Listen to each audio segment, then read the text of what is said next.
Translating to English. Transcending to a planet where females are respected and males are subordinate. The mating applications were so overwhelming that the system crashed. Females can have one legitimate husband and an unlimited number of side husbands, who will be loyal for a lifetime and willing to protect their wife with their lives. Being favored by the wife is considered a great honor for the males. Year after year, they are immersed in the furry world and cannot extricate themselves. With wolves in front, lions behind, rabbits above, and snakes below, even the Imperial Marshal and the Prince are willing to be backup options, creating a sense of crisis for Yuuzhan and Kion who want to seize the opportunity. One day, an unexpected guest arrived at the villa, looking fluffy like a cotton candy, cute yet somewhat dignified, resembling a young tiger that has not grown up. Upon seeing it, everyone was instantly charmed. Suppressing the strong desire to pet the cat, she carefully observed it and concluded that it was just an ordinary little cat, not a beastman, as she could see a black mist on the beastman's bodies. While this little cat was clean, since it was not a beastman, she eagerly reached out her sinful hand. However, Kion swiftly rushed over, his gaze coldly fixed on the mysterious little cat, and he immediately transformed back into his beast form without hesitation. Now, a wolf and a cat faced off, but in the face of the white wolf exuding a murderous aura, the little cat showed no fear and even seemed ready to attack. Seeing this, she chuckled, quickly picked up the little cat, and declared that she would keep this super cute little cat and they would be a family from now on, forbidding them from fighting. Kion, who had turned back into a human, felt a bitter sweetness in his heart, and at the same time, he felt somewhat fortunate. It must be said that this adorable little cat indeed had the capital to win the favor of females, but fortunately, it was not a male orc. The security system of this villa belongs to the S level, and except for non-aggressive ordinary animals and SS level orcs, no one else can enter. There are only a few SS level male orcs in the entire empire, and no one would be idle enough to break into a private residence for no reason.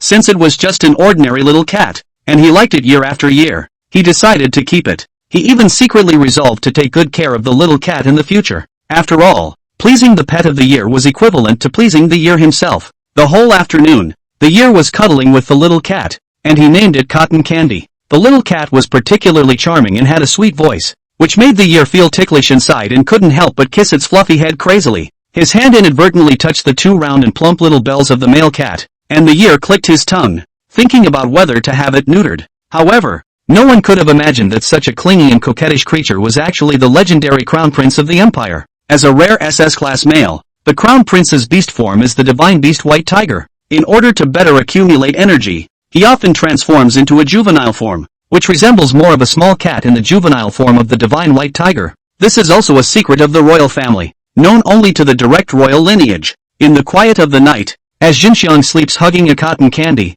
he suddenly feels as if he is being pressed down by a heavy object, unaware that at this moment the small cat has transformed into a majestic large white tiger. Xinxiang's fragile body cannot bear the weight, and she uncomfortably murmurs in her sleep until the next day when she wakes up feeling sore all over, completely unaware of the small white cat stealing glances at her nervously. At this time, Luan, who is on a mission, calls and projects a video. However, upon seeing the small cat in Xinxiang's arms, his eyes instantly fill with hostility, and the little cat starts meowing in response. Xinxiang gently strokes its fur, and the little cat obediently quiets down. After Luan understood the situation and confirmed that the kitten was not an orc, he finally let go of his worries completely. However, when he saw the intimate actions between Nian Nian and the kitten, he couldn't help but feel jealous, so he came up with a decision that went against his ancestors, thinking that he would secretly throw the kitten out when Nian Nian wasn't paying attention. After breakfast, Nian Nian suddenly received a message, which turned out to be from Marshal Laide,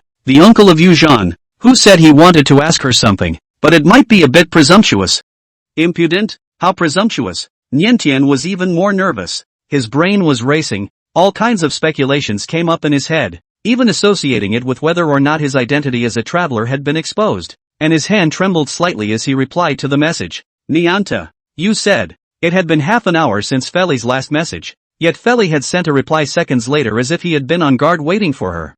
Feli, have you found a third guardian other than Xian and Luan yet? According to Imperial law, unmarried females must have more than 3 guardians, and the staff member in charge of the registration at the beginning had instructed Nian Tuan that if she couldn't find a third guardian within a month, the system would automatically match her. It had been thrown to the back of Nianchuan's mind, forgotten long ago, and it wasn't until Feli brought it up now that she suddenly remembered. Less than half of the 1-month deadline is left. Niantian answered truthfully. No, I accidentally forgot about it. A female's guardian is really more akin to a fiancé, and once they become her guardian, it's tantamount to being branded as her, and outsiders will take them for granted as her males. She didn't understand anything at first, but only later did she realize that there were such unspoken rules. She even somewhat regretted choosing Luan and Xian as guardians in the first place, tying them to her side but not giving the promise of a partner. In this case, another guardian had to be found, and Ninten's head was spinning. She scratched her hair in annoyance, not knowing what to do, and saw Feli inexplicably send her a list of her own medical reports. Immediately after the personal resume, a variety of excellent experience awards and honors listed a long list. Dazzling. Then there was proof of assets. It even included ownership of several planets, practically a large interstellar landowner. Nianchuan looked on in amazement, and in the next moment he saw Feli make a furtive offer to her, expressing his desire to be her guardian. Nian. She remembered that Feli was clearly an unmarried man, and very uninterested in females, so why the sudden offer to be her guardian? Was it to use her as a medium to draw closer to Xian? Thinking back to the very way Xian had treated Feli as a love interest, she didn't think it was a good idea. Xian might not be too happy about this. She cornered Ferris to reject him. Feli was so highly nationalized, almost an idol of the entire empire, and being in the high position of Marshal and Elder put a lot of pressure on her. After all, she's just an ordinary person. Feli read Ninten's refusal, but didn't give up on it. Feli, Xian will have no comment. Feli, he is the supreme commander of the 286th Regiment of the White Tiger Army, and must work at the base for a long time, even with my help. It will be difficult to reassign back to the central planet for a while, and he will not be able to fulfill his duties as a guardian. Fairy, as his uncle, I will take care of you for him. It so happens that you are in want of a guardian, and it is fitting that I should fill the vacancy. He had long had the position of Niantuan's third guardian on his mind, but he had just kept it on hold until Xian had left the central planet and stabilized over at the base, and then he had sensibly brought it up to Niantuan. He did not press forward, but stepped back, giving Niantian space to consider. Feli, all at your discretion, but if you can't find a suitable candidate, I hope you'll consider me. I'm always waiting to hear from you. In Earth speak, it's called volunteering to be a spare tire. Nianchuan was silent. Having said that, she couldn't just refuse, so she had to say that she would seriously consider it.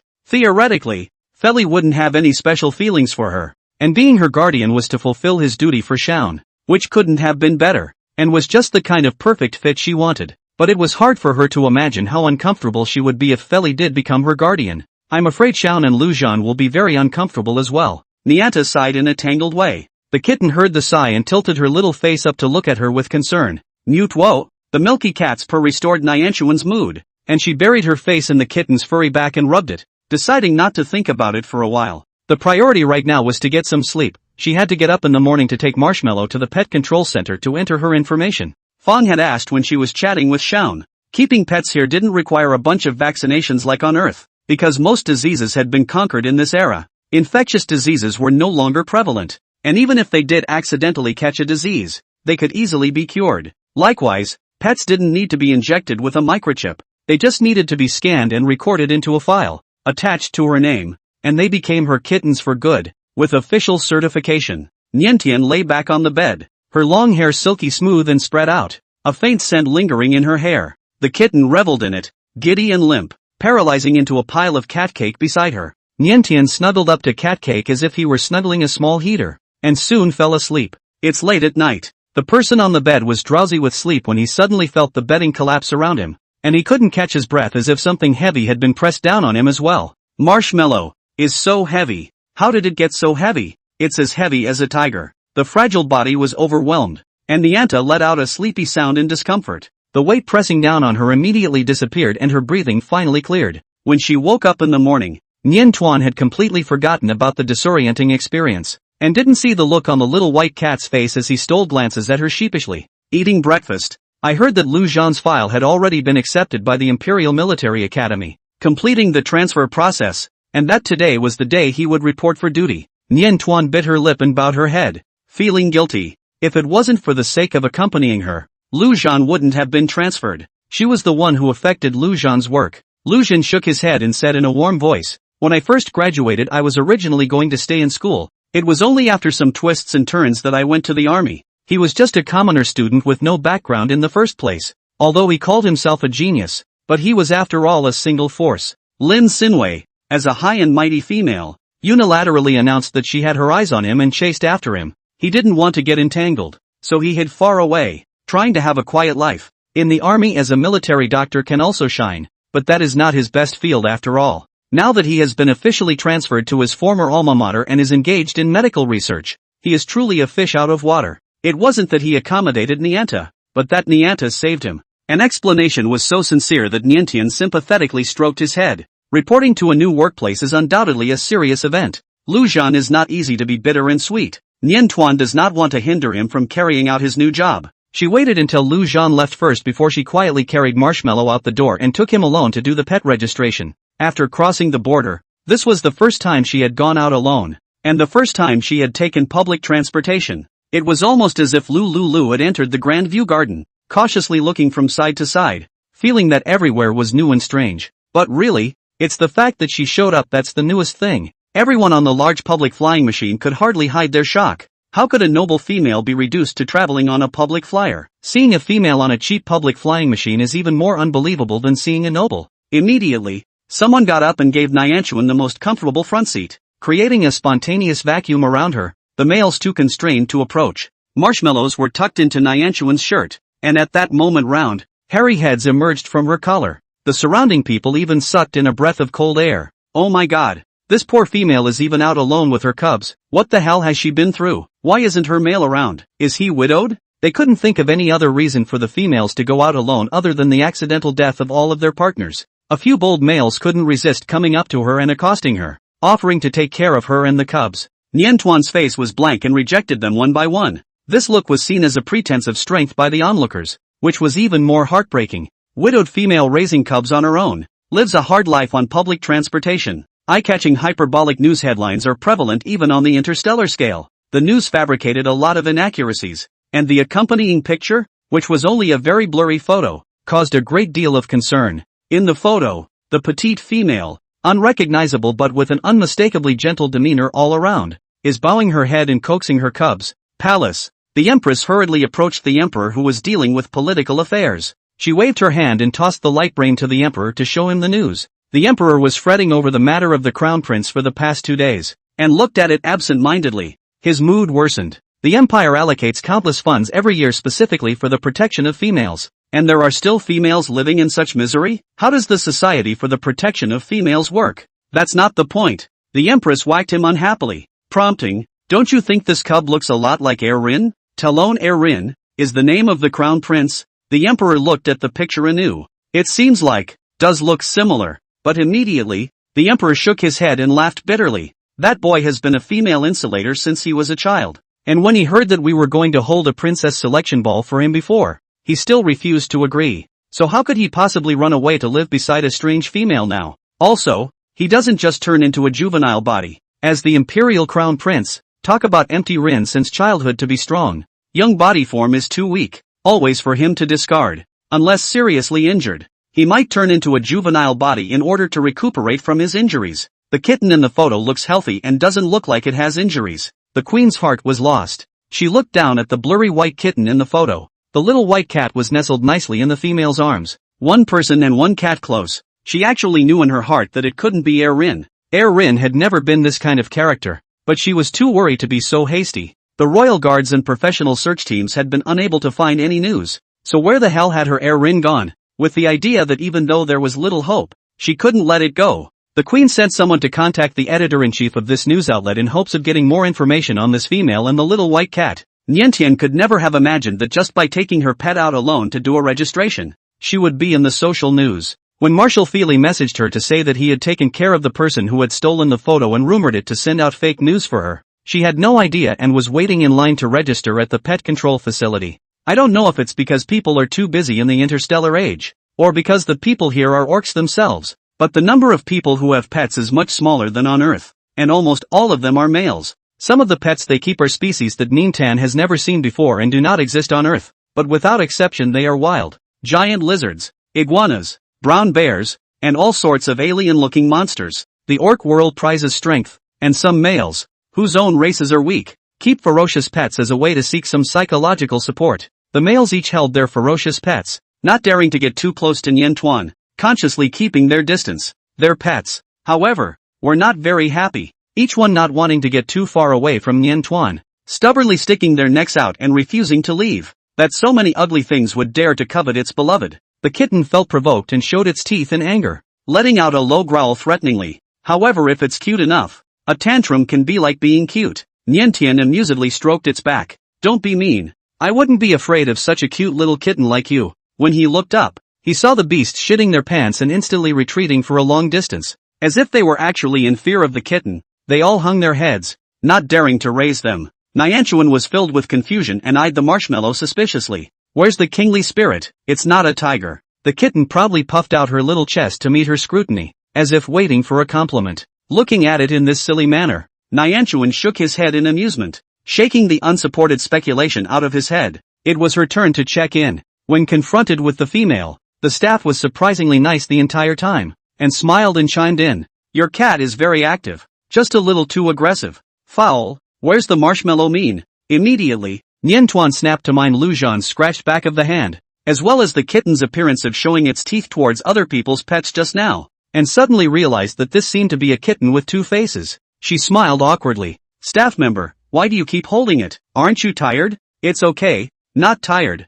Nianchuan casually scratched Marshmallow's chin, jerking it into squinting. It's not fat, just fluffy and not very heavy. Cats get scared easily, and with all the strangers and animals here, I'm holding him to prevent him from stressing out. Surprised, the staff exclaimed. You are too gentle with it. It was just a cat. Why was it so pampered? He'd been working here for many years, and it was the first time he'd seen a female who was so kind to her pet. The staff seemed to be about to say something else to Nien Tian, but then they were shocked to see the little white cat yawn comfortably, revealing its pointed tiger teeth. I'm surprised you didn't straighten its teeth? Looking to the little white cat's paws, he was even more surprised. Nails too? That's too dangerous. Nianchuan looked blankly at Marshmallow's teeth. White and healthy, not in need of orthodontics at all. It wasn't until the staff showed her the information on what was meant by teeth with full security that she realized that the so-called orthodontics was the removal of the original sharp animal teeth and replacing them with blunt, non-threatening artificial teeth. The same goes for claws.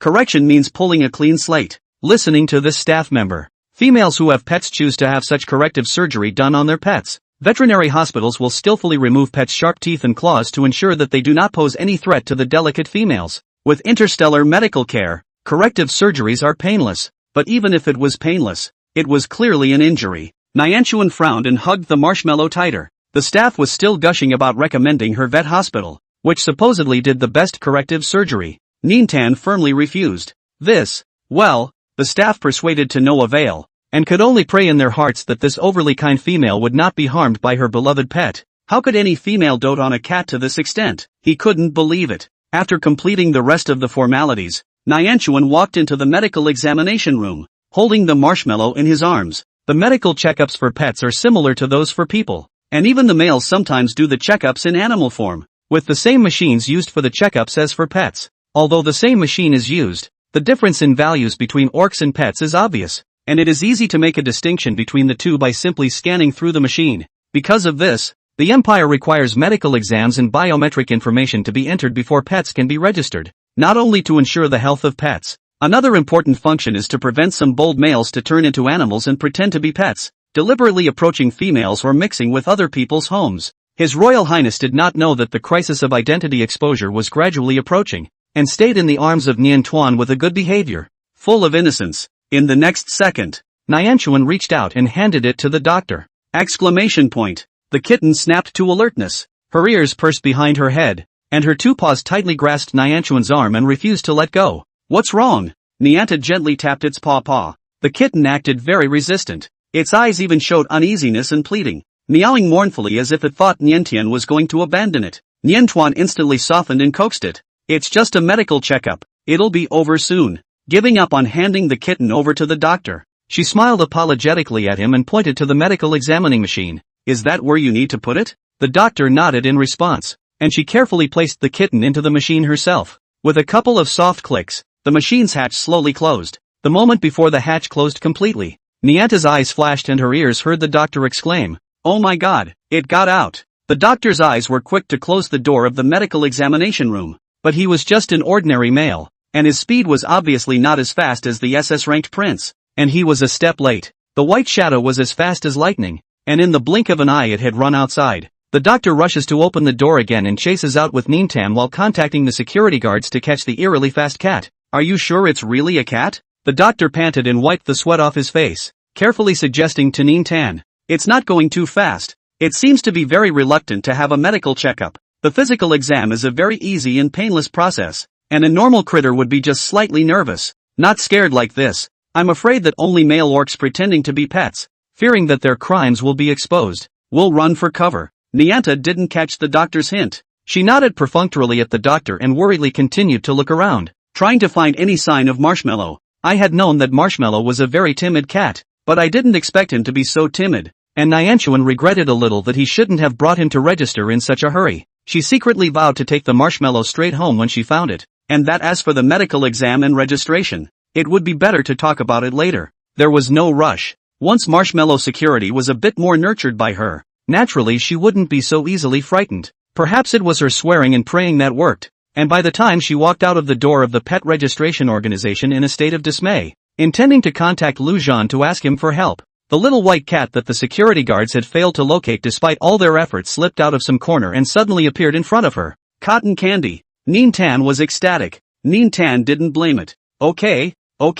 She picked up the kitten, gently patted its back and gently coaxed. I know. You're afraid of medical checkups. It's okay. I'm afraid of medical checkups too. So let's not have them for a while. To appease the kitten, Nintan even made an exception and bought it snacks. 10 star coins, a small dried fish. His Royal Highness the Imperial Crown Prince did not mind it at all, gnawing on it. Although it's human food, this little dried fish doesn't contain a lot of salt, so a little bit for your cat won't hurt. Nyanchuan coaxed the kitten into submission and looked down at the light brain. Just now, she couldn't find the cat and was overly anxious, almost asking Luan for help. There was no time to ask for help, but the chat box was open and she simply sent a message. Nintan, I want to go to the Imperial Military Academy to look for you. Is it convenient on your end? It's boring to go home and be idle. Why don't we go visit Luan? Today is his first day on the job. Luan was chatting with a few old professors in his office. These were all top-ranking scholars in Imperial medicine and his former teachers. They admired him and had tried their best to keep him in his post at the beginning.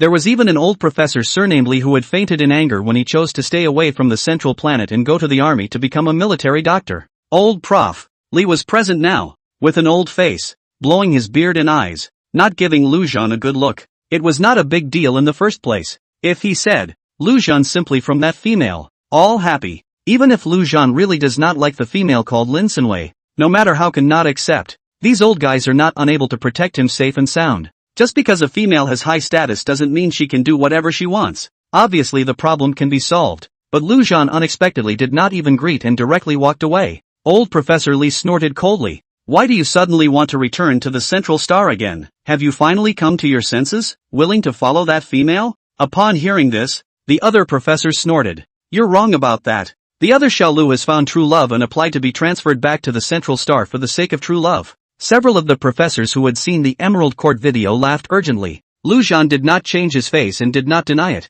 acquiescing to the statement. Old Professor Lee didn't know what happened in the Emerald Pavilion and was surprised to see him in this state. True love? Aren't you bent on research and planning to be single for the rest of your life? These words were said by Luan himself back then to put him off, because he advised Luan at that time to give up his struggle and accept Lin Sinwei. He thought all these years that Luan was really celibate, but he didn't think that he was actually swindling him. What makes your true love better than that little female back then? Higher spiritual power? Old Professor Lee shook his head. Nope, that little female surnamed Lin was an A-rank spirit power. It can't be higher. The room full of gray-haired old professors all pricked up their ears at this time. Although they were all serious people engaged in scientific research, it didn't stop them from being curious and gossiping about the youngster's personal affairs. Luan lightly laughed and shook his head, unwilling to take Niantian as a talking point. Always cold as frost and snow between the eyebrows but overflowed a few points of difficult to hide the tenderness. At that exact moment, a message from Nintan popped up with a ding-dong sound. Previously, in order to display the research data, Luan had projected his light brain as a light screen, visible to all. The room was filled with people who had seen the message from Niantian, and there was silence. Visiting on your first day on the job? Ooh, your little female is still quite sticky to you. Old Professor Lee held up his glasses and sked. Luan's heart overflowed with indescribable joy, and he lowered his head to reply to Nian Tuan, I'll go back to pick you up. Nianta, no need to pick me up. I'm already on my way. Annual tantrums, photos. The large light screen showed Ninten's freshly taken selfie. The little female was carrying a kitten in her arms and appeared to be sitting on a public flying machine. Even though she was traveling on such a shabby means of transportation, she still seemed to be in a good mood, with her eyebrows arched and smiling, her youthful energy almost overflowing out of the screen. The old professors were instantly struck in the heart. Isn't this the daughter of their dreams? Luan reddened his ears and coughed softly, urging Nian Tuan to always pay attention to safety. And then he got up and prepared to go to the school gate to pick up the people. Several old professors, however, also stood up, especially old Professor Li, who rushed to the forefront, actually intending to go with him to pick up Nian Tuan. Luan. He held his forehead helplessly and urged them to dismiss the ridiculous idea. This side was still pulling, and over there, Nian Tian had already arrived first. Instead of stopping at the main entrance of the school, the public flying machine she was traveling in stopped at the south entrance. Military schools theoretically do not allow outsiders to enter at will, but females can make exceptions. Nian Tian only brushed an iris registration and was let in, all the way unimpeded to follow the route of the light brain navigation. The destination is positioned in the medical school, even if they do not know where Luan is specifically, but the general direction will never be wrong. The closest route guided by her navigation took her through a drill field. Nian Tian thought that this would be an open space, approached only to find that there seems to be some kind of activity today. A sea of people gathered here, into the eyes of all the tall and straight young military cadets, full of hormones. She didn't want to watch the fun and was about to make a detour when she happened to catch a glimpse of what appeared to be a familiar figure in the ring in the center of the venue.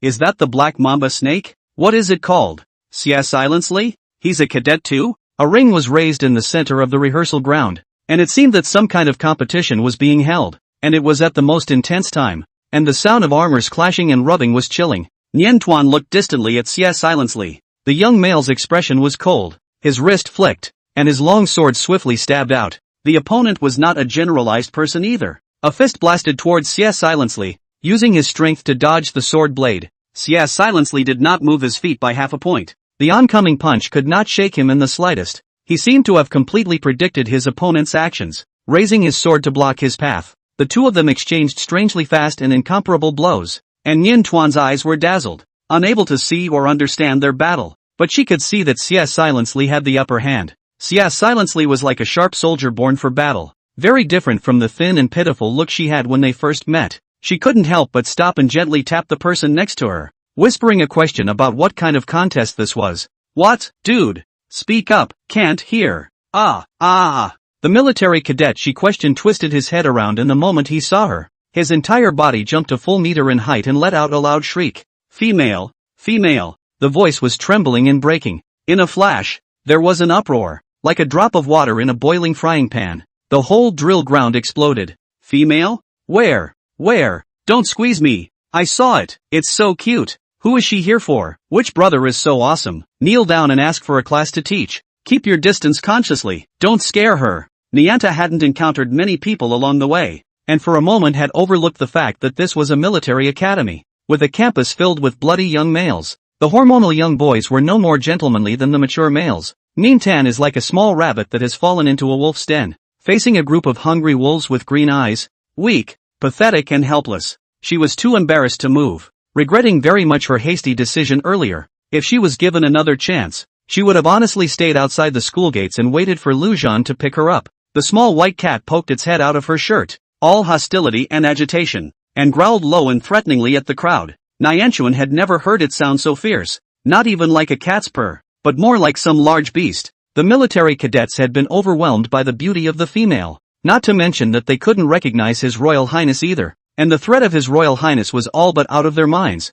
not even noticing it at all, their eyes only seeing the cute little female. Females were an absolute rarity throughout the empire, and this rarity and scarcity was even more magnified to the extreme in the military academy. The exaggerated sex ratio dooms many males to a lifetime of unattainable females, a fact that males come to accept as they age. But the males at the military academy are bloodthirsty and at the height of their courtship. Niantian practically felt the almost fanatical desire of these military cadets for females. The males refused to leave, and even tried to squeeze closer to her, and even though they kept their distance from her out of politeness, the feeling of oppression was still so strong that it almost suffocated Nianchuan. She was surrounded and couldn't get out. The match in the ring had been decided by now, but no one was distracted to watch. Only Nian Tuan's gaze fluttered and drifted chaotically to the ring, just in time to meet the eyes of Silently, who had been attracted by the tumultuous movement over here. Xia silently had just won the match, panting violently, and was lapping up the sweat on his face with his shirt, revealing half of his firm abs. The moment he met Niantian's eyes, his pupils quaked and he froze for several seconds, his hands scrambling to straighten his clothes, the red spreading from his cheeks all the way to the base of his neck. Why is she here? Did she recognize him? Did she see him fighting people like a wild animal? Would she think he was rude? Would she be afraid? From love comes sorrow, and from love comes terror. Only a distant stare, a few breaths. Xia's silence away from the mind has flashed countless ideas, speculating on the heart of the Nian Tuan. More and more terrified, more and more desperate, but Niantian's eyes lit up, as if she had grabbed a life-saving straw, and raised her hand to call out to him. Xia silly. All eyes were on the young male in the ring for a moment. Surprise, envy, jealousy. Xia's silence was away from all the attention. Even if he had just won the final round of this school-wide cold weapon combat tournament and got the title, it was nowhere near as enviable as being called by name in public by a pretty little female. Seriously, how is he? Someone who knew him scratched his head in a frenzy, puzzled as to what the little female saw in him. Xia silently was not well liked in the class. The reason was that he had had a disagreement with a classmate who came from a small noble family. Even in a place like the Imperial Military Academy, there was no shortage of people who worshipped the high and stepped on the low. When a minor nobleman looked at Xia silly, his lackeys naturally wouldn't give Xia silly a good look either. Coupled with Xia silly's withdrawn character, he spent his days alone, living on a tight budget, and always carrying injuries on his body. How could such a male be seen by a female? Admittedly, he was indeed strong, but females never chose their mates based on a male's fighting ability. It made sense for whoever was favored by the females, but for such a good thing to fall on Xia silently's head was just too unbelievable. Xia silently immediately jumped out of the ring. Against countless probing stares, he pushed his way through the crowd toward Nintan. He didn't seem to enjoy the feeling of being in the limelight and didn't take it upon himself to touch Nintan. The young male was as reticent as he had been at first sight, and as he drew closer, Nianchuan clearly sensed his constriction. Where do you want to go?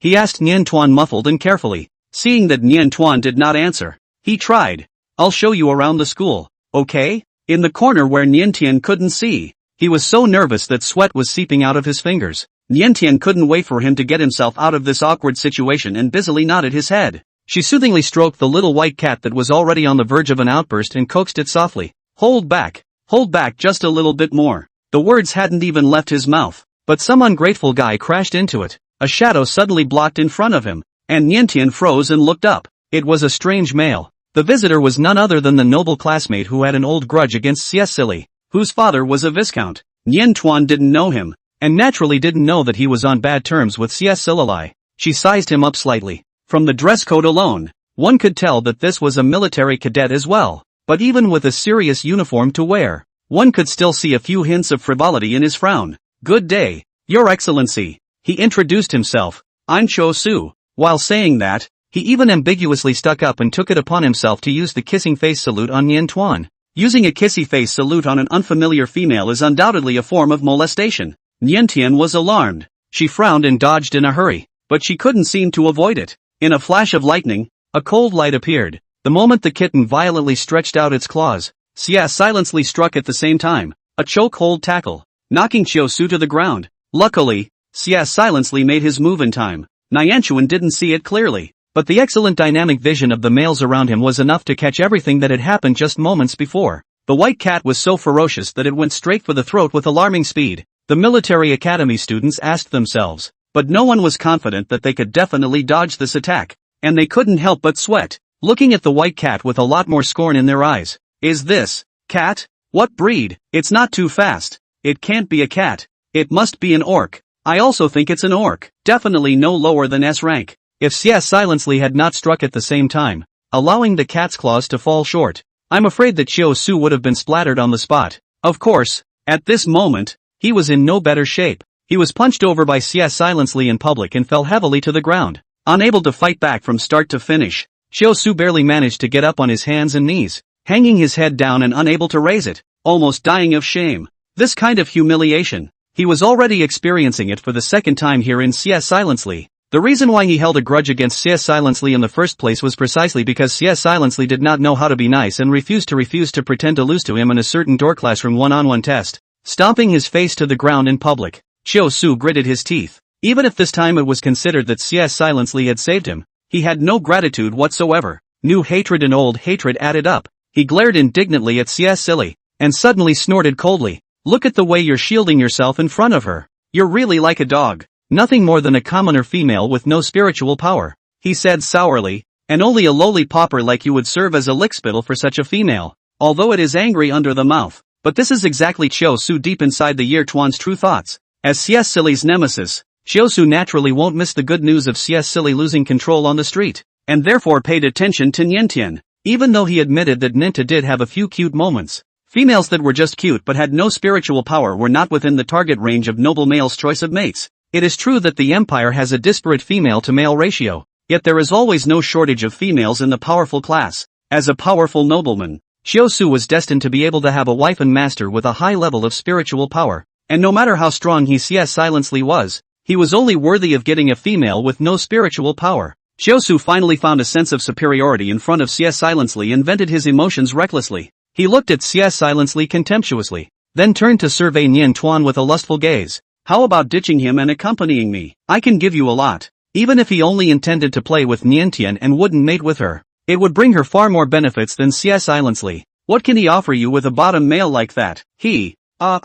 A stone whistled and flew from far away, hitting him squarely in the shoulder, knocking Chiyosu stumbling and crying out in pain. He craned his head indignantly to see which of the ungrateful fellows. Lee, swallowing back the ragged curse that had reached his lips, he snapped a sarcastic greeting. Old Professor Lee didn't buy his argument and glared at him. The old professors were not successfully stopped by Lu Zhan. A group of people came to pick up Nian Tuan in great numbers, but the result was that they ran right into the scene. All of them were furious, and the folds on their faces were angry with more than a few stripes. What kind of student is this? What a disgrace to their Imperial Military Academy. There was silence all around as Lu Zhan walked quickly towards Niantian. He dropped to one knee and reached down to straighten the little female's skirt, which had been scuffed and messed up in her panic, and penitently pressed his forehead gently against the back of Niantian's hand. I'm too late. When Chiyosu saw the scene, he was like a chicken that had been strangled and could no longer make a sound. Thinking back to what he had just said, his face grew pale. Why is Lu Zhan here?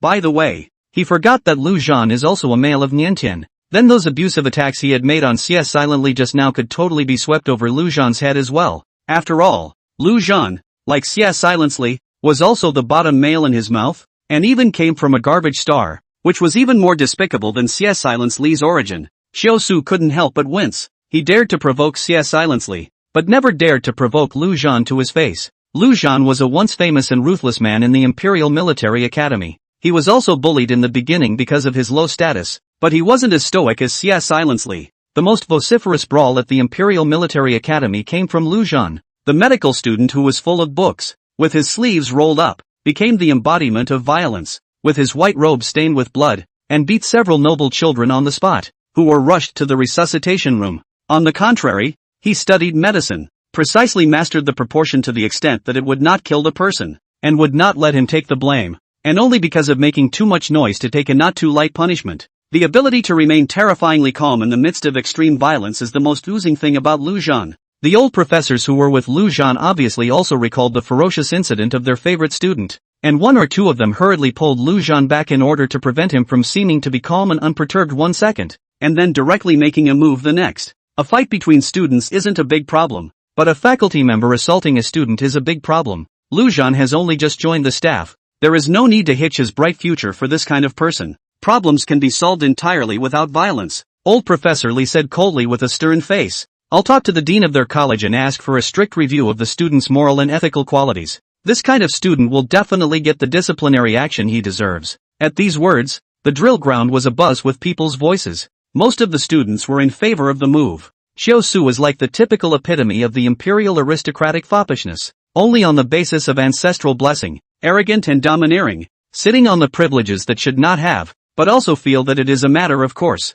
Listen to the shit he's saying. What's wrong with being a civilian? So what if you don't have spiritual power? It's enough to attack your classmates on the basis of their status and origin. But how dare you sneer at the females? You have no regard for the laws of the empire. Let you have a day off today, and come back to work tomorrow. Old Professor Lee, who is the current dean of the medical school, gave Lu Zhan his leave with a wave of his hand, and when he looked at Niantian, he squeezed out a kind smile on his wrinkled old face, and told Lu Zhan, go back to keep your little female company, and don't let her get unhappy. Happy. I hope the little female doesn't have any bad memories of the Imperial Military Academy because of what happened today. Several old professors took the initiative to friend Niantian, and even lined up carefully and politely without swarming her for fear of scaring her. Nianta was flattered. Xiao Su, on the other hand, was in pure horror. He dared to offend Nian Tuan because Nian Tuan came from a commoner background and had no spiritual power, and he didn't think there would be any bigwigs backing her up. However, looking at the current situation,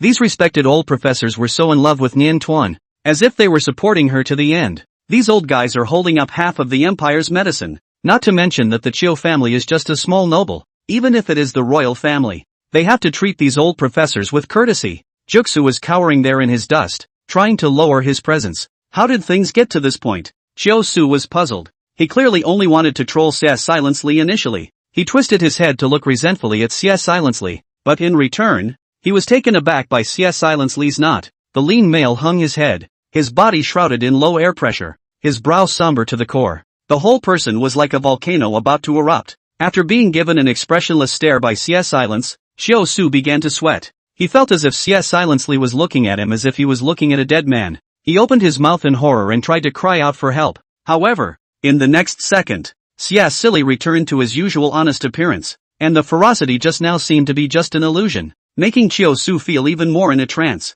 Niantian received a message from Xia Silly on his way home. Just 2 words, sorry. The events of the party seemed to have made the already reticent male even more silent, and Nianchuan could feel him in a terrible mood even through the screen. Nianta, you didn't do anything wrong. Why are you apologizing? I still have to thank you for protecting me. She posted a bunny petting her head emoji. Nintan, it's a pity we didn't get to walk around the campus today. Next time I'll come back and ask you to show me around. 2 short replies. Xia Silently repeatedly read dozens of times. His heart beat restless. Next time, will they ever meet again? On the light brain, an account with the avatar of a black bear was sending him a message. Brother Bear, tonight at 9 p.m. Blackfield C. Boss Jiao wants to see you. Brother Xiong, I thought you weren't going to hang out with Boss Jiao. Why are you suddenly relenting? Tell me, what do you really think? Brother Bear, you have to think carefully. Once you're on this ship, there's no turning back. Xia Silence left the message alerts flashing and ignored them. He closed his eyes and took a deep breath.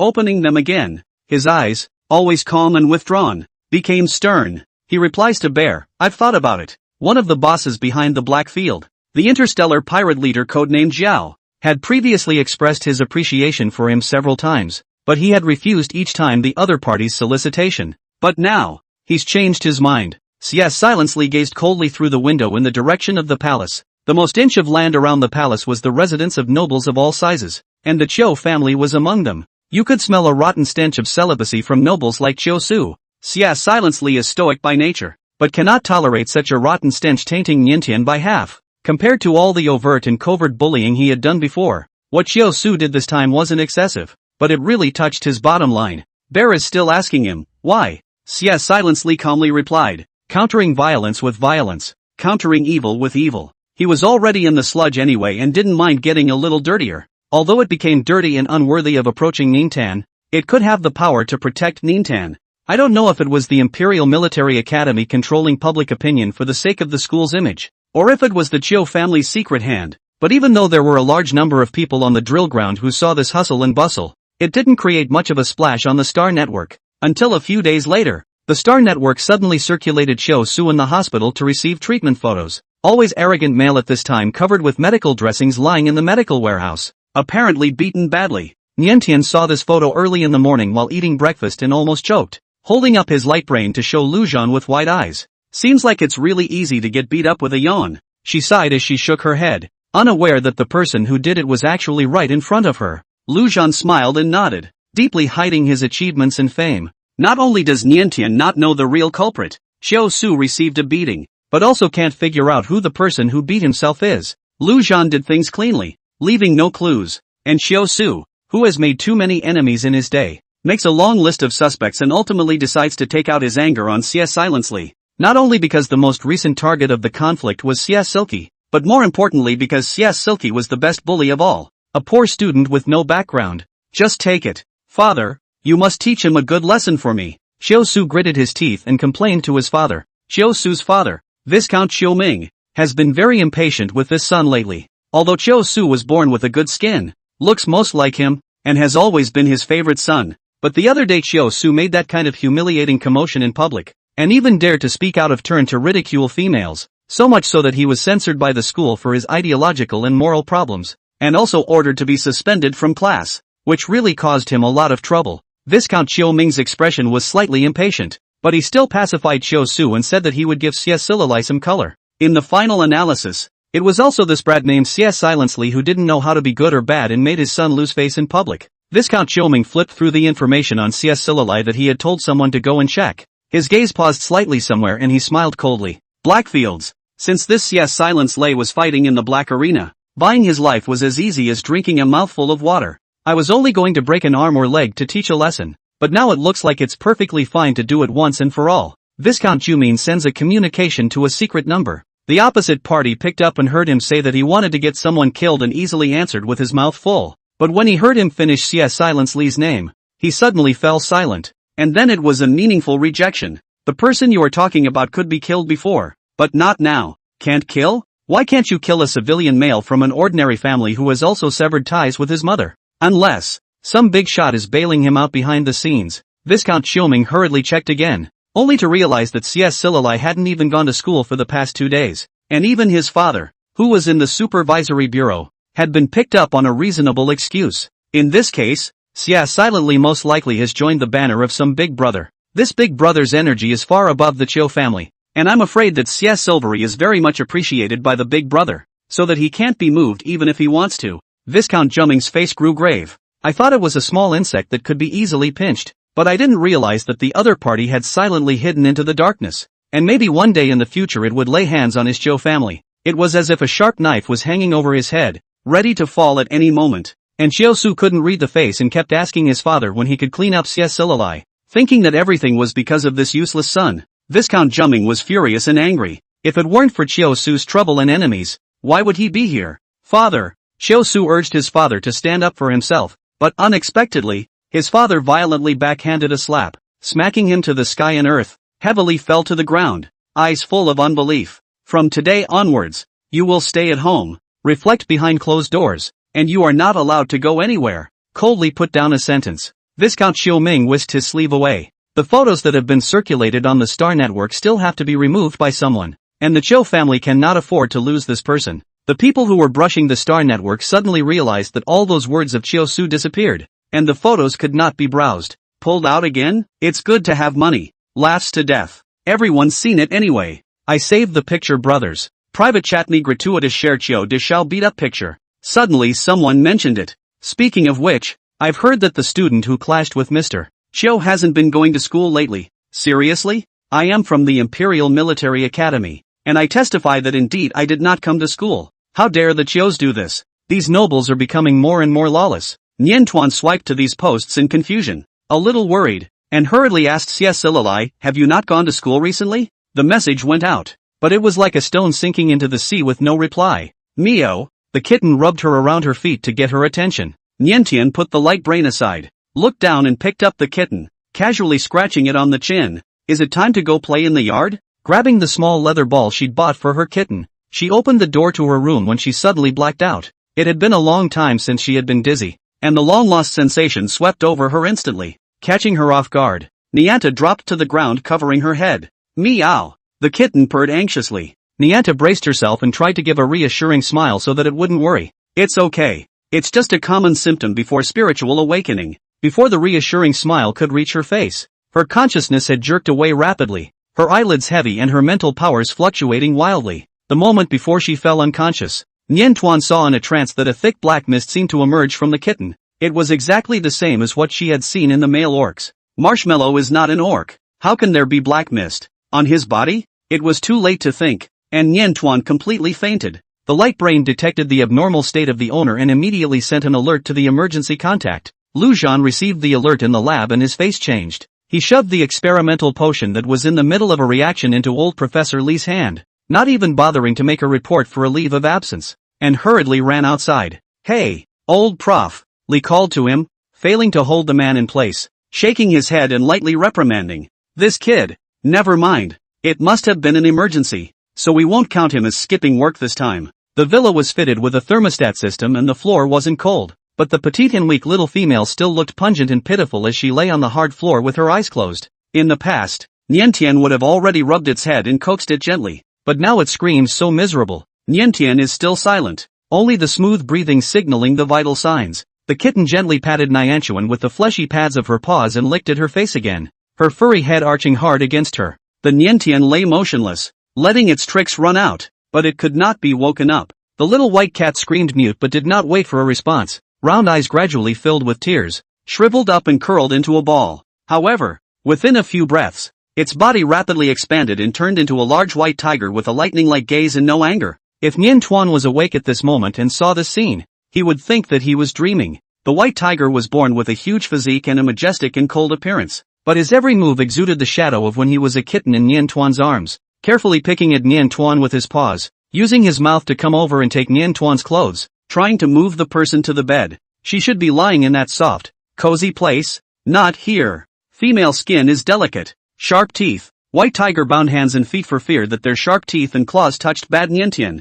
Not paying attention but still will be a piece of clothing bite rotten. Changed a few angles to try. Never succeeded. His Royal Highness was so frustrated that he was almost sobbing. It's so useless. After another half-dozen unsuccessful attempts to awaken Niantian, the white tiger growled sadly and suddenly turned his head and ran out of the house. It took one step and turned back 3 times. The tiger's eyes contained sorrow and gazed deeply at Niantian, as if it wanted to brand her appearance in its heart, finally gritting its teeth and making up its mind, following its memory and running wildly in the direction of the palace. Something in the back of his mind told him that there, it would find someone to save its master. When Niantian woke up, he was surprised to see a familiar and unfamiliar figure. Dazed and still not quite awake, she padded over and hugged the other woman. "You're back, Xian?" The man she was holding stiffened, but quickly backhanded her in his arms and asked with concern, "Is there anything wrong?" The low and magnetic voice caused Niantian to jolt and completely wake up. "Not Xian?" She tried to jump off the man immediately, but was held so tightly that she couldn't move, and stammered a greeting. "Uncle Feli, what are you doing here?" It was all because Xian and Feli, the uncle and nephew, looked so much alike that she hadn't been able to tell them apart for a while. But why did Uncle Ferris hold her still? The man's brow bone is deep, his eyes are deep, every move seems steady and calm. His big palm is around Niantian's waist. Niantian can clearly feel the hotness and sense of power in his palm. A person's aura and sense of oppression can be so strong. The video can't show 1,000,000%. Feli only sat there and naturally exuded the aura of a superior person. Even if he tried to show his harmlessness, Niantian was still shocked and slightly weak in the legs. "Don't move." Feli stopped her struggling before realizing that her tone was too forceful and apologetically changed his tone to explain. "Your mental fluctuations are unstable for the moment. It's best to rest a bit more." In the face of Niantian's confused eyes, Luan walked out from the study, holding a few physical examination report forms in his hands and handed them to her. "During your coma, I repeated the examination for you 3 times, and the results were not much different, indicating that it was basically accurate." The medical report clearly showed that Niantian's mental fluctuation had risen once again, and the value was now a solid S-class. It's S-rated. It had been too many years since the Empire had seen a female with such high spiritual power, and Niantian surprisingly has not really awakened yet, and will only be higher when she really awakens, which is SS level. That bold vision from earlier had actually become a reality. The moment he got the medical report, Luan was shocked for a long time. He sends a message to ask Xian and also asks himself, "Are you confident that you can guard a SS-ranked female? It's not A-rated.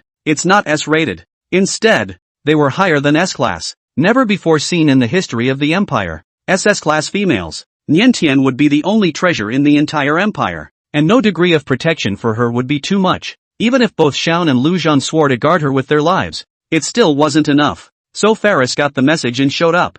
Feli stroked Niantian's hair, and it was as soft as he'd imagined it would be, making his heart softer than it had ever been before. He knelt down on one knee in Niantian's surprised gaze, looked up at Niantian, and solemnly brought it up again. "I wish to be your guardian, to protect you and take care of you. Can you give me a chance?" The scene was too much like a marriage proposal. Niantian coughed softly, sitting up straighter nervously. Talking face to face felt very different from sending a message, and she couldn't say no in the face of such a humble gesture of affection from Feli. Nodding gently, smoothly, Feli took her hand and leaned down to kiss the back of it, with the strong sense of conquest from the angle of condescension, and Feli's gesture being really pious. For a moment Niantian had a subtle feeling as if Feli had also fallen under her pomegranate skirt. She shook her head hurriedly to get the ridiculous thought out of her head. no matter who fell in love with her. Ferris could never fall in love with her. To ease the awkwardness, Nyanchuan looked around. Where are the marshmallows? She hadn't seen any sign of marshmallow since she woke up. That kitten was so clingy and used to stick to her from morning till night.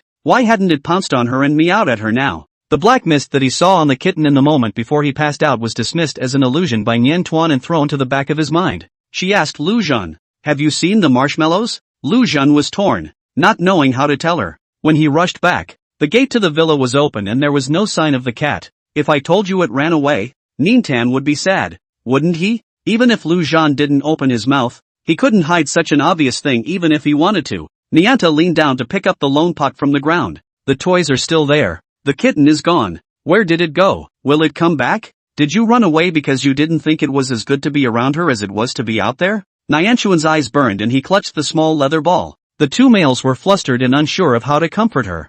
Feli in particular was at a loss. He had never had any experience coaxing a female before. Lu Zhan moved a bit faster than Feli and took Nian Tuan's shoulders first, wrapping her in his arms. He had known that the cat was no good, and sure enough, it had broken Nyanchuan's heart. Lu Zhan cursed twice in the bottom of his heart, gently took the leather ball from Nian Tuan's hand and carefully asked her, "Do you want to ride a wolf? A pet is just a pet, and he can act as one." Without waiting for Nian Tuan to nod or shake his head, he had already turned into a snow wolf, wagging his tail and crouching down in front of Nian Tuan. The beads of tears that were about to fall in Niantian instantly held back and froze as she looked at the snow wolf. The big white-furred wolf was as pleasing to her as she could be, and she had no doubt that the snow wolf would bear the shame of woofing and playing the puppy whenever she suggested that she wanted one, matching Lu Zhan and the snow wolf in his mind. Niantian's heart gave birth to an oddly sour and swollen feeling, obviously so aware of the image of a person. In order to coax her, but even went to this extent, Niantian couldn't help but hug the snow wolf tightly and took a deep breath.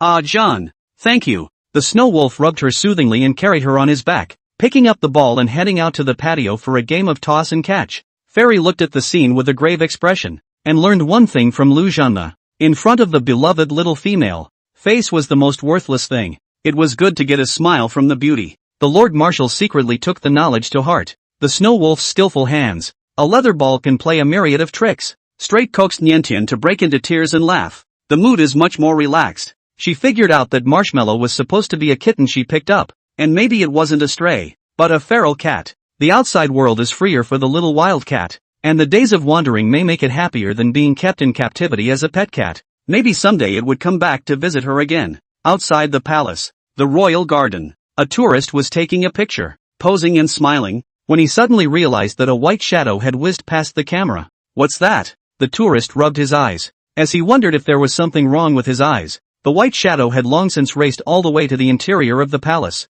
It was familiar with the structure of the palace and ran all the way to the vicinity of the crown prince's chambers. A palace guard spotted the white tiger and exclaimed, "Your Highness?" The voice changed tone for a split second as the white tiger charged towards him with a low roar. The guard's two strands trembled as he dropped to the ground, his eyes tightly closed, his mind filled with the prospect of death. A second, 2 seconds, half a day passed and the imagined pain did not come. The white tiger, though it had tantrums written all over it, pressed on and did not hurt anyone. It had Nyanta on its mind. It's going to call someone to rescue her. The guard was clearly not a candidate that White Tiger subconsciously trusted, and White Tiger ran around him with great strides towards the deeper Emperor's chambers, only to be surrounded by several guards at the entrance to the Emperor's chambers, and boldly stopped them. Even if he is his own father and son, the Crown Prince in his out-of-control state can't approach His Majesty the Emperor. An out-of-control male has no sense to speak of, and that's dangerous. The commotion at the doorway drew the Emperor, who was surprised and delighted.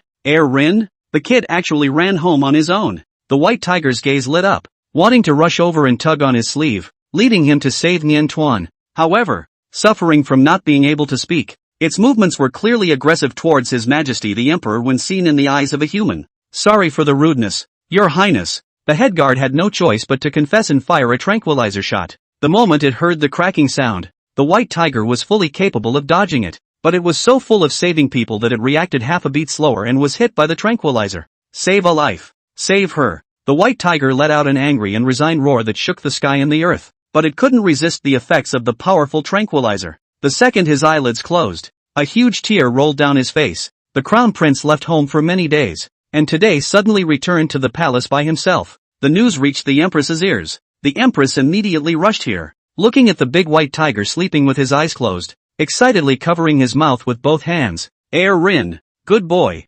finally home. The white tiger was isolated and could only be visited from a distance to prevent injury. The Empress carefully measured the white tiger from head to toe, and was convinced that it hadn't lost any weight at all, and that there were no injuries on its body, and that it was obviously doing well out there, which relieved her heart a lot. How long will it take for Heir Rin to wake up? The Empress asked. Dr. Royal replied respectfully, about 2 hours. This strong tranquilizer can make ordinary people sleep for 2 days, but when it comes to the strong white tiger, it can only work for 2 hours. However, to the doctor's surprise, it took only an hour for talking Heir Rin to struggle awake. The white tiger opened his eyes in a ghostly manner, his gaze showing a moment of confusion. It shook its head vigorously and stood up, looking down at itself. Animal form? His memory was stuck in the Crown Prince's chambers a few days ago, and after a little thought, he understood the situation at hand. Looks like he's out of control. There is no memory of what happened during the loss of control, only a haze. Thinking back with all his might, all of a sudden, an overwhelming sense of disappointment overwhelmed His Royal Highness, and he let out a low, muffled roar of pain, feeling that he had forgotten something very, very important. The white tiger's roar of pain caught the attention of the guards. His Highness the Crown Prince is awake. Soon, both the medical staff and the Emperor and Empress arrived in a hurry. Talking Heir Rin looked around and his gaze settled on the Emperor and Empress. He quickly gathered himself and buried all his emotions, nodding his head in greeting. Father, Mother, Heir Rin, you've recovered? The Empress and the Emperor looked at each other. Both of them were pleasantly surprised. When males lose control for the first time, it is common for them to recover in a week or so, but in Imperial records, once a returned white tiger loses control, it lasts far longer than an ordinary orc, at least as long as a month of being out of control. They even prepared for the worst even if they got Kirito back. Kirito wouldn't be able to attend the court ball due to her continued loss of control. The ball held for the Crown Prince to choose a consort, but the Crown Prince did not show up to participate.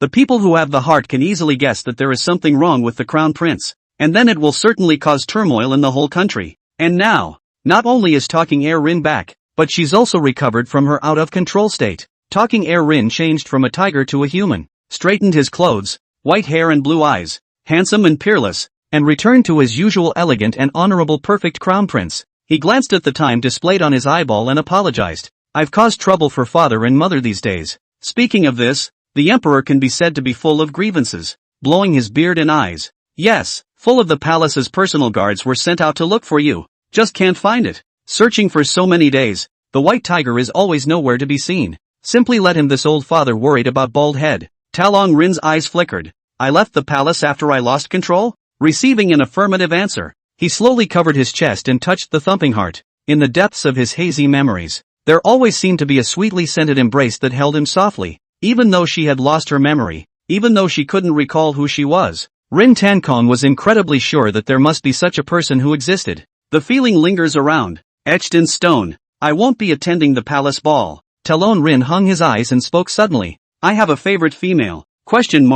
The Emperor was filled with confusion. When did this happen? Why haven't I heard him talk about it before? It was in the last few days of being out of control that I met her. Talon Rin said solemnly. I can't recall her now, but I had to have her. This is ridiculous. The Emperor was surprised. It was well known that the memories of males during the period of loss of control would disappear with the awakening of consciousness. So how could he be sure that such a female really existed and was not just a figment of Rin's imagination? What if this female doesn't actually exist? Is he just going to keep waiting in vain? What's more, even if this female did exist, and they did find her, there was still a serious question across the board. Talking Heir Rin was a rare SS-ranked male, and the Empire currently had no S-ranked females that could match him. For this reason, the royal family had already prepared for the worst-case scenario, which was to use their privilege to make Talon Rin and the A-class female be monogamous mates, while the A-class females had minimal calming effect on him. Increasing the frequency of the calming and having an A-class female single-mindedly calming him alone more or less slowed down his loss of control. If the female that Talking Heir Rin likes is an A-rank spirit power, then naturally all will be happy. Instead, the Emperor asked, if her spiritual power is below A rank, will you still insist on staying with her? That's the equivalent of choosing suicide. As the Empire's most qualified crown prince and the Emperor's most favored heir, Tan Kong Rin has understood the situation since he was young and has never been concerned with the big picture, and should not have made such an irresponsible decision. Facing his father's questioning, Talon Heir Rin clenched his fists and remained silent for a long time. The air fell into condensation for a moment. After a long time, The Empress broke the silence and smiled as she rounded off the conversation. Maybe the one Rin likes happens to be a class of female. Anyway, let's find the person first. The Empress asked talking hollow Rin, how much do you remember of her left? If you can't remember what she looked like, do you remember how tall she was? Hair color? Regrettably, talking Rin didn't even remember. Through and through. That's going to be hard to do. The Queen frowned, suddenly remembering the earlier fake news story about the widowed female bringing up her pups alone. The news has now been deleted for good, but the Empress thinks the little white cat in the accompanying picture really resembles Rin talking air. Could it be that the little female cuddling the cat is the one that talking Rin likes? Last time, the Queen sent someone to contact that news editor and nothing additional was pried out. This time, the Empress simply took matters into her own hands and contacted the owner behind that news agency directly, identifying herself as soon as she came up. The other party's tone immediately became respectful. What are your orders? Please speak. However, upon hearing the Queen's inquiry about the fake news, the other party appeared to be in a difficult position. All backups have been completely erased, and there really aren't any other photos. There were no photos, but with the public flying machine ride logs in place, if one had a mind to look into it, they would be able to identify the female, Talon Rin. However, stopped the Empress, don't keep looking into it, mother. Without just cause, even the royal family could not investigate an innocent female with that kind of fanfare. Then did you just give up? The Empress wanted to say something. Forget it, just figure it out yourself. Give up? Of course not. Talking about the Rin drooped his eyes to hide the color of his eyes, could not see what he was thinking. The owner of the news agency ended his correspondence with the Queen and contacted Marshal Ferry Lane on the hoof. The reason why that previous fake news was quickly deleted was precisely because Marshal Ferry had come to the door and warned the news agency and seriously ordered them to forbid any news related to that female to anyone. But, this time, the one who came to spy on the news is not a cat or a dog, but Her Highness the Empress, the most honorable person in the entire empire. The owner of the news agency sweated and reported the matter to Marshal Ferry as quickly as he could, then drew a long breath and touched the sweat oozing from his forehead. Had he known that he would be targeted by a big shot of this caliber? Even if he had been given 100 guts, he would never have allowed that fake news to go out. What on earth was that female holding the kitten? To attract the attention of two big shots at the same time. It must be a big shot itself. The owner of the news agency smiled bitterly and shook his head. Is it possible that such a big shot would take a public flying machine? Is he experiencing life? The Queen herself inquired about the news. Is it the interest in the yearling? No. Maybe it's the cat. Feli tapped his fingers on the desktop in contemplative thought and went to knock on the door to the Ninten's bedroom. The little female, who seemed to have just gotten out of the shower, her hair wet and bubbling with moisture, her face like a white peach, poked her head out of the bedroom. Uncle Ferris? The same word uncle. From Xian's mouth, it is cold and hard, but from the mouth of the little female, it has a lot more different flavor. Feli narrowed his eyes, suddenly thinking that uncle might be a good term of endearment as well. I heard you picked up that cat? He asked Nintan. Although Niantian has accepted the fact that the marshmallow left, but still cannot help but be sad. Flattened his mouth, aggrieved nodded. Just picked up in the yard. As soon as she spoke of marshmallows, her desire to confide was too strong to be stopped, and she told Feli in a brainstorm about what the kitten had been through with her all these days. Feli listened quietly, without the slightest hint of impatience, but his mind grew more and more puzzled. According to his speculation, there were many secrets in the royal family. And it was not impossible to change from a tiger to a cat by some secret method. That cat might be a member of some royal family, and the greatest probability was that it was His Royal Highness the Crown Prince. In order to induce the Empress to personally come out and pry for information. But the kitten in Nian Tuan's description had a character that was clearly very different from that of the Imperial Crown Prince. The Crown Prince is calm and dignified, while the cat is clingy and pampered, and even cries. Feli frowned. Could he be overthinking it? He carefully asked her about the physical features of the little white cat. What does it look like? Long white fur, beautiful blue eyes. Nianchuan raised his hand and gestured a king, and a black king on his head, like a little tiger. You don't have to help me look for it. It will definitely come back to me when it wants to. Niantian was confident about this. Hearing that the little white cat had white fur and blue eyes and the word king on its forehead, the suspicions in Feli's mind seemed to be confirmed. He couldn't bear to break Niantian's certainty, and didn't dare to tell her that perhaps the kitten was actually a male orc with a special status, and that this time he left, he was afraid that he would never come back. The Crown Prince, who had returned to normal from his out-of-control state, would not remember the experience at all and would forget all about her. Feli offered with deliberation. Would you like a new kitten, or a puppy? I'll buy you one. Nianchuan, however, shook his head no. Marshmallows are unique. She doesn't want a substitute. Then I'll take you out for a walk? Feli racked his brain trying to cheer her up. Although the next few days were not days off, he could take time off. As the Empire's notorious laborer, the Lord Marshal had saved up decades of annual leave without taking it. Feli counted all those vacations he had saved up, envisioned a future with Nintan, and surprisingly, felt that the vacations were somewhat less than adequate. At the moment the Lord Marshal forgot all about his former disdain for his nephew's love brain, and his heart overflowed with longing. I have a pristine planet under my name that is very underdeveloped and has great natural beauty on it, with all kinds of wildlife, and I've developed a hot spring in the snowy mountains of that planet that's perfect for a vacation getaway, he said, having done some research on Nianchuan's preferences. Nian Tuan was indeed successfully piqued. The more he listened, the brighter his eyes became, and after a moment of reserve, he couldn't help but nod his head. The entire military headquarters is inexplicably overflowing with pleasantness today. The ministers didn't know whether it was an illusion or not, but they always felt that the marshal left in a hurry for a trip and seemed to be in a good mood when he came back. And even if there was a mistake in the documents they sent, they didn't usher in a blistering storm as usual. The last time the marshal was in such a good mood, it seemed that it was Niantian who had brought him buns. What's it about this time? The bold subordinates whispered and gossiped about their boss, but no matter how much their minds were blown, their jaws dropped when they learned that Fairy had taken 3 days off for a date. Marshal? A date? A date with who? Which female is so powerful? It actually subdued the famous cold-blooded marshal. If the news were to spread out, I'm sure countless females' hearts would be broken. Even if the ratio of males to females was so disparate, there were so many females who had expressed their love for Feli, and there were even females who claimed that they were willing to spend their whole life together for him. But the marshal was never moved. Everyone thought that the marshal would be single for the rest of his life. Who knew that he would suddenly have a date? If word got out, I'm afraid it would be the first big explosive news in the whole empire this year. I never imagined that a cold and ruthless Marshal Feli would just fall for a certain female so silently. Who is the female who can make the marshal blossom?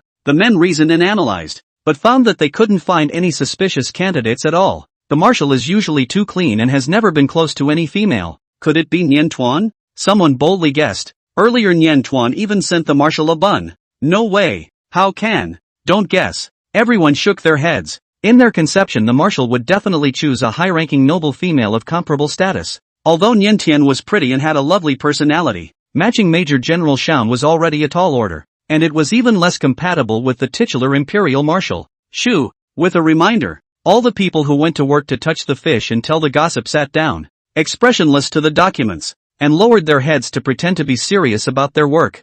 Feli passed them and left the military building early, apparently to go on a date. The afterglow of the ministers quietly glimpsed Lord Marshal's springy appearance, and they all scratched their heads in curiosity. If they weren't bold enough, they would even want to follow the marshal and find out what was going on. Not only were the men curious, but close friends who learned of the incident came to inquire about Feli, and even His Majesty the Emperor poked around, asking if he really had a female of his choice, female of the heart's desire. Feli looked at the messages from his friends and raised his eyes to Nintan. They were on the airship at the moment. The primitive planet that was the destination was a little far from the central star. The road was full of some boring scenery, but Nian Tuan squatted on the seat and looked out the window curiously, his soft little face pressed against the porthole. The magnificent cosmic nebulae were reflected in the bottom of his eyes. He looked particularly innocent and romantic. Feli couldn't take his eyes off her for a long time. When Niantian came back to her senses, she was seeing that Feli seemed to be taking pictures of her, and she didn't dodge, posed with a wink and a smile, and also specialized in displaying the blue iris necklace around her neck in front of Feli's eyes. For this outing, she wore a special gift from Feli. Only Feli didn't react as if he didn't see it. Nianchuan was skeptical, but quickly put the small doubt behind him. Uncle, show me. She moved over to see how well the photo had been taken, only to realize that Feli appeared to be posting her photo to his personal space on Starnet. Her face swished red. Don't send it out dash. Feli was an imperial marshal, an existence in the limelight. If she just posted her picture to her personal space, she didn't dare to think what kind of sensation it would cause. Niantian was too busy to stop it. Feli didn't seem to understand why she was reacting so violently, and easily clutched both of her wrists in one large grip, restraining her. With the disparity in size and strength, Nianchuan was forced to sit down obediently like a bunny caught by a hunter. It wouldn't have mattered if she had just been sitting plainly, but Feli had actually taken her in his arms and made her sit on his lap. Shyness, dryness, swept over her in a flash. The man's embrace was wide and warm, the photos and all that had all been thrown out of his mind, and Nianchuan was filled with the firm thighs he was sitting on, trying hard to ignore the feel of the muscles, but failing repeatedly. It wasn't until Nianchuan felt like he was going to burn all over, That Feli finally let go. Sorry. He was so used to being condescending about everything that he subconsciously did just that, only realizing with hindsight that something was wrong. Ninten's skin was so thin and tender that he clearly felt no pain, but a ring of scratches was clearly visible on his wrist, making Feli feel even more remorseful. Next time you can just slap me. Feli apologized. If he unintentionally made such rude behavior again, I hope Nian Tuan wouldn't hold back and just roughly remind him directly. Nianchuan climbed off his lap quickly, trying to look calm, and shook his head as if nothing had happened. It's okay, it's not like you did it on purpose. The photos, she brought the conversation back to the photos. Don't ever send them out. While that photo is actually a pretty good shot, it's not something to just post. Wouldn't it be okay if it was only visible to friends? Ferris asked for her opinion. They're all decent people. They won't pass on the photos. Even though he hadn't officially registered, he was already the guardian that Nian Tuan had personally recognized. As sensible as he had always been, the thought of showing off had even arisen. Only friends can see? Nian Tian perked up his ears. There's such a function? As long as it wasn't posted on StarNet for all to see, she didn't mind very much and loosely agreed to Feli's request. The palace. The emperor saw the photo sent by Feli, turned it over and over several times to confirm it, and stroked his palm in awe.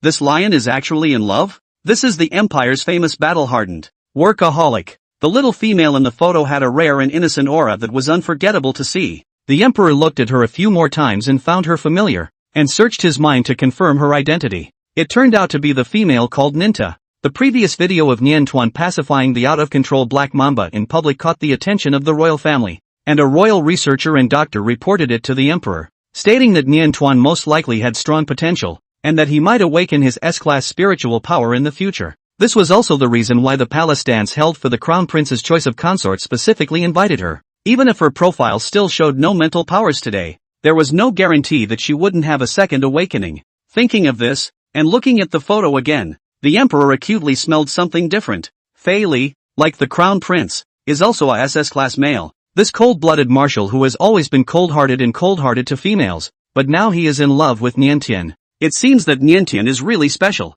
If she could really awaken her S-class spiritual power, then she would be the most suitable female for the crown prince. Thinking that Feli had even gotten a head start, the emperor couldn't help but be anxious for his son. The emperor called for Talking Air Rin, urging him to give up the unrealistic thoughts in his heart. Since you can no longer recall the female's appearance, forget her completely. Come see this little female called Nian Tiao. Do you like it? The emperor displayed Nian Tuan's picture in front of Talking Air Rin, disliking a picture of a female head-on. Talking Air Rin inclined her head. Her eyes did not fall on the picture, and rejected it wordlessly.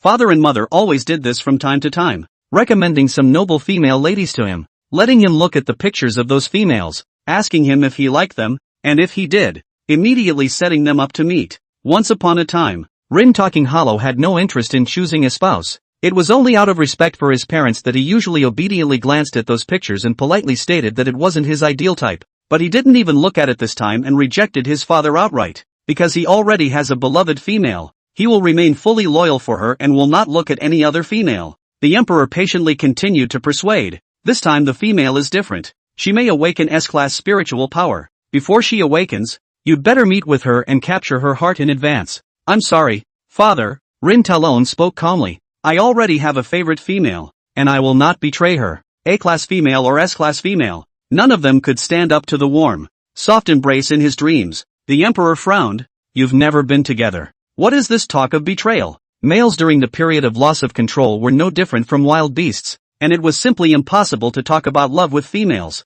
Even if Rin Tan Kong really fell in love with a certain female during the period of loss of control, they were definitely not together. Meet with Nian Tuan. You'll like her. The emperor once again recommended Nian Tuan to Rin Tan Kong. Such a pretty little female, and said to have such a great personality, that even Feli's old house was on fire. So you can imagine her charm. No, Talon Rin retorted with certainty. I wouldn't like her. At this moment, His Royal Highness could not have imagined how the words coming out of his mouth would be destined to be slapped in the face. His Royal Highness is keeping his body for the female of his dreams, while the little female he's been pining for is being embraced left and right to soothe the depression of the cat's departure. A small snow fox in his left hand and a large snow leopard in his right. Nintan happily soaked in the snowy mountain hot springs and squinted. The hot springs misted up and quickly built up a layer of white frost on her eyelashes. The little snow fox came up to try to help her lick it off, but in return, she caught her and rubbed her fur all over the place, seemingly eyeing the snow fox's favor. The snow leopard's tail wagged from side to side,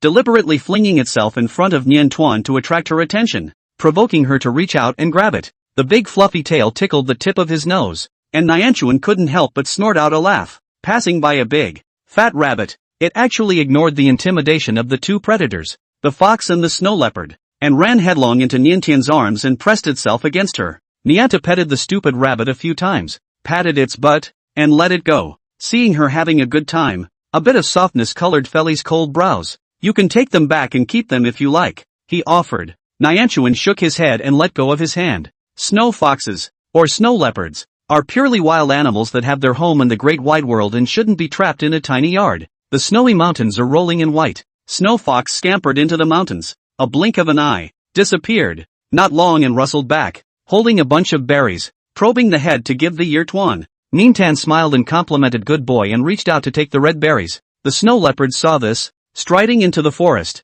and soon also had a harvest, panting and carrying a prey back, steaming with heat, the freshly bloodied prey bang thrown in front of the Niantian. Exclamation point, Niantian was startled, and then he cried and laughed as he rubbed its big hairy head. Mumble, the snow leopard purred, seemingly pleasantly, seemingly urgently. Not only did he offer to share his food, but he even graciously let Ninta eat first, which almost breaks with animal nature. Niantian does not lack this bite of food, also not have the habit of eating wild game, but fluffy a piece of heartfelt intentions so that she could not bear to refuse. Uncle! She looked to Feli for help. Fairy took over in time for this rock sheep hunted by a snow leopard. For Niantian's sake, the snow leopard didn't stop him from touching his prey, though he watched his every move warily.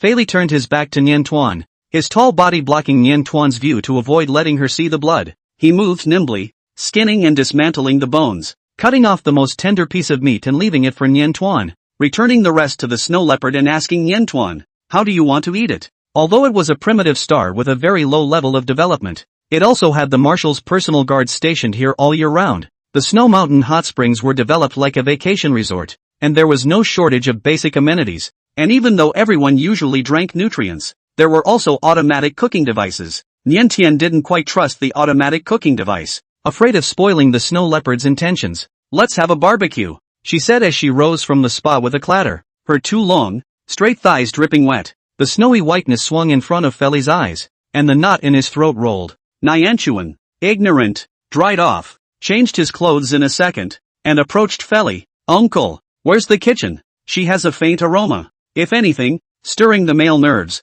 Feli is in his prime, since it is very unable to withstand the provocation. The small female casual knitted brows and smile are difficult for him to hold back to produce reverie. Never before in the first few decades of his life had he felt so clearly that he too was a beastly male, with a raging and intense desire for a mate. Against that pair of pure and bright eyes, Feli forced himself to press down those chaotic thoughts, still maintaining a stable and reliable image on his face. Only the hoarse voice betrayed him. "Follow me." Freshly sliced and marinated lamb is placed on a hot grill pan and grilled until sizzling. Niantian had always disliked the greasy grilled meat, but now, smelling the strong aroma, it was hard not to look forward to it, and while obediently squatting on the chair waiting for Feli to feed him, he took a few pictures. As it happened, she had taken some pictures while soaking in the hot springs, and from them she picked and chose her favorites, shared them in her personal space on StarNet, and set them to be visible only to her friends, just like Ferris had done. Nianta, hanging out with my uncle. Picture, picture, picture, picture, picture. Snow-capped mountain tops, wild critters, Feli concentrating on the grill, and a selfie. There are not many list friends of Nintan, only a few. The photo was sent out silently. I thought there would be no splash, but I didn't expect everyone to be very supportive. Even those old professors at the Imperial Military Academy actually gave her praise. "Are those wild animals? Be safe." The old Professor Lee, unaware of Nianta's animal favorite constitution, couldn't help but worryingly remind her in the comments section even though he knew that Lord Marshal would certainly not put the young female in danger. There were also several older professors who were concerned about her health. Nianta expressed his thanks in a hasty manner. The only one on the list who hadn't moved was Xie Silence. He seems to be completely lost. Nianta frowned. The previous message she sent over hadn't gotten a reply so far, so she sent another message asking Xie Silly, "Are you okay?" There was a silence. No echo. At the end of the chat box, Xie silently stared at Niantuan's message in silence, his fingertips lightly trembling as he struggled violently inside.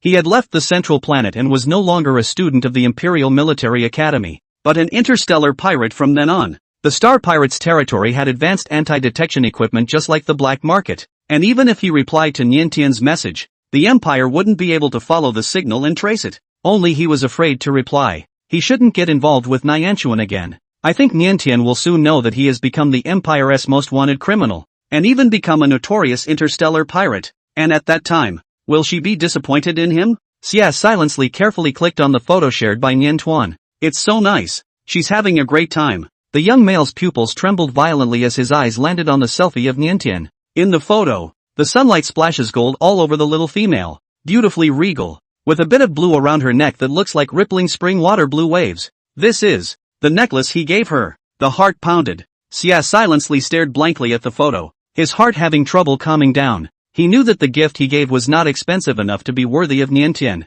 and he felt contented that she was willing to accept it as good enough. He never dared to imagine that Niantian would actually wear this necklace on his body. Is this your female? A gentle voice suddenly sounded. The originally chaotic lower cabin was suddenly plunged into an infinite silence. All of them were too respectful to raise their eyes, respecting and fearing the visitor. Lord Chief, this mission, Jiao personally, these minions are fortunate to be able to ride with Lord Jiao in the same airship is already an honor. Lord Jiao today condescending how to come from the upper class cabin to this side? Jiao's silhouette was ghostly. Appearing behind Xia silence lay in just a split second. Looking at the photo on his optical brain with interest, Xia silly tensed his spine and dodged away from his prying eyes. Exclamation point. The two exchanged blows so quickly that the minions were startled before they noticed that there was even a man here. Obviously having a handsome face that could not be ignored, but being able to do so without any presence meant that this person's strength was far above theirs and was very good at hiding himself. When did this character appear in their pirate crew? For a while, the eyes that looked at Xia silently were filled with scorn.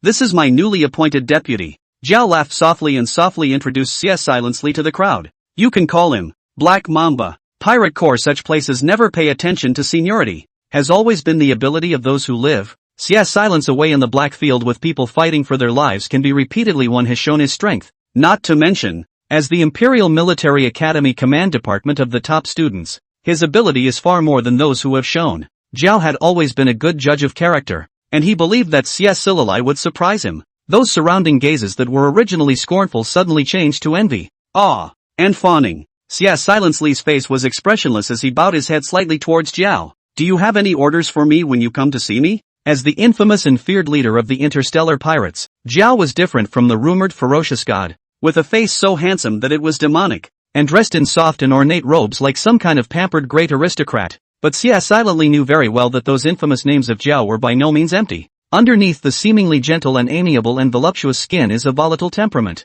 and once someone dares to brush him off, they will surely die without a corpse. Out of protection, Xia silently didn't want to talk to Jiao about the topic of Niantian. His evasiveness was read in the eyes of the Augur as meaning something else. The female, she doesn't like you? The Jiao slowly sized up Xia silently and smiled slightly. You're very good looking. Why doesn't she like you? Because your beast form is a snake? Or because you are penniless and powerless? He bit his words with a slightly sexy nasal tone, speaking slowly and gently, critiquing Xia silence away to almost nothing. Snake orcs were always the most detestable existence for females. Not only were they vicious and horrible, but they were also cold and even poisonous. As a fellow snake-like beastman, Jiao revealed another sympathetic look and gently patted Xia silently's shoulder. The females are all afraid of our snake-like beast forms, but it's no big deal. In the future, you can change your fake identity to a powerful one, a high-ranking official, a rich businessman, whatever, and she will be willing to be your female. After all, things like females are that ruthless and greedy.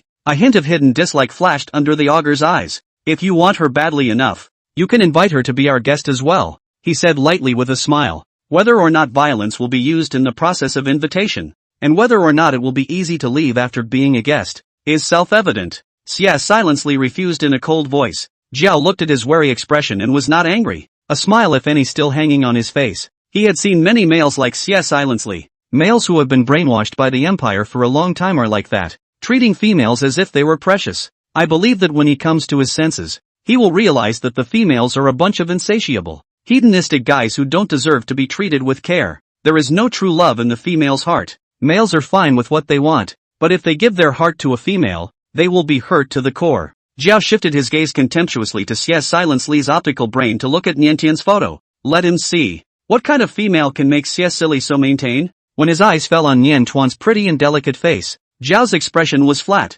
And when his eyes descended to Nian Tuan's neck, Zhao's eyes were condensed. When did females wear these cheap necklaces? The material was considered qualified, but the rough craftsmanship cost no more than 100,000 star coins at a glance, and it was particularly harsh when pasted on the little female's white and delicate skin. Females seek the best in everything they eat, wear and use, so if they can accept such a cheap gift, they are already very appreciative. So how can they really wear it on their bodies? The little female in the photo looks into the camera, showing off the necklace around her neck in a big way. It was so unbelievable that the Augur felt a pang of absurdity. The necklace wasn't worth liking, so there was only one possibility left. This little female was very fond of the male who had given her the necklace. Did you give her this necklace? It wasn't hard to guess this. After all, there weren't many males who were as strapped for cash as Xia Silently and were still lucky enough to have crossed paths with a female. Xia Silently was silent, but did not deny it. Ha! Zhao's face slowly sank, eyes slightly downcast.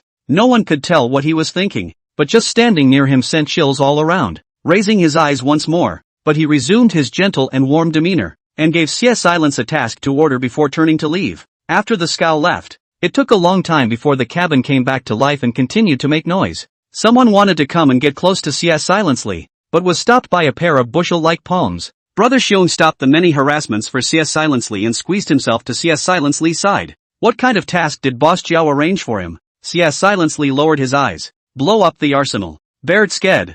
I'll let you get a big one right off the bat. The bombing of the arsenal is a big deal, and the Empire will surely track it down after it's done. So I don't know if Zhao wants to fight with the Empire this time, or if he wants to blow it up and then run away. By the way, you mustn't look at the little female's picture in front of Boss Zhao next time, and don't mention her either. Bear lowered his voice. I heard that Boss Augur especially hates females. It was about Niantian, and even though Xie Sililai was not interested in the chief's gossip, he frowned at Xiong, signaling him to expand on the details. Ha! Actually I don't know much. I just heard that it might have something to do with Boss Zhao's mother, Xiong said, remembering that Xie Silently's mother was also an extremely good person. His voice paused and carefully glanced at his expression, seeing that he didn't have the intention to get angry. Before he continued, in short, he has no compassion for females, and if he talks about females in front of him, he will probably get angry. Boss Zhao's out-of-control value is already very high. If he were any other star pirate leader, he should have captured a female to enjoy mental soothing a long time ago, but it seems that he doesn't even want to touch females because he dislikes them too much, and he has always injected potions to solve the problem. Something like a potion is nothing more than a thirst quencher, and is no real substitute for the female's mental comfort. The brief smoothing out will be followed by a more violent loss of control. Zhao's temperamental and irascible nature is related to his out-of-control value. You don't have to worry too much. Xiong swore to comfort Xie Silly. Boss Zhao isn't interested in females. He must have just asked casually and wouldn't put Niantian in his eyes. The temperature of the snowy mountains is freezing cold, but the atmosphere is soothingly warm. With a full stomach, Niantian took a nap and woke up feeling like someone was touching his face. The man's fingertips were roughly calloused, but the touch was so light and gentle that it barely caused her to feel anything. Fluttering her eyelashes a few times, Nianchuan opened her eyes and cooed, "Uncle Ferris?" The man's hand on her face gave a slight lurch and retracted it without showing any emotion. Awake? We've left the snowy mountains. During the time Niantian fell asleep, Feli temporarily received urgent news. An Imperial arsenal was blown up, suspected to be the work of interstellar pirates. According to the intelligence said that the star pirate leader Zhao may have appeared there. If it was only the bombing of the arsenal, then the matter, though serious, was not so serious as to attract the personal attention of the marshal. But an augur showing up in person would be well worth a run by Fairy himself. After all, Zhao was not only tactically cunning and adept at hiding his tracks, but even had SS rank strength, having once heavily defeated more than one S rank general of the Empire in a hand-to-hand encounter. This tumor, it must be pulled out. Needing to travel urgently, the original plan of touring for 3 days was broken, and Fei could only apologize to Nian Tuan with an apology and promise to bring her here next time. If it were any other female, I'm afraid she would have thrown a tantrum regardless. Nianchuan, however, rubbed his eyes with a soft smile. It's okay, uncle. She'd been able to jerk off critters in a snowy mountain spa, and she'd made the trip worthwhile. Before leaving this planet, the craft carried Nintan from a high altitude over the land, across the sea, through the desert and past the grasslands. On the grassland, cattle and sheep migrate in herds, and wildebeests run wildly with hooves, setting off rolling waves of dust. Lions. Nintan suddenly reached out and pointed at a pride of lions. Her eyes lit up and she craned her head to look at Feli. Uncle, you're a lion too, aren't you? With Shaun and Feli looking this much alike, would they look even more alike in beast form? Facing the little female's expectant eyes, Feli nodded helplessly. He would naturally do his best to fulfill Niantian's request. The craft landed. Accompanied by Niantian's cry of surprise, a robust black-maned male lion appeared in this grassland. Niantian's mouth opened slightly in surprise. Black-maned lion. The lion in front of him is young and strong, with deep amber pupils, thick muscle lines outlining a wild demeanor, and the winds of the prairie blowing on his body as if he was born to be the absolute king in command of this place. Niantian stared at the lion in awe, as if he saw a different Feli. In his human form, Feli had always felt like a stern elder to her, but turning into a lion revealed an exuberant passion that belonged to a young male, bursting with hormones. His strength was magnified even more when he changed into his beast form, and as a lion, Shaun was much more lively and childlike than he was. Niantian was able to play around with Shaun with ease, but when faced with Feli, he was a bit afraid to act rashly. The black-maned male lion let out a deep and powerful low roar. In an instant, the herbivorous animals were terrified by the sound, and except for a few that were frozen in place, the rest scattered in all directions. Even the same predators, the panther type of animals, hid vigilantly. They had never heard such an intimidating lion's roar before. When did this territory get such a strong lion? Not only were the other animals puzzled, but the original owners of the territory, the same lions that Niantian had reached out and pointed at, were also puzzled. The lioness watched the cub warily, and the male lions of the pride, a pair of brothers in the prime of their lives, followed the sounds and sent side by side to find Feli. The moment they got a good look at Feli, the pair of lion brothers even developed a cowardice. 2 by 2. The contrast is extreme. For the first time, Niantian realized so clearly just how large male orcs were. Even the two male lions on the opposite side combined were nowhere near as tall and strong as Feli. Not only the hardware facilities crushed the opposite side, the black-maned male lion aura is also exceptionally amazing. Just a calm look, it is intimidating. The atmosphere burned, and Niantian gave Feli's mane a gentle tug and whispered urgently, "Let's get going, uncle." There was no such thing as retreating without a fight in the male lion's vocabulary, and even if the two wild lions were clearly no match for Feli, they would have rushed up to fight him to the death in defense of their cubs as well as their own position in the pride. Niantian didn't want to see them tearing each other apart. The sensation of having her mane tugged by the young female was very subtle, and the black-maned male lion arched his beak over Niantian twice, licking lightly at the back of her neck, seemingly displeased with the necklace that had gotten in the way, and making a threatening noise at the back of his throat, causing the two males on the opposite side of the room to tense up even more.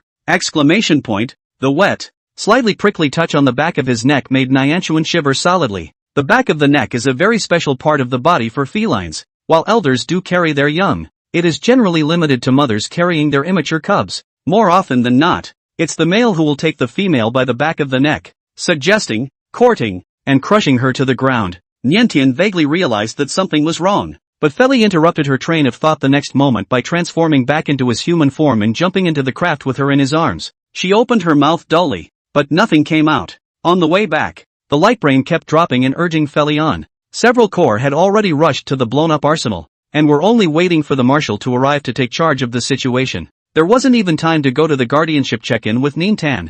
Feli dropped her off at home and was about to leave to move on tracking down the Star Pirates. "When I get back, we'll check in. Register?" Niantian froze for a moment before reacting to the fact that it wasn't a marriage registration, but a guardianship registration, and nodded with a slight reddening of her ears. "Be safe."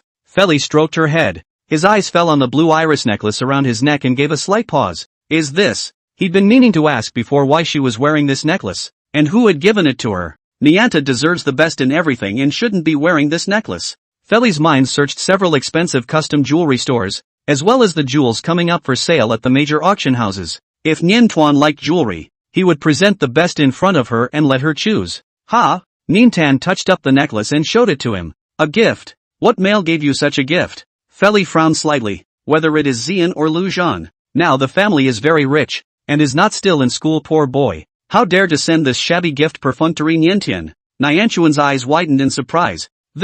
Isn't this a gift from you?" The air stood still for a few seconds as her brain raced and she suddenly realized that she seemed to have recognized the wrong gift. So, why would Feli, who looks like a prude, give her rabbit ears? Niantian was not interested in pursuing this issue for the time being, grasping the iris pendant in her hand, Xia Silky's face floating in her mind. It turned out that this necklace was a gift from Xia Silali. Where the hell has he been? Hasn't been answering messages. "Uncle, when you're not busy, can you help me find someone?" She couldn't help but ask Feli for help. The person Nientian is trying to find is a young male. Is he the one who gave her this necklace?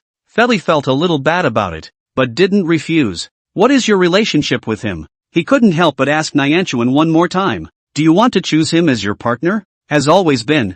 Feli does not feel that he is very old. The average age of the orc's 500 years old. He is clearly still young, but in the face of the year Tuan always because of the age of the sense of crisis. After all, Niantan is only 20 years old. Would she be more likely to be attracted to a male her own age, even if the young male is just a poor boy? Nientian froze and shook his head in denial. We're just friends. It's just that Xie Silence Li's family environment is very poor, and she's been through a rough patch, which makes her recall her past self and inevitably get more attached to it by a few points. Seeing her deny it with such certainty, Feli lightened his mood a little and promised to do his best. Thank you, uncle. Nientian sent Xie Silence Li's name, photo, and other personal information to Fei Li, and his heart finally settled down a little. Ferris promised her that he would find out as soon as possible. I thought this as soon as possible would take at least 2 or 3 days, but I didn't expect the news to come so quickly. Arriving at the bombed-out armory, a handful of surveillance records that could be repaired were left at the scene, and Feli watched them carefully, staring at the male in the ornate robes, analyzing the Augur's every move. 2 seconds before the end of the video, a figure suddenly appeared beside Zhao and seemed to be reporting something to Zhao, catching his attention. The other man wore a hood and his face was hidden in the shadows, but at a glance, Feli thought the man's form and posture were familiar. After a careful comparison, he confirmed that this was the young male that Nian Tuan had asked him to help find Xie Silence Li, the missing military cadet who went off to become a star burglar. By the looks of it, it seems to be still very much appreciated by the chief, and to be able to speak in front of Zhao. I'm afraid that he has long been in contact with the Black Forces. Such an extrajudicial maniac is a friend of Nientian. Feli couldn't help but break out in a cold sweat and feel a pang of fear. The naive little female had no defenses against people and dared to make friends without even knowing what the other person was. In case this Xie Silence Li had some bad intentions and tricked her out to take her captive, she wouldn't even have time to call for help. Immediately, Feli opened Nientian's chat box and was about to send a message to educate him, when his movements suddenly paused again. He turned his head to the adjutant. Adjutant, ? Ferris, are you married, if I remember correctly? The adjutant's old face flushed. Yes, not only is he married, but he's still notoriously good with his wife and owner. It was for this reason that Feri chose to take lessons from him. If your wife and master did something wrong, would you educate her? The adjutant was alarmed. Education? He shook his head back and forth. No, no, no. How dare he educate his wives and masters? In the entire empire, there would never be a male so bold. Seeing him react so violently, Feli was secretly glad that he had not rashly sent a message to Nientian just now. He really did have a lot more to learn when it came to relationships. He vainly continued to ask for advice. Well, if she makes a very bad friend, how should she be admonished?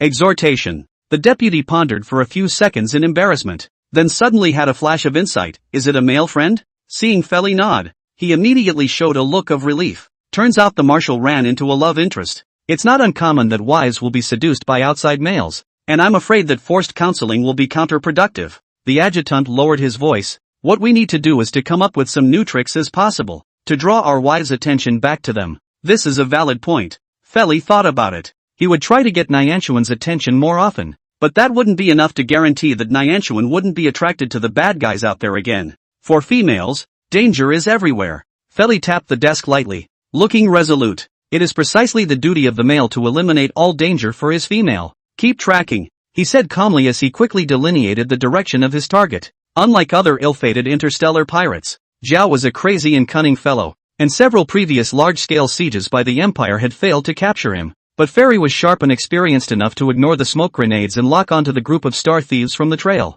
With the marshal holding down the fort, the Imperial troops were in high spirits, but the star pirates were terrified. Chief, they're catching up. The star pirates had just arrived at the stronghold when they realized that Imperial troops were approaching. Even if the Empire had been expected to be enraged before blowing up the arsenal, no one could have imagined that it would catch up so quickly. Who is leading the Imperial army? This keen sense of smell and strong judgment is too scary. The gentle smile on Zhao's face faded for a few moments, and a few moments of inquiry were hidden in the depths of his upturned eyes. TSK. He sighed softly. It couldn't be that horrible lion himself, could it? Reichsmarshal Feri Lane. Not to be trifled with. It's an honor to be chased by the marshal himself, and it's not a regrettable death. Even though it was difficult to retreat in one piece, Zhao seemed to be in the mood to flirt, before his face slowly cooled down. Abandon the stronghold and depart at once. Trying to escape from Fairy's personal pursuit was undoubtedly a difficult task, and simply giving up a stronghold didn't seem to be enough. Jiao made an instant decision.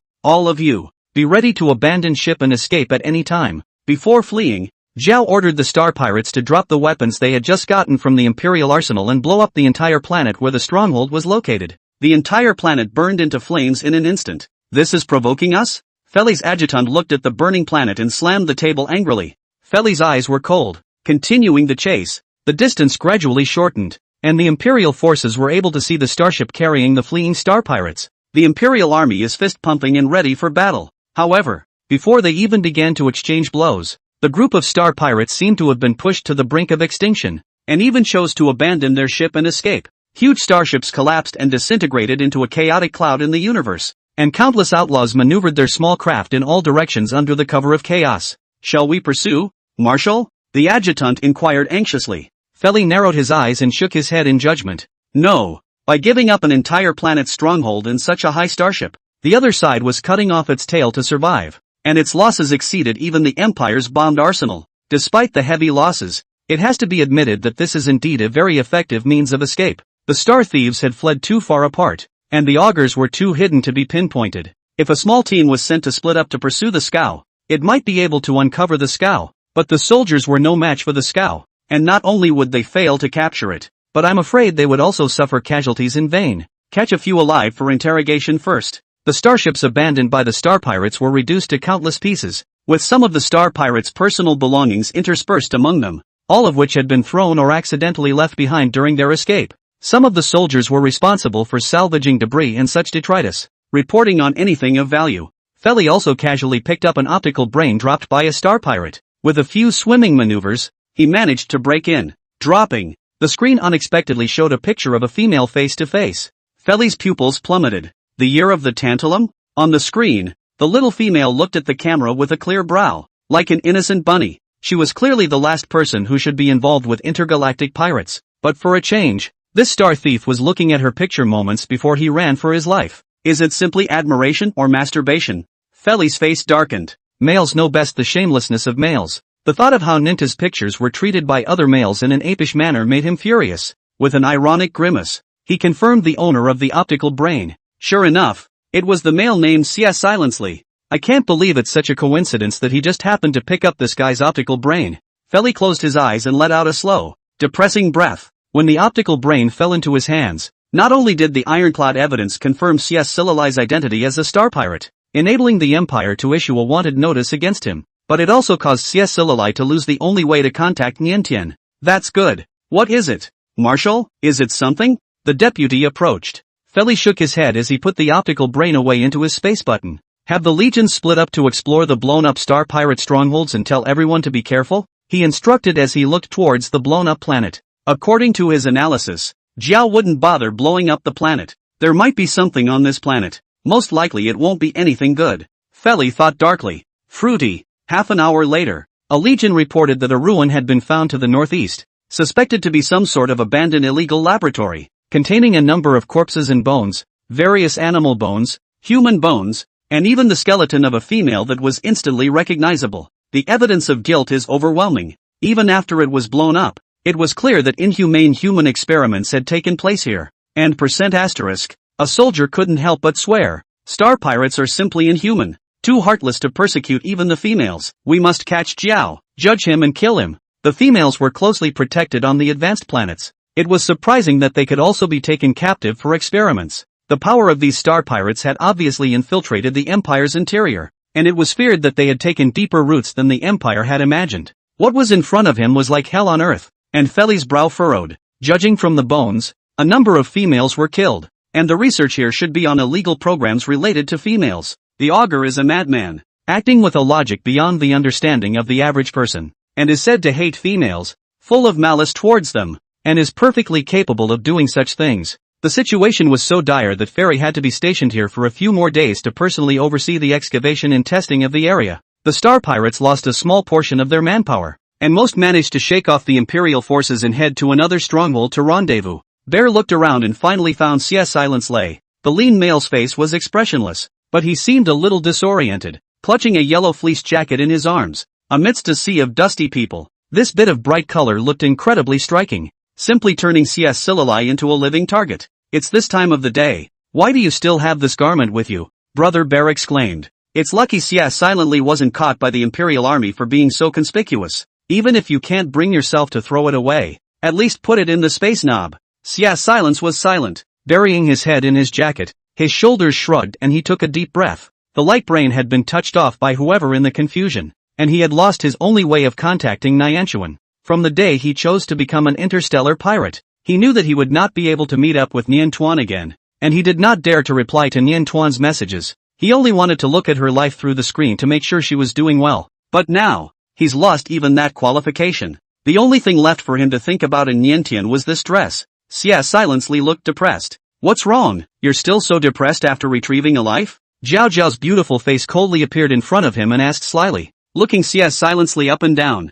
Zhao raised an eyebrow. Your light brain is missing? Can't contact your favorite little female? Facing the silent CS silently, Zhao gently patted his shoulder and egged and enticed him in a low voice. If you really miss her, you can quietly go to see her and invite her to come out to play. CS silently faintly refused. I won't see her again. He had lost his optical brain, which might have fallen into the hands of the Imperial military, and the other side deciphered his optical brain to discover the connection between him and Niantian. Out of protection for the females, Imperial officials would thus approach Nianta and tell her that this male she knew was a fugitive and a bad guy, and that she must be wary of staying away. Nianta was indeed approached by Imperial officials, but it was already a few days later. The officials were not looking for her because of CS Silence Lay either, but because of the guardianship matter. While Fairy was still in the middle of his business trip, the 1-month deadline was counting down fast to the end. The system detected that Nianta was missing a guardian and automatically matched her with a new one. And someone from City Hall notified her that she was invited to come and meet her new guardian for registration. Early in the morning, Niantian rubbed his sleepy eyes to receive this notice. Shocked, instantly awake. She has found a guardian. She just hasn't gotten around to registering yet. Niantian's small window poked Feli. What should I do? Uncle, the system has automatically matched me with a guardian. Nianta, the people from the town hall are here to see me. I'll go with them first. Nianta, don't worry. Uncle, I'll wait for you. Having already made an appointment with Feli, she wouldn't go back on her word. She would explain the situation to the guardian the system had matched her with, then reject the other and wait for Feli to return. Being in the middle of his busy schedule, Feli didn't see the message from Nintan in time. In the last few days, the unearthing of illegal experiments has finally come to a head. Feli looked down at the report on the file, which read, Advanced Female Artificial Breeding Program. This lab specializes in researching advanced females, and it's surprising that all of those females that were killed were A-rank spirituality. The purpose of the experiment, it seems, is to try to artificially breed females with S-rank mental power. Thinking about the fact that the Augur was suspected to be a SS-ranked male, Feli vaguely understood why he was so mad. Because A-rank females can't solve the problem of out-of-control SS-rank males, and the Empire is slow to birth S-rank females.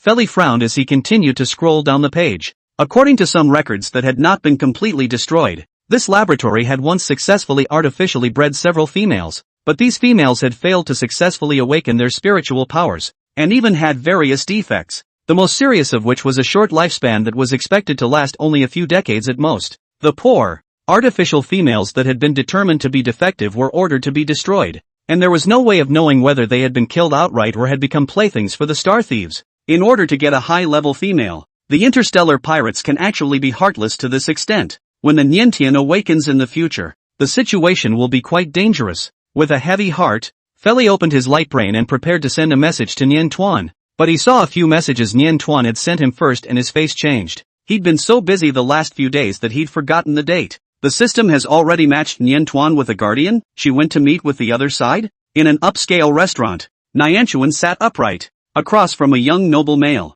The noble male's demeanor was elegant and his tone respectful, but there was a hidden slightness that flowed between his words. Your Excellency Niantian, I'm sorry, but I'm unable to check in with you. I would like to be mated to a female with a B rank or higher mental power. And you have no mental power. The words are only half spoken, and the rest can naturally be understood. The noble male chuckled softly. Even though he himself was only a D-grade male, with his family behind him, he could choose better females to improve the genes of the next generation. A female like Niantian who hadn't succeeded in awakening her spiritual power wouldn't be considered by him at all. It was the Empire's guardianship system that had taken the liberty of matching them together. I hope you will apply to City Hall for a rematch. As compensation I can gift you 1,000,000,000 star coins. The noble male raised his head confidently. Or any other compensation you want? I will do my best to satisfy you. Well, Nyanchuan opened his mouth, a little unsure of what to say. 1,000,000,000 star coins. If it was before she crossed over, it was a huge sum of money that she could hardly imagine and that she could not even touch if she worked hard for the rest of her life. But for her now, it was not really that far out of reach. Her account had a huge bounty from her fans. She hadn't counted exactly how many zeros there were, but it had more than likely long exceeded that number. You don't have to give me any compensation, she said sincerely to the noble male. And regardless of the fact that she was now considered a little rich, even if she was still poor, she wouldn't be asking for compensation in a lion's share of the money. In her opinion, this mandatory match in the Empire just didn't make sense, and it was too hasty for two people who were meeting for the first time to have to register and decide to live together in the future. There's still a high probability of unsuccessful matches on Earth. It doesn't make sense that you have to submit to matches on the stars. It was only natural for two people to refuse a match if they weren't happy with each other. The other person hadn't wronged her and didn't need to make it up to her. The noble male, however, did not believe that Nian Tuan was so good at talking and stared at her suspiciously for a moment. Do you want real estate, a villa, an estate, or a jewelry mine, stores, planets? He felt that Nyanchuan must have something else in mind. Otherwise, it is that Niantian looks at him, does not want material compensation, and has to be with him. Thinking of this possibility, the noble male couldn't help but sit up straight, feeling that this matter was a bit tricky.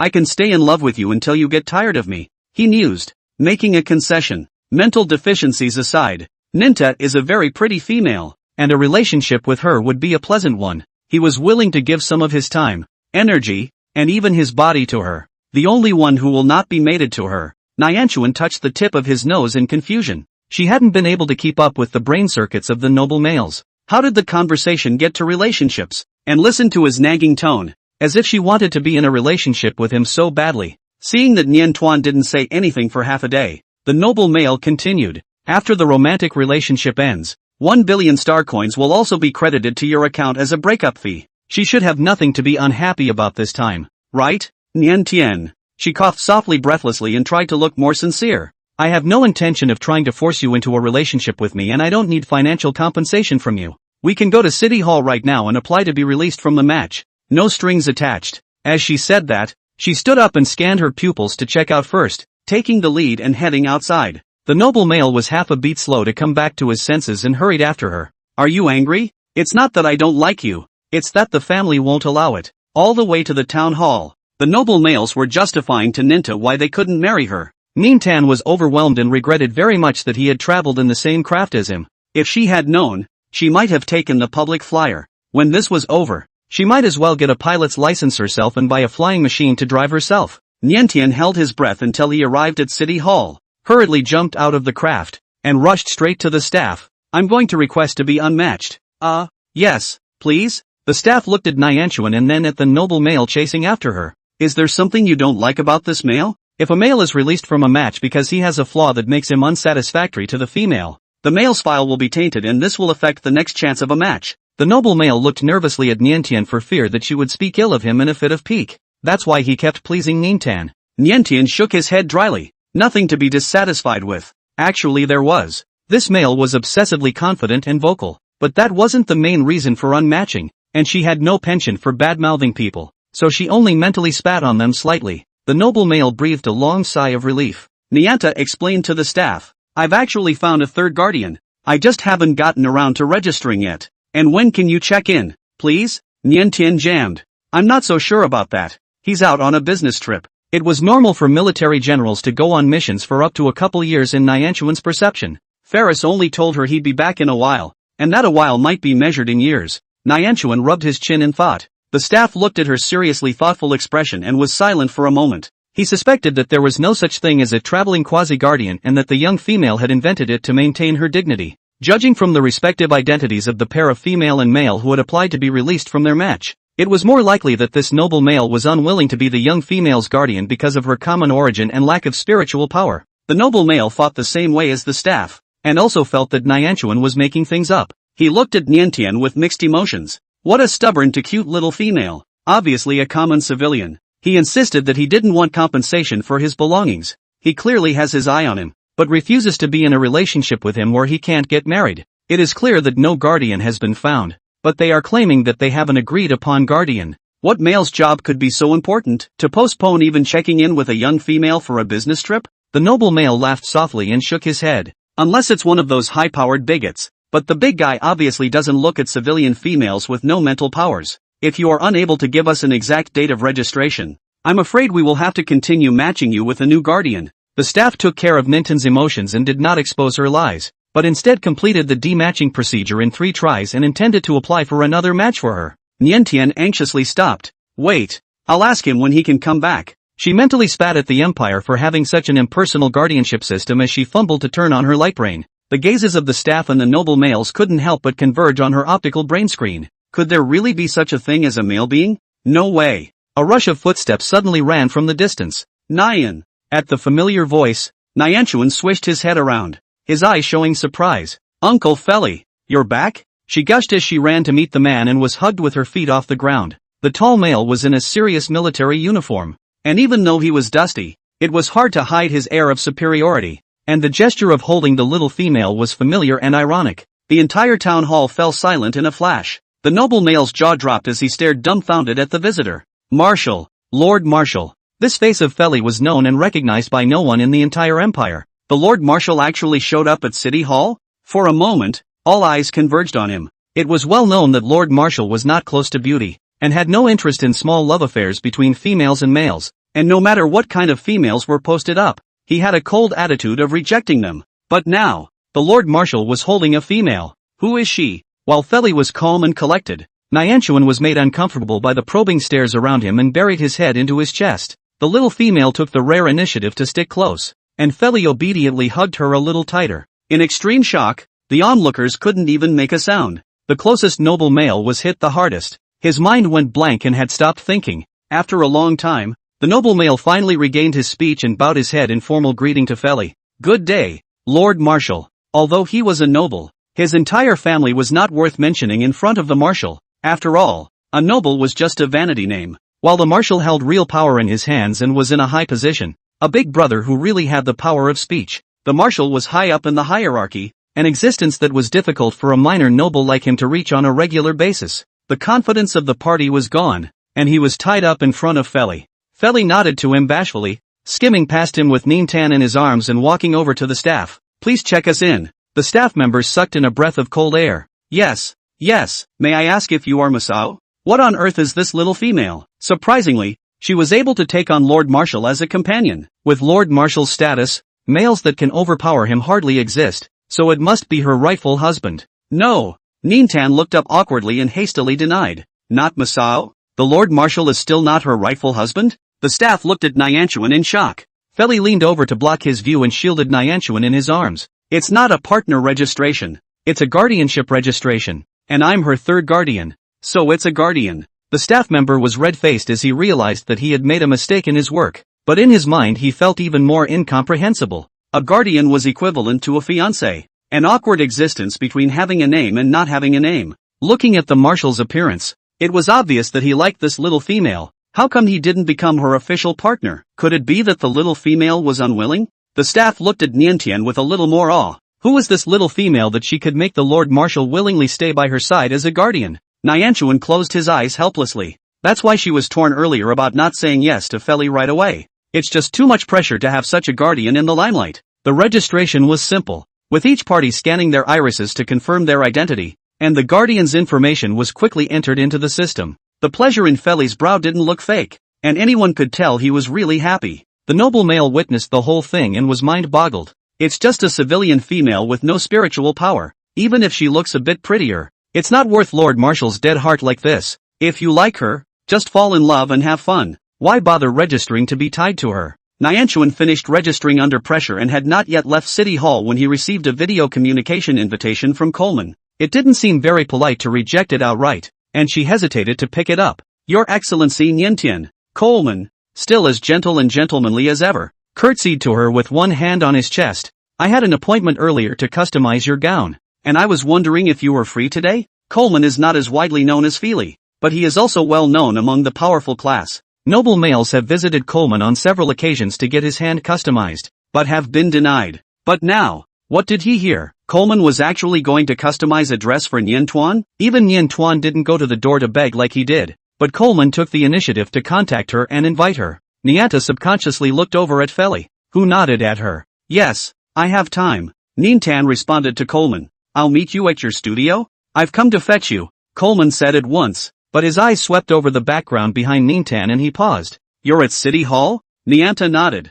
I'll check in with my guardian. A few complicated moments of envy passed through Coleman's gaze. What male is so lucky to be the guardian of an Inta? Coleman would have been tempted to take matters into his own hands if it weren't for the fact that imperial law didn't allow unrelated married males to become guardians of unmarried females. He swore that he was not like the males who had ulterior motives, and that he only wanted to take care of Ninta as an elder, just as he would his own daughter. Coleman deeply regrets not having had the opportunity to be the guardian of Nyanta. With a slight inclination of his head, Feli showed his face in the video, not moving to assert his sovereignty, and said to Coleman, no need to come and get it, I'll walk Nyan over there. Coleman. He was briefly surprised to see Feli and nodded in response. After finalizing the matter in a few words, Feri and Nintan left together, leaving a group of people in the city hall still in shock. The noble male stood dumbfounded for a long time. Not only do you get to have the marshal as a guardian, but you also get Coleman to take the initiative and invite a customized gown. It's not too much of a stretch to say it's a royal princess treatment.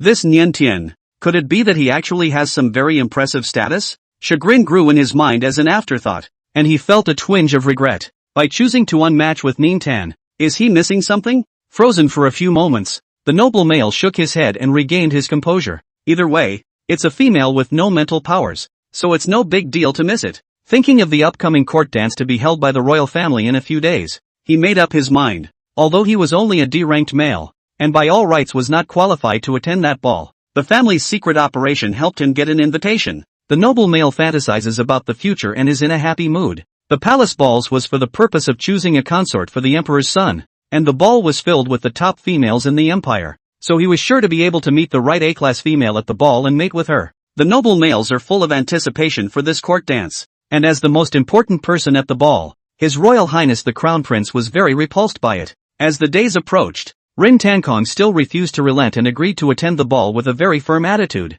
The Emperor and Empress took turns, and when their exhortations were unsuccessful, they changed to a strong order. Other females are just fine. You must meet with that little female called Niantian. A parent's order cannot be refused. Talking about the heir Rin inevitably borne a few points of annoyance at the name Niantian. Not only did father and mother take turns to persuade each other, but even the royal brothers also sidestepped to persuade Tan Kong Rin to attend the ball. I've seen Nien Tuan's pictures. They're exceptionally cute little females, cuter than the ones I've dated before. The second prince came closer to Tan Kong Rin, his tone ambiguous. Imperial brother, are you really not curious at all? Talon Rin said coldly. No. He threw a thick stack of documents to the second prince. Read them within today and write a 5,000-word report to me. Royal brother, stop it. The second prince's miserable screams came from the palace all of a sudden. Ever since His Highness the Crown Prince returned from his disappearance, the wailing of the other imperial sons had been heard from time to time within the palace. Talking heir Rin was almost hand-in-hand teaching political affairs to his royal brothers,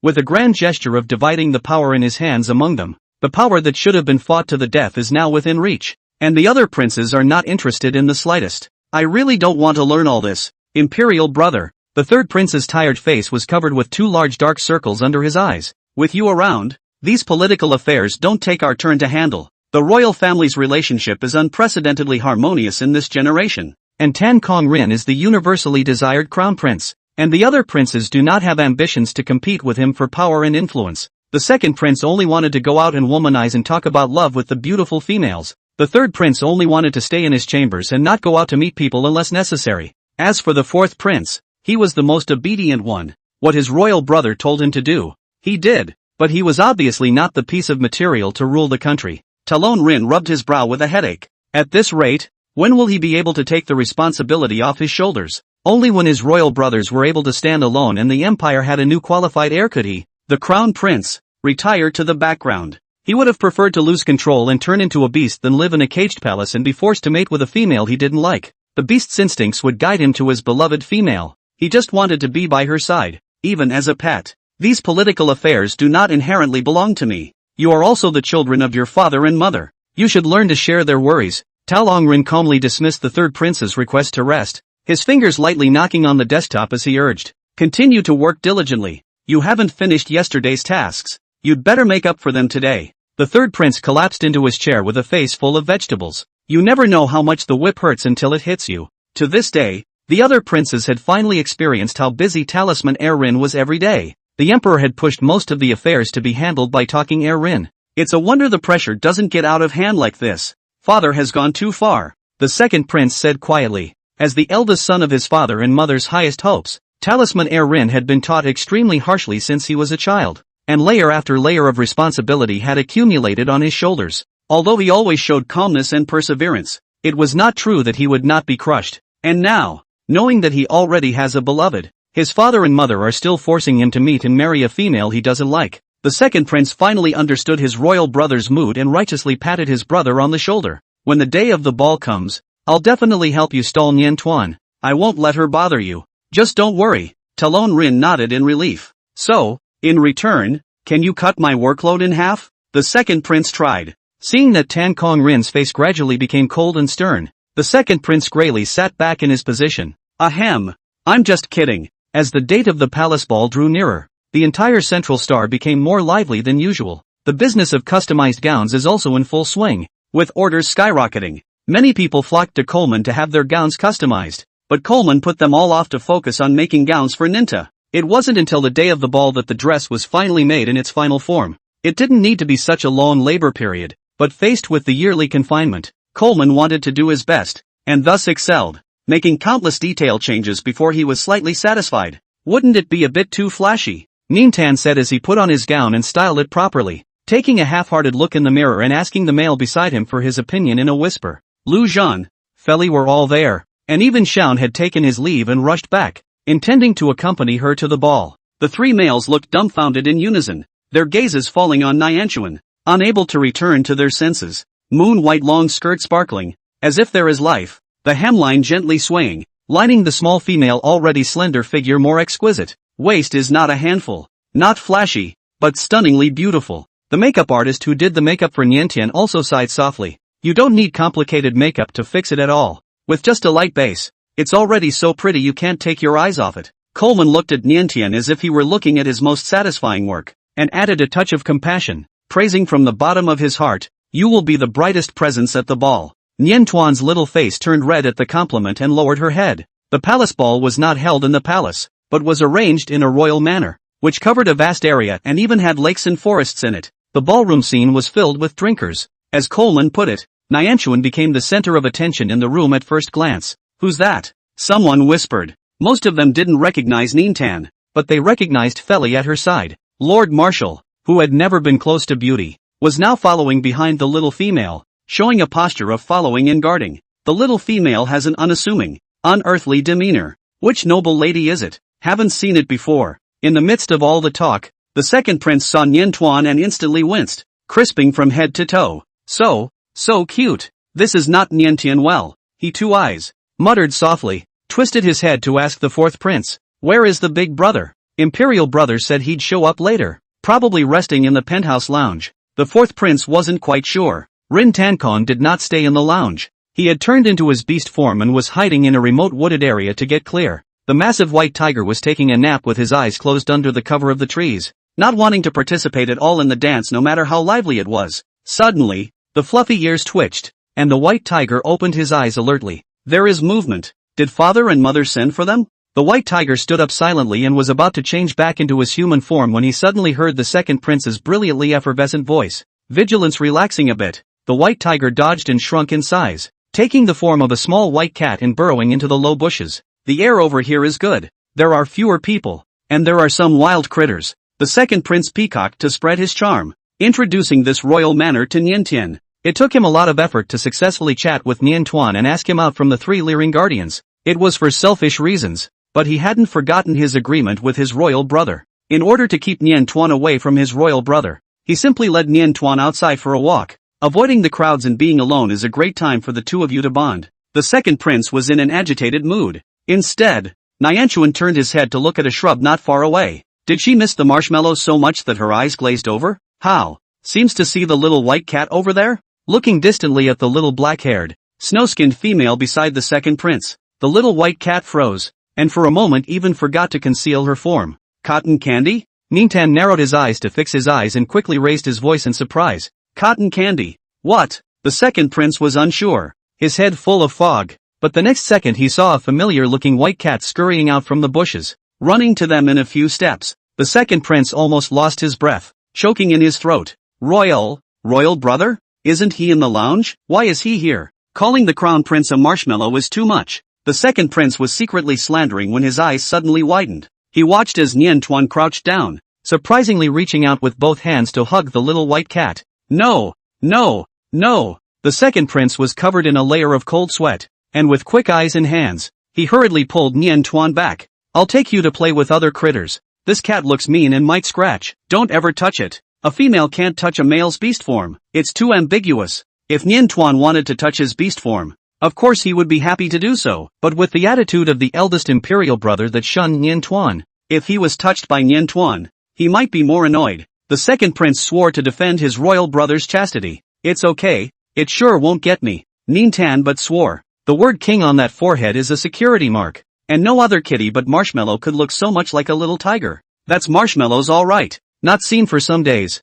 She has been holding her heart. Did not expect it actually ran to the royal manor. No wonder it has not been back to see her. Is not living here very nourishing? Nian Tuan's heart was a little sour, and her gaze towards the little white cat contained a grudge. Heartless bad cat. She snapped, but without really getting angry. She reached out with both hands and opened her arms. Come here quickly. Give me a touch and I'll forgive you. The little white cat was a little hesitant, her blue eyes blinking as she stared at Nianchuan. Is that her? Disappearing memories seem to be gently pulled. The familiar feeling keeps surging. Come closer. More can smell a kind of make it haunting faint sweet fragrance. The blue eyes lighted up abruptly.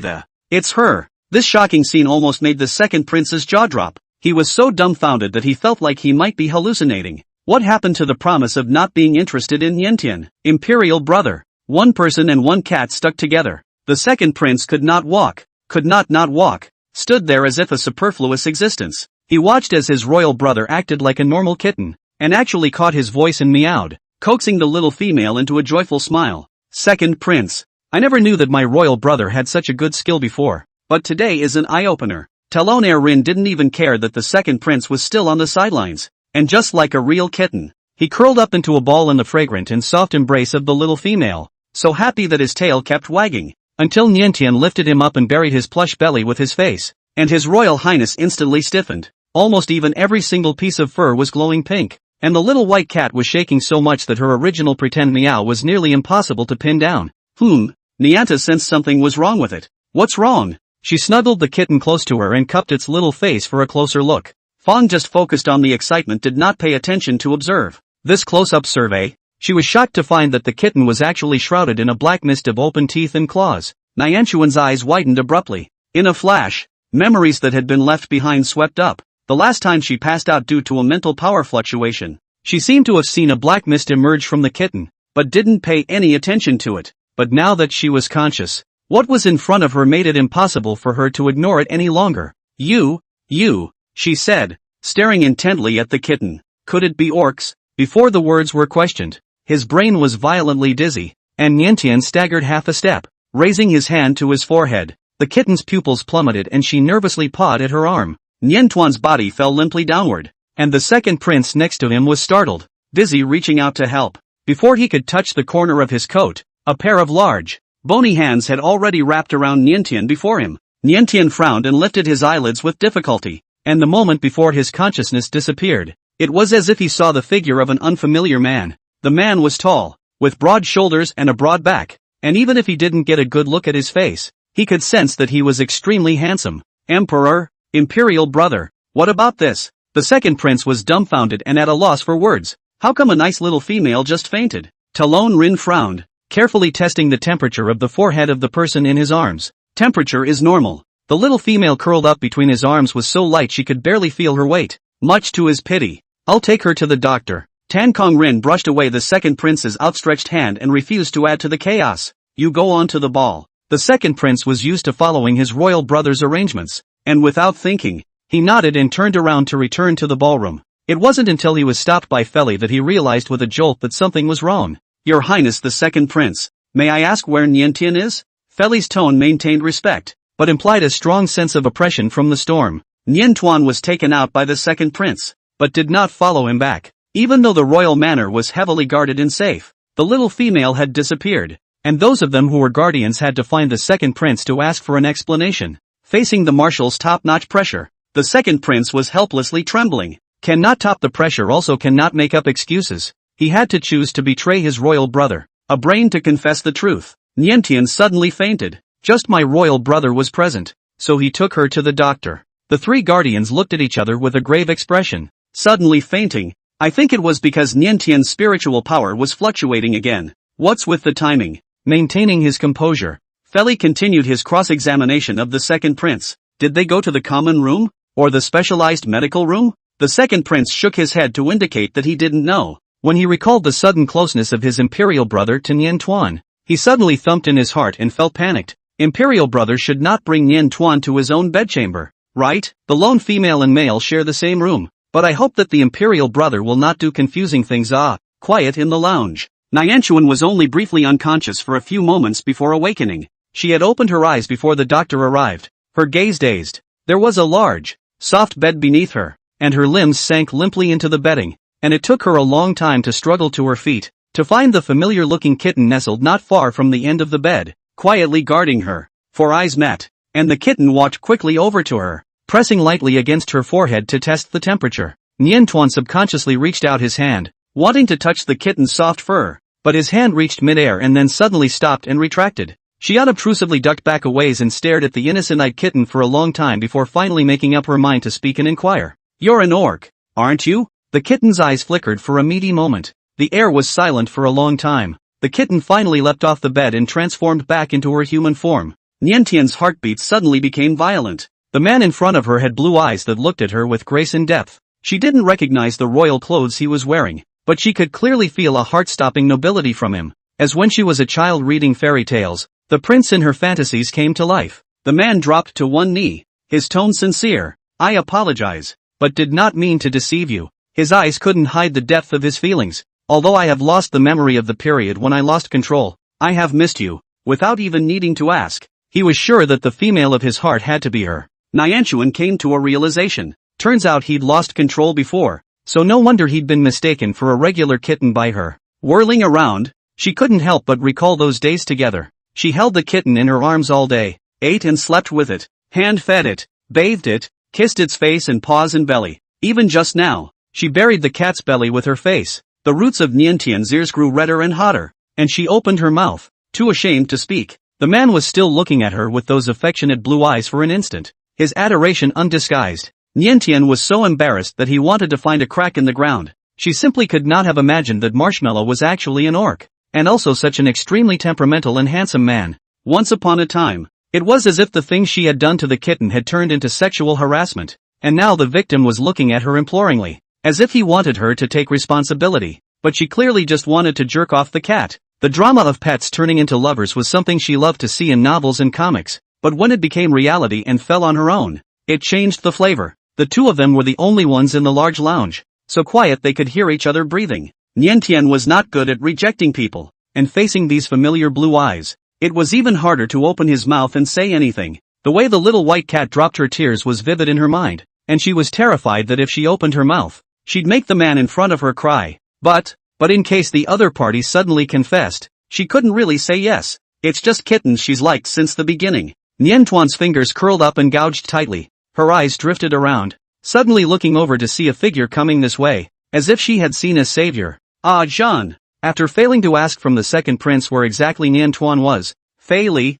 Xian and Lu Zhan began to split up to look for him. Fei Li heading to the crown prince's chambers, Xian going to the medical room, and Lu Zhan rushing to the restroom. There are hundreds of large and small lounges here, so it's good that Lu Zhan was quite lucky to find Niantian after only a dozen or so. Following the sound of Niantian's voice, he looked over and saw the scene over there. Lu Zhan's head buzzed, and he hurriedly ran over, stopping between the two of them, eyes coldly colliding. The two males seemed as if celestial auras were colliding, instantly inspiring hostility. It was only then that Lu Zhan got a good look at Talking Erin's face. So it's His Royal Highness the Crown Prince. But even His Royal Highness shouldn't take advantage of the situation by intentionally being alone with a female. What's more, he looked as if he was plotting against Niantian at the moment. Lu Zhan's eyes condensed and he did not salute and greet Talking Erin. He walked straight towards Nian Tuan, leaned down and picked up her shoes, meticulously putting them on for her, and then swept his waist to pick her up, coldly leaving a sentence. Farewell. Nian Tuan was so light that she was busy wrapping her arms around Lu Zhan's neck, waving her hand in a panic to say goodbye to the man. Talon Rin watched them go away. The little female's voice drifted further and further away. Hurry up and put me down. I can walk by myself. A couple of panting royal doctors arrived late and, seeing His Royal Highness alone, inquired blankly, Your Highness, where is the patient? Talon Rin gathered up the gloom in her eyes. Her complexion slowly regained its composure, and raised her hand for them to retreat. It's already fine. It wasn't until she was carried out a good distance that Nianchuan suddenly realized she had forgotten to ask the man what his name was. While the whole love pet turned human thing is slightly creepy, the joy of being reunited with Marshmallow was too real to fake. After all, what a cute little kitty that was, even knowing it was an orc. She couldn't resist that cuteness. If you can't be a pet, you can be a friend. Lu Zhan acutely noticed Niantian's absent-mindedness. Is it because of His Royal Highness? His eyes sinking slightly, Lu Zhan pauses in his steps and lowers his head to take Nian Tuan's soft little hand. Will I have the honor of having my first dance with you? Dear Lord Nian Tuan. His bite was gentle and ambiguous, and the word darling came out of his mouth with a different kind of titillation. Nianta's attention was instantly pulled back to the male in front of him, a thin red coloring her ears. She raised her hand on Lu Zhan's sturdy shoulder, accepting the invitation by default. Under the bright lights, many young and vibrant figures twirled and swayed on the dance floor. Nian Tuan blended in silently, thinking that she did not attract attention, not realizing that countless gazes were attracted to her fluttering skirt in an instant. The males were too mesmerized to look away. Who is she? I'll be sure to invite her to the next dance. I'm going to ask for her contact info. Not only the males, but also the females stared at the Nintan. That dress, could it be the work of Master Coleman? Coleman's design style is extremely strong and difficult to imitate, yet not difficult to recognize. People depend on their clothes and horses depend on their saddles, and the already beautiful fillies are even more radiant in their fancy clothes. Not only did the dress come from Coleman's hand, but Niantian's dance steps were also taught by him, elegantly blended with a lightness that was uniquely hers, making it impossible to take your eyes off of her. Swinging from the edge of the dance floor all the way to the middle of the dance floor, Nian Tuan was getting into a good mood when she coldly felt a pair of big hands on her waist. In the next second, her entire body was carried around in a circle and crashed into another wide embrace. Shaun. Nian Tuan was startled, and only when she saw the other's face did she breathe a sigh of relief. Of course she didn't mind dancing with Shaun, but she hadn't finished one dance with Lu Zhan. Niantian twisted his head to look at Lu Zhan. Lu Zhan's expression was really not very nice. How about I dance with you again for the next dance? Niantian and Shaun were fighting and trying to get him to give himself back to Lu Zhan. Instead, Shaun raised his hand to caress her face, his amber eyes hiding a deep possessiveness. Nian, don't be biased. Your first dance can't just be with him. It's not uncommon for two males to grab a female and switch dance partners mid-session, but everyone loves it. Fei Li appeared with the Emperor and Empress. The Emperor looked at the scene with a smile, glanced at Fei Li with a smile, teasingly said, Still young people have vigor. Fei Li nodded his head calmly, with the look of a tolerant elder, but the hand behind his back quietly clenched his fist. He wouldn't go out of his way to compete with Shaun, but the next dance at Nianta was a must. On the side of the Empress, a young female dressed in a red dress, holding the Empress's hand, a very intimate appearance. Is the Empress's niece? Duan Qian. Her gaze was shy and timid, falling quietly on Fei Li. Having admired the marshal for years, she never got a response, but her love for Fairy hadn't faded. What you can't have is always the best, and she was instead disinterested in the males who knelt and licked her. And although she did reluctantly take in a few sidekicks, she was bored after a while of playing with them, and resumed thinking about Fei Li. She wasn't an unmarried female and wasn't supposed to be at the ball, but hearing that Fei Li might be attending, she hardened herself to the queen's connections and blended in, eyes on Xian and Niantian embracing each other on the dance floor. Duan Qian can't help but be mesmerized, replacing Xian and Niantian's faces in her mind with Fei Li and herself. She winks at Fei Li. Aren't you going to ask me for a dance, Lord Marshal? The Empress hastily reached out and pulled Duan Qian, but failed to do so. The air was silent and awkwardness was spreading. The Emperor and Empress looked at each other in dismay, never expecting Duan Qian to suddenly sing this. Cough, cough. The Empress coughed lightly twice, frantically giving Duan Qian a wink, hoping that she would hurry up and shut up, and that the words just now would be treated as if they had never been said. If it were in the past, the Empress might have helped her niece to set up a match, but now that Fei Li has fallen in love, and his little female is even at the ball site, Duan Qian's untimely sticking up is tantamount to bringing shame to herself. The Emperor twisted his head to talk to Feli about official business, stiffening the conversation. The matter can just be turned over. Duan Qian, however, was not satisfied. She stepped a little closer, trying to take Feli's hand, urging delicately, "Lord Marshal." It was just as well that her advances were not granted. Could she not even dance a dance? With her status and looks, she had never been rejected like this by any male. Males are born to chase females. Feli had been unmarried so far, and she couldn't believe that he had no desire for females. Feli avoided Duan Qian's outstretched hand and politely and dryly refused. "I'm sorry, I have some business to attend to for the time being. There are many fine males here. Good luck in your search for a suitable dance partner." Before Duan Qian could continue to stalk her, the Empress quickly pulled her aside and whispered, "All right, stop talking. Marshal already has a favorite female and won't ask you to dance." "What?" Duan Qian was filled with disbelief. She raised her eyebrows in surprise for a moment and bristled. "But he's not married after all, so I still have a chance." She didn't mind taking someone from another female. After all, this was the one and only Feli Marshal, and it was worth fighting for. Besides, she didn't even believe that Feli really had a favorite female.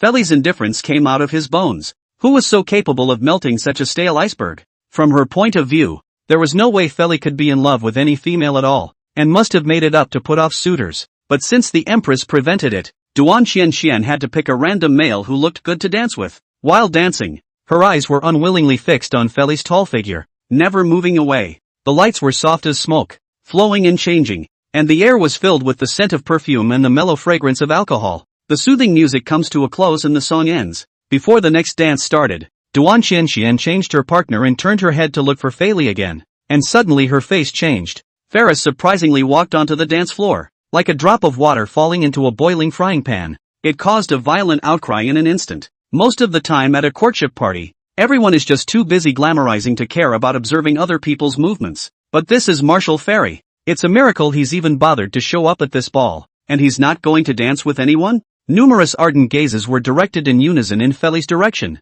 trying to discover what exactly he was going to do. As they watched Feli walk toward Xiao and Nintan, some people sighed and shook their heads. Told you Marshal Feri couldn't have danced with a female. Turns out he was going to his nephew Xiao. Break it up. Break it up. There's nothing to see here. The drums gradually become lively. The music picks up, and the next dance is about to begin. The crowd was about to avert their eyes to find their partner when they saw Feli briefly engage with Xiao, and then surprisingly turned to Xiao's partner, bending down to the petite and lovely female and inviting her to dance. Oh, my God! The crowd sucked in a breath of cold air in astonishment, their eyes staring at the shocking scene without blinking. No uncle would ask a late bloomer to dance at this ball. It's a courtship ball. The significance of a male extending an invitation to a female is self-evident. Marshal Feri turned out to like the same female as his nephew, Xiao. This must be the top story that takes over the major media outlets for at least the next 2 months. Duan Qian's face instantly darkened as she stared dead on in that direction. Could that little female be the one Feli likes?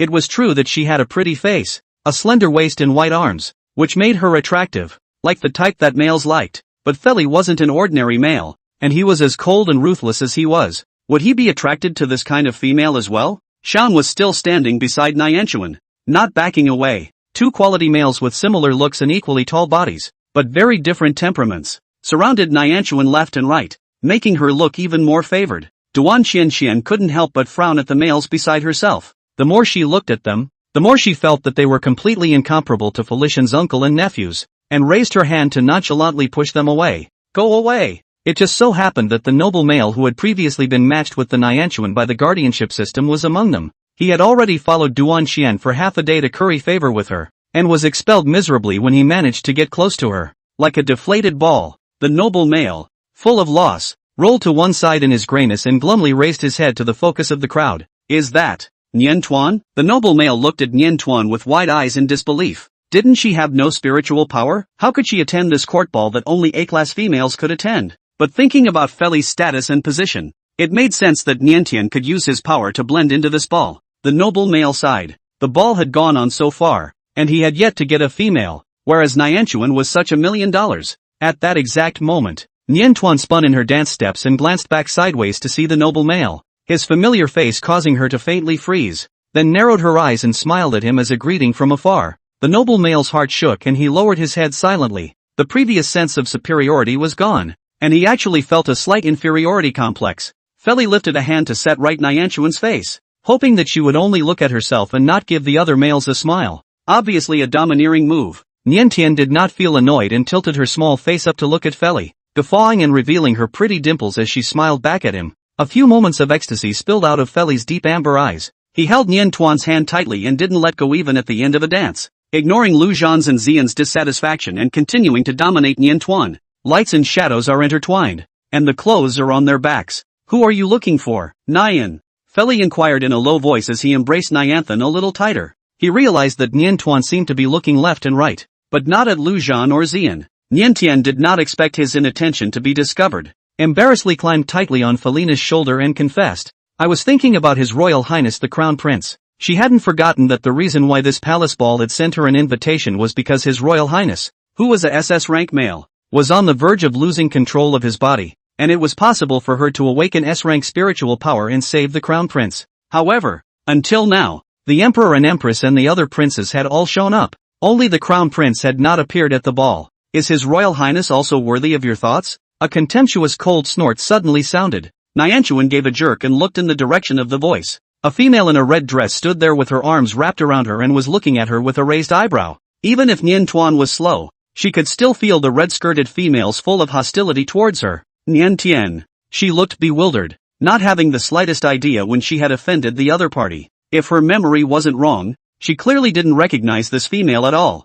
Feli's face sank abruptly and he shielded Niantuan behind him. This Excellency, please remain respectful. Oh, Duan Qianqian bristled. She's not your wife and master. Why are you so protective of her? Seeing Feli like this, she was as full of sourness as if she had eaten a few lemons raw. After many years of chasing after Fairy didn't remember her name at all, and only addressed her as Your Excellency, as if he had no memory of her and never gave her a second thought. On the contrary, that little female, who was fortunate enough to stay in Feli's arms and still didn't know enough, even blatantly thought about His Royal Highness the Crown Prince, and Feli not only didn't blame her, but also protected her like this. Feli, who favored a female so firmly, had never been seen before by Duan Qianqian, nor could he even imagine that such a vivid emotion could one day appear in him. Not only did Duan Qianqian find it ridiculous, others also found it unbelievable. People in the middle of the dance even stopped their movements and quietly gathered around to watch the farce. Duan Qianqian coldly surveyed Niantuan.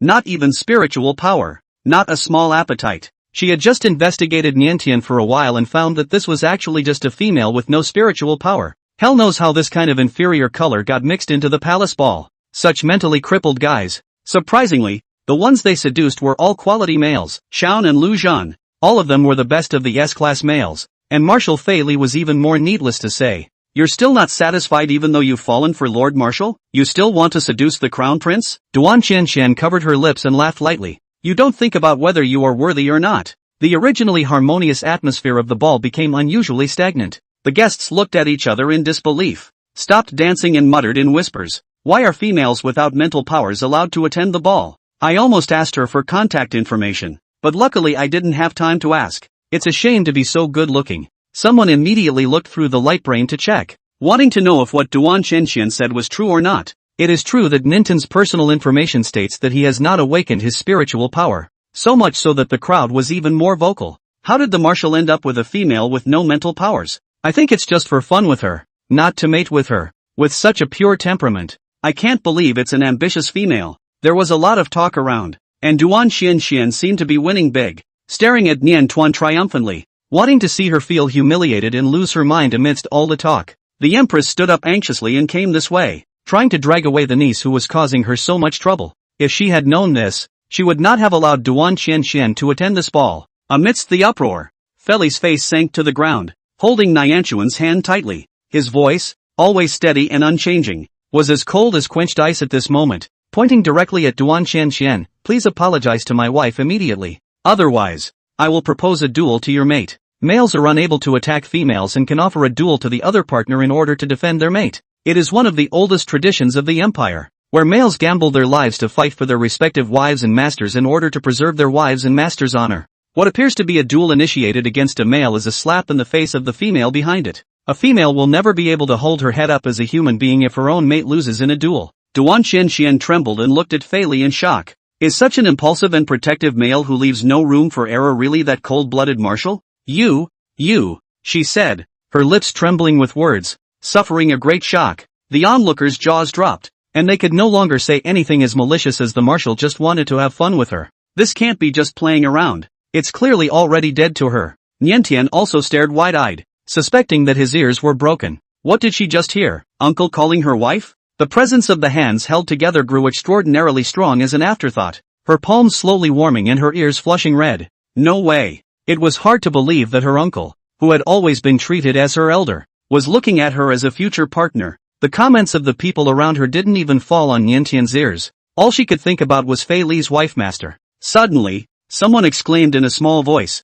"His Highness the Crown Prince is coming." With this exclamation of surprise, the man walked towards the side with elegant steps, his perfect figure wrapped under a straight uniform, a pair of long and slender legs especially eye-catching, white hair and blue eyes, handsome and peerless. The whole person exuded a strong might and a charm that could not be ignored. With all eyes on him, he crossed over and walked straight towards Niantian. For a while, everyone held their breath, somewhat unable to bear to watch. Although this little female's presumptuous attempt to seduce the crown prince is quite presumptuous, but being rejected in public must have made her cry a lot. In the midst of a silence, however, he saw His Highness the Crown Prince remove his gloves and pull out a round and lovely pearl earring from his chest pocket, and said to Nian Tuan in a warm voice, "Your thing, you left it here." The crowd sucked in a breath of cold air. Duan Qianshan's smug smile froze on her face just as she raised it. The fact that a personal item such as an earring, which is worn close to the body, falls into someone else's hands certainly signals a different kind of intimacy. What is the Crown Prince doing? Is he backing up Nianchuan? These males one by one, two by two, have all been put under the spell by Niantian, haven't they? The Emperor and Empress looked at each other, and could not understand how the talk of the year Tuan avoided as much as possible before the air Rin suddenly turned into this kind of attentiveness. Nian Tuan subconsciously touched his ear and realized that one of the earrings was indeed missing, probably accidentally touched off during the time he was unconscious. She took the pearl earrings from the man and her gaze fell on the familiar face. Marshmallow, is the Crown Prince? In extreme shock, she couldn't speak for a long time. If I remember correctly, the royal male's beast form should be a tiger. Why is the Crown Prince's beast form a very cute little white cat? Countless memories flashed in his mind, and Nian Tuan remembered the clear Wang character on the forehead of the little white cat, as well as the dream that was filled with the aroma of roses, and the feeling of being pressed by a large animal a few times in his sleep. Her face shifted white and red and white. It turns out she was once so close to the truth, but chose to ignore it several times. As things stand now, Talking Air Rin has also finally learned the name of the beloved female, which is actually the Year Tuan. Thinking back to his rejection and refusal over the days, complexity and remorse filled his heart, making him want to travel back a few days and slap that obsessive self awake. If he had loosened up earlier, could they have met sooner? Of course, it was not too late. Fate had eventually guided them to meet again. Talong Rin's low voice was drenched in tenderness. "It is my honor to be so fortunate with you." Nianta coughed lightly. "It seems to be a good match. May I invite you to a dance? Your Excellency Niantian." In full view of everyone, the Crown Prince put on his most sincere gesture and extended an invitation to the young female. It's not just a courtship ball, it's the Crown Prince's choice of consort. The significance of the Crown Prince personally inviting Niantian to dance is very clear. Duan Qianshan's face turned completely ugly as she pointedly said, "I don't agree. How could a spiritually crippled female like Nian Tuan be worthy of being the Crown Princess? Which one of the females present isn't an A-ranked spirit power? Only you are a waste without spiritual power." Duan Qianshan pointed at Nian Tuan's nose and scolded. The threshold of the royal family's princess selection ball is quite high, and all the invited females are A-ranked in spiritual power, including Duan Qianshan. As an A-class female, she had always felt superior to her spiritual power, and at this moment, facing the Niantian who had no spiritual power, she was even more superior. Duan Qianshan twisted her head to look at the Empress, dissatisfied, and asked the Empress to stand up for herself. "Auntie, she's just a female with no spiritual power. How can she be the imperial consort?" The other royals were just as good, but the Crown Prince was a SS-ranked male. The Empress wanted to defend Nian Tuan, but before she could open her mouth, she saw Duan Qianshan stepping on her thumping high heels and striding towards Nian Tuan. "Qianshan!" The Empress scolded harshly, but it was too late. Duan Qianshan unexpectedly released her spiritual power and attacked Nian Tuan. Spiritual power outreach is a means that very few genius A-class females can master, although it can usually only be released for a split second and has a very small range, and has no use other than attacking other females. It is also a symbol of a female's power. The lower the mental power of the attacked female, the more difficult it is to resist, and the lighter the attack, the more serious the injury and unconsciousness. which cannot be cured. Nianchuan looked blankly at the red-skirted female walking towards her, as if she read contempt and malice above that face. She didn't understand any spiritual attacks, and only felt a subtle strange sensation coming from her mind. Her eyes blurred and dizzied slightly for a split second before they snapped wide open, as if there was some kind of sleeping powerful force slowly awakening within her body. The stimulation of the external attack caused the speed of awakening to increase suddenly, and the huge power was not under her control to violently make a counterattack. Duan Qianqian immediately let out a painful whine, holding her head in severe pain, and fell to the ground with a bang. The depths of her soul felt like it had been pierced by a sharp blade. Unfamiliar pain and fear intertwined in a way that the pampered higher females had never suffered before. Her red dress was in disarray, and she curled up unimaginatively and rolled on the ground, struggling for no more than a few seconds before her eyes rolled back in her head and she completely fainted. And in the large ballroom, no one is paying attention to the wretched Duan Qianqian at this moment. The females were all dizzy, as if they had been subjected to some kind of strong suppression from a higher level, and were incapable of resisting, nor could they think of resisting. The males feel even more intensely shocked. Protect her. Follow her. Submit to her. Countless thoughts surged up in the mind in an instant, like a god descending into the world. They branded the souls of the believers with rolling marks. Many of the males couldn't even help but fall to their knees and look up at the figure reverently. With Niantian as the center, the huge spiritual power fluctuation caused a monstrous wave that spread out in an instant, spreading crazily into the distance. 1 meter, 10 meters, 100 meters, until the males of the entire royal manor, the entire city, and the entire central star suddenly stopped working in their hands and covered their hearts if they felt something. The instincts engraved in their blood veins were awakened and stimulated, and an impulse to guard this power with their lives arose from within. This is, in several luxurious mansions, the Empire's renowned bigwigs stood up, their hearts and minds shaken. Could it be that an S-class female is awakening? No. Such a strong fluctuation. I am afraid that it is more than S-grade. As the source of all the commotion, Niantian seemed to be caught in a beautiful illusion. The world became subtly different in her eyes, and countless messy cacophonies resounded in her mind. Among a group of males, Tan Kongrin and Fei Li were the closest to Nian Tuan, and received the greatest impact, and at this moment, they all had red eyes and trembled all over. Fei Li had more endurance and was still able to maintain his composure. Talon Rin gave herself a heavy backhanded punch, and with great difficulty ordered herself to calm down as well. Quickly, take her to the Holy Land. Females whose spiritual powers are beginning to formally awaken should be sent to the Holy Land, where they receive the blessing of the divine tree. Fei Li carefully picked up the unconscious Nian Tuan in a horizontal position and called for Xian to join Lu Zhan. Talon Rin took the responsibility of being the crown prince of the empire and had to stay behind to maintain the order of the scene, but his heart was attached to Nian Tuan, as if he had gone away with her. Sanctuary is located in the northeast of the palace. Not far away is a deep canyon, like a coiled crouching dragon. In the central star lined with skyscrapers and cold hard metal machinery still retains the original sense of mystery. The outskirts of the sanctuary were heavily guarded, and no one was allowed to enter except for females in the process of awakening. Even Fei Li, who was a marshal, was stopped. Lord Marshal, please stay. The soldier on guard saluted at Fei Li and asked him to put the female in his arms into the teleportation device. The teleportation device automatically sends the awakening female directly into the depths of the sanctuary. The males, even if they are worried, can only honestly stand outside the sanctuary and pray for the safe awakening of their own females. The court dance will be suspended after Ninten's departure. Duan Qianqian was hit hard and fell unconscious, and was sent to the emergency room. Not many people sympathized with her. After all, ending up in this situation was purely because she had asked for it when her bullies kicked the can down the road.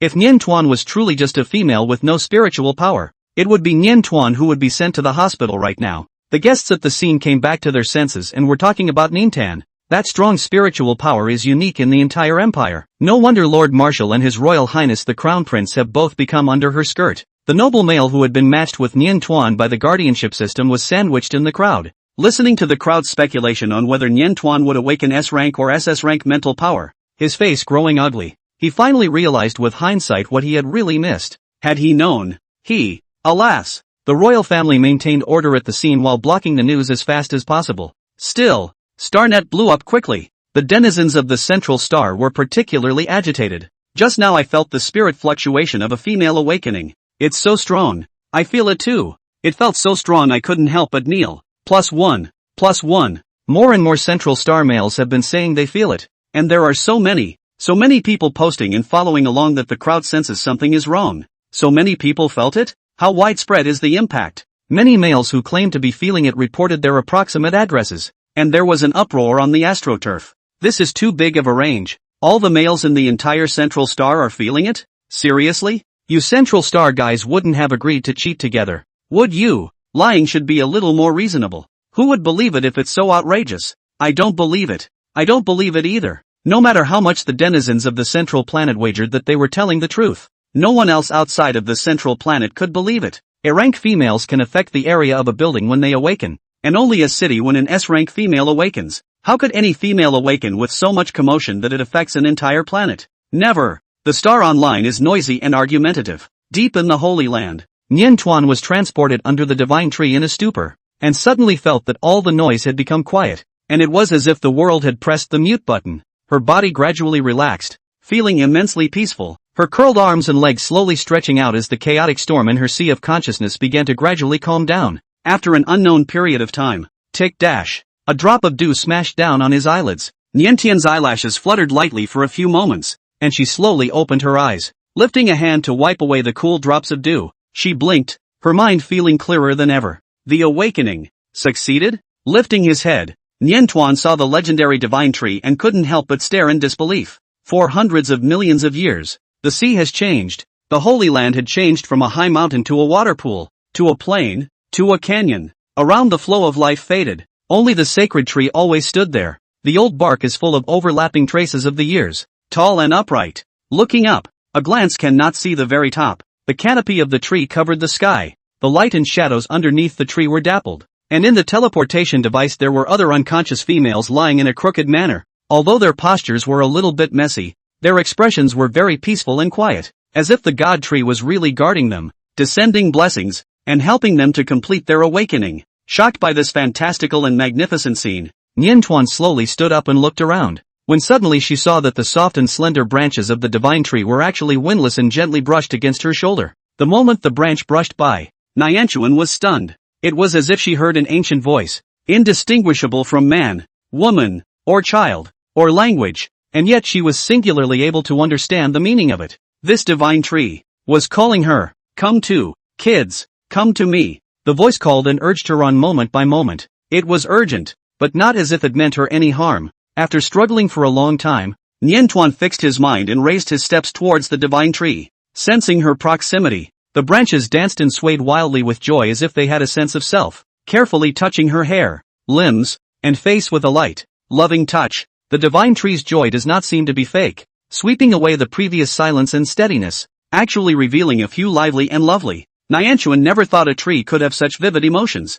Somehow she felt close to the tree. Her guard faded, and she raised her hand to tentatively touch the thick trunk. Is that you calling me? The divine tree swayed gently and the leaves clattered. Nianchuan somehow heard it, and it was saying, it's me. A few branches twisted themselves into a rope and tied themselves into a swing, inviting Nintan to sit on it. Amazingly, Nianchuan actually felt favored emotions from a tree. She was a little flattered. Thanks. Hesitantly sitting up, the sacred tree carried her as it rocked slowly. With such close contact, not only did that sense of closeness become even stronger, Nian Tuan even developed an odd feeling of being connected to the bloodline of this giant tree in the sky. She couldn't help but raise her hand and press it to her heart. A regular beating came from there, as if it was resonating with the divine tree. My child, the sacred tree called to her in a ghostly voice. Many branches came up from all directions and wrapped the Niantian, like swaddling clothes around a baby, or like a safe and warm cradle, with a light fresh aroma lingering around her. Nian Tuan inexplicably felt familiar and at ease. The divine tree emitted a burst of shimmering light. In an instant, Nian Tuan then suddenly felt an additional heavy weight on his soul. In the sea of consciousness, something was struggling to take root and break through the ground after 1,000 hardships. Boo! A tender seedling abruptly emerged from the top of the head of the Niantian, tender green full of vitality and vigor, as if the elf, Niantian, if she felt something, she raised a trembling hand to touch the top of her head, didn't touch anything. Before she could finish her breath, she had just withdrawn her hand when she realized that sapling had appeared in her palm. Niantian was alarmed. She turned into a vegetable? But upon fixing her eyes on it, the sapling didn't seem to be a solid entity, but rather an illusory existence, like the black mist on the male orc, which could only be seen by her, but not touched. With a thought, the sapling disappeared and returned to her sea of consciousness. So it is. Niantian took a long breath of realization. She clearly felt that her control over her spiritual power was stronger, and the originally ethereal spiritual power seemed to materialize, coalescing into a small sapling that shook and trembled in the sea of consciousness. This sapling is her spiritual body. Very well, came a burst of joyful emotion from the god tree, as if it was pleased for her. Nian Tuan couldn't help but tilt his head in a daze, surveying the divine tree. I don't know if it was an illusion, but she felt that her spiritual body looked similar to the divine tree in front of her, as if it was the divine tree's infancy. Then think of the divine tree's name for her, and this wonderful feeling of blood connection. Could there be some special relationship between her and the divine tree? But she was clearly a traveler, not a native of this world at all. She's just a regular earthling. Niantian was puzzled and furrowed her pretty brows. As if sensing her doubts, the divine tree tapped her brow with one of its branches. The cold touch made Nian Tuan wince and involuntarily close his eyes. In a flash, pictures spread out in his mind, flashing through dreamlike fragments, memories of the divine tree's past. Hazily, Nianchuan saw the scene of the ancient times when the beast people prayed to the divine tree with devotion and danced and sang around it.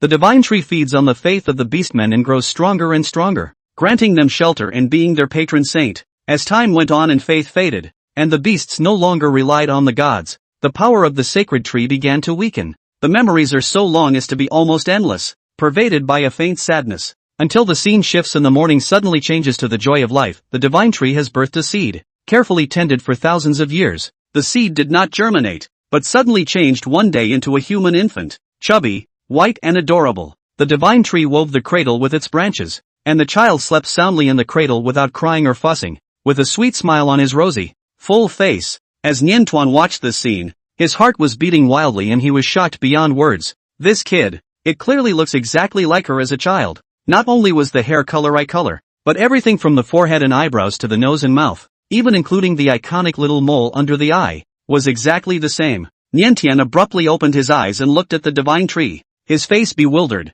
That's me? Niantian couldn't believe it, couldn't be sure. Instead, the divine tree clattered and shook its leaves, dryly affirming her guess. It's you. You are my child, the most perfect female orc I have ever personally created. She was the first life that the gods tried to create in their lonely years, modeled after their devotees. It was the divine tree's regret that she had not been able to raise this being herself. You fell into the temporal turbulence and went far away, but I know you're alive. I've been looking for a long time. Finally found you. The soft branches embraced the Niantian tightly, as if embracing a lost treasure. Niantian stayed where he was. She was so shocked that it was hard to digest for a while. After 20 years of being an ordinary earthling, even though she had suffered from cold eyes and oppression at home in the past, she had never thought that she was not even her own. She's not even human. That being the case, the fact that she was able to awaken her spiritual powers is no longer surprising. The outskirts of the Holy Land. Feli, Shaun and Lujan waited from dawn until dark,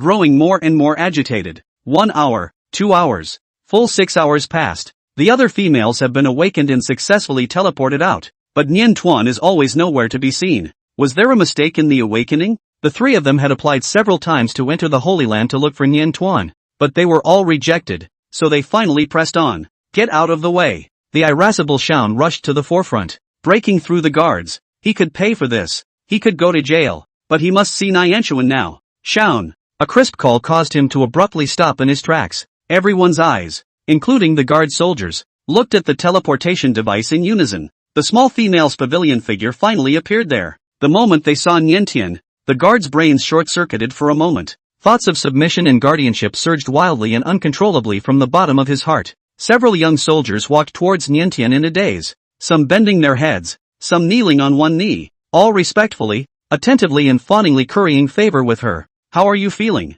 Please drink some nutrients. Is there anything I can do for you? Please feel free to command me. I am also at your disposal. Me too. Even after crossing over, he had always deeply experienced how high and popular the status of females was. Niantian had never seen this kind of battle at this moment. The strange males really looked like they were mesmerized by her, and they held her aloft with their stars in their eyes. None of the other females that came out of the sanctuary were treated like her. Feli frowned and coughed low twice, glancing warningly at the bold group. The Lord Marshal's might was so strong that the guard soldiers felt the oppression of the top of the food chain, and their backs went cold as they returned to their senses. I'm sorry, I didn't mean to. Pardon my offense. I'm sorry. They also felt after they came back to their senses that they must have been crazy just now, to have offered their attentions to Lord Marshal's female. This is not only a provocation to the Lord Marshal, but an offense to the females. The soldiers were sweating profusely, afraid of displeasing Niantian. It's okay, you guys keep working. Niantian didn't blame them. She only opened her mouth in such a way without any likeness. But the soldiers were in a trance again, subconsciously tensing their bodies as if they had received military orders of the highest rank. Nianta thought they were a bit strange, but didn't have time to think about it before she got all hot and was hugged by Xiaon. The tall male was full of hard muscle and his arms came up around him, able to envelop the entirety of the petite Niantian. Nianta reflexively pushed at Xiaon's chest, wincing at the firm touch that burned her fingertips, and withdrew her hand in a squirming manner. Nian.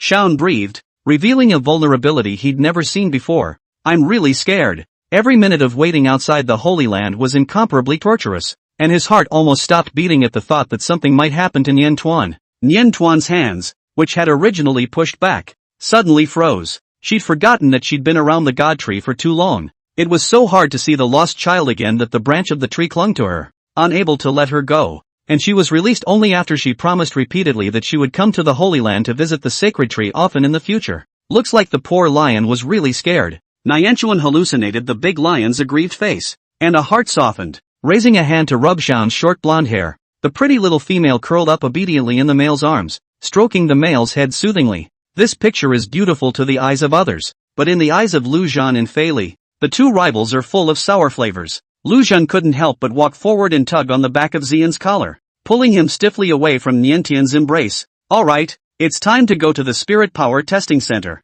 This is not the time to talk about love. There is business to be done. Every female who succeeded in awakening her spiritual power needed to go to the Empire's Spiritual Power Testing Center to have her spiritual power level assessed and updated on her profile in the system. This is a process that must be gone through. While rightfully tearing away from Xian, Lu Zhan himself immediately took his place, taking Niantuan's hand and sighing in a low voice. It's a good thing you're okay. Niantuan couldn't help but smile, and offered to move closer, pressing against him soothingly. It was Xiaon's turn to be jealous, but the more jealous person was undoubtedly Fairy. Both young males were comforted by the yearling, only he had nothing. Niantuan touched Feli's thirsty gaze for an instant, but hesitantly moved away, pretending not to see it. She was touched by Uncle Fairy's defense at the ball, but the dry wifey really startled her. She plainly always looked upon Uncle Fairy as an elder. Ninten's evasion made Feli look grim, and a vague pain came from his heart. In the first few decades of his life, he had never felt such a hundred-clawed taste of jealousy.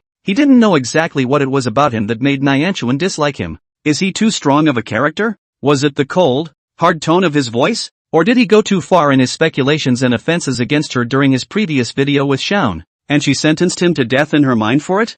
Feli closed his eyes, mentally contemplating all the charges he might be guilty of, and already contemplating the need to apologize to Niantuan. He sincerely repented of his former indifference and prejudice. Barely maintaining his steadiness, Feli urged in a hoarse voice, "Let's go." It only took 10 minutes to travel from the Holy Land to the Spiritual Power Testing Center in a small flying machine. Upon arriving at the Mental Power Testing Center, Feli's unrecognizable face instantly drew attention. A vacuum formed around him, and people coming and going stole glances at him but didn't dare to come forward to disturb him. Lord Marshal? How did he end up in the Psychic Testing Center? Everything that happened at the ball was blocked from the news. The crowd didn't know everything that happened at the palace ball, and with a gossipy heart they looked at Fei Li. But when they saw Niantian walk out from the flying machine, they couldn't help but gasp in amazement. What a beautiful female. Somehow, obviously she looks so soft and gentle, but people have a hidden desire to submit to her. If it weren't for Marshal Fairy's watchful eye at her side, I'm afraid one of the males would have fallen to his knees and wagged his tail at her.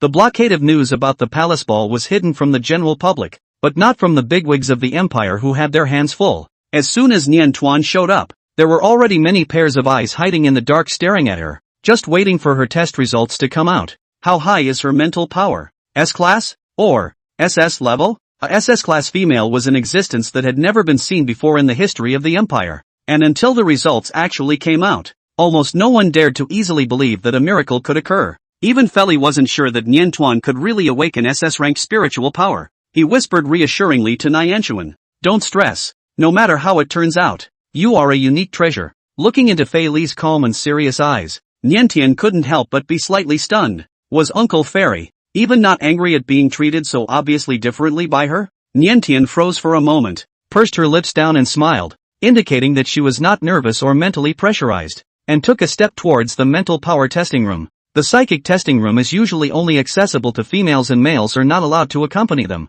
Of course, if the Lord Marshal wanted to use his privileges, the person in charge could not forcefully stop him. Niantian stopped Feli from following. Uncle doesn't need to accompany me. I'll be fine on my own. The closer you get to the testing room, the quieter the atmosphere becomes. The staff members in charge of the testing were busy, but they looked up as Niantian approached, their eyes trembling. Niantian touched the tip of his nose, that odd feeling from earlier resurfacing. I don't know if it was her illusion, but since her awakening, the males had treated her with much more fervor, as if she had an enhanced version of the aura of a million people's fascination that could make them fall in unison into her slavery. Please put on the detector. May I help you put it on? The staff member leapt to his feet. Niantian hurriedly shook her head. No need. The staff sighed regretfully. The testing apparatus is divided into two parts, a massive main body and a small, compact helmet. Niantian put on that helmet, and after his vision experienced a brief period of darkness, a familiar game surprisingly appeared in front of him. Gold miners?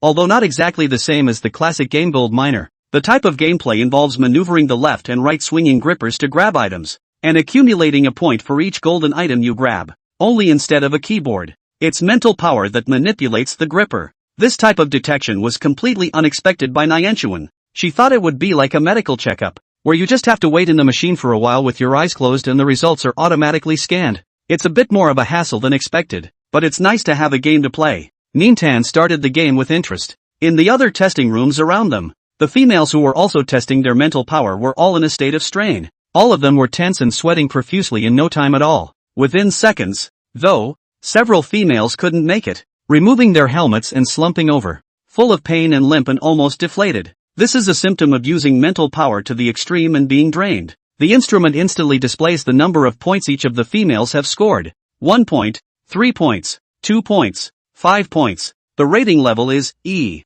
After a while, a few more females fell. 9 points, 6 points, 6 points. The grading level is D. The game may seem ordinary, but it's actually designed to test the limits of female mental strength. Both sensing the direction of the hook and locking onto the target required mental energy to accomplish, and throwing the hook and dragging the target even took a lot of mental energy, making it quite difficult. As a result, most females end up testing very quickly and average points figures are low. Scores of 5 and below are graded E, 5 to 10 are graded D, 10 to 20 are graded C, 20 to 50 are graded B, and 50 to 100 are graded A. As long as you can achieve a score of 100 or more, you're an S-rank mental power. Since the inauguration of this testing apparatus, the highest Imperial record has been just 116 points. Niantian didn't realize how low the average points were for this game. She was nestled in her comfy chair, a little bored with playing. Manipulating the hook was a breeze for her, and grabbing items didn't feel the least bit difficult for her.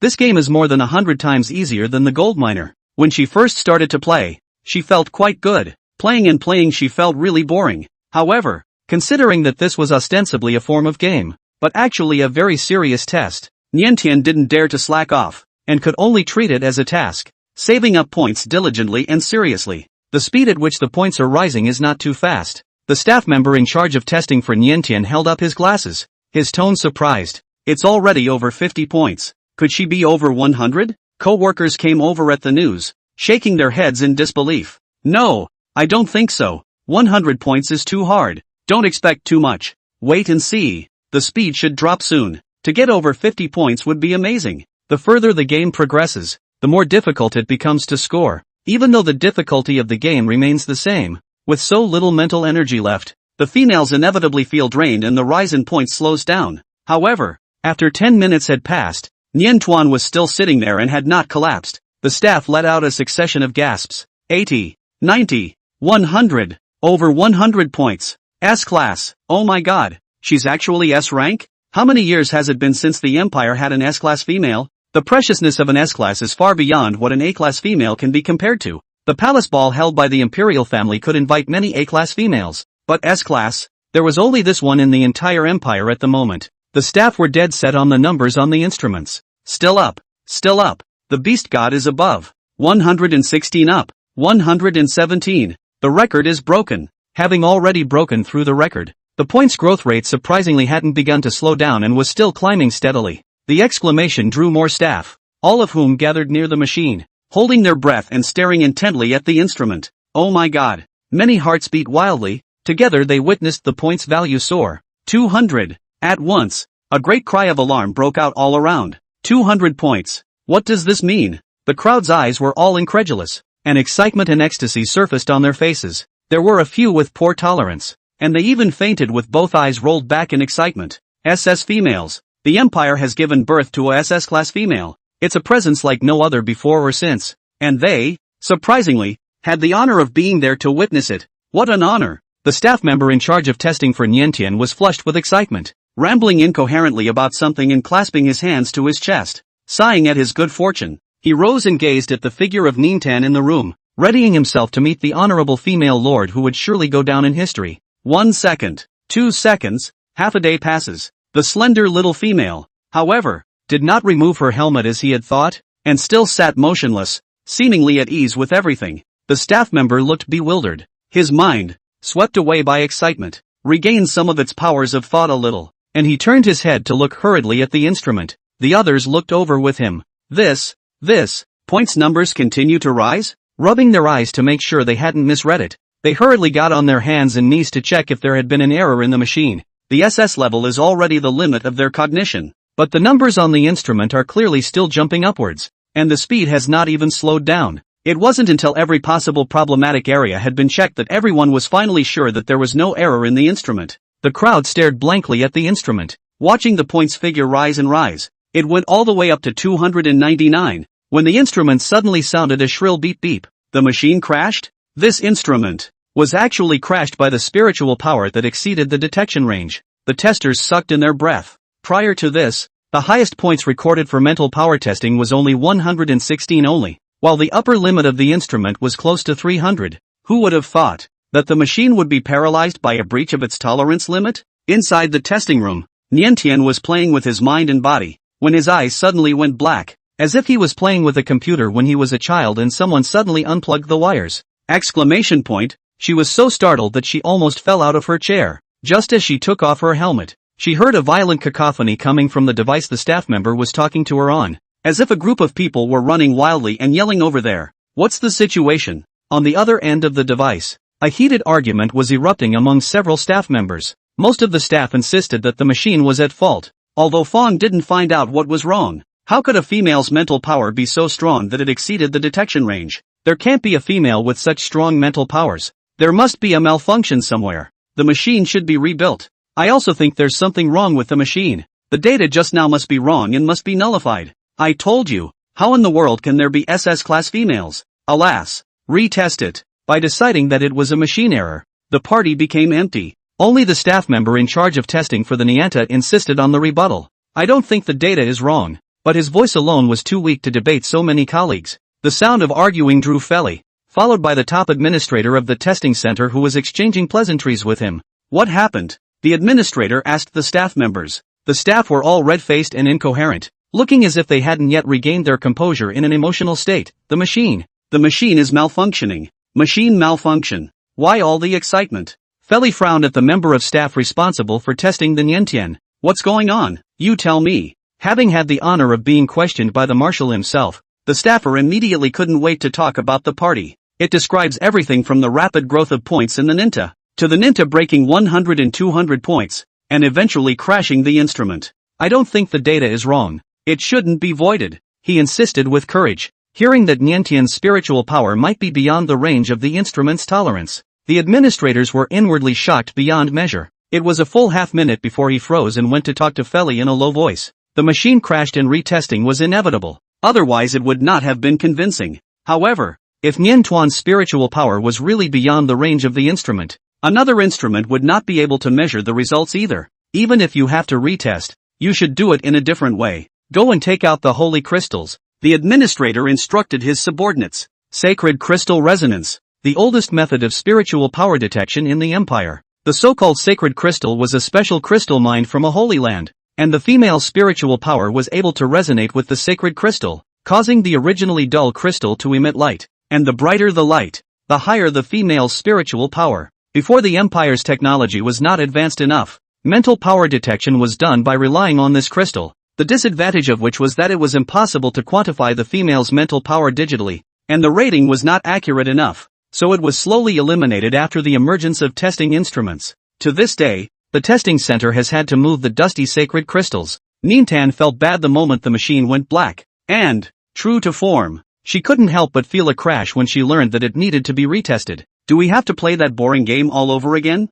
Feli coaxed her soothingly. This time, we'll use holy crystals to test it instead, and there will definitely be no more problems. What's a holy crystal? Before Nian Tuan could ask, he saw the holy crystal and was so surprised that he couldn't close his mouth. What a big crystal ball! It was taller than her whole person, with a rounded, clear surface that seemed to be free of any impurities or flaws. Is this stuff even natural? Seeing that she couldn't stop staring and guessing that she liked it, Feli said, I also have a holy crystal in my private vault, so I'll find it and give it to you when I get back. At those words, the group of staff members dropped their jaws and looked at Feli in shock. This is Marshal Fairy? It's not someone else? When did Lord Marshal start doing whatever it takes to please the females as well? Even a priceless treasure like the sacred crystals could be given away lightly. Niantian hurriedly shook his head no. Something this valuable is better kept in Feli's private vault. Can we start the testing? She turned to the staff, pulling away from the conversation. The staff member nodded back. Niantian then took a step towards the sacred crystal with curiosity.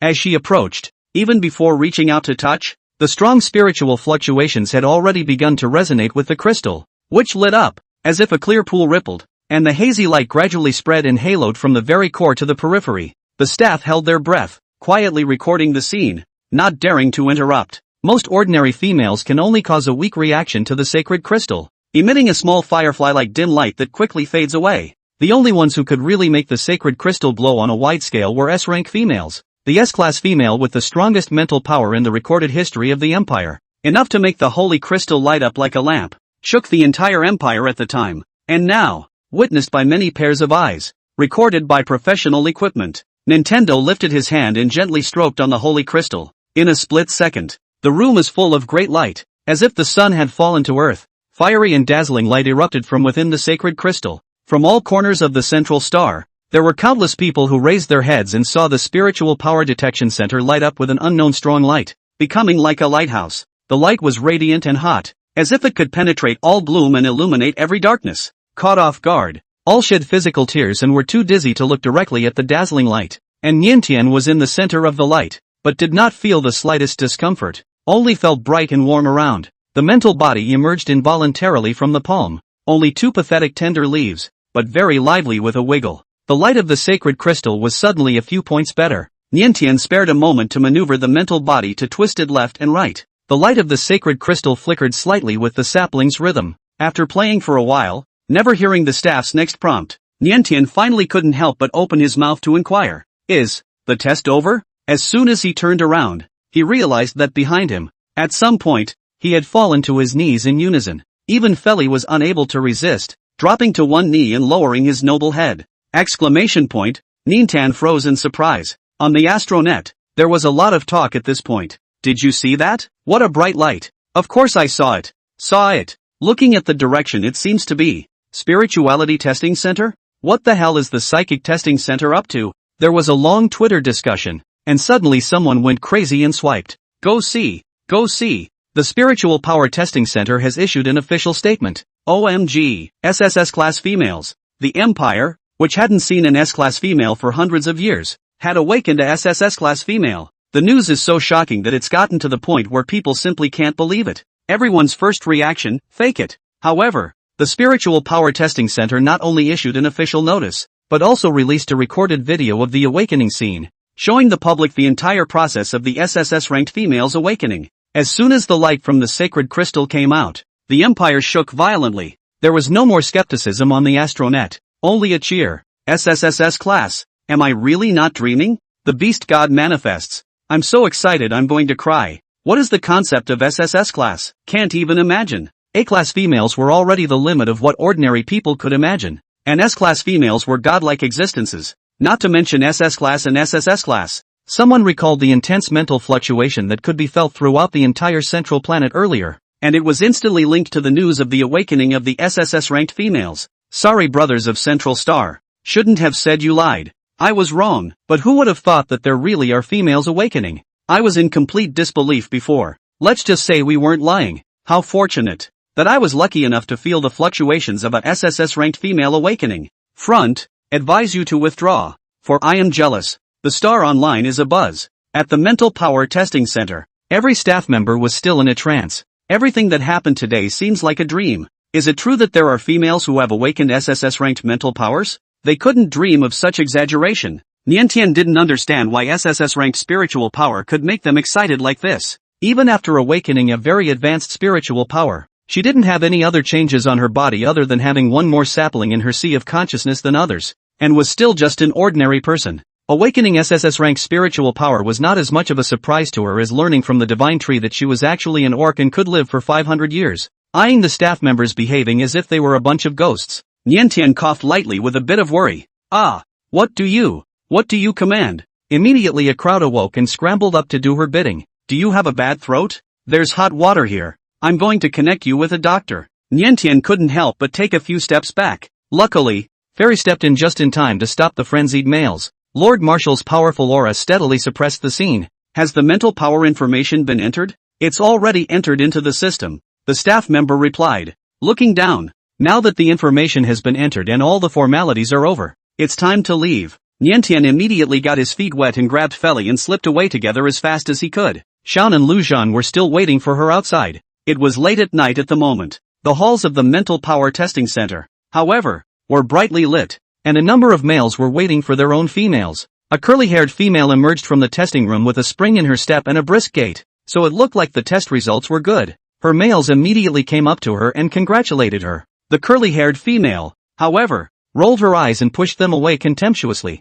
Get away from me. I've just detected B-level spiritual power. You guys should consider yourselves worthy of me. Once upon a time, she thought she was mentally incompetent, so she reluctantly accepted these dog lickers, but now that she realized there could be a better option, she immediately had to draw a line in the sand with these black histories. As much as her males begged and pleaded to stay, the curly-haired female didn't leave a single glance, twisting her head and walking away as fast as she could. Those around her cast sympathetic glances at her males. What a poor guy, so ruthlessly abandoned. It didn't take long for another female to come out of the testing room, her gray eyes filled with gloom and looking in a very unhappy mood. Her males cautiously asked her how it had turned out. Fuck off. The gray-eyed female slapped her across the face and raised her hand to splash her cup full of hot water on the male. The people around them only looked at it and withdrew their eyes, not surprised by it. It's a very common thing. Females who test less than ideal and take it out on their males like this are the majority compared to females who test excellent. The males are used to being the trash can for the females to vent their emotions,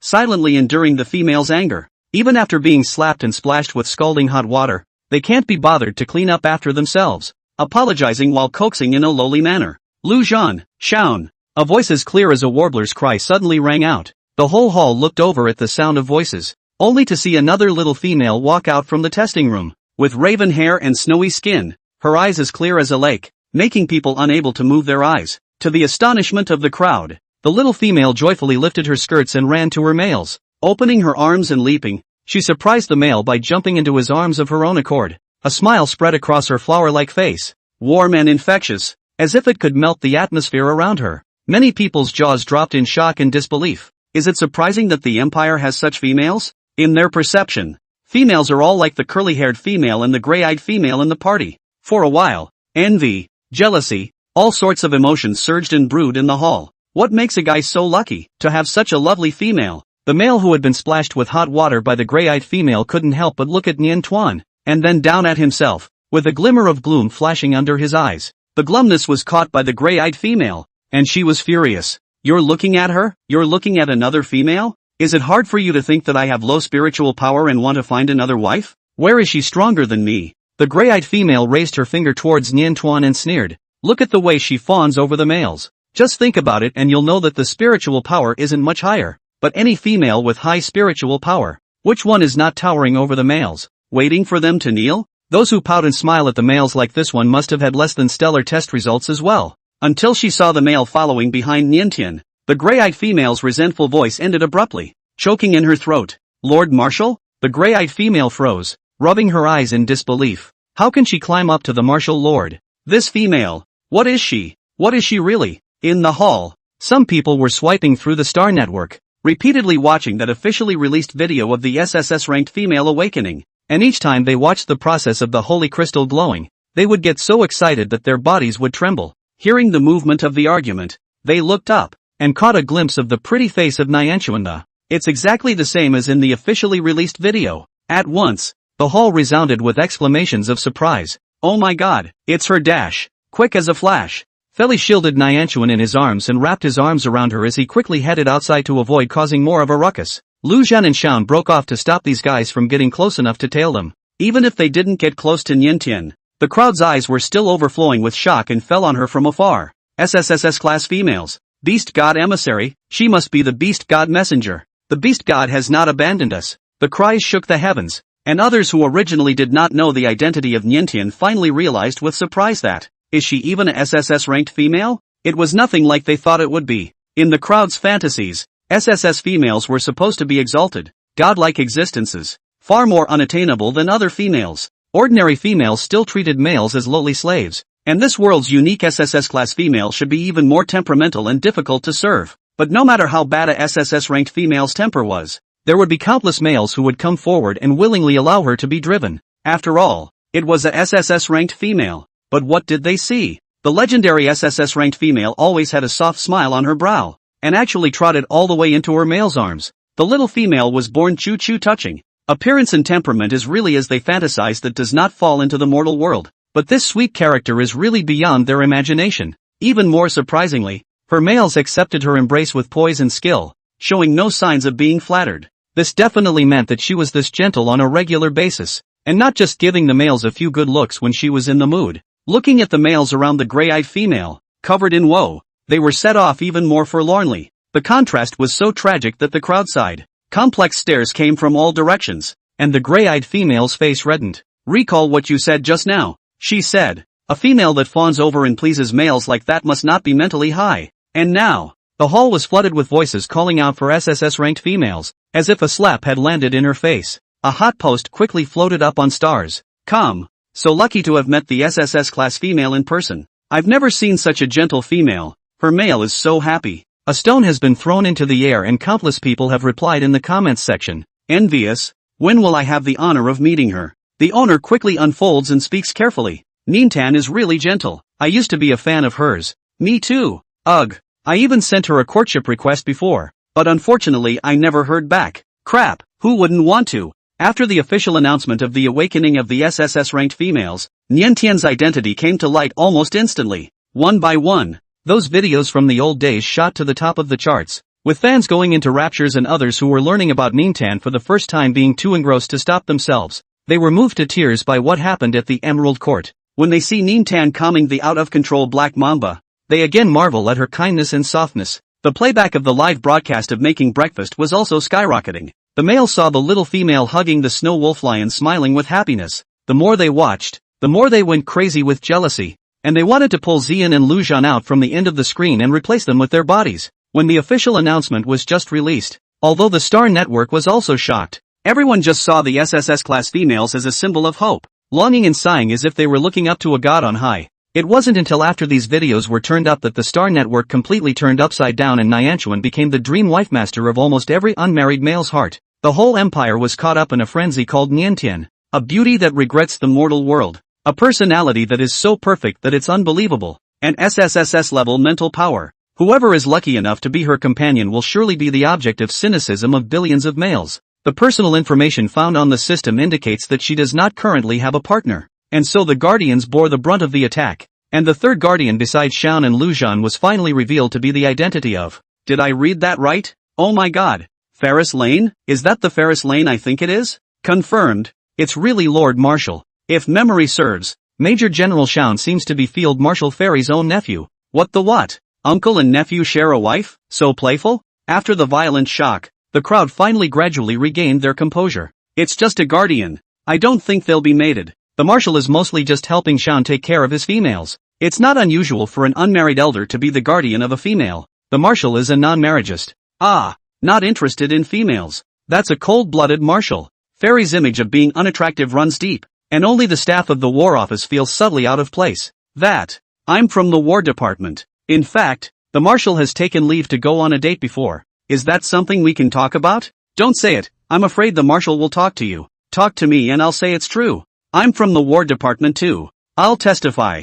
If you all say it, then I say it too. It's true. I was guessing who the Marshal's date was before. And I didn't even dare guess that it was Nintan. Now it looks like it might as well have been a yearling. The voices of the staff at the military headquarters were too low to attract much attention. And even if anyone saw what they were saying, they only heard it as a joke. Ha ha ha ha, daring to make fun of the marshal. You guys have a lot of guts. Knowing you guys, I like to rumor about my bosses too. Make it up. Keep making it up. Believe a word and I lose. Determining that the marshal couldn't possibly have anything in mind for Nyanchuan, the heat was about to come down. That is, until people surfing the astronet suddenly realized that the Lord Marshal had updated his personal dynamics. Feli, strictly for the record, I am Nintan's guardian, her suitor, not an elder. As an Imperial Marshal, Feli seldom posted Starnet updates, and the few entries on the homepage were all work-related, basically some official announcements with a serious tone. A confessional dynamic brightly at the top of all this content seems so abrupt as to be almost absurd.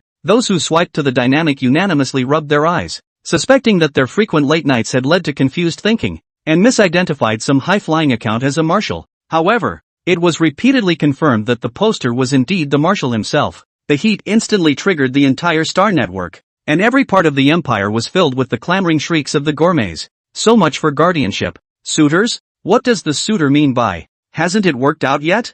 Feli surprisingly replied to the question himself, frowny face, I'm working on it. The outcry was even greater. Would any female really reject a marshal? In terms of the most popular males in the empire among females, the marshal definitely ranked at the top of the list. For so many years, there had been a steady stream of females expressing their love for the marshal. He has not responded to any females and does not seem to be looking for a mate, but at this moment is claiming to be a suitor for Nyanta. Someone immediately questioned, is the marshal pursuing Nyantian because, as a SS-ranked male, he needs her mental reassurance to ease the loss of control? The question is too spicy and too blunt. In fact, most of the bonding between females and males in the empire was not due to any love, but rather an exchange of benefits. This is not only true for powerful people, but also for ordinary people. Both females and males are very realistic, and most of the time they make choices about each other based on the male's wealth and status, the female's mental strength, and a small amount of eye contact. Even if they don't say it, everyone knows it by heart, and they don't say anything about it. And what else could be the reason that Marshal Fairy, who had always been cold and frosty to females, was suddenly a suitor for Nintan? Of course it was because Nintan's spiritual power was strong enough. Is it possible that it's because of love? How could it be? That's the consensus, but it's pretty pointless to ask it out in the open. Don't ask such unnutritious questions. Say, are you a black fan of Lord Marshal or Lord Nintan? Why don't you go home and ask your father? Did he pursue your mother to get her mental peace? Sick. The Lord Marshal doesn't have to answer. I'll answer for him. Get out of here. The unsuspecting questioner was hounded by the crowd and deleted the question in disgrace. The crowd of gourmets was satisfied with their victory and were about to disperse, when they were shocked to find that Marshal Fairy had updated his feed with another update, seemingly in response to a query. Ferris, at the time of my move on her, she had not yet awakened, and my pursuit of her had nothing to do with mental powers. Such a love-brain declaration from the mouth of Marshal Feli? The melon eaters dropped their mouths in shock. If other males said such words, they were most likely lying, saying something pretty in order to coax the females to be happy. But this is Marshal Fairy. He never cared to use lies. The cold-blooded marshal, who had always been known for his ruthlessness, had actually moved to true love, which was even more explosive than the fact that he claimed to be a suitor for Nyantian. I thought the Lord Marshal had broken off love long ago. Ah, this. So ridiculous. In the midst of a daze, Nintan's fans slowed down first. Actually, there's still that hint of plausibility. After all, it was Nintan. If I had access to such a lovely female, I'd fall in love with her too. Regardless, +1, when they had first met Nyanchuan, she hadn't carried the aura of a SSS-ranked female, but the intense personal charm had been overwhelming. Spiritual power was just the icing on the cake for her, and even without it, she had plenty of suitors. And now that she's awakened as a SSS-ranked female, more top-tier bigwigs will flock to her skirts. After all, she's the only life-saving medicine for high-ranking males. In addition to Marshal Fairy, there are several other SS-ranked androgynous bigots in the Empire,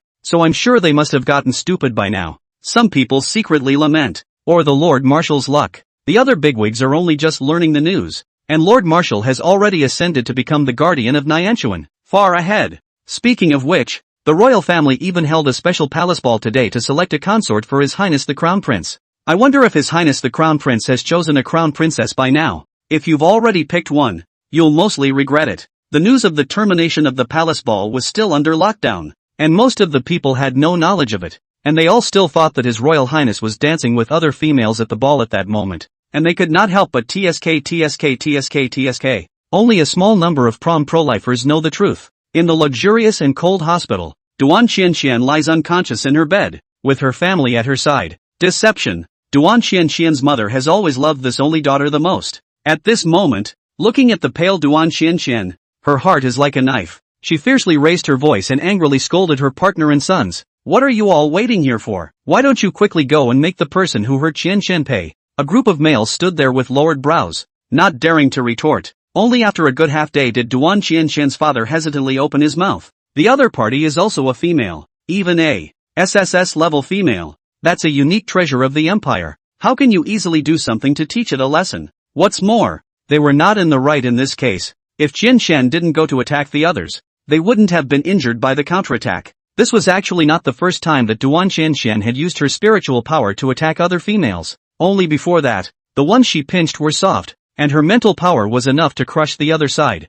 And those ordinary females, even if they are injured, but also dare not speak out, things cannot afford to make waves, has been behind Duan Xianxian's family suppression to calm down. Until this time, when she thought she was messing with still cotton, she kicked the can down the road. I don't care who she is. Duan Xianxian's mother smiled coldly. So what if Qianxian started it? Hurting Qianxian is her fault. If you can't win the lawsuit, it doesn't stop you from finding a chance to teach her a lesson in private. It's just a female. Even if her mental powers are high, she can't stand up to violence in clubs, and she can arrange for a few more handicapped, ugly, inferior males to give her some color. But her guardian is Fairy Lane. Duan Xianshan's father stopped his wife's crazy visions and handily showed her the developments on the Star Network. Not only guardians and suitors, but this cool and unfeeling lion even moves old trees with real feelings. The more indifferent a person is, the more desperately they will guard their soft spot when they have it. This lion was not one to be messed with, and even great nobles like them who did whatever they wanted were slightly cowed in front of it.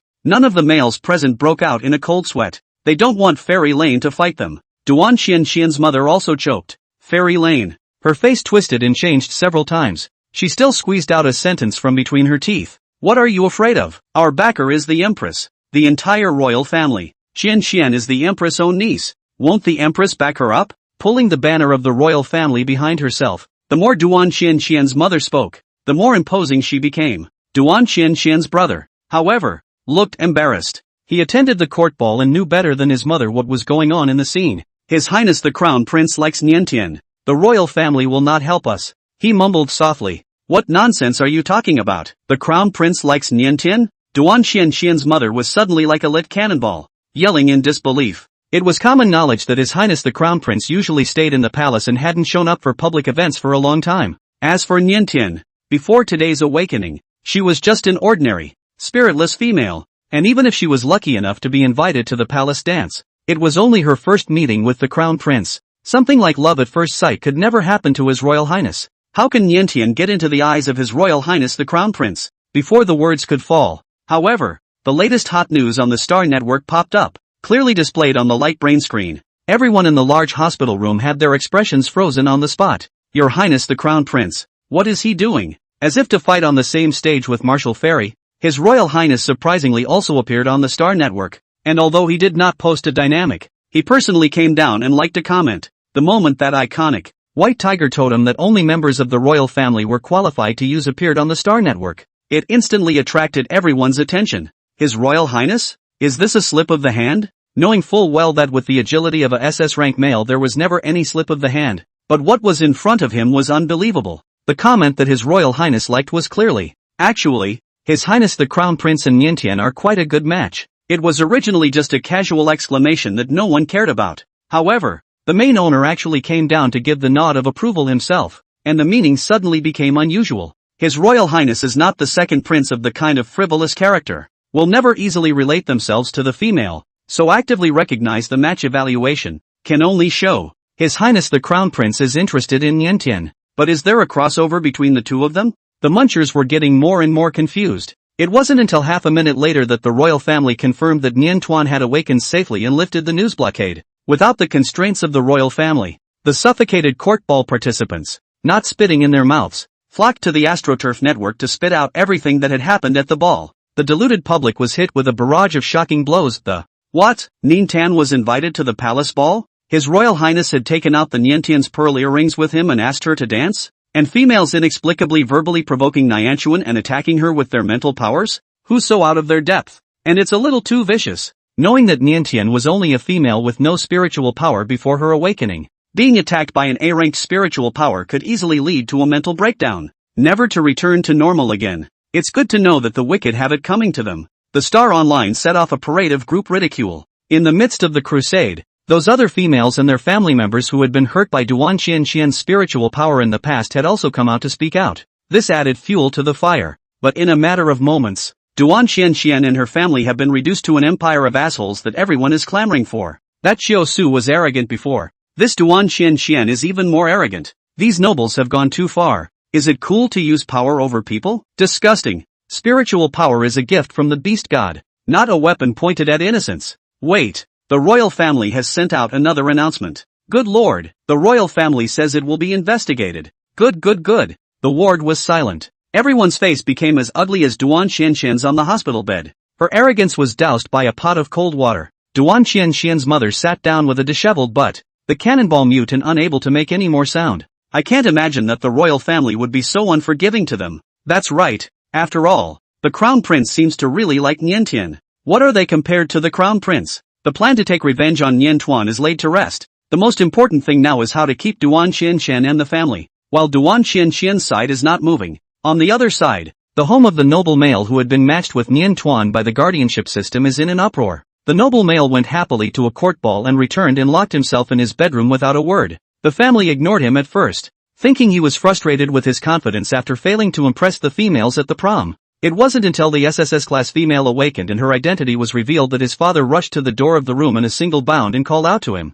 Valen, come out. Let's talk. Is this female named Ninta your previous match? Father could still remember the day of the match, when Valen frowned and said that he had been matched with a civilian female with no mental powers, named Nianta. Such common females were obviously not within their family's choices, and he didn't think so, waving his hand and stating that a little money to get rid of it would be the way to go. Valen obediently did as he was told, and he was pleased with that. Until now, the name of Niantuan was spread all over the Star Network. SSS-class females. Valen's father's pupils plummeted as he stared at the name in death. Checking, and it really was the same female that Valen had once been matched with. The civilian females who originally had no spiritual power jumped into the most supreme existence in the entire empire. What the hell did they miss? Valen, come out. The father slapped the door to the room. Did you leave her contact information that day? Contact her quickly. Didn't you come back the other day and say she had a crush on you? You didn't reject it too thoroughly, did you? Now, immediately,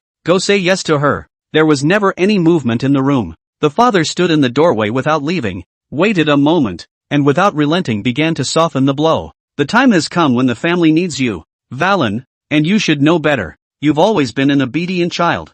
Father is talking to you. Can't you hear me? Come out. Varun. The door to the room swished open and the noble androgynous Valen appeared in front of his father with an air of dishevelment about him. The father's barrage of questions slammed down on him. Did you see her at the dance today? Did you guys dance? What did you guys talk about? No. Valen shouted, interrupting his father's cross-examination. What no? Father didn't understand and frowned. Valen hung his head low. Nothing. Not only did he not chat or dance, but he did not leave his contact information for Nianta. His father's face went cold, and he breathed raggedly for a long time in silence, and then gradually eased up again, and put on an air of being for his own good, and urged, it's alright, you two are destined for each other, and she has a liking for you. Take my word for it. Go to her and try to please her. The opportunity to mate with a SSS-ranked female is rare, so make sure you take advantage of it. If it worked, Valen could be on par with the marshals and the crown prince, the high-powered bigwigs. If they can then win Niantuan's favor and make Niantuan give birth to their family's cubs. Varun's father was breathing heavily with excitement. But she must have been angry with me the other day when I refused to be her guardian, Valen said, somewhat torn. To this day, he still feels that Niantuan must have had feelings for him. Why else would you say there's nothing wrong with him in front of the city hall staff when you're clearly angry? Nothing is unsatisfactory. It must be satisfactory. Valen couldn't help but curl his lips as he remembered Nianta's pretty face. In fact, he was also satisfied with Niantian. It was the bad point of not having spiritual power, but now this shortcoming had vanished and turned into a strength. It seems that he and Niantuan do have a connection. Nianta even smiled at him at the dance. At that time, Niantuan was dancing with Marshal Feili. but he showed him a smile. So I think he should be a few points more important in Nien Tuan's heart than Marshal Fei Li. The disenchantment faded, confidence surged, and the aristocratic nails were reinvigorated. His father also relieved him. It doesn't matter if you're angry. All females need coaxing. You just need to coax her. Nian should be staying at the Marshal's mansion. I'll send someone to keep an eye on the movements over there, and when she shows up, you must seize the opportunity to meet her. It is indeed risky to do so, but as risky as it is, it's worth taking a chance. I will, father, Valen said confidently. The drooling over SSS-class females prompted Valen's father to get to work immediately,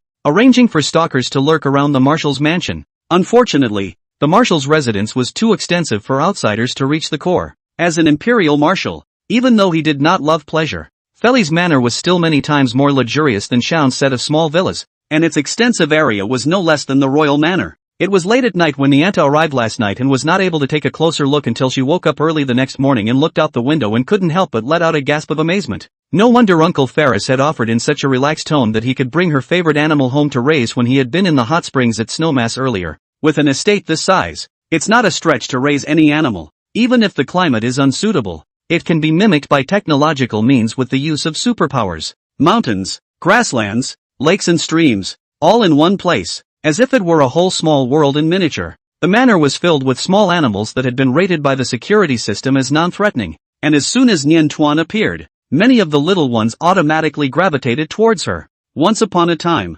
although she had an attraction to animals, it wasn't so obvious. It seemed that with the awakening of her spiritual power, she was like a jar of aged wine that had finally opened up, her fragrance bursting out violently, her sphere of influence expanding more than hundreds of times. It's easy to get tangled up in too many critters and not know which one to pamper first. Nianchuan hesitated halfway through his bundle of arms, and was about to lean down to pet a bunny when a piercing alarm snapped through the manor. The security system was triggered. Almost instantly, Fei Li's figure appeared beside Nien Tuan, so fast that it only left a residual shadow. Nien Tian only felt a flash before her eyes, and then she was shielded in Fei Li's arms, her heart beating wildly. It was the first time she had clearly seen just how powerful males could be, and the speed completely pushed the limits of the human body as she perceived it. As an afterthought, she felt a firm, strong arm tighten around her waist, and her ears swished red. The sound of Fei Li's wife-master at the court ball snapped back into his mind, and Nintan squirmed uncomfortably. Don't move. Fei Li clutched her waist lightly. At once, Niantian stiffened and his breathing became more rapid. This agitated reaction of hers was obvious to Fei Li's eyes that she hated him and could hardly stand to be so close to him. Fei Li's eyes darkened for a moment as he recalled the differential treatment he had encountered yesterday in the Holy Land. Later I will ask for your pardon and be at your disposal. But for now, bear with me. Even if Nien Tuan hated him even more, he would not let Nien Tuan take half a step away from himself before the crisis was over. Shaun and Lujan head to the location where the alarm was triggered to check it out. It wasn't long before the duo appeared in front of Niantian carrying a pitiful Fluffy. Fluffy was a black and white color scheme, with fur that looked like it had been struck by lightning and rolled up in several wounds, and his mouth was open in a childish calling, with both paws open to try to lunge in Niantian's direction. Niantian couldn't help but stare, her heart breaking. What a small panda! She subconsciously reached out to take the panda from Shaun, but was stopped. Don't touch, he's an orc. It was precisely because they were orcs that they triggered the security system and were evicted so miserably. The reason why Shaun and Lujan hadn't mercilessly just kicked him out or wriggled him off to jail was because he was still just a cub. Doesn't look more than 6 years old. Nianchuan frowned. Why would the cub run here alone? His family. Fei Li glanced down at the message on his photo brain and said, his family is out there. The panda cub was not lost, but his family took him out and let him wander into the estate without looking, and the family watched him disappear. Unable to come in due to security measures, Nianta sighed in relief. Hesitating, she opened her arms toward Shaun and insisted, I'll hold him. He's still little. It's okay. The wailing panda cub was so pathetic that even an orc was nowhere near old enough to be wary of the need to avoid suspicion so much. Unable to resist Niantian, Xian only reluctantly handed over the panda cub to her. As soon as the cub reached Nien Tuan's arms, he immediately became relaxed, as if the hideous wounds all over his body didn't feel any pain anymore. Cupping his round little face to look at Nien Tuan, put it in the pre-traveling days. It's a national treasure. Niantian never dreamed that he would one day be able to hold a national treasure.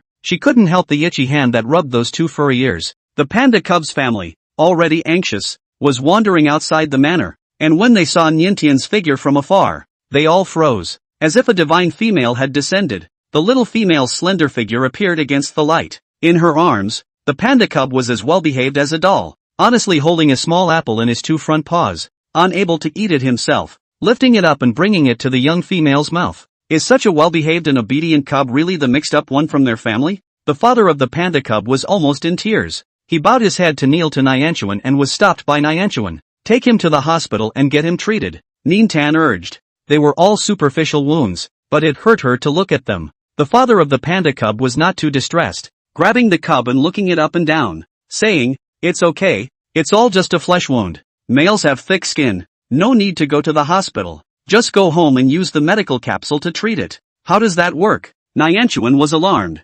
However, looking around, neither Fairy, Xiao nor Lu Zhan, who was a professional, objected to this. Niantian lost his words for a moment. Are males thick-skinned? Even to this point, this is still just a cub under 6 years old. A line of sight stared in that direction from the corner outside the manor. Feli's gaze was sharp as a torch, and he raised his eyes keenly to look over. The stalker instantly dodged and hid behind a large tree, a layer of cold sweat breaking out from his nervousness. This alert is scary. The stalker hired by Valen's father is top-notch and has been doing unseen and foolproof work such as stalking and assassination for years. But just now, he was sure that Marshal Fairy must have spotted him. Tension spreads as the stakeout scrambles to contact his employer. The target has appeared on the outskirts of the estate, followed by her guardians, including Marshal Fairy. The timing wasn't proper and secure enough, but considering that it had alerted Feli, I feared that it would be difficult to get another chance. At his father's urging, Valen straightened his clothes and glowed, passing outside the manor with a pretense of nonchalance, and pausing briefly in front of the Nintan. Niantian's gaze subconsciously looked over and paused for a moment. Looks familiar. Oh, it's him? The very vocal, somewhat annoying match. What's it called? Doesn't ring a bell at all. Niantian didn't think much about it and quickly withdrew his eyes. Seeing that Niantian didn't even take the initiative to talk to him, Valen became anxious and couldn't help but step forward. Before touching a piece of Nintan's clothes, only to hear a loud bang, Valen was pressed by the neck and twisted his arms to face the ground. His mouth opened and not a mouthful of mud and dust, letting out a horrible scream of fear. "Aha dash!" Exclamation point. Nintan was startled and took half a step back. In the split second she failed to react. Feli and Xiaon had finished exchanging glances, and Xiaon had struck directly, dryly subduing the sneaky miscreant. The carefully crafted look was a mess, and all Valen could feel was a sharp pain coming from his proud face. And every joint in his body was aching as well. He didn't care that Nintan was still present, and he wailed and wailed without shame. Feli's expression was cold and condescending as he scrutinized him. Rarely had a guy been so bold as to hit his territory with his idea. "Where is your accomplice? Call him out too." Valen winced. What accomplices? He's not a bad guy. He just wanted to meet up with Nintan.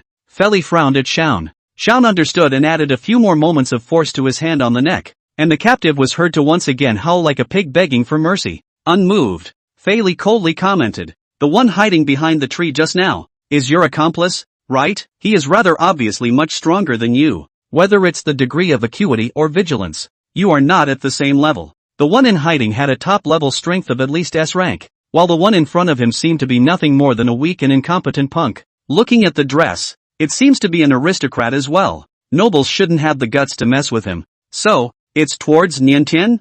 Feli lowered his eyes and searched through his memories, quickly recognizing that this was the same guardian that the system had matched to Nyanchuan in the first place. A sense of crisis rose suddenly at the thought that his position had been shaken, and his hostility towards the male in front of him intensified by a few degrees. Valen gasped as he was irritated by Feli's triple talk. He's a nobleman. How can he be compared to that guy who gets paid to do things and can't see the light of day? Marshal must be jealous that he could be liked by Niantian. That's why he mouthed off at him like that. The corner of Nian Tuan's coat dangled in front of Valen's line of sight, and it was as if he was grasping at straws to save his life. "Help me, Niantian. Niantian, quickly make this rude fellow let go." The act of calling out Nintan's name angered Xiaon even more, and he raised his hand to give Valen a punch. "Xiaon," Nianta voiced to stop it. The punch removed most of its force due to her stopping it, but it still landed impartially on Valen's face. There was a muffled sound. Valen screamed miserably and felt a few of his teeth come loose, but his eyes abruptly lit up. He knew it. Nintan would definitely save him. The next step must be to stick up for him and settle the score with this rude guy who was all talk and no action. At Valen's expectant gaze, Nianta held out her hands in his direction. Slender fingers rested lightly on Xiaon's arm. Valen froze. He watched as Nian Tuan grabbed the muscular arm and shook it twice, his tone containing worry. "Next time, don't be so impulsive. Just hand the bad guy over to the security bureau directly. 20 years of living on Earth had made Nintan subconsciously reject all violence, and was worried that such a private brawl could expose Xiao to jail time. But in reality, this level of friction between males is not even within the scope of the imperial laws that govern it. Not to mention the fact that the other party was sneaking around outside of Fairy's private estate, and it was obvious at a glance that they had ulterior motives and deserved to be sanctioned. Even so, Xiao didn't contradict the yearling. The young blonde male nodded obediently like a good puppy in front of his beloved female. Okay, I'll send him to the security bureau. By the time they reached the security bureau, this guy who dared to plot against SSS-ranked females would surely be subjected to the harshest interrogation. Valen looked on in bewilderment as it all happened. His brain half-turned, and when he saw Niantic seemingly turn to leave, he hurriedly yelled, "No, Nianchuan, I'm coming for you. I'm here to ask you to marry me. Father agrees that we should be together. Don't send me to security. I'm not a bad person." In a few short sentences, each one stomped wildly on the Guardian's minefield. Xiao clenched his fists, wanting to punch him 2 more times, but he had just promised Nintan that he wouldn't be impulsive, so he just forced himself to hold back his anger. Lu Zhan's eyes were so cold that they quenched ice. The feeling of oppression around Feli grew stronger and stormier. Nian Tian. She was speechless for a long time and fell into a long silence. She could understand every word that came out of the noble male's mouth, but together the meaning was so abstract that it was difficult for her to comprehend. Do they know each other well? It's only the 3rd time we've seen each other. Why does this guy just ask for his hand in marriage? Though they had once been matched by the guardianship system, that match had been lifted long ago and they hadn't even spoken more than a few words. She doesn't even remember his name. After deliberating for half a day, Niantian barely squeezed out a sentence. "I don't like you. Don't think too much." The words were interrupted by Valen's loud voice.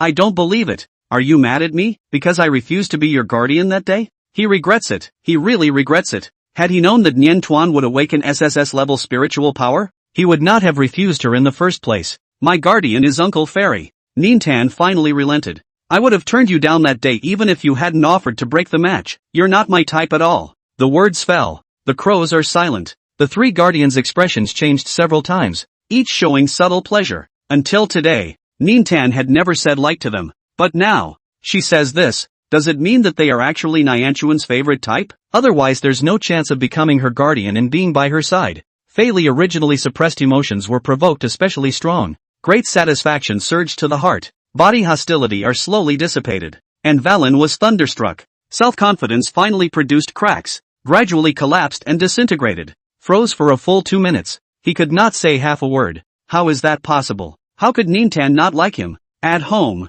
Varun's father, who was waiting for the good news, was fidgety, pacing repeatedly in the yard with his hands behind his back. A long time has passed. How come there has been no news from Varun? Is she talking to the little female? Making out with her? How far did they talk? Did they agree on a time to register their marriage? But even if you're having fun chatting, you should at least send him a message to report the results of the battle. Waiting and waiting. Varun's father was impatient but his heart was full of anticipation. Unexpectedly, the butler suddenly came rushing in. "Sir, it's not good. What's it like to be fussy?" Valen's father reprimanded with a frown. Their family was going to tie the knot with a SSS-class female in the future. And with all the attention, how could they be so rude? It looks like this butler needs to be replaced. The butler, unaware that he was already facing an unemployment crisis, didn't care about being reprimanded and wiped the beads of sweat from his forehead. "No good. Mr. Little has been sent to the security bureau." "What nonsense are you talking about?" Valen's father burst into a rage.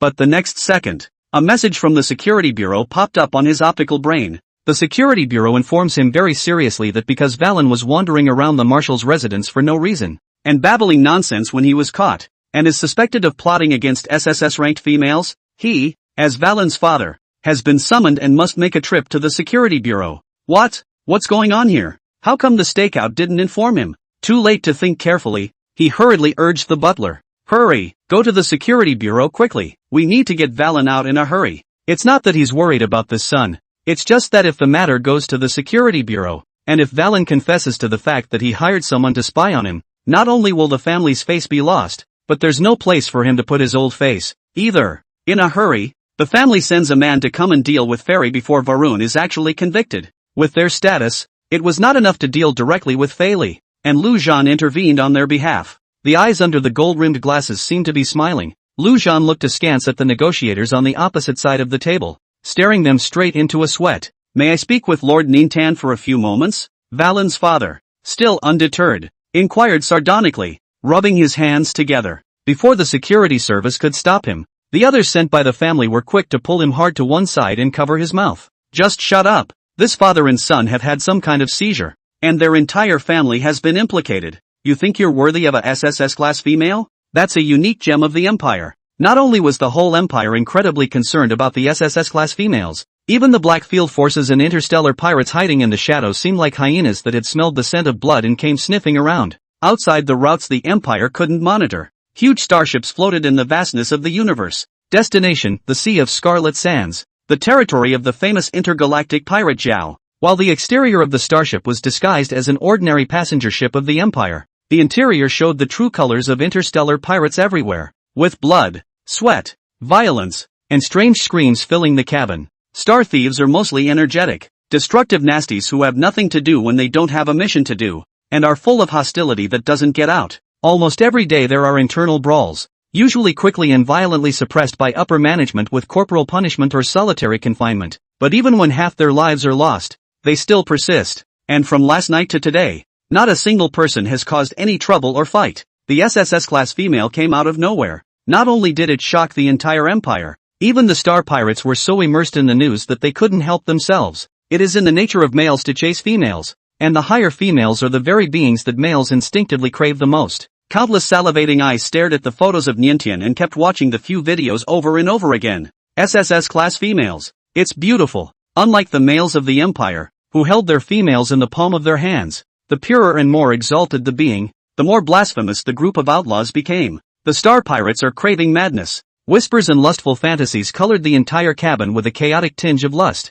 This is the world's only SSS class female. If she could get her mental appeasement once, I dare not think how good it would be. Does the runaway value just clear? It would be a real death sentence to play it once. We are not blessed with that, but the Chief Lord may have. Will the next task be to invite this little female to be our guest? It's hard to say. The alpha male is a SS-ranked male and is lacking in mental appeasement. Hiss. If I were the one who took on this task, I wouldn't be able to resist tasting the meat myself first. Slurs filled his ears, and Bear hid in the corner, secretly sighing. Thankfully that Black Mamba guy was away on a mission and not on this starship. Otherwise, with his defense of Nian Tuan, he was afraid that he would not launch a madman to bloodbath this place. But, I really didn't expect that little female called Niantian to have awakened SSS-level spiritual power. Will Black Mamba be able to protect her in the future? Bear looked up at the highest level of the starship and sighed worriedly. On the highest floor, the room belonging to the chief kept its door shut tightly and had not been opened for days. It's noisy out there.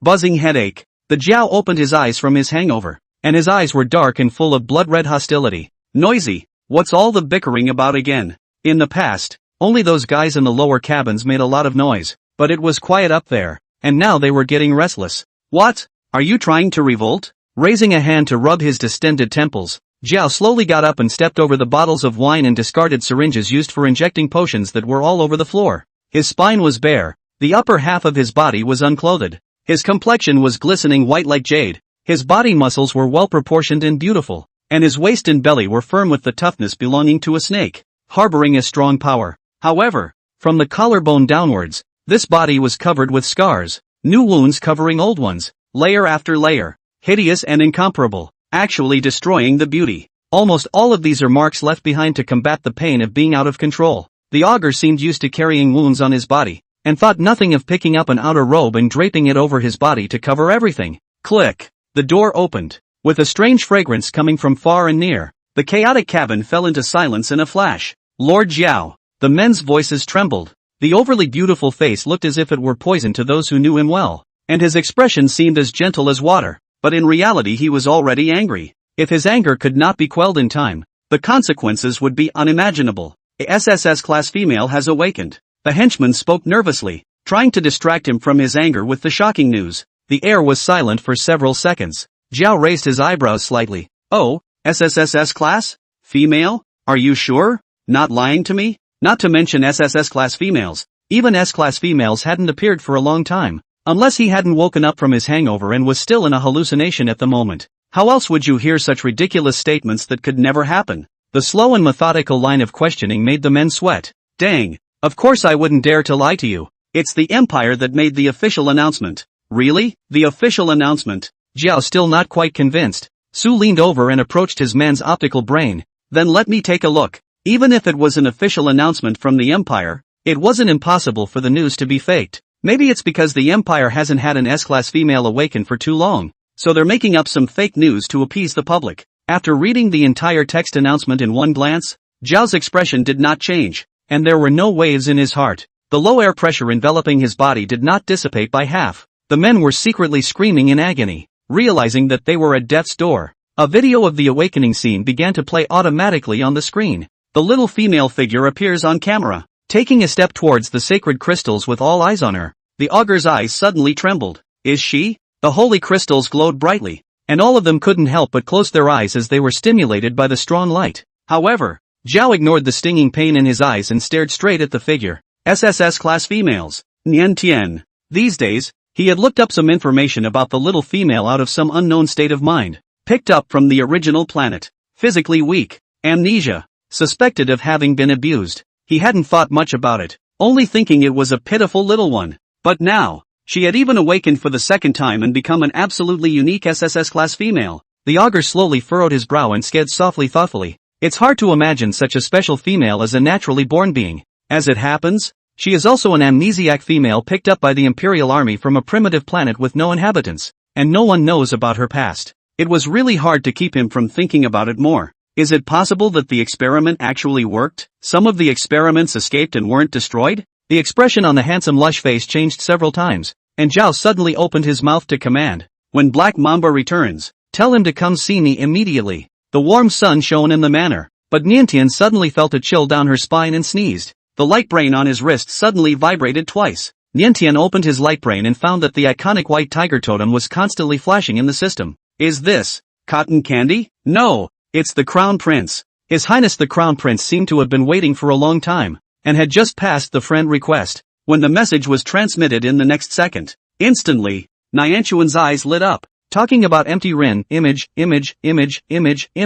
Kitten trifecta, squatting, lying down, and hungry tigers. Each movement is carefully designed, yet leaves no trace. Topped with a cute forehead anti-counterfeiting logo, the small white cat's blue eyes are facing the screen. The fur all over the body seems to have gone through a specialized care, become more fluffy and smooth than ever, so that people cannot help but fantasize about what would be the best feel if you touch it. Nianchuan's hand hanging at his side curled up slightly, a little stupidly. It's so cute. It's so cute. His Royal Highness, who has always been a man of integrity, does whatever he can, using his body as bait in an attempt to fish out the little female. Rin Talon, I'm outside Marshal Feli's estate, waiting for you, said the man, and posted another picture of a kitten with its paw raised. The pink cushion of flesh was so cute that Nianta was mesmerized. Rationally she knew that the person on the opposite side of the screen was the Imperial Crown Prince of the Empire, not an object she could just rub against. But the little white cat's ability to seduce people was too high and powerful, and even though it was slightly different from during the out-of-control period,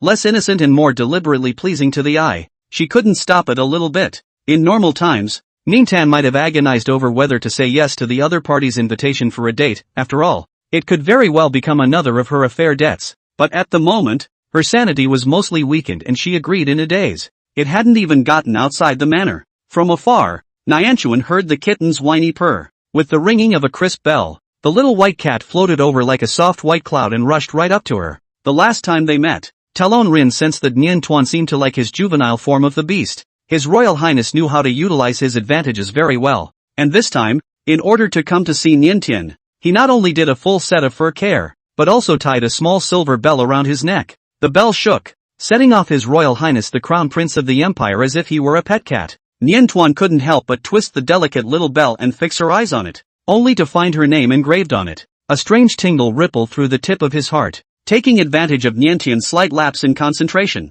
the Crown Prince saw the opportunity and arched his fluffy head towards her palm. Niantian subconsciously curled his fingers to scratch the kitten's chin. It felt as good as ever to the touch, even a few moments softer, but I didn't hear the familiar purring sound for a long time. Looking down, 4 eyes met, and Niantian retracted his hand violently. His face flushed red, finally realizing that what he was petting was not a pet cat, but a male orc. The happiness lasted far too briefly, and the prince shook his fur in chagrin, knowing that perhaps he had made a mistake somewhere. Looks like it's time to keep studying hard. The little white cat doesn't pester and changes into human form. The white-haired, blue-eyed crown prince raised his hand to his chest, leaned down and gracefully bowed to Nien Tuan, then took her hand and gently dropped a kiss on his fingertips, as if nothing had happened just now, and politely greeted her. "Good day, Your Excellency Nien Tuan." Seeing Talking Air Rin's human form for the second time, Nien Tuan still couldn't help but drift off slightly. Such a dignified man with an elegant and flamboyant temperament. Clearly a young king who turned his hand to the clouds and his hand to the rain. How can you be such a spoiled monster in beast form? In retrospect, this kitten seemed to have two faces during the time he was out of control, so I really don't know which one was his true personality. With the image of the marshmallow in front of her as a buffer, even though Nianchuan and Rin Tan Kong in her human form were not familiar with each other, she still relaxed quickly. The SSS-class females themselves were the most highly publicized existences in the Empire. Not to mention that this was the second day after they had just awakened, and it was the time when the news was flying around and the discussions were the most heated. Countless pairs of eyes were staring at Nien Tuan, and naturally, they wouldn't miss the big news of her dating His Royal Highness the Crown Prince. "Do you mind if the pictures we were taken are spread on the Star Network?" Talking Air Rin inquired Nien Tian, sensing the commotion. In fact, many of the royals' private trips are kept secret, and even if they are filmed, the news can be intercepted and blocked on the AstroTurf network. While today's appointment was undoubtedly a private one, Rin Talon Air didn't want to keep it a secret. However, it all depends on what Nien Tan thinks. Nien Tian had broken down. "Don't mind. It's okay." At those words, Talking Air Rin was secretly happy in her heart, but she still pretended to be reserved and said, "But, this way, the public might think that we're in love. Didn't you already slip your hand and like the comment?" Nien Tan glanced at him sideways. They should have thought that already. Carefulness was punctured on the spot, and His Royal Highness's ears thinly reddened. Halfway through, he softly argued, "It's not a slip of the hand." The blush seemed contagious, and Nien Tuan slightly turned her head away, not taking his words again. In the evening, the haze filled the sky and draped the earth in a fuchsia veil. His Royal Highness was calm and reliable, and the arrangements for the appointment were done properly. Even the lunch was surprisingly tasty. Throughout the day, Nianchuan was in a happy mood, forgetting all about the unpleasantness brought on by that noble male early in the morning. The last place Rin Talon Air chose for the date was the small cottage in Shaun, although she had now moved to live in the larger and more luxurious Marshal's mansion. In Nien Tuan's mind, this small cottage was her home in this world.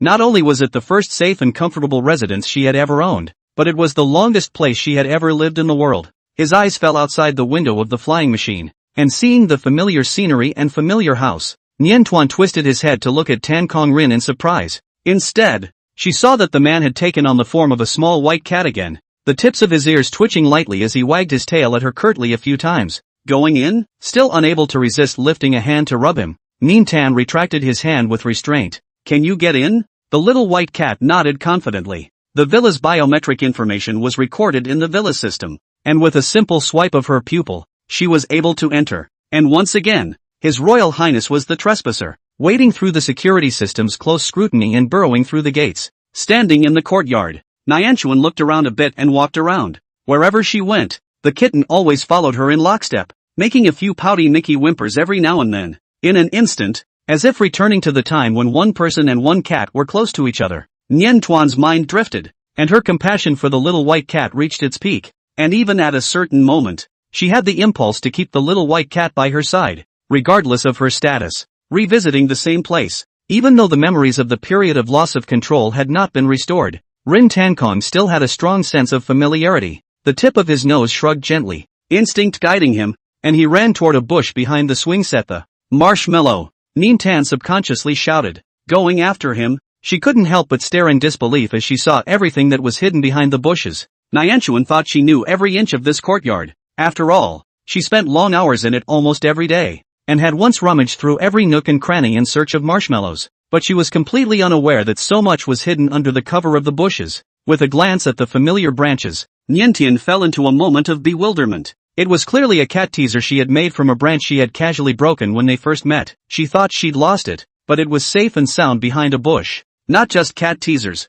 but many, many more. From a feather she used to coax a cat, to a piece of her clothing. As his eyes fell on the familiar-looking clothes, a flash of surprise flashed in Nien Tian's eyes. The dress was soft and light, one of her previous favorites and most often worn. Only then one day she suddenly couldn't find it. "I didn't realize that was actually stolen by a kitten thief." When exactly was it stolen? She hadn't even noticed at all. His Highness the Crown Prince was also shocked by what he saw before him. He caught a glimpse of the little garment and dared only a short glance before lowering his fluffy head to dare look again. Intense shame made him tremble and apologize. I'm sorry, I didn't mean to. The male orc during his loss of control had no reasoning as a human and knew nothing of privacy. That piece of clothing must have been stained with the scent of Nientian, which made the out-of-control male feel at ease and like it, so he secretly hid it. Thinking like this, it was as if His Highness the Crown Prince could smell that faint sweet scent on the clothes again. The tips of his ears were red and dripping with blood, and he couldn't wait to dig a crack in the ground to burrow into it.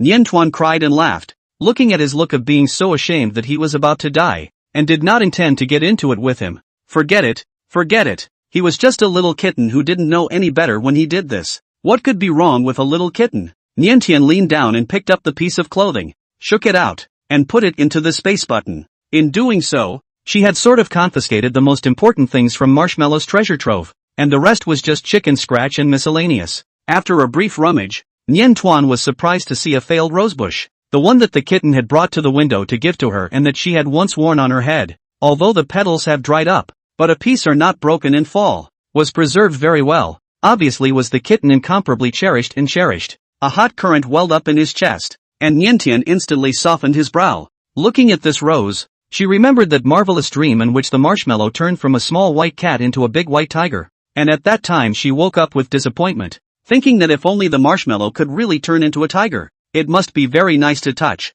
Looking back now, it seems that there were so many nights when she felt a heavy weight pressing down on her in her sleep, and it would have been the kitten that turned into a tiger and pressed down on her. Nientuan couldn't help but narrow his eyes at the kitten, feeling Nientuan's gaze hovering over the word king on his forehead. His Royal Highness was enlightened. Next moment, a gust of wind rose around them. Nientuan blinked rapidly, watching as the kitten in front of him suddenly grew in size and stature, turning into a majestic white tiger. Quite different from the soft kitten, the white tiger stood up even taller than Nientian, and under its snow-colored fur was covered in steel, as if every muscle line had been finely sculpted and contained unrivaled and strong power. For a while, the only description that remained in Nientian's mind was King of Beasts. The white tigers in front of her were very different from those she remembered from Earth, growing up to be perfect and extraordinary in every way. The blue pupils of the beast were as frosty and cold as snow, looking down on everything from above, and the light of his eyes suddenly fell on the little female in front of him, as if he had locked on to his prey. The locked Nientian couldn't move.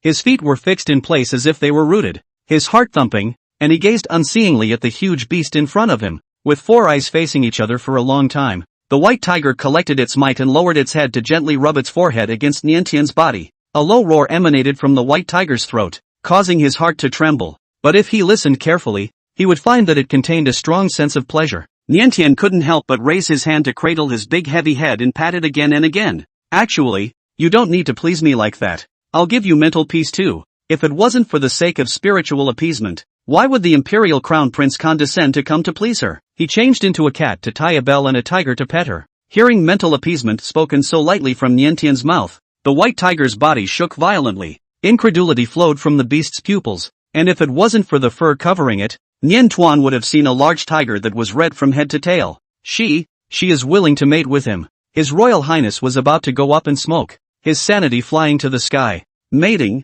Of course he wants it, but it's a little too soon. No way. He couldn't be nameless. He'd rather not be mentally appeased for a while. He had to be registered as an official partner first. Can he be Masao? It's okay. If you can't, in fact, it's okay for him to be a sidekick as long as Nientian favors him more. His Royal Highness was tangled up in a ball on the ground, his long tail wrapped in a knot. Seeing him like this, Nientian thought that he had been poked in the heart and was embarrassed. Don't be embarrassed. Come on. It will soothe you a little now. She beckoned towards the large white tiger. His Highness the Crown Prince let out a shocked tiger's roar and retreated back and forth. No, not yet. He's not in name only. And, his first time, definitely not here. It's not even his territory. It's that lion's. He's just an intruder. At the thought of his first time being hastily offered up like this, the hairs on the Crown Prince's body were about to explode. Nientian, however, did not allow himself to be told and grabbed him, as if he had been strangled by the throat of destiny. The Crown Prince didn't dare to move hard for fear of hurting his beloved little female,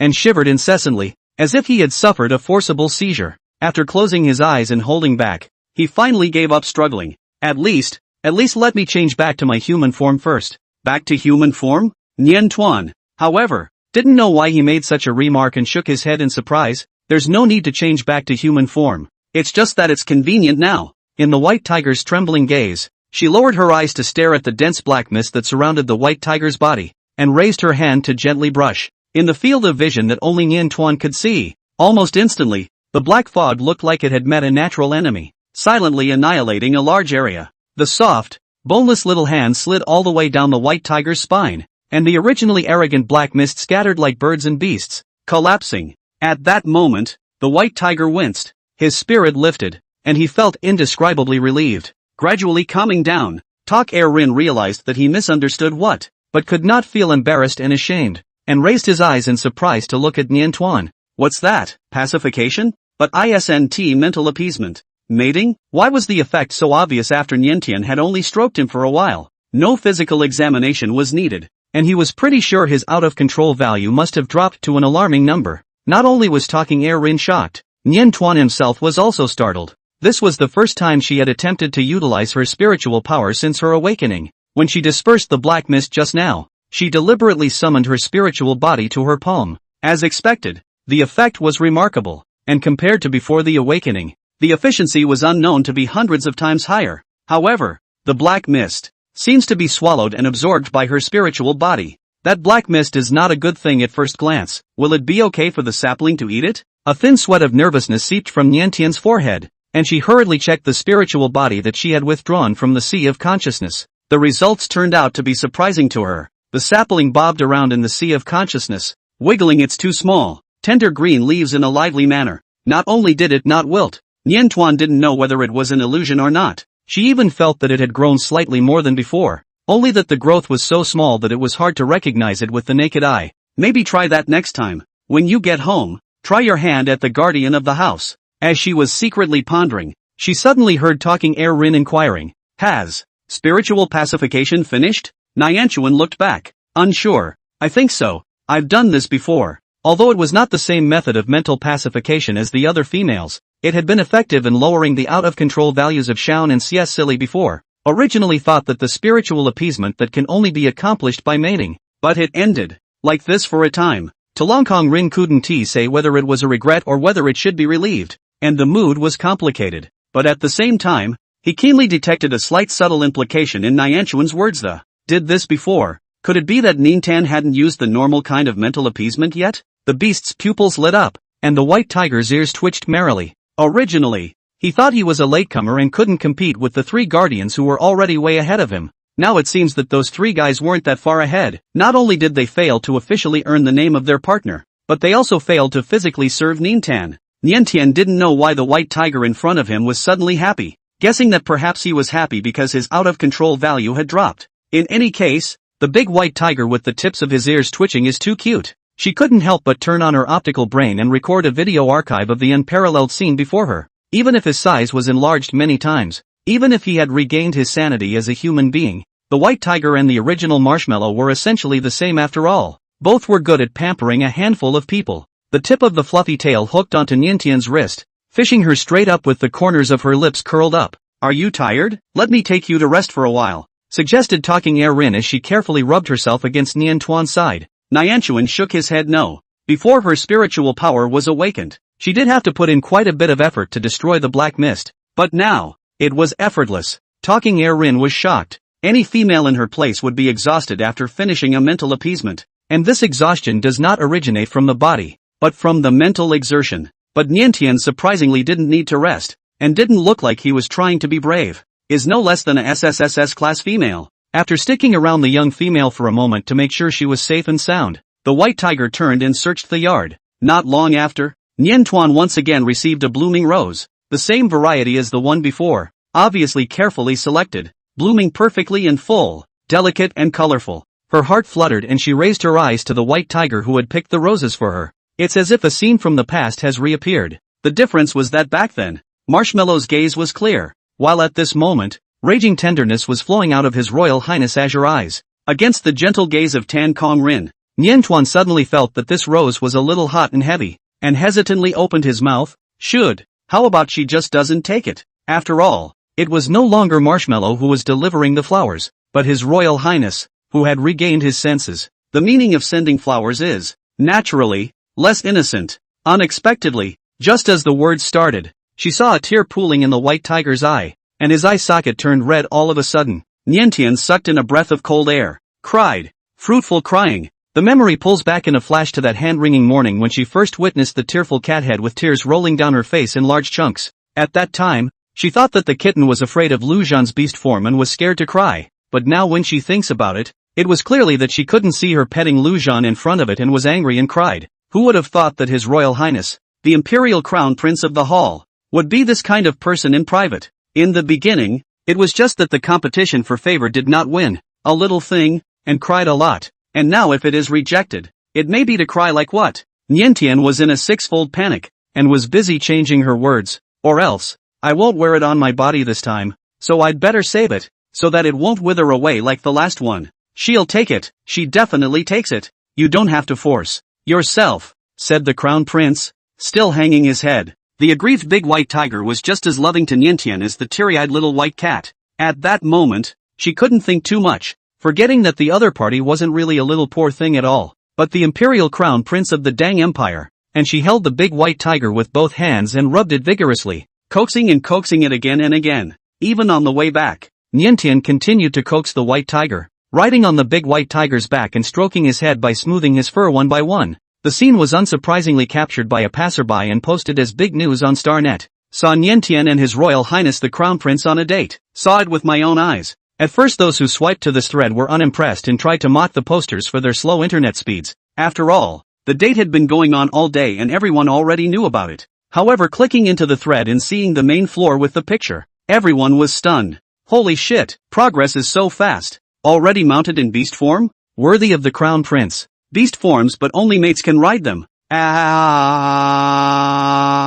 Could it be that we're about to have a crown princess? To outsiders, it looks like it's a done deal for Niantian to have these males around him in his pocket. The key now is, who is the rightful husband? Who is more favored? Let's have a bet. Whoever registers first is the rightful husband. As a big fan of Lord Marshal, I still press Lord Marshal. I pressed His Royal Highness the Crown Prince. He looks like he has more of a shofu aura, and at first glance he's a very dignified, non-competitive kind of male. Oh yes, for the sake of family harmony and stability, Masao must be generous and forgiving. I also pressed the Crown Prince. Niantian looks like he likes the white tiger so much. Not only is he riding on his back, but he's also been petting it with his hair. Then if you want to say that, I'm going to press Lujan. When the live broadcast was on, Niantian hugged Snowwolf with one hand, a harmonious exclamation, but also mixed with a number of offensive comments. Ha, there's even someone who mentions Lujan? How can that kind of heartless dog be worthy of being Masao? And Xian too, District S-rank male. I think the two of them should be a little more self-conscious and make way for the SS-ranked bigwigs. Actually, barely being a side husband is fine, but it's best to set your own position and stop always thinking about competing for favors like before. A cranky guy like Xian deserves to serve an honorable SSS-ranked female? Lujan would be even funnier. An inferior product from a garbage star. Nian Tuan, who had gone home to lie down flat and rest, was opening his light brain, wanting to send the white tiger pampering video he had recorded today to Talking Air Rin, when he coldly glimpsed these acidic words and cynical comments. At once, she was breathing heavily, and laughed at the exasperation. That's not what these people were saying before they were put there. At that time, it was clear that there were still quite a few people on Star Online who felt that she was not worthy of Xian and Lujan because she was just a female with no spiritual power. Now that she had awakened her spiritual power, these people immediately changed their faces and turned to picking on the males around her. Although it is human nature to admire the strong, the atmosphere up and down the empire has always been the same,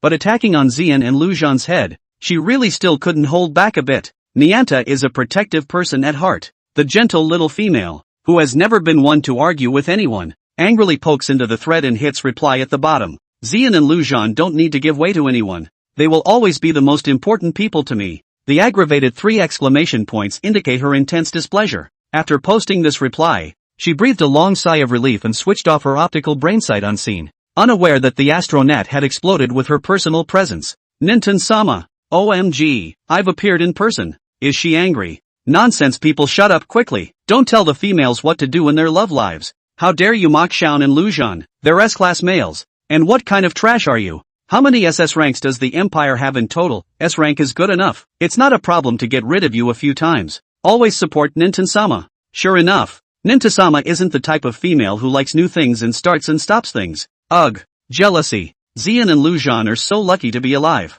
Why am I not the one who is so lucky? The SSS class females every knit and smile, every move, every single one of them touched the emotions of the entire empire. And the remarks that provoked Niantian's displeasure were immediately drowned out by a tidal wave of condemnation. The posters behind it cringed, deleted their words in flames, and kept apologizing below the comments on Niantian. There was a gentle knock on the door of Nian Tuan's room, and Lu Zhan's voice came. Are you asleep, Nian Nian? The voice held an infinite complexity of emotions. Nian Tuan opened the door and saw Xian and Lu Zhan were both guarding the door. Lu Zhan's consistently calm face was overflowing with emotion at the moment, and the more impulsive Xian, needless to say, was already red-eyed and incoherent. Thank you, Nian Nian. Thank her for not minding. The storm on the Star Network was so big that they naturally all watched it. They never cared about being mocked and abused by outsiders. They only cared about what Nian Tuan thought. And even though they knew that Nian Tuan wasn't the kind of female who took her genetic rank seriously, they still couldn't help but feel ashamed of themselves and uneasy in their hearts.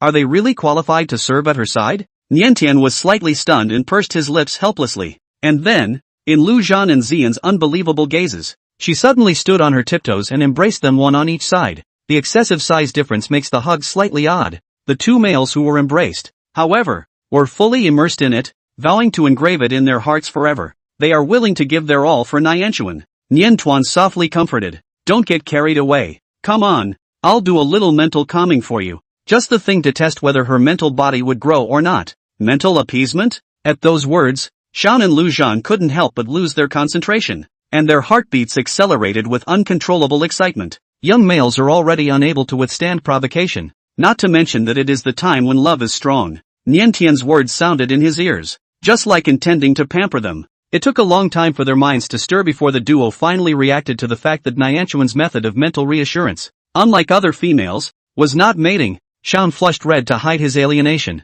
Lu Zhan was the first to come back to his senses, immediately turning into a snow wolf and lying down at Nian Tuan's feet, those gray blue eyes blinking without blinking as he gazed at Nian Tuan, not willing to move away half an inch. Not far from the corner of the corridor, Feli stood in the shadows, gazing fixedly at the scene. The atmosphere between the young female and the two young males was intimate. She was so relaxed in her posture in front of them, one in each hand, dotingly rubbing the fur of the snow wolf and the lion, whispering a few words of conversation every now and then, as if she had a lot to say. An emotion like no other hit the Lord Marshal's soul intensely. Longing, jealousy, anxiety, words that had nothing to do with him surrounded him and left him breathless. He knew that in Nian Tuan's heart, he was far inferior to Xian and Lu Zhan, which was reasonable. However, today he saw those photos and videos circulating on the Star Network. When Nian Tuan and His Royal Highness dated, they were even that intimate. She even rode on top of the white tiger and kept petting it. This is the kind of treatment he's never gotten before. Feli's eyes dimmed.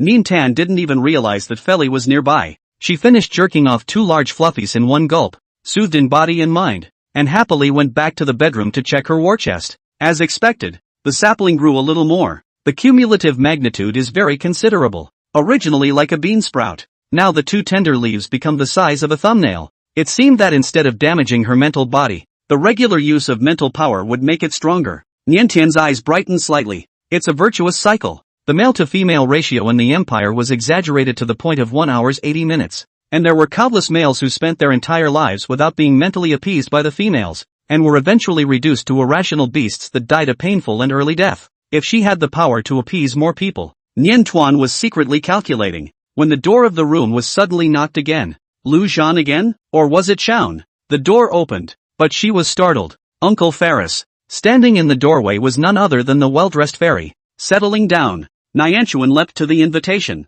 Does Uncle need mental reassurance? The words had barely left her lips when she saw the man suddenly bend down on bended knee and kneel before her. I have come to ask your pardon. Niantian's pupils shook dramatically. The hallowed Imperial Marshal knelt in front of her? It wasn't even the ordinary one-knee kneeling, but the extremely humble kind of kneeling, as if surrendering all dignity just to pray for her forgiveness. The last time Niantian had seen this kind of kneeling was at Xiao's. She also wondered if this uncle and nephew were in the same line of apologizing, leaving her terrified and puzzled. Plead guilty? Why did you ask her for forgiveness? He didn't do anything wrong, did he? Under Niantian's bewildered gaze, Feli lowered his eyebrows and carefully counted his charges, one by one. The first is that I used to hold it against you and made many nonsensical statements in the video with Xian. The second is to have made physical contact with you on several occasions without asking your wishes, with much offense. The third is to falsely claim that you are my wife and master in public. Fourth is, stop. Niantan called out in a row to stop as he covered his mouth. The air froze slightly as the four eyes met. Niantian seldom looks at people from such a top-down perspective, especially at a man who is usually so strong and powerful. At the moment, she even reached over and covered Feli's mouth, who didn't resist, but only looked up at her with his face full of her. In a flash, an unprecedented sense of conquest suddenly surged through his heart. Niantian's heartbeat was in disarray for a beat. After a long time of calming down, Nianchuan slowly released the hand covering his mouth, trying to ignore the warm touch remaining in his palm, and took a deep breath. Before he could open his mouth to speak, Xiao's surprised voice suddenly came from the doorway. Nian. The medical checkup report came out, and my out-of-control value dropped to 6. His voice stopped momentarily as he hit the scene in the bedroom. What are you doing? Facing his uncle's threatening gaze, Xiao didn't leave, but instead took a few quick steps to Nianchuan's side. Feli just had to get up. Two tall males with extremely similar looks faced each other, eyes clashing, swords drawn. Fairy's wife at the ball not only shocked Niantuan, but also shocked Xian, but he was too preoccupied with the awakening Niantuan to be able to separate his mind from his uncle. It wasn't until last night, after taking advantage of Nianchuan's sleep, that he finally talked to his uncle about it. Naturally, the result was a bad conversation and even a solid fight. Xiao distinctly remembers that his uncle had sworn to him that there was no way he could compete with him for favor, that he had no interest in uncle and nephew sharing a wife, and that he wouldn't steal his little female. But not only did Ferris frankly admit to moving on, he went so far as to publicly declare it on stars. Those worried premonitions from before came true in the end, and Xiao was furious. After a night of tossing and turning, he reluctantly accepted the fact that he would have to share a wife with his uncle in the future. But at the moment, faced with the scene of his uncle and Niantan alone, the young male still had a hard time holding back the sourness. The special status made the fight between uncle and nephew even more violent. Even as slow as Niantian, he smelled this strong jealousy. She shrank like a little quail at a loss for words. Torn for a long time, she moved in Xiao's direction, grabbed Xiao's sleeve, and whispered, "Show me your medical report." Receiving Nianchuan's favoritism, though it wasn't exactly obvious, Xiao's expression eased instantly. Feli was left hanging in silence. He watched as Niantian and Xiao whispered and muttered in front of him, their eyes smiling into a crescent moon when they got to the happy part of the conversation. And he simply couldn't insert himself into the congenial atmosphere. Before parting, Xiao even hugged Niantan gently. "Good night, Niantan." And then the young male raised his eyes provocatively and looked at Feli. "Come on, uncle. It's late. Don't disturb Nian's rest." Feli's sullen gaze stressed Nianchuan a little, and she gently urged, "Good night, uncle. And you too, get an early night's rest, and I'll give you a mental reprieve tomorrow." Two uncles in a row finally made Ferris taste the subtlety. It was as if a pot of cold water had been poured over his head, and Feli was chilled to the bone. In a trance, Niantan once upon a time those left uncle, right uncle repeatedly echoed in the mind. Did Nianta always think of him only as an uncle? Come to think of it, it seems that right after he said wife master out of turn, he was met with Niantian's cold treatment. Uncle. The words that Xiao had said to him in the first place vaguely appeared before his eyes. She only thinks of you as an elder. Intense shock and displeasure spurred Feli on, and his eyes filled with an intensity he'd never seen before. Breathing more and more rapidly, the out-of-control value that had been very stable for years grew dramatically, and he could feel his mind becoming progressively less clear. Shaking his head twice as hard as he could, before he lost control completely, Feli turned and hurried away, stepping out of the yearling's line of sight, and immediately taking a shock collar from the space knob and snapping it around his neck without hesitation. The current could outright immobilize a normal male, but not enough to limit his movement for Feli, just enough to cause enough pain. The pain brought him back to his senses for the moment. In the dead of night, the superintendent's office receives their unexpected visitor. The director sniffed quickly and rushed to greet him personally. "Lord Marshal, what brings you here?" Feli spoke in a calm tone. "My out-of-control value is rising too fast. I may be on the verge of losing control and need to be supervised here for a while." The director froze. This isn't a joke, is it? It was well known that Marshal Ferry was a man who was naturally lacking in mood swings. As long as he didn't go to the battlefield, his out-of-control value grew at a very slow rate. So how come he was suddenly about to lose control today? Taking a step back, Lord Marshal was the guardian of SSS-ranked females. With the mental pacification of a SSS-ranked female, where was the need to come to them to be supervised? Feli lowered his eyes without explanation. He came to the regulatory authority and told Xiao and Lu Zhan, but not Niantuan. Before he adjusted his mind and controlled his emotions, he dared not see Niantuan for the time being. fearing that once he saw Nian Tuan, he would lose control on the spot and cause terrible consequences. There was no need to even meet. Just the thought of Niantian instantly changed Fei Li's demeanor, and the aura around him stirred. The staff of the superintendent's office were like an enemy, and not caring about anything else. They rushed to invite the Lord Marshal into a specially designed room under strict supervision. This night, Nian Tuan slept poorly and woke up early, always feeling uneasy in his heart. She opened her light brain and rubbed her eyes to check the message from Telonaire Rin, talking about how Rin's loss of control was lowered to 10. He wished he could ask her to meet him again and express his gratitude to her in person. Niantian replied with a gulp, "You're welcome." She sat up in bed rubbing her forehead as the events of last night came back to her mind. Last night she gave Xiao and Lu Zhan also mental pacification. The effect is quite good. Not yet to give Uncle Fairy mental pacification. Uncle suddenly to her on her knees to ask for forgiveness. I had planned to give my uncle mental peace today, but I didn't realize that he had left the estate in the middle of the night. According to Xiao, Uncle Ferris is on a temporary business trip and may not be back for some time. But obviously, I just had a trip not long ago. How come I have to travel again so soon? Will there be any danger? Sitting at the table eating breakfast, Nianchuan still couldn't help but worry and asked Xiao, about how long will Uncle Fairy be back? I haven't given him a mental pacification yet. Xiao, who was also fretting over Feli's sudden loss of control, was caught cold by the question and was at a loss for an answer. Fortunately, Lu Zhan saved the day in time and answered for him. At least a month. Let's hope the Marshal adjusts quickly. Otherwise a month, 2 months, a year, 2 years, is possible. I don't know what happened to the Marshal, but he suddenly had an emotional breakdown to such an extent. He pursued the Marshal last night. Not only did he fail to ask for an answer, but instead, he also saw the Marshal's emotions become even more agitated. Lu Zhan felt puzzled, and Xiao was even more puzzled. Once upon a time he had countless quarrels and even fights with his uncle. His uncle's mood was always as stable as a rock. The value of the loss of control almost never rises. Last night he was only on the basis of the Niantian favoritism, slightly provocative. His uncle even lost control of the atmosphere in the air was much heavier than usual. Even though Xian and Lu Zhan had made up their minds to hide Niantian, she still vaguely sensed that something was wrong. Nianta drank off a nutrient in silence and craned her head to look out the window. Yesterday it was a sunny day, but today it's raining lightly and the sky is overcast. The rain started to stop at 1 o'clock in the afternoon, so it's better to go out after 1 o'clock. Lu Zhan thought that Nian Tuan wanted to go outside to play, and thoughtfully urged. Nian Tuan slowly retracted his eyes, his gaze skimming over Lu Zhan's flawless face, turning to stare at the distracted Xiao, and coldly spoke. There's no need to hide it from me. Take me to see Uncle Feli. For a split second, a half-second of panic was captured on Xiao's face, and Nianta was more certain of her suspicions. Something must have happened to Uncle. In retrospect, it seemed that she had been deceived by these two before when Xiao had been out of control.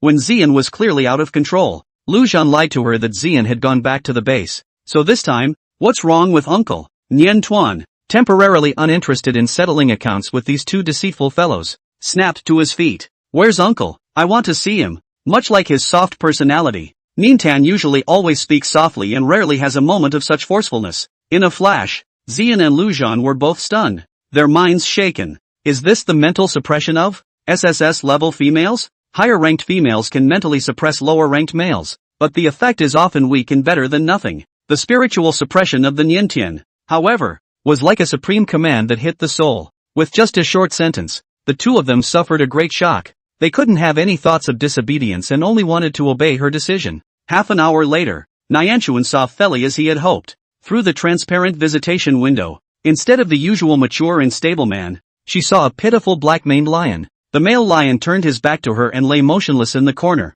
his figure still as stout as ever, but losing the dominance of the king of the steppe. What happened to Uncle? Niantian eyes wet, sniffing, obviously. Before, when Xiao and Xia Silky were out of control, they were both very lively and couldn't stay idle for a moment, but Fei Li was this quiet. If not for the fact that his huge body was still undulating with his breathing, it almost seemed like he was dead. Xiao couldn't help but frown as well. What's going on with him? The head of the regulatory authority wiped the beads of sweat oozing from his forehead, not knowing how to explain. Actually, the Lord Marshal had been quite agitated since last night, until you guys came and he somehow suddenly quieted down. Since last night, that manic lion roar had shaken the entire regulatory authority up and down, and the other out-of-control males housed here were no longer as arrogant as they had been in the past, each huddling in a corner and shivering. Until now, those guys haven't slowed down and are still wilting, and the one who started it all, the Lord Marshal, was now wilting for no apparent reason. Nyanchuan eyed the quiet, overawed black-maned lion with worry. I can bail my uncle out, right? Of course, nodded the head of the regulatory authority, still not understanding exactly why Marshal Feli had to go the extra mile, when it was clear that the SSS-ranked female was willing to mentally pacify him, and yet he had to come walk up to the regulatory authority. The bail formalities were quickly completed, and the question of how to sedate the marshal became an open-ended one. Although Niantian felt that there was no need for a tranquilizer injection at all, the director of the regulatory authority adamantly refused to back down in order to ensure the absolute safety of the honored SSS-ranked females. Unable to do anything else, Nyanchuan could only agree. Nay, although the black-maned male lion was wilting, his vigilance was still strong, and in front of the crushing strength gap, the staff failed a dozen times in a row. Xiao and Lujan attempted to make a move, and both failed as well. Let me try, said Nintan, who couldn't stand to watch. The staff members doubted their ears when this statement was made. Did they hear right? Nintan is going to personally sedate the marshal? The staff member weighed his tone and carefully advised Nintan. You're not a professional, so it's best if you don't try it. They didn't understand why Niantuan suddenly came up with such a pie-in-the-sky idea. Niantian is a female who has never received professional training, and is faced with a unique and difficult target like a marshal. How can this be successful? Is this injection gun dangerous? Nintan wondered. It's not dangerous. The staff member shook his head. Not dangerous, but not necessary. Why do the females have to do the useless work themselves when all they have to do is sit back, relax, wait, and relax with a drink? Since it's not dangerous, let me try. Nintan insisted on requesting. The staff looked at each other in disbelief. Don't be ridiculous. It's not a fun game. No female was up to the task. Not even a SSS-ranked female. Will she be angry if she fails? The marshal is so fast that you cannot possibly succeed in hitting him. You may not even be able to see him move. Please. Amidst a chorus of exhortations, Nyanchuan couldn't help but aggravate his tone. I'm going to try. As if a hammer had struck above the soul, the nearest staff member jerked upright. In a flash, there was silence all around. No one could say anything against it, and immediately someone trembled and offered her the injection gun with both hands. Nintan filled the injection in silence, brought it up, and aimed it across the baffle at Feli. Her movements were unprofessional and her aim was a little off. Treating Feli this way, she felt bad in her heart, and could only urge herself in her mind to hurry up, so she could take her uncle home soon. The black-maned male lion suddenly raised his head and looked fixedly in her direction. Seeing this scene, onlookers couldn't help but sigh in frustration. Damn. I'm afraid I'm going to fail again if I alert the marshal before I even make a move. Didn't have much hope originally though. LOL. Under the gaze of countless eyes, Niantian's eyelashes fluttered and she pulled the trigger. The black-maned male lion stood like a lofty mountain. Nyanchuan's eyes couldn't catch the trajectory of the needle's run, only that he seemed to have hit it, and he couldn't help but see a light in front of his eyes.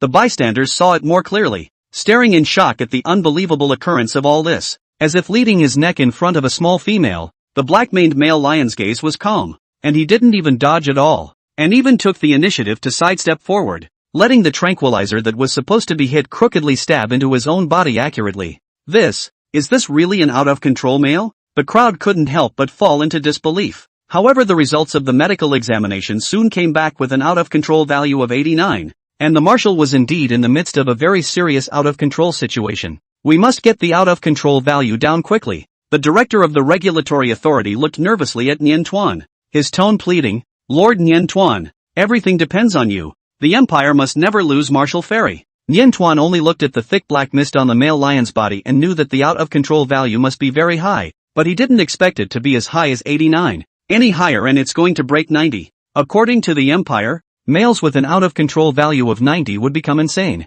Unable to wait a moment longer, Nyanchuan immediately summoned his spiritual body. Apart from Niantuan, bystanders could neither see the black mist nor the sapling. They could only see Niantuan stroking the black-maned male lion's body one by one, and the aura around the black-maned male lion became more and more peaceful. Surrounding this scene, the crowd seemed to develop a sense of agency, feeling their minds clearing as well, and their troubled minds gradually settling down. In just a few minutes, though, Nyanchuan looked up. Check Uncle Feli again. The out-of-control value should have gone down. The superintendent's jaw dropped. You're serious? The staff around them were also half in awe. They thought that spiritual appeasement had not yet begun, but they didn't realize that it was actually over. Looking at Niantuan's current appearance, he didn't even break a drop of sweat and didn't seem to have expended half of his strength. Even if SSS-ranked females were special and could be mentally pacified without mating, it would take at least some effort. How could it be this easy? The staff will be convinced to put the sleeping lion back into the medical examination apparatus.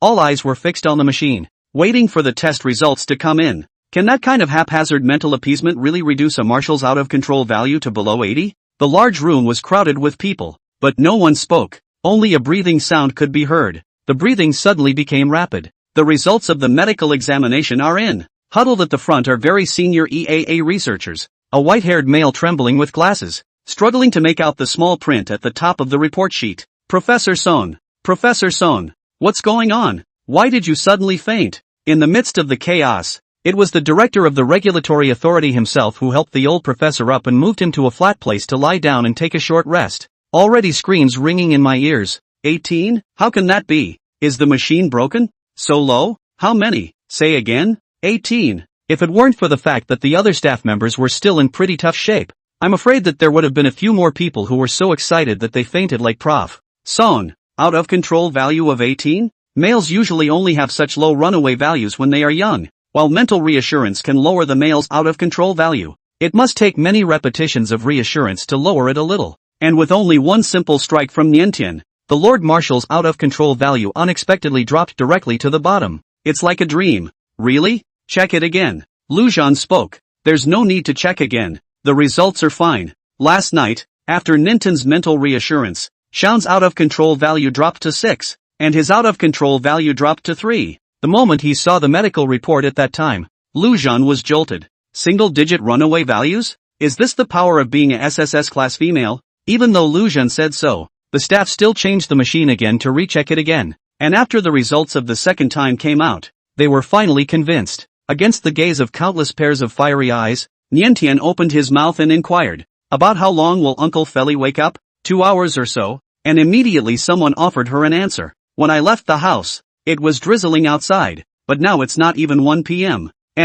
But the rain has stopped, and the road back to the house is clear and fresh." Successfully picking up Uncle Feli back home, Niantian defied Xian and Luan and personally guarded the sleeping black-maned male lion. It was the first time she had ever set foot in Fairy's bedroom. It was as cold and dry as Fairy gave the impression of being, without a single piece of superfluous furniture, much less any ornamentation. Looking around the room, Nianchuan's eyes were drawn to the only splash of bright color near the head of the bed. Fixing his eyes, he was shocked to realize that it was a picture of her. It was the snowy mountain hot spring strip where Fairy had taken several pictures of her by hand, each framed beautifully and meticulously displayed on the bedside cabinet. The photographs are out of place in the atmosphere of the entire room, yet they are placed where the owner of the room will see them most often and within reach. Niantian. Her heart couldn't tell what it felt like, and she rubbed the lion's ears hard. The sleeping lion gave no response, only lying quietly at her side as if a guardian spirit. Beside him, Niantian's tense nerves began to relax, and surprisingly,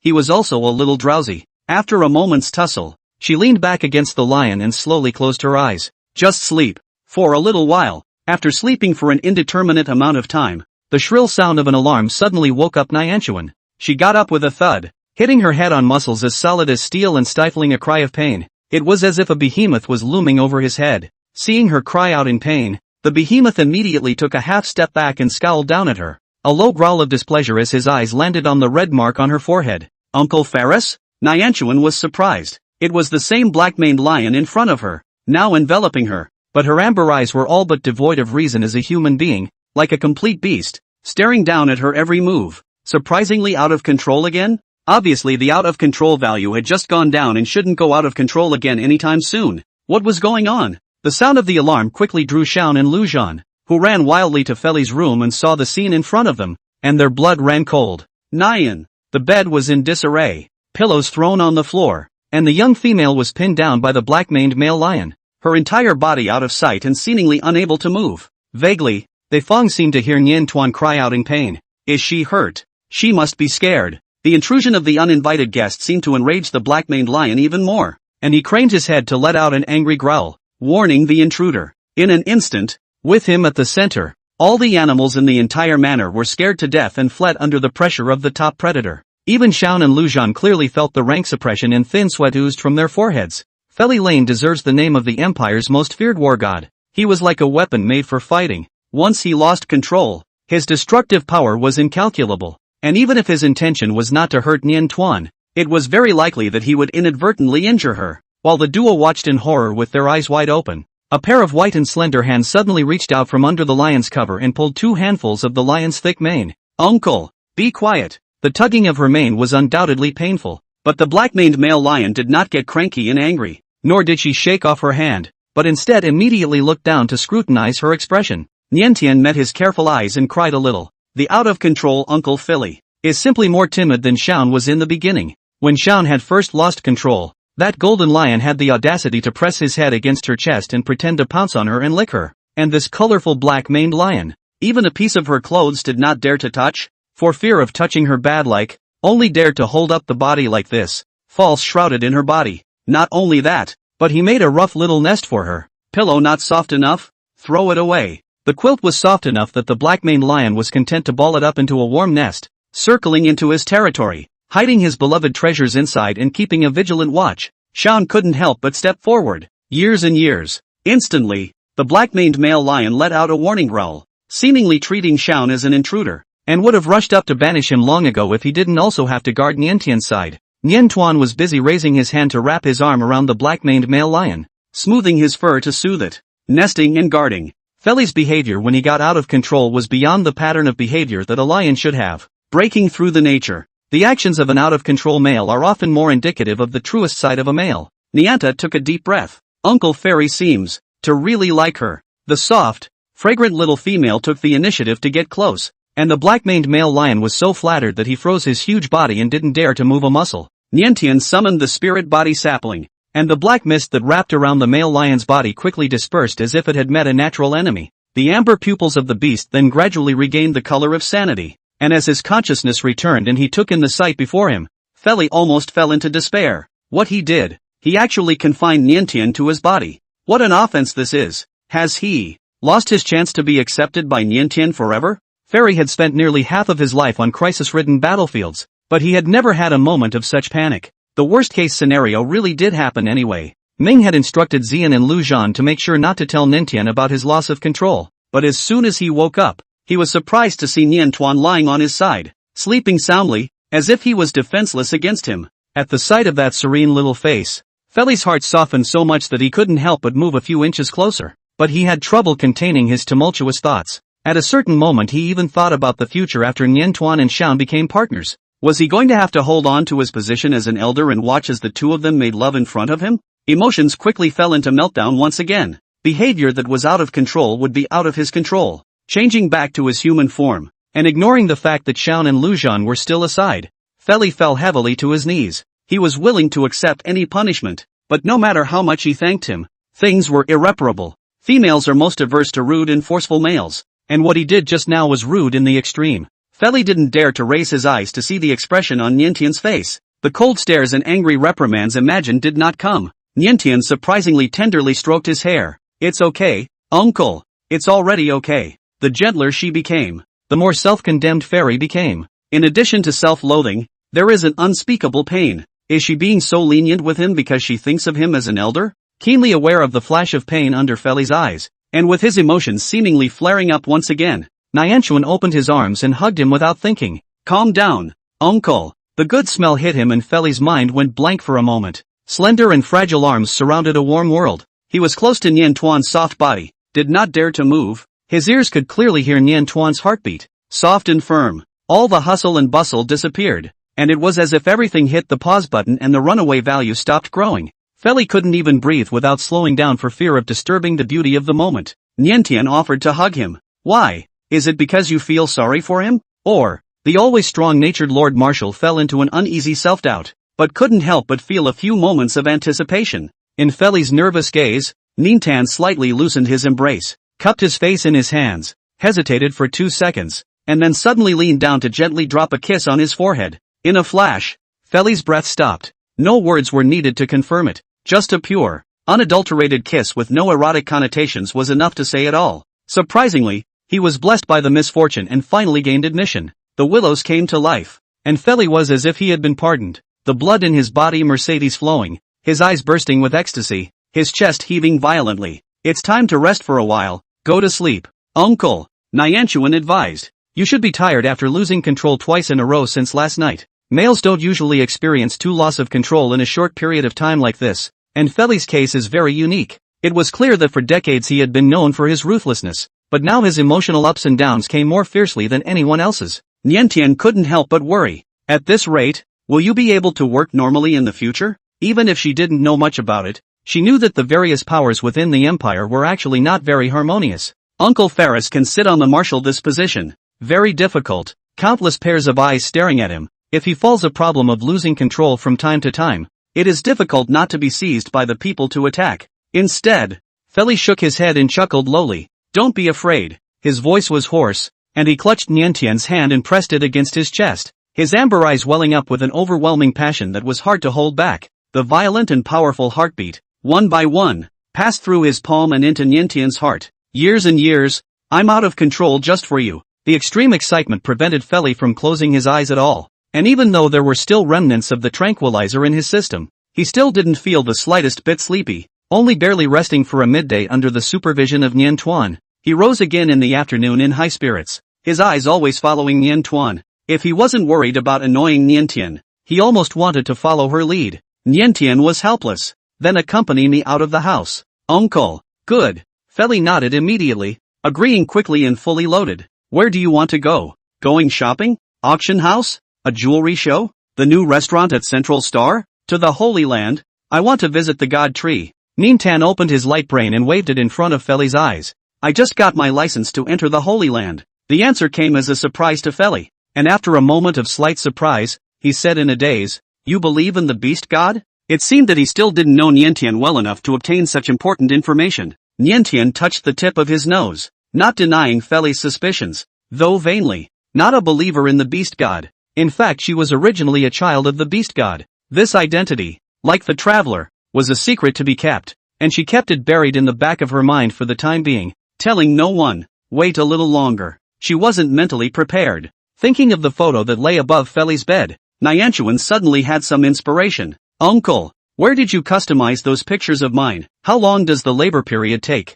Sitting on the flying machine, Niantian opened his mouth to inquire. With the beauty of that frame, it's not an assembly line product at first glance. Feli's ears reddened slightly, thinking she was making fun of herself, and he half answered. Niantian urged, Tell me soon. I'll have a few customized pictures of me too. Why, to be given as a gift? Fairy lowered his eyes. Well, sort of. Nianta deliberated. I'm going to give it to the divine tree when I next visit it. She couldn't always be with the god tree, so she let the photo serve as a substitute to bring some comfort to the god tree. Feli, to the god tree? How could the god tree accept a gift from her? Though puzzled by the young female's whims, as long as she wasn't giving it to another male, Feli sighed in relief and drove her to the store, as Ninta had wished. SSS-class females go out and are the center of attention of the crowd wherever they go. Instead, the titular Imperial Marshal followed behind her and was reduced to a companion. Feli willingly and consciously took on the responsibility of bodyguard, always on the lookout for any possible danger around Niantian.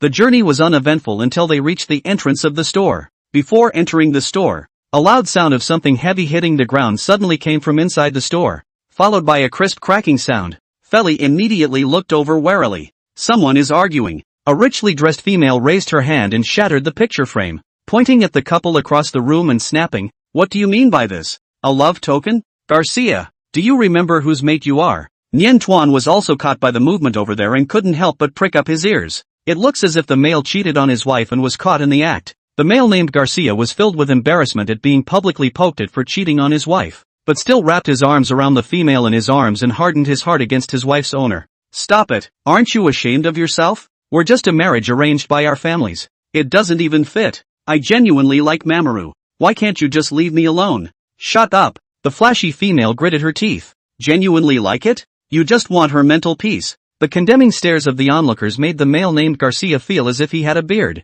beads of sweat oozing from his forehead. Unable to say anything in retort for a good half day, the third party holding hands with him, Mamoru, unobtrusively pinched him hard in the waist. Garcia winced and simply broke down, yelling with his eyes closed. That's right, Mamoru is an A-rank female, just so much stronger than your D-rank mental powers. Your mental soothing doesn't work on me at all. Am I to be reduced to an out-of-control beast? As he spoke, he became more and more righteous. Males inherently want to mate with females of higher spiritual power. Even the Lord Marshal is not exempt. Hasn't he been pretending to be single for so many years because he can't stand those low-ranking females? You see, as soon as the SSS-class female appeared, he immediately struck. Garcia was talking with such gusto that he was oblivious to the fact that the Marshal himself was standing in the doorway, listening to everything. Someone among the onlookers saw Fei Li's figure, sucked in a breath of cold air, and hurriedly retorted Garcia. Don't be ridiculous. Lord Marshal himself clarified that when he liked Nian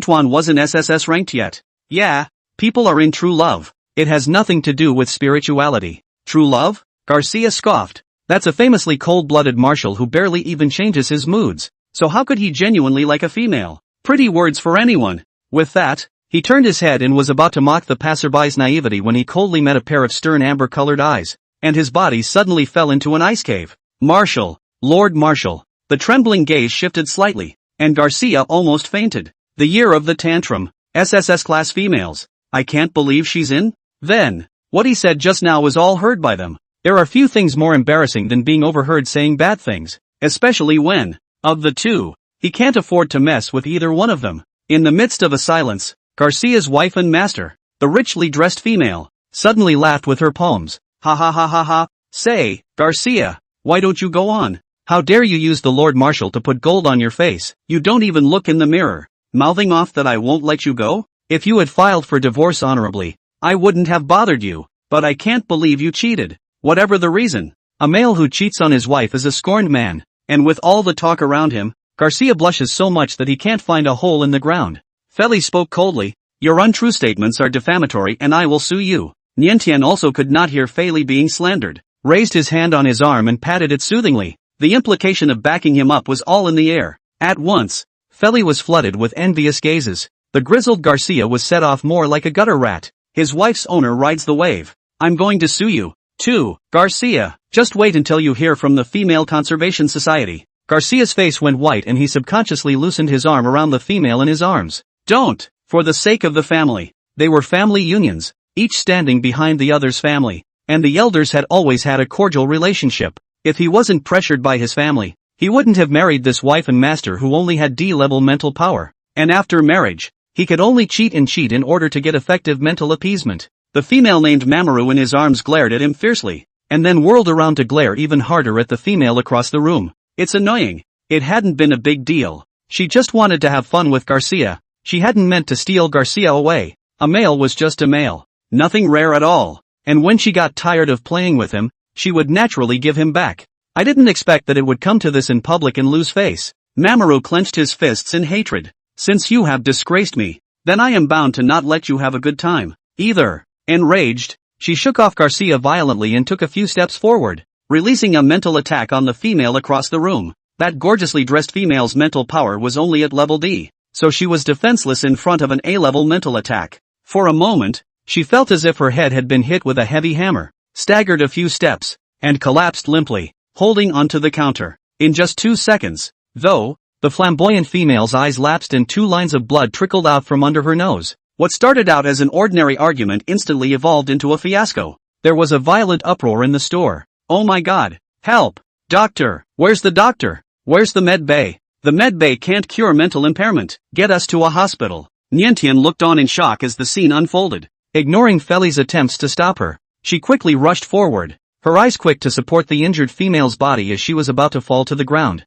The moment he touched this female, it was as if Niantian saw an unfamiliar sea of consciousness. What was originally a small, well-organized world had now shaken the ground and presented itself as about to be destroyed. This is the sea of consciousness of this female? There was no molded spiritual body in the sea of consciousness, only emanating bursts of spiritual fluctuations that weren't too strong, and were becoming weaker and weaker. Darkness was continuously surging up from all directions, and was about to devour this small world. The situation was so urgent that Niantian couldn't think about it in detail and subconsciously maneuvered his mental body to break into this sea of consciousness that was about to collapse. The young sapling shook its 2 soft leaves, but it was like a needle that fixed the sea, and when it appeared at first, it temporarily stabilized this world. In the darkness, the sapling suddenly radiated a dazzling light, like a lighthouse, dispersing the foggy shadows. Niantian was astonished. Surprisingly, it actually works. Seeing the glimmer of hope, she continued to push her mental powers. The sapling shook around, spilling countless points of light, mending the cracked world everywhere. and wherever it went, the cracks dissolved. In the store, more and more people came up. In the way of Marshal Fei Li intently guarded aside. No one dared to get close, but only with reverence gazed at the direction of Niantian. They couldn't see through what Niantian had done. One could only see the legendary SSS-ranked female tightly embracing the injured female, exuding strong spiritual fluctuations all over her body, and the injured female's face surprisingly began to gradually improve. Looking at this scene, the crowd simply couldn't move their eyes. Huge spiritual fluctuations spread into the distance, and the crowd couldn't help but immerse themselves in it, experiencing the feeling with their hearts, as if their bodies and minds were purified. Obviously, they were only bystanders, but they also felt marvelously peaceful, as if they had experienced a spiritual pacification. Doctors who had been notified, the staff of the Society for the Protection of Females, and the employees of the security service hurried to the scene, but did not dare to come forward to disturb them so easily.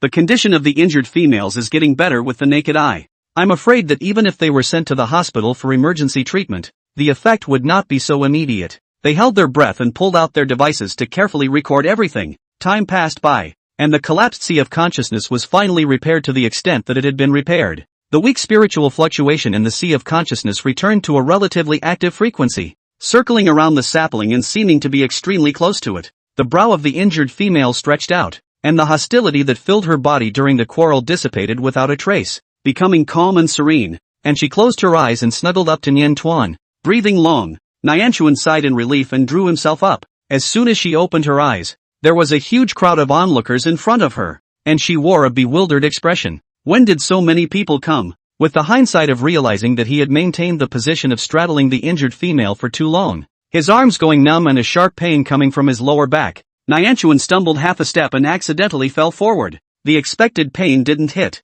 and she fell headlong into the man's wide, hot embrace. Feli wrapped his arms tightly around her and lifted her up by her waist, carefully kneading and massaging her overused arms. At once, countless hissing and sucking sounds came from all around, as if exclaiming that Lord Marshal even had such a side. After a 2-second lull, the medics hurriedly swarmed over the injured female and lifted her onto a stretcher. A Class A female's mental attack was undoubtedly doomed for a D-Class female. The female Mamara who injured the man and the male named Garcia have been captured and are awaiting questioning in trial. But no matter what punishment they received, the damage done to the poor female could not be repaired. It is well known that mental damage is irreversible, and hospitals can only treat the surface symptoms but not the root cause. Even if the victim seems to be in a much better state now, I'm afraid that he will remain in a coma for a long time, and there may be after effects. The crowd sighed, amidst the sighs of relief. Before the stretcher could be carried away, the female on the stretcher suddenly opened her eyes, lifting her eyelids and blinking slowly for a few moments. Her gaze crossed the crowd and locked onto Nianchuan with unerring accuracy.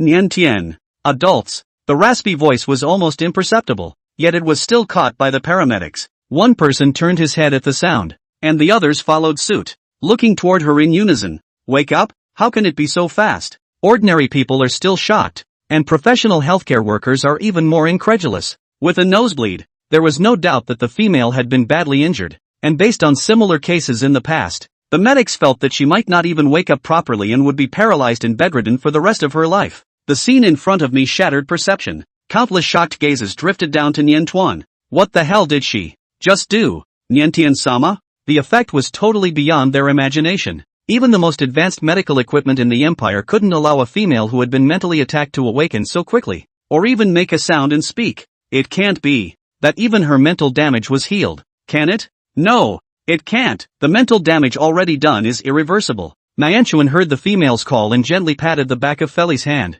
telling him to let himself down. She lifted her step towards the female, her gaze concerned. Four eyes met, and the female shook and trembled as she reached out and tugged at Nianchuan's cuff. It seemed that she had developed a strong trust and dependence on Nian Tuan, and being close to Nian Tuan would give her a sense of security, and she was unwilling to let go when she grabbed Nian Tuan. Can you stay with me? Nianchuan froze. She couldn't bear to say no, and with a twist of her head and a wink to Feli, she nodded her head in agreement. Before leaving, Niantian sends the photos that need to be customized to the store staff, but the boss himself catches up with her and insists on giving her a free order. Niantian was reluctant to do so. After a long time, Fairy intervened and ended up with a 20% discount. With a mere 20% discount, the store owner not only reaped the opportunity to talk to the SSS-ranked female, but also her gratitude, and naturally, the jealous eyes of the onlookers. Until after Niantian left, There were still many people surrounding this store for a long time, and the security bureau personnel maintained order and evacuated the shop for a long time before it returned to normal. Niantian accompanied the injured female, went to the hospital with her for a checkup, and after a few casual conversations, he finally learned her name, which turned out to be Xiang. Are you Shi Zhongjing's daughter? Feli asked. Xiang nodded weakly. Her family was very good. Her father was a member of the Imperial cabinet and was quite vocal. Garcia's family was a little less so. The family was in business, but their mothers were very close and the two families were family friends. The two of them had been betrothed since childhood, and after their marriage they had been in harmony for some time. Even though Shi Ying's spiritual power was only D level, Garcia did not show any dislike for him, and Shi Ying not only made him his rightful husband, but also favored him the most out of all her mates, as she felt the love of her childhood friend. That is, until she finds out about Garcia's cheating. The mask of disguise is lifted and Garcia reveals his ugly true colors. Unable to part with either the benefits of the marriage between the two families or the mental appeasement of the higher females, Shi Ying tiredly lowered his eyes and sighed quietly. I originally only have D-level spiritual power. This time I was injured. My spiritual power was more than likely completely destroyed, and I'm considered to have been reduced to an invalid. Don't think so, Niantian interrupted. In fact, after the Sea of Consciousness was repaired, the spiritual fluctuations in Shi Ying's Sea of Consciousness returned to normal, and the spiritual power should not have been destroyed. However, before the results of the tests came out, Niantian did not dare to make a hasty conclusion, so as not to give her hope and let her down. Niantian stroked her hair soothingly. Your life has other values besides spiritual power. While SS-class males are powerful, the Empire wouldn't be able to function properly if it lost those hundreds of millions of E-class males. Regardless of the industry, there are E's and D's among successful people. Even the military department, which was full of martial virtues and had the strongest atmosphere of Muqiang, was no exception. A certain adjutant of Feli's had a genetic grade of just D. The males are like that, and so are the females. The females of the Empire are so protected that they are actually bound. Not being productive, not going out to work, might be something someone would want to do with their life. But not every female wants to be a riceworm and lay around for hundreds of years. They should have the right to choose other ways of life. Niantian asked Shi Ying, what do you like to do? Go do what you like. Don't dwell on spiritual power. It's great to read, work, start a business, or explore around and see the world. Do something. Mental strength is innate and not up to you. Instead of feeling sorry for yourself, you can always find something you are good at by throwing yourself into another field. Shi Ying tearfully ambled on Niantian's lap, took a deep breath, and after a long time, slowly said, actually, I want to be a mecha designer. She used to be interested in them when she was in school and had been working on them with her mind for a while, but her mother told her that it wasn't something a female should learn, that there had never been a female mech designer in the Empire, and her father and siblings were strongly opposed to the idea, fearing that she would go through the trouble and effort, and not believing that she would be able to make a mark. In time, she gave up on this ridiculous wish. If she can continue to do what she loves. Shi Ying's eyes gradually brightened up, tossing and turning on the bed for half a day, getting more and more excited, suddenly propping up his body with both hands and looking expectantly at Niantian. When I'm accomplished in my studies, I'll definitely be the first to design a mecha for you. A good-sized pie fell from the sky, smashing Niantian dizzily. She raised her finger to point at herself in bewilderment. Me? Shi Ying nodded her head like a chicken pecking rice. Your kind of identity is very dangerous. Just relying on others to protect you won't work. I'm going to design a mech for you that is convenient for escaping. In case you're accidentally kidnapped, you'll take advantage of the opportunity to pilot the mech and bolt. The kidnappers must not have expected that the female would be caught off guard by carrying a mech with her. Niantian cried and laughed. She could hear that Shi Ying was not cursing her, but was genuinely concerned about her. Though she felt she might not be able to use this function, she nodded and coaxed. There's no rush. Until you get better. Shi Ying listened to her very well and obediently laid back on the hospital bed. Okay. In fact, she didn't seem to feel physically uncomfortable anywhere right now, but after all, she must have been hurt pretty badly after being attacked by such a ferocious spirit. This kind of mental damage is irreversible, and there has been no precedent for a successful cure in the Empire. Let's hope it doesn't leave any loose ends. As soon as the words left his mouth, the ward suddenly burst in with several excited-looking doctors. Miracle! A miracle! His Excellency Shi Ying, your body is not seriously injured. No, not only is it not a big deal, the test results are completely normal. You are ready to be discharged straight away. The doctor's words fell on his ears, not bringing the slightest sense of truth to Shi Ying. Her eyes fell hesitantly on the test report in the doctor's hand and she was bewildered. Are you guys kidding? The doctors, however, were not joking at all. and after throwing down the explosive good news, they looked at Nyanchuan with reverent and excited gazes. Mental attacks damage females from the moment they hit, and as far as anyone knows, this damage is irreversible and cannot be effectively treated. And Shi Ying was clearly injured, but now he was completely back to normal. This is undoubtedly a credit to Nyanchuan. So far, at least, no medical treatment exhausted by the Empire has been able to achieve this level of Nintan. Not only can it be treated effectively, but surprisingly, it can be cured completely. The excitement of the doctors did not seem to be fake. Shi Ying finally had a few realizations, staring wide-eyed in surprise, stuttering and speaking. Then my spiritual power. Spiritual power has not been destroyed or even decreased. The doctor worried that Shi Ying did not believe her and handed the examination report to her. On the report sheet, all the data was clear, and the column of mental fluctuation was really not zero. Looking at the value, it was still around D level. In the large hospital room, everything was silent. Only Shi Ying's rapid breathing could be heard. After a long time, she indulgently erupted into a scream, and then hugged Nyanchuan tightly, sobbing uncontrollably. Thank you, thank you. She couldn't even think of keeping her spiritual power. Even though D-rank mental power wasn't high, she could never part with it. There were other mates at home waiting to be appeased by her spirit, and if she did become an invalid, would they betray her one by one, as Garcia had done? Shi Ying didn't dare to envision deeper. Unexpectedly, things just ushered in a turnaround. Pressed in her heart, heavy stone finally fell to the ground. Thanks to Nian Tuan being there. Thanks to Nian Tuan's willingness to step in and save her. Nian Tian also curved her eyes into a smile, completely letting go of her heart. She craned her head to look at the doctors and spoke. If there are any other females who have suffered a mental attack and need my help, I am obligated. The Divine Tree was the guardian deity of the orcs, and as a child of the Divine Tree, she was willing to take on the mission of guardianship alongside the Divine Tree. Even putting that status aside, from the day she crossed over, there was kindness all around her. The world had been good to her, and she wanted to do something for the world.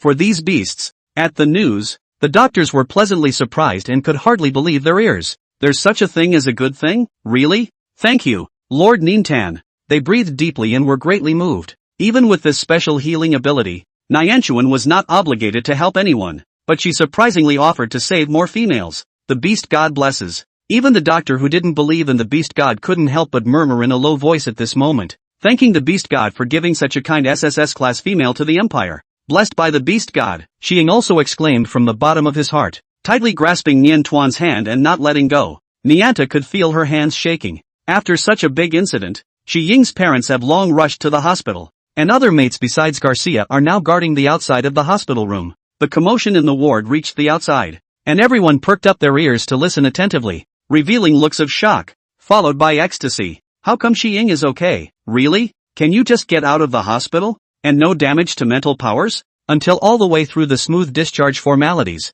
they could not return to their senses for a long time, with a dreamlike sense of unreality. Shi Ying's father was the first to come back to his senses, old and tearful, not bothering to exchange pleasantries and conversations with Fei Li. With only Nian Tuan in his eyes, he bowed deeply to her. In the future, if there is anything you need me to do, please feel free to command me. As long as he was within the law, he was willing to do what he could for Niantian. Niantian couldn't shake her head in time before Shi Ying's mother clutched her hands again. Lord Nintan, please do us the honor of coming to our home. In the face of the elder's gracious invitation, Nian Tuan couldn't say anything to refuse, but only nodded stiffly. Just call me by my name directly. Don't use honorifics. Shi Ying's mother smiled broadly, but insisted, how can that be? You are Shi Ying's benefactor. That means you're my benefactor. When entertaining a benefactor, it goes without saying that thank you gifts must be prepared with care, and there is no room for ambiguity in the banquet. To show his sincerity, Shi Ying's father is prepared to cook himself.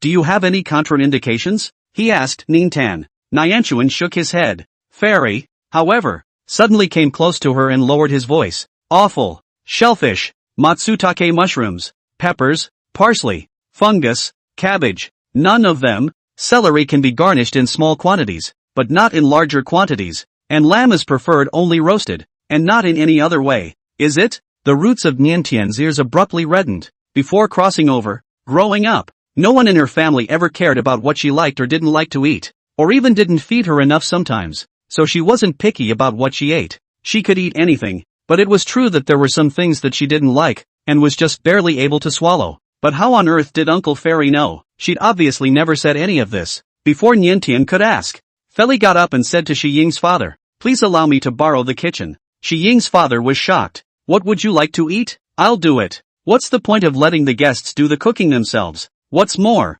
Marshal Fairy doesn't look like a male who can cook at first glance, and having been single for so many years, he must have been living on supplements. Despite the 10,000 words of vomit in his heart, Shi Ying's father eventually gave up his share of 2 dishes to Fei Li. As they busied themselves together in the kitchen, he couldn't help but sneak glances at the movement on Fei Li's side. The preparation of the food is very snappy, worthy of Marshal Fairy, and the knife skills are perfect to the extreme. The ingredients are decent, but how come he's never seen this ratio before? That's a lot of spices. Do those count as seasonings? Why do the ingredients need to be cooked a bit before I fish them out? Oh, my god, how can you make a meat dish with sugar? The more Shi Ying's father looked at it, the more he felt his eyes darken. He hardly dared to imagine that what Fei Li had made would actually make it to the table. Was secretly regretting having agreed to let Fairy into the kitchen, and it was not long before he suddenly smelled an unfamiliar, strong aroma coming from the pot. The shiny red sauce was bubbling with tiny bubbles, and the meat was so fatty and lean that it seemed to have been completely braised and flavored,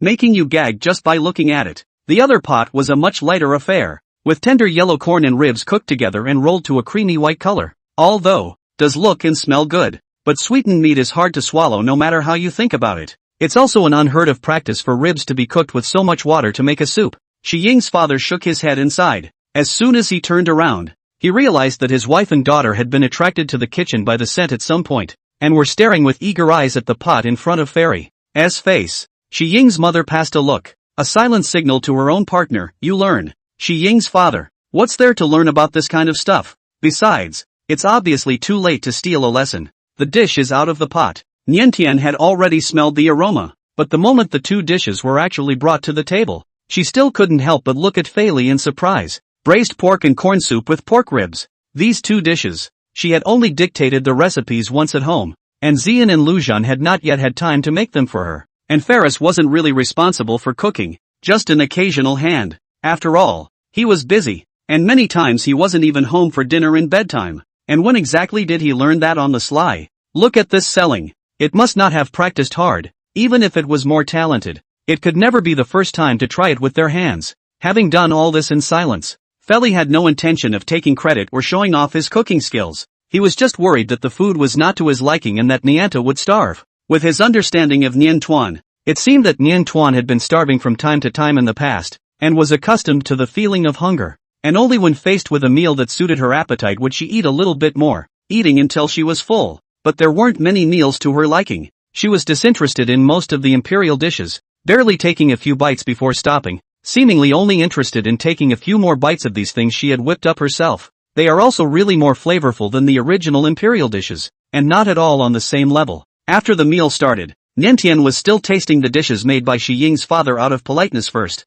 but Shi Ying and her mother could no longer stand the scent seduction, and their 2 hands coincidentally reached out to the 2 dishes produced by Fei Li. If it wasn't for the concern that it was made by Lord Marshal himself for Niantian, they almost couldn't control themselves and wanted to split the 2 dishes. Shi Ying, in particular, was green with gluttony and had never disliked his father's handiwork so much. Clip a piece of soft and crispy braised pork into your mouth, and it really melts in a sip. The flavor of the sugar and spices is not at all as abrupt as one might expect, but adds just the right amount of sweetness to the meat. I don't know how to make that rib soup. It looks inconspicuous, but it doesn't have the slightest fishy smell. The fragrance of the corn is fused with the rich meat aroma, plus a few mushrooms garnished with a mouthful of fresh and sweet. No one would have guessed that Marshal Fairy had such good cooking skills. The males at the table resisted their cravings while developing a strong sense of crisis. A top SS-class male like Marshal was so rolled up in cooking as well. So what qualifications did they have not to work hard? In a moment, all the males hit the ground running, thoughtfully serving their own females their meals. At home, Niantian preferred to eat with everyone, but at the moment she could only go along with the flow, letting Fei Li attentively serve at her side, picking the bones of the ribs, shucking the shrimp and crabs, threshing the corn, and blowing the hot soup to cool it. It wasn't until the females had finished their meal that it was finally the male's turn. Shi Ying's father could no longer hold back his curiosity. He had to taste what a piece of that sweetened meat actually tasted like first. Must have been weird. After a mouthful, Shi Ying's father's gaze went straight and he couldn't regain his senses for a long time. By the time he finally came back to his senses, it was already too late. The braised pork had been pinched by the others, one by one, until there was barely anything left, leaving him only a pitiful bit of the bottom of the plate in a symbolic way. Shi Ying's father, Too late to condemn it, he quickly scratched the little remnants of the soup into his own plate so that he wouldn't even have that to eat, then quickly copied his spoon and joined in the feverish rush for soup. There had never been such lively movement at the Shi family table. Although it was a bit rude, no one uttered a word of reproach.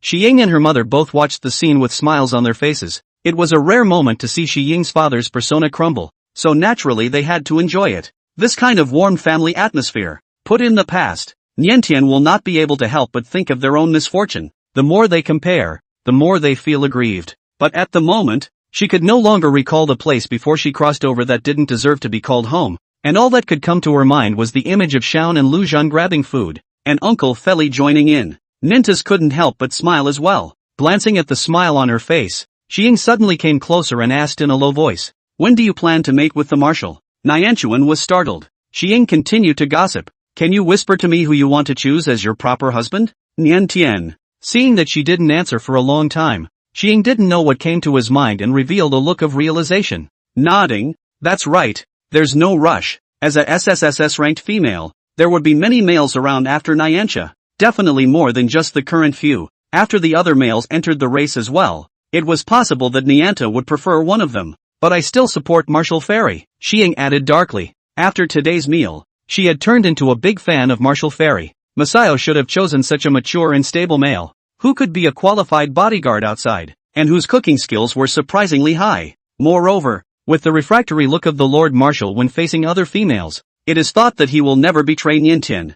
Thinking of this, Xiying suddenly remembered Garcia again, and his smile froze on his face. Garcia, that damnable guy. She must see him pay for his behavior with her own eyes. In the security bureau, as the afternoon passes, Garcia and Mamoru have been questioned separately and are being temporarily detained pending transfer to the court for further trial. Garcia hunched his spine and huddled in the small room, his heart in turmoil. The arrogance he had felt when arguing with Xiying all but gone. He really didn't expect things to go this far, even if he was at fault for cheating on his wife. If Xiying hadn't been so dead set on it and angered Mamoru, why would he be here? Now it's a three-way tie. Garcia was thinking about complaining about Xiying, while expecting his family to send someone to fish him out. Even if he can't get out for a while, at least let him meet with his lawyer first, so that he can have a bottom in his heart and not panic so much. Yet from dawn until dark, no one ever came to see him, except the security service who served him a modest dinner. Garcia's heart grew cold. Suddenly, a security service agent opened the door to his room and signaled to him.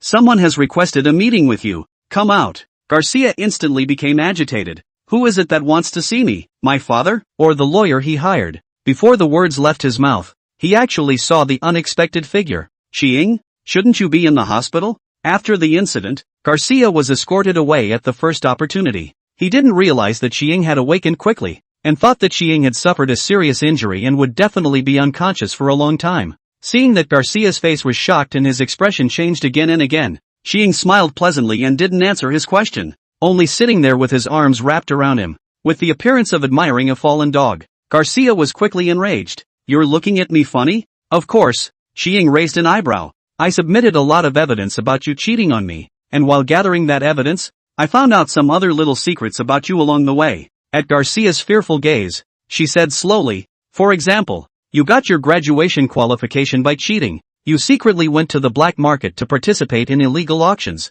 and you injured some restaurant employee and used money to keep things down." Sentence by sentence, layer by layer, Garcia's mental defenses were gradually broken down. Sweating and wide-eyed. You, none of these charges were big, but if they were to be added to his head one by one, it would not be something he could afford. Garcia was shocked and furious, half of the time, but instead, he laughed. "Ha, what do you have to be proud of? We don't know what's going to happen to me and Mamoru yet, but you're definitely wasted. Right now, you don't even have D-grade mental power, do you? Even if you wake up by chance, you'll have to suffer in pain for the rest of your life." Garcia thought he had poked Xiying's biggest sore spot, and couldn't wait to see the pained expression on her face. He stared dead at Xiying's face, but he saw that Xiying was still looking at him with that mocking gaze. It was only after a long time, after Garcia had looked at him several times and stormed out, drawing serious warnings from the security bureau officers, that Xiying slowly spoke. "I'm afraid I'll have to disappoint you. I'm fine,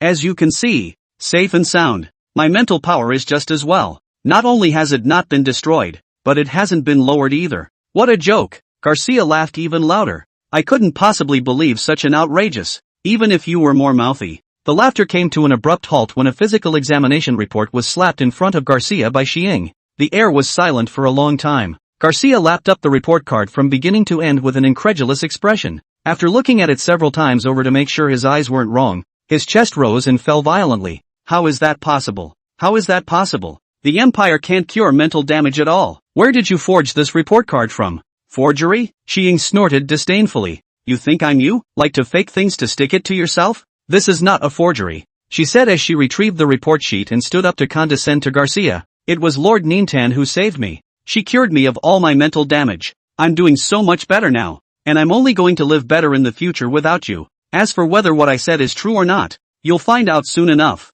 Xiang touched his chin and pretended to think. As I recall, prisons also broadcast the news to the inmates every day. You'll see it on the news. Garcia's jaw dropped. Ninta? SSSS class females? He kept shaking his head in small increments. No way. No how. How can mental damage be completely healed? She's just a female with a bit more mental power. She's not a god. Catching the words in Garcia's words, Xiang grunted. Even if it's not a god, Lord Niantian must be a beast god messenger. Xiang wasn't a theist, but she wasn't a staunch atheist either. And after today's events, she began to believe from the bottom of her heart that the beast god was real. The Niantian is like a messenger of the beast god who suddenly descends to save both the males and the females. Xiang was not the only one. There were many people up and down the empire who had this idea. On the Star Network, everyone is focused on today's events. Naturally, what happens in public can't escape being posted on StarNet for judgment. The fact that the male cheated on his wife and the female suffered a mental attack is enough to attract a lot of attention when these 2 points are added together.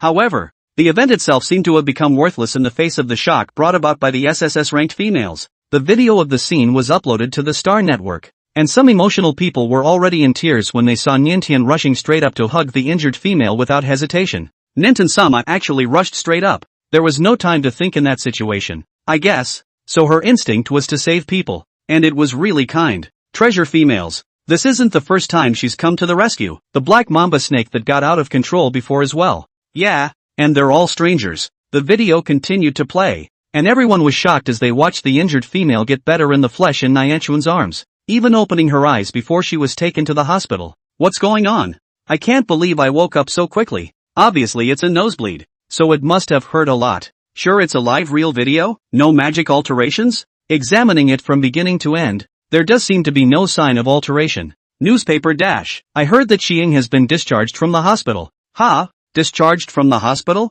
It's only been less than half a day. Ha? Coldly hearing the news that Xiang was discharged from the hospital. No one dared to believe it, but someone soon dumped a video to testify. In the video, Xiang was radiantly holding Nian Tuan's hand and leaving the hospital on a flying machine. Immediately after that, the hospital also made an announcement, confirming that Xiang's body had completely returned to normal. His mental fluctuations were stable, and there was no decline in his mental power. The announcement also said that Niantian is willing to save other mentally impaired females, and those who need help can sign up at the hospital, which will assist Niantian to carry out the rescue work in an orderly manner. For a time, everyone on and off the Star Network was shocked. SSS-class females still have this ability? Totally cured. Miracle. I think it should be considered a miracle. Oh my god. Wouldn't the other mentally damaged females be saved as well? I've signed my mom up. She's been in a coma for years. Is she finally going to wake up? Thank you, Nintan-sama. Beast Master. Truly like the legendary messenger of the beast god. When you put it that way, it sure seems like it. Right, I've felt that way for a long time. Me too. +1. Someone mentioned the beast god emissary, and there was an immediate response. When a series of perception-breaking shocks slammed down one after another, it was natural for people to associate them with gods. Nintan fit all their fantasies of the beast god's messenger, both in terms of that special and powerful spiritual power and that purely kind and compassionate disposition. While most people just sighed a little, there were a small number of people whose hearts and minds were stirred and who actually developed faith. Those who already believed in the beast god had their faith strengthened. Some devout beast god believers couldn't help but head to the Holy Land. Even though they weren't allowed to enter the Holy Land, they wanted to pay homage to the divine tree on the outskirts of the Holy Land, the closest place to the divine tree. It was already evening when Niantian bid farewell from Xi's family and arrived at the Holy Land. Just after getting off the flying machine, she was shocked to find that the outskirts of the Holy Land were surprisingly overcrowded, and even the guard soldiers maintaining order had a few more squads. Despite the crowd, the scene was not chaotic, and almost everyone maintained a serious mood, either bowing or kneeling. with gestures of reverence as they prayed in the direction of the sacred tree. Seeing that Nian Tuan appeared here, their eyes had a few more moments of otherworldly luster underneath them, and they also bowed down towards Nian Tuan. Nian Tian. Why worship her? It was too late to think carefully about it, and suddenly she felt a strange call, a divine tree calling her, year after year. Come. Nian Tian couldn't help but stare. She was still outside the Holy Land, so far away from the divine tree. How could she hear its call? The voice of the divine tree seemed pleased and kept calling her. Nian. Year by year. Nian Tian was a few moments more surprised. The last time they had met, it was clear that Kamitsuki would not have called her by her nickname in such an intimate manner, nor did he have such a vivid and flexible change of tone. When he entered the Holy Land and looked up at the giant tree from a close distance, Nian Tuan's eyes widened with a more obvious feeling. Although the appearance didn't seem to change much, she could feel that the power of the god tree had gotten stronger. Nian Tian flew a few steps closer to the sacred tree. The last time we met, the power of the divine tree had been so diminished that even communicating with her seemed to be very difficult, and it was almost on the verge of turning into an ordinary tree. And now, it seems to have regained much of its power. The thick trunks, the lush branches that covered the sky, flowed with a thin layer of light from bottom to top. I'm coming. Nianchuan sighed softly, wrapping his arms around the divine tree and feeling a burst of joy coming from it. Blinking, with a thought, she summoned her mental body. As soon as the sapling appeared at first glance, it took the initiative to approach the divine tree, curling up a tender leaf and poking the divine tree's thick trunk like a finger. Even though it was an invisible spiritual body, the divine tree was not an extraordinary object, so it could naturally feel the sapling's touch. All of a sudden, all the branches clattered together and the divine tree laughed. My spirit body, has it grown a little bit? Nian Tian inquired of the divine tree. Not only did it grow after devouring the black mist,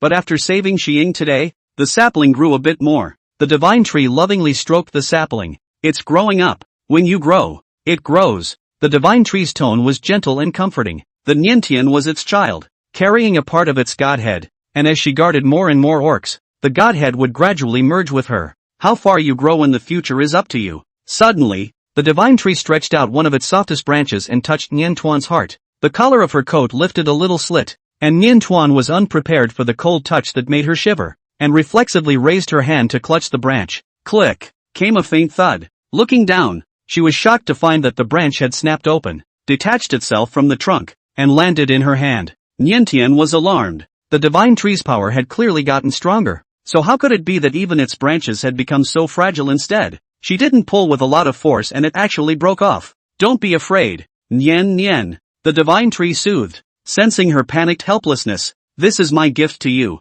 As if in response to the divine tree's words, the branch actually moved on its own, slowly curling around Nian Tuan's wrist, rubbing it affectionately again and again. Under Nian Tian's astonished gaze, it suddenly shrunk in size, going from a long one to the size of a palm, before transforming into a tattoo-like marking that was imprinted on her heart. The divine tree was satisfied. It will guard you. The gods don't interfere in the life and death of individuals, but for their own children, the gods can't help but show a little favoritism. If it really comes to a life and death situation, it can save the day for Nian Tian. This is the amulet it gave to Ninta. Nian Tian was so surprised that he couldn't help but touch his heart. Looking up at the divine tree, she couldn't help but feel worried. You've just built up a bit of power. It's better not to waste it like this. After splitting this branch, the power on the divine tree had obviously weakened quite a bit, almost returning to the level it was at the last time they met. Hurry up and take it back. She frowned, urging the sacred tree. The sacred tree, however, refused to comply with her.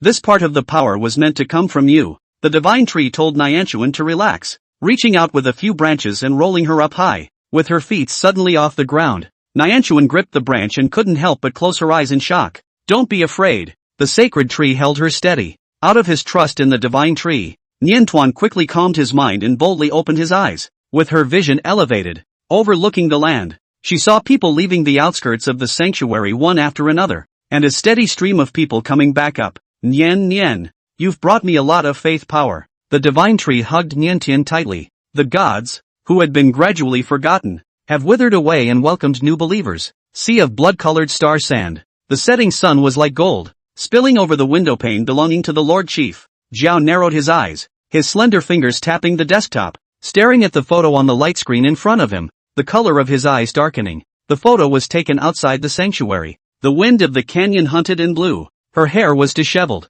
and the little female, lifting the hem of her skirt, was about to jump down from the flying machine, her skin glowing white, like a god who had landed on Earth, and around her were the devotees who reverently bowed down to her, staring fixedly for a long time. Zhao lifted his hand, his bony fingers gently rubbing on the photo, touching Niantian's face in the photo, humming meaningfully, "Beast Master." He bit the 4 words into his mouth again, softly and slowly, and pronounced them. Indeed a very fitting title for a SSS class female. Unfortunately, the beast god does not exist, and this pretty and fragile little guy was nothing more than an experiment that had gotten a lucky chance to regain its life. So where was the beast god messenger? Casually turning off the light brain, Zhao reclined against the back of the chair and gently closed his eyes. It wasn't long before a subtle movement came to his ears. Slowly opening his eyes, Zhao twisted his head around and locked eyes with the figure that appeared not far away. Smiling slightly, "You're here, Black Mamba?" Xia silently, dressed in a black power suit, dusty and still covered in the scent of blood that hadn't dissipated, nodded calmly. "I heard you wanted to see me." After the mission was over, he hurried over without even having a chance to recuperate because he was being rushed. Zhao smiled and pointed to the chair. "Sit down. How did the mission go? Did it go well? How about the next task given to you is to reunite you with your little female?" Before the words fell, Xia Silently's hand was directly on the weapon. His face remained calm, but chilling killing intent surfaced under his eyes. He couldn't defeat Zhao, who was a SS rank male, but he was at least 70% sure of dragging Zhao along with him to his death. "Don't be so nervous," Zhao smiled. "I mean no harm. I just want to fulfill you. Most of the next tasks for you will be over on the Central Star, so after you've done your work for me, you can go and keep your little female in the dark in your spare time." Xia silently remained vigilant. Of course he wanted to guard Niantian, but would Zhao be so kind? The Augur's face showed no semblance of a break. Still smiling, "You don't need to keep me posted on her. Don't worry, I have little interest in her and won't compete with you. Or, of course, you can bring her here to live with you if you wish. I can assure you that she belongs to you alone in my land, and you need not hold back or compete with anyone for favor." The Augur's tone was full of compulsion. Xia Silently's eyes were in a trance for a moment, but they quickly firmed up. He wouldn't do something against Niantian's wishes for his own selfish desires. Taking in the change in Xia Silently's eyes, Zhao raised his eyebrows slightly. "There's no rush. The strongest-willed person can't hold back in the face of emotion. When you are far away, you are still able to restrain yourself." If he had been closer, the Black Mamba would have been jealous and greedy as he watched the other males competing for favor and attention around his beloved little female, while he could only stand guard in the shadows. When overwhelmed by such emotions, one might make some crazy decisions. Zhao added another fire and said quietly, "Actually, it wouldn't be a bad thing for you to take her away from the Empire. Her situation in the Empire is not so safe." A SSS class female was like a sweet and savory cupcake that was mouth-watering and anyone would want to take a bite. Saying this, Zhao threw out a stack of intelligence information in front of Xia Silently. "Those old assholes in the Empire have gotten stupid." Xia Silently picked up the intelligence and quickly flipped through it, his aura getting colder and colder around him, his fists clenched tightly. This night, countless people stayed up all night. Xia Silence left his arms around his yellow fleece jacket and sat in silence for the rest of the night. All over the Empire, the females who had suffered from the mental attack couldn't fall asleep either, all too excited to close their eyes at the thought of the prospect of their recovery and the sudden light in their gray and lifeless future. Numerous requests for treatment have come in, crowding the hospital system. The staff member in charge of organizing the list suddenly saw a familiar name and paused in his movements. Duan Qian. Wasn't this the female that attacked Lord Nintan but was turned against her? How could she still have the nerve to put in an application and try to get Lord Nintan to save her? A few moments of disgust floated under the staff's eyes. It is the duty of hospitals to treat the sick and save lives, even if they are vicious criminals. But Nintan is not a doctor and has no duties on her shoulders. She saves lives out of a good heart. Duan Qian doesn't deserve to be treated by Nian Tuan. The staff made a report upwards and the higher-ups quickly approved and rejected Duan Qian's application. The list was compiled, but considering that Nian Tuan had just saved Xiying and must need a few days of rest, the hospital did not contact Nian Tuan rashly. Niantian waited all morning and saw no movement, and took the initiative to run to the hospital after lunch. The people at the hospital were surprised to see Nian Tuan. "What brings you here?" Ninta was also surprised. "Don't any females need my treatment?" The doctors looked at each other. There were naturally females in need of rescue, and applications filled up immediately after the notice went out. While the total number of mentally damaged females in the Empire was small, everyone was eager and impatient to be saved. But Nian Tuan had only saved Xiying yesterday and definitely needed to rest for a few days before she could do so. It was hard to believe that she would have to continue to use her spiritual power again today. Even SSS-ranked mental power can't withstand this kind of consumption, right? Won't it be overdrawn? Obviously. After treating Xiying yesterday, she had fallen into Lord Marshall's arms. It must have been overexertion. Are you sure you can start the treatment now? Never be a hero. You'd better rest for a few more days. The stacks of exhortations around the room made Niantian face blank. I can do this. I don't need any more rest. Seeing her insistence, the doctors cast a glance at her guardian for help. The one who accompanied Niantuan today was Lu Zhan. Understanding Niantian's physical condition, he signaled the doctor with a slight nod. Niantian is in good shape. No problem. Even he said so, and the doctors had to compromise. The treated female in first place couldn't believe her ears when she heard that the treatment could begin now. That fast? She leapt up from the hospital bed in excitement, and then a wave of dizziness hit her and she stumbled back down. Watch out! Niantian caught her arm with a quick eye, helping the treated female to sit and stabilize. Niantuan softly instructed, relax. With that, she entered the sea of consciousness of this female. Out of concern for Nitanda, a group of doctors guarded her, fearing that she would lose her energy during the treatment. If something goes wrong, it is also good to rescue the doctors in time. In the next moment, only in the twinkling of an eye, vast spiritual fluctuations overflowed from Niantuan's body, invigorating people. The treated female closed her eyes and gradually inclined her head to lean against Niantuan, a faint smile appearing on her face as she was rescued from the pain of vertigo. With the experience of treating Xiying in front of her, this time Niantian was much more skillful, and the collapse of this female's sea of consciousness was nowhere near as severe as Xiying's. After about half an hour had passed, the sea of consciousness was almost repaired, and Niantuan let go of her hand, nodding towards the doctors. There. The whole ward was silent. The doctors didn't come back to their senses for a moment, and froze for half a day before realizing what Niantuan had said. Okay means, treatment is over? Was the treatment successful? The doctors were busy serving tea and water to Niantian. You rest first. Then grabbed another body check for that female. Niantian took a sip of hot water, shook her arms to stretch her body, and shook her head. There's no need to rest. I'm not tired. Grab the next one. She had just glanced at the list of up to 100 females waiting to be treated, so of course she had to speed things up. Next. It was a long time before someone had the guts to ask, you mean you have room for a second female today? Niantuan froze, thinking that the doctors might have misunderstood the difficulty of this treatment, but not knowing how to explain it. He nodded. I think it's fine. That's fine. If you feel your energy running low, be sure to stop promptly. Niantian looked at the living sapling and felt that he should not run out of energy for a while. The second female's treatment ended just as the first female's physical examination results came in. The only thing Niantuan heard was an excited squeal as the female who had gotten the medical report rushed towards her in a gust of wind. Great! My spiritual power has really been restored. Lord Niantian, from now on I am your loyal supporter. You can tell me anything you want, and you can play with my partner if you like. Stop.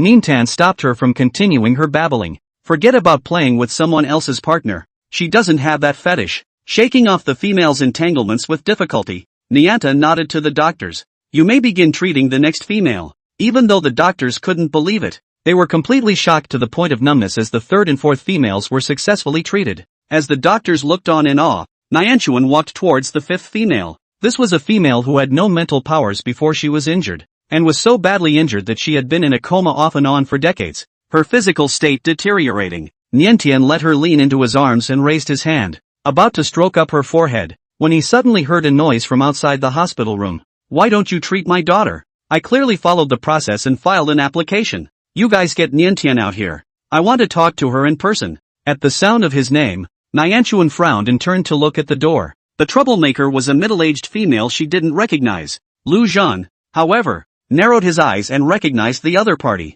Is Duan Qian's mother. During this period of time, Duan Qian's family is still quite peaceful, but once the news of Niantuan being able to cure mentally impaired females breaks out, they immediately can't sit still. The rejection of the treatment application submitted is even more unbearable for them. Qian is still unconscious. It's all because of Niantian. She has harmed people. Why shouldn't she treat Qian? The security guards arrived quickly but were somewhat helpless. If a male is causing trouble, then it can be dealt with immediately. But when a female is causing trouble, it can often only be resolved by placating her, without waiting for them to say anything to appease them. The first female that Niantuan had just finished treating suddenly rushed up in a gust of wind and grabbed Duan Qian's mother's collar head-on. Ugh, keep your mouth shut. Don't throw dirt on Lord Niantuan. The security guards don't dare to hit you. Believe it or not I do. Duan Qianqian's mother was caught off guard and froze on the spot. Returning to her senses, she became even more enraged and raised her hand to slap the ungrateful little female in front of her. "How dare you hit me?"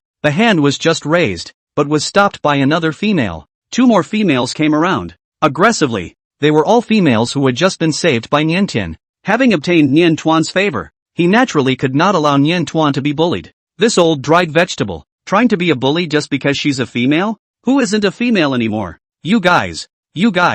Facing the shocked and angry gaze of Duan Qian's mother, the first female snorted out a laugh. "Well, not only do I dare to beat you, we dare to beat you together." Everyone knows exactly how Duan Qianqian was injured, so don't play the victim here. You should be glad that Duan Qianqian didn't wake up, otherwise she'd be in female prison by now. At this statement, a chorus of agreement rang out around them. Duan Qianqian's mother looked around, gritted her teeth, and surprisingly sat on her butt and howled loudly. "My Qianqian, isn't Nian Tuan a great benefactor? She's so kind. Why can't she forgive Qianqian? Count on me to beg her." I begged her. The speed with which she changed her face was incredibly fast, shocking everyone in the room, who froze on the spot, so rogue that even the other females couldn't do anything with her. And gritting their teeth, they were about to drag her away, when suddenly they heard someone exclaim, "His Highness the Crown Prince is here. Her Highness the Empress is here too." Not only the Crown Prince and Empress, but the two of them were actually followed by a vast team of royal personal guards. Duan Qianqian's mother's fake cries came to an abrupt end, and a hint of consternation and trepidation flashed across her eyes. The royal personal guards took control of the scene with thunderous force, with Her Highness the Empress herself at the helm. No matter if the troublemakers were females or males, they would be subdued as quickly as possible. It all happened so fast that it seemed to be over before Nianta had time to react. She blinked and told the female in her arms to give me a moment and stepped out of the hospital room, nodding her head in greeting to Her Highness. When she met the gaze of Talon Rin, those blue eyes showed her a gentle smile, as if telling her not to worry. Nianchuan bent his eyes toward him as well. And then, Nian Tuan turned his head to look at Duan Qianqian's mother, who was already under control, and frowned. Hurting Duan Qianqian was not out of her intention, but although she was good-tempered, she wasn't a temperless bun. No matter how you look at it, Duan Qianqian that was evil and deserved what she got. I will treat her after she wakes up, apologizes to me in person, and accepts the law. Nian Tan spoke. There were whispers all around. Lord Niantian is still too kind-hearted to be willing to treat someone like that. Anyway, if it were me, I'm sure I wouldn't do it. Duan Qianqian is not worthy. Lu Zhan stepped forward and blocked Nian Tuan behind him, blocking Duan Qianqian's mother's ferocious eyes as she ground her teeth. With a slight flick of his ear, he heard a guard muttering in a low voice, "Go back and check the surveillance. What's going on? How did she break in when she was clearly cleared specifically?" At that moment, Lu Zhan's eyes condensed and he raised his head fiercely, quickly looking around. As a male out of the trash planet, he had seen truly dark things and possessed the keenest fighting instincts. Sharp, scrutinizing eyes swept over every hospital staff member present, as if insightful, and every nerve in his body tensed to the breaking point. Targeting, like a ferocious wolf, Lu Zhan blitzed towards a male in a nurse's uniform, his movements precise and decisive. Having taken care of one, he turned around and immediately rushed towards the second, striking a fatal blow that directly incapacitated his target. After being killed 2 in a row, the rest of the accomplices finally reacted. Not caring about hiding, they all took off their camouflage and attacked Lu Zhan together. Being surrounded by 7 or 8 people, Lu Zhan did not show the slightest fear. Even if he was accidentally hit on the shoulder, it was as if he didn't feel the pain, but instead, he met the man's weapon head-on like a raging wind and rain, seemingly inspired by the battle. The bottom of his eyes were filled with scarlet battle intent, completely losing the gentle look he had when accompanying Nian Tuan. The violet medic with a fierce reputation in the army finally showed his true nature at this moment. Without letting Lu Zhan fight alone for too long, the royal personal guards also swarmed up. Talking Rin dodged to Nian Tuan's side, wrapping her slender waist around him and keeping a wary eye on the surrounding movements. A stray bullet flew in, and Nian Tuan only felt a blur before her eyes, and she was shielded by Talking Rin in her arms, avoiding that attack. After getting his weapon, Lu Zhan quickly ended the battle. Breathing heavily, his wolf-like ferocious eyes glanced around to make sure his enemies had all fallen, and he walked towards Niantian in the midst of the crowd's shocked gazes. Nianta was trembling. She had never seen Lu Zhan in such a sorry state, covered in blood, with a few strands of messy hair sticking to the side of his face, and what appeared to be a large hole opened in his shoulder. Lu Zhan also seemed to have the hindsight to realize that he was covered in mess, and paused in his steps, not approaching Nian Tuan again. "It's too dirty. So much blood. It'll scare her, won't it?" He kind of tried to back away, but Nianchuan lunged at him, arms trembling and shaking as she wrapped them around him. Lujan's chest rose and fell violently, wanting to raise his hand to comfortingly touch the little female's back, but he was afraid of getting his hands full of blood on her, and after a few moments of hesitation, he still lowered his hand. "It's okay, Nian. Don't be afraid." His voice was raspy because of the party's rapid breathing. Seeing that the accomplices arranged to lurk in this neighborhood have failed, Mother Duan Xianxian completely lost her strength and fell down softly with gray eyes. Attacking a SSS-ranked female is a bigger case than assassinating a member of the royal family. The entire floor of the hospital was temporarily cordoned off and all those involved were immediately taken to the security directorate and placed in detention cells at the highest level of severity. The rest of the Duan family was also put under control, including Duan Xianxian's hospital room. Many security bureau officers responsible for surveillance have been arranged. All of this is being followed up by His Royal Highness the Crown Prince. He arranged everything in an orderly manner, including Lu Zhan's injury, and sent the royal doctor with the highest level of expertise in trauma medicine to check and heal him. The most important thing, of course, was to appease Nintan. Talking Erin held Nian Tuan in her arms and patiently waited with her for the results of Lu Zhan's surgery. Due to the special nature of the weapon, Lu Zhan's injuries could not be cured with the medical capsule and could only be recovered after a certain amount of time. However, with the strong physique of an S-class male, it wouldn't take too much time, and it would be completely healed within half a month. Embracing the distraught little female in her arms, Talon Erin carefully and gently coaxed her, feeding her a potion that prevented palpitations and nightmares. The potion had a certain amount of sedative hypnotic ingredients, and Nian Tuan passed out in Talon Rin's arms, with teardrops still hanging on her long eyelashes. In the security bureau, Duan Xianxian's mother, who had a refusal to cooperate, stormed out when she heard the results of the interrogation on the other side. "Rutting inducer? How? I just want to scare her a bit and force her to treat Xianshan. What good would it do me to induce her into heat?" Instead, the interrogator held up a small bag and showed her the injection inside. "But every one of your associates has a heat inducer for females hidden in their possession." Something like an inducer hadn't been seen in the Empire for many years. When it was first developed, it was used as a booster to help females get into better shape and to mentally soothe males. But then came the massive abuse of the drug and countless allegations from victimized females that they had been injected with the drug against their will. First, a royal ban went down and the potion was blocked, and then the law was changed to completely outlaw the potion. Nowadays, the only place where you can get this kind of potion is the black field. Those people did come from the black market. Duan Xian's mother exhaled, gave up her struggle and began to confess. She truthfully confessed how she got in touch with the forces of the mafia and confessed her motives and purposes. "But I know absolutely nothing about the inducer, so look into it all you want." Her words were not false, and an experienced interrogator could recognize that. That being the case, there must be someone else behind this group of attackers who is directing. The odds are that it's a male with the idea of possessing a SSS-ranked female with the intention of injecting her with an inducer. It was a big deal, and the interrogators didn't dare to slack off, taking turns on the assailants, interrogating, and getting only one sentence. "Of course it's the boss who wants to see Niantian. Otherwise, with the little reward money given by the Duan family, how could anyone take the order?" As for who the boss was, they wouldn't say no matter what. Augur? Adam? Griffins? Black Fox? The names of several of the major interstellar pirates spun round as the interrogators kept a close eye on their assailants, not sparing them every change of expression. It's amazing how they don't even react correctly to these names. Already arrested and imprisoned by the Empire. Even if the hands of the star pirates are longer, they can't reach over and do anything to them, and their mouths are still so tight. What are they afraid of? Could the point man be a high level within the Empire? The security service officer's face was hard to read. In the hospital, Lu Zhan quickly finished his surgery, and his expression returned to his usual calmness. Their gazes collided with His Royal Highness the Crown Prince for a moment, and both of them coldly moved their eyes away, coincidentally landing on Nian Tuan. Nian Tuan slept uneasily. Even in Talon Rin's arms, she trembled from time to time. "Cham," she murmured. Lu Zhan reached out and stroked along her back a few times to calm her down. With such a big event happening, it is not advisable to stay in the hospital for a long time. Since Lu Zhan has finished his surgery, he can take Niantian home. "Your hands are inconvenient. I'll see you guys off." Talking Rin hugged Nian Tuan and didn't let go, getting up and walking in front. Along the way, it drew countless stares. The news of the attack on Nintan was sealed off in the hospital and not known to anyone outside. Passers-by saw the figure of the three of them, and had two eyes,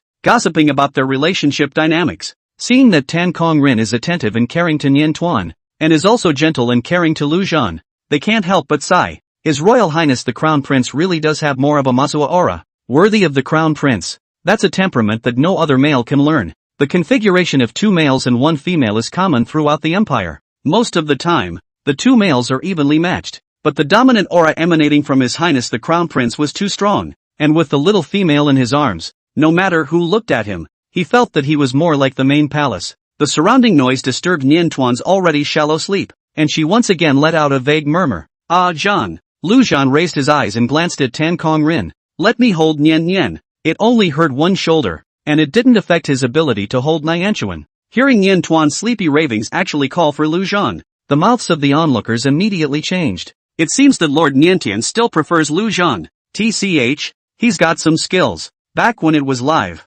Lord Nintan liked him better. He wouldn't be the first male that Lord Nintan liked, would he? Females seem to have special affection for the first male they like. Very different. Whispering sounds reached the ears of Talong Rin. He lowered his eyes to hide the color of his eyes. Face is still gentle and generous appearance. Seems to be on these discussions do not care. But he didn't let go either, insisting on holding Nianchuan in his arms. Nintan woke up with a start before he got home. The moment she woke up she shivered, panic written all over her body. Talking Air Rin immediately embraced her tightly, softly comforting. It's okay, don't be afraid, we'll be home soon. Lu Zhan pointed to the martial manner that appeared ahead, telling her to relax. Both Fairy and Xian had rushed home on the news and were now waiting anxiously at the front door. After taking a close look at Niantian from head to toe, the breath the 2 of them were carrying finally loosened a little, confirming that Niantian was safe and sound. Fei eyed Lu Zhan with approval. Today's matter, thanks to Lu Zhan Keen, stifle the danger before the outbreak.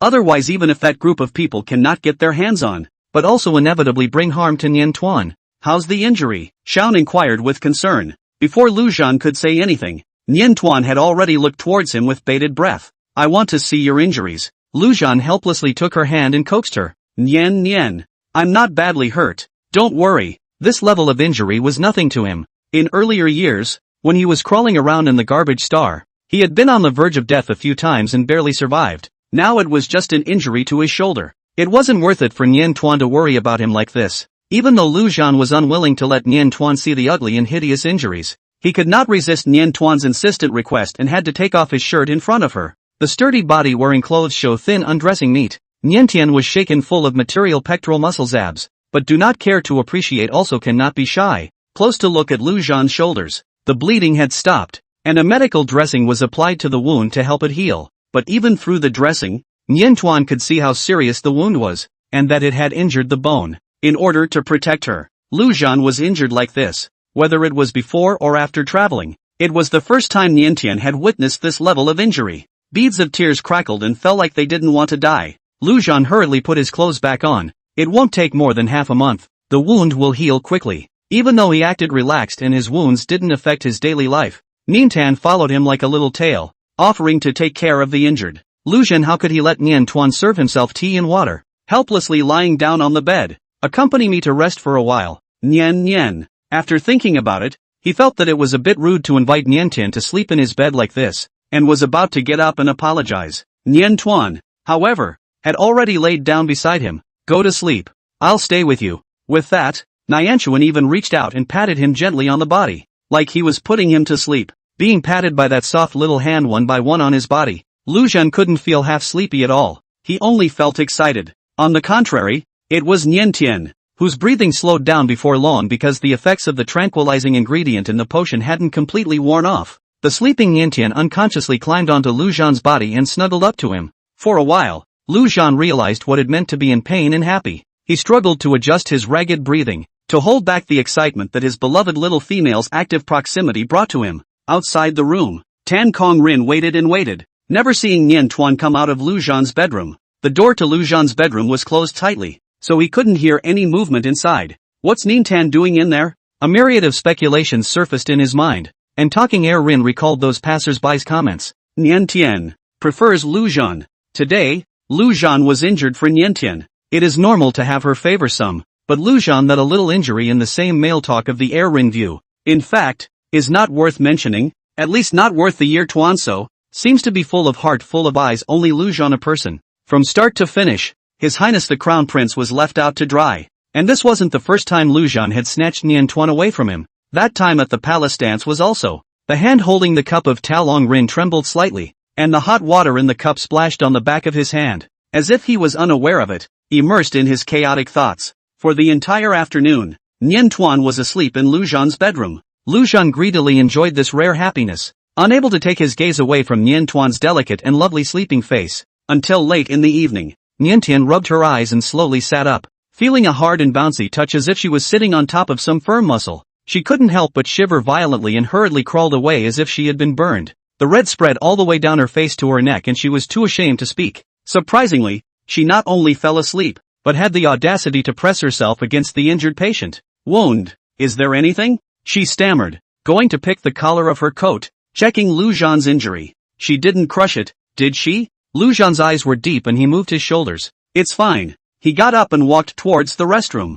Nian Tuan subconsciously wanted to follow him, and suddenly reacted to what he was there to do. His feet stopped, and his ears turned a few shades redder, almost dripping blood. It seems that she is not at all fit to take care of the injured. This kind of thing, she can't help. While Lu Zhan was solving his personal physical problems, Nian Tuan fled his room in a puff of smoke. Xiao and Ferris are already preparing dinner. Seeing Nian Tuan slipping out of Lu Zhan's bedroom with a red face and messy hair, Feli paused in his movements. Xiao even wore a stunned expression, barely able to hold back the sourness. He didn't ask Nian Tuan what she and Lu Zhan had done, but only asked for her opinion on dinner. Nian, is there anything else you'd like to eat in the evening?" "All right." Ninta nodded hastily at him, rushed to the storage locker in a few steps, rummaged for a can of drink, and gulped it down to ease the blushing and dry mouth. Seeing her move quickly, as usual, both male scowls eased considerably. "Doesn't seem to be happening. His Highness the Crown Prince has already left?" Calmed down, looked around.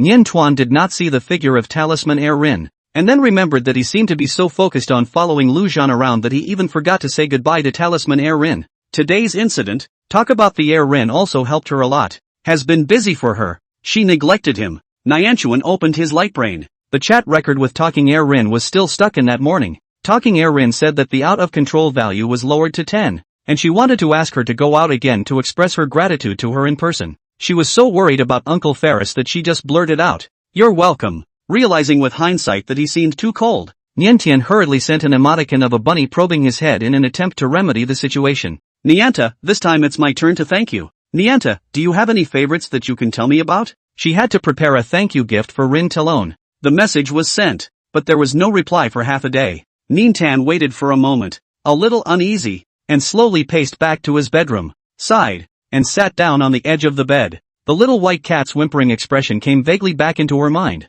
and she couldn't help but lie down on her back, slamming herself into the soft bed and rolling over and over a few times, not replying to messages. "Are you angry, or are you busy with something?" Tangled in half a day. His eyes suddenly caught a flash of white outside the window, and Niantian's movements abruptly stopped. Is she hallucinating? Rolling over and sitting up in a single bound, Niantian quickly walked to the window and couldn't help but freeze. It was evening at the moment, and although it wasn't time for a break, the central star got dark early, and the sky was already completely dark. The small white cat with the word king on its forehead sat crouching by the window, with the endless darkness behind it, looking weak, pitiful and helpless. Meeting Nian Tuan's gaze, he lifted his paw and lightly knocked on Nian Tuan's window, and did not make a barking sound, wilting and only looking at Nian Tuan with his watery blue eyes. In an instant, Nianchuan's memory was pulled back to the night when the aggrieved, tearful cat ran away during the day, only to come back on her own at night, curled up in a ball of aggression outside her window. Just as in the beginning,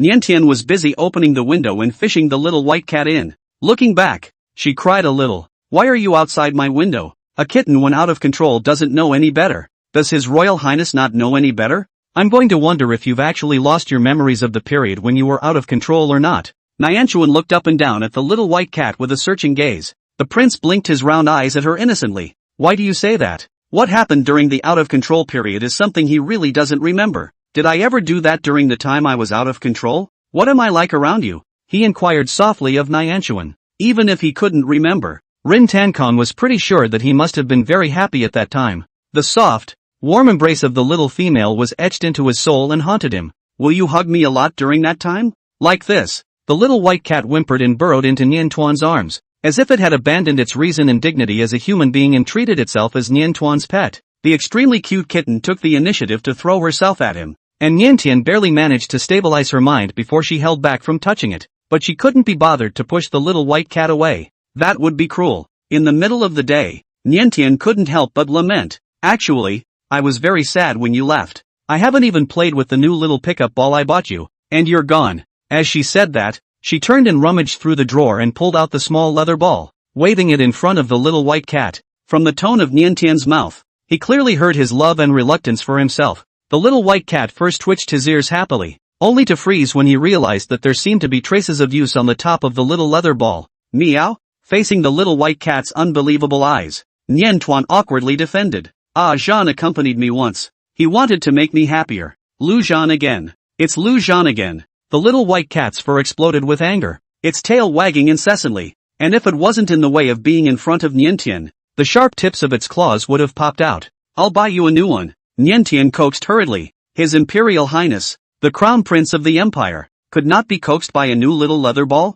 As soon as Niantuan's words left his mouth, he was a bit weak, and was about to say something else to remedy the situation when he saw the little white cat nod its little head. Can the pattern be different from this one? It's not that I don't like the pattern, but I want to differentiate it from the old leather ball. Niantuan didn't expect him to be so good at coaxing, so he naturally agreed wholeheartedly. The childish Imperial Crown Prince was even more adorable than the cotton candy that couldn't speak in the first place. Adorable enough to make Niantian's heart flutter. She finally couldn't resist lifting her hand to pet the soft kitten's head. One shot, gradually losing himself in the fluffy fur that felt wonderful to the touch. Niantian jerked the cat with increasingly indulgent movements. The little white cat tilted its little face up and closed its eyes in unparalleled cooperation. Suddenly, there was a knock on the door of the room, interrupting the mushy man and cat in the room. Lu Zhan's voice appeared in the doorway. Nian, it's time to eat. As if waking up from a dream, Niantuan quickly let go of his hand and coughed softly in embarrassment. I'm sorry. Talon Rin was originally intentionally seducing. Naturally he would not blame her for being rude. He only felt disappointed and annoyed that his good deed had been interrupted. Even though it wasn't willing, the little white cat had no choice but to change back into its human form and resume its well-dressed appearance. The door to the room opened and Lu Zhan's expression changed instantly when he saw that talking Rin's figure had actually appeared in Niantuan's room. Your Highness. Lu Zhan's voice was as cold as ice as he reminded. The bedroom of a female. It's better not to enter at will. Neither a blood relative, nor a legitimate partner or guardian. It is rude for a lone female and male to stay in the bedroom of an Ianta. The Imperial Crown Prince, who had always been majestic and respectful, would even make such a mistake? Talking Rin bowed her head and apologized to Niantuan. It's my fault. I'll go to the security bureau to receive 20 lashes. This is the penalty prescribed by imperial law for harassment of females. Niantuan's eyes widened. No. Flogging? Not so much. How did it come to this? Talking about the Rin and did not do anything to her should not do, but rather she, accidentally and did not hold back. To the little white cat wantonly rubbed some. I'm the one who let you in. You didn't do anything wrong. Niantuan pulled Tankong Rin to make him stay. Let's have dinner together. In Lu Zhan's cold gaze, talking Rin leaned down and kissed the back of Niantuan's hand, grateful for her forgiveness. It would be an honor to dine with you. The amount of dinner was ample, and there was no pressure to add an extra set of His Royal Highness's cutlery. Niantan sat at the main seat, with Talon Rin, who was a guest, and Feli, who had a higher status, sitting on his left and right. Lu Zhan and Xian sat slightly away from her, eating at home instead of going out. Niantuan didn't need them to serve her and was used to everyone eating together. However, Talon Rin did not know about her habits, and as soon as she was seated, she consciously took on the duty of serving her. Not waiting for Niantuan to open her mouth to stop, Lu Zhan actually stood up and walked behind her, taking over the cup that poured half of the drink for Niantuan from the hands of talking Rin. It's still not a bother to your Royal Highness.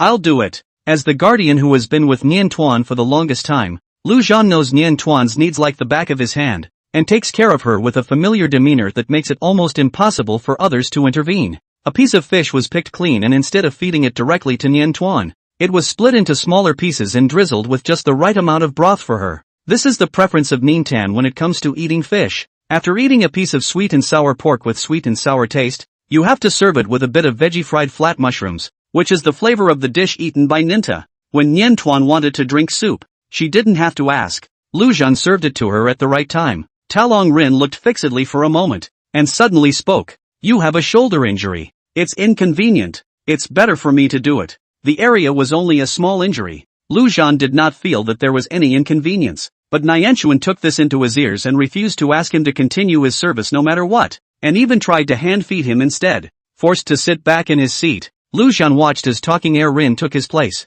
His Highness the Crown Prince's learning ability was incomparably strong, and after only a short while, he had memorized all the details. Niantian was a bit embarrassed. You don't have to do this, Talong Rin, however, tenderly said. It was thanks to you taking the trouble to take care of me during that time when you were out of control. Now, let me take care of you. At the mention of marshmallows, Niantian's complexion couldn't help but soften a few points. The fact that His Royal Highness the Crown Prince's beast form had two forms remained a secret throughout the Empire. But the few people at the table already knew in their hearts that the little white cat that Niantuan had treasured so much back then was Talking Air Rin. The thought of how much Niantuan loved that cat made even Feli sit up a little for a moment. Luan and Xian were even more like enemies. At the table, the smell of gunpowder grew. On the contrary, Talking Air Rin even smoothly proposed an invitation to Niantuan. Tomorrow night, can I invite you to be my guest at the palace? My father and mother would also love to thank you in person. Under the banner of elders, Niantuan was unable to shake her head and refuse,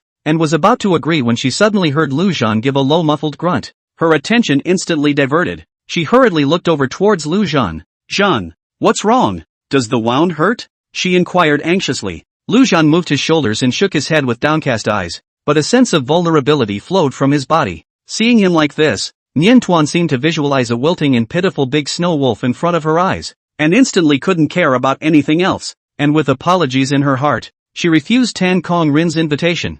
I'd better pay a visit to the palace another day. The palace invited her to be a guest, and the guardians would definitely have to accompany her, but Lujan's current state obviously couldn't withstand the tossing and turning, and she didn't feel comfortable leaving him alone at home. Until Luan gets well from his injury, she has to stay home with Luan to get well. Only a slight show of weakness. The competition for favor was successful. Lujan's eyes showed imperceptible pleasure. Talong Rin's forehead was almost bursting with veins. Maintaining no movement on his face, he nodded and said, Good. I'll have the royal doctor continue to treat Luan, and make sure to let him heal as soon as possible. He would like to see this little injury, in the end, can help this big-tailed wolf to maintain the favor of Niantian for how long? The two looked at each other, swords drawn. Niantuan didn't notice the tit-for-tat between them in the slightest, and thought that Tan Kong Rin was concerned about Luan, thinking that they were getting along. A dinner went on for half a day. Only Niantuan was concentrating on drying his meal, and several males went back and forth, barely stopping to spar. After the meal and seeing off Talking Air Rin, Niantuan received a message from Xiang. Xiang, Lord Niantian, are you alright? Did you get scared today? Xiang, can I visit you? Xiang, I had someone boil some small sweet water. Drinking it will make me feel better. I'll send it over to you. Although the news of Niantian's attack was under lockdown, it could not be hidden from a high-powered bigwig like Xiang's father. It wasn't long before the doorbell rang and Xiang came to visit with his father. Xiang served Niantuan with a small sweet water that was carefully boiled and pulled her in for a good dose of concern. Do you still want to continue treating those females after this happened? Xiang was worried. Nianta nodded. The treatments were to continue. Of course, except that she wasn't going to be going out these days, and could have the females who needed them come to the manor, and Uncle Ferris would put together a small building just for her to use as her temporary studio. Xiang was touched. Such a kind-hearted Ninten-sama. But someone wanted to harm her. I will definitely design a mecha for you sooner. Xiang ignited a burning fighting spirit. Nianta smiled, nodding encouragingly, though not expecting much. The study. Xiang's father and Feli sat opposite each other. On the table, there was a stack of intelligence documents. Some people in the cabinet have not been very peaceful lately. Xiang's father spoke up. Today, when Lord Niantian was attacked, in addition to the Duan family, there must be another instructor behind it, and it might be among these people. In the past, he might have looked on coldly and not intervened in these matters. But now, Lord Niantian was Xiang's benefactor. He would not allow anyone to harm Lord Niantian. As soon as he received the news, Xiang's father came to tattle on him. Fairy flipped through the intelligence files, which were filled with naked ambition and a salivation for Niantuan that almost spilled over. Those disturbed guys even tried to force Niantuan to mentally appease the noble males. Even wanted to do some research on Niantian. This intelligence alone will not convict them. Xiang's father said coldly, I will do my best to continue to scour for their handles. I'm not afraid of them coming openly, but I'm afraid of them coming in secret like today. Xiang's father's tone was grave. Please make sure you protect Lord Niantian. As for the bright side, there is no need to worry, he said in a show of loyalty. I will work hard to operate and will not let a motion that is unfavorable to Lord Niantian pass. Feli nodded and said, I've taken an extended vacation. For the next while, he would not move an inch to watch over Niantian. If any more small-minded people came to mess with Nian Tuan, they would face the wrath of the Imperial War God head-on. It's not just Feely. Xiao's transfer request was also approved. The SSS-class females needed to be surrounded by specialized protectors, and Xiao was given the slot. From now on, he was Nian Tuan's personal bodyguard, no longer needing to run back and forth, and no longer separated from Nian Tuan. When Nian Tian heard the news, her eyes instantly became bright and she was spun around in Xiao's arms. There was no happier life for her than this, with the important people almost always by her side. But on second thought, Nianchuan was a bit torn again and asked Xiao, "Will this affect your future?" Of course she was happy that Xiao could stay in the Central Star, but Xiao was originally the youngest major general in the empire, with a promising future, and it would be condescending for such a person to serve as her bodyguard. How? Xiao laughed and shook his head. I fought tooth and nail to get this spot. There were so many people who wanted to qualify to be a personal bodyguard for a SSS-ranked female that there were more competitors than they could count. Worried that Nian Tuan was frightened during the day and would have a restless night's sleep, Xian quietly stood guard outside the door of Nian Tuan's room for the rest of the night. The attack didn't seem to have cast a serious shadow over Ninta, who only briefly wilted for the rest of the day, and after a night's rest, came back to life. The only bit of aftermath is that she can't accept Luan being out of her sight for too long. Even when she was treating the females, she wanted Luan to stay next to her and be inseparable from her. The healed females each followed their mates around as well, but none of the pairs were as sticky as Nintian and Luan. Nian, rest for a while. Luan handed cut fruits to Nian Tuan, who had already treated 3 people in a row, and helped her organize the few strands of her hair that were slightly sticking up. Nianchuan dutifully sat down close to him and leaned against him. Skin to skin, the temperature of Luan's body continued to transfer over, making her feel at ease. After eating the fruit, Luan wiped Nian Tuan's mouth, and massaged her arms, waist, and calves some more to ease the stiffness and discomfort caused by maintaining a posture while she was giving treatment. Nianchuan snuggled softly against him, careful to avoid his injured shoulder. You shouldn't push too hard. She was worried that Luan would pull on the injury if he exerted himself too much. Luan, however, thought that she was being pressed painfully and immediately eased his technique. It tickled a little when the force was too light, and the Anta couldn't help but snort out a laugh. Males present, have they ever seen such a scene? Originally still immersed in the constraints of arriving at the marshal's residence, they were now shocked to the point of losing their breath by this scene, and they all forgot to be nervous for a while. In fact, Luan's heart was no less shocked than theirs. Once upon a time Niantian was gentle with him, but not how intimate she was with him. Right after this time when he was injured,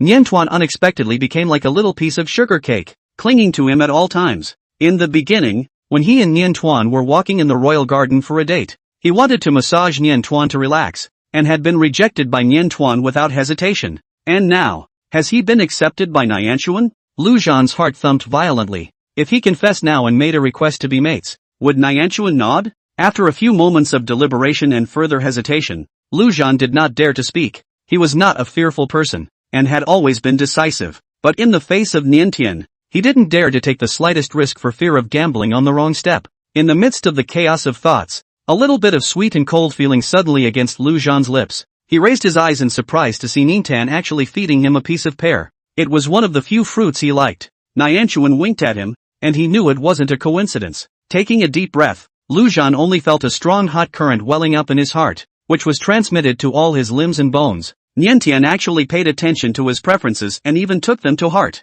No female has ever gone this far for a male. The others present did not know Luan's preferences, and just by looking at this scene of Nian Tuan personally feeding Luan, they were shocked beyond words. The females personally feed the males? Even though there had been rumors on Star Online that they knew that Niantian was a female with a gentle personality who was kind to her males, they never thought it would be this good. The males in the room were all eye candy. Even the females had some subtle feelings sprouting in their hearts. If another female had done this, they would have taunted each other. Why be so solicitous of males? Males are born slaves to females. How can anyone offer to level with a slave? But they couldn't say anything mocking to Niantian. On the contrary, because Nian Tuan's every move was too natural, they actually felt that there was nothing wrong or bad about it. Subliminally infected, they were also much more pleasant to their own males, unconsciously reducing the frequency of their hooting and hollering. Yui is one of the males who accompanied his wife and master to receive the treatment from Ninta. The whole company knew about it, and when he returned to the office to resume work,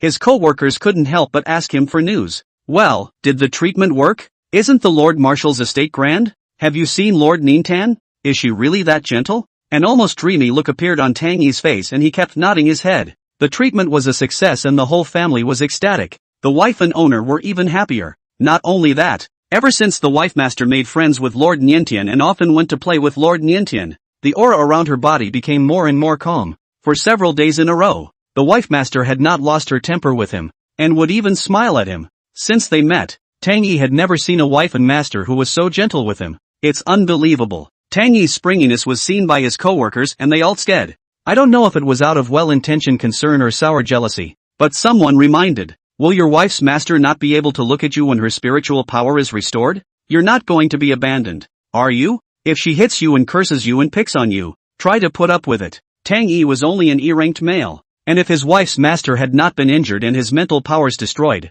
there was no way he would have looked at him and mated with him. Poked in the sore spot by his co-worker, he lowered his head a bit in self-consciousness, but quickly perked up again. It won't. His wife's owner was now so good to him that she even promised to come to the office today to meet him and go home with him. His co-workers didn't know where his confidence came from and shook their heads in dismay. Tang Yi's wife master was a C-rank female, and now that she had recovered her mental power, how could she not dislike him? Even if he didn't dissolve his relationship with him, he certainly wouldn't give him a good look on weekdays. Bathed in sympathy, Tang Yi couldn't help but retort, my wife and master are very gentle and kind to me now. The words were followed by a snort of laughter. Okay, stop it. Someone patted Yui's shoulder reassuringly. Tang Yi's rebuttal was dismissed as tough talk. Not wanting to poke him again, the group pulled away from the conversation with a cheeky grin and got back to work. Tang Yi was so angry that he sat back at his workstation with his head hanging down and was unhappy the whole day. His reaction was seen in the eyes of his coworkers and reinforced the fact that he was actually having a bad time and was just forcing a smile on his face. It wasn't until near the end of the day that a sudden commotion came from outside the company and spread up and down the company at a frantic pace. Female? What's with the females coming here? Is she sitting down? Waiting for someone? Waiting for someone? Who has such a great face? As they were discussing, a figure suddenly rushed towards the female in a gust of wind. Fixing their eyes, their co-workers were shocked. Tang Yi? Is that Tang Yi's wife and master? The co-workers who were familiar with Tang Yi couldn't help but probe their heads and listen to the movements over there. You? What brings you here? Tang Yi stammered, carefully taking his wife's hand. Flattered. Wifey raised an eyebrow. Didn't I promise I'd come to see you at work today? You're off duty? Then hurry up and go. I'm exhausted from playing outside all day today. Hurry up and go home. Listening to the female's crisp and cheerful speech and witnessing that amiable attitude, onlookers were long in coming back to their senses. The co-workers who were dead set against believing Tang Yi before were even more dumbfounded and sardonically glanced at each other. When did Tang Yi's wife and master become so good-tempered? I'm afraid we can't find many such gentle females in the entire empire. Such scenes were played out in more than one place in the empire. Many of the males have been springing to life in recent times, not only because their wives' crippled mental powers have been healed, but also because they have been treated many times better than before at their wives. Those who knew each other were inevitably shocked, and word spread. The gossip intensified and set off a lot of discussion on the Star Network. Does one's temper get better after contact with Ninten-sama? Probably because they are in a better mood because they have been healed of their mental damage. Makes sense, but they didn't seem so gentle before they got hurt. When will the Lord my wife be gentle with me too? In prayer. Outside the window, the sun was shining brightly. Nianta finished the treatment for the last female and was relieved to have finally done all the work. She leaned back in her chair and stretched out, taking the glass of water from Shaun and sipping a few sips as she turned on her optical brain and swiped through the astronet. During this time, she hadn't left the house, staying at the manor every day to treat the females. Yet there was still a lot of news about her on the Star Network. The heat was unrelenting, and there was always a steady stream of voices wishing for her to appear. Why hasn't Lord Nintan gone out lately? Also not posting dynamics. Praying for Ninten-sama to show up today too. It's good to post a photo or video, too. Please. Kneeling down and begging Lord Nintan to start another live stream. Countless males longed for Nian Tuan to appear, even if they knew they had no hope of becoming Nian Tuan's partner. Nian Tuan was still their dream wife and master. As long as they could see more of Nian Tuan, they would be satisfied. Even the males who have partners secretly expect Nian Tian to show up more often, and expect their wives to be inculcated and become gentler. After all, many of those females who had come into contact with Nian Tian and had been treated by Nian Tian had changed their temperament. The overwhelming prayers drowned out the Nian Tian. In fact, she hadn't wanted to be a netizen for a long time, but her fans were growing. The voices of expectation were too strong for her to ignore, and she always felt that some response was in order. Why don't you take some pictures and send them out? But posting selfies for no reason is a little too weird. After eating lunch in the midst of tangled and thinking, Nian Tian slowly walked around the small garden of the manor. The weather was clear, the sun was warm on her body, and she suddenly had a flash of insight. Shaun, the blonde male, stood guard just a short distance away, sniffing and waiting for Nianchuan's command. Niantian took out a small comb from the space knob and smiled. Do you want to comb your fur? Shaun's ears reddened for a moment. Ever since he couldn't help but flip out his belly when Niantuan first combed his fur earlier, Niantuan seemed to have taken a liking to the activity, always combing him from time to time. Of course, he actually likes. On a sunny afternoon, many people check the Niantian personal page without much hope, just out of habit, only to be shocked to find the Nintendo is on the air. In an instant, hundreds of millions of viewers flooded into the live broadcast room, and the tens and hundreds of billions of servers almost couldn't hold up and nearly collapsed. Even though Niantian was no longer the small earthly bumpkin who was easily intimidated at the time, he was still a bit dazed at the sight of the dizzying figures on the large light screen. Even though the font had been minimized and the filter had been turned up to the highest, the pop-ups were still so dense and layered that she couldn't see them at all. She scrunched her shoulders, gave up reading the pop-ups, and greeted, "Good noon, everyone." Niantian had never seen how the other female webcasters in the Empire broadcasted live, and as far as she could remember, those webcasters on Earth were actively open for business and made efforts to interact with their viewers, so she followed suit and tried to act calm and cheerful even though she was nervous inside. With the experience of the last broadcast, she relaxed a little this time and gave a small wave to the audience as she greeted them. Where had the Empire viewers ever seen such a down-to-earth female anchor? All of a sudden, the onslaught of sweet smiles that greeted the audience swept them off their feet. Good afternoon, Ninten-sama. It's live, it's great, it's great. I'm really good to see Ninten-sama. I screamed at home until my neighbors came to beat me up, and then screamed with me after seeing it live. Noon, well. So cute. Ninten-sama. I'm gonna pass out. Squatting to a live broadcast feels completely different from watching a replay, and this strong sense of interaction makes Nintan seem no longer out of reach, and more vibrant and lovely than she is in the video replay. Nianta picked a comfortable spot on the soft plush lawn and sat down, waving to the side. Shaun, as she summoned, a handsome, lanky, golden-haired lioness appeared in the screen. As the audience looked on in shock, Niantian wrapped his arms around the lion's big head and made him lie down on his soft lap. Today's broadcast is about grooming lions. Niantian held up the small comb in her hand and ruffled the teeth twice, showing it to the audience. It's this fine, dense-toothed metal small comb. It's very comfortable to use for combing the fur. Xian especially likes it, so everyone can try it too. She was the only one who was seriously explaining the comb. The others' attention was completely off the comb. Shaun lay on his back in the young female's lap, already shy to the point of being ripe for the picking. The warm, bouncy touch made his heart race, and the thought that Nianta was about to groom him like this, from head to tail, made the male lion even shake slightly at the tip of his tail. The pop-ups were even more hilarious. Shaun goes away. I'll lie down. The lion is too heavy. It'll crush my beloved Ninten-sama. I'm a rabbit. Let me do it. I really like it especially as well. Can Ninten-sama let me try it out? Dream material available tonight. Nianchuan rubbed the lion's head affectionately and whispered a few soft words to relax him. Starting from the long mane at the neck and following the direction of the hair growth, Ninta swings her wrist in small increments and gently brushes it little by little, with just the right amount of strength and speed. The audience felt so comfortable just watching, even a little drowsy, that they wanted to stare a hole through the screen and drill across it to replace the happy lion. Looking good. It must tickle. I'm all soft. I can't help but turn into beast form already. Crispy. The sound of the little comb rubbing against the fur is kinda healing. I'm tempted to buy one. Order placed. It's a shame there's no one to groom me. I'm going to beg my wifey. Shaun was a very clean and tidy lion, with a beautiful mane that was almost free of knots, and occasionally there were a few tangles that couldn't be combed out. So Niantian turned to his hands and patiently ruffled them a bit, and then went back and forth a few times with a small comb. The brushed mane was fluffier and softer, and the small comb slid gently all the way down the lion's sturdy spine without causing half a bit of pain. The tingling sensation spread throughout his body, and the male lion gradually relaxed from his tense and shy state. His eyelids could not help but close, and the purring sound that belonged to a large feline purred from his throat, a sign of comfort and pleasure. Niantian couldn't help but curl her eyes and smile. On weekdays, Shaun always seemed to be taut in front of her, wanting to maintain his image, trying to keep a serious demeanor, not easily revealing his true nature. It is only in moments of extreme relaxation like grooming that he shows a few moments of liveliness and lethargy, and may even roll out his belly. The comb is very small, and the size contrast is even starker compared to the massive lion. Trying to comb the lion's entire body is a big job. Nianta was in no hurry. It's not something to be rushed through, but a recreation to be enjoyed slowly.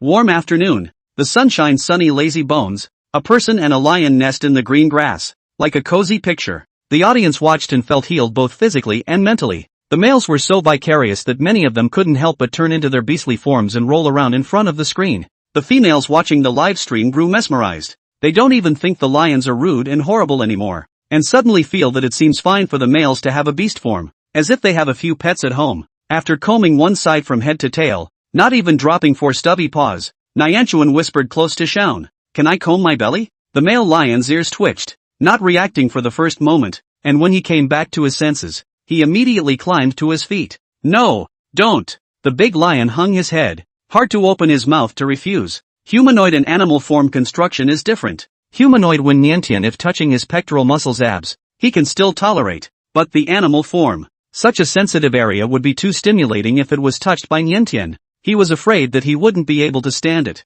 It's not a big deal to make a fool of yourself in public, but what if you scare Niantian? Okay. Nyanchuan patted him on the head without forcing him. Shaun raised his head and rubbed it against her palm. Incredibly docile. Suddenly, his amber-colored eyes condensed, and the male lion snapped to look not far away, his body tensing into a poised battle stance. "What's wrong?" Niantian was startled. "It's on Uncle Ferris' estate. There won't be any assailants. Will there?" And the audience tensed up. "What's wrong? What's wrong? What's over there? Scares me." In the cover of the woods, a black-maned male lion suddenly emerged its head and slowly walked towards this side. It seemed that the control of his body reached the extreme. The black-maned male lion walked all the way. The huge body did not even send out a single movement, stepping on the ground silently. The pop-up marveled. "Lord Marshal. Wow, I didn't expect to see Lord Marshal on the air, and in beast form. This aura is so strong. The Lord Marshal wouldn't want to comb his fur too, would he? How could that be?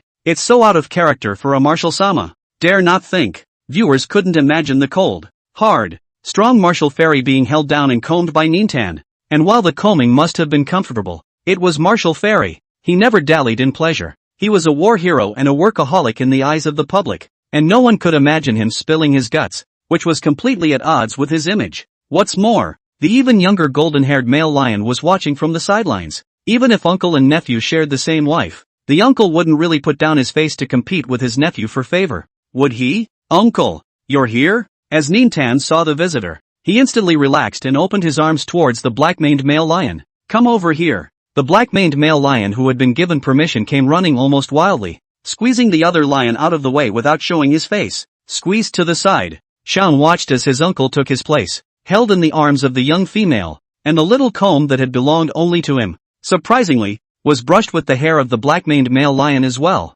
The sensation of grooming was new and unfamiliar to the black-maned male lion who was enjoying it for the first time, and little by little the young female gently tickled at his body, making him almost want to shiver. Luckily, the Lord Marshal's control over his body was exceptionally strong, his body full of gnarled muscles slightly tensed, putting up with all the stimulation well, and matched Niantian's motionlessness without dodging it in the slightest. Niantian couldn't help but be surprised and jerked his back. So well behaved. The young female's compliment made the black-maned male lion puff out his chest. The young golden male lion, on the other hand, was red-eyed with envy. Shaun couldn't hold back any longer and took 2 steps forward, rubbing his big fluffy head against Niantuan a few times to get her attention. "Haven't finished combing my fur yet. It is important to be first come, first served, and the uncle is not allowed to enjoy it until he has finished." "Ha?" Niantian twisted her head to look at him. "Finished combing From head to tail, the fur was combed complete except for the sensitive belly. The golden-furred male lion reddened and lowered his head,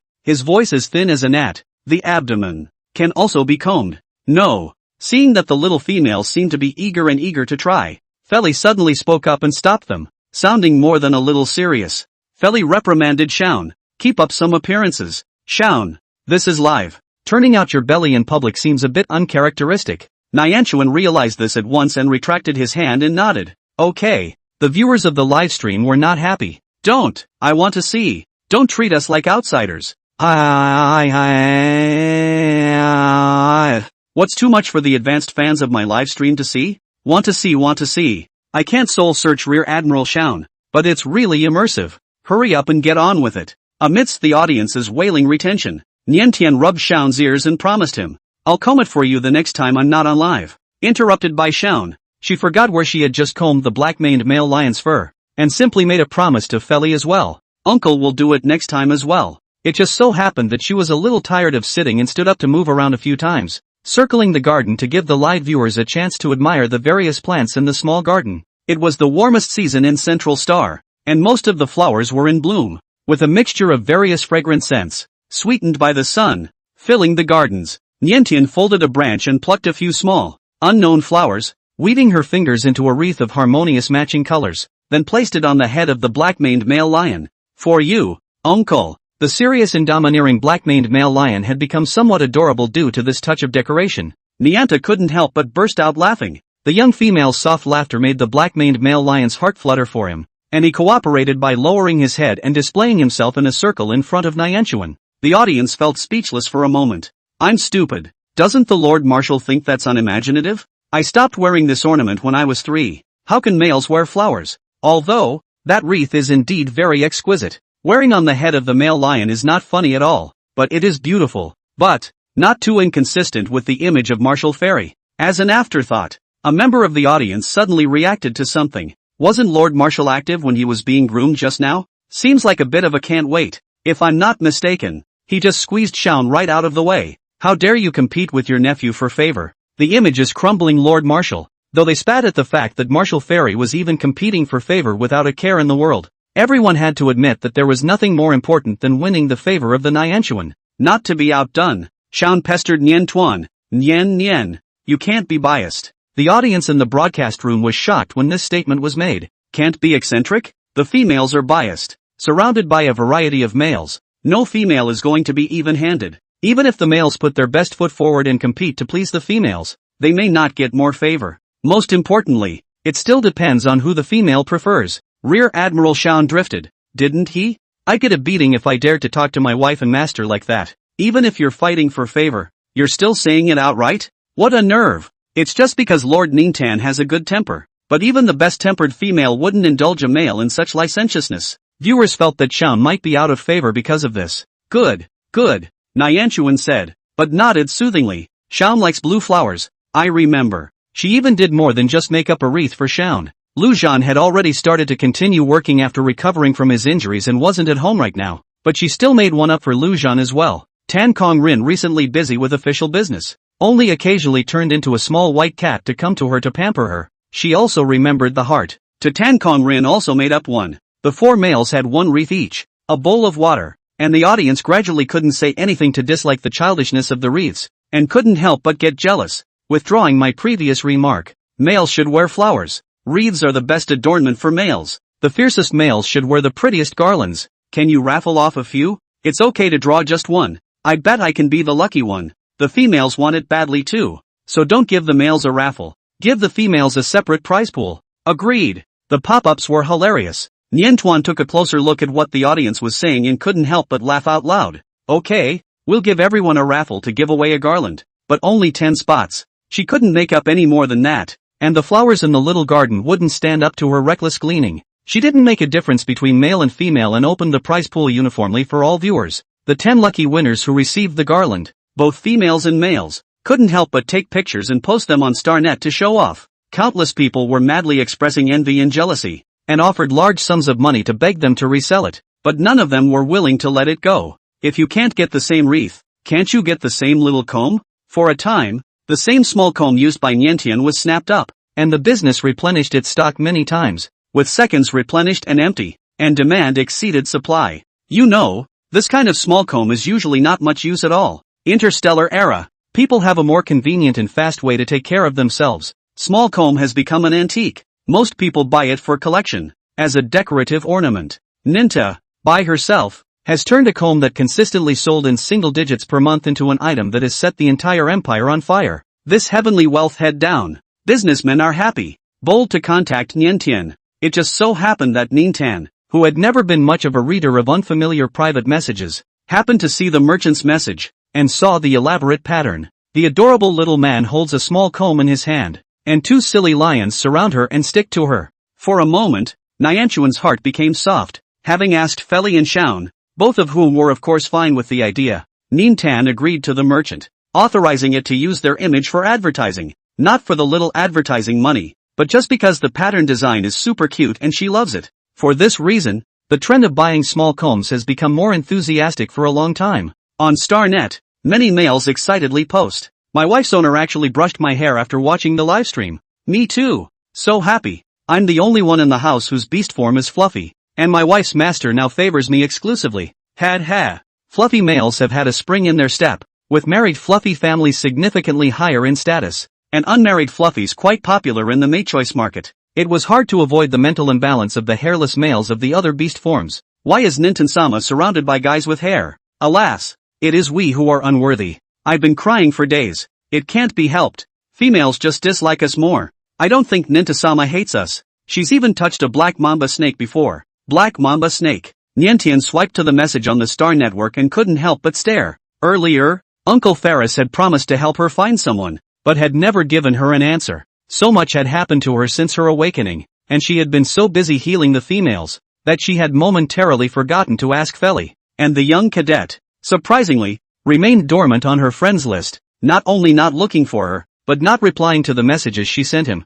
"Uncle," Nientian grabbed Feli and asked him, "Did you find CS Sillalai?" Hearing CS Silence Li's name asked from Niantuan's mouth, Fei Li's movements lurched. From the day he got CS Silence's light brain, he had already checked this person out thoroughly. Find out about his family and his experience fighting in the Black Courts. Even found out the store where he bought that blue iris necklace. Found out the disagreement between him and Chiosu. Naturally, he knew that he was the black mamba snake that had been soothed by Niantuan. Along the way, Fei Li found out that CS Silence Li's father was originally institutionalized in the Supervisory Bureau because he couldn't get bail from his wife's master. But CS Silence Li even forged a certificate to pick up his father, taking even his father with him as proof enough of his firm resolve to betray the Empire. The Ministry of War had already issued a manhunt order against CS Silence Li. Only a wanted notice had not been issued throughout the Empire as of yet, and Feli didn't tell Nintan about it, because she'll be sad. But since Niantuan asked again, Feli deliberated and was about to speak when the light brain suddenly rang with the chime of an emergency communication.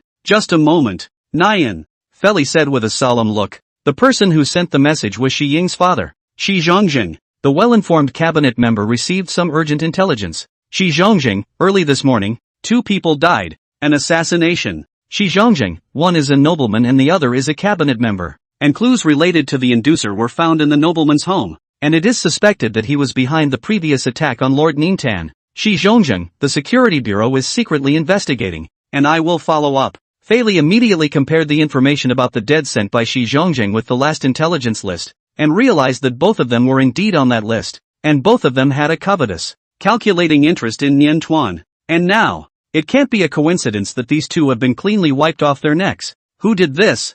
Feli was lost in thought, his face sullen. He had a hunch that this wasn't over. The news was not blocked for long before it spread throughout the Empire. With 2 big names dead in one night, the Empire was buzzing with discussion. And before the heat of the matter could die down, it escalated again, one after another. Several high-powered figures have been assassinated, and the killers are very clean, very good at getting away. His goal seems clear as well. The security service has not been able to identify the murderer for the time being, but starting with the identity of the victim, it has been found that the murderer's choice of targets was very targeted. All these dead power brokers had unclean hands, had committed crimes over the years, and were even inextricably linked to the black market. For a while, the wind was at their backs, and everyone in power who had done something wrong was in danger. The royal family took the opportunity to strike quickly, designed by His Royal Highness the Crown Prince himself, and in just a short period of time, they caught many handles and cleaned up quite a few disjointed forces. The Empire's boundaries were too vast, and there were definitely still places to hide dirt in remote places, but at least in the central planet, it had undergone a thorough enough purge. Imperial moths were eliminated in large numbers, and countless arrogant and unrivaled noble officials were crushed, including the Chiu family. Chiu Su has just resumed his studies, and on his first day back at the Imperial Military Academy, before he even started classes, he was shocked to hear the terrible news of his father's arrest. There were many meaningful glances coming from all around him, and he couldn't help but sweat and shake like a sieve. How did this happen? The common people were satisfied with the downfall of these filthy nobles, and the empire was filled with clapping and shouting, not only praising the royal family and His Royal Highness the Crown Prince, but even praising the murderer who wasn't able to be caught for his identity. I can't believe he specializes in killing bad guys, and so strong. Many worshipped him and called him the righteous killer. The populace is in a frenzy, while the security services are in a frenzy. The fact that so many powerful people had been assassinated in the Central Star and the murderer had been delayed in being caught undoubtedly meant that the Central Star was no longer safe, and a storm was coming. War Department. In his office, Feli watched a video with a serious gaze. It's all the recorded images of CS Silali's participation in fighting competitions when he was at the Imperial Military Academy. Around the table, there were several crime scene photos of the assassinations of powerful men, and you could see the posture of those men as they died. Comparing the thoughts and habits of CS Silali's strikes when he fought, not missing any details, and then looking at those people's fatal wounds and reviewing them in his mind. Feli's expression gradually stared and tensed his body. If his judgment was correct, this male named CS Silali was the justice killer who had been very active recently. Without hesitation, Feli immediately composed a paperwork and submitted it to all departments to jointly issue a nationwide wanted notice for CS Silali. Shaun. Back at the manor, Feli called to his nephew and handed him a stack of information about CS Silali. Be sure to be wary of this man. After reading the information seriously, Shaun was a little hesitant. Is it hard for him to do all this to protect Nian Nian? Feli nodded slightly. He thinks so too. Those nobles who were killed, one by one, were all on the original intelligence list. These people had bad intentions towards Niantian and intended to plot against him, but before they could really do anything, they lost their lives first. The identity of the nobleman who was killed first has been confirmed, and he is indeed the boss of the people who attacked Niantian in the hospital. It looked like CS Silali was protecting Niantian, in a sinful, crazy way. He did not collect sufficient evidence,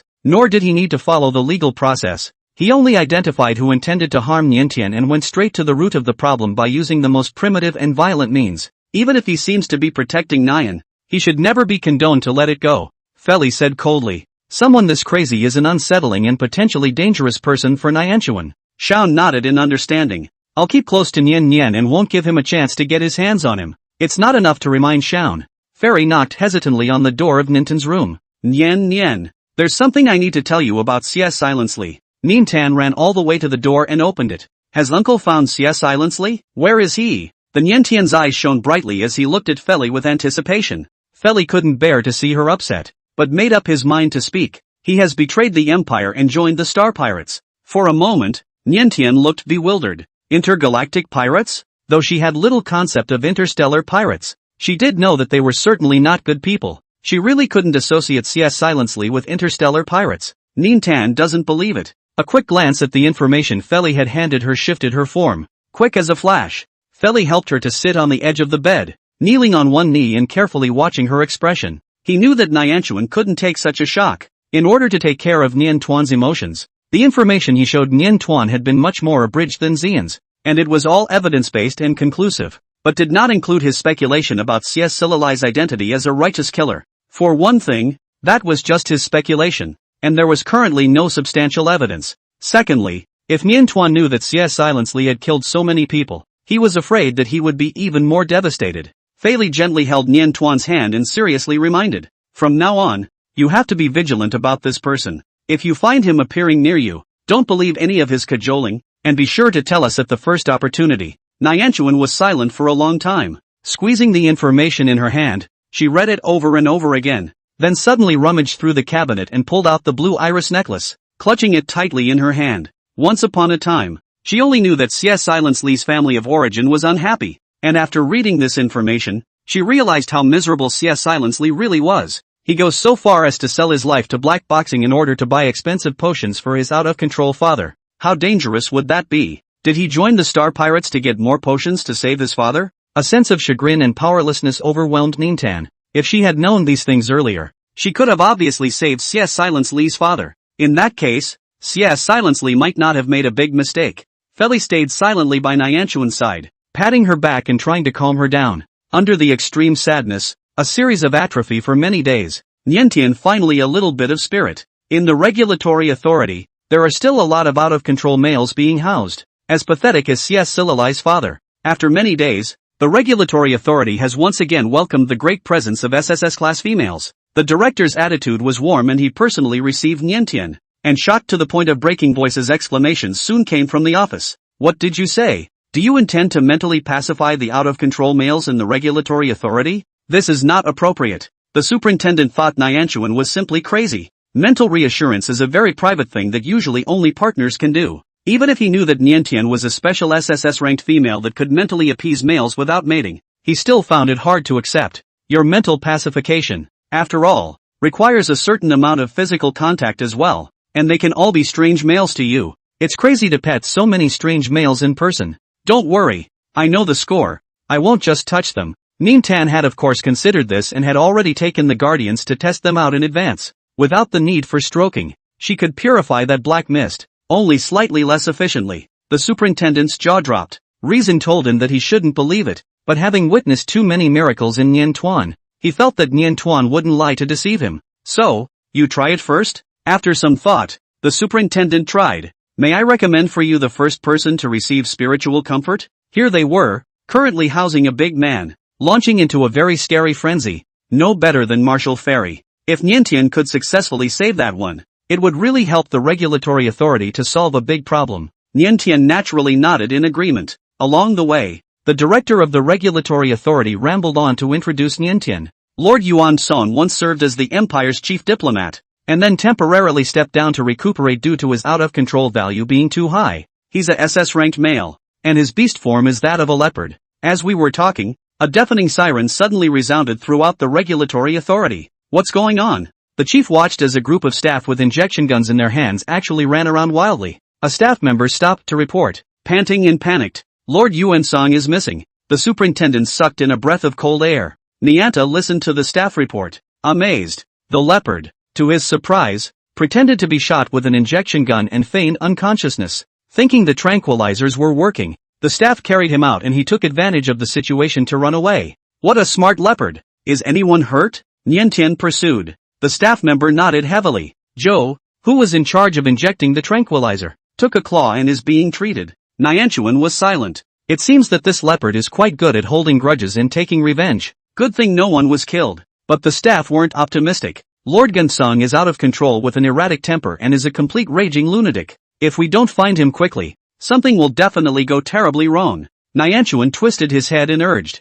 Shaun, you should go help too. Shaun shook his head. I must guard you. There is no one more important than the Niantian. Yes, yes. The superintendent wiped the sweat seeping out of his forehead, shook his head inside. In case the panther runs to Lord Niantian here, it would be a disaster. A prophecy. Before the words fell, a pair of turquoise beast pupils suddenly emerged from a corner not far away, staring straight in their direction. Leopard? Not waiting for the crowd to react. Those beast pupils were already approaching at breakneck speed, and the athletic leopard rolled up a fierce wind and rushed towards them, aiming at the year of the Tantra. Shaun's pupils suddenly shrunk, immediately stopping in front of Niantian. In an instant, the one man and one leopard had already twisted together, the clash of skeletal muscles so intense that it was chilling. The manic roar of the beast shook Niantian's nerves. She subconsciously took half a step back, and then immediately came back to her senses, stepped forward and tried to pull the fight. Back up, Nian. Shaun stopped it in a loud voice.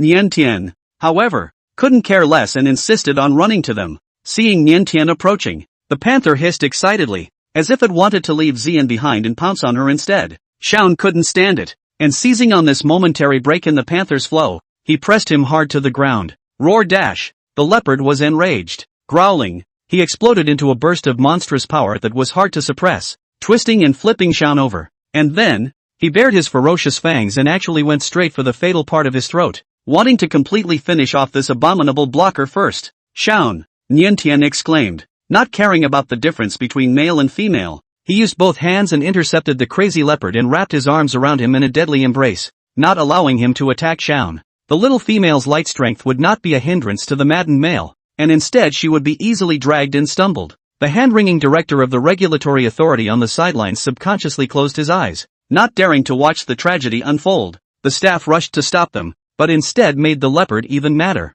With a soft body suddenly attached behind him, the leopard's movements lagged for a moment, a little hesitant. There was only a moment's hesitation, and the arrival of the staff seemed to ignite his anger even more as he didn't stop his attack and continued to storm forward. Nian Tuan was carried by him to the point where he could not stand on his feet, stumbling and staggering a few steps, and indeed his body lurched and fell. The power gap was extremely wide, and the leopard could have easily shrugged off the troublesome little pendant, but he seemed to deliberately slow down by half a beat, crouching his body down and serving as a cushion for Nianchuan. Nianchuan sat down on his but on the leopard's robust spine. Finally, stopped. She patted her chest and took a few hard breaths, looking down at the panther and meeting a pair of cold, icy eyes. Nyanchuan was creeped out. She had never seen that look in any animal before. Growing up, animals, both wild and domesticated, were intimate with her, and in her presence, even the most ferocious animals would show their docile side. This leopard looks at her with no warmth. Bewildered, a low growl of menace escaped the panther's throat,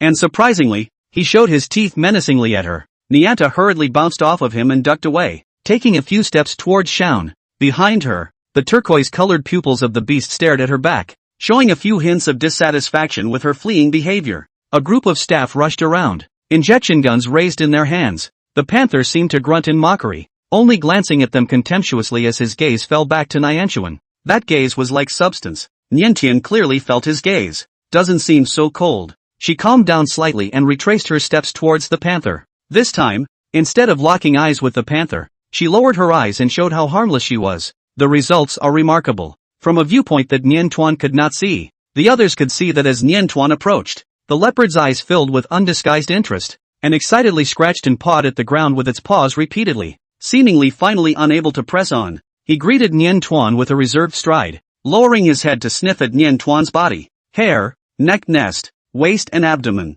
The tail, which had been hanging there, rose higher and higher, and the leopard's snout shrugged, almost mesmerized. Niantian took the opportunity to release the mental body sapling, without any physical touch. A little bit of shimmering light emanated out with the sapling as the center, enveloping the panther's body, and those dark and heavy black mists gradually became thinner and thinner. The process is somewhat slow. The leopard wagged its tail, crouched down, and spun in circles, shaking its head and tail to change several postures to attract Nyanchuan's attention. However, Niantian concentrated on eliminating the black mist, and although his gaze fell on the leopard, he did not pay attention to his every move. She never reached out to pet the strange leopard either. Waiting for a long time, the leopard's gaze became more and more doubtful. The turquoise eyes blinked as he made a sudden lunge. Shaun, who was always watching the movements on this side, couldn't sit still. He originally didn't dare to go up and interrupt. After all, Nian Tuan looked so focused that he didn't know what the consequences would be if he was interrupted. So he could only clench his fists and endure,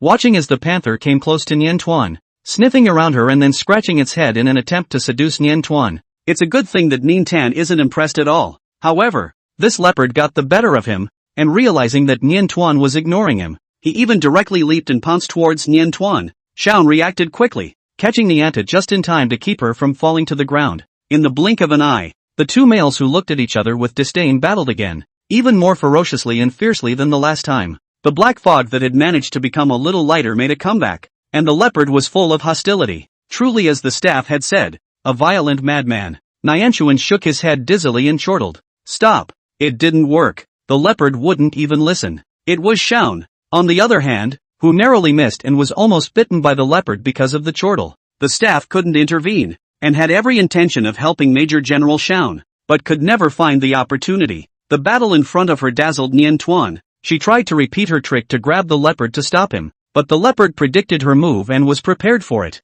dodging a few times with ease, so that she could not even catch a hair. While fighting Shaun, he was surprisingly able to wag his tail and tease Nyanchuan at the same time. Having been tricked several times, Nyanchuan was at his wit's end. The panther, one of the most feral of the animals she had witnessed so far, was sensitive and nervous and aggressive, physically and mentally exhausted. She simply sat down on the floor, originally did not have the idea of touching the porcelain, but mistakenly played the effect of touching the porcelain. As the figure of Nian Tuan fell to the ground, the one man and one leopard surprisingly just stopped their hands and turned their heads to look at her. Nian Tian. In a flash of inspiration, she hurriedly pretended to knock her knee, covering it with both hands and letting out a soft hiss of pain. Nyan. Shaun left the leopard behind and ran toward her urgently, because he was too worried about her. The originally sharp male seemed to have lost his judgment, and when he did, he was successfully deceived by her poor acting skills. The leopard also looked torn. He scowled at Niantian for a moment, as if wondering where this little punk had come from to be so fragile. Despite not giving Nian Tuan any good looks, the unconcealed worry still showed through his every move. Hovering in place for a few moments, he couldn't help but come closer to Nintan. Unable to attack Shaun, the leopard looked down and sniffed carefully at the knee covered by Nyanchuan, trying to judge the condition of her injury. Taking advantage of the fact that he was finally quiet, Niantian gestured and negotiated with him in a nice voice. Be good and sit down, okay? The leopard's ears twitched, pretending not to hear. Niantian's tone was a bit more serious. Sit down. The leopard glanced up at her, obviously able to understand the meaning expressed by Nien Tuan. He pretended not to understand and refused to comply, displaying complete obstinacy. Confirming that Nien Tuan was not injured at all, he realized that he was being tricked and showed his teeth and growled ferociously towards Nien Tuan. This time, Nianchuan was not intimidated again. She stared expressionlessly at the panther. As expected, the leopard was only bluffing in front of her, growling a few times and then subsiding, turning to circle around her a few times and then suddenly closing in on her. The hot nostrils puffed on the back of his neck, and Niantian shivered involuntarily, his sweaty hairs standing up. What does he want to do? It seemed to be trying to take the back of Niantian's neck, but the skin there was so delicate and fragile that the leopard hesitated to take a bite. Neither can the arm. Clothes don't stand up to pulling either. Changing angles and positions one after the other, trying several times without success, the leopard got a little agitated and put his head against Nianchuan, arching her and bumping her lightly, trying to get her to come with him. Shan tried to stop this shameless harassment, but Nien Tan was afraid that they would fight again and hurriedly shook his head at him. Come on, where do you want to take me? Nien Tan got up and granted the panther's wish. While coaxing, she took the opportunity to catalyze her mental power and continue to mentally soothe the leopard. The bystanders naturally didn't dare to let Nien Tuan follow a crazy leopard alone and followed closely behind. Getting too close would cause the leopard's displeasure, and the fight could easily ignite at any time. And getting too far away was afraid of an accident and not being able to save Niantian in time. The group could only trail not far behind, surprised to find that the panther had taken Nianchuan all the way back to his holding room. The other out-of-control males housed in the custodial authority are not happy with their captivity and are constantly trying to break out of their prisons, only to be unsuccessful. And while this leopard clearly managed to escape, it seems to have only wanted to come out for a stroll, had enough fun, and then leisurely volunteered to go back to the holding cell. Here, it's his nest. The room was landscaped with mountains and trees, and looked less like a holding room and more like one of the exhibits at a fancy zoo to Nianchuan. How come other male orcs don't get this treatment? Facing Nianchuan's skeptical gaze, the director of the regulatory authority sardonically explained, this holding room was decorated by Lord Yuan Song himself before he lost control, seemingly accepting with open arms the fact that he was going to have to stay at the regulatory authority for a long time, possibly for the rest of his life. He had the leisure to make himself a nice nest. He even generously donated a large sum of star coins to the regulatory authority to improve the living conditions of the other males quite a bit as well. This was unexpected from Niantian. Few males are so frank and open about their loss of control that it seems like giving up the struggle altogether is no different than writing a good suicide note. Could it be that because he's a SS-ranked male, he can't find a female with strong enough mental power to mentally soothe him, so he simply lies equal to death? Nianchuan rubbed his chin in contemplation. Taking advantage of her absence, the leopard skillfully hid his form by using the scenery to hide it. When Nianchuan came back to his senses, intending to continue the mental reassurance, he realized that the panther had long since disappeared. Where did it go? Looking around, she was in a daze when the leopard lunged out, catching her off guard and scaring her. Seeing her blossom, the long, mottled tail tickled and tangled around her wrist again, teasing and soothing her a bit. Niantian teased several times. She confirmed that the leopard meant her no harm and seemed to just find this amusing. What a nasty piece of leopard. Niantian couldn't help but reach out and pinch his ear. The leopard dodged left and right, its fluffy ears twitching around to avoid Nianchuan's pinches. I don't know whether it was because the black mist was gradually purified and lightened, or because he was back in his own territory, but he became visibly cheerful, actively hovering around Nien Tuan, showing himself to her, and making low, powerful sounds towards her. Nianchuan was uncertain. The people around them, however, looked dumbfounded. This is at. The leopard twisted its head to bring a heavy stone and present it to Nianchuan. The staff recognized it as his favorite piece of rare gold that he used to sharpen his claws from time to time. Shan took a deep, angry breath. This leopard was clearly courting Niantian. The leopard's every move is a clear sign of courtship, showing the female how strong she is. Shan's fists clenched and creaked. Calm down, said the superintendent, pulling at him, fearing that if he rushed up, he would lose another credit. Even though the leopard was courting, it wasn't like Lord Niantian hadn't agreed to it. Not only did he not agree, Niantian didn't even realize what these actions of the leopard meant, and was concentrating on fighting the black mist, only occasionally perfunctorily giving the leopard a look. The concentration of the black fog gradually reduced to a critical mass. The panther's eyes took on a change. The turquoise pupils of the beast suddenly took on a few more human colors, and his gaze landed on Nien Tuan, his pupils shaking dramatically. Female? As if knocked up heavily by a blow to the head, the leopard showed a dumbfounded expression, but he quickly came back to his senses and shook off his head to hide the momentary loss of composure. quickly taking a few steps back to put a safe distance between him and Nyanchuan. Don't move. Nyanchuan stopped him. The mental appeasement isn't over yet. Unlike the soft voice she had used when facing the others, she was not gentle at all now when facing this leopard. The little female thought she was being super aggressive, but her voice was still soft. The leopard's eyes shifted and changed, revealing a few complexities, and obediently retraced his steps back to her, but still kept his distance, lying on his back in a submissive stance. The leopard that had regained consciousness had finally become docile, and the efficiency of the mental pacification was all the better for it. Nyanchuan let out a long breath, cutting through the mental reassurance of the Nyanchuan. The panther closed his eyes, his insides in shock. It turns out, SSS class females are so mentally appeased that they don't need to be mated? Niantian didn't even touch him, just sat face to face with him in silence, and he clearly felt that his confused soul was being redeemed. Is this the strength of a SSS class female? TSK. The leopard's paw twitched. It wasn't until Nianta nodded that it was over that the staff swarmed over the leopard and couldn't wait to take it for a checkup. The last time the Niantian spirit appeased Martial Fairy, the out-of-control value dropped right down to 18, which gave the regulatory board a huge shock up and down the line. This time, I wonder if the miracle will continue. I'm going to rest for a while, then I'll appease the next male, Nintan said to the superintendent as he slumped back in his chair against Shaun. The superintendent expressed his understanding and nodded his head. I'll go prepare you a little something to eat. After thinking about it, he then instructed. If you feel that your mental energy is too consumed, don't continue. Don't force yourself. The females had to rest for a few days after pacifying the males, and no female was planning to pacify 2 males in one day like Niantian. The superintendent believes in the ability of Niantian, but he still cannot help but be worried. Niantian smiled helplessly inside. The sapling in the sea of consciousness was still quite alive and still had some power left. Mental appeasement wasn't tiring for her. It was just the battle of wits with the leopard that was so tiring. This leopard is really hard to handle. You were much better behaved than him before. Nintan couldn't help but tease Shaun. Shaun grunted, still upset about the leopard's courtship. Niantian smiled and squeezed his fingers, and his mood immediately improved.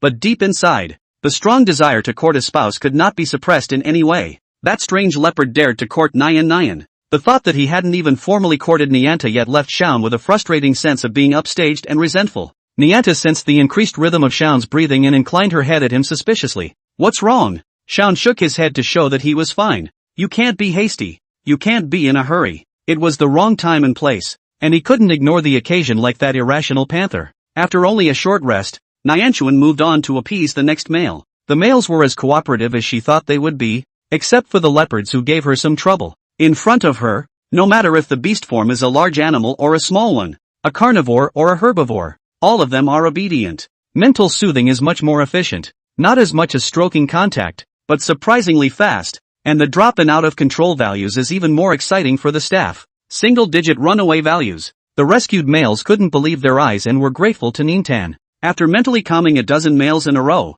Niantian finally felt a bit exhausted. During this time, she had treated the females, and the sapling had managed to grow 2 new young leaves, gloriously possessing 4 leaves. As she mentally calmed these males today, the 4 leaves grew slightly larger again. I will continue to come tomorrow to give spiritual comfort to the others, Nianta promised the superintendent. Good, good. The director of the regulatory authority was so excited that he was incoherent, rubbing his hands together and answering yes in a row. Those nail-biters who live in the regulatory authority all year round are finally saved. Over the years of his tenure, he had witnessed countless males reach a loss of control value of 100, hopeless, and die in a seizure-induced frenzy as they struggled to make ends meet. With Niantian's great help, he might not have to witness a tragedy like that again. While the regulatory authority is in a state of joy, rumors are suddenly circulating on the astroturf. Did you hear? Lord Nintan went to the regulatory authority to give strange male spirits peace of mind. Don't make up rumors. Dare to make a yellow rumor about Lord Nintan.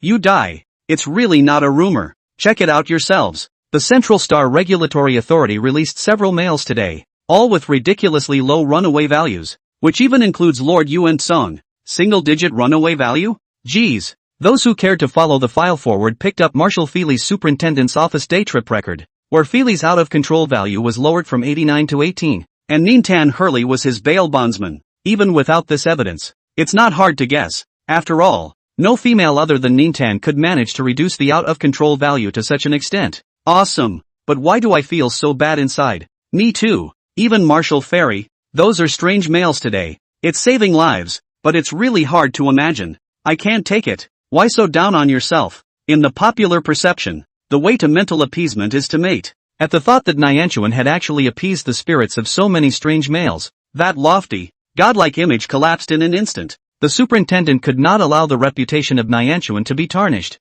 and immediately issued an announcement stating in all seriousness that Nyanchuan's method of mental appeasement was not mating, and that there was no substantial contact with the males during the process of mental appeasement. Even before the official announcement was made, there were many staff members and rescued males defending Nintan. Everyone calm down. I'm one of the males who was mentally pacified today, and Lord Nintan and I were separated by the cage, and didn't even touch me. Yes, I can also testify that I am a staff member of the regulatory authority, and if you don't believe me, you can check my personal information. Use your brain to realize that Lord Nintan couldn't have touched that many males. Nintan-sama can even heal the mental damage of females, and it's even easier to mentally soothe males from across the air. Ninta's fans and loyalists were naturally convinced of her abilities, but even until the official announcement was made, there were still those who said they didn't buy it. Fooling who? Dropped the out-of-control value to single digits without even touching it? Can't believe it a bit. Almost like a joke, hahaha, unless I see it with my own eyes. On the Star Network,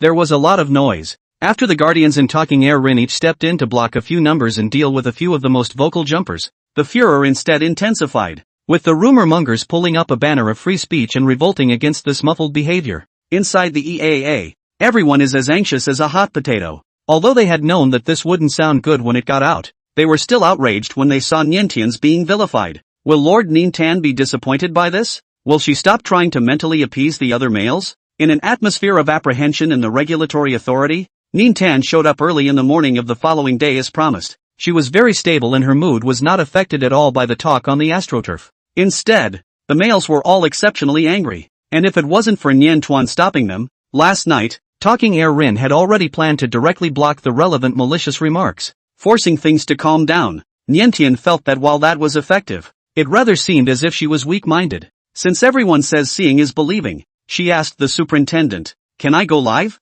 Direct mental appeasement is something unprecedented. As soon as Niantian's figure appeared in the live stream of the official account of the regulatory authority, the people watching the event caught wind of it like hyenas that smell blood. Live mental appeasement. Too wild for. Is this a proper live broadcast? Nintan is crazy. And so is the regulatory authority? TSK, TSK, TSK, TSK, TSK, TSK, TSK, TSK, TSK, TSK, TSK, TSK, TSK, TSK, TSK, TSK. Fans were cursing the abominations while angrily reporting them to the Estates Protection Society. Niantian glanced at the pop-up and didn't argue verbally, only nodding to the staff next to him. You may begin. Several staff members carefully brought the first male of the day to be mentally tranquilized and then stood guard. The male's beast form was a kingfisher, and his medical exam showed he had an out-of-control value of 88. The tiny, delicate kingfisher was caged and fluttered around,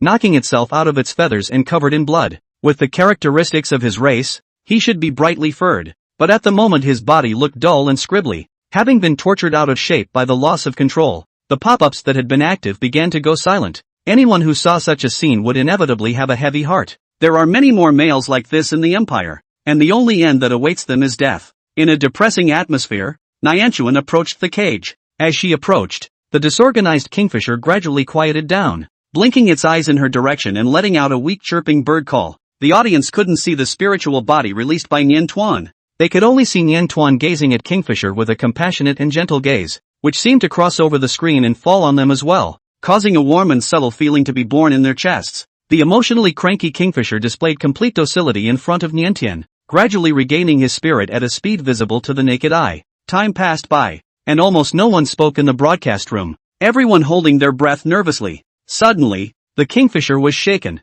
and even spoke in a trembling voice. Lord Tuan? Hearing his voice, the broadcast went into a frenzy. Consciousness returned so quickly? Over? Has the runaway value gone down? Spectators urged the staff to get the results of the medical tests out faster. There's really no mating. Even the Nintan looked like it had done almost nothing. Mental appeasement accomplished. Witnessing the birth of single-digit out-of-control values. No one has any doubts, even if what's in front of them seems so unreal. After the Kingfisher, the live broadcast was followed by a rhino with a broken horn, a crocodile with a chewed-up tail, and a golden monkey so depressed that it lost its fur. These were personally chosen by Nyanchuan to be pacified. and she prioritized mental pacification for these males in poorer condition. Watching Niantian save several out-of-control males one after another. Those who were tough-talking and provocative were slapped in the face and barely managed to say a few words of show and performance before fleeing the live broadcast room in dismay. As soon as these people disappeared, peace and beauty immediately returned to the live broadcast. In the future, when I mentally soothe other out-of-control males,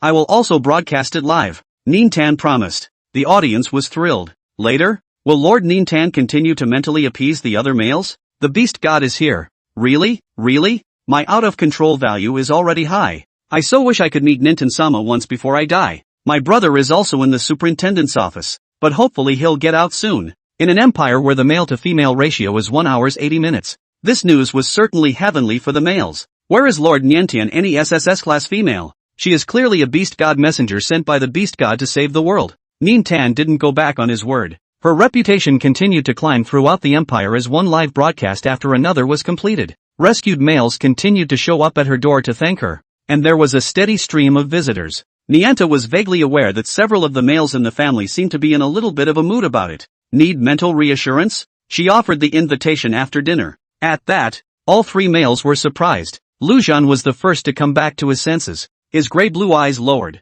My loss of control value isn't that high, but even if the out-of-control value wasn't high, he still wanted Niantian's mental peace. Not only Luan, but Xian and Feli as well. By nature, males have possessive bones. Knowing that Niantian and those males didn't have any substantial contact, they still couldn't help but be jealous of the fact that Niantian's gaze had fallen on those males. Niantian reached out a finger and gently poked it on Luan's brow, smoothing out the wrinkles there. The runaway value is not high, but it can also give you mental peace.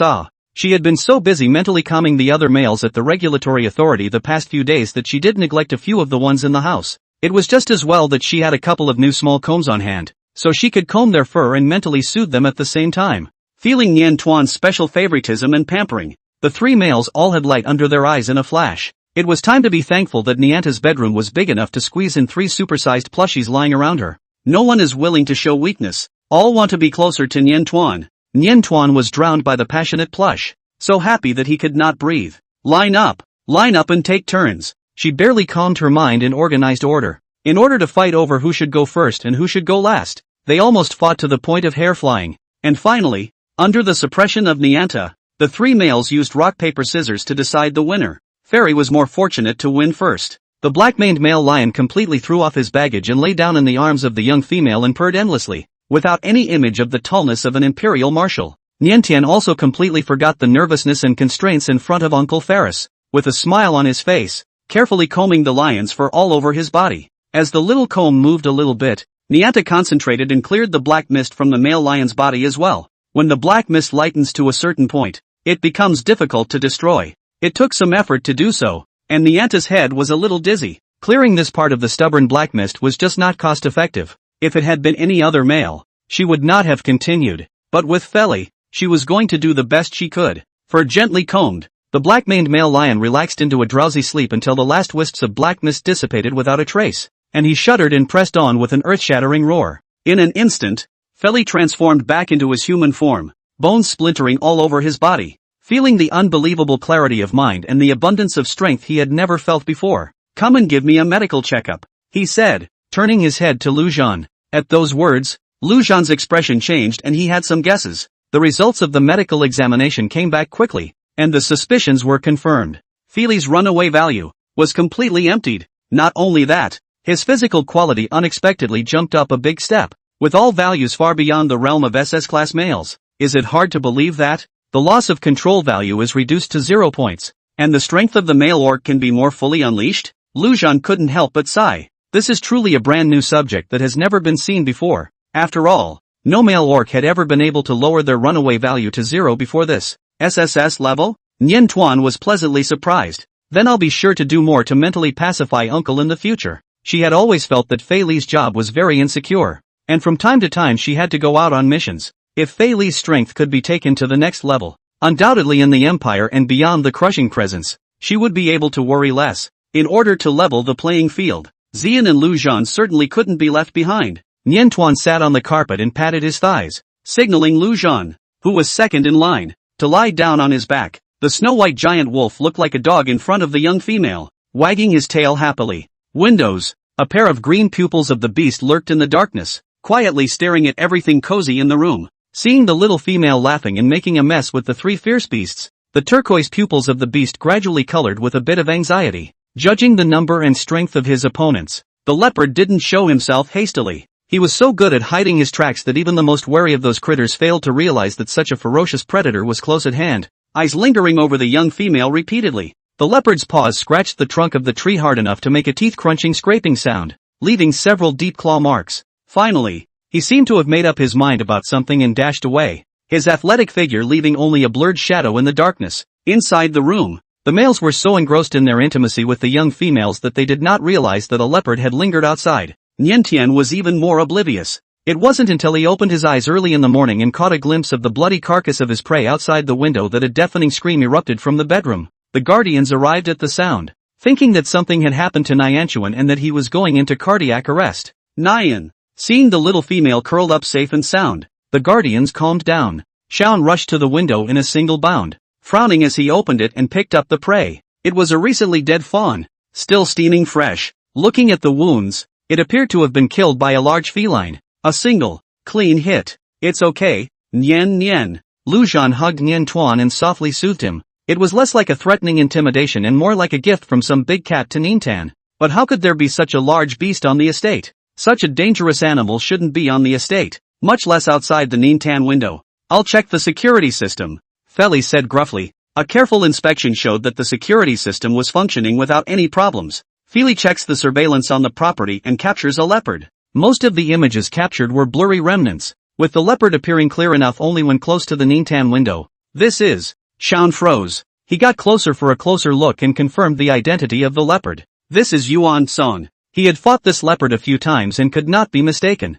Not an ordinary leopard, but a SS-class male orc. No wonder it was able to break through the security system and break into the manor. Breaking and entering, harassing females. Does he want to go to jail? Feli raised his hand to interrupt Xiao's rant and pointed to the leopard in the picture. Look at the state he's in. Like he's out of control. Out of control? How? Xiao frowned. Nian just had him mentally tranquilized a few days ago. Without saying a word, Feri contacted the superintendent directly. As expected, there was an affirmative answer there. The director smiled bitterly inside. Lord Gensong did lose control again. Just last night, after we were alerted, we never found any trace of him. One Song is a SS-class male, which the regulatory authority finds very tricky. The last time he lost control, like Feri, he voluntarily traveled to the superintendent's office before he lost control. But this time, he lost control suddenly. Hearing that the panther has appeared at the marshal's estate, the chief implores Feri to keep an eye out and step in to help subdue Wenchan if necessary.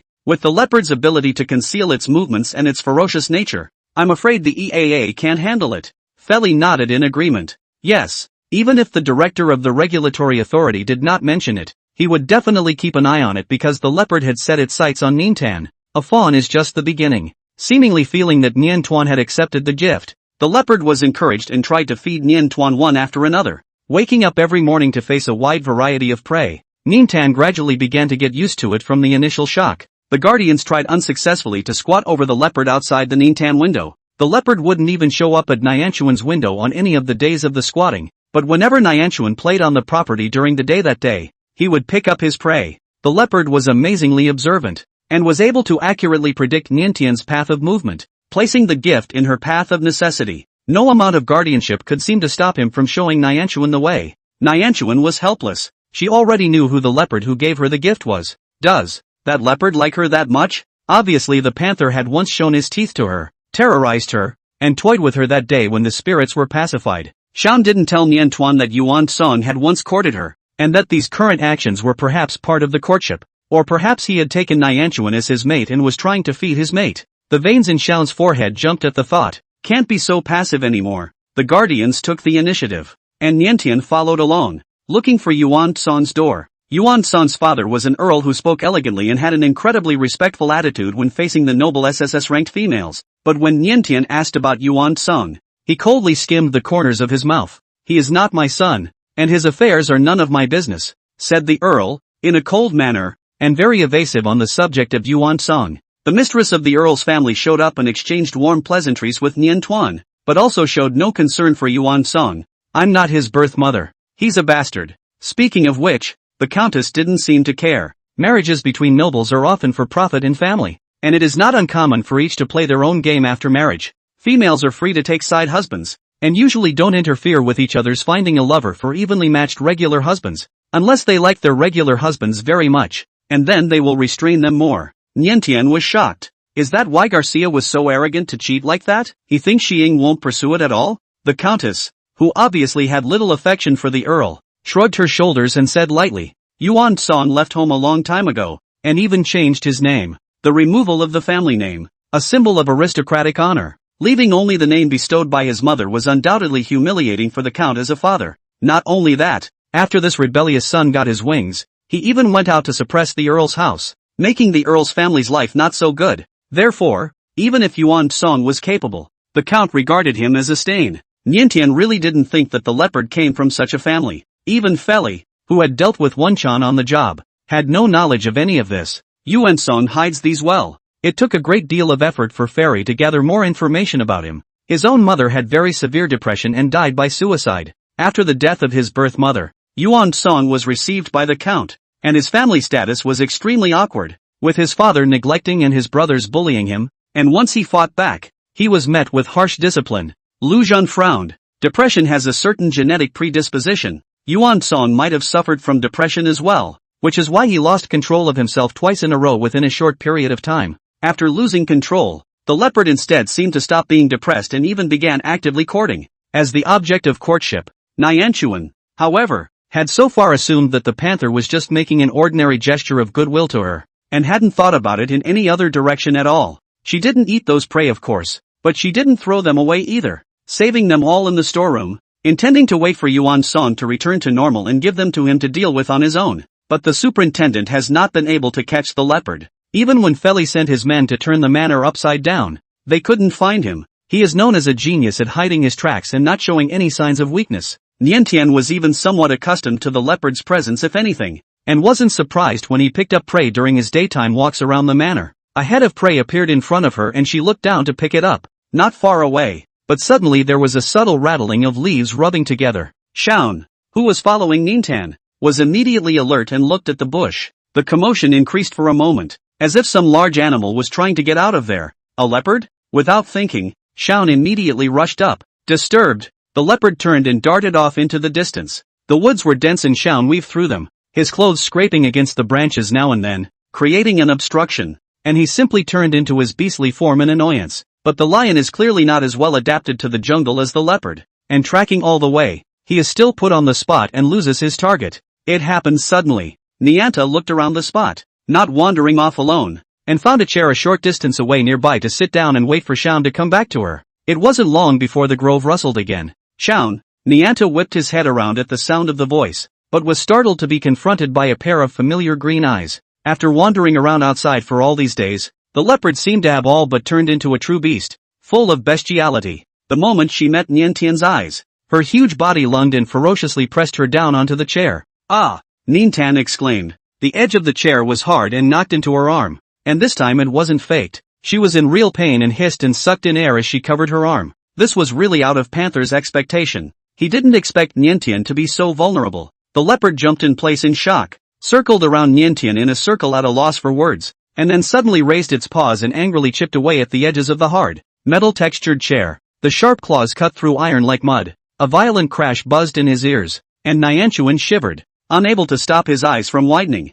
Is this as strong as a leopard's paw should be? She seriously doubted that the panther was threatening her. If she doesn't listen, she'll end up worse than this chair. At Niantian's fearful gaze, the panther, having vented its anger, reapproached her, this time with a little more caution, and attempted to lick her arm. This is how injured beasts lick when they heal. The young female looked clumsy and couldn't heal, and the panther intended to do it for her instead. Don't lick! Nintan was busy against his big head, stopping him from taking a bite. The feline's tongue had sharp barbs, and this panther didn't look light enough for her to let him lick it up for fear of adding insult to injury. To appease the leopard, Nintan pushed the prey in his hand towards him. The leopard cocked its head suspiciously at Niantian and lifted its paw to repickle its prey in her direction. He's good at hunting, won't starve, and has enough to feed his young females. Unfortunately, the little female seems to want to reject him. Why did you reject it again when you had obviously accepted it before? Is it this head of prey she doesn't like? Or had he just accidentally bumped her and upset her? Pushing and pulling back and forth for a few times. Seeing that the leopard insisted on giving it, Nian Tuan could only accept the gift helplessly. Alright, I'll keep it for you first. A glint of satisfaction flickered in the panther's eyes, and he moved over to sniff the back of her neck. The white and soft neck exuded a burst of sweet scent. The leopard narrowed his eyes in ecstasy. His animal teeth opened and closed several times, wanting to hold the soft meat at the back of Nian Tuan's neck, but hesitated to take a bite. Too fragile. What exactly do I need to feed to keep my mate strong? A partner so fragile can't afford him. The leopard shook its fur in distress, being arched around the back of his neck by a beast that seemed to be weighing how to take a bite. Nianchuan shivered involuntarily and couldn't bear to shout. Shaun, come quickly and catch this leopard. Hearing the call of the young female, the angry golden-haired male lion roared at the sound and accelerated back, only to pounce again. The wily panther had departed like a gust of wind, coming and going without a trace. After this lesson, for several days in a row, whenever Nian Tuan went out during the day, Xian stayed by her side without moving an inch, not giving the leopard a chance to take advantage of it. At night, Shaun stood guard outside the yearling's window, never allowing the panther to break into the house. In the middle of the night, a light rain fell. Nianta was awakened from her sleep by the sound of pattering rain and looked out the window to find that Shaun was surprisingly still outside guarding her. Want to come in and sleep? She knocked on the window and waved at Shaun. While it made her a little shy to have the two of them alone in the middle of the night, she couldn't just leave Shaun to just stand guard in the rain. Shaun looked a few shyer than her. Hearing the invitation from Nianchuan, the innocent young male, both ears red and hot, hung his head low and wrestled with it for a long time before gathering the courage to climb down the window and into the bedroom. I'll sleep on the floor. I won't move. Shaun turned into a lion and lay down at Nianchuan's feet, solemnly assuring her, embarrassed to invite him to bed. Nianchuan carefully covered him with a blanket of his own, surrounded by the scent of the little female's fragrance in an instant. The big lion almost rolled in place with restraint. Such a happy life was something he couldn't even fantasize about before he met Niantian. Just being allowed in and guarding his beloved little female up close and personal made him feel immensely satisfied. Early in the morning, seeing Shaun walk out of Niantian's bedroom with an insatiable appetite, both Feli and Lu Zhan's faces changed. With Shaun's character and personality, he naturally couldn't do the thing of sneaking into the little female's bedroom. So, was it Niantian who took the initiative to invite him? It was raining outside last night, and Nian told me to come inside to get out of the rain, Shaun explained matter-of-factly. Because of the rain, Nian was even more sleepy than usual and hadn't gotten up yet at this hour. For once in her life she was sleepy and the males didn't want to force her awake. No one stopped. Nian Tuan slept in the dark, slept until almost noon, woke up outside the rain has stopped. The sky is still a little cloudy. She was bone-weary from sleep and slowly got up from the bed, sitting and staring. There was a sudden soft knock on the window. Nianchuan felt his heart tighten, and his brain, which was still a little dazed, instantly cleared, and twisted his head to look. A large, fluffy leopard paw appeared in front of her. Subconsciously, Nianchuan wanted to open his mouth to shout at someone, but immediately held back. She was afraid that the leopard would be scared off before the people arrived. Might as well trick the leopard in before calling out. Making up his mind, Nianchuan waved at the leopard through the window, trying to attract his attention and relax his guard. The panther stared unblinkingly at the young female who had suddenly warmed up to him with interest. Nianta walked over and opened the window. Come in. The panther seemed unperturbed, still quietly surveying her. From the tips of his slightly rubbing claws, Nianchuan was able to discern that he was not as calm as he appeared to be. But no matter how much coaxing, he didn't take the bait. Thinking and thinking, Nianchuan took a few steps back and sat down, signaling that the leopard could come over and increase the lure. The temptation was so strong that the leopard was really hard to resist, and after hesitating for a long time, he finally jumped in through the window, seemingly keeping in mind that his last recklessness had hurt the little female. This time, his steps were reserved and elegant as he slowly approached Nianchuan. Nianchuan held his breath. The leopard was very wary. Even in the presence of Nianchuan, he never showed too much trust, his ears always alert and perked up. It seemed that as soon as the wind came through, he immediately disappeared in place. He would never have taken the bait so easily if the temptation of Niantian was not so strong for him. That night, he witnessed a couple of guys lying on the little female's lap and was jealous. And now, after all his hard wooing, the little female has finally given him a chance too. The leopard could not hold back its excitement and arched its head into Niantian's arms. Here's your chance. As soon as Nian Tuan hugged him with force, imprisoning his movements, he shouted loudly, Xian, Cham, Uncle Feli, this panther cannot be allowed to wander out there any longer, and it is for his own good that he is caught. As if betrayed, the leopard growled incredulously and let out a roar. The turquoise pupils of the beast showed vicious hatred. He opened his bloody mouth, wanting to bite this hateful little female, but when he got close, he couldn't hold back after all. The leopard gathered his teeth, avoiding the vulnerable neck, and only lowered his head to give Nyanchuan 2 heavy licks, as if to mark her as belonging to him. Although the beast's tongue had barbs, after all, it was through her clothes, and Nyan Tuan was not injured, but she sucked in a mouthful of cool air and reflexively let go of her hand, tightly covering the lapel of her coat, avoiding the neck down. The leopard's choice of where to lay its mouth is a little too subtle. While the unintelligent leopard only thought the young female was decidedly soft, Nyanchuan's face exploded red. Hooligans! When she let go, the leopard immediately jumped out the window and left. The guardians broke into the bedroom, leaving Lu Zhan to comfort Niantian, and the 2 male lions chased after each other, both disappearing in an instant. Are you hurt, Nian Tian? Lu Zhan wrapped his arms around the stunned Nian Tuan, carefully checking to see if she had been scratched or bitten by a leopard. There were no wounds, and Niantian shook his head, the blush on his face unable to fade for a long time. She was too embarrassed to tell Lu Zhan what the leopard had done to her. After all these hours of wandering, the leopard seemed to know every inch of the manor, and even though he was chased and outflanked by 2 male lions, he managed to hide. Shaun blushed hard. I'm going to cut these trees down. Feely did not object. His patience was at its limit. When Yuan Song returned to normal, he would definitely exchange punches and kicks with his opponent. After breakfast, Ninten's emotions calmed down a bit and stopped Shaun from trying to cut down the tree. It's a shame to cut down the trees on the property when they're growing so well. The panther had set its sights on her and would surely come for her again. She had been a bit too reckless this time. Next time she should try to stall the panther and mentally calm him for him first, or at least let him regain his composure for a few moments before calling out for someone to take control of him. I'm sure we'll catch him next time. Nintan reassured a frustrated Shaun. In order to relax, Nianta gave herself a half-day mini-vacation and, in the afternoon, when wandering the streets with Shaun, being able to go on a date with his beloved little female, Shaun was overjoyed and left all his worries behind, holding Nyanchuan's hand tightly. Want to eat that,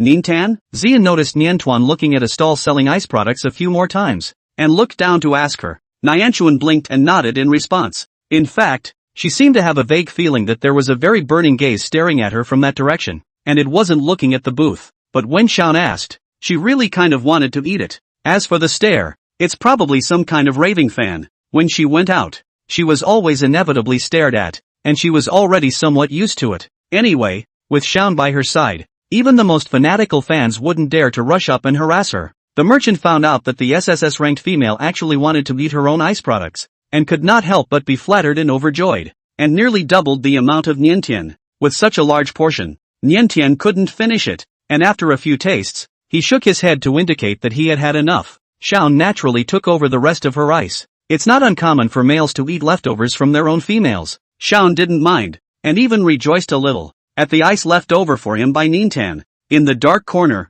the panther stared at the scene ghostly. The little female's own bite of food is again savored by the males around her, recalling the betrayal of the young female to him, and now that she was even this close to other males in front of him, the leopard couldn't help but reach out his paw and scratch the ground hard a few times, lowering his body. His eyes were fierce, and his ears became airplane ears. The pupils of the beast gradually tinted red with anger. The leopard tossed his head. His mind seemed to become a little less clear. Struggling for a long time, he suddenly broke out into a manic roar, and violently rushed forward, attacking Shaun. The crowd let out a gasp. Panther? What terrifying speed! Is this a fucking leopard? I think it's a male orc. It's got SS levels. Definitely. As soon as the leopard struck at first glance, those with combat experience immediately made a judgment on the leopard's strength. The identity of the SS-ranked male in beast form is a leopard, and the identity is already clear. Lord Gensong? Oh my god. How did he lose control again? Lord Niantian, quickly save him. Anyone with a discerning eye could see that the leopard's state was not right. Not only was it out of control, but it was even going crazy, and the out-of-control value might have spiked to over 90. If the out-of-control value reaches 100, it's hopeless. Nyanchuan was anxious too, but Shaun and Panther were fighting even harder this time than they had at the regulatory authority, and she couldn't intervene at all, so she could only push through the pressure and urgently mentally calm Panther. The onlookers didn't dare to rush forward, nervously holding their breath and hoping that Niantian could save the leopard, but they also knew that it was unrealistic to ask Nyanchuan to mentally pacify the leopard in this situation, and that, most likely, they would have to wait for the regulatory authority or Marshal Fairy to come to the rescue. Fine sweat oozed from Ninten's forehead. Luckily, She had spiritually pacified many male orcs in the regulatory authority over the past few days, and the sapling had grown its fifth leaf and expanded its purification range so much that she was able to successfully eliminate the black mist from the panther's body under his wildly difficult-to-capture dynamics. The black mist faded to a certain extent, and the leopard's eyes finally calmed down a bit, slowing down its attack and pulling away from Shaun at a certain distance, twisting its head to look at Niantian. Having regained some of his composure, the leopard stopped tugging at Shaun and turned to slowly walk towards Niantian. That's what he really wants to get closer to. As he and Niantian got closer, the black mist on his body became fainter and fainter, and the moment before he got close to Niantian, the color of the leopard's eyes changed completely, and he was stunned in place. Niantian let out a long breath. Successful. As soon as she raised her eyes, she was shocked to see the panther that had regained its senses take several steps back one after another, pulling away from her by a great distance, as if she was some kind of flooding beast. All around, whispers, like it's okay? Unbelievable. How did Lord Yuan-san duck out of the way? It's normal to hide away when there's a difference between males and females, isn't it? But that's Nintan-sama. Doesn't he like Lord Nintan? Having regained his senses, the leopard completely lost his enthusiasm for Niantian. The regulators arrive and take the leopard away, and Niantian follows uneasily. Surprisingly, the leopard didn't exchange a word with her along the way, silent and stiff as a rock. This completely subverts his image in the eyes of Nintan. It was as if it was really like what the onlookers had said, that he didn't like Niantian, and that he would get uncomfortable when he got too close to her, so he avoided her. The atmosphere was awkward. Seeing the leopard's cold attitude, Niantian didn't dwell on it too much, no longer putting a hot face on a cold ass, and turned to check if there were any injuries on Shaun's body. I'm not hurt. Shaun wrapped his arms around her so that she was leaning against his shoulder. Rest for a while, Nian. It took no small amount of energy to calm the leopard, and Nianta dutifully snuggled up against Shaun, her eyes closed as she rested. For an unnoticed moment, the sight of the leopard's turquoise eyes drifted, landing quietly on the duo and quickly moving away. At just one glance, a few anxious moments rose inexorably through his body, and he flicked his ears hard and slumped down. Do not look. Do not listen. He could never be captured and enslaved by a female. Niantian didn't know what Panther was going through inside, and was only relieved to confirm that he made it all the way to the regulatory authority unharmed. Lord Yuan-san's situation is rather special. We will shelter him for a while longer until his state is stabilized, the staff of the regulatory authority said to Niantian. Good. Niantian nodded. If he gets out of control again, feel free to let me know and I'll help. The staff member nodded gratefully, but suddenly heard a faint. It's not necessary. From not far away, Niantian looked over at the sound of the voice and couldn't help but stare. The visitor was a young and handsome male, with a pair of turquoise eyes that stood out, dressed simply and appropriately, gentle and refined, the least aggressive of the males Niantian had seen since he crossed over. He didn't approach Niantian, and at a distance, he bowed to Niantian. Your Excellency Niantian, how do you do? I'm Yuan-san. Straightening up, his gaze intertwined with Niantian in just the right way, without being rude or giving Niantian the uncomfortable feeling of being scrutinized and coveted. Niantian couldn't really associate such a male with that leopard. Yuan-san's performance was so perfect that it was like wearing a mask. Politely greeting him, he stated the purpose of his visit. Thank you very much for your earlier mental reassurance. But please, you needn't bother with me in the future. I'll be staying at the regulatory authority. At those words, Niantian was stunned, his eyes trembling slightly. Refusing mental appeasement? Niantian had never encountered such a situation before and frowned widely. But, without waiting for her to finish, Yuan-san added, there are many males who look forward to your spiritual pacification. You don't need to waste your energy on someone like me. Saying that, he once again respectfully bowed to Niantian, and then turned around and left, leaving Niantian frozen in place at a loss for words. Nianta was a little worried. The next day, while tranquilizing the other male spirits, she asked the regulator's staff a few more questions about Yuan-san's news. As expected, Yuan-san lost control once again. I want to see him. Nintan couldn't help but frown. The regulatory authority was also worried about Yuan-san's situation. So naturally, it would not refuse Niantian's request. Through the transparent scrying window, Niantian saw the familiar leopard again. Only a moment after her arrival, the panther couldn't wait to get to her. His turquoise eyes filled with her figure as he plopped down in the window and stared fixedly at her. The barrier of the visitation window seemed to agitate the panther, and he charged hard against the clear window. The holding room was decorated by Yuan-san himself, with special materials to withstand the impact of his madness. But with the young female right in front of her, the leopard refuses to give up so easily. He didn't even want to stay in his familiar nest. He just wanted to break through the barrier and get to Nianchuan. Niantian watched as the leopard crashed into the solid partition one at a time, seemingly unable to stop until he had hit his head on the floor, and hurriedly crouched down, slipped his hand through the side of the feeding opening, and shook it twice to attract his attention. The staff was alarmed and was busy stopping Niantian. "Stop it, you don't. It's too dangerous." The leopard was really attracted to the idea and came closer to Nianchuan's shaking hand. He crouched down and scrutinized the small, slender, fragile hand with clearly visible veins, sniffing around in a circle. In a tense atmosphere, the leopard observed for a long time, and instead of taking a bite as the staff thought, he turned around and pushed his lunch through the feeding port into Niantuan's hand, letting out a low growl in the hope that Niantuan would take it. Locked up in a holding cell, he can't hunt. He could go hungry, but the fragile little female had to be fed. The staff looked at the scene and were shocked. In the leopard's survival dictionary, this kind of devotional provisioning is not supposed to exist, but it really happened to Yuan Song. There was also something indescribable in Niantian's heart. Unconsciously, she had taken a liking to the panther. Next, for several days in a row, Niantuan came to visit Yuan Song every day. Occasionally, Yuan Song will briefly return to normal. During the recovery of his sanity, his attitude towards Niantuan was unusually cold, and although his speech was gentle, he did not treat Niantuan the slightest bit differently than he treated the others, as if he did not care about her at all. Niantuan negotiated with him kindly. "I won't touch you. We can keep a distance. It's just mental reassurance. You don't have to feel any mental pressure." Her mental pacification was different from other females. It didn't require intimate contact, and even if Yuan Song didn't like her, there was no need to reject her mental pacification. But Yuan Song still refused. "What do you want from me?" He was puzzled by Nianchuan's perseverance. What was it about him that warranted such an obsession from the honorable SSS-ranked female? "Is it because I've been cold to you and aroused your desire for conquest instead?" After accepting Nianchuan's gift, was he going to be like those other males? A lapdog circling around Nianchuan? Yuan Song smiled to himself. SSS-level females, the most important thing around them was the males who pandered to them. Even if Niantian seemed to have a little interest in him, that interest must have been shallow and fleeting. Once he does turn out to be the dog of Nintan, only to meet with abandonment, there is only death in store for him. His mother died of emotional depression, and he inherited her paranoia completely.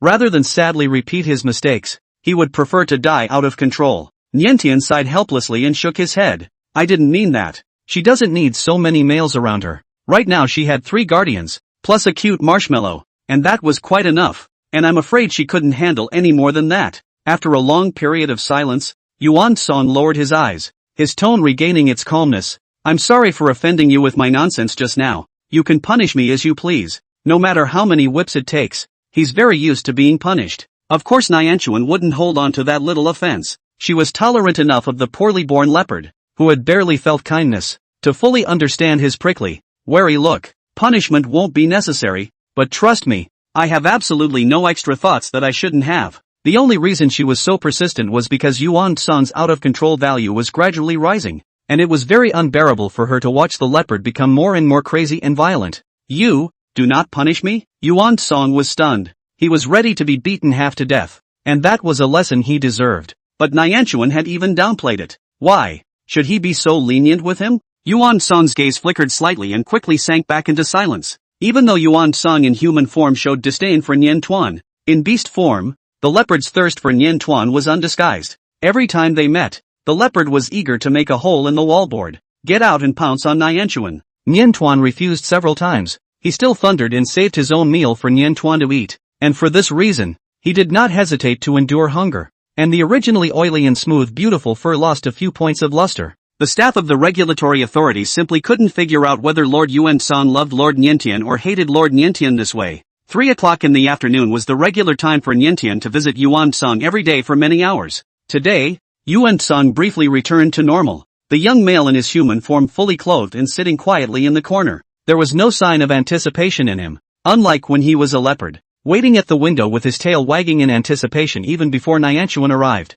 3 o'clock had passed, and when Niantian's figure did not appear on time, Yuan Song shifted his sitting position without showing any signs. At 10 minutes past 3, Yuan Song stood up and paced in place. At 3:30 o'clock, cracks finally appeared in the perfect disguise on his body, and anxiously called to the staff. "Where is she? Why didn't she come?" For a moment, the staff did not react to who Yuan Song was referring to as she. After a little thought, it was even more unbelievable. Are you asking, Lord Tuan? Yuan Sung kept nodding his head. The anxiety in his body could not be concealed at all. Why didn't Nien Tan come to see him anymore? Is it giving up? Not interested in him anymore? Does he think he's incorrigible? Or is there a more caring target? The staff was busy explaining. Lord Nientian went to visit the jewelry exhibition held by the Sea Nation Consortium today, as if he wanted to buy some jewelry. Jewelry. Yuan Sung's mind drifted for a moment to his own collection, which didn't seem to be very large, as his birth mother had long since departed, and after that he had never thought of pleasing a particular female,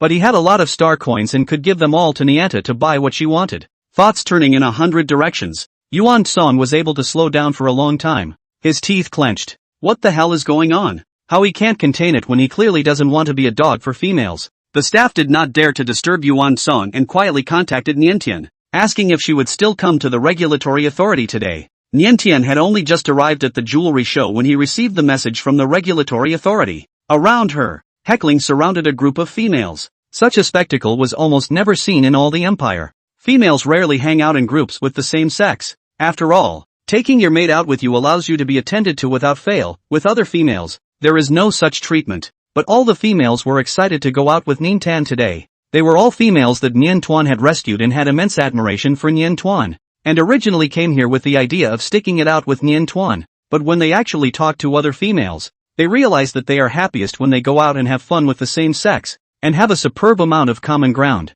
Nien Tan is caught in the middle of it and instead looks like a weak social terrorist, especially when the females get progressively wilder, going so far as to talk about that whole mental appeasement thing in discussing their respective mates. The conversation instantly turned to Nien Tan, and some people were curious to know whether Martial Fairy was good or not. Have you ever tried to play with uncle and nephew together? In fact, just to be safe, Feli had tagged along today to prevent so many females from getting together and causing the bad guys to salivate. And naturally, Shaun, as Nientian's personal bodyguard, didn't move an inch. Both males were beside Nianchuan on the left and right, and the females were not embarrassed at all to be talking about them to their faces, but instead arched their fires with excitement. Feli and Shaun were both subtle. Nientian couldn't wait to find a crack in the ground. It was a good thing the light brain suddenly went off, saving her from embarrassment. She hurriedly replied to the regulator's message that she couldn't make it back in time and would go back tomorrow, before stepping into the pavilion first, changing the subject and urging, "Let's not talk about it. The show's about to start." The jewelry exhibition held by the Sea Nation Consortium in Central Star this time was the largest jewelry exhibition in the Empire in 100 years. Since crossing over, Nianchuan had only met two sea peoples, the beast forms being a peacock fish and a dolphin, both male beasts that she had mentally appeased at the regulatory authority. The sea tribe male beast form are aquatic animals. They all clan business, financial strength, although unified under the jurisdiction of the Empire, embracing the imperial family. But the sea tribe has its own patriarch. The sea clan's patriarch, Hai Yueli, is the richest man in the empire. He has never shown his true face on any occasion and is very mysterious, controlling the economic lifelines of several galaxies just by strategizing behind the scenes. Speaking of which, Hai Yueli is also a SS-ranked male. Hasn't he come to you? Xiang came closer to Nien Tuan and inquired with a raised eyebrow. Nianta shook her head blankly. I wonder if I'll get to see him today then. Xiang rubbed his hands together in anticipation. Xiang wasn't the only one who was curious. The others were curious as well. No one knew what Hai Yueli actually looked like, but his strength alone was already enough to make many females appreciate and males worship him. Nianta smiled helplessly. I don't think so. How can the kind of mysterious person who never shows his face suddenly show up just because she came to a jewelry show? From the time she had awakened her SSS-ranked spiritual power, so much time had passed, and Hai Yueli had never come to her door to find her. If Hai Yueli really needed mental reassurance, she wouldn't begrudge it. After all, the economic situation of the entire empire was closely related to him, and if something happened to him, the empire must be in turmoil. As he spoke, Nientian's eyes were drawn to the large light screen not far away, as it was an exhibition organized by the Sea Nation Consortium. The light screen that surrounded the entire venue was currently playing some beautiful marine promos, with countless colorful marine creatures weaving through the screen, and occasionally there were some males wearing fishtail decorations on their legs, interacting with these marine creatures. The males in fishtails were undoubtedly all sea people, and they marveled at Nianchuan as they stretched and moved freely in the water. Seeing her gaze repeatedly over the half-naked males, Shaun was jealous. Are they pretty? Nientian subconsciously nodded. Looking back, she hastened to remedy the situation. Just thought they were dressed nicely. As for body and face, of course the males in the family are better. The big lion was coaxed twice by Shunmao and immediately cheered up. boldly giving Niantian a kiss on the cheek. Niantian didn't refuse, but just lowered her head a little embarrassed. Xiao made such a feat, but was no less shy than Niantian, blushing to the point of dripping blood as he recalled the softness of the moment. Soon, the other side of Niantian's face was being kissed again by Feli. The Lord Marshal leaned down and cupped the young female's face, holding his breath as he kissed her very carefully. Enveloped by the powerful scent of the male, his face cherished and gently touched, Nianta pressed herself against Feli and could clearly feel his affections. This atmosphere of pure love looked to the onlookers, and the previous questions seemed to be answered. Not only had Niantian not played both uncle and nephew, he hadn't even progressed that far with them. I can't believe I'm even blushing at a kiss on the cheek. This progress is too slow. Many of the females secretly gossiped and sked. Niantian can really hold back. In their place, if they could pick up this kind of top males, they would have already eaten this pair of uncles and nephews dry. Not far away, a gaze quietly gazed this way, taking it all in. Sweetened from their beloved little females, the two males were soulful. Niantian, who had been kissed twice, was also dizzy, and had just taken a few steps when he accidentally bumped into someone. The one she bumped into turned out to be a wheelchair user. Not knowing whether he was sick or disabled, wearing an unusually wide cloak that enveloped him from head to toe, so he couldn't see what he looked like. Although the moment she bumped into him, Niantian felt that the man seemed to have a sturdy build,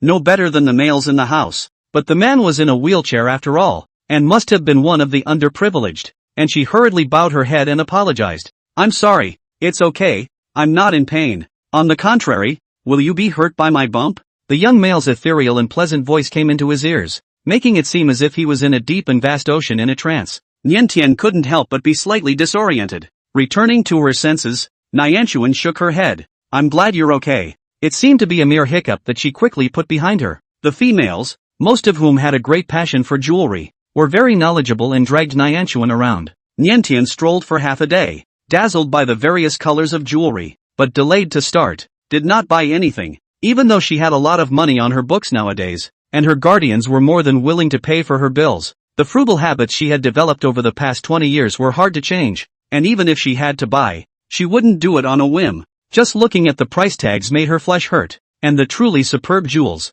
which don't even have a clear price tag. These superb pieces will be the subject of an auction to be held tonight for the highest bidder. In Feli's opinion, only the finest jewelry was worthy of a Niantian, and he had reserved a private room in advance for tonight's auction. Nightfall. The auction is about to begin, and the waiter leads the way for Niantian. As soon as he stepped into the private room, a faint aroma came to his nose. The interior of the private room was beautifully furnished and extravagant to the extreme, almost like a small palace, shocking Niantian to stare at the waiter with wide eyes and a foggy head. I don't think this is the one we made the reservation for, is it?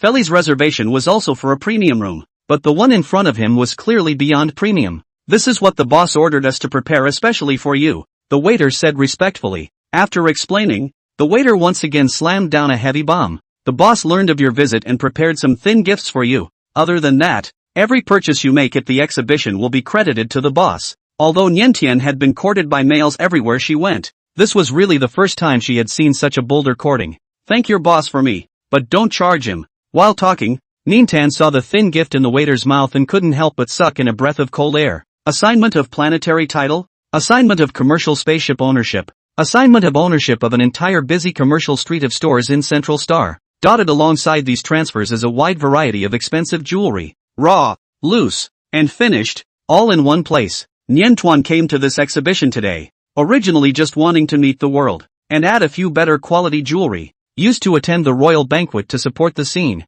If she really accepts these thin gifts, then she simply do not even need to continue to participate in the auction. The purpose has been achieved. Not only Niantian, but even Feli and Xiao were silent. None of them, as guardians, had ever thrown away money like this for Niantian. This is too expensive. I can't accept it. Niantian twisted his head to look at the waiter. Please tell your boss for me. No merit, no reward. She hadn't even seen Hai Yueli's face. How could she accept his gift? Although the waiter was surprised by Niantian's decision, he didn't dare to disobey and retort, and bowed and left to report to his boss when he was instructed to do so. The auction was about to start, and Niantian did not force a change of booth, so he sat down in this booth. In front of her is a large light screen. Can for her real-time live auction stage everything? If she wants to bid, just raise your hand in the light screen operation a few times, or open command. There will be a waiter will do for her. The light screen shows the details of each lot as it is, and the light streams in. Even if Niantian didn't know anything about jewelry,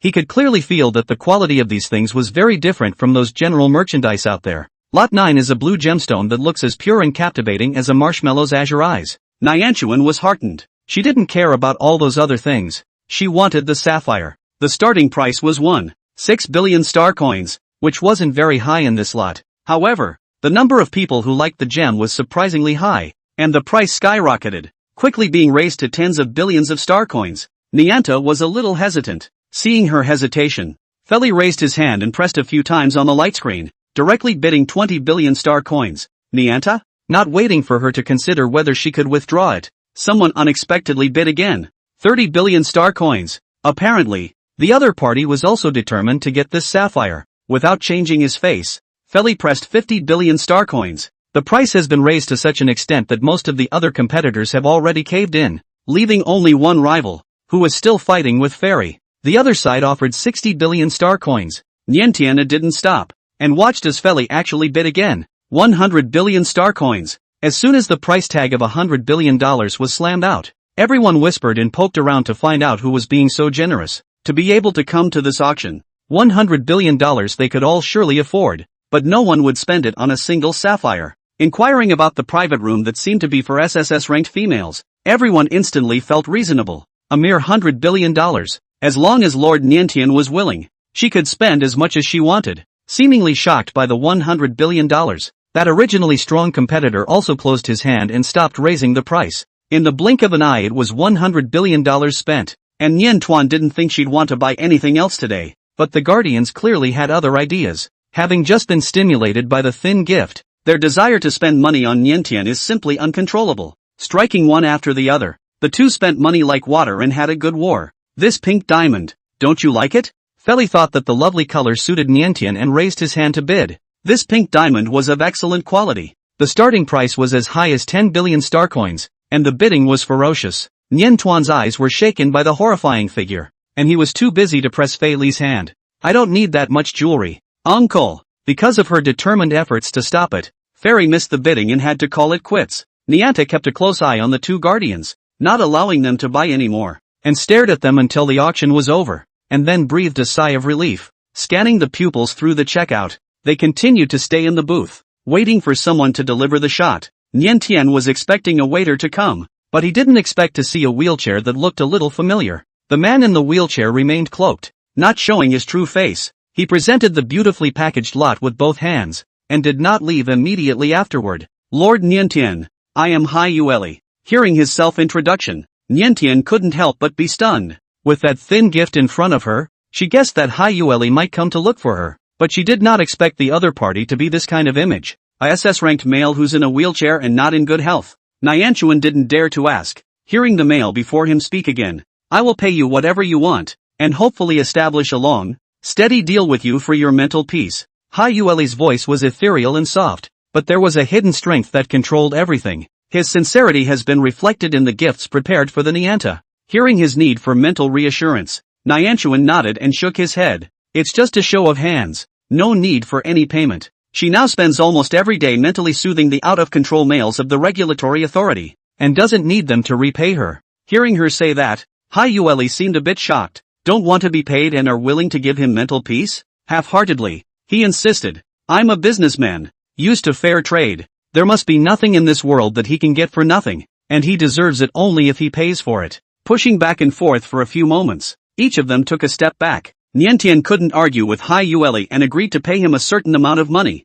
but refused those huge gifts. Although the price of 10 billion star coins per mental appeasement was also really exaggerated, she was quite acceptable compared to those gifts. Barely reaching a consensus, Nian Tuan extended his hand, wanting to shake Hai Yueli's hand to show that he was happy to work together. The white hand suddenly reached out in front of him, and under the cloak's cover, Hai Yueli's eyes trembled as he took a deep breath. Can he grip on it? Without paying for it, he can touch Niantian? If Niantian knew what kind of ugly body was under the cloak, would he still be willing to mentally appease him? Countless nagging thoughts twisted around Hai Yueli's mind, and he hesitated, not knowing whether to extend his hand or not. Thinking about how Niantian seemed to have said herself that she thought the fishtail costume of the sea males was not bad, Hai Yueli's heart beat a little faster. Maybe Niantian wouldn't mind him. He could try to shake that hand. After a long time, Hai Yueli finally made up his mind. and Niantian had waited half a day in confusion, suddenly figured it out, and withdrew his hand in a moment of realization.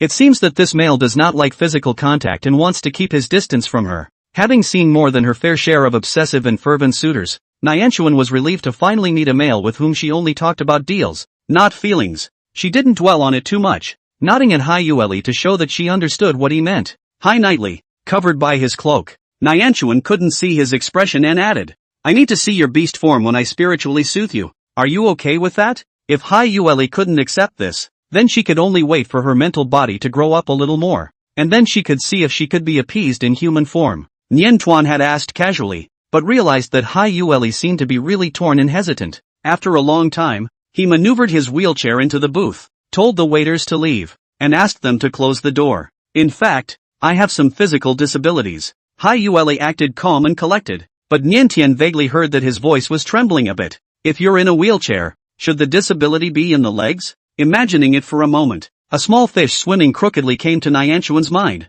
I don't know what species and color the sea nightly is. In the midst of his wild speculations, the male before him suddenly removed his cloak, revealing the true face he had hitherto concealed. It was as if he was a snow-like person. Not only his hair color eye color, but even his long eyelashes were light. The most striking thing was not that handsome and unusual appearance, but the silver-white fish tail underneath Hai Yueli's body. The entire fish tail was flowing with light. The most expensive gemstones could not compare to the scales flowing with color. The fish tail lines were smooth and strong, containing the strong power that belonged only to SS-class males. It was a pity that the beautiful fish tail was unexpectedly drowned by the thick black fog. The whiteness was even more endearing, and Niantian couldn't help but frown. Hai Yueli, who had been quietly observing her demeanor, instantly stiffened and quickly pulled the cloak back up and back over himself. As you can see, I was born with a disability that only allows me to remain half human and half beast, unable to take on a purely human or beast form. Because of her nervousness and loss, Hai Yueli spoke quickly. Niantian frowned at him, must have found his half-human, half-animal appearance very ugly. After all, he wasn't like the normal males on the promos, who just wore fishtail costumes, but his tail was real, no matter who was looking at it. I'm sorry, it was rude of me to show you such a strangely disabled body as mine. I hope I didn't frighten you. Breathing hard several times, Hai Yueli barely regained her composure. In the next moment, he was nearly jumping out of his skin at Niantuan's lifting of his cloak. Don't be afraid. Niantuan's voice was gentle. You have a beautiful tail. It's not strange at all. To her, Hai Yueli was like a legendary shark, full of charm from start to finish. Even though she had already seen many sea males dressed up like sharks on the promos, she still felt from the bottom of her heart that Hai Yueli was the prettiest of them all. Hai Yueli clenched his cloak with both hands. This isn't a lie, is it? But Ninten's look and tone were so sincere. Besides, she didn't seem to have to lie to him. The young male's body remained tense, but the hands clenching his cloak slowly relaxed. Under Niantian's gaze, the strong fish tail involuntarily trembled gently, and the muslin-like tail fins followed the rhythm, surprisingly revealing a sense of vulnerability. It wasn't until he was pulled back by the two jealous lions that Niantuan felt embarrassed as an afterthought. I can't believe she stared at an unfamiliar male for so long, but she swore that she was simply admiring it, not salivating over it. Just a moment. I'll mentally pacify you now, said Nintan, releasing his mental body. The sapling had become much thicker than it was at first, and had recently grown 2 more leaves, but within a few moments, it had annihilated the black mist. Hai Yueli had not even regained his senses, suddenly felt much looser, and his head, which had been in dull pain for years, had never been so relieved. He looked over at Niantuan gratefully. Originally, he wouldn't have come to this legendary SSS-ranked female at all, fearing that if the secret he had hidden for years was exposed to people, he would be met with cold eyes and ridicule. But his out-of-control value had reached 79, right on the verge of being out of control, and once he was out of control, he would have to be institutionalized in the regulatory authority, exposing his ugly side to a wider audience. After agonizing over it for a long time, he took today's opportunity to observe Niantuan for a while and found that she was indeed as gentle as the rumors had it, before he bravely decided to come and see her once. Today, the crisis has dissipated. Hai Yueli earnestly bent down and saluted. The payment will be credited to your account immediately. Nianta nodded, unable to keep her eyes from falling on his fishtail again. At once, that fishtail swung uncomfortably, and the roots of Hai Yueli's white jade-like ears colored a thin red. Coughing lightly, keeping in mind that Hai Yueli didn't like physical contact, Niantuan only slightly eyed it for a moment before withdrawing her eyes. Go home, she whispered, urging her guardian. She wanted to jack the big lion. The jealousy in Feli's and Shaun's hearts only dissipated when they saw that her gaze didn't part with the disabled half-man, half-fish for long before returning to them. On the way out, uncle and nephew couldn't help but turn into their beast forms, with two large lions surrounding Nian Tuan on the left and right, intimately pestering her. Hai Yueli was originally hesitant to invite Nian Tuan to pet his tail, and before he could say anything, Nian Tuan had already gotten up to take his leave. All he could do was watch Nian Tian leave, and watch as she pawed at the two lions, jerking them from head to tail with a smile that curved her eyes. So, she still prefers hairy ones? Nian Tian didn't know how long Hai Yueli had been staring at her back. Just after leaving the exhibition grounds, she was stopped by a figure, and after fixing her eyes on it, she realized that it was actually Lin Xinwei. For this female who once rushed up to beat up Luan without saying a word, Nian Tuan's impression was really not that good, but she still paused in her steps and inquired, "What's the matter, looking for me for something?" Lin Xinwei bit her lip and raised her hand to throw a box to Nian Tuan. "It's for you." Fairy's quick eyes intercepted the box in mid-air. Luckily, the box wasn't an offensive and dangerous item, but a pink diamond. The very same pink diamond that Feli had bid on once before being stopped by Nintan and not getting the shot.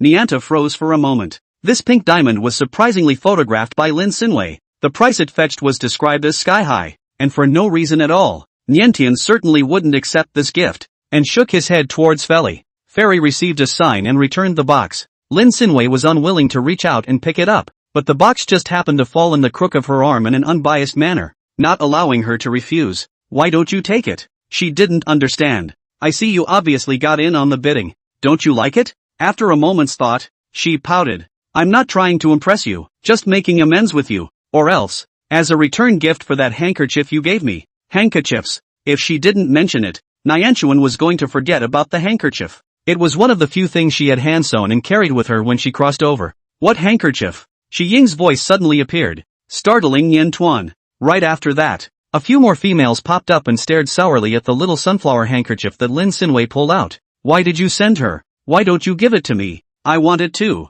Shi Ying considered herself to be Nian Tuan's #1 little fan, but she didn't get a gift from Nian Tuan, and she couldn't even compare to Lin Xinwei. Being stared at by the female's sultry gazes, Nianchuan actually felt the burning sensation of a fire in his backyard. She reluctantly smiled at Lin Xinwei, indicating that she forgave her, but such an expensive gift could not be accepted. Lin Xinwei stepped hesitantly closer towards her, softly confirming, "So, you're forgiving me?" Nianta sighed and nodded. In fact, Lin Xinwei shouldn't apologize to her, but should apologize to Luan. But to be able to apologize is already a great improvement and deserves recognition and encouragement. Although the attitude towards Lin Xinwei is much more moderate, but Niantian insisted on refusing to accept the pink diamond. Lin Xinwei huffed and puffed and pestered her for half a day, thought, and flipped out a perfume from the space knob. "Then I'll give you this perfume. This isn't expensive. You can always accept it." Nianchuan took the perfume suspiciously and subconsciously opened it to smell it. At his side, Shaun and Feli, who had caught the scent, changed their expressions for a split second. Lin Xinwei screamed to stop Niantian. "Cover it up. This is catnip perfume." She saw that there seemed to be more feline males in Nianchuan's family before she gave Nianchuan this gift. Feline males can be very disoriented when they smell it. Luckily, the Nintendo hadn't been applied to the body yet. She hurriedly sealed the perfume. While she didn't know exactly what the perfume did, she had heard of catnip, which was like a stimulant for felines. Not only was Niantian frightened, Lin Xinwei was also frightened. "I didn't mean it. The application of this perfume is very intimate and the feline males are stimulated by the perfume and can easily reveal a different side." The females loved the perfume. The catnip model was especially best-selling. Even off the shelves, it was hard to get, and she had a hard time snagging two, keeping one for herself and giving the other to Nianchuan. Completely unexpectedly, Niantian didn't know what it was and opened it in public. Feli and Shaun uncomfortably shifted their standing positions and quietly stared at Nian Tuan. And when they saw that Nian Tuan had actually accepted the perfume, both males couldn't help but tense their bodies. Nian Tuan just didn't want to continue to tangle with Lin Xinwei, and simply accepted the gift to settle her heart. The surrounding females couldn't wait and squeezed Lin Xinwei away. "Handkerchief. I want a handkerchief too. Give me a handkerchief too." Shi Ying scowled towards Nian Tuan. "That perfume also has a special model for canine males. I've snagged 3 of them. I'll give them to you as a return gift when I meet you next time." The females all pestered Nian Tuan for handkerchiefs. They thought Nian Tuan had some kind of private customization store. They simply could not imagine that she actually sewed them herself. Nian Tuan's ears were filled with chattering noises. One head was 2 sizes too big, and he nodded his head repeatedly. Okay, give me some time. After promising a handkerchief for each person, Niantian ordered needlework fabric from Starnet overnight. Designing patterns wasn't too hard for her, and within a couple of days she had a unique floral design for each female, but hand sewing the handkerchiefs would take a while. During the day, Niantian continued to go to the regulatory authority to mentally pacify the out-of-control males, only to close the door and sew handkerchiefs each evening after dinner. In doing this she carefully avoided the guardians of the house. They would never allow her to take the needle herself if she was caught. It was just too dangerous in the male's eyes. But Niantian was actually not that easy to hurt. She was very good at her craft, and used to do some knickknacks to sell when she was on Earth to earn some pocket money. A craft honed over many years is not easily lost, and even if she hasn't held a needle in a while, she's still very skilled. After a few days of doing this, Nian Tuan was getting the hang of it, and having bought enough material, she simply sewed one for each of the males in the family as well, embroidered with their respective beast shapes, a very cute version of a large head. Thinking of the aggrieved little white cat, she sewed one for Talking Air Rin as well. When visiting the leopard at the superintendent's office, looking at the leopard's poor, agitated appearance, Nianta sewed a handkerchief for the leopard as well, to act as a soothing scarf. The leopard really liked it, and once he got it, he carefully hid it back in his den and didn't allow anyone to touch it. Once upon a time, when Nianta wasn't with Panther, he used to go crazy for no apparent reason, much to the trepidation of the staff. Since having the handkerchief, he has become much quieter and calmer, and as long as no one messes with him, he spends his days cradling the little female-scented handkerchief, and doesn't give his attention to anyone else at all. One after another, Nintan mailed the handkerchiefs to the females before delivering them to their own males. You made it yourself, didn't you? Luan got the handkerchief and scrutinized it for a long time. Then he keenly guessed the truth. Nianchuan coughed lightly and scrunched his shoulders. She was mentally prepared to be educated a bit, but Luan didn't lecture her. Instead he picked her up in a hug. The young male was moved to tears and held his beloved little female close in his arms. Nian, I love it. Thanks. The males are unabashedly in love with the gifts handmade by Ninta. Imperial Palace. His Royal Highness the Crown Prince's dress has always been dignified and proper, but today he has a small handkerchief tucked into his breast pocket, which is very noticeable. The first person to notice was the Emperor. Is this? Facing his father's puzzled gaze, Tan Kong Rin smiled faintly. This is a gift from Nian. There was no way to wear the previous wreath close to his body. He kept it properly. This little handkerchief, he could carry it with him. It dawned on the Emperor. No wonder, this handkerchief looks completely inconsistent with the image of Talking Air Rin, yet he brought it on his body so openly. So it was sent by Nian Tuan. It's so cute. The Empress marveled as she touched the living, breathing tiger on her handkerchief. The other princes crowded up. Show me too. I can't believe there's a tiger pattern. This is Royal Brother? Is Royal Brother that cute? I want one too. Can you have Niantian send me one as well? The second prince was filled with envy. Immediately alert, Talking Air Rin quickly snatched back the small handkerchief and tucked it into her arms. The second prince had never seen such a petty imperial brother before and stared in disbelief. Carrying a small handkerchief in her pocket,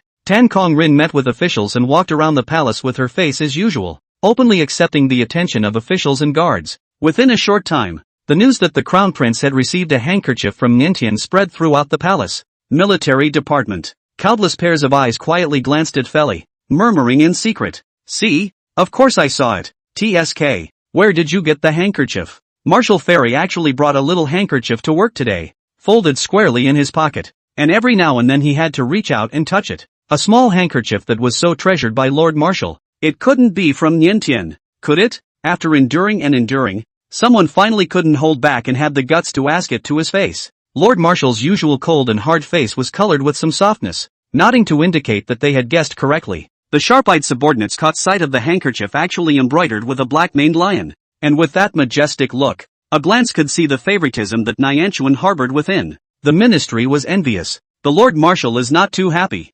Imperial Military Academy. In the laboratory, Luan took out his small handkerchief as if he was not expecting it. Old Professor Li caught a glimpse of it and immediately came over. From your little female? Seeing Luan nod his head, there were TSK size all around. And she favors you so much? You boys are strangely lucky. Niantian awakened SSS level spiritual power. It's already unbelievable that she won't leave Luan, but she's still so good to him. Look at the snow wolf on that handkerchief. Every detail is so delicately carved. It must have taken a lot of effort to design it. Old Prof. Li's eyes reddened as he reached out to beg for it. Show me. Luan. In the spirit of honoring his teacher, handed him the handkerchief, but his movements were careful. "Can I still break it for you?" The old prof. Lee blew his beard and glared. A group of old professors gathered around and pinched the handkerchief and fiddled with it lovingly for half a day before reluctantly returning it to Luan. Even Xian, who accompanied Nian Tuan all day long, also carried the small handkerchief on his body at all times,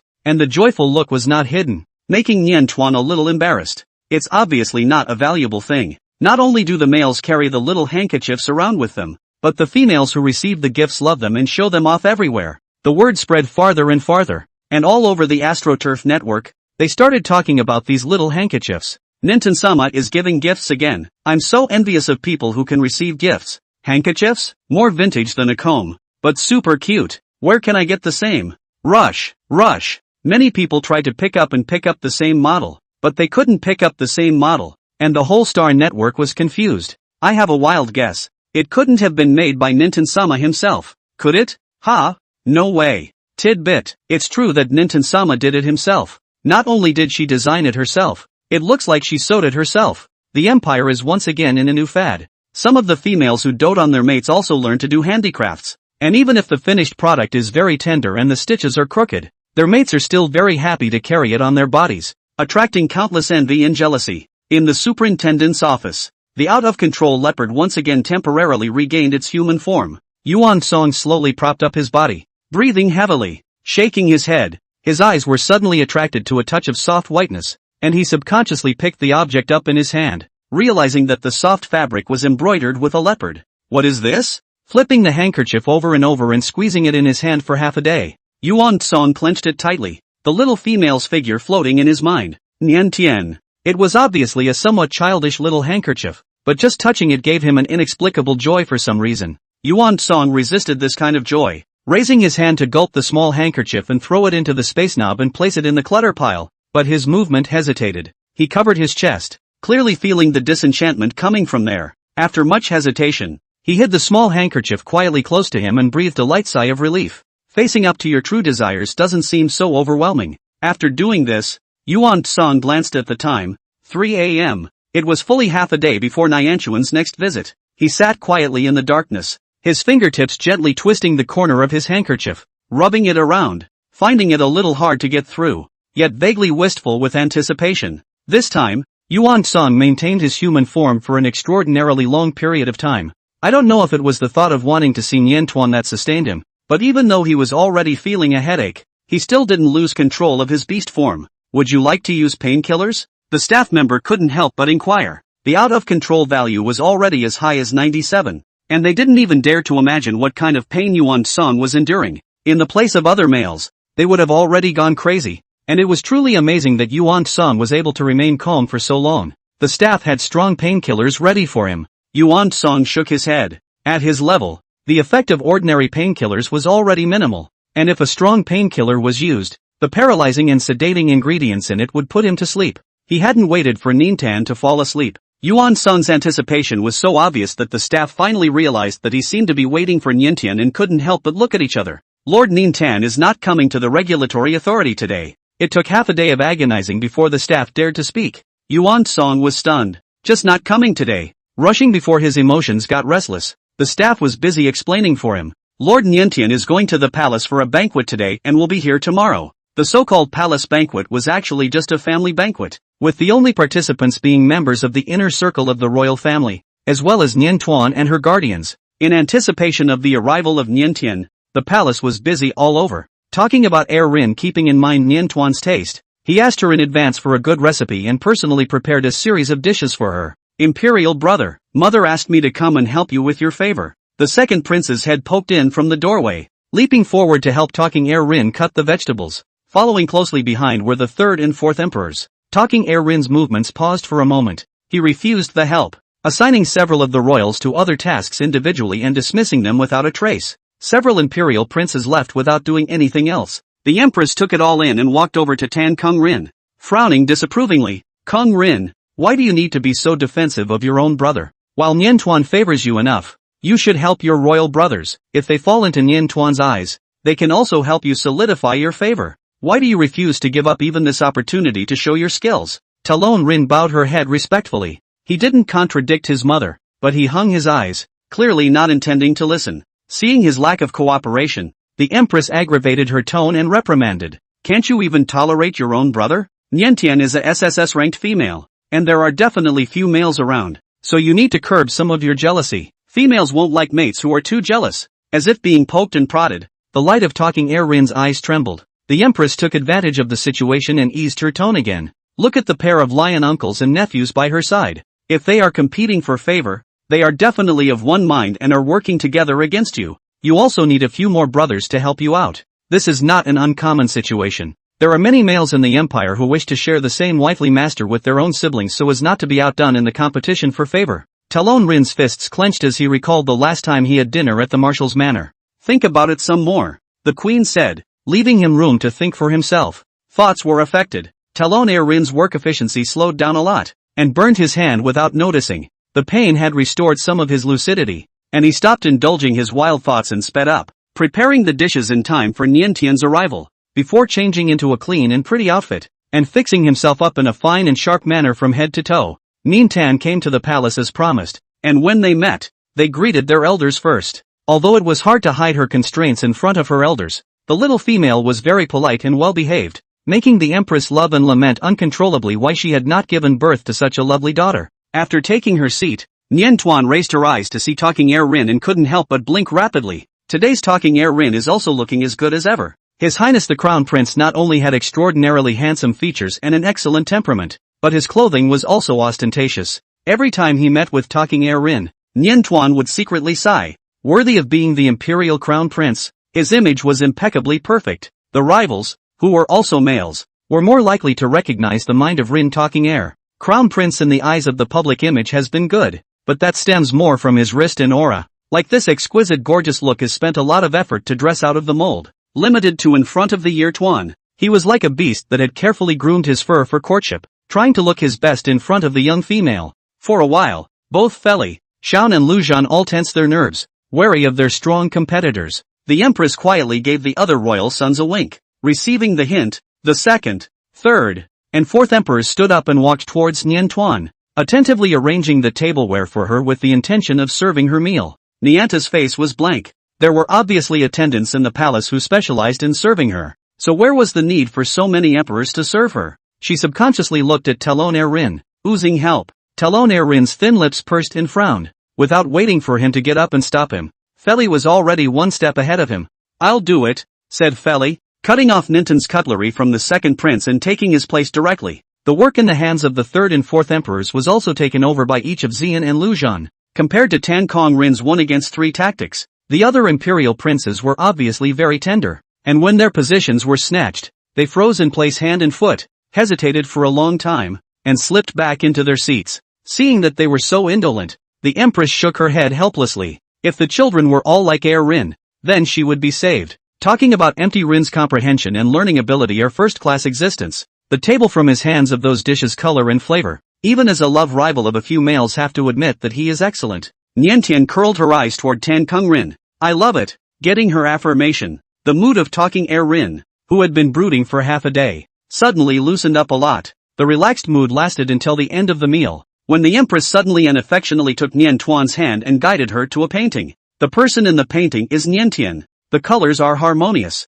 The brushstrokes are dynamic. Even a layman can see that the painter's skills are very deep. This is a gift for you from Empress Kong Su. The Empress smiled as she pulled in the second prince and said to Niantuan. Niantuan was surprised. Thanks, but, nice painting, but why is it her portrait? If it is the Talk Empty Rin painting, then she will accept it. The second prince to send her this kind of gift is a little strange. You're welcome. The second prince interrupted her refusal with a fluttering brow, and suddenly thought of something, a bit stumped and embarrassed to say. The Empress took over for him and said to Niantuan with a smile, that handkerchief you gave to Air Rin is so cute. His royal brothers are envious. Niantian came to a realization. So you want a handkerchief. It was just a matter of making a few more handkerchiefs, which was nothing, and she was about to nod her head when her afterglow caught a glimpse of Talon Air Rin standing not far away. Although he was trying his best to endure it, His Highness the Crown Prince's usual dignified and calm demeanor still cracked, his eyebrows suppressing his dissatisfaction. When Niantuan fixed his eyes over,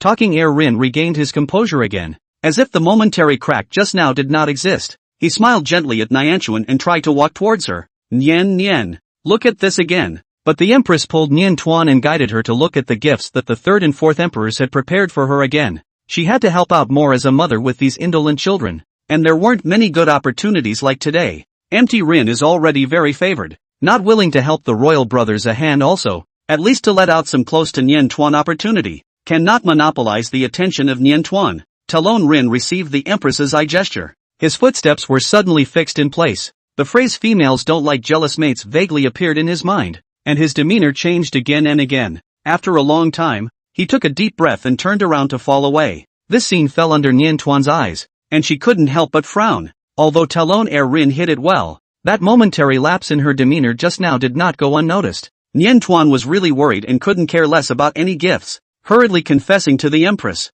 he raised his steps and chased after her. Unfortunately, Talking Rin's figure disappeared too quickly, and she wasn't familiar with the palace, so she lost the person she was chasing as soon as she left the house. Walking a little further with her intuition, Nian Tuan walked near a relatively secluded palace. There were no longer any guards around, and she still hadn't found Talking Rin. She looked around, sighed, and was about to return the way she came when she heard the sound of bells stretching in her ears. Without waiting for her to react, the sound of a crisp bell was already rapidly approaching her. A small white cat with a bell around its neck suddenly rushed out, leapt forward, and dove headfirst into her arms. Niantian subconsciously caught the little white cat and held him close. What happened to? She inquired softly. The little white cat didn't say a word, just buried her head in her arms and played dead, not moving a muscle. Nian Tuan shook him a few times and he didn't respond. Only the bell engraved with Nian Tuan's name tinkled. Niantian helplessly stroked the kitten's head and pulled out a brand new small leather ball from the space knob. I bought you a new small leather ball. Oh. It was something she had promised before. Hearing a small leather ball, the little white cat's ears twitched abruptly. Nianta picked up where she left off, pointing to the sapphire brooch she wore on her body and coaxing, "Look at this gem. Does it look like your eyes?" At those words, the little white cat raised its head and carefully lifted its paw to pick at Niantian's brooch. A beautiful sapphire. Just right for the Ninta chest. Did the gemstone get bought because of him? Really? Being able to receive this level of affection from a female was something that a male would never even think of. And the little white cat couldn't help but get excited. What made him even happier was that Nian Tuan had even pulled out a small comb with a cute cat's head pattern carved on it, and it looked like it was specially prepared for him. At once, the crown prince clamped his voice and mimicked, rubbing himself pleasingly against Nian Tuan. Niantian picked a chair and just sat down, not even needing to be greeted. The little white cat immediately cooperated and plopped up. After combing a lot of large fluffy, this is the first time Niantian has combed a kitten, and it takes the same amount of effort to easily comb the kitten all over its body a few times. The teeth of the comb slowly scraped in the direction of hair growth, and the little white cat seemed to be overcharged, softly paralyzed into a cat cake in Niantian's lap. Under extreme relaxation, Talking Rin shook her ears and couldn't help but spit out her heart, asking Nian Tuan in a small voice, "Those younger brothers of mine, do you like them?" He knew that Mother valued Nian Tuan's SSS rank spiritual power and wanted to stuff all the royal sons with Nian Tuan. He doesn't agree with this. But if Nianchuan likes it, Nianta froze and shook her head quickly. She didn't know those royals well at all and never had any idea. Talking Rin understood. He breathed a long sigh of relief and soon felt ashamed of the ugly jealousy he had shown and lowered his head. "I'm sorry, I shouldn't have been so jealous. I'll try to change. Can you not hate me?" The sound grew softer and softer that the little white cat's ears drooped. If Nian Tuan liked it, he could accept serving Nian Tuan together with his royal brothers, but inevitably, he wanted Nian Tuan to favor him a little more. And in any case, he couldn't be as tolerant and generous as what the mother asked. None of the females like a partner who is too jealous, but he's by nature, and it's hard to correct him for a while. "Don't hate you, like you." Nianchuan interrupted Talking Rin's self-reproach. She finally realized why the kitten was wilting and couldn't help but sigh. "How could I possibly hate you? If it weren't for her fondness, she wouldn't even be cuddling and grooming him." She could tell during the period when it was out of control that the kitty had two faces and was actually a fluffy with a temper. His Royal Highness the Crown Prince on weekdays, however, always maintained a dignified and elegant demeanor, weighing every word. Perhaps it was because as the Imperial Crown Prince, he was used to behaving perfectly. Niantian stretched out a finger and tenderly nudged the little white cat's fluffy ears. "You don't have to be so perfect in front of me, just relax. Jealousy is kitty nature, and it's not a mistake worth apologizing for." For the first time, the little white cat heard Nian Tuan personally say that he liked him. His eyes instantly lit up, and the bell around his neck shook and rang. The depression of the entire day dissipated, and he snuggled into the warm embrace of the little female, filled with the joy of acceptance. When the Empress and a few of the Imperial princes arrived, this was the scene they saw. The Empress coughed lightly, pulling the royals back. It's better not to come up and interrupt just yet. Looking at the way the little white cat was pampering and rolling around in the arms of the little female, the royals fell down and rubbed their eyes in disbelief. Is this your brother? They're not hallucinating, are they? The Empress lowered her voice to reprimand them. Learn. If these dorky guys could have a tenth of Rin's skills, they wouldn't be worried about not being favored. Niantian didn't realize anyone was coming, still looking down and concentrating on combing the little white cat's fur. The little white cat glanced over there and withdrew his eyes, stretching out comfortably in Niantian's arms. The feeling of being brushed didn't dare to think about how comfortable it was, and several of the royals were a bit tickled. However, they were not familiar with Niantuan, far from being close enough to make such a request, and did not dare to make a presumptuous request, but could only stare at their royal brother with envious gazes as they watched the little white cat finish combing its fur, refreshed, and even playing with a leather ball with Niantuan. That ball tossing and ball topping game is childish, but one person and one cat are having a great time, both making each other happy. The atmosphere was so intimate that it made it difficult for onlookers to fit in, but His Royal Highness, the second prince, couldn't read the eyes and turned into a tiger and rushed over, looking at Niantian expectantly. Niantian was startled by the sudden appearance of the strange tiger. Immediately after that, two more tigers emerged, all three together, staring straight and eagerly at the small leather ball in her hand. Niantian. Needless to ask, the identities of the three tigers have been made clear. Seeing that Niantuan was surrounded by tigers, Tan Kong Rin immediately transformed back into his human form and stopped in front of her. Not only was it a protective gesture, but his possessiveness came through unabashedly. The gentle comfort of Niantuan just now gave him enough security, and he naturally became much bolder and no longer held back. The queen couldn't help but frown and cough warningly. This kid, what the hell? She had all but warned that females didn't like males who were too strong and jealous. What Niantian liked must be the kitten's docile and non-aggressive appearance. And Rin would fall out of favor if she exposed her nature like this. At the Empress's worried gaze, Niantuan, however, did not get angry, but instead comfortingly touched Tan Kong Rin's arm and handed him the small leather ball. As soon as that little leather ball came into the hands of Talong Rin, the three tigers were suddenly disinterested and lost interest. Sorry, it's a gift for Rin. Niantian smiled at them shyly. It was just a small, worthless ball of skin, which made it seem a little too petty. But she had a personal interest in talking Hollow Rin. In any case, she didn't want to see the kitten show a resigned and gloomy look. Talong Rin's face did not show any emotion, but his heart quietly felt a leap of joy. Since he was a child, he was asked to be tolerant and forbearing, and he had to take extra care of his younger brothers and do his best in everything in order to satisfy his father and mother. But his beloved little female was standing firmly by his side at the moment, willing to defend him and take care of his emotions even if it was just a small, insignificant thing. Niantian took talking Rin's hand. With this tug, she realized that there was actually a burn on Talon Rin's hand, and she couldn't help but frown. Nian, blow on it and it won't hurt anymore. His Royal Highness was unafraid to show weakness in front of his beloved little female, and couldn't wait for Niantuan to be a little more distressed. Blow on it? The Empress was about to speak out to stop and make Tan Kong Rin apologize for this unreasonable request when she watched Niantuan actually pampered him and carefully blew his wounds, momentarily shocked to the point of losing her breath. Returning to her senses, she sighed and simply gave up on helping the other royals approach Niantuan. Forget it, none of them are contending. It's better to expect Rin to compete and stay favored. The Empress made up her mind and decided to push her mates to be diligent,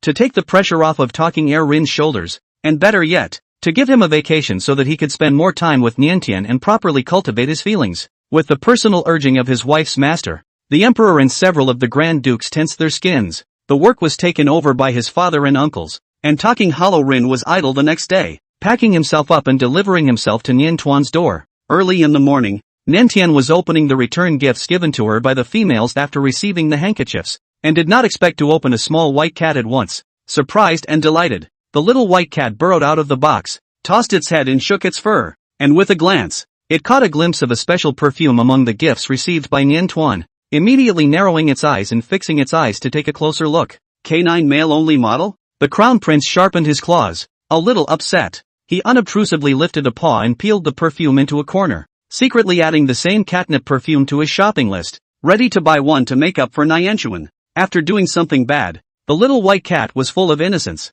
turning out its furry soft belly, rubbing its head repeatedly on Niantuan's palm, and using all its strength to seduce Niantuan. Niantuan didn't even see what the heartthrob kitten had just done. She blushed at the adorableness and couldn't help but kiss the little white cat on his soft cheeks, making him meow. When he turned his head, the three guardians were staring at the maliciously cute crown prince with a very disgruntled gaze. Niantian hurriedly came up to the table and also gave the guardians 2 additional kisses each. Although the kisses were only on the cheeks, the males were content. Getting a kiss, Feli and Lujan happily head out to work. Niantian played with the little white cat for another half day before reluctantly preparing to leave for the regulatory authority. Talon Erin, however, did not leave and return to the palace as she thought. The little white cat transformed back into the well-dressed crown prince and gently took her hand. "I'll accompany you." His Highness the Crown Prince's personal visit to the regulatory authority drew countless explicit and implicit attention. Talon Rin was comfortable with the gazes of the onlookers, holding Nian Tuan's hand tightly and calmly accepting the gazes from all sides,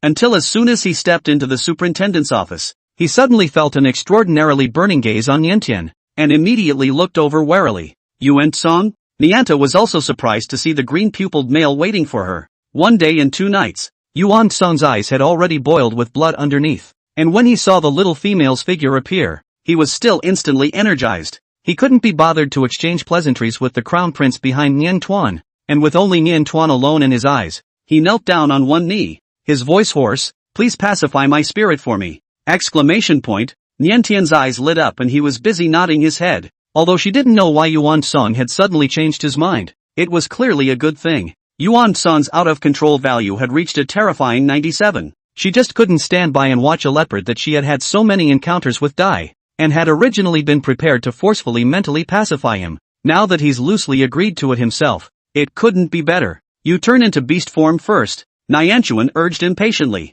Compared to the humanoid Yuan Song, Nian Tuan was still more familiar with the leopard in his animal form, and as soon as the familiar-looking leopard appeared in front of her eyes at first glance, she subconsciously reached out and shook her hand in front of it twice. Every time she visits leopard, she waves to get his attention, to get him to behave and calm down from his agitation. Habits were hard to break for a while, and it wasn't until he noticed that the leopard wasn't coming up to him as impatiently as he always did that Nianchuan snapped back to his senses and realized that today's leopard had some sense. She smiled shyly at Yuan Song and released her mental body in a smooth manner. The leopard lay meekly on the ground, its eyes unblinking as it stared at Niantian. All the complicated and tangled emotions in his heart seemed to disappear in this instant, and he only wanted to keep looking at Niantian like this, without any distractions. He didn't want to run away anymore. He longed to be at her side. Even if Niantian was slow, he felt the burning gaze, but didn't think much of it. After all, over this period of time, Yuan Song had always had an avoidant attitude towards her, and had also clearly expressed that he did not like her, and could not possibly have any heart for her. After focusing on completing the mental pacification, she didn't say another word to Yuan Song, and only nodded faintly before turning away, ready to go and mentally pacify the other males. Yuan Song. He subconsciously took a few steps up after them, but was stopped by the staff. "It's time for a medical checkup, Dan Song-sama." After a set of medical checkup processes went down, Yuan Song regained his ability to think calmly, talked to the director of the regulatory authority, and donated a huge amount of star coins to the regulatory authority, enough to pay the staff generous bonuses for a few years. "I'm sorry for all the trouble I've caused you in the meantime." The superintendent was all smiles. "No trouble, no trouble. That little hassle is nothing compared to a donation of this amount. Besides, sheltering out-of-control males was originally the duty of the regulatory authority, and Yuan Song should be more thankful to Niantian." Yuan Song lowered his eyes and inquired the director, "Where is His Excellency Niantian?" The Nintendo was being broadcast live. In the live room, a figure appeared today that was unexpected to the audience. Did I read that right? Whoa! The Crown Prince? His Royal Highness the Crown Prince actually came to the live broadcasting room in person and helped Niantian with Shaun. And the two males stood next to the little female on the left and the right, which was very eye-catching. Let's just say that squatting on the air every day is a sure way to see something good. Lord Niantian seems to be in a particularly good mood today. Is it because of His Highness the Crown Prince? I've also noticed that Nianta-sama seems to be happy today. After solving the leopard's out-of-control crisis, Nian Tuan was relieved of a piece of his mind. His body was relaxed, and there was a smile between his eyebrows. After mentally calming several males in quick succession, she sat down with the intention of resting for a few moments. As soon as she sat down, she was attentively handed a glass of warm water. Nian Tuan thought it was Xian or talking Erin, lowered his head and wanted to come over to drink. His eyes fell on those somewhat unfamiliar large hands, and suddenly realized that something was wrong. The live stream had blown up, and the already active pop-ups were hot again. Lord Gensong? Earlier, The out-of-control state of Yuan Song showed up on the street, and the news quickly spread throughout the entire Star Network, with everyone concerned about his state. These days, there have been rumors circulating that he refuses to accept Nianchuan's spiritual pacification and his health is deteriorating. Now that he was well and truly on the air, the viewers were suddenly no longer on edge. Seeing Yuan Song attentively feeding Niantuan water as soon as he appeared at first glance, the audience only thought that he had come to the regulatory authority to pursue Niantuan, and they were all flirting with. You hoo-hoo, another one? What day is it today? There's so much activity around Lord Nintan. When did Lord Gensong join this family? I didn't like Nintan-sama before. I'm laughing my ass off. I told you, no one can dislike Nintan-sama. No one. Look at his eyes. He's totally into it. TSK. The audience in the live room was hot and bothered, and everyone loved this back and forth face-punching drama. Although Yuan Song's previous avoidance of Niantuan was obvious to everyone, looking at the way his eyes were burning now, it was clear that he had changed his face. Seeing that the person carrying the water was Yuan Song, Niantuan was startled and immediately straightened up. I'm sorry, I didn't see clearly. Seeing her react like this, Yuan Song's hand holding the water cup tightened slightly. Without waiting for him to open his mouth to explain that this was for her, Nintan had already moved to Shao's side. After even taking a few sips of the water Xian handed over to suppress the shock, Niantuan slowed down and politely inquired of Yuan Song, "You're looking for me? Is there something else?" Yuan Song stared at her in a daze. For a moment, he didn't know what to say. The chief diplomat of the empire had never been this clumsy. In the awkward silence, Talking Air Rin stood between the two of them, gesturing naturally as Niantuan's spokesperson. No need to worry. If your out-of-control value rises again, you can come to the regulatory authority at any time. Niantuan won't just sit back and do nothing. Without snapping at his newfound love interest, His Royal Highness unobtrusively ostracized him, attributing all his dissimilarities to a craving for mental appeasement. Nianchuan nodded like a chicken pecking at a rice, relieved, and leaned back in his chair. Shaun squeezed her shoulders familiarly, getting the strength just right, and the two of them whispered a few words and smiled at each other. The intimate atmosphere prevented Yuan Song from blending in, and he could only stand there, his gaze following Niantian. Instead, Nianchuan's gaze stayed on the two males at his side, not sharing a moment of his attention. In a trance, Yuan Song's mind suddenly recalled that previous conversation with Niantuan. Nianta said that there were no unwanted thoughts about him that shouldn't be there, and it was only at this moment that he finally realized this clearly. Niantian's tender compassion for him was only because she was good by nature. The pop-ups all felt a little sorry for Wenchan. Nintan-sama, turn around. Look at Lord Gensong. It's kind of tragic, but Lord Yuan-song really isn't very good at pleasing females. He needs to practice more. Lord Niantian, don't dislike him. Take him in as well. Niantian glanced at the pop-ups and was so embarrassed that he waved his hands to keep the audience at bay. How could Yuan Song pursue her? He had clearly been avoiding her all along. As for this uncharacteristic attentiveness today, he was just trying to express his gratitude for her mental appeasement. Worried that Yuan Song would feel upset when he saw these messy pop-ups in the live broadcast, Niantian sped up to finish the day's work and ended the broadcast early. The work was compressed so tightly that she felt a bit tired, and she leaned on Xian's shoulder in a daze for a moment to slow down before asking Yuan Song, "How are the results of the medical checkup?" With just a simple word of concern, Yuan Song's mood rose with it and he presented his medical report with both hands. Out of control value of 13. Not bad. Niantuan nodded with satisfaction and returned the report sheet to Yuan Song, but was smoothly held by the hand. "Thank you." Yuan Song knelt down and dropped a soft kiss on the back of her hand. It was just a kissing hand salute to express gratitude, but somehow the kiss seemed a little greedy, rolling and deepening, slow to end. Niantuan curled her fingertips uncomfortably. "Yuan Song? This is still the first time this male who is very cold to her has taken the initiative to touch her.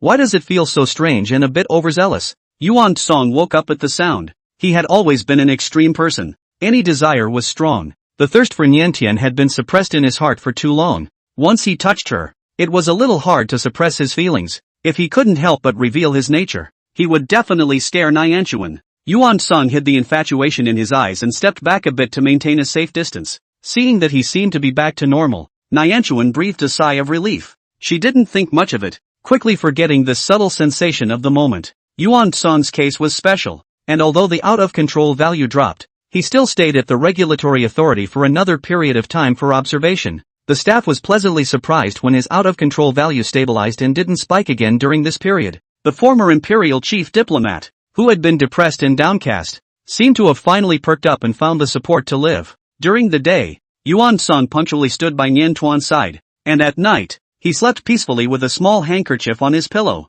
However, Nian Tuan's attitude towards him was always light, polite but not close, making Yuan Song very frustrated. Realizing that Nian Tuan paid a little more attention to his beast form, he turned into a leopard from time to time and appeared next to Nian Tuan. The live audience witnessed his progress firsthand, from being clumsy and unable to please females, to skillfully taking the form of a beast to attract attention. Ha ha ha ha, Ninten-sama just took another look at the leopard. Even though Lord Gunsong is a bit stupid, the leopard is really good at it. Oh my god. And he stretches on purpose. TCH, trying too hard. After the live broadcast ended, Yuan Song stopped Nian Tuan. I can leave the regulatory authority today. So soon? Nian Tian was surprised for a few seconds, then laughed. Congratulations. The fact that he was able to leave the regulatory authority meant that Yuan Song's situation had been completely stabilized. It looks like he has come out of his depression and can resume his position and resume his normal life. Yuan Song, however, had other plans. I want to stay by your side,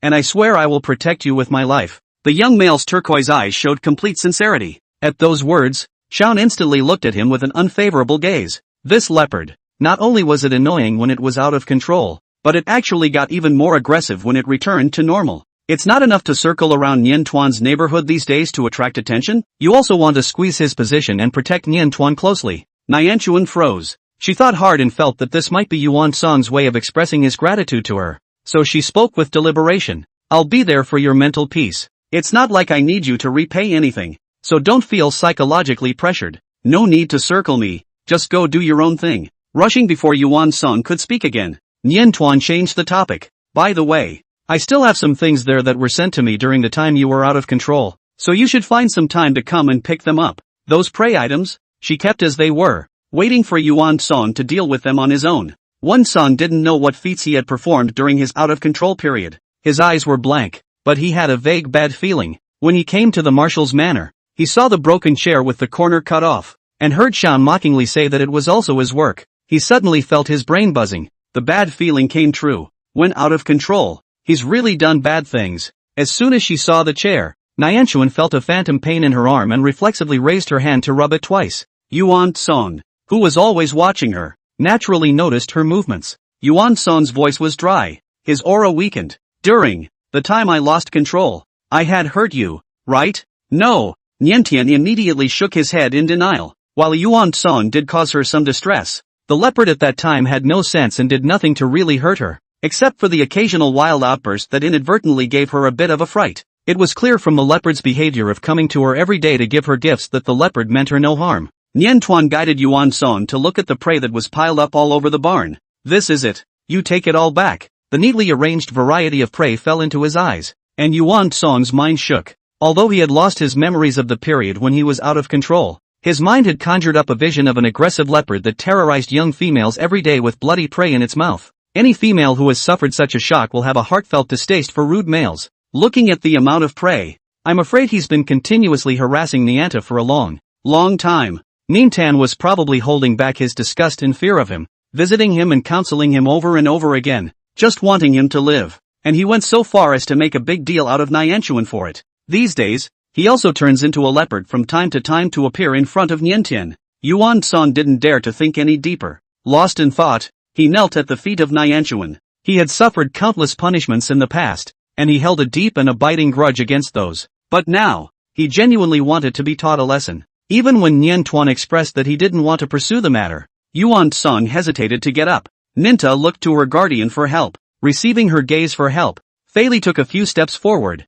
and with a long arm, he forcefully yanked Yuan Song to his feet. Come on, I've been wanting to spar with you for a long time. Not only Fei Li, but Shaun and Lu Zhan were also ready to go. Nian Tuan didn't expect things to go this way, and worriedly tried to chase after them, but was pestered by Talon Erin. Nian, it's fine, they have their measure. Talon Erin wrapped his arm around her waist and took her in his arms, taking the opportunity to monopolize the fragrant and soft little female. He was worried that Nian Tuan might allow Yuan Song to stay with him in a moment of weakness, and said softly, the diplomatic department side has been waiting for Yuan Song to return, and Marshal Fei Li won't be too heavy-handed and allow him to nurse his wounds for too long. At those words, Niantian understood. Even if Tan Kong Rin didn't say anything, she wouldn't agree to Yuan Song being her personal bodyguard. It wouldn't be appropriate. Talking about Rin in the air like this made her think even more firmly. The purpose was easily accomplished, and His Highness the Crown Prince smiled with satisfaction. Although Yuan Song does not seem to be competitive, but love rivals and such things. Of course, the fewer the better. The place Feli chose to cut his teeth was at the destroyed chair in the garden. Fair sparring, you don't need to keep your hands. He turned his wrist and spoke in a cold voice. Yuan Song hung his eyes and didn't react, seemingly agreeing by default. A jab lands there for Feli. The speed of his strike wasn't fast. This strike was just to remind Yuan Song that the battle had begun. Obviously, he could have easily avoided, or blocked, but Yuan Song took this blow without moving a muscle. You could have fought back. Feli frowned. Even if he spoke out again to remind him, Yuan Song still didn't move, as if he had made up his mind not to fight back, and suffered in silence.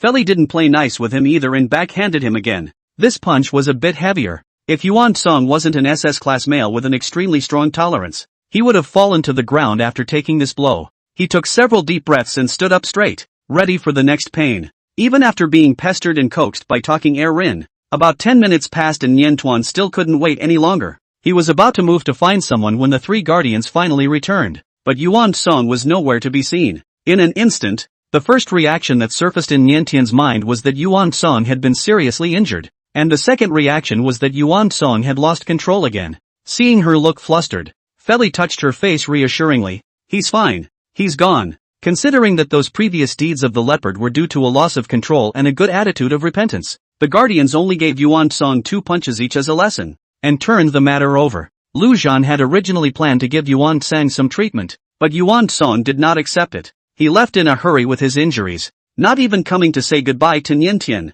seemingly ashamed to the core. He didn't dare to appear in front of Nian Tuan again, much less mention the idea of staying by Nian Tuan's side for close protection. Even when he personally came to repair the damaged chairs for Feli's manor, Yuan Song deliberately avoided Nian Tian. Early in the morning, Nian Tuan was very surprised to see the repaired chair, completely unaware that Yuan Song had even paid another visit to the manor. This male, again, is avoiding her like before. It was a good thing that for the next period of time, Nian Tian didn't receive any news from the regulatory authority that Yuan Song was out of control again. After some more time and learning that Yuan Song had been reinstated to his original position, she completely let go of the leopard. The leopard was never seen on the air again, and viewers were deeply saddened. Gunsun-sama isn't here today either. Giving up? That's a little too impatient, isn't it? I despise him. Lord Gunsong seems to have resumed his original position, probably busy with his work. If you're busy, you should at least show up once or twice in a while, right? If this keeps up, Ninten-sama will forget about him. I don't think he's going to succeed in chasing after Ninten-sama. +1. The Melon Eaters felt both pity and that Yuan Song wasn't attentive enough to Nian Tuan and deserved not being able to chase the female. Nian Tian did not lose the slightest bit. As far as she could remember, Wan Chan had been evasive towards her, only having a fleeting moment of enthusiasm for her out of gratitude, and not liking her at all like the viewers said he did. She coughed lightly, interrupting the audience's wild speculations, and said, "Starting tomorrow, I'll be taking some time off, and the next time I go live, it'll probably be on another planet's regulatory authority." The out-of-control males that no one from the Central Star Regulatory Authority had bailed out had all been mentally calmed by her, and she intended to continue this job on another planet. Until then, the males in her family wanted her to take some time off, and she wanted to give herself a vacation and spend more time with her family. The pop-ups were in an uproar. Really? Then won't it be a long time before we see Ninten-sama? It's good to have more rest and relaxation, but can Ninten-sama post a little daily update once in a while? Posting pictures is fine. Which planet is Lord Nintan going to next time? Come to the Ten-Sun Star, Eternal Source Star. Many excitedly reported their planets on the pop-ups in anticipation of being selected by Nianta. Nintan hadn't thought about his next destination yet, and decided to go back and do his homework carefully before making a decision. After placating the audience some more, Nian Tuan got off the air, and Talking Air Rin was already waiting for her outside the regulatory authority. His Royal Highness the Crown Prince has been given another free day to invite his beloved little female for a solo date. They were planning to go to a concert that was said to have many archaeologically derived ritual pieces performed for the first time on stage, and Nintan was intrigued by the thought of the sacred tree. When she arrived at the venue, the concert had not yet begun, and she and Rin Tankong were talking and laughing as they took their seats, when she suddenly saw someone who was somewhat familiar. "Hi Yueli?" Niantian saw the figure and was momentarily unsure. After a period of time, Hai Yueli unexpectedly tied her long hair high into a ponytail. Her delicate and beautiful face was completely displayed. When it was really like a siren, it was mesmerizing. He was still wearing his robes, but not in a wheelchair, and it appeared that some sort of prosthetic limb had been fitted under the robes to allow him to move around. He quietly settled down beside Nien Tuan and met Nien Tuan on all fours. Talon Rin's gaze shot straight over at once, looking warily at the overly pretty male. Hai Yeli? Although Hai Yueli was mysterious to the public, as the Imperial Crown Prince, Tan Kong Rin naturally recognized his face. Having known each other for many years, he had never seen Hai Yueli display her appearance so openly, as if she wanted to attract some kind of attention. An abnormal state. There must be something fishy, but also sat next to the Year Tuan. Must not be a coincidence. His Royal Highness's radar went off like crazy against his love interest. In the face of the vigilant Talon Rin, Hai Yueli, however, acted calmly, nodded politely, greeted Nien Tuan, and then greeted His Royal Highness the Crown Prince as well. His performance could not be faulted, and did not show too much fawning to Nien Tuan, even if it is to talk about empty Rin. A moment also cannot grasp whether he is in the end for Nien Tuan and come. Nianchuan didn't even think much about it. The audience was seated one after another and the concert started on time. The instruments used by the performers were unfamiliar to Nitsuka, but the melodious and ancient melody seemed to be etched in her soul with a subtle sense of familiarity. As he was mesmerized, a strand of hair suddenly brushed against his ear. Niantian winced and heard Hai Yueli gently whisper in her ear, "Your Excellency, it seems that someone is secretly spying on you." With the excellent ear power of a SS-class male, Talking Rin naturally heard the whispered words as well. He looked around without moving and didn't find any suspicious people, and looked suspiciously at Hai Yueli. With the status of SSS-class females on the line, there had been quite a few people peeking at Niantian, so as long as they weren't suspicious, they didn't need to be overly vigilant. Hai Yueli shook his head slightly and pointed at himself. Because of my body, I've always been very concerned about the gazes around me, and I'm a bit more observant than others. That gaze, it was too hot. From the beginning of the concert until now when it was coming to an end, that prying feeling appeared every now and then for a moment and never disappeared, indicating that the person's mind was not on the concert at all, but was all on Nianchuan. This peeper is the best at hiding his tracks I've ever seen, and even I can't pinpoint his current location. Seeing that Hai Yueli didn't look like she was lying, Talon Rin's face became grave. There's no need to worry too much. The other party shouldn't be malicious. Hai Yueli didn't feel the slightest bit of malice from that peering sight. Rather, it is more like liking Niantian very much and wanting to secretly protect her. The concert had ended while we were talking. Hai Yueli looked around and spoke. That person has already left, but it's not certain if it's a complete departure or just a temporary one. How about joining us for a hot drink? He suggested. Let's see if the peep reappears in the meantime. Even if the other party meant no harm, Nianchuan wanted to know who was really looking at her and nodded in agreement. Talking Rin had no objections either. The drinking establishment was recommended by Hai Nightly. He had gathered quite a bit of intel on Niantian lately, and knew that she didn't seem to be a fan of eating out at restaurants, but was quite receptive to drinks and desserts and the like. This drink store was unexpectedly very much to Niantian's taste, and she praised it and complimented Hai Yueli as well. Hai Yueli's light eyes contained a smile. This was the one he had carefully selected after synthesizing all the intelligence, analyzing Nien Tuan's preferences, and personally tasting countless stores, and it would be great if Nien Tuan could like it. Talking Rin's love interest radar went wild again. He handed Nien Tan his own cup of drink. Nien Tan, would you like to try this? Nien Tuan did not refuse, sipping a few sips before returning it to Tan Kung Rin and handing him his own cup, signaling him to try it as well. The two acted very naturally, as if they had often shared their food in this way, exuding an enviable intimacy. Hai Yueli's eyes darkened and his grip on his cup tightened. His eyes fell on Niantian's brooch, and he suddenly spoke. Your Excellency, are you very fond of sapphires? The sapphire, which was auctioned for 100 billion star coins, although $100 billion was nothing to him. With the information he had obtained, Nien Tuan would definitely not have spent such a huge amount of money to auction off a sapphire if he didn't like it so much. For this reason, Hai Yueli has recently collected many superb sapphires, wanting to throw his weight around and please Niantian. Nianchuan shook his head but laughed. No, I only like this one because it resembles the eyes of a kitten I like. Being the kitten Ben cat that she was, Talking Rin blinked, her azure eyes showing an unbelievable amount of pleasure. Hai Nightly, he barely maintained a gentle demeanor and did not show any jealousy that he should not have in front of Niantian. After a pause, his eyes twitched. That one's coming. Hai Yueli's voice was very soft, but both Nien Tuan and Tan Kong Rin were immediately alerted with it. They were going to test the man. After discussing a few sentences, Hai Yueli pretended to have work to talk about and left his position for the time being, and Tan Kong Rin also got up to go buy snacks for Nien Tuan. The only person left on the seat was Niantian. So if it was someone with bad intentions, it was a good time to take advantage of the situation. The protectors had all left their sides for the moment, and Nyanta stirred her drink intently in her glass, looking like a soft and defenseless bunny to her predator. The two males appeared to be doing their own thing, but in fact, they were quietly watching the movements on Niantian's side. Half a day passes. Hai Yueli returned to his position and shook his head at Niantian. It seems that he has no thoughts of striking out at you for the time being, even though there was such a good opportunity. That gaze did not change, and that person never showed up. According to the second step of the plan that was discussed beforehand, Talking Air Rin hadn't returned yet and was pretending to scrutinize the menu. After chatting for a few moments, while Nian Tuan lowered her head to straighten her skirt, Hai Yueli quickly lifted his hand and melted a little bit of an unknown powder into her cup. In an instant, that gaze became solidified, and as a result, a break was revealed. Hai Yueli immediately followed the break and checked over. Meta! Like a fierce leopard, the green-pupiled male appeared violently and raised his hand to press Hai Yueli onto the table.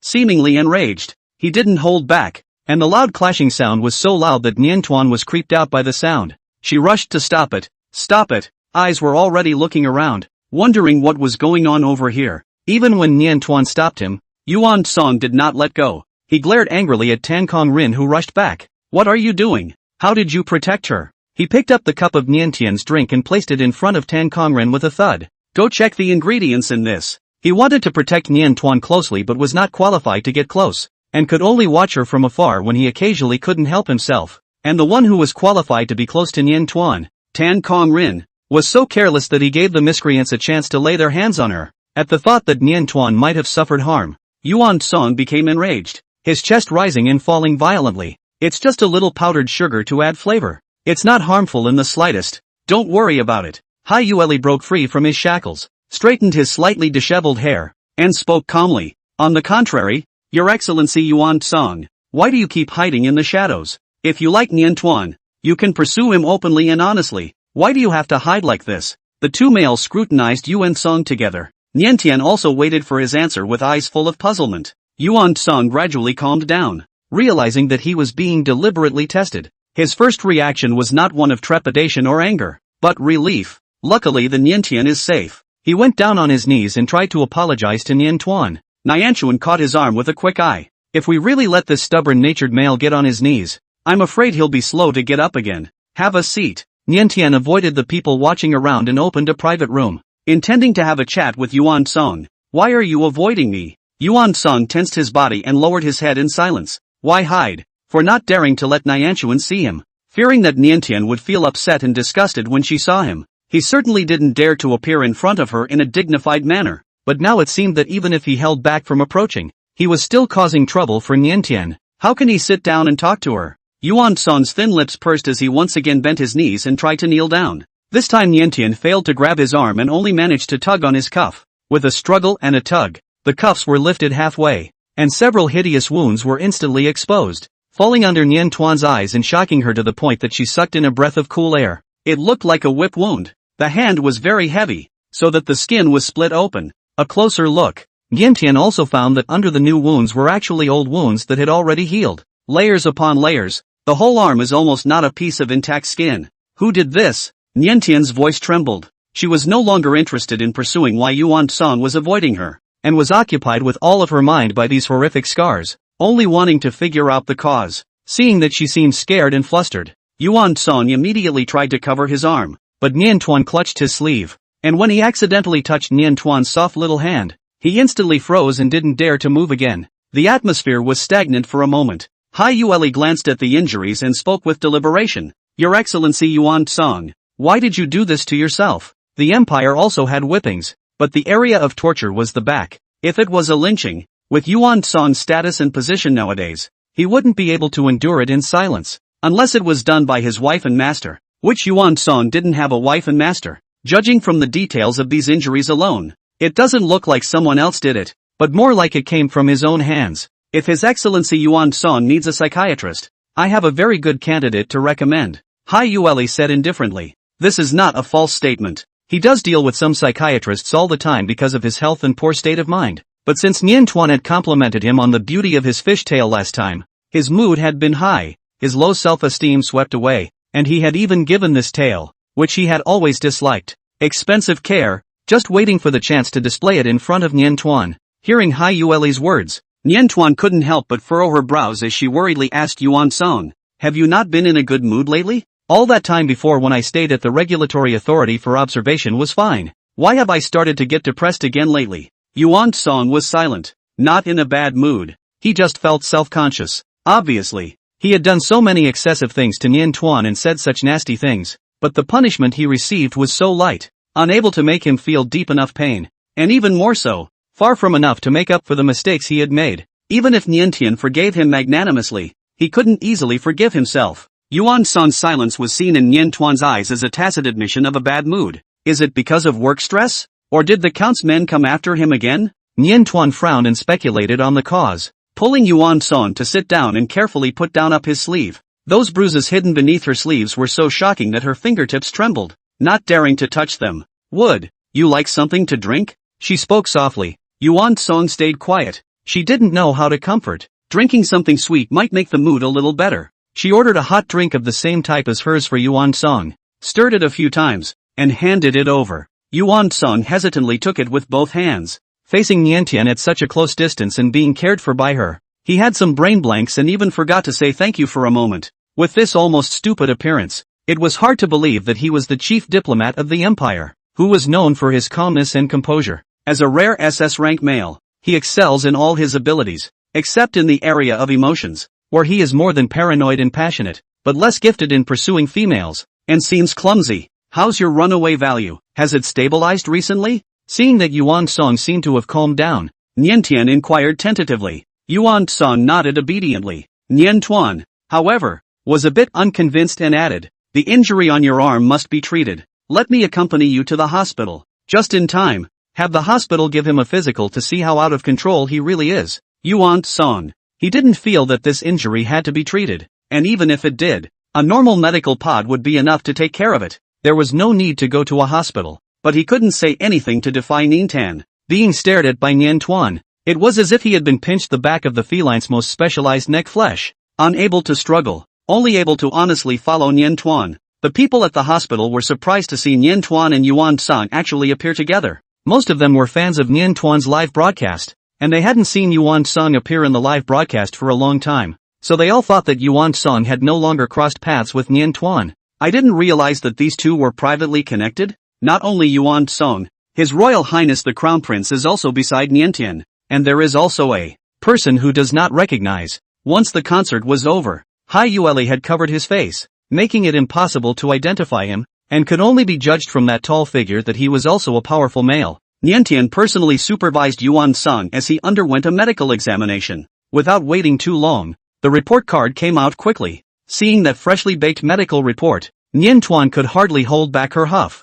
shaking the report sheet hard in front of Yuan Song. "You think this kind of out-of-control value is considered stable?" The last time they parted, Yuan Song's out-of-control value was only a dozen points, but now that they hadn't seen each other for a while, it had actually risen to 65. At this rate it continues to rise, and it won't be long before they're afraid they'll be meeting at the regulatory authority again. In front of the angry Nian Tian, Yuan Song didn't dare to say anything and sat on his knees on the hospital bed, lowering his eyebrows to be lectured. His look of humility and admission of fault made Nianchuan unable to lash out again and sighed helplessly. "You're not willing to accept mental appeasement again now, are you?" At those words, Yuan Song was startled and shook his head quickly. He wasn't reluctant. He just hadn't had a medical checkup recently and mistakenly thought that the runaway value was still stable, and in no way intended to deceive Nianta. Seeing him do so, Nianchuan's tone eased. "Then when your treatment is over, turn into beast form." She kind of regretted that she was so angry just now that she didn't hold back her temper towards Yuan Song,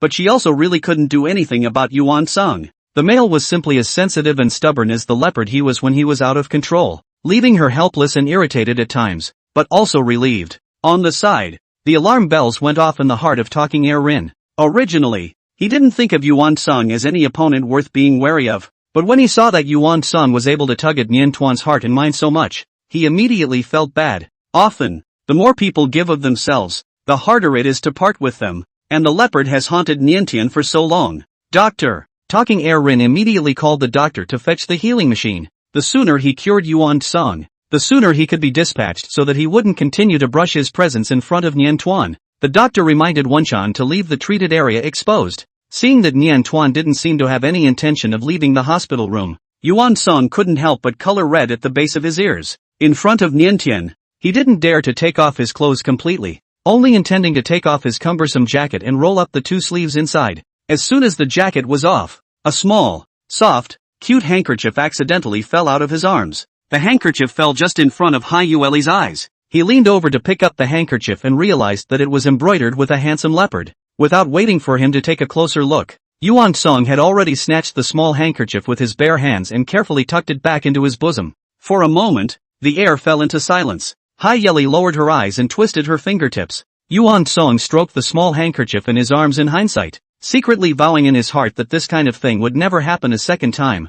Nian Tuan looked at Yuan Song in surprise until the treatment was over, and only then did she slowly come back to her senses. With an unspeakable sense of subtlety in her heart, she only knew that the leopard during the period of loss of control was very attached to this handkerchief. Could it be that Yuan Song after regaining his senses also liked this handkerchief? Her mind raced, and she suddenly had some inspiration. Yuan Song. Hearing Nian Tuan call his name, Yuan Song immediately raised his head. Clearly a feline male, he exuded a different kind of docility, less like a cat and more like a large dog. As the words came to his lips, Nian Tian hesitated. She had wanted to threaten Yuan Song and confiscate his little handkerchief if he harmed himself in the future, but after thinking about it, she decided it was too cruel for an already depressed leopard, so she swallowed back her threat and said instead, "I'll give you a new little present if you promise not to hurt yourself again." Change the punishment to encouragement. That would be more appropriate. You're so good. I'm sure there's nothing you can't fix. Don't get burned out internally, she advised warmly.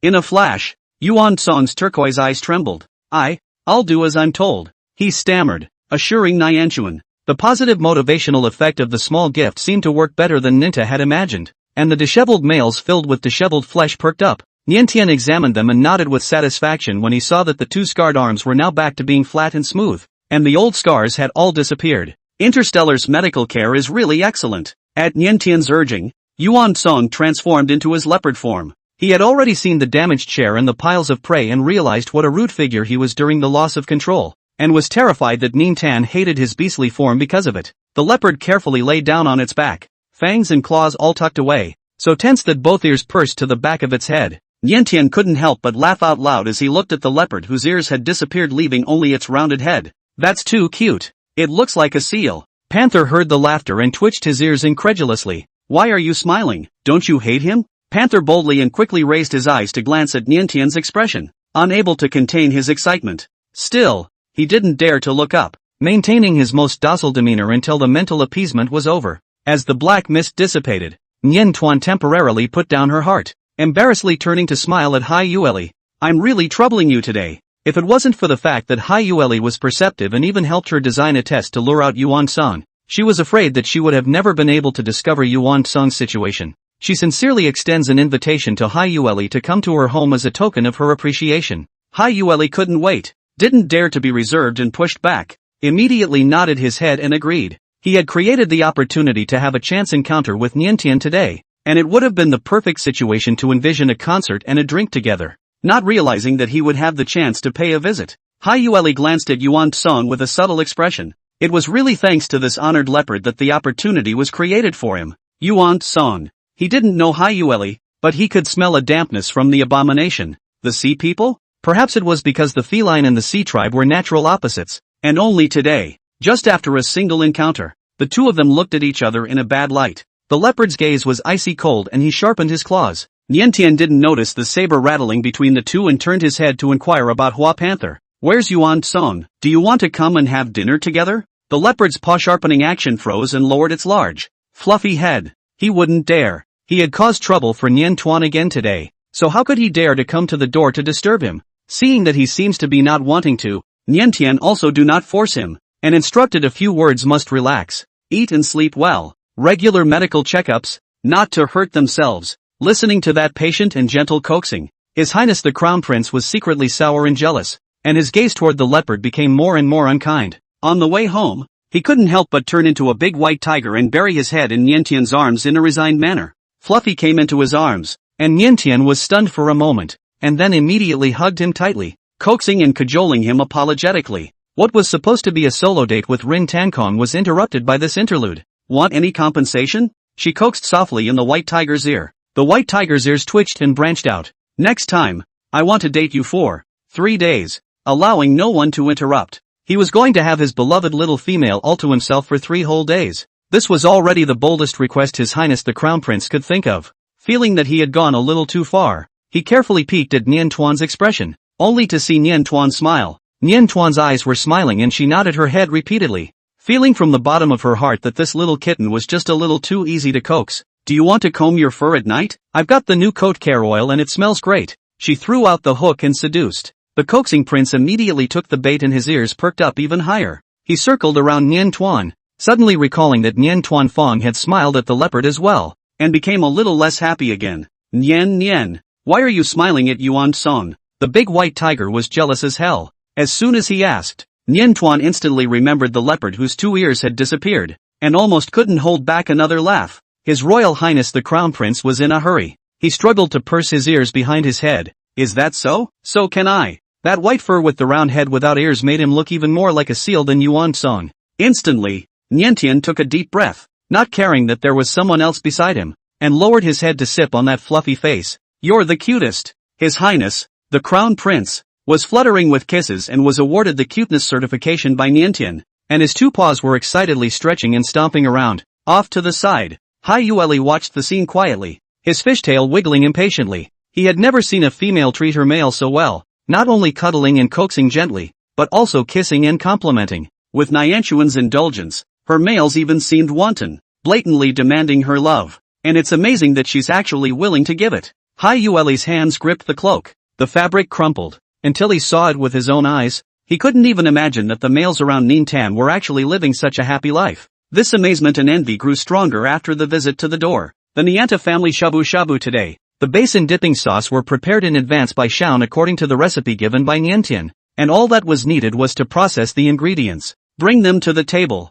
and they were ready to be enjoyed. With the family seated around the table in a cozy and relaxed atmosphere, Hai Yueli had never felt such a dining atmosphere before. Seeing him stunned out of his mind, Nian Tuan thought he was dissatisfied and apologized in embarrassment. Is it not to your liking? I'm sorry, I wasn't very thoughtful. He was about to ask Hai Yueli which restaurant he liked, preparing to invite him to dinner next time to say thank you, but Hai Yueli quickly shook his head. No, I like it very much. Have you ever considered opening a store, Sir Nintan, or licensing these recipes outward? Hai Yueli suddenly suggested that he wanted to work with Niantian. Not only was it business acumen at work, but it was actually an opportunity for him to draw closer to Nian Tuan and have a legitimate reason to keep in touch with him. After hearing some lobbying from Hai Yueli, Niantian hesitantly loosened her mouth. She had made buns live on air before and her fans were wailing, so if she commercialized some of the food, it would be one more way for her fans to taste the same thing more easily. Hai Knightley is clearly more reliable than any other businessman and is the best person to work with.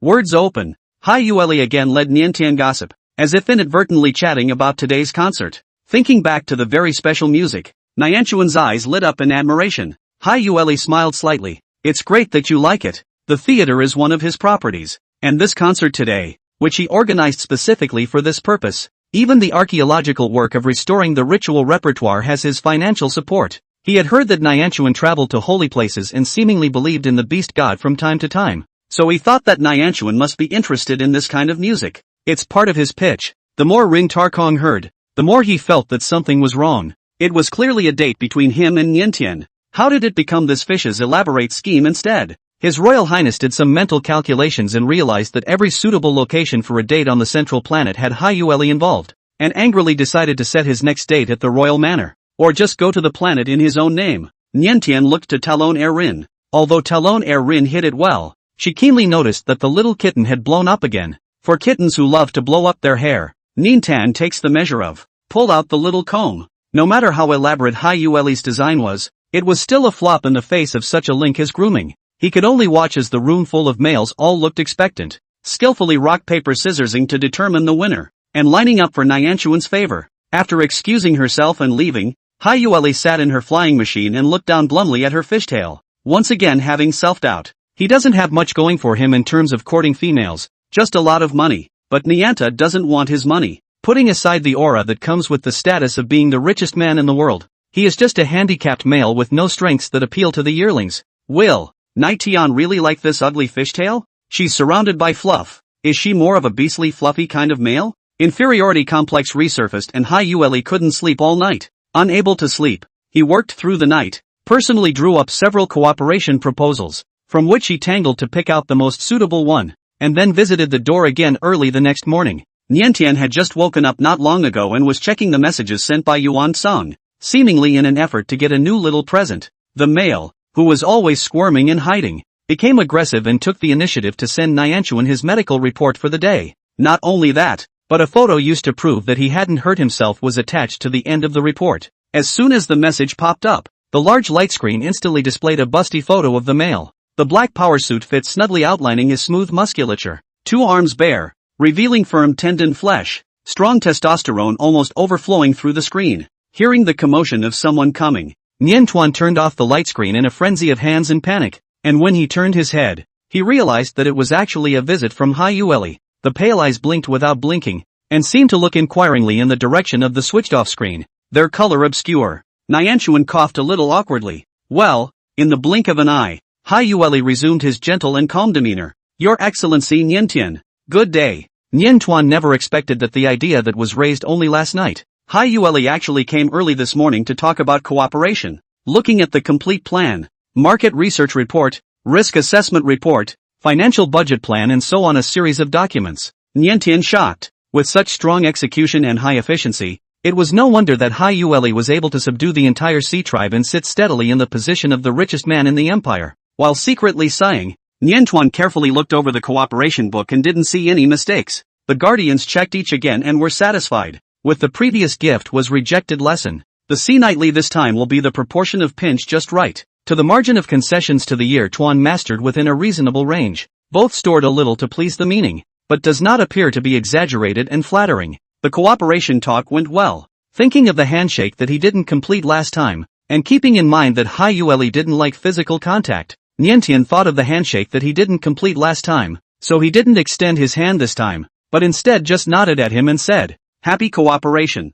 Yue was stunned. He had originally built up enough courage, done his mental construction, and was waiting for Niantuan to extend his hand and immediately shake it. But Niantian didn't seem to have any intention of shaking his hand. Could it be that the last opportunity he missed was the only and last one? Seeing that the object of cooperation had inexplicably exuded a disheveled aura all over his body, Niantuan was filled with fog and was very confused. She thought for a moment and offered a friendly invitation. Would you like me to mentally soothe you? This male, he couldn't be exhausted from working all night last night, could he? Thinking that mental pacification could not only lower the male's out-of-control value, but also make the male more energized and in better shape, Niantian wanted to mentally pacify Yue in order to prevent the fragile-looking temperament of this cooperative partner from dying suddenly due to all-night work. Yue didn't expect her to take the initiative to invite her. Her eyelashes fluttered lightly.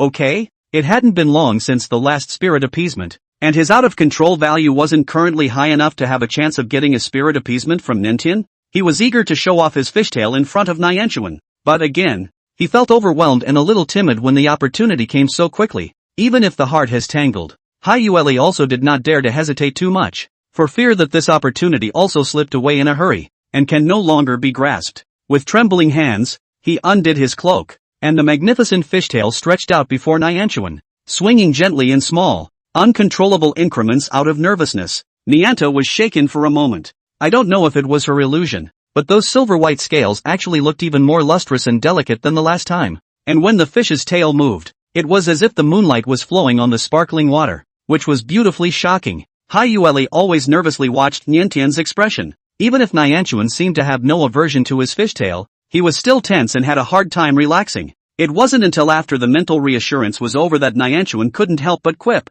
Your fishtail seems to have gotten prettier. This is not a compliment out of politeness, but a genuine exclamation. At that moment, Yue gasped heavily, a heart beating in his chest in a chaotic and unusually violent manner. Great! His fishtail treatment wasn't in vain. The richest man in the world is so happy he doesn't know what to do with himself and decides to give his beauty care team a huge bonus. Would you like to touch it? He summoned up the courage to make the invitation to Niantian. Niantuan looked up in surprise. Touch what? A fishtail? Although she was indeed curious about the touch of the scales, but thinking that Yue should be more resistant to her touch, and perhaps she was only asking because she perceived that she wanted to touch them, she shook her head and politely said, "No, thanks." The fishtail drooped in frustration. It was too presumptuous of him, but I hope he didn't bore Nintan. Hai Yueli endured his loss, pulled away and chatted with Niantian for a few moments before bowing his head and taking his leave. Before he left, he craned his head to look around wistfully, and saw Nintan happily petting the snow wolf that had come up to him.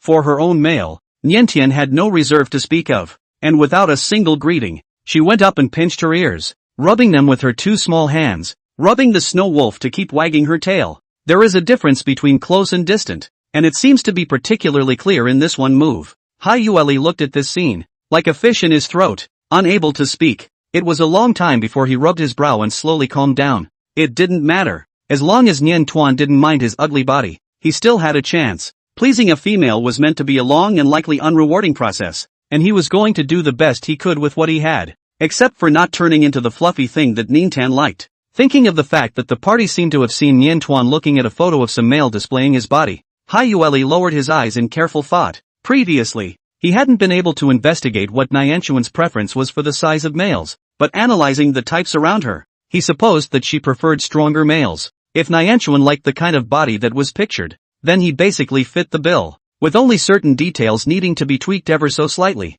Compared to that pic, his arms seem a bit more muscular, his waist is a bit thinner, and his pecs need a bit more work. Concerning Niantian's preferences, Hai Yueli was extremely strict with himself and strived for excellence. Niantian didn't know what kind of nonsense her co-star was mulling over with her head full of ideas. After signing the contract, she cleaned up and dressed, and got into Feli's flying machine. Are you really going to work with me all day, Nian?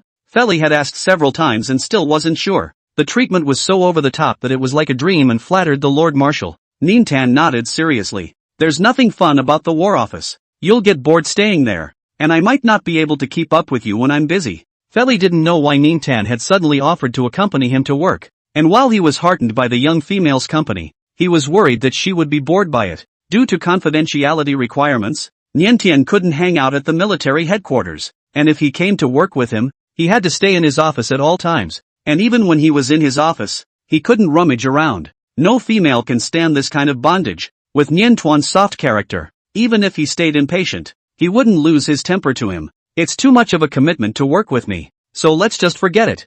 Feli whispered in denial as he pinched Nintan's cheek lightly, pressing down on his heart's true desire to be accompanied. His tone was always very serious, with a strong implication. In the past, Niantian would be a little afraid, but for now, Nianchuan chose to just sit down cross-legged next to him and stay in the craft. Sure enough, Feli couldn't do anything with her at all, not even pinching her cheeks a little harder. Unable to argue with his beloved little female, the Lord Marshal half happily and half helplessly took her to work with him, but discussed with her. If you don't feel well, let me know right away. Nianta smiled and agreed. Arriving at the military headquarters, she threw her arms around Feli's neck and was carried off the craft with one arm. Outside the main gate of the military headquarters, many people caught sight of this scene and a burst of screams erupted. The screams came to an abrupt halt as Feli swept past with a single glance. The Lord Marshal's sense of oppression was so strong that no one dared to act recklessly in front of him, but all eyes remained darkly aimed in their direction, refusing to move away. Is it really Lord Nintan?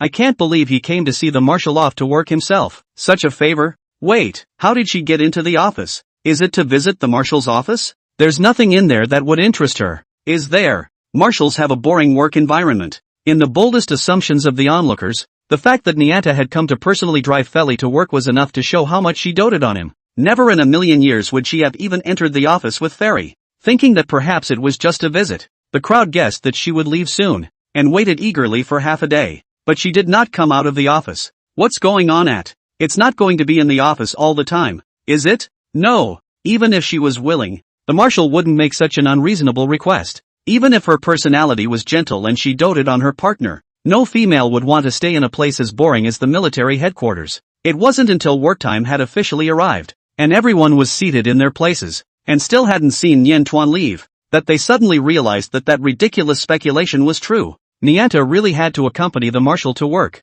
The Marshal's guts are too big. Aren't you worried that Nintan will be upset? A little after 9 o'clock, there was a subtle rattle from the door of the office room, and the figure of Niantian appeared outside the office. Immediately someone looked toward her. Are you tired of being here? Going away? Niantian, however, walked briskly, with no trace of displeasure visible on his body, towards the machine for fetching drinks, and operated it a few times. Let me help you. No. Niantian was going to refuse, But when he saw that the drink had already been served, he changed his tone and said, "Please, thank you." The helper had a dreamy look on his face and returned to his workstation. Still in a trance, "She spoke to me. She said thank you. Damn it, you boys are quick enough." The voice is so gentle. It feels even better than on the air. Colleagues were envious and jealous, secretly regretting that they were a step too late. In the office, Feli's adjutant was so shocked to see Niente go out on a trip and come back with a drink on Feli's desk that he even stumbled over his report. This is for the marshal? Even though the adjutant and his wife's owner were also very close, he couldn't even think of asking his wife to take care of him like this. After the debriefing, the adjutant cleared his throat, and Nientian actually reached out and handed him a drink as well. "Adjutant, he's in on it?" The adjutant was flattered and stammered his thanks. He stole a glance at the marshal and realized that the marshal did not show the same excitement as he did, apparently being able to receive feedings from Nientian from time to time at home as well, and had become accustomed to it, and couldn't help but shake his head, feeling even more incredulous. The deputy was filled with mixed feelings when he thought that the marshal had asked him for humble advice on how to get along with the females before, but now he was already living this kind of good life that was beyond the reach of the other males. How gentle Nientian's character really is. Even the fans who have been following her can't imagine a tenth of it, and only by actually touching her can they have a true experience. She was remarkably stable, sitting quietly in her chair, doing her own thing while keeping the marshal company, and not pestering him to interrupt his work. And surprisingly, Feli was really focused and immersed in his work, forgetting himself for a moment and not dividing his mind to care for Nintan. The adjutant was kind of looking at it. It didn't matter if the work was delayed for a day or half a day. The opportunity to be accompanied by the little female was rare. Even if the marshal was a workaholic, he couldn't leave the little female out to dry like this. Could he? Not too much slack. The adjutant coughed lightly and was about to say something to remind the marshal, or do something to help him remedy the situation, when he saw the marshal put down the paper he had finished reading and stretch his shoulders and neck, as if he was always aware of Fei Li's movements. Nian Tuan naturally came forward, his two small hands squeezing his shoulders and rubbing his head, his eyes full of genuine concern. All of a sudden, Feli's heart was so soft that it almost melted into water. The cold and hard aura dissipated without a trace. He took Nian Tuan's hand and clutched it in his palm, pressing it to his lips and kissing it. Adjutant. The excitement of eating dog food up close was too strong for him to handle a bit. And yet, I didn't realize that the mental stimulation wasn't all there was to it. At luncheon time, Ferry suddenly took an insulated lunchbox from the space knob, and at first opening it, the adjutant felt a strong physical shock. It smells so good. The unfamiliar and overpowering scent overflowed the room in an instant, and the lieutenant's mouth nearly flew open. Seeing the carefully prepared meal in that lunchbox, Nientian blinked in surprise. "Uncle, when did you make these?" Feli wasn't in the habit of bringing food to work, never settling for a random nutrient for lunch, which was obviously brought specifically for her. Last night, she had offered to come to work with Uncle Ferris today, and his uncle had acted less than approving, not realizing that secretly he was quietly making preparations, so he was actually expecting it. Nientian couldn't help but show a smile. The various meals that Fei Li had carefully prepared naturally didn't taste bad, but Niantuan didn't have a big appetite and stopped before he got halfway through the meal. Fei Li skillfully wiped her mouth and took the lunchbox from her hand in passing. He was always quick to eat, but not rude or ugly, and quickly cleaned up his meal. Nientian rested her chin on one hand and smiled as she looked at the sight of his hard-contoured face, her afterglow suddenly glancing at the adjutant on the side. Noticing that the adjutant seemed to be stealing glances at Fei Li's meal, she hurriedly took out a box from the space knob and handed it to the adjutant, who was drinking nutrients with a face full of pain. The adjutant took it in bewilderment and subconsciously opened it, sniffing the sweet-smelling odor. But it was a box full of small snacks. "You take it and taste it," Nintan said, embarrassed. She noticed that the adjutant seemed quite interested in her lunch, but couldn't be bothered to share it with the adjutant, so she had to make up for it with a small snack. The adjutant took a grateful deep breath. "Thank you. These little treats smelled delicious," something he'd never had before. He hadn't even dared to think that one day he would even be able to get his hands on a tasty treat from an honorable SSS-ranked female. The aroma of the meal wafted outside the room, and the military ministry staff, their noses fluttering, found the nutrients in their hands becoming difficult to swallow. "Smells so good. What the hell? Can I have a bite?" At that exact moment, the adjutant came out of the office unsuspectingly holding a box of snacks, and his smile froze on his face when he was confronted by a group of hungry wolves with green eyes. No, his little treats. At the end of the lunch break, Nianchuan saw a downcast adjutant. Learning that his small snack was robbed, Niantuan cried and laughed, and took out another jar from the space knob to give it to him. Luckily this batch of morsels baked up enough. Although the adjutant was embarrassed, he still shamelessly accepted it, thanked him profusely, and hurriedly hid the jar of treats in his space button. This time, he will guard his little treats. Niantian stayed at the military headquarters for an entire day, and because she was there, the military headquarters was filled with an unprecedented atmosphere of relaxation. At the end of the shift, some people even had the courage to talk to Niantuan, asking her if she could authorize the recipe and cooperate with food merchants to sell these small snacks. They grabbed a can from the adjutant, but unfortunately there were too many monks and not enough to go around, and each man only got 1 or 2 pieces, which was not enough at all. Niantuan nodded in surprise. Yes, but it may take a little while. With deliberation, she brought up the hot pot base and dip that she and Hai Yueli were currently working together to prepare for lunch, wondering if these people would be interested. As soon as the words left his mouth, he was met with a sea of glowing eyes. Really? When do they start selling? I'll buy the explosion. It's up for grabs, I guess, but I've got fast hands, so I'll be fine. Niantian was overwhelmed for a moment by the crowd's enthusiastic gaze. Immediately, Feli shielded her in his arms and carried her away in his stride. The male's tall, lanky frame can cover the young female up tightly, completely blocking out any prying eyes. Behind his back, the men secretly spat at the Lord Marshal for being careful. They had only looked at Lord Niantian a few more times with reverence. They weren't so defensive. The careful Lord Marshal held his beloved little female close all the way until he got back to the manor, when he resisted the urge to continue holding her and let go. Niantuan, however, suddenly raised his hand and blindfolded him. Don't open it yet, oh uncle. With his line of sight blocked, the vigilant and accustomed Lord Marshal should have been tense, but in front of Niantian, he relaxed and obediently closed his eyes without defenses. Seeing Feli obediently close his eyes, Niantian took a deep breath, did all the mental construction, fished out the pair of rabbit ear barrettes that he hadn't had the heart to wear, and put them on his head while enduring the shame. You can open your eyes. At the sound,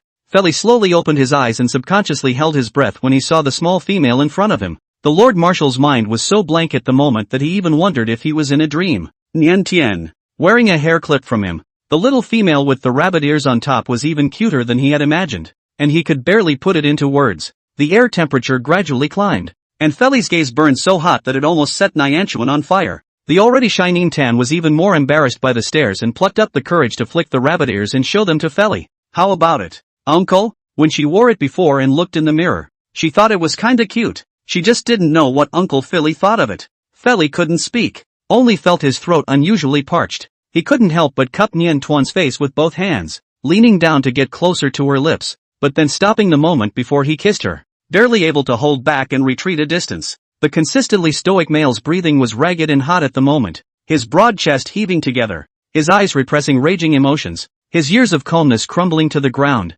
Niantuan lowered her eyes a little hard to bear, her long eyelashes fluttered, and she hesitated for a long time. You can kiss, uncle, you can kiss me. At those words, Feli was a bit stunned and felt even more like he was dreaming. Even in his dreams he dared not make a move, and the only time the lion who was bold about everything was unusually timid in the face of his beloved filly, because he was too compassionate. Instead he didn't dare to seize it easily. He only rubbed the cheeks of Niantian with his fingertips a few times with difficulty, and then let go of his hand. Niantuan froze. No kiss? Obviously she felt her uncle wanted to kiss her. Embarrassed to press the issue, she settled down, clutched Feli's fingers low, and pulled him all the way through the door. In the hall, it was dark. The perverse darkness alerted Feli for a split second, and he quickly hugged Niantuan tightly, readying himself for battle. Instead, Niantian patted his arm, signaling him to relax, and suddenly raised his hand to place a small salute in front of him. Colorful sparks bloomed under Niantuan's eyes, reflecting her pair of beautiful eyes even brighter. Happy birthday, uncle! Feli's gaze quivered. He never had the habit of celebrating his birthday, nor did he remember much about his own birthday, but Niantian actually thought about it in his heart and quietly planned this for him. No wonder she stayed with him all day today, wore the rabbit ear hairpiece he gave her, and allowed him to give her a kiss. Every day with Niantian was blissful, but today the concentration of happiness was so high that it had broken through Lord Marshal's imagination. As Niantuan's voice fell, the lights in the hall abruptly lit up, and Xian, Lu Zhan, and even Tan Kong Rin, all stood in front of the table, looking at them. Although the male's eyes were focused on the adorable Ninta, they had prepared with care for Feli, who was celebrating her birthday today. Feli's eyes slowly fell on the table, and in addition to some of his favorite dishes, he saw a bowl of very noticeable noodles, and a creamy pastry with a round shape. Is this? He looked to the little female in his arms. There was no doubt that this must have been her idea. Niantian did all the mental work and decided to spill a little truth. It's a birthday custom in the place where I used to live. Orcs also celebrate birthdays, but often it's just a big meal and a day of vacation and rest for themselves. No longevity or cake. By exposing these abnormalities, Niantian was prepared to be questioned a bit. Yet after waiting and waiting, none of them opened their mouths to follow up. The males were surprised. Has Nian regained his memory? How much? They were of course eager to know everything about Niantian, but considering that she had not lived a happy life and about her past, they unanimously decided to skim over the topic. Feli held the soft little female in her arms a little tighter, strong arms wrapped around his waist, and Niantian instantly developed a sense of security that he was being cherished and protected. The look on her brow softened a bit more as she took Feli's hand and walked over to the table, pointing out the bowl of noodles for him. Eat it all in one bite, don't bite it off. Uncle will live a long life. Feli. The Lord Marshal stiffened, inadvertently poked at the sore spot by the blessing. Why wish him a long life? Nian really does think he's too old, doesn't he? Years and years. I'm really quite young.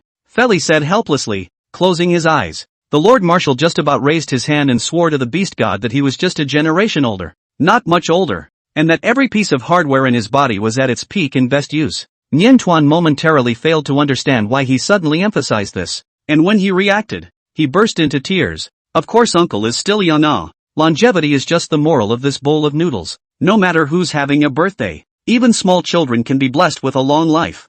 Feli struggled to observe Ninten's expression and tone, to judge the truth of her words, whether she was barely consoling him. He was relieved to find that Niantian seemed to be serious and didn't think he was old, and he lifted the bowl of noodles from the table. There was only one long noodle in the bowl, which he ate in one gulp in obedience to Niantian. Niantian clapped her hands in satisfaction and pointed to the cake again. Uncle, come close your eyes and make a wish. Rushing before Feli could speak, she added, there's no need to say it out loud. She hadn't found any merchants selling candles, and the custom wasn't perfectly restored, but after all, it was just a form of blessing, and having the cake was barely enough. Fairy is an atheist. Until then, he had never prayed, and did not hope for the fulfillment of his desires by a nebulous god, but had always taken everything into his own hands. But at Niantian's expectant gaze, he naturally wouldn't refuse. The Lord Marshal folded his hands together, revealing an unprecedented gesture of devotion, and made a silent wish in his heart. God of beasts, may year after year you can stay healthy, don't get sick, don't get hurt, and have a happy day every day. Every word of his wish was related to Niantian, and the only bit of selfishness was a short sentence. I hope Ninian can always be by my side. Out of nowhere, Niantian actually heard Feli's voice. She shuddered and raised her eyes in consternation, staring at Feli again and again, quite sure he hadn't spoken, but the voice was real, definitely not an illusion. Niantian froze for a long moment. In the darkness, she suddenly realized that it seemed as if the divine tree had heard Feli's prayer and relayed that wish to her. Never a man of many words, Fairy did not make a long wish, but repeated it many times, solemnly and silently, listening to the devotional prayers. Sour emotions gradually filled Niantian's heart. A strong impulse suddenly sprang up in her, and she raised her arms around the male before her, and stood on tiptoe with all her might. Feeling a warm softness on his lips, Feli's heartbeat abruptly went haywire and his eyes opened in shock. The large hall was silent, except for the sound of Feli's careful breathing, which seemed to press on more and more, becoming more and more ragged, obviously already excited to no end. He didn't dare to take the initiative to deepen the kiss, and only stood there restrainedly, meekly accepting the reward given by Niantuan. Niantuan's courage was only for a moment, and he quickly backed away with a reddened face, only touched her lips, not a deep passionate kiss, but she even became a little wet in the eyes. Her pure look of love was lovable. It took her a while to finally be able to speak. The beast god has heard your wish, uncle, and you will surely see it fulfilled with your own eyes. Her voice was soft, and it fell on Feli's ears, but it was like a promise from the gods themselves. Next to them, the three males had frozen in place in shock. No one would have guessed that Niantuan would take the initiative to kiss Feli, not on the side of his face, but on his lips. Watching this scene unfold, Xian, Lu Zhan and Talking Erin all looked subtle, and an acidic flavor filled the air. For the first time, they know that birthdays have this benefit. The males, who had hardly ever celebrated birthdays before, began to quietly look forward to theirs. 4 days on end, the males dreamed of images of Nianta kissing up towards them. Niantian vaguely noticed that the males in the house seemed to be getting stickier. She was also willing to spoil them a bit more, taking advantage of this time off. The military headquarters, the palace, the Imperial Military Academy, everywhere she appeared. Ouch, here to pick up Xiao Lu from work again. Ha, in the lab, the old prof, Li caught the arrival of Niantian with a sharp eye and flirted with him with a smile. Niantian nodded, smiled coyly, greeted the old professors, and sat down obediently to wait for Lu Zhan. The derisive and envious gazes from all directions flooded Lu Zhan, and he couldn't help but straighten his spine. If he were in beast form now, his tail would have been wagging at speed, shaking into a propeller. With the arrival of the Niantian, the whole atmosphere in the lab was quite uplifted. After all, being busy with work would free them up to chat with Niantian for a few moments, and even have the cheek to rub in her mental comfort. The serious atmosphere of the laboratory was once characterized by a spectacle in which the old professors all turned into beasts and huddled together. Stand back,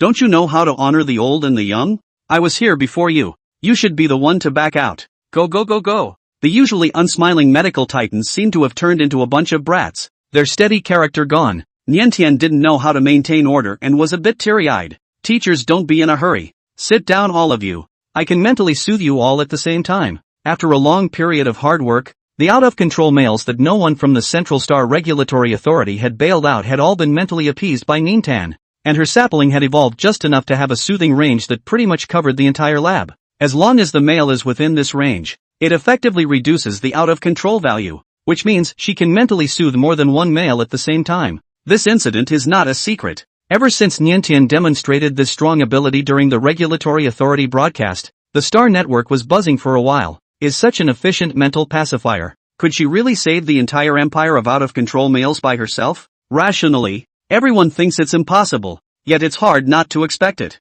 The older professors were concerned about Niantian, and naturally knew she had the ability to do so, but that didn't stop them from squeezing around, all of them defiantly trying to get in the front row. Mental reassurance was secondary. They mainly wanted to admire the well-behaved little female up close. It's so cute, the old professors exclaimed. Too cute. Niantian couldn't help but think in his heart as well. The first time she saw these old professors in their beastly forms, there was absolutely no way she could match the munchkins with their human forms. The little squirrel, the little turtle, the little parrot. Old Professor Li turned out to be a honey badger, nicknamed Flathead Brother. No wonder his nature is straight and always dislikes people. Surrounded by so many little creatures, a smile couldn't help but spread across Nianta's face, all but losing the nervousness of facing the old humanoid professors. The world is so friendly. If all her teachers used to turn into critters like this when she was in school, she definitely wouldn't be so afraid of them. The huge mental fluctuations enveloped down, and the small animals soon sprawled all over the ground without any image.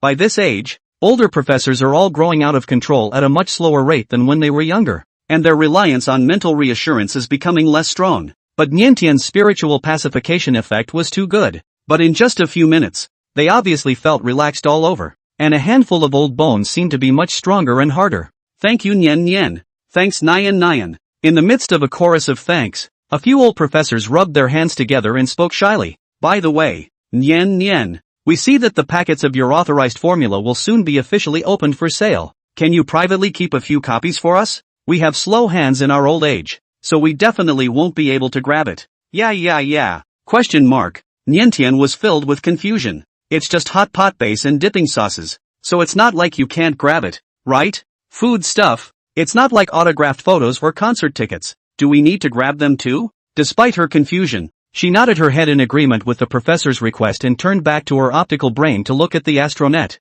On this look, Nian Tuan was shocked to find that the discussion about the hot pot base and dipping sauce was much higher than she had imagined, and the merchandise was expected to go on sale in 3 days. And at this point, StarNet was already in the middle of a hot discussion. HiULE site arranged for people to do an exceptionally beautiful publicity advertisement, put it out vociferously, and Niantian finished reading it. His eyes were stagnant, and he didn't come back to his senses for a long time. Too high-end, and her hot pot base and dipping sauces are worthy of this high-end publicity? No wonder the discussion is so high. Contrary to what Nianchuan had imagined, most of the people were in fact not attracted by the extraordinarily enticing advertisement, but rather by the fact that she was providing the recipe. In the eyes of the public, the C Nation Consortium was very reputable and wouldn't lie about the name of a SSS-ranked female as a gimmick, and Niantian wasn't the type of person who would randomly put his name on merchandise to promote it for the sake of money. So, Niantian-sama has finally branched out into the food industry, collaborating with the C Nation Consortium?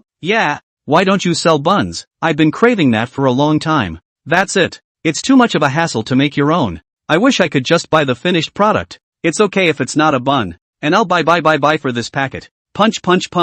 Ninta's fans, especially the old ones who had followed the making of the buns live in the first place, were very much looking forward to the packets for which she had provided the recipes. As for those who had personally experienced the impact, such as the Xiang family, the staff of the military ministry, and the palace guards, they were even more ready to grab some. But there are clearly more people who are skeptical. Most people don't have access to Nianta and find it hard to believe that a golden SSS-ranked female would have anything to do with food recipes.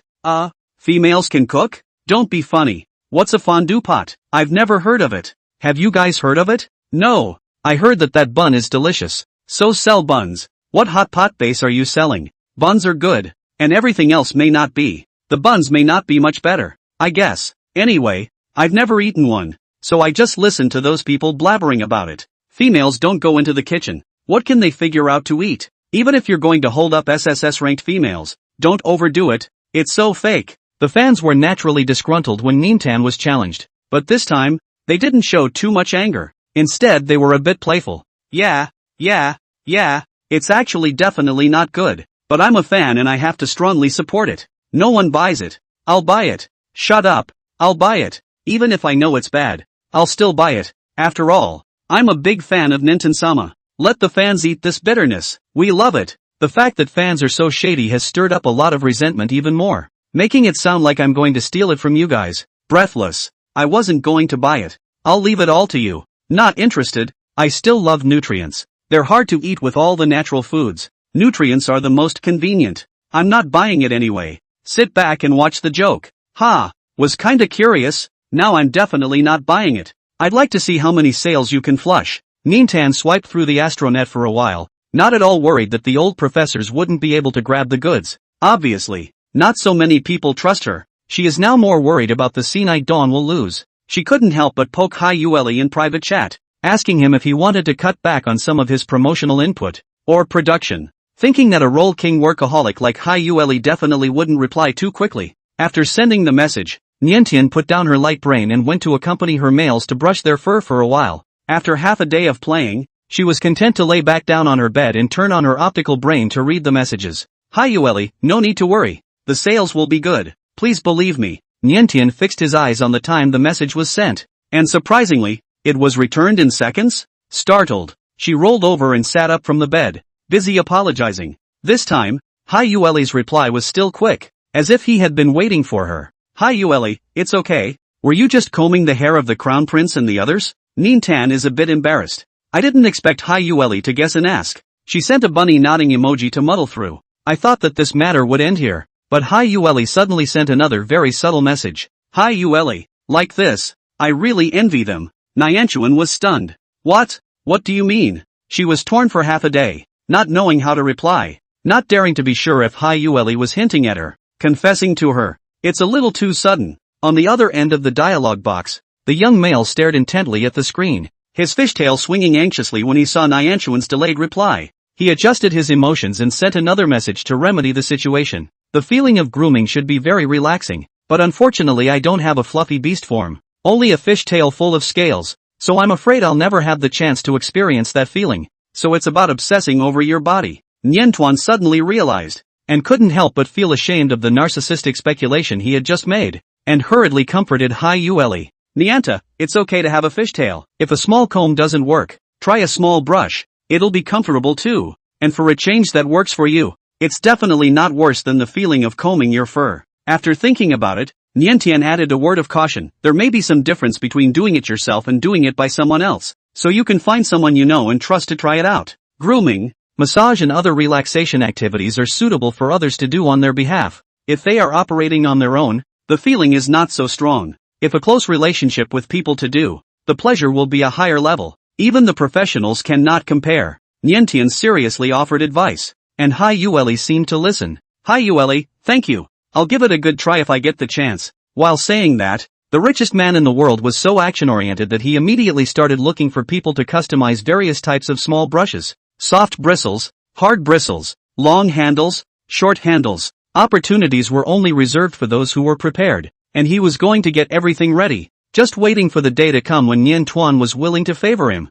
After some trial and error, Hyueli brought the topic back to its original track. Hyueli, the publicity investment isn't too high. You don't need to worry that I'll lose money. And as for production, Not only can it not be reduced, but in my opinion, it needs to be expanded some more in the future. Hi Ueli, if you don't believe me, why don't we make a bet? Seriously, Nintan really didn't believe it too much, but when it came to business, Hi Ueli was the professional, and she seemed compelled to believe it. Half-heartedly, she asked tentatively, what are the stakes? Seeing Niantuan take the bait, Hi Ueli's eyes darkened. It had been nagging at him ever since that Leopard had taken the little handkerchief Niantian had given him as soon as it was out of his hands. Hi Knightley, how about a handkerchief? Hi Ueli, if this batch of products sells out and goes off the market, it will be counted as your loss, so please give me a handkerchief. Hi Ueli, on the contrary, if you win, you can ask me for anything, and I will do my best to fulfill you as long as I can. Niantuan froze. The little handkerchiefs she made,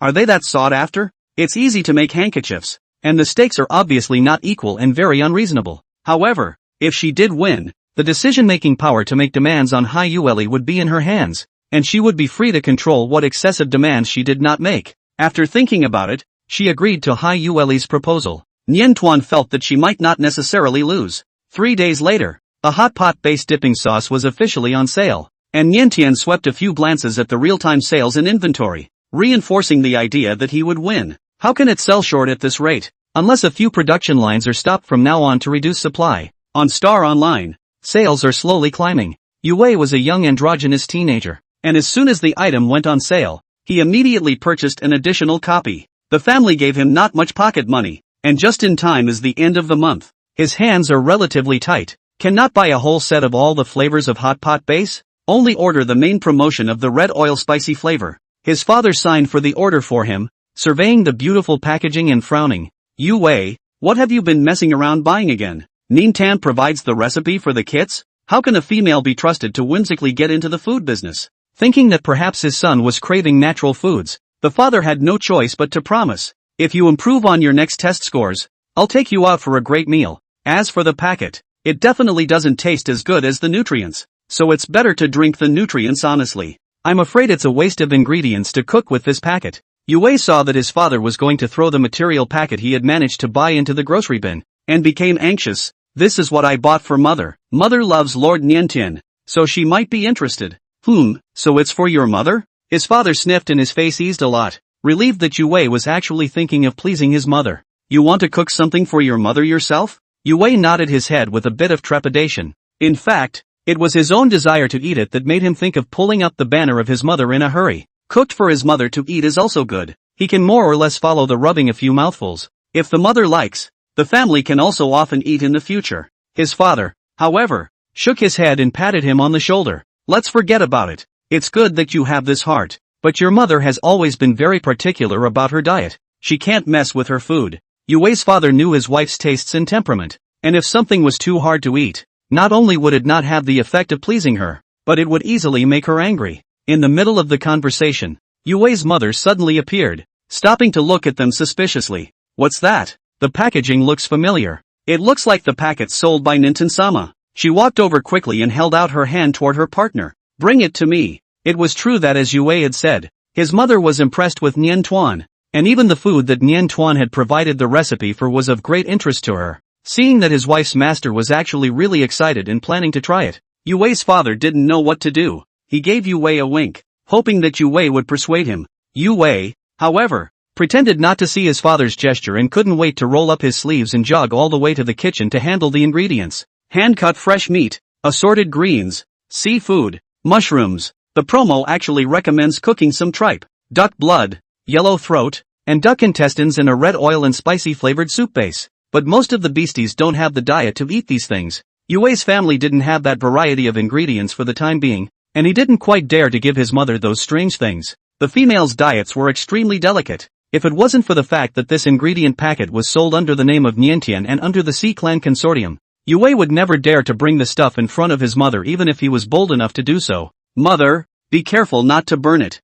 Yue added water to the pot with the base as taught in the promo, brought it straight to the table, and turned on the heat. During this time, he laid out the ingredients in front of his mother, and served her attentively with water and hand wiping. Mother Yue looked at the gradually heating pot with great anticipation. A red piece of the base melted in the pot, a strange, pungent flavor wafting around as the heat steamed. Achoo! Yue's mother was irritated and couldn't help but sneeze. Frowning slightly, at once, Yue's father was so nervous that he didn't know what to do. He just said, "This thing is absolutely unreliable. Wifey is all choked up. And look at the exaggerated layer of red oil in this pot. Appalling, how can it be something that people can eat? Males eat a meal as just. Anyway, thick skin and flesh poison cannot die. If the female ate, should not enter the hospital, right? Wife master." Yue's father opened his mouth and tried to stop it. Yue's mother, however, rubbed her eyes and shook her head. "I'm fine." With a little acclimatization. It didn't feel like choking.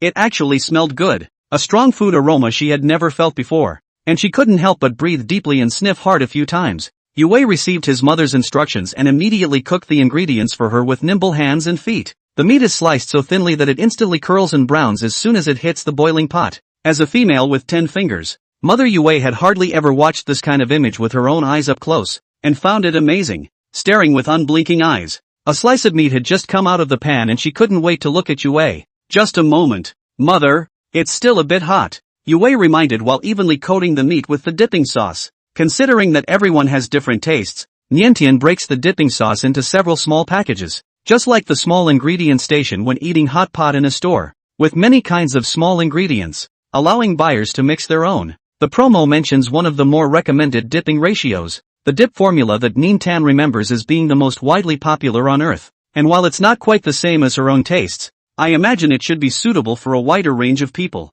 Mother Yue really liked the ration. The moment her taste buds touched the sliced meat, her eyes erupted with intense light. "It smells so good." It was a complex scent that she couldn't describe, and it went straight to the sky, the numbing flavor only then coming up gradually. Niantian didn't dare to make the base too spicy. On Earth, it was only mildly spicy, but the first time spicy female obviously couldn't handle it, and feeling her tongue numb and sore, she couldn't help but wince and take a big gulp of the drink. Seeing this reaction from her, Yue and her father looked at each other, both a little panicked. "Is not good?" Yue was at a loss for words for a moment, not daring to serve his mother a second slice of meat. "Hurry!" His mother slowed down, but urged him, "Cook more." "Ha, oh, good." Yue winced and perked up, a drink quickly into the belly. The spiciness is gradually accumulated, more and more distinct, difficult to endure. Yue mother was spicy nose oozing beads of sweat, but still cannot stop, left a bite right a bite to eat a never-ending. Father Yue, who was serving next to her, could only refill her cup with new drinks one at a time. No words are needed to describe whether the hot pot is good or bad, whether she likes it or not. Yue's father was dumbfounded. Is this stuff really that good?" Watching the performance of the wife's master was simply exaggerated to the point that those ingredients that had only been simply processed into the pot and cooked for a while were transformed into some kind of superb delicacy as if they had made her eyes glisten. Watching his wife's master burp and actually want to continue eating, Yue's father finally couldn't help himself. He opened his mouth with deliberation and advised, "Wife master, let's call it a day. If you like it, we can have it more often in the future." Wifey had never had such a good appetite, and while it was good to have more food, for the sake of her body, she couldn't eat too much at once. It would spoil her. Yue's mother was quite obedient to persuasion, and finally ate 2 more bites, and then very unimaginatively tilted her head back and slumped in the chair, touching her bulging belly and revealing a look of insatiable satisfaction. In fact, she's still a little bit upset about it, but it does seem to be too much of a stretch to eat anymore. She was afraid that if she sat down again and smelled the scent, she would not be able to hold it back again, so she hurriedly got up and waved her hand, staggering away. "I'm going to go take a break, so you guys can eat the rest." Yue had hit on this idea early on, and the ingredients were handled a lot, bringing out his own share as well. Fang had been waiting for half a day. His mouth was watering, and it was finally his turn to taste it. He sat down on his butt, rolled up his sleeves vigorously, and casually humbled himself with, "Would you like some, father?"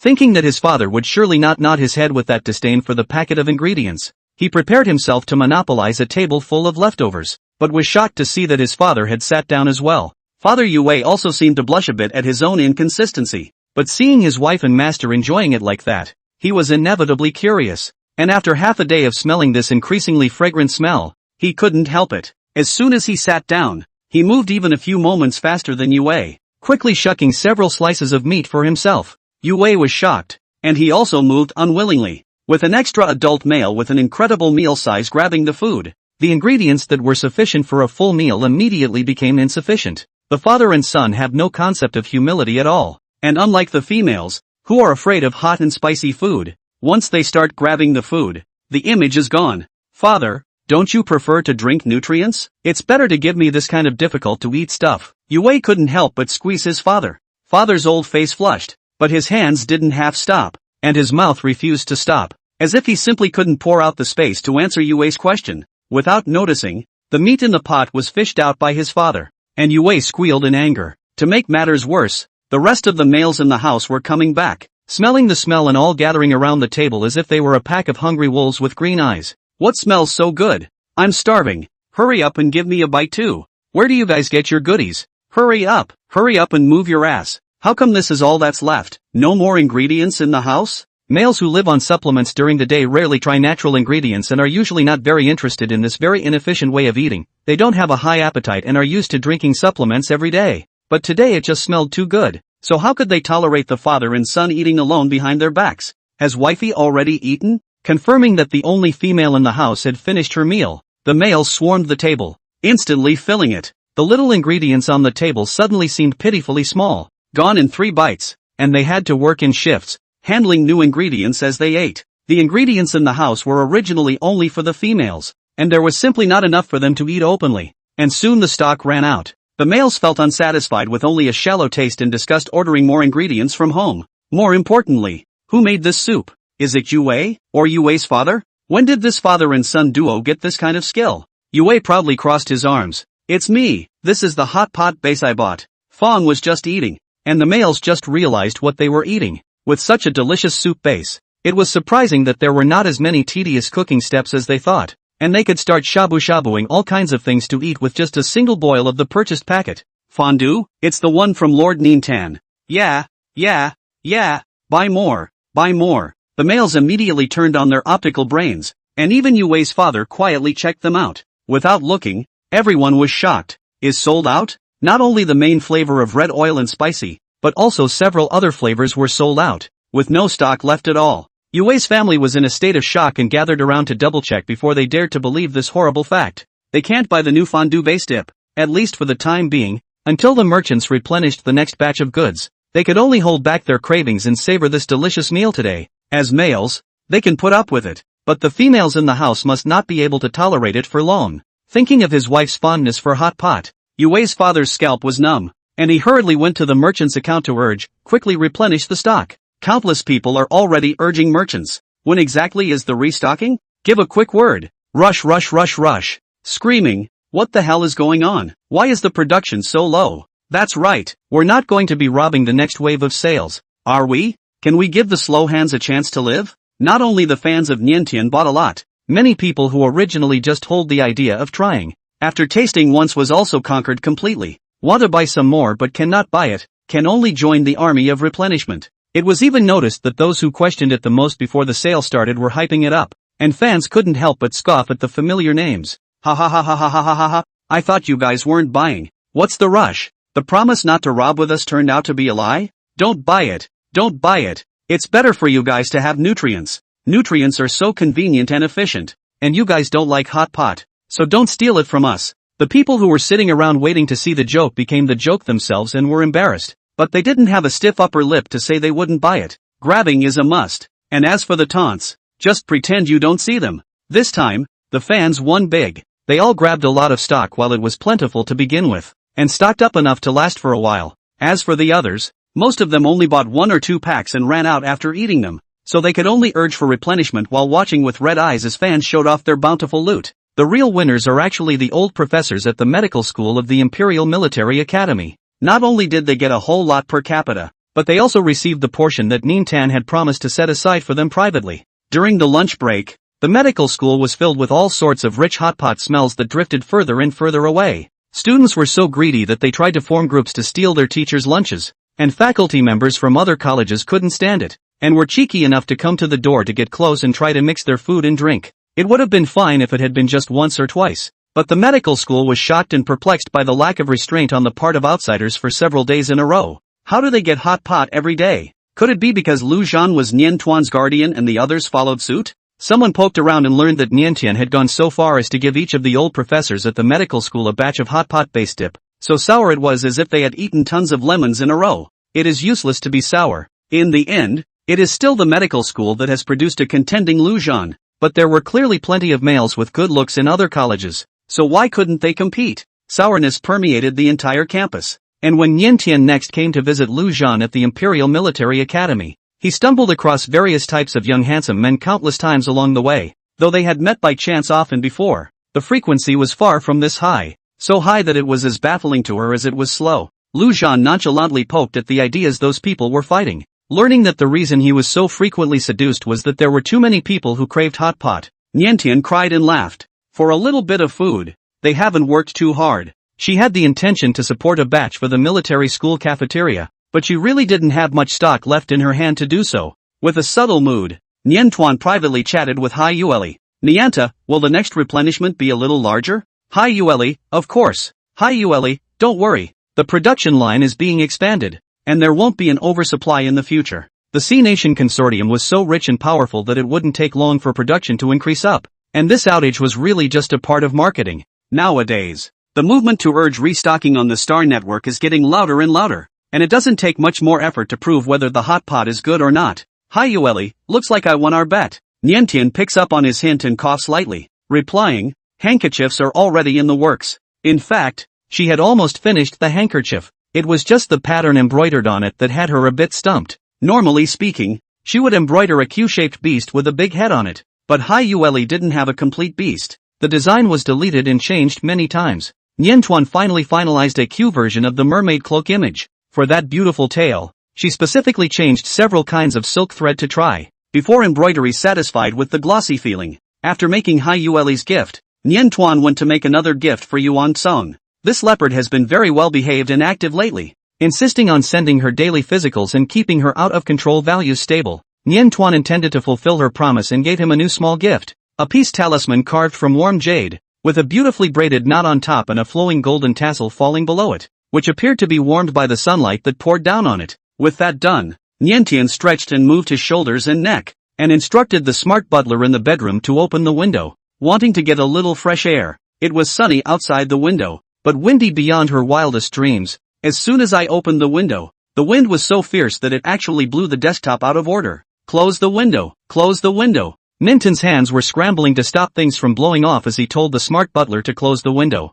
The handkerchief was so light that it blew away in a flash, and she caught it narrowly in midair, rescuing it and stopping it from being swept by the wind out the window. A quick turn of the head was met with a crunch. Perfume spilled. Laying on the desktop are many of the previous gifts received by Niantian. She did not remember wrongly. This bottle of perfume is a gift from Xiang, said what K9 male's special models. She hurriedly called for the smart butler to handle the situation and clean up the mess while she carefully fished out the peace sign that had gotten a little bit stained by the perfume. Luckily, it didn't get too much, and with a careful wipe, it's shiny as new again. The air in the room had been purified a bit, and soon he couldn't smell any perfume. And Niantian sniffed the peace talisman closer, and it didn't seem to have too much of a smell, with only a slight residue of it. It smells and seems a bit like catnip perfume. Since they're all from the same company, it's normal for them to resemble each other. Niantuan was not impressed with the exact odor of the catnip perfume and did not think twice about it. K9 male-specific models of perfume. On the beast form as a leopard Yuan Song should not have much effect.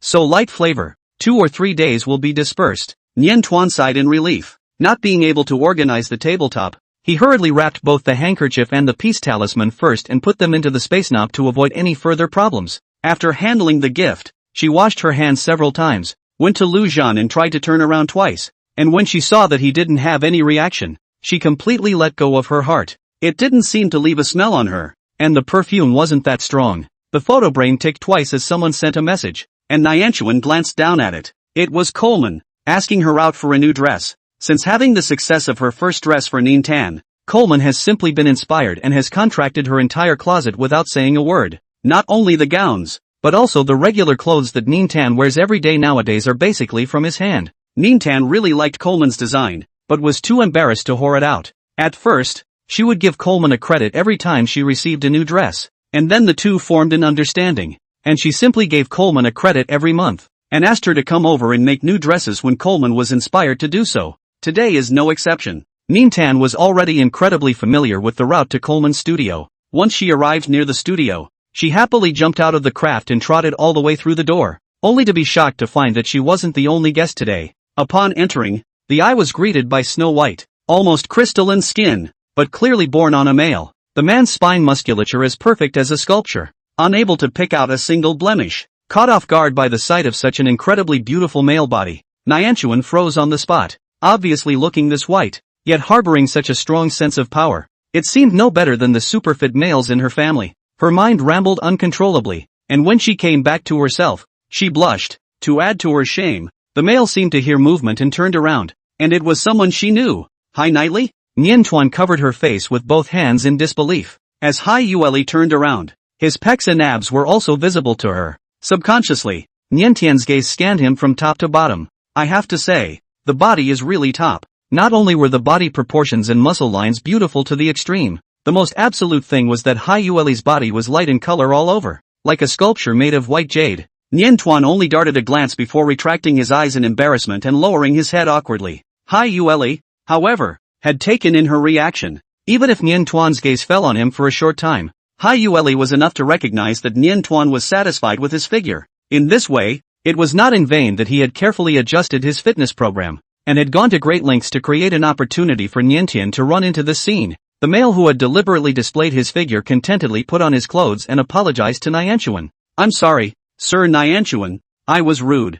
I didn't expect to meet you here by chance, he said, his eyes smiling and his tone natural. Niantian was in a state where his brain was a bit short-circuited, and he didn't figure out what was wrong at all. She just wanted to quickly forget about that scene just now, and with her head lowered, she took out the wrapped handkerchief from the spatial knob and handed it to Hai Yueli. Here, the bet. Even though Hai Yueli acted reserved, there were still a few moments of impatience that showed through his accelerated movements. He couldn't help but rub it several times when he saw the little mermaid that had been embroidered with all his heart. It turns out that in the eyes of Niantian, he can also be so cute. Coleman, who had watched the whole thing from the sidelines, smiled and sighed, holding his forehead helplessly. Hai Yueli's grandfather on the early years of the family failed to support the grace of him. He made clothes for Hai Yueli's family for many years, is considered to have watched Hai Yueli from childhood to adulthood, and I think I know this child better. He had thought that this low self-esteem, closed in the heart of the child, will die alone, but I did not expect that this child has become so bold,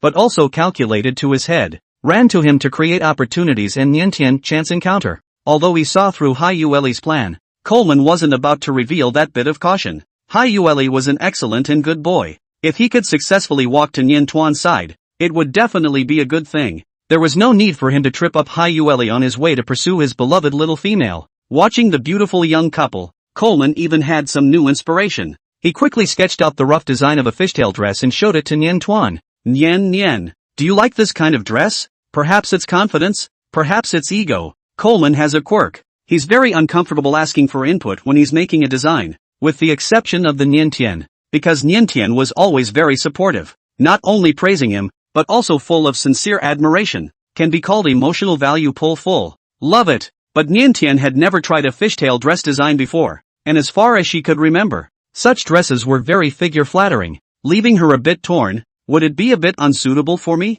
Coleman reassured her with a smile. Don't worry, it suits you. In the past, Nianta was malnourished and a little too slender to hold up many outfits, but now, she had grown meat where she should have, and although she was still small and delicate in appearance, her whole body had become healthy and full, and her chi and blood were full, enough to make any clothes look good. Hai Yueli's gaze fell on the design of that fishtail dress, and his eyes darkened slightly. Indeed, is very suitable for the yearly tandem. Coleman set designing this fishtail dress as his main priority for the next while, and then took a couple of dresses that he had just made a finished product of some time ago to Niantian to try on. In all, 3 sets of seasonal regular clothes, all of which fit perfectly. Here, Nian, put this on. Coleman also matched each outfit with the appropriate jewelry, and naturally, his taste could not be faulted, again adding to Niantuan's color. Niantian looked in the mirror for half a day and was very satisfied, and a sweet smile hung on her delicate little face. How many star coins should I pay? She asked Coleman as she touched the necklace around her neck. She had only paid for the clothes, and as for the jewelry, it would have been a different price. Coleman smiled and shook his head. These are from Hai Knightley. That stupid kid. Fong had deposited a large pile of jewelry with him, pleading for his help in giving it to Niantian. Nianchuan froze. Hai Yueli? Why did you send her something again? She looked left and right for the figure of Hai Yueli, and found that the other party had left at some point, so she sent a message over in private chat, asking for the price of the jewelry. She knew that Hai Yueli didn't lack this small amount of money, but she didn't want to take advantage of it for no reason. Seemingly spying her thoughts, Hyueli found an excuse. Please feel free to accept it. Those are handkerchiefs in return. This reason is not enough to convince Nintan. The handkerchief was a bet they had agreed upon, not considered a gift. Besides, the value of the jewelry and the handkerchief were not at all equal. On the side, Coleman saw that Niantuan still seemed to want to refuse, and hurriedly helped to persuade him. These are actually nothing expensive. If you have a good relationship, just accept it. Refusing over and over again will instead break his heart. Nintan moved with a start. And yes, when she gave someone a gift, she definitely wanted them to be happy to receive it. Imagine if she had sent a gift and been rejected. I'm afraid it really would have been a bit sad.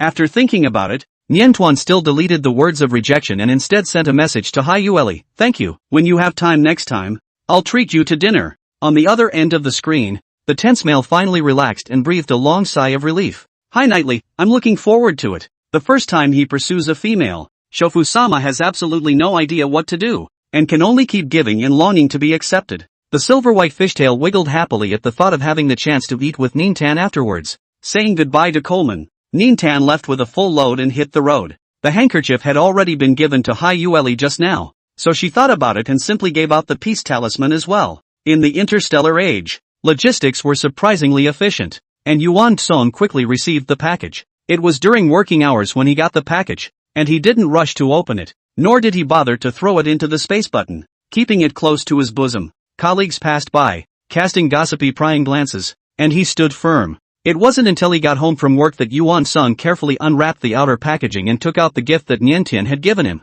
In an instant, a faint, but to him strong, scent of perfume swept over him. Yuan Sung subconsciously came closer to sniff, and his face instantly changed. This is catnip perfume? He rushed to put the peace sign farther away, but it was too late. The body had stirred and the mind was becoming aroused. Yuan Song couldn't help but pick up the peace talisman again, rubbing it repeatedly in an almost greedy manner, but becoming increasingly unsatisfied. He took the little handkerchief out of his pocket again, clenched and rubbed it half-heartedly, brought it to the tip of his nose and took a deep sniff, and with a passionate infatuation in his eyes, he half-kneeled on the ground. Still not enough. Far from it. The desire to approach the ninta drove him. Barely able to think, he stumbled outside. It was already evening. Niantian was lying on his bed playing with his light brain when he suddenly heard a knock on his window. Rin Tarkong sometimes played this trick with her, turning into a small white cat to knock on her window, and instead of feeling flustered, she twisted her head around with a smile. Into the eye was a pair of greenish pupils of the beast.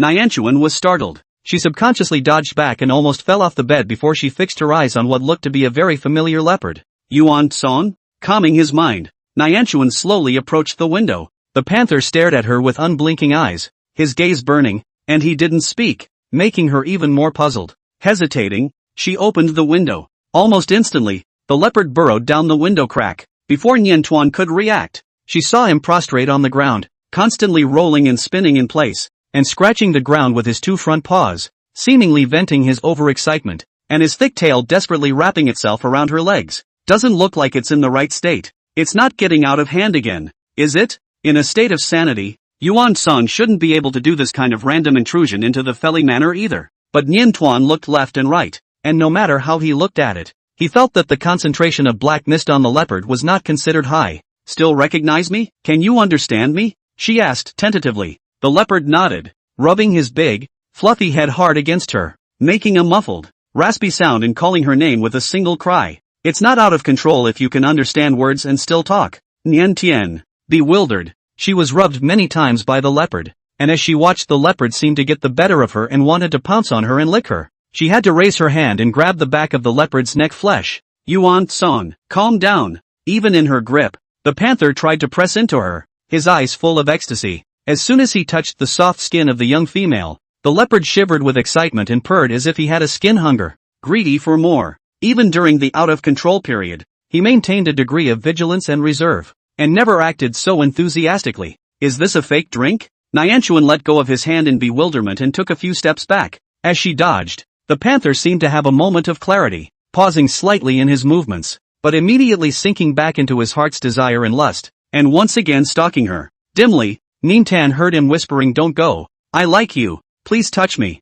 Fueled by catnip perfume, the leopard not only completely reveals its nature, but also, in a reversal of the norm, becomes incredibly frank and indulgent in expressing its desires. Niantian was momentarily stunned. Ever since the last time they met, when she realized that Yuan Song was hiding from her on the surface and secretly keeping a secret eye on her, she had a vague and subtle feeling. But recalling Yuan Song's attitude towards her before, she didn't dare to think more. At this moment, Yuan Song admitted it himself. Niantian lapsed into silence. She was still a little unsure. Yuan Song is like drinking fake wine tonight, and the words he says may not be reliable. It's better to wait for him to sober up and confirm it. There was a long silence as the effects of the perfume finally faded slowly. Sanity returned, and the leopard went rigid, unable to believe what he had done. He wasn't disconnected. The memory of the party was clearly stored in his mind, playing on a loop over and over again. The more he recalled, the more terrified Yuan Song became. His ears pressed down, not daring to look up to see Niantian's expression.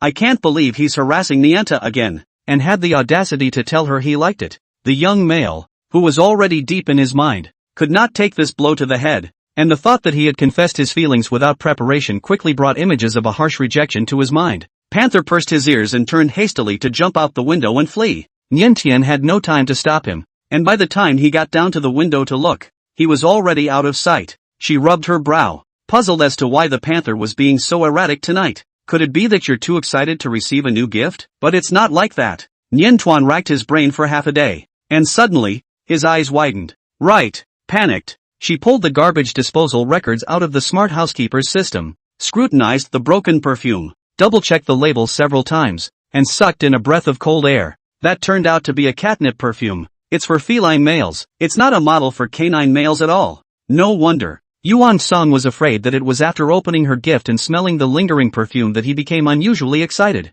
Niantian was shaken, suddenly realizing that the culprit for causing the leopard to lose its temper was actually her. And then thinking about the leopard's greatly shocked appearance, she blamed herself even more. No one wants to make a fool of themselves in front of the opposite sex. If she had unknowingly been poured with fake alcohol and couldn't control herself, pampering and rolling around and even confessing to the man outside, I'm afraid she would want to die when she sobered up. Niantian shivered at the excitement of this horrible vision and hurriedly sent a message to Yuan Song to apologize. She clearly remembers that the one Xiang gave her was the canine male-only model, and she doesn't know why it turned into a catnip model. She really didn't mean it. The leopard flew away from the marshal's manor without resuming its human form, dodging the crowd and continuing to run wildly all the way. It wasn't until he ran to the river, with the river wind blowing in his face, that his rolling, feverish mind finally calmed down, and he slowed to a stop, suddenly thinking of an overlooked question. Why would Niantian spray that perfume on a gift? Did she do it on purpose? Thinking of that possibility,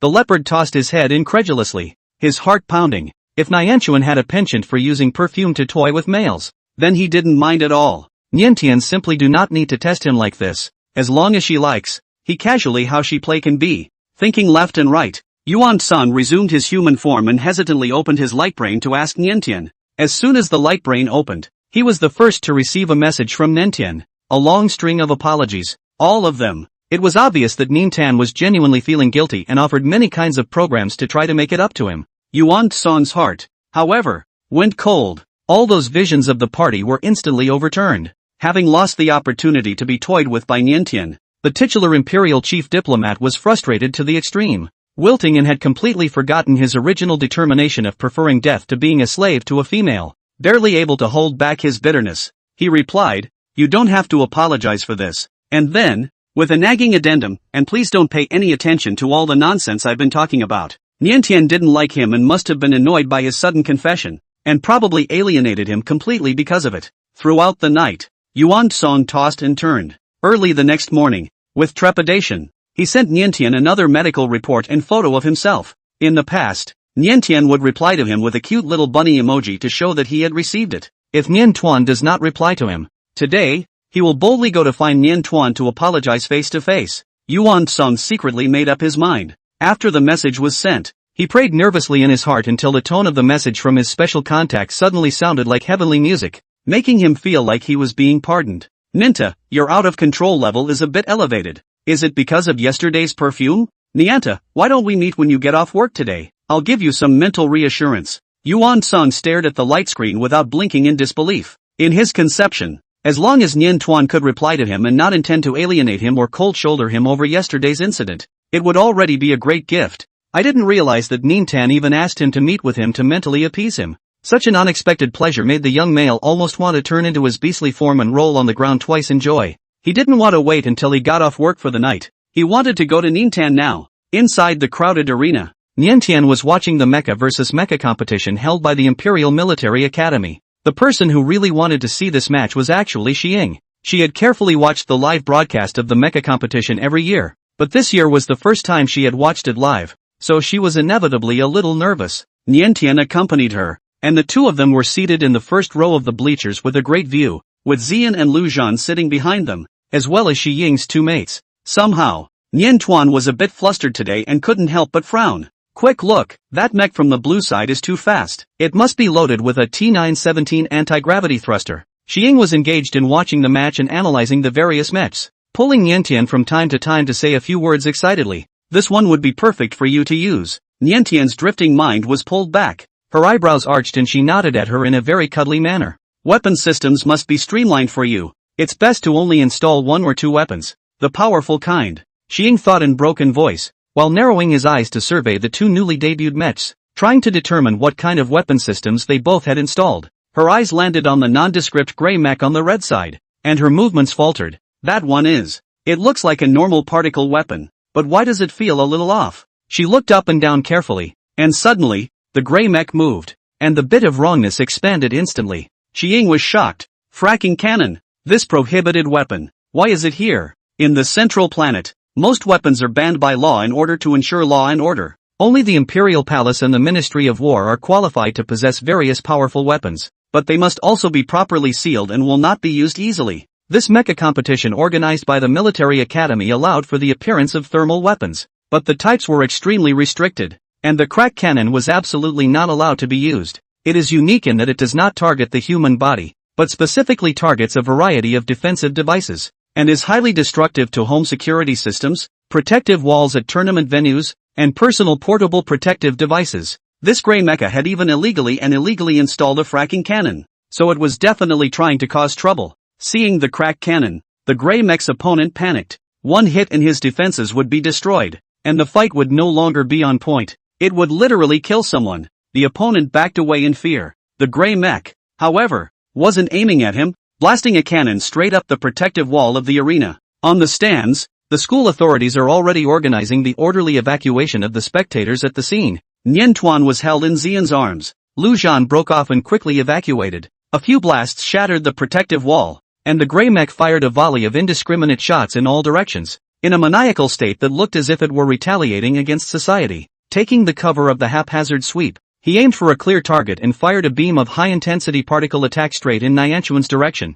With the ability of an S-ranked male, he was absolutely powerless to dodge, let alone carrying a female as a liability. However, Xiao's eyes stared, instantly erupting with amazing speed, holding Nian Tuan to avoid this attack. Under Niantian's mental pacification, he was at the peak of his condition at all times, far beyond the S-rank level recorded in the archives. This was clearly beyond the expectations of the attackers. Seeing that Nian Tuan was actually unharmed, the gray mecha was so shocked that it shook all over. Xiao and Lu Zhan did not let their guard down. It was just a bad hit. The other guy had a crack cannon in his hand. The guards couldn't stop him, and passive dodging wasn't a long-term solution. Gotta take this one out first, Lu Zhan said to Xiao in a cold voice. I'll go there. I'll go. Nintan suddenly heard a familiar voice. You two stay and protect her. Leaving a brief sentence behind, a black mech flew past the three. Niantian didn't get to see his face, but I could tell from his voice. Yuan Song. Hearing her voice, Yuan Song paused in his movements but did not turn around.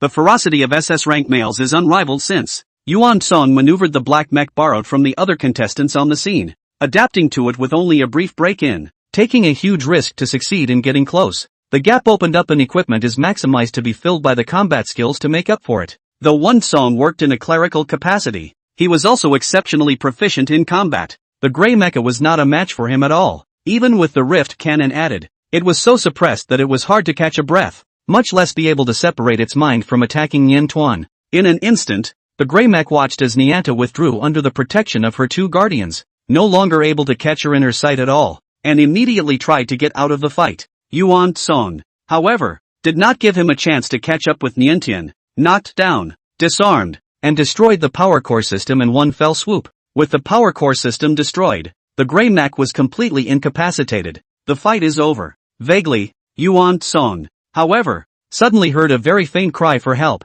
which seemed to be coming from within this gray mech. Help me! No! No! No! Don't explode! I don't want to die! The sense of crisis hit hard. Yuan Song's nerves tensed for a moment, but it was too late. Self-destructing system. This gray mecha, surprisingly, had an additional self-destruct system installed on top of the core system. Outside the arena, Nianchuan saw the security personnel and was slightly relieved to see that they were heavily armed and heading towards the scene of the incident. But her heart still panicked, and she couldn't help but frown, raising her hand to cover her heart. Just as she touched her heartbeat, a deafening explosion slammed into the air. Nianchuan shuddered. Yuan Song. The shockwave of the explosion made her dizzy, and in her shock and anger, she went limp and fell into Xiao's arms, passing out. Woke up in the hospital. As soon as she opened her eyes, Niantuan scrambled to her feet, hitting her forehead hard against the door of the medical bay with a thud, startling Luan, who was guarding the side. With a jump, Nian, does your head hurt? It was as if Nianchuan couldn't hear him. She was breathing heavily, almost incoherent. What about him? How is he? Yuan Song. Hearing her ask about Yuan Song, Lujan's expression changed, but he quickly calmed down and whispered to calm Niantuan. Yuan Song is still alive. He's healed all his external wounds. His internal wounds will take some time to recuperate, but surely they can all be healed. The bodies of SS-class males were strong to an almost perverse degree, and even though they were in the center of the explosion, their mechs were blown up, and their attackers were dead through and through. Yuan Song still barely managed to hold on. In his near-death state, he picked up his life by holding on in his more resilient beast form until help arrived. It's just a shame that his out-of-control value reached 100 in the meantime, and even if his life was saved for the time being, it was hopeless. Luan sighed silently. From now on, Yuan Song was a beast that had gone mad and could never change back into human form. No amount of mental reassurance from the female can save this completely out-of-control male. There has never been a precedent in the empire of a female recovering after reaching a loss of control value of 100. Even if there had been females who were willing to take in their beastly mates and mentally pacify them, there had been no cases of success. In the high-risk observation room, Yuan Song was taken out of the medical bay, but has not yet awakened. Nianchuan hurried through the door and saw a familiar leopard, lying motionless and bound by several restraining straps that served to hold it in place. Though no wounds could be seen on its body, she had never seen the leopard look so quiet since they met. Nianchuan moved closer to the leopard, double-checking him for any hidden injuries, confirming that he was still breathing steadily, like he was out of a life-threatening situation, and breathed a sigh of relief. Before she could completely relax, she suddenly realized that something was wrong. On the leopard's body, there was no black mist. Obviously at that moment in the morning, Yuan Song had sent her a medical report, which still showed that his loss of control value was 47 points. But now, the leopard's body was clean, as if it was a real wild animal. Not a single strand of black mist existed. Is this really Yuan Song? A chill ran down Niantian's spine.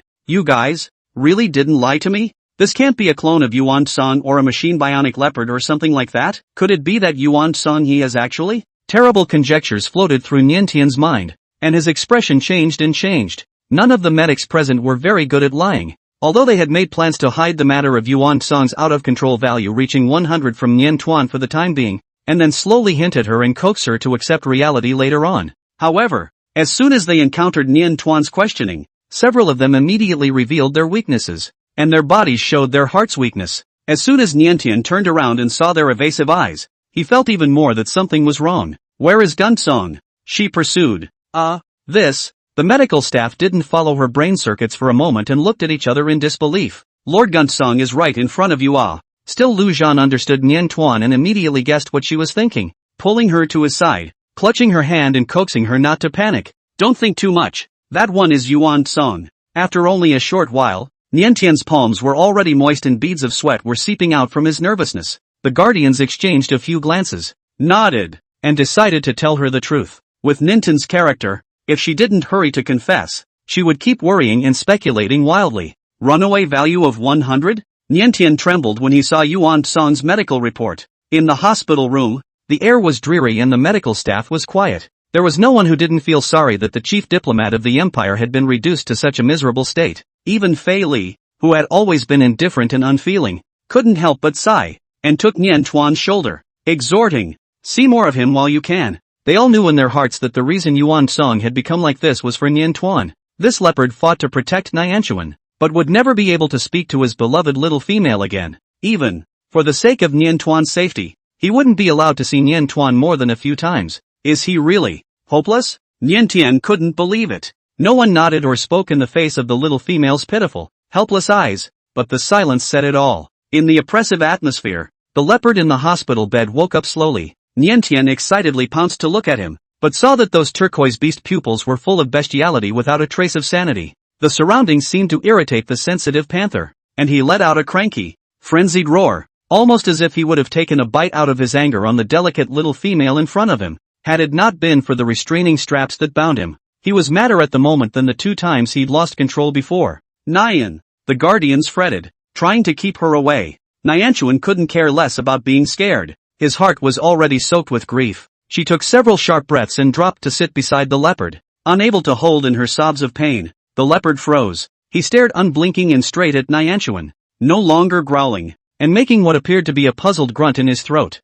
Beads of tears spilled over his body and he shuddered, tears blotting a patch of fur, as if they had scalded him, made him sit up and take notice. The leopard struggled more violently, trying to get out of the hold. Just wait for me. Nianchuan took a deep breath, wiped his eyes and released his mental body. The sapling struggled to emit a halo of light that completely enveloped the leopard. 1 minute, 2 minutes, all the other males present felt the calming power, except for the leopard, who had no reaction and was still gritting his teeth as he fought the restraints. It didn't work? After 10 minutes of stalemate, the paramedics couldn't stand it anymore. Give up, Nianchuan-sama. Out of control value of 100. Definitely can't be saved. We'll take care of Gunkang-sama. Don't be too sad. It was a supreme honor to give one's life for a SSS-class female, and in this last part of his life, the Empire would make sure that Yuan Song would be taken care of in every way possible, and that the guardians of the Niantian would be willing to do what they could for him. The 7 voices of exhortation fell on his ears, and Niantian remained undeterred.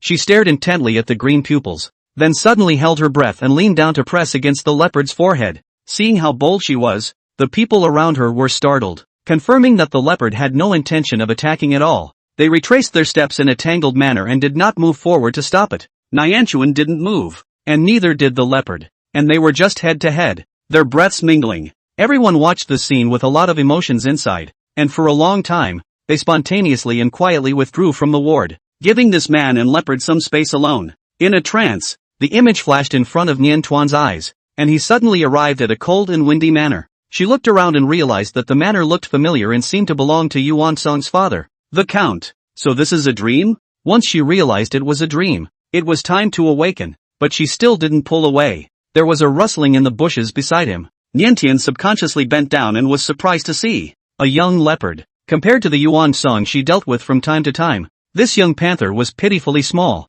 with a bone structure that looked obviously thick, but little meat on its body, and a dull fur color. A strong feeling of pain welled up in his heart. Nianta raised her hand to touch it, but it came up empty. She watched in dismay as her hand passed vainly through the panther cub, not understanding why this was happening. It was too late to think carefully before her entire mind was seized by a hideous, gruesome trail of blood on the panther cub's body. Whiplash. Lots of whiplash. Who on earth would abuse such a small leopard? Damn it, how did we let him get away? Ha ha ha ha ha. It's okay, he'll come back honestly in the end anyway. When he comes back, I'm going to cut his tail in two, then I'll break his legs. The heckling of the 2 young boys reached Nianchuan's ears, and she couldn't help but clench her fists in anger. Culprits of leopard cub abuse emerge, without even considering whether she, as an inexplicable outsider, should take cover. Niantian stood in place with clenched fists in anger, staring at the 2 figures as they approached from afar. When she got a good look at the faces of the 2 little boys, she froze.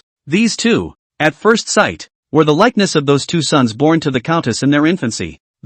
This poor young leopard. Could it be Yuan Song as a child? Is this a memory from Yuan Song's past? Both of the Countess's sons appeared to be handicapped. At this time the 2 little boys looked healthy, with their arms and legs intact. Nianchuan wondered if their future disabilities had anything to do with Yuan Song's revenge. But right now, in front of her, the panther cubs were caught by 2 vicious older siblings and were about to suffer inhumane abuse. Is all this something that Yuan Song has experienced firsthand? At the thought of this possibility, Nianchuan shivered and pushed the 2 young boys away, trying to snatch the panther cub from their hands. But she couldn't touch the little boy or the leopard cub. She was like a tourist who only had the right to visit, who could only watch what was happening and couldn't change anything. Even so, Niantian couldn't do anything to give up. Even though she knew it was futile, she kept trying to scramble for the leopard cub, wanting to take him into her arms. A young boy holds a leopard cub down. Another young boy took out sharp scissors and aimed them at the leopard cub's tail. Niantian's heart almost jumped out of his chest. Without thinking, she pounced on and hugged the panther cub, not even having the image to get down on the ground and use her body to shield him from the scissors. Trembling, she closed her eyes unforgivingly. The touch in her arms, however, was suddenly real, plush and warm, clinging to her body. Niantian abruptly opened his eyes. She returned to the ward. It was no longer a leopard cub in her arms, but a large adult leopard. Its large head pressed meekly against her chest as it slept soundly. Wisps of black mist emerged from his body, making him look like a male orc again for a change from a wild panther. Niantian tentatively released his mental body and managed to dispel much of the black mist. All of a sudden, her heart was beating wildly with excitement. Yuan-song is back to normal. Niantian pinched himself hard on his arm, feeling the pain before he dared to believe it was real. That had somehow happened and ended inexplicably, and she wasn't sure what was going on. She guessed that perhaps her consciousness had entered Yuan-song's spiritual world and saw that painful memory. In any case, it's good that Yuan-song can recover. Joy almost spilled out of Niantian's eyes. She carefully dispelled all the black mist from the panther's body and rubbed her temples, feeling slightly tired. The boulder weighing on her heart finally fell to the ground and she relaxed, closing her eyes and laying back down, intending to take a nap. In just 2 minutes, though, Niantian fell asleep, one arm resting on the leopard, oblivious to the fact that the leopard had quickly changed back to its human form. It was no longer a leopard in her arms, but a well-built young male. The slender androgynous body was pressed by several restraint straps, strangling the perfect muscular lines, and was uncovered by no clothes at all. After transforming back into his human form, Yuan-song moved twice with a very small amplitude. It seemed that because he felt at ease around Niantian, he fell asleep again before he could open his eyes and didn't wake up immediately. It wasn't until half an hour later that Xiaon was the first to step into the hospital room and sucked in a breath of cold air at the sight of the bed. He quickly took a few steps back and closed the door with a bang, stopping the others behind him. Major General Xiaon, what's wrong? The medic was very confused. Xiaon's face flushed red and he opened his mouth, unable to speak at all. Yuan-song in human form, lying with Niantian. Most importantly, Yuan-song had no clothes on. Yuan-song regained his human form, was all he could do to avoid describing it. But for everyone else, it's obviously the big, heavy news. What? Back to human form? Are you sure you're not mistaken? Seriously. A group of paramedics, their eyes glistening, squeezed me and me. Couldn't wait to break into the ward and find out what was going on. Xiaon stopped them dead in their tracks. No, don't go in yet. With such a big commotion outside, it would be hard for the two people in the ward not to wake up. Yuan-song was the first to open his eyes, and after a moment of bewilderment, he immediately showed vigilance in his eyes and raised his hand to reach under the bed and pressed a button, lifting the restraining straps from all over his body. Moving his bones a bit, he rushed to see the little female beside him, nervously looking Nianta over from head to toe, relieved to make sure she was unharmed. Being able to survive was really out of Yuan-song's expectation.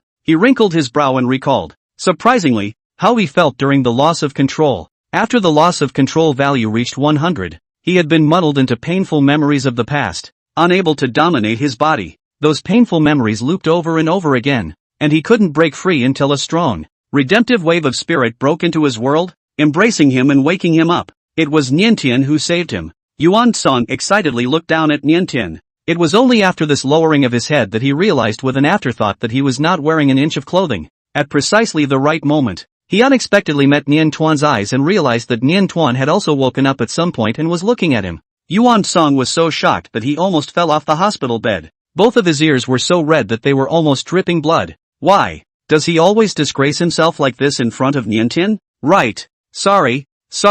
Yuan-sang almost wanted to find a crack in the ground and stammered out a series of apologies. However, Niantuan suddenly propped up his body and wrapped his arms around him, gently embracing him in his arms. In a flash, the young male stopped even breathing for a split second. Those soft arms pressed unobstructed against his skin, causing his eyes to flush with longing to press even tighter. But he quickly broke away from this wonderful fantasy and lowered his eyes, his voice husky. You don't have to. He didn't save Niantuan to hold a favor in return. Niantan did not need to reluctantly accept his advances just to show his gratitude. Yuan-song's teeth clenched, hard to squeeze out a sentence. I just don't want this attack to cause too many casualties. It's not for your sake. His voice grew weaker and weaker, and by the time he reached the end, it was as thin as a gnat. Niantian was in a subtle mood. At this point in time, this leopard was even talking tough. After last night's oops, she had already checked out the merchandise description of that brand of perfume and stayed up late reading many consumer reviews. Those males who have used perfume,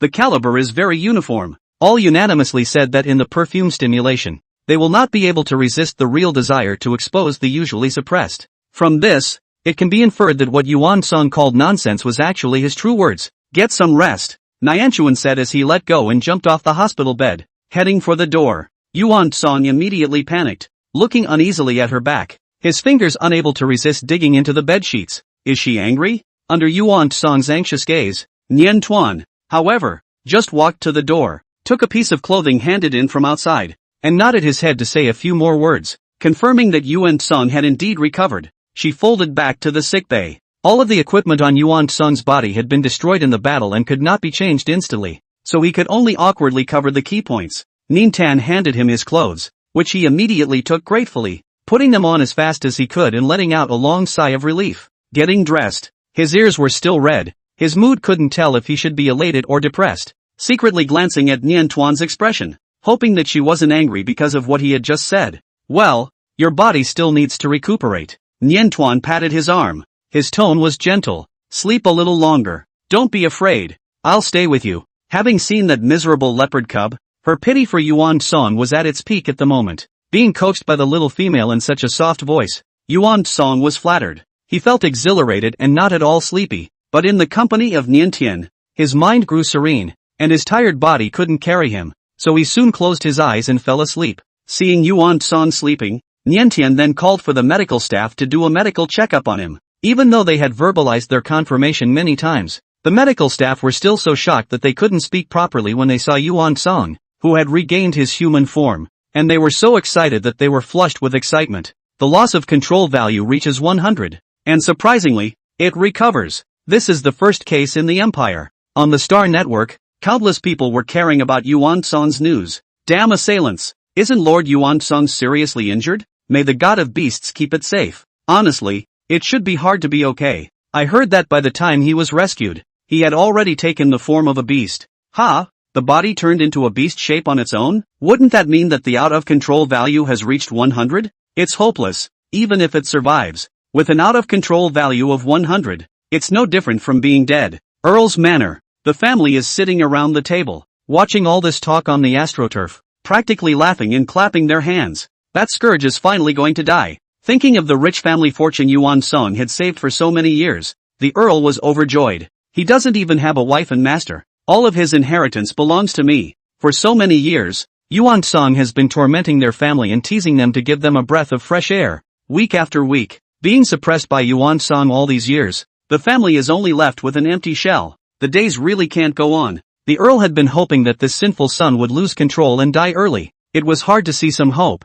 but unexpectedly, that SSS-ranked female had intervened and meddled in the matter, saving Yuan Song again. This was great. Yuan Song was completely hopeless. As long as Yuan Song died, not only would there be no one to hold them down anymore, he would also inherit a large sum of money. What's yours? That's mine. The Countess reached out with a pointed finger and poked the Count hard in the forehead. Yes, yes. The Earl was busy bowing his head and smiling. All my property belongs to you. Satisfied with this, the Countess grunted. Come on. Let's go to the hospital first and see how miserable he looks. I'm going too. Mother, I'm going too. Hearing of such a good thing, the two sons of the Countess naturally did not want to miss it. Both of them had accidents at a young age and were left with lifelong disabilities. For so many years, they had been investigating, and although all the results they had found were nothing more than pure accidents, they were unwavering in their belief that there had to be Yuan Song's handiwork in this. Wasn't it just bullying him a few times when he was a kid and didn't know any better? Why would he do that?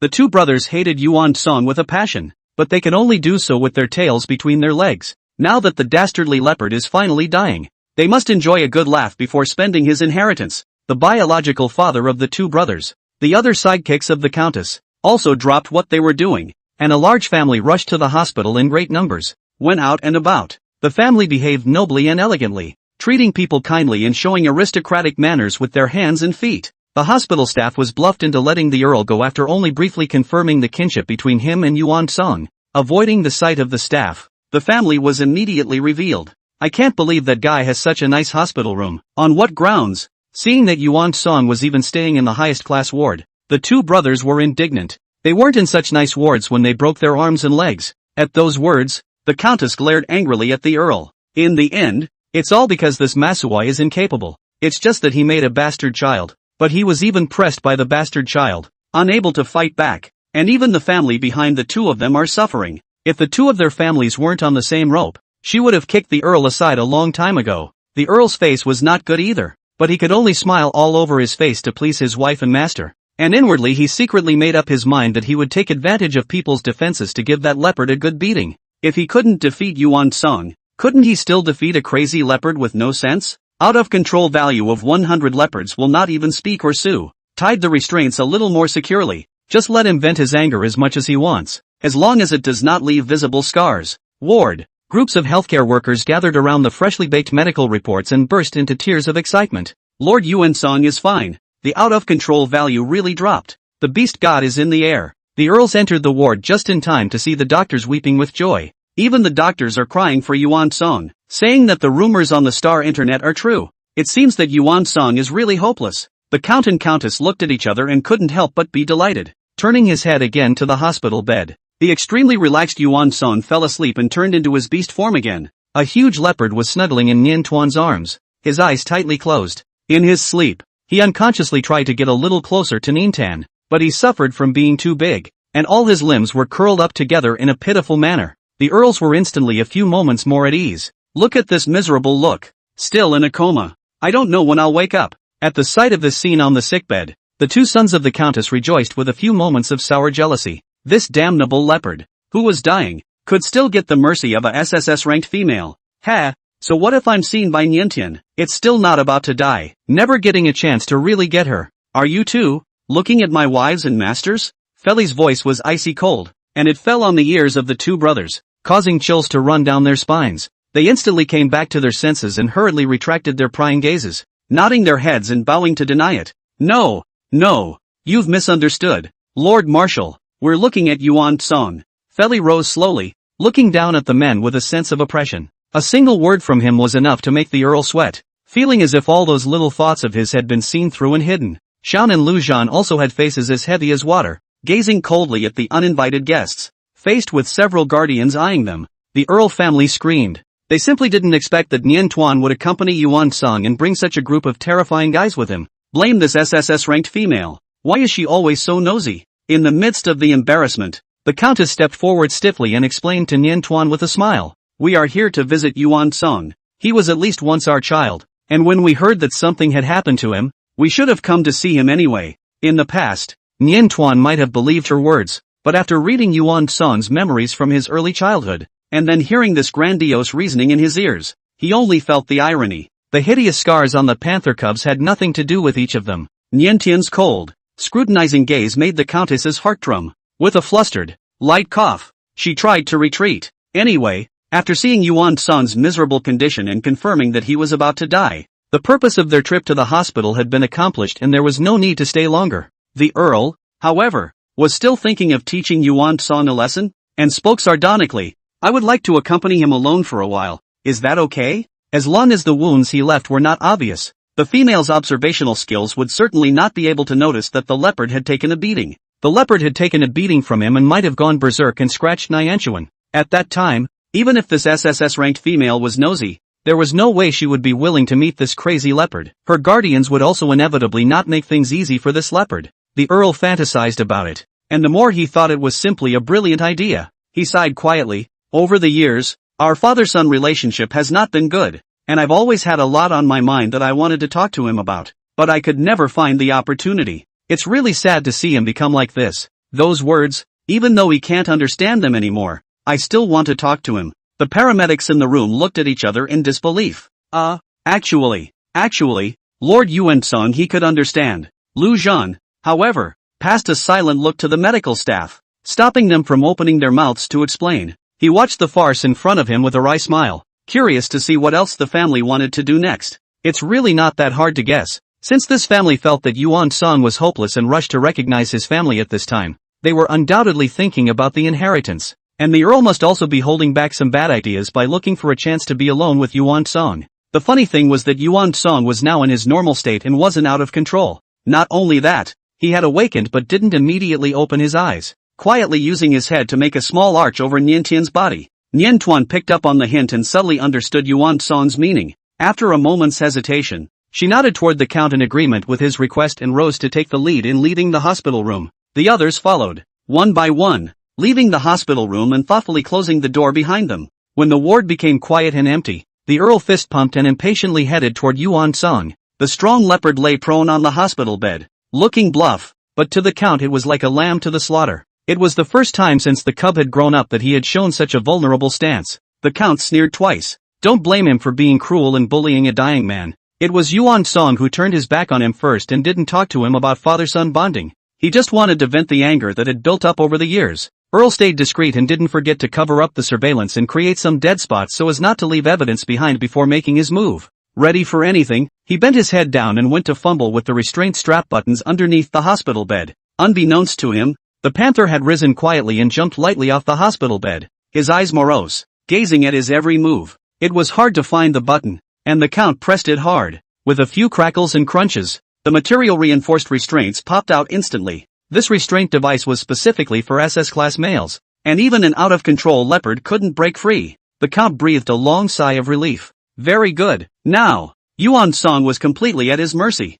considering that he couldn't hurt the leopard with his bare hands, but instead might get his hands shaken by that copper and iron. He took out a whip from the space knob. This kind of special whip hit people with immense pain, but would not leave any traces. Yuan Song had not been beaten by this whip much when he was a child, and now, let this sinful son recall that taste. The Count smiled in satisfaction. When he looked up, he froze, stunned to find the bed empty. Where was the leopard? All of a sudden, the Earl's scalp went numb and his body went cold. His pupils shrank, and he turned slowly backward with both strands of his. Ah! The shrieks opened only a short head before they came to an abrupt end. Annihilated in eye-rolling. With a single paw, the leopard slapped the Earl down, burying his head in the covers with unerring accuracy, holding him down for dear life and gagging him so he couldn't make any sound. In the struggle, the Earl's hand was unable to grasp it, and the whip fell to the ground. When faced with the Count, the leopard was not as gentle as when faced with Nintan. Without using his claws, he slapped the Earl on the head a dozen times in quick succession,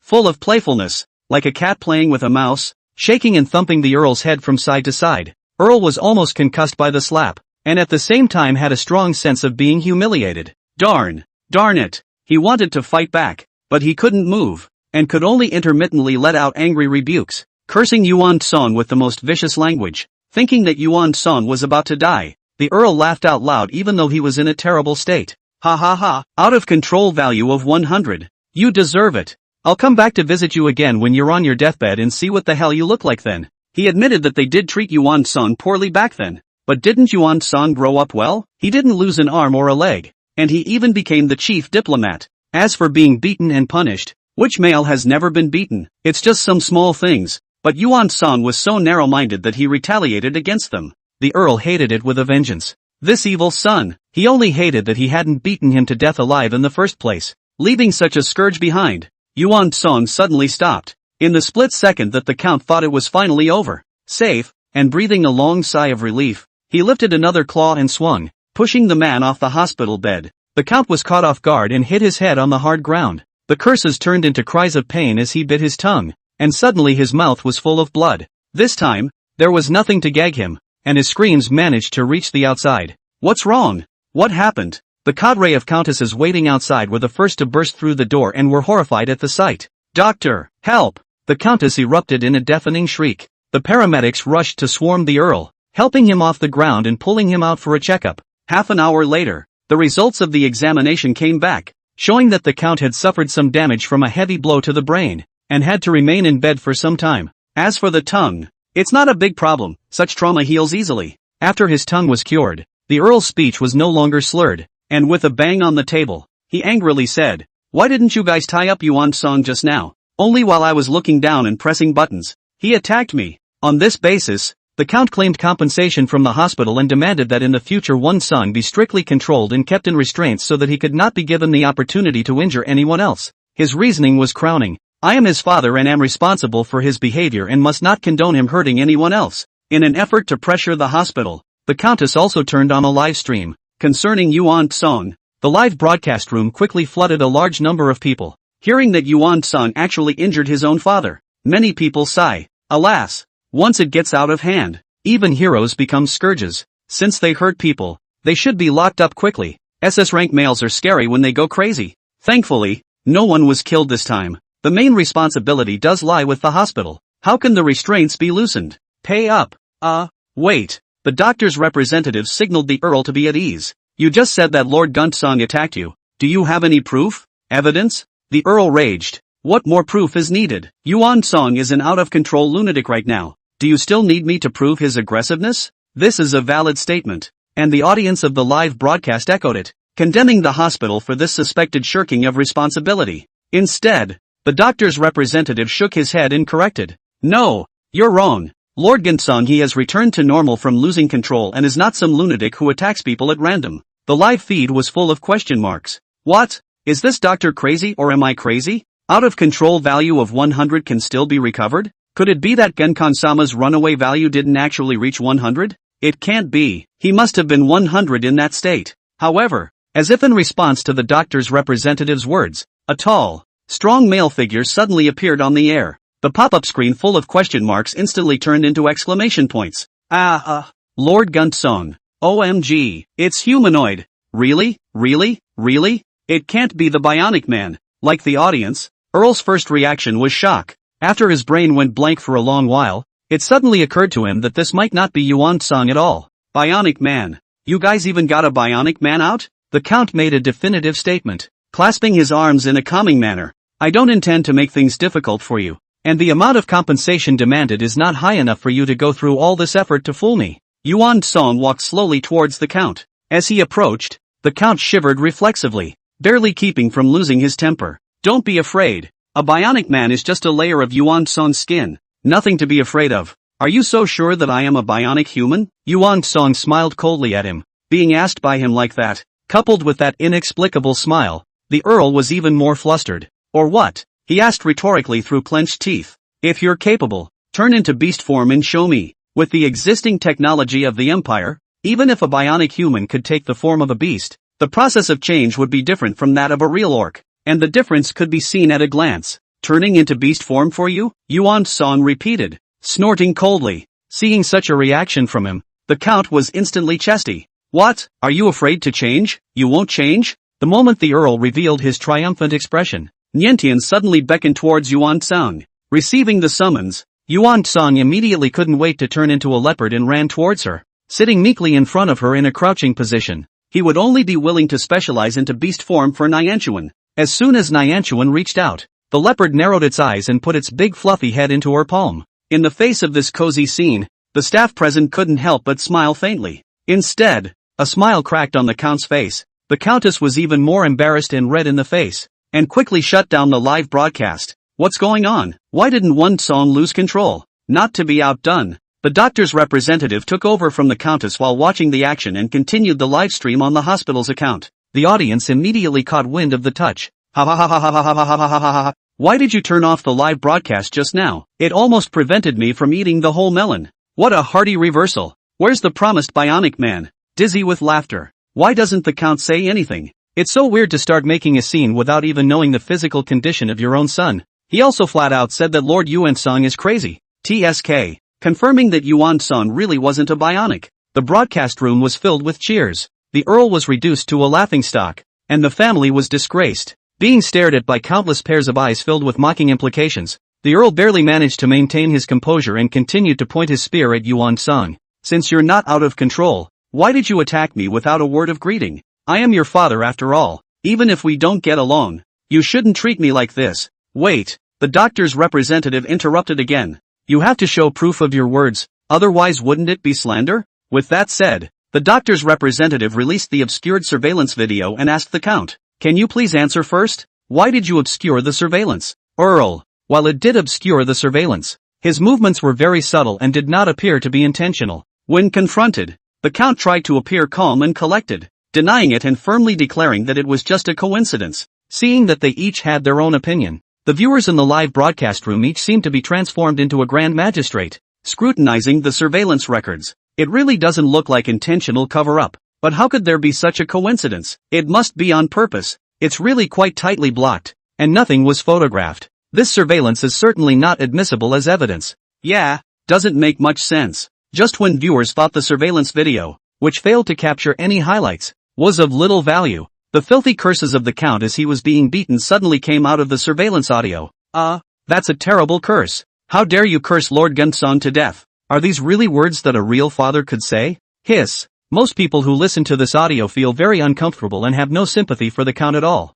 Others feel that the Count is not guilty. In any case, it's just a few curses. How can Lord Gunson hit someone with his hands? The one who beat up his own father is also ruthless enough. It's excusable if you hurt someone in an out-of-control state, but it's egregious to intentionally hit someone, isn't it? The Earl strained his neck, his mouth stiffening as he wisecracked. Of course I'm going to curse when I'm beaten for no reason. I'm Yuan Son's father. How could I genuinely curse him to death? That was just a momentary slip of the tongue in anger. Yuan Son, however, suddenly interrupted the Count. For no reason? Did you forget that you left a little something behind in the hospital room? What's that? Earl's beaten head wasn't bright enough. His mind was slow and he didn't turn the corner for a moment. Halfway through his bewildered contemplation, his expression suddenly became horrified. Whip! He accidentally dropped his whip on the ward floor, and before he could pick it up, he was dragged off by the doctors for a physical examination. The moment Yuan Son took out that whip, the Earl immediately pounced on it and snatched it,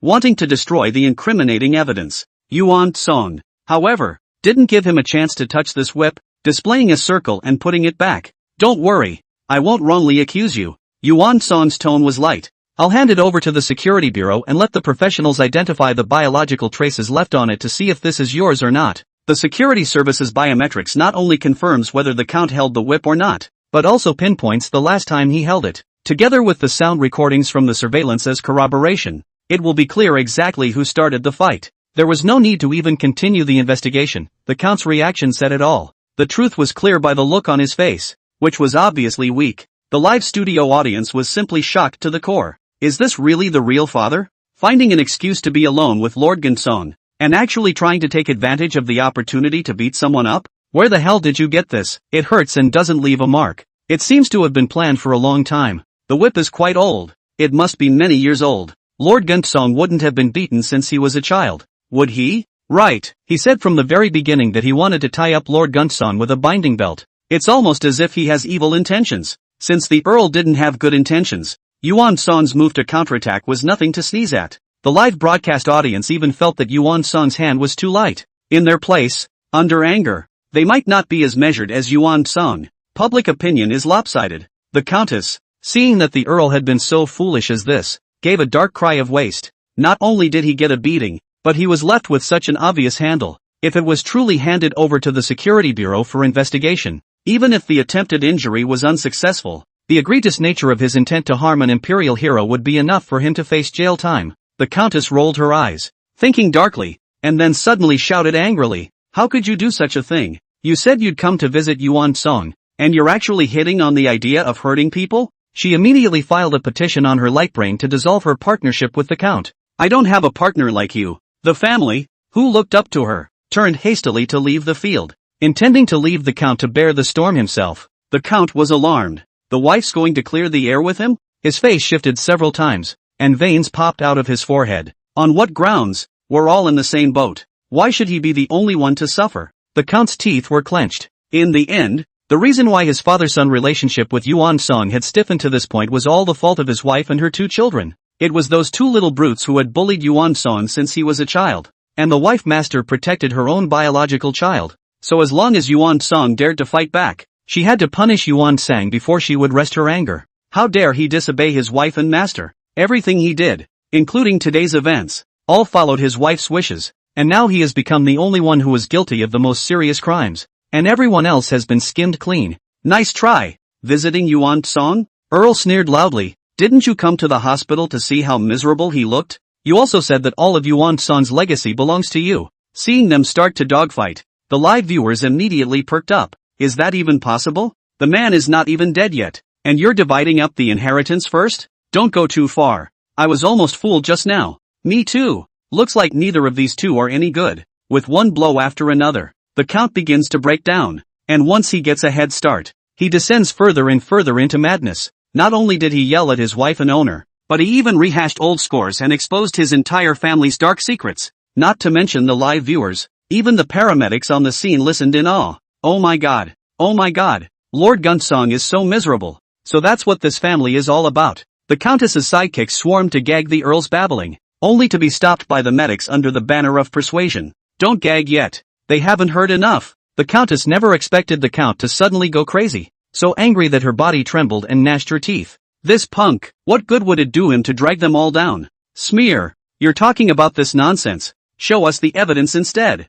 She didn't believe the Count had evidence in his hands. If you want evidence, I do have some here. But Yuan Song suddenly spoke up and took over the conversation. Over the years, the Earl's family had harassed him with tripping maneuvers, none of which had been successful, but had left him with a lot of leverage. He had wanted to keep them for a slow torture before he crushed them to death in one breath. But this time, they even tossed in front of Nian Tuan, simply dirtying Nian Tuan's eyes. Yuan Song's turquoise eyes were filled with coldness. He didn't have the patience to play with them anymore. He felt ashamed to be seen by Nianchuan in such a disgusting scene. I'll take care of them, he assured Nintan in a low voice, and won't show you this kind of mess again. Nian Tuan had a bad taste in his mouth. After reading that memory of Yuan Song's past and listening to the stakes described by the Earl, she could imagine Yuan Song's miserable appearance as a child more clearly than anyone else, and couldn't help but hug the panther tightly and comfortingly stroked its back. Luckily, the scarred little leopard managed to grow up. As soon as the leopard was next to Niantian's skin, it couldn't help but rub against her, subconsciously burrowing into her arms. Returning to his senses, he burned with shame and tried to apologize, only to have his plush mouth gently pinched by Nianchuan. At once, he stiffened and his eyes drifted. Being treated so gently by Nian Tuan, he couldn't help but think about it more, but he was afraid of making a fool of himself. While Yuan Song was still filled with nagging questions, the live broadcast audience had already begun to celebrate for him. Good, good, good. It wasn't easy. Lord Yuan Song has finally managed to take the throne. Paste. I also want to post with Ninten-sama. After watching that family's show, it was so hot. I just had to watch something this good to wash my eyes out. Heroic rescue of a beautiful woman succeeded in getting to the top. Lord Yuan Song's wave is not a bad one. It's kind of bittersweet. For Yuan Song, who had been seriously injured in order to save Nian Tuan, even the love rivals were slightly more forgiving. Fei Li even said to Yuan Song in a gentle tone, "Rest in peace for a while. I can take care of other things on your behalf." The internal injuries Yuan Song had suffered in the explosion were not light,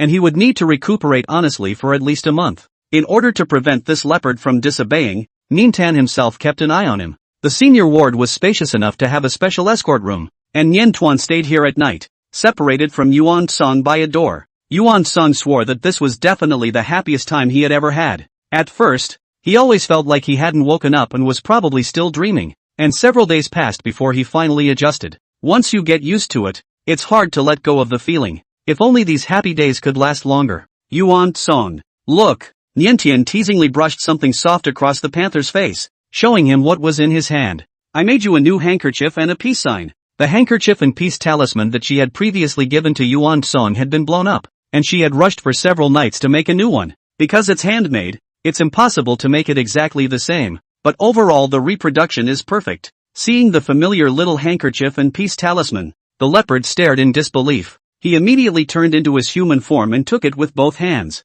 The peace sign was not drenched in catnip perfume this time, and was completely filled with the scent of Nianchuan. He stroked the peace sign, looking a few moments more obsessively frenzied than if he'd been sucking on catnip. After a long time, Yuan Song finally couldn't hold back the emotions stirring within him and spoke. That day, after smelling the catnip perfume, what I said to you was actually sincere. Saying this truth had taken all his courage, and he lowered his head, not daring to look at Niantian, nervously waiting for the sentence to be pronounced. I know. Niantian stroked his head and lowered his eyes at the male who had suddenly stopped being tough-talking. How do you feel about spending time together these past few days? Do you still like me now? Sure. Yuan Song snapped his head up, his turquoise eyes filled with intense affection, but he was too clumsy to say anything about love, so he could only keep nodding and nodding hard. Me too. Nianchuan hugged him tenderly. From now on, she would be good to this leopard and wouldn't let him suffer anymore. Feeling Nian Tuan's affection, Yuan Song trembled. He reached back and hugged back, clinging to the petite but warm body, his mind in a trance for a long time. It's amazing how happiness really does come. The strong physical qualities of SS-class males, coupled with a happy mood, Yuan Song only recuperated for less than a month, and his body recovered completely without leaving any problems. After being discharged from the hospital, he didn't return to his former residence, and directly rolled up his bunk and followed Niantian back home. After a quick pick-me-up and a good meal, the male's favorite grooming session was on schedule. The leopards, who were once only able to watch from the window, were finally able to get in the door and be part of the queue for grooming. When Hai Yueli came to visit, he was just in time to see the image of the leopard nestled in Niantian's arms, being rubbed by her as she cupped her furry face. "Ah, what are you doing here?" Seeing that there were guests, Niantian immediately collected himself and retracted his hand with a light cough. Happy to interrupt. The leopard raised its head in displeasure and stared at the obnoxious sea creature. Him again? Wait, why does this guy's body look so familiar? For a moment, Yuan Song had the subtle feeling that he was looking in a mirror. Hai Yueli's bone structure was about the same size as his, and surprisingly, his body looked almost identical to his, the same as he was before. To be precise, the thought that he had been recuperating in the hospital for half a month, neglecting to exercise, and that his figure had probably deteriorated, alarmed the leopard to the point that he got up in a heap. No, starting tomorrow, he'd have to step up his workout. No, it starts tonight. A sense of crisis surged through his heart, and Yuan Song's gaze toward Hai Yueli became even more hostile. Hai Yueli's gaze wasn't gentle either. He surveyed the panther who had managed to get to the top, a hint of jealousy that he couldn't hide from his pale eyes. The atmosphere is subtle. Niantuan awkwardly explained to Hai Yueli, "I'm sorry, I've been in the hospital with Yuan Song recuperating from my injuries some time ago." On the day of the attack, Hai Yueli immediately contacted her, and has been concerned about her condolences from time to time over the past few days, and has been wanting to come and visit her, but she had politely declined many times in order to let Yuan Song quietly recuperate, and she had previously agreed to treat Hai Yueli to dinner, but she hadn't been able to find the time to honor it. "You don't have to apologize, I understand." He Knightley spoke softly with downcast eyes. Although he was jealous of Yuan Song, he was also grateful to the leopard that had protected Niantian. Ever since he learned that Niantuan had been attacked, he had been distracted, and it was not until today when he confirmed with his own eyes that Niantuan was fine and unharmed that he finally felt relieved. Hai Yueli sent carefully prepared condolence gifts for Niantian, and out of politeness, he didn't leave Yuan Song behind. Yuan Song, he didn't want to take it at all, but considering that Niantian was watching, he took it as a courtesy. "How's your runaway value these days?" Niantian asked Hai Yueli. "It's fairly stable," Hai Yueli replied in a warm voice. Niantian thought for a moment and said, "Come what may, I'll give you some mental peace." With that, she waved at Hai Yueli and added, "No charge." Hai Yueli stiffened. These days, he'd lost several scales from worry and anxiety, and even the most expensive treatments hadn't been able to remedy that. It's really too ugly to be shown to Niantian, but Niantian offered to mentally pacify him, and he couldn't say no matter what. Torn for a long time, Hai Yueli gritted his teeth and made up his mind, nervously revealing his fishtail. He covered it carefully with his wide cloak, not daring to show Niantuan the few parts that were missing scales. It was a good thing that Niantian didn't notice too many details. As she mentally soothed He Knightley, she politely spaced out a bit, unable to see if the fishtail was missing scales. For a moment, Hai Yueli didn't know whether he should be grimly lost or relieved. Perhaps both. Especially, he actually saw the dastardly leopard sticking to Niantuan at all times. It was almost as if he had skin hunger. His need for Niantuan reached a greedy level, kissing around Niantuan's hand as if he never knew how to fulfill it. Clingy males like this can easily make females impatient. Niantian, however, didn't mind, and reached out to scratch the leopard's chin very skillfully, and the leopard's eyes narrowed in comfort. It was hard for Hai Yueli not to be jealous. The hand on the fish's tail couldn't help but apply pressure, and a scale came off. Ignoring the pain, he squeezed the scales, lowered his eyes in quiet contemplation, and let go. Sending off Hai Yueli, Niantuan suddenly glimpsed what seemed to be something shiny on the ground, and as he approached, it was actually a silver-white scale. She leaned over to pick it up, a little surprised. Are these the scales of the Sea of Night? Completely different from the ordinary fish scales she remembered. These scales were flowing with color and excellent texture. Even expensive top-grade jewelry could hardly compete with them. It was beautiful, but Niantuan didn't care to admire it. Instead he felt worried. Cat hair loss is normal. Fish scale loss doesn't seem to be very normal. She was under the impression that only sick, injured fish lost their scales. She took a picture of the scale and sent it to Hai Yueli. Nianta, have you not been feeling well lately? Receiving Niantuan's news as expected, Hai Yueli immediately sat up straight. Hai Yueli, thank you for your concern. My body is not in any serious trouble. See Knightley, it's just a symptom of falling scales because I've been a little anxious lately. Turns out it's psychological. Nintan understood. With a status like High Ueli's, he was too busy working and had too much pressure on his shoulders, so it made sense that he would be anxious once in a while. She should have taken care of this quality co-op. Ninta, if you're anxious, my mental soothing should relax you a bit. Nintan, if you're so busy, don't take the time to come to me. I'll go to you every day starting tomorrow and give you mental peace. How about that? High Ueli was flattered. Just a single scale could induce Nian Tuan to take such caring care of him. The effect was completely beyond his imagination. After a few excuses and 1,000 thanks, he haughtily accepted Nian Tian's offer to give the address of his residence. Nian Tuan kept the scales carefully and prepared to meet tomorrow to bring them to High Ueli. Although this shedding of scales shouldn't be of much use, it looked too pretty for her to just throw it away, which she felt was a shame. After storing the scales, the light brain suddenly ticked a few more times. It was Xiying sending a message. Xiying, the mech I designed for you is done. Xiying, when are you going to come out to play together? I'll bring you the mecha. Xiying, forget it. Or don't go out to play. I'll go find you now. The attack left a big shadow on Xiying, and she's been having nightmares lately. With less sleep, she simply worked overtime to get Nian Tuan's mech out. And with the mech, Nian Tuan would have more chances of escaping if she was attacked again in the future. The mecha designed by Xiying was completely different from what Nian Tian had imagined. The mech was designed to be an unobtrusive black color throughout, smaller and lighter than Nian Tian imagined. And not only were the weapon systems streamlined, but the defense systems were streamlined a great deal as well, with the only configuration pulled full circle in terms of speed. Streamlining other aspects of the configuration was mainly due to the lack of energy. Xiying sighed. I wanted you to carry this mech around with you, so I changed the energy core to a crystal core supply. Most of the Empire's mechs are loaded with energy cores that are repulsive to space knobs, so there's no way to put them in a space knob to carry around. Switching to a crystal core power supply would allow this mech to fit into Nian Tian's space knob and be carried around by her. But not only were the cores rare and expensive, they didn't have enough energy, and the configuration had to be streamlined extremely well in order to keep the mech running. You must use it with caution. Its range is very poor. Xiying instructed Nian Tuan. When practicing normally, just use the simulation training pod. The effect is similar to actual operation. Nintan nodded in understanding. It's a chance to escape that can only be used in a critical situation. The males examined the mech carefully and looked at each other in amazement. This was actually a mech designed by a female? Every detail is so exacting they can't pick out any faults, and some of the little touches of ingenuity are a real slap in the face. If taken out to auction, it may not fetch a good price because it's not for most people, but it's perfectly suited to the Nintendo. This is even just Xiying's first work. In time, she might actually be able to become the mecha design master that the Empire was known for. Nian Tian spun in a circle and praised Xiying again and again, applauding non-stop, which made Xiying happy and embarrassed, and smiled he. Here you go, Nian, Feli said, taking a box out of the space knob. Before Nian Tuan could see what was in the box, Xiying had already exclaimed in shock. So many crystal cores? Inside the box were a full 7 crystal cores. I went through my father's inventory and only found one. Xiying looked at Feli in shock.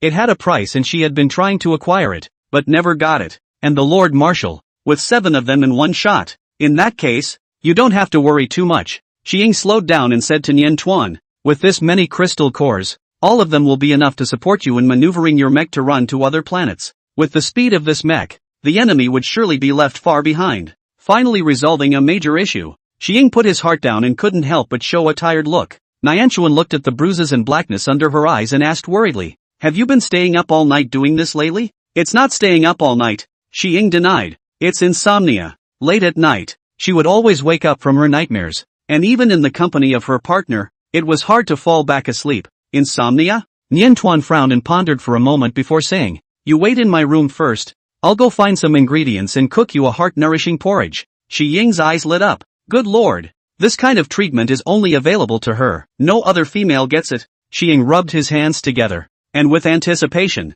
he kept wandering around Nian Tian's bedroom. Her eyes fell on the table, and she suddenly noticed a problem, and ran to the kitchen in a flash, inquiring unwillingly, why isn't the perfume I gave you on the table? All of the other females' gifts were on Ninta's table, except for hers. At the mention of perfume, Nianchuan looked subtle. Speaking of which, I forgot to ask you if the perfume you sent me was a canine male-only model or a feline one? Canady, yeah, Xiying was sure. She also pulled out her purchase history to show Nianta that she had never bought the catnip model. Nianta? Back in her bedroom, she rummaged through the table again, finally finding the canine male-only version of the perfume in a barely visible corner. That's what Xiying's gift is. but the catnip perfume Lin Sinwei had given her was still sitting in her space button. Where did the broken one come from? Nianta was deep in thought. There aren't many people in the family, just a few in total. Xiao and Fairy couldn't do such a thing, and they knew she already had a catnip perfume in her hand, and Lu Zhan had even less need to do so. Without having to think about it, the only suspect has quickly come to light. Nian Tuan helplessly held his forehead and poked Talking Air Rin in private chat, asking if he had done something bad. Although there was little substantial evidence, Rin Tankong immediately pleaded guilty to the crime, sending Nian Tuan a picture of the arrested kitten. With both front paws tied up, the little white cat sits obediently crouched in front of the camera, wilting and teary-eyed, with a guilty sign in front of her. Rin Talking Air, I'm sorry, please punish me. Nin Tan had never seen such a battle. When she saw the photo, she almost lost her mind for a moment, and all she could think of was forget it. Forget it, don't pursue it. What can be wrong with kittens? For a long moment, she settled down, barely finding her senses. No, kittens are condemned even when they make mistakes. Niantian, punish you for not being able to comb your hair for a week. In Nianchuan's opinion, the punishment was perfect in that it was not cruel corporal punishment but also served as a warning lesson. Talking about Rin, however, felt that it was torture. He'd rather be beaten every day for a whole week in a row than be punished like this. Not only did they lose the right to post with Nintan, but they had to watch others post with Nintan. This agonizing day is going to last a whole week. Nintan received another photo, and this time, the little white cat was really crying. Looking at the fur that was wet with beads of tears, Niantian couldn't help but soften his heart, but then firmly hardened it. Nianta, don't cry. I'll hug you in a week. Nianta, do you know what's wrong this time? If Tan Kong Rin was just jealous and secretly gave her a bottle of catnip perfume, she certainly wouldn't blame her. But this bad kitten, to his surprise, hid Shi Ying's gift in an unseen corner and patched it up with catnip perfume to its original position, and she knew nothing about it, which led to the oopsie incident of one song smelling catnip perfume. Nian Tuan described that incident to Tan Kong Rin originally, hoping that he would deeply realize his mistake. His Royal Highness was struck by lightning. What? Hearing that the catnip perfume he had sent had turned out to be an opportunity for Yuan Song to confess his love, His Royal Highness the Crown Prince's entire being shattered. Sure enough, there was no good end to doing bad things. Was this the punishment given to him by the beast god? Nianta waited half a day and got a little worried when she didn't receive any more new photos or replies. Was her tone too harsh? Tentatively, she sent a video communication invitation to Rin Talon. Talking Air Rin didn't pick it up right away. By the time he got through, he had cleaned up his messy appearance and looked like a pretty kitten again, except for his red eyes, which looked like he had just cried. The kitten in the video was even more of a reproach to Nintan than the photo, but the punishment that had been prescribed could not be dispensed with, only mitigated as appropriate. 2 days off your punishment if you're good, she coaxed softly. The kitten's head nodded. The lesson was too hard to learn this time, and he vowed that he would never dare again. At the thought that the punishment would have to be borne by him, while the benefits would all be taken up by that leopard, the little white cat couldn't help but burst into tears again, turning into a tearful cat head. Niantian couldn't do anything about him, and after a while of coaxing and persuading, Mimi's sobs only stopped. In the meantime, the punishment was mitigated to 3 days by Nianchuan without principle. Seeing that the little white cat finally stopped crying, she breathed a long sigh of relief and began to care about him. How have you been? Still busy? Since the attack, Talking Air Rin had personally followed up on it and was very busy, and hadn't taken the time to come to her for a long time. Speaking of business, Talking Air Rin transformed back into her human form. Fortunately, it's basically over. The masterminds behind the attack have all been apprehended. These people are the remnants of the Central Star's regulated aristocracy, and with a fish-out-of-water revenge mentality, they colluded with the forces of the interstellar pirate Atom, and utilized Xiao, who was a military cadet, to plan this suicide attack. The dead manipulator in the self-destructing grey mech was none other than Xiao Su, having lost the patronage of his father and family. This once arrogant and unbeatable noble male is having a bad time. In this competition, he handed over his mech to the mastermind behind the game for modification, and also surrendered his mech operation privileges, just to cheat and win over his opponents. Unexpectedly, he was deceived and became a pawn in the game, thus losing his life. And Atom, the star pirate who supplied the weapons for the attack, was also reported dead not long ago, seemingly from an attack by other star pirate forces that annexed him. The Empire is continuing to investigate this. As far as the information is concerned, the person who killed Atom and annexed his forces is Jiao, Augur. Nianchuan murmured softly. She had heard of this name. Xia silently had betrayed the Empire and defected to what seemed to be this renowned star pirate leader. The reason why Talking Air Rin talked about this was to remind her once again. The current CS Sillalai is no longer the same person he used to be. He's very dangerous to you. You need to be vigilant. Since the wanted notice was issued, CS Sillalai has yet to be successfully apprehended, and the Empire is already considering sending troops to exterminate the Star Pirates on a wide scale. However, this is a costly project, not a trivial matter that can be decided casually in the short term. Once the decision is wrong, it is likely to break the calm instead and plunge the Empire into turmoil. So it is necessary to think long and hard, discuss with many parties, and do a good job of intelligence investigation and strategic planning. Nyanchuan nodded with downcast eyes. Turning the page on the heavy topic, Talking Air Rin transformed back into a little white cat, tilting her head in front of the camera, trying to coax Niantian to be happy. Nyanta couldn't help but laugh a little. Even if this kitty were to get cute on purpose, there's no way the sentence would ever be reduced for him again. She didn't pick up on it, and ended the video after she gave a few more instructions to Talking Air Rin, telling him not to stay up late at work and to take care of his rest. Just in time, the kitchen's heart-healthy kanji was also simmering, steaming hot. The sweet porridge water made Shi Ying's expression stretch, and after drinking 3 big bowls in a row, she couldn't help but ask, "The hot pot has been sold for a while. When will we start selling the next kind of delicious Niantian?" What a big greedy girl. Actually, she could any time. After all, there wasn't much work required of her, just a recipe and a few more tastings to adjust the flavors. Most of the work has to be done on Hai Yueli's side. Thinking that Hai Yueli was so anxious that he dropped his scales, he should be very busy lately. Nian Tuan shook his head. Let's wait a while longer. I hope that Hai Yueli's symptoms can be cured sooner. I don't know if the 3 big bowls of heart-nourishing porridge had an effect, but this night, Shi Ying slept especially well, and the whole night was calm and quiet. Without waking up, when she woke up early in the morning, she sent a message to Niantian praising, "This porridge is so useful." Niantian immediately sent her the recipe formula and instructed her to stick with it for a while. After replying to Shi Ying's message, she looked around. Where's Yuan Song? On the dining table, everyone was eating breakfast. Only Yuan Song's figure was missing. Shaun said. He drank one of the supplements and went to the gym. So disciplined? Nyanchuan was surprised. Today's breakfast clearly had this leopard's favorite beef buns, and he couldn't even be bothered to eat them, just focusing on working out. Although the bodies of orc males were much stronger than the human male bodies she remembered,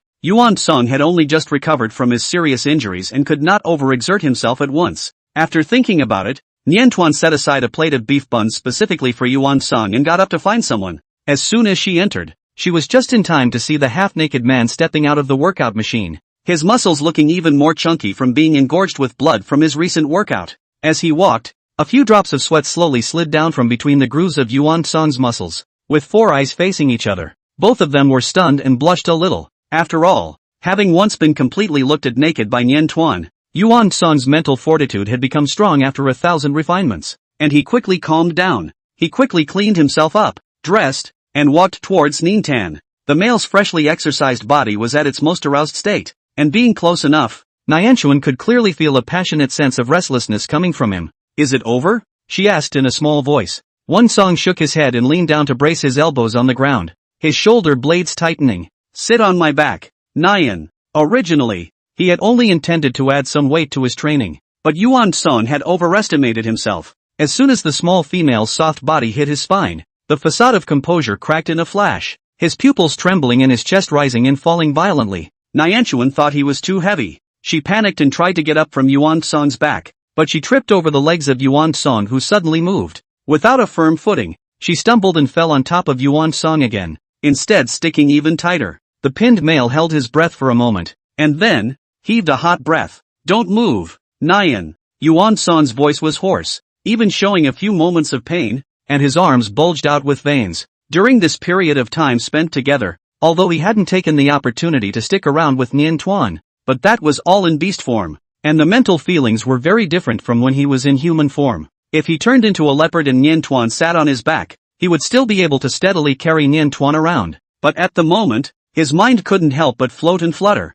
and his body began to be uncontrollable. Yuan Song crouched his body down, not daring to move a muscle for fear that Niantuan would see his ugly state. "What's wrong with you? Where does it hurt?" Nintan grabbed his arm with both hands and tried to help him up. She shouldn't have crushed Wanchan, right? After tugging Yuan Song for half a day, he couldn't move at all, and Yuan Song stammered and refused to say exactly where it hurt. Ninta anxiously ran out of the gym and went to the other males in the house for help. "Don't panic, Nyan. What's wrong? Upon hearing about Yuan Song's accident, Lu Zhan, as a doctor, took on the responsibility of taking care of every family member and rushed to the gym as fast as he could. Yuan Song had already stood up and was covering himself with a jacket around his waist, full of agitation and wretchedness that still hadn't faded. It's clear what's going on with the same males. Lu Zhan clenched his fists tightly. He took a deep breath, barely maintaining a gentle voice, and coaxed Nian Tuan. There's nothing seriously wrong with him. Look, he's standing firmly now. I'll diagnose him again, so go wait outside for a moment. Supporting Nian Tian, Lu Zhan stared at Yuan Song, his gentle face instantly becoming cold as ice. Well, do you want me to give you a shot of 3-type Schluter? It's a calming potion that works well. With a much more pronounced side effect, it causes a temporary loss of desire. It can be as short as 1 month or as long as 2 years. It's not necessary. Yuan Song refused. He chose to flush cold water. The young male still breathed raggedly as the cold current struck his body, taking a long time to calm down. Excitement rolled in at the thought of Nianta, and it took a long toss before it was finally suppressed. Nian Tuan sat back down at the dining table and fumed for a while before her sluggish brain suddenly turned a corner, realizing with hindsight what had happened to Yuan Song. At that exact moment, the door of the room slammed lightly, and Yuan Song, who had rinsed the cold water, walked out of the room. Yuan Song, Nian Tian immediately called out to him. The already nervous male tensed up even more, thinking that Nianchuan had come back to his senses and was going to settle a score with him. This time, he couldn't dump the catnip perfume. He was such a deeply desiring, unashamed male. Nian Tian clearly didn't do anything to him, and for him to get agitated to this extent was really very shameless. Yuan Song walked over with his head hung low, waiting to be sentenced. He couldn't help rambling, even thinking about whether he really should have injected a little 3-type of soothing agent. Nian Tuan, however, interrupted his thoughts and pushed the dinner plate in front of him. Here, I left a plate of beef buns for you. Yuan Song couldn't believe it. Instead of being disgusted and distant, he even saved buns for him to eat? Did Nianta really realize what had just happened? He bravely raised his eyes to survey Nian Tuan, and seeing that flushed little face, he couldn't help but ask out, "You don't mind me?" Needy males like him with poor self-control are simply rude beasts in the eyes of females and are most likely to be disliked by them. Nian Tian froze, even forgetting to be shy. What's so disgusting about that? Isn't it normal for a young, bloodthirsty male to get easily excited when he meets someone he likes?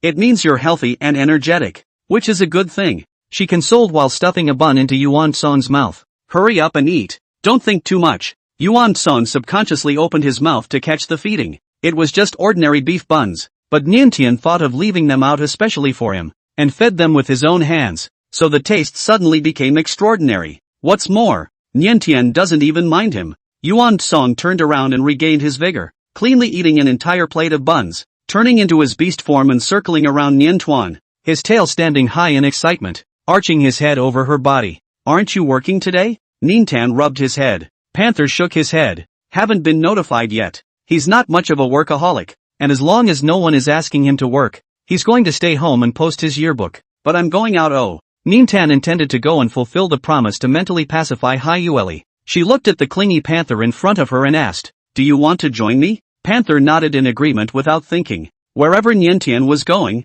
he was willing to follow her. The leopard was overflowing with happiness, and walked like a puppy that had settled down with its master, until he arrived at Hai Yueli's mansion and saw that familiar, annoying face. The smile under Yuan Song's eyes disappeared. How dare Nian Tan come to this pesky sea people? Seeing Yuan Song, Hai Yueli also couldn't help but clench the armrests of his wheelchair. Nian Tian actually had this leopard close to him. The two males glanced at each other, and all of a sudden, swords were flying. Nian Tuan was oblivious, taking out the small box from the space knob and handing it to Hai Yueli. "Here you go." Opening the box and seeing what was inside, Hai Yueli couldn't help but be stunned. It's like his scales? Actually, you can just throw it away without bothering to save it. The scales were deliberately thrown down by him, wanting to arouse Nian Tuan's concern, and now that the purpose had been accomplished, it would be of little use. Nian Tan explained shyly, "Because it's just so pretty, it's a guilty pleasure to throw it away." Hearing her praise, Hai Yueli's eyes instantly lit up.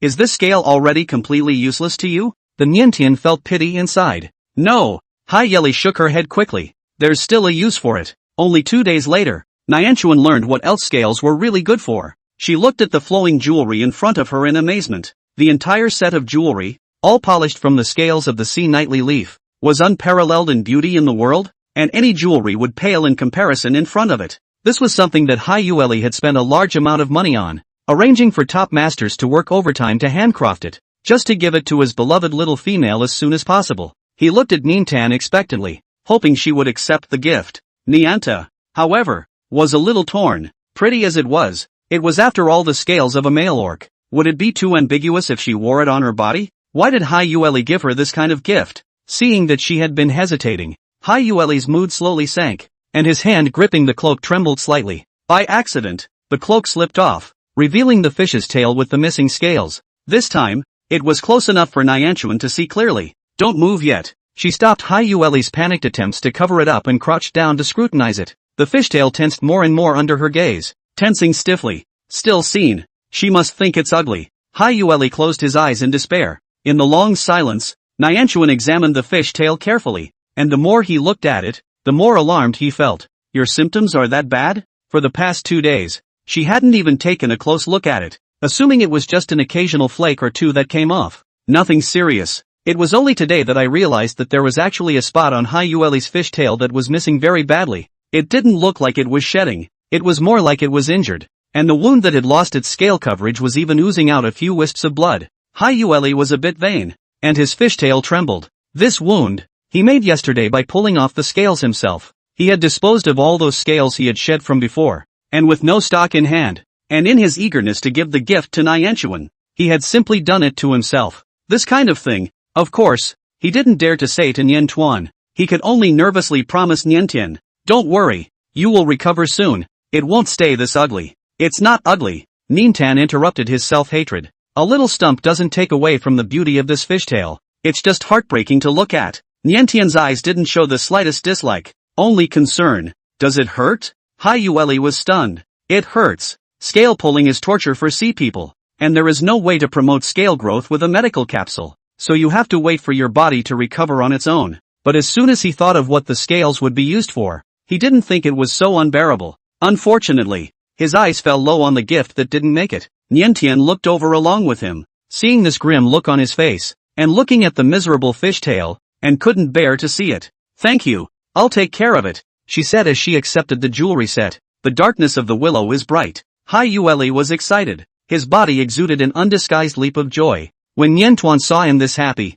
a faint smile appeared between his brows, and the nagging feeling in his heart dissipated a lot. "You need to stay in a good mood and get your scales up quickly," she instructed. Hyueli nodded meekly. "I will." After all, it was a SS-class male, and Hyueli's recovery power was far from being comparable to that of any other person. Only 3 to 5 days, the fishtail has changed dramatically. Not only from the former shedding of scales all grow out, that plucked scale's injured parts also recovered more or less. Nianchuan was happy and relieved. "Looks like 3 more days before I don't have to come and mentally soothe you," she half-joked. Hyueli's pupils shrunk. "You're not coming back later?" Niantuan explained in a warm voice. "I'm going to the other planets when your health gets better." Earlier in the broadcast, she'd talked about going to other planets to continue calming the out-of-control males, and after dragging her feet for so long, she'd finally finalized her destination. "I'm going to go to Tabeo planet first. I heard that the climate over there is always cold and there's ice and snow everywhere. I don't know if I can adapt to it," she said with some anticipation, her tone of voice leaping as she made small talk with Hyueli. Hyueli, soulful, barely responded with a few words. "Taboo star is far away. How long will Nianchuan be there?" He wanted to follow him there, but it was hard to get out of the way of the work on the central star side for a short time. "Is there any way to keep the Nianta for a while? Just give him another month." "No, half a month, and he'll definitely be able to take care of the job." Nianchuan didn't notice any difference in Hyueli. She said goodbye to Hyueli in a good mood and went home to continue packing and making her travel plans. The cheerfulness lasted until the next day when he met Hyueli. Seeing the suddenly deteriorating wound, Nianchuan was shocked. "What's going on? Yesterday it was fine, and it's been recovering steadily for the past few days, so why is it suddenly bad again?" "Don't you worry." Hyueli's light eyelashes lowered, exuding a sense of vulnerability. "It's not a big problem. I just didn't rest too well yesterday and had some anxiety." Niantuan frowned and thought, "Why don't I have Luan come and show you?" Although Luan was not proficient in psychotherapy, but at least he could help to treat the wound of the scales falling off symptomatically. Hyueli moved with a slightly unnatural lurch. Immediately, he quickly regained his composure and shook his head. "There's no need to trouble your excellency Luan. I'm already receiving treatment from the doctor." "Just as well," Nianchuan thought darkly. With a status like Hyueli's and avoiding being seen physically by outsiders, there should be a very professional medical team dedicated to serving him.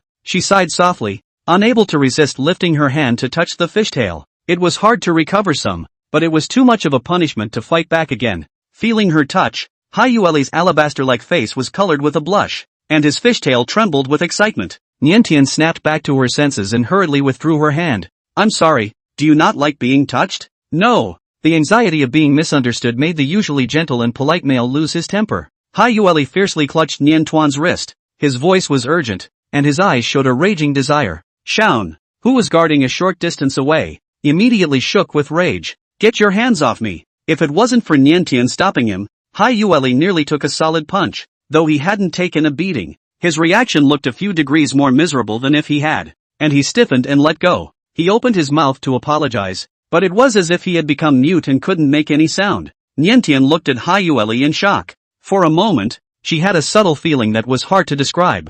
So far in their acquaintance, the wealthy male had always liked to shower her with money, and she had assumed that it was meant as a way of trying to settle accounts with her and maintain a trading relationship. Now it doesn't seem as if that's the case. Once the mind opens up, many details of past times spent together are exposed. Niantian was deep in thought. The air was quiet until the mental reassurance was over, and Nianta took Shaun's arm, intending to take her leave. Seeing that she was about to leave, Hyueli finally couldn't hold back and spoke in a small voice. Will you still come tomorrow? Niantuan turned his head at the sound and saw his careful eyes, which hid thirst and timidity. As the richest man in the empire, it was clear that no one could deny Hyueli's excellence, yet there was a crushing sense of inferiority in him. Nianta was a little soft. She nodded. Will do. Hyueli's breath trembled as if he had been pardoned. For the next few days, he acted restrained, honestly not moving at all, and not daring to take the initiative to speak. After many tense days, he realized that Niantian didn't seem to resent him for that one offense,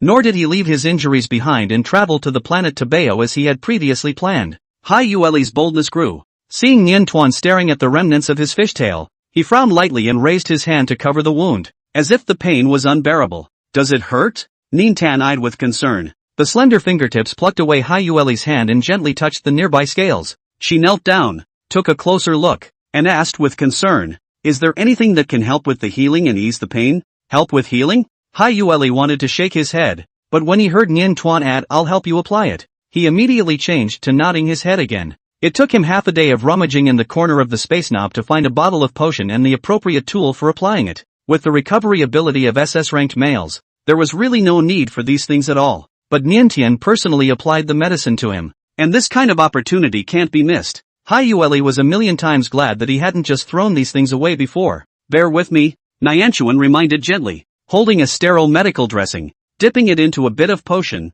and applying it to the scaly remnants with gentle movements. The wound is very sensitive and all sensations are put to the maximum. As Ninta carefully lowered her head to apply the medicine, her breath softly puffed onto the fishtail. Hyueli's ears were red to the point of dripping blood, and he held his breath, restraining with difficulty from gasping out, until Niantian excused himself and left. He still recalled the feeling and covered his rolling cheeks. The wounds that Niantian had applied medicine to him with his own hands were too much for him to destroy, but to keep the Niantian a little longer. Hyueli was ruthless and made another move to uncover a newly grown scale. What are you doing? A shocked voice suddenly came from the doorway. Hyueli raised his eyes in panic and realized that Niantuan had gone and returned at some point, and was standing there, looking at him with an angry gaze. Nianta was really angry. She originally just dropped a bracelet and came back to get it, but she didn't expect to see Hyueli plucking his own scales. No wonder the wound is slow to heal. Niantuan walked quickly towards Hyueli, eyeing him, trying to see what was going on in his head.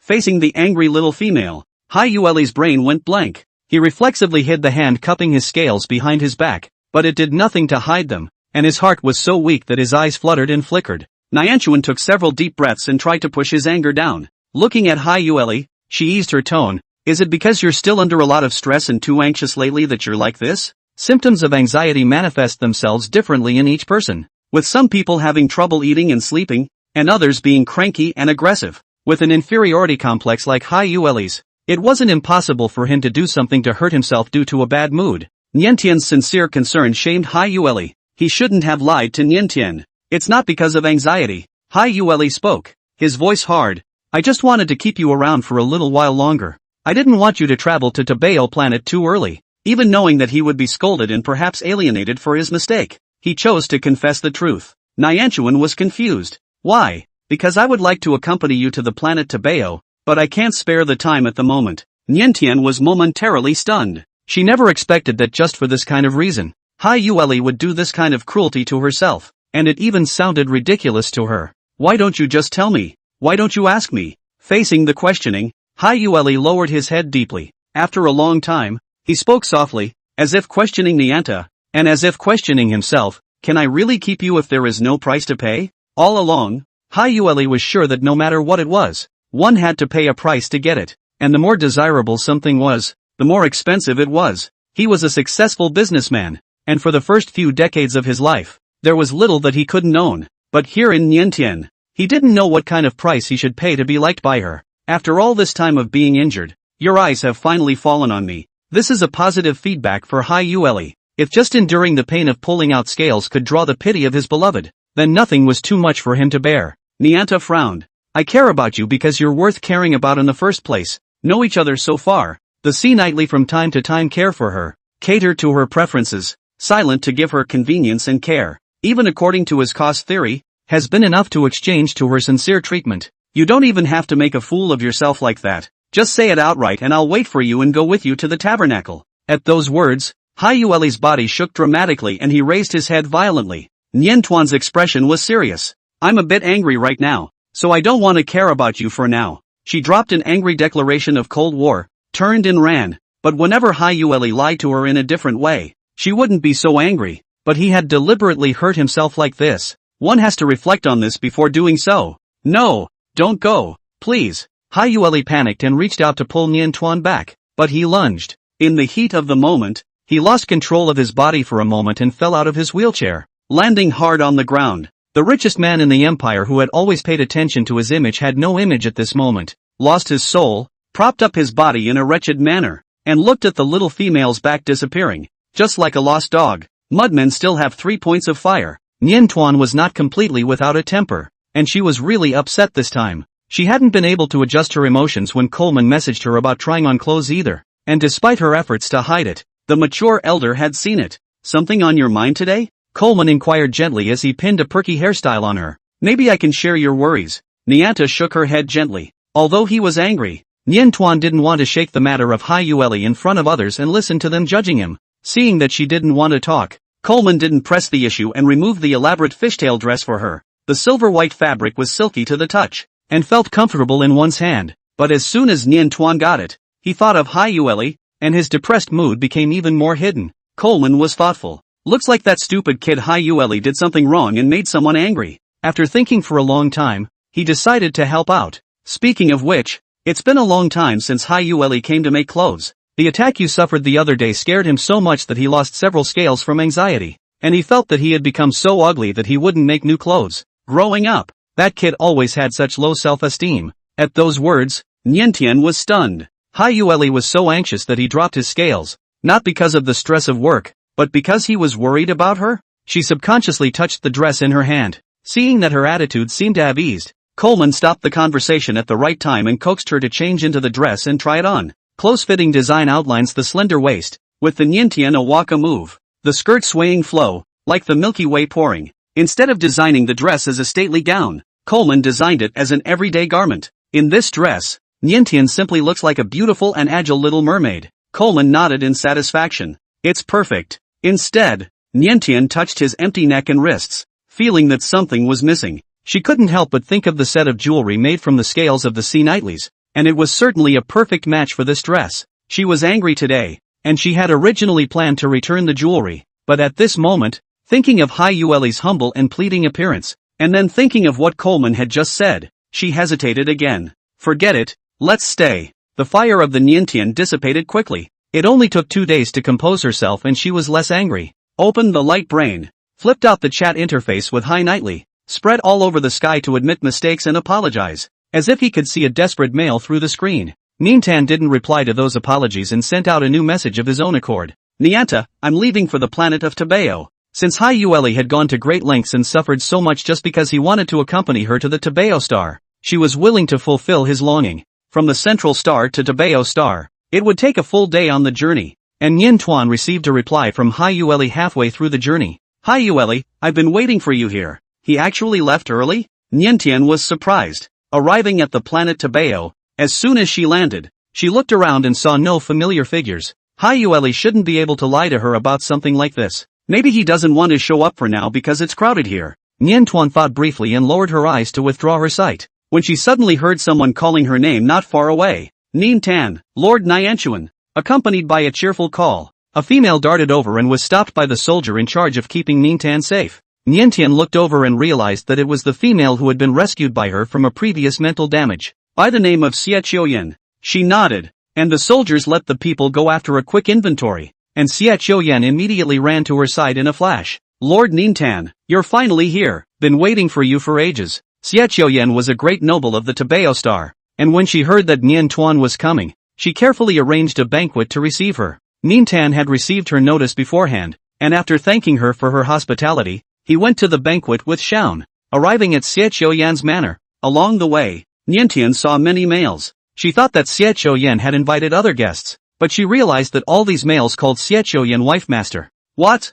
That's at least 100 people. Nien Tian looked at Xie Qiuyan in shock. Well, it's just a little bit of personal hobby. Xie Qiuyan embarrassedly hemmed and hawed. She was naturally prone to lust, and usually liked to play with males when she had nothing to do, and didn't mind springing for a name if it was very satisfying when she went out and bumped into a flirtatious encounter. So many years down the line, and so many mates taken in by accident. You can play with whichever one you fancy. You're welcome. Xie Qiuyan was generous enough to make Nien Tian sweat. She hurriedly shook her head to show she wasn't interested. Okay, Xie Qiuyan said in understanding. After all, these were males that she had used, and if Nianchuan had a cleanliness fetish, she would likely find them distasteful. After a moment's thought, she offered again. Then I'll take you out for a stroll. In short, after the banquet, some entertainment should be arranged for Nien Tian to be considered a qualified reception. Nien Tian was surprised. Out for a stroll this late? It was dark outside the window, and she had planned to say goodbye and leave. It gets dark very early on Tabeo Star, and after nightfall, the temperature is even lower, and the cold wind is howling, so it doesn't look like a good time to go out. Xie Qiuyan grew up living over here and was very adapted to the climate and pace of life here. Don't worry, it won't be very cold as we take the flying machine all the way. It's just more lively when you go shopping at night. Seeing that she was strongly invited, Nien Tuan did not refuse. As Xie Qiuyan said, the night Tabeo starlights, reflecting the ice and snow, beautiful as a fairy tale world. Nien Tian sat in the craft, admiring the scenery outside the window, unable to take her eyes off it for a moment. If you go out in the daytime, you will never be able to see this beauty. Well, Xie Qiuyan came over to rub her shoulder. Seeing Nien Tuan's praise, she hid her lips and smiled. Let me take you to something more interesting. Nianchuan nodded unguardedly. She didn't even think about it carefully. Like Xie Qiuyan liked playing with males as the biggest hobby. What would be the interesting things in her mouth? Xie Qiuyan brought Nien Tian to a leisure and entertainment club. The warm lighting was dim and hazy. The incense was light and the music soft. And the waiters, I don't know if they were specially screened, were all very presentable young males. While on Earth, Nien Tian had never been exposed to this kind of entertainment, and looked around somewhat restrainedly. Xie Qiuyan, however, was very light on her feet. She even had a special private room with excellent privacy in this store, and the owner had personally come out to entertain her. The boss's eyes lit up when he saw the Nien Tan. Lord Nien Tan? The owner was an androgynous male with quite a mature brow. Not exactly top of the line in terms of looks, but very provocative. More so than any of the waitresses in the place. He half-kneeled close to Nianchuan, his voice full of curiosity. What type of males do you prefer? Nianchuan had never seen such a strange male so passionate that he was unruly, and couldn't help but duck back. Shaun struck swiftly, yanking the boss, who hadn't finished his sentence, to his feet to stop him from offending Nien Tan. But Xie Qiuyan laughed out, advising her boss, don't waste your efforts. Lord Nien Tian doesn't like guys like you who have too much experience. In fact, the owner was so well known in this business on Taboo that many females were willing to pay big bucks for him, but he wasn't always willing to take on guests. It was the first time that a situation like today's initiative had been rejected miserably. A look of disappointment flashed across the owner's face, but he didn't unselfishly continue to pester, switching the menu to normal alcoholic beverages for Nien Tian to choose from before quietly stepping back to the side. Drinks were brought up and two beautiful young males who looked like a pair of siblings entered with them. As soon as Xie Qiuyan beckoned, the two of them sat around her on the left and right, close to her. With the excellent ear power of S-level males, they can completely hear the content of their whispering and flirting. And the pure-hearted Major General Xiao listened to half a day and finally realized that this is actually an androgynous custom store? His expression instantly became ugly and he looked at Nian Tuan, wanting to speak. Nian Tian sipped her drink in a haze, glancing at Xie Qiuyan and the two males. Although she couldn't hear what they were chatting about, she felt that the atmosphere seemed a bit ambiguous and out of place. Seeing that Nian Tuan had been staring in her direction, Xie Qiuyan thought that she had finally become interested in this, so she smiled and got up with her arms around the two males, intending to give up this room to Nian Tuan. I picked out a very clean one for you. First time receiving a guest. She scowled at Nianchuan, only 18 years old, very docile herbivorous male, guaranteed to be no mistake. Even if Nian Tuan was slow, at this moment, he understood what this store actually did. In the Empire, males engaged in this industry is not illegal. Nian Tian heard a little about it, but did not expect to see this day with their own eyes. She turned red and stood up hastily. I'm really not interested in this. It was hard to welcome the SSS-ranked female in a big way, and the boss was not willing to miss the opportunity. He glanced at Xiao and sighed quietly. You are surrounded by the finest males, and it is only natural that you do not see the vulgar goods we have here. However, since we can do this business, naturally we have some special skills. Are you sure you don't want to try? I can give you a free ride. Nian Tan was unmoved and even more eager to bolt. Look at it first. Xia Qiuyan showed her the waiter's profile piece. All the information was there in one place. And sure enough, it was a young male of 18, with clear and sad eyes, born with a handsome face without the slightest hint of aggression. Then you look at the family background. The sick dad, the uncaring mom, the school-going brother, the broken him. No wonder, obviously still at the age when you should be in school. You come to such occasions to sell yourself. Nian Tian frowned slowly. Well, I'll see him first. The meeting was certainly not to have something happen, but to judge what kind of person that really was. If it was really pathetic and not bad in nature, she could help him out. Nian Tian held on to his charitable heart as he sipped his drink and sat down to wait. About 5 minutes passed, and there was a soft thud at the door. Xiao looked at the visitor with instant alarm, and his eyebrows jumped as he saw the face. Why you? Nian Tuan raised his eyes at the sound and was also stunned. The visitor turned out to be Hai Yueli, the male, who had always had low self-esteem and didn't like to show his face, now tied his long hair up high, revealing snow-white and unblemished skin with a face like a jade. Instead of a wheelchair, he used the same kind of standing mobility device as before,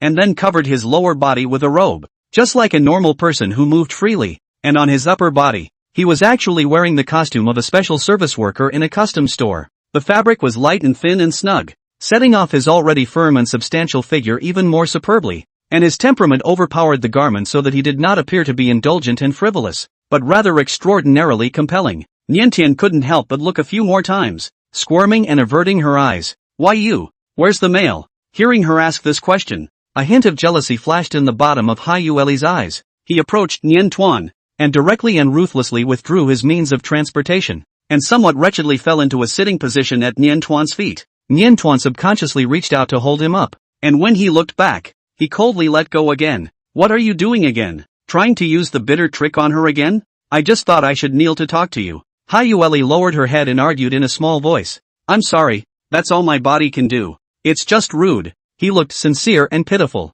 Nianchuan pursed his lips, feeling a bit guilty for his reaction just now. She reached out to help Hai Yueli once again, her tone much softer. Why are you wearing these clothes? The richest man in the empire was dressed like this. No one would dare to believe it if they said it. Hai Yueli took her hand, but didn't use it to get up, still maintaining this humble stance. Nianchuan-sama. He suddenly used the title, boldly rubbing his cheek lightly against the back of Nianchuan's hand. For the payment of only 1 star coin, I am willing to go home with you for as long as you wish, with no expiration date. At those words, Nian Tian was greatly shocked, and her face instantly turned red. You? Who told you to engage in these? She stammered, her words failing her. A person who usually looked so decent was actually playing this kind of a modest role-playing. The excitement from the contrast was so strong that Nian Tian's eyes fluttered for a long time before he could barely compose himself. 1 star coin? Yes. Hai Yueli tilted her face. Are you not satisfied with the price? He could have been a little cheaper. It's better not to have any money,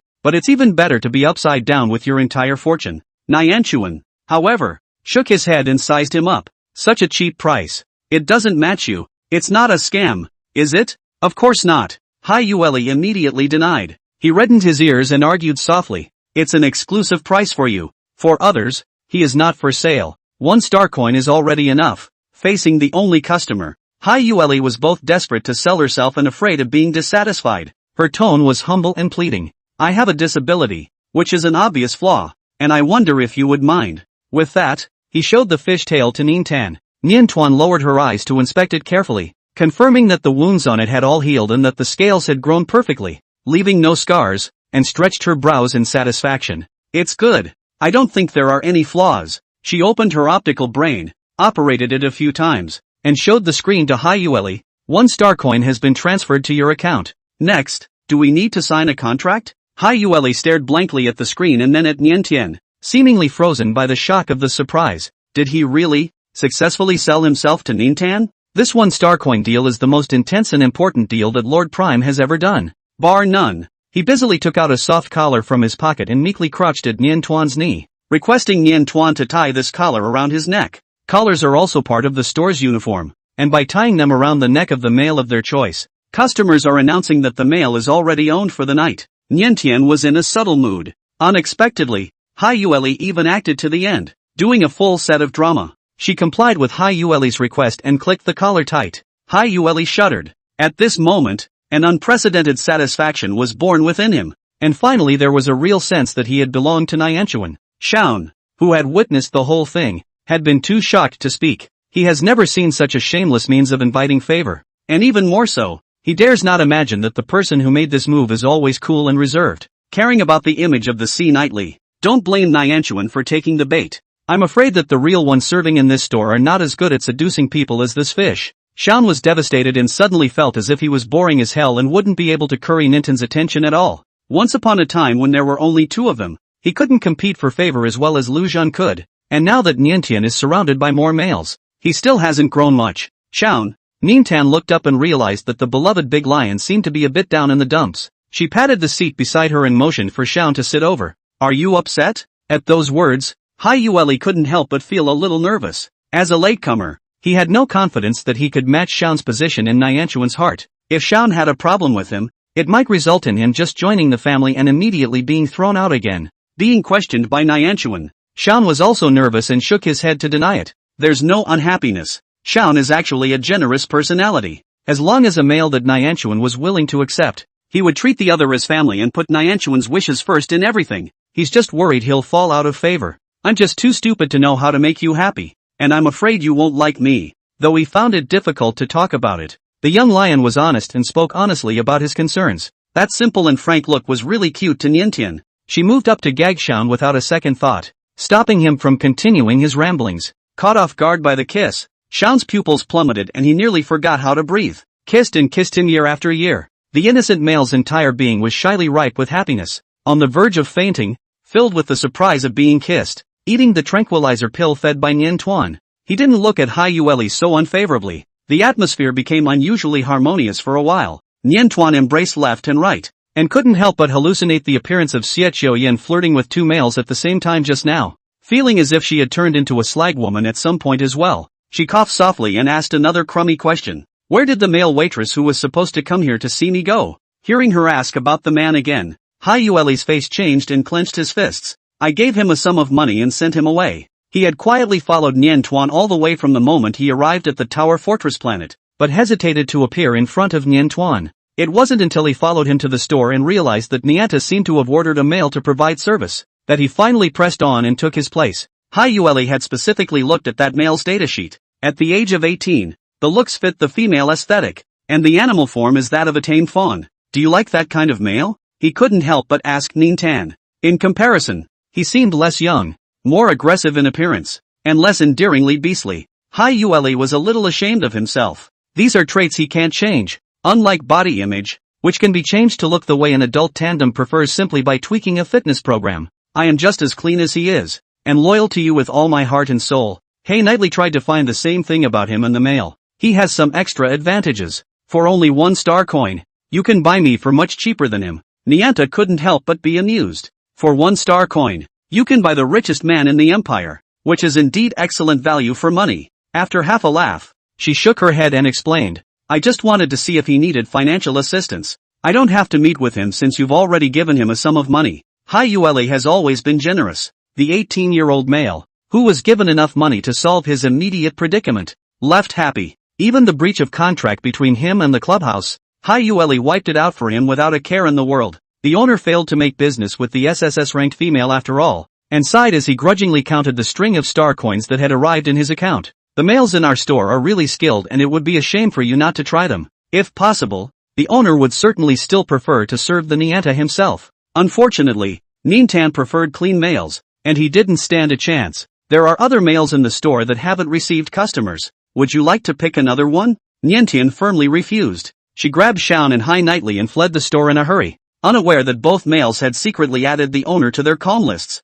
The owner's words made sense. To be in the business in an empire where there were more males than females, there was bound to be some skill. They intend to pay for training and sneak in some skills. When she came, Niantian took Xie Qiuyan's flying machine, and when she left, she took Hyueli's flying machine. Hyueli's flying machine was exceptionally luxurious and shocking. Not only is the performance pulled full circle, but the interior amenities are optimized to the max. When you go out, if you have such a flying machine, you don't even have to look for a place to live. It is more comfortable than most houses. Nintian looked around and sighed at the fact that he was worthy of being the richest man in the empire. She inquired of Hyueli, "Are you planning to stay here?" "Of course not." Hyueli was surprised and couldn't understand why Nintian thought so. This flying machine had limited space, and although he had specifically asked someone to modify it in order to make the ride comfortable for Nintian, it could only do so much at best. As for the residents of Nintan, it must not be so humble. "I have suitable accommodation for you." "Ha?" Nintan rolled over and sat up. "I have a place to stay." Talking Erin had already arranged a royal manor in Tabeo Star for her in advance as a temporary residence. But Hyueli took Nian Tuan to another estate that belonged to him. Although the area was smaller than the royal manor, there was understated luxury everywhere. What's more, all the facilities here seemed as if they were tailor-made for Niantian. The pasture, hot springs, flower sea, and swing, in the icy Tabeo Star. In a short time, it is possible to create these things and gather them in a manner, and it must have taken a lot of effort and price. Hyueli utilized the word throw in the favor to its fullest extent. Nian Tuan even saw a statue of a divine tree. I don't know what kind of material it was made of. Even the soft branches were molded to perfection and came to life. She paid her respects to the statue and greeted the divine tree. And surprisingly, she actually heard the divine tree respond, and couldn't help but smile. It seems that the power of the divine tree has recovered a lot. Although Hyueli didn't know why she was so happy, the sight of her smile softened his brow and he felt immensely satisfied. Resting peacefully for the night, Nianchuan traveled to the regulatory authority of Tabeo Star the next day. The planet had been chosen precisely because of the number of males waiting to be pacified, almost filling the regulatory authority's holding room. The head of the regulatory authority of Tabao Star is a quiet, middle-aged male with a lot of wrinkles on his face from fretting every day over all these out-of-control males with no one to bail them out. When he saw Nian Tuan, he finally revealed a genuine smile with anticipation in his eyes. Everything was ready, and Nintan turned on the live stream. After a long time, viewers were very excited to finally see Niantian's figure on the air again. "I can't believe I actually squatted live. I heard that Lord Niantian only arrived at Tabeo Planet yesterday, and he's on the air today. He's too diligent. Good morning, Nintan-sama is super pretty today. The skirt looks good too. Is this dress also Master Coleman's design?" Although the climate of Tabeo Star was cold, a cloak of special material was enough to keep out the cold, and the interior was warm as spring. Niantian took off her cloak and wore a fishtail dress underneath. With this dress, she wore for the first time jewelry made from the scales of the sea nightry, which instantly drew a lot of attention. The jewelry is so special. What kind of material is this? Does anyone know? Unrecognizable. It doesn't seem to be any common jewelry. Has the Empire discovered any new minerals? Maybe it's real scales? No way. What species of fish has such beautiful scales? Never seen it before. As the discussion was heating up, a male figure that was unfamiliar to the audience suddenly appeared beside Niantian and affectionately pressed against her arm. Niantian looked back at Hyueli and smiled at him. "Where are the wild males? Did Lord Nintan take in a new male? When was this? Gee, that's good looking. What is this man's status? It's surprising that he rose to power so quickly. Is he a great noble from Tabeo Star?" Taking Nintan's course of action as a clue, viewers pick along and seem to pick up some shocking news. OMG, this looks like a custom store attendant? With pictures to prove it. Last night Niantian was photographed by passers-by in that clubhouse for a few pictures, and even Hyueli, who had a collar tied around his neck, was in the picture with him. When the photo was released, there was an outcry. This kind of male can even evening out Lord Nintan? It's a good look, but it's a status. He's not worthy. Niantian adults play even if. Do not really move. The audience could not talk about discrimination against workers in this industry. They just felt that such people were not worthy of serving Night and Ashi. Even such quality S-class males as Xiao and Lu Zhan have been attacked and deemed unworthy of Niantian, let alone a custom store attendant. Some people began relentlessly trying to pick up specific identifying information about this male, but surprisingly nothing came up. What's going on? Any results yet? No. This store doesn't seem to have any waitstaff that look like this at all, does it? In the Empire, everyone's information was almost transparent, and it was rare to find someone as mysterious as this. This one isn't actually some kind of big shot, is it? I was thinking about this possibility too, but he's wearing a collar around his neck. Yeah, would a bigot want to wear something like that? This is no ordinary collar, but a special marking that, when worn, signifies the sale of oneself to a guest. Although the Empire's females are superior to males, and even His Majesty the Emperor has to please and serve his wife and master, most of the high-powered males have their own reserve and bottom line, and the females will also give a certain amount of respect to the noble status of the rightful husband. Would a collar like this really be worn around some bigot's neck? The eating public on Stars, calm is buzzing with disbelief. Some people were even curious enough to go to that androgynous custom store to get information. Faced with the inquiry, the boss only declared that it was indeed not the store's service staff, but did not dare to expose Hai Yueli's true identity. Secretly, the boss shook his head and laughed at the absurdity. He also didn't realize that this one was actually the Sea Clan's patriarch and the richest man in the empire until he added Shanghai Knightley's communication friend. It's amazing that a bigot of this stature can be that open-minded and unscrupulous about seducing people. Although it was a big success and really seduced Nian Tuan, I thought that with Hai Yueli's identity, he must not be willing to announce such a humiliating thing to the public and make it known to everyone. The boss didn't dare to publicize the identity of Hai Yueli, and his mouth was very strict, fooling away one batch of prying eyes after another. Seeing that there were finally not many people coming, he breathed a long sigh of relief and opened his optical brain in preparation for taking credit from Hai Yueli. Tapped the chat box to take a look, but was so shocked that his eyes almost fell out. Hai Yueli changed her avatar. I can't believe he changed the picture with the collar onto an avatar. No wonder suddenly not many people are coming to the store to poke around. So the rightful owner has plainly admitted it. The Starnet had been a complete sensation, and the entire empire was ablaze with the fire of gossip. Hai Yueli? Is it really Hai Yueli himself? So he looks like this? Someone else said he must be ugly to hide his face. His parents aren't ugly. How could he be? It's just that he cares more about his privacy. How come you suddenly don't care about privacy now? TSK, that goes without asking. If I catch up with Lord Niantian, I'll be sure to post 100 Starnet updates in a row to let everyone know who I am. The always mysterious richest man in the empire finally reveals his true face. Looks surprisingly this handsome and peerless, but also managed to walk to the side of the year Tuan. Simply a winner in life. So, the set of jewelry that Lord Nintan had, could it have been made from his scales? Makes sense. Wearing his scales close to his body, it seems that Lord Nintan favors him. Once the true identity was revealed, there was no longer any discussion about being worthy.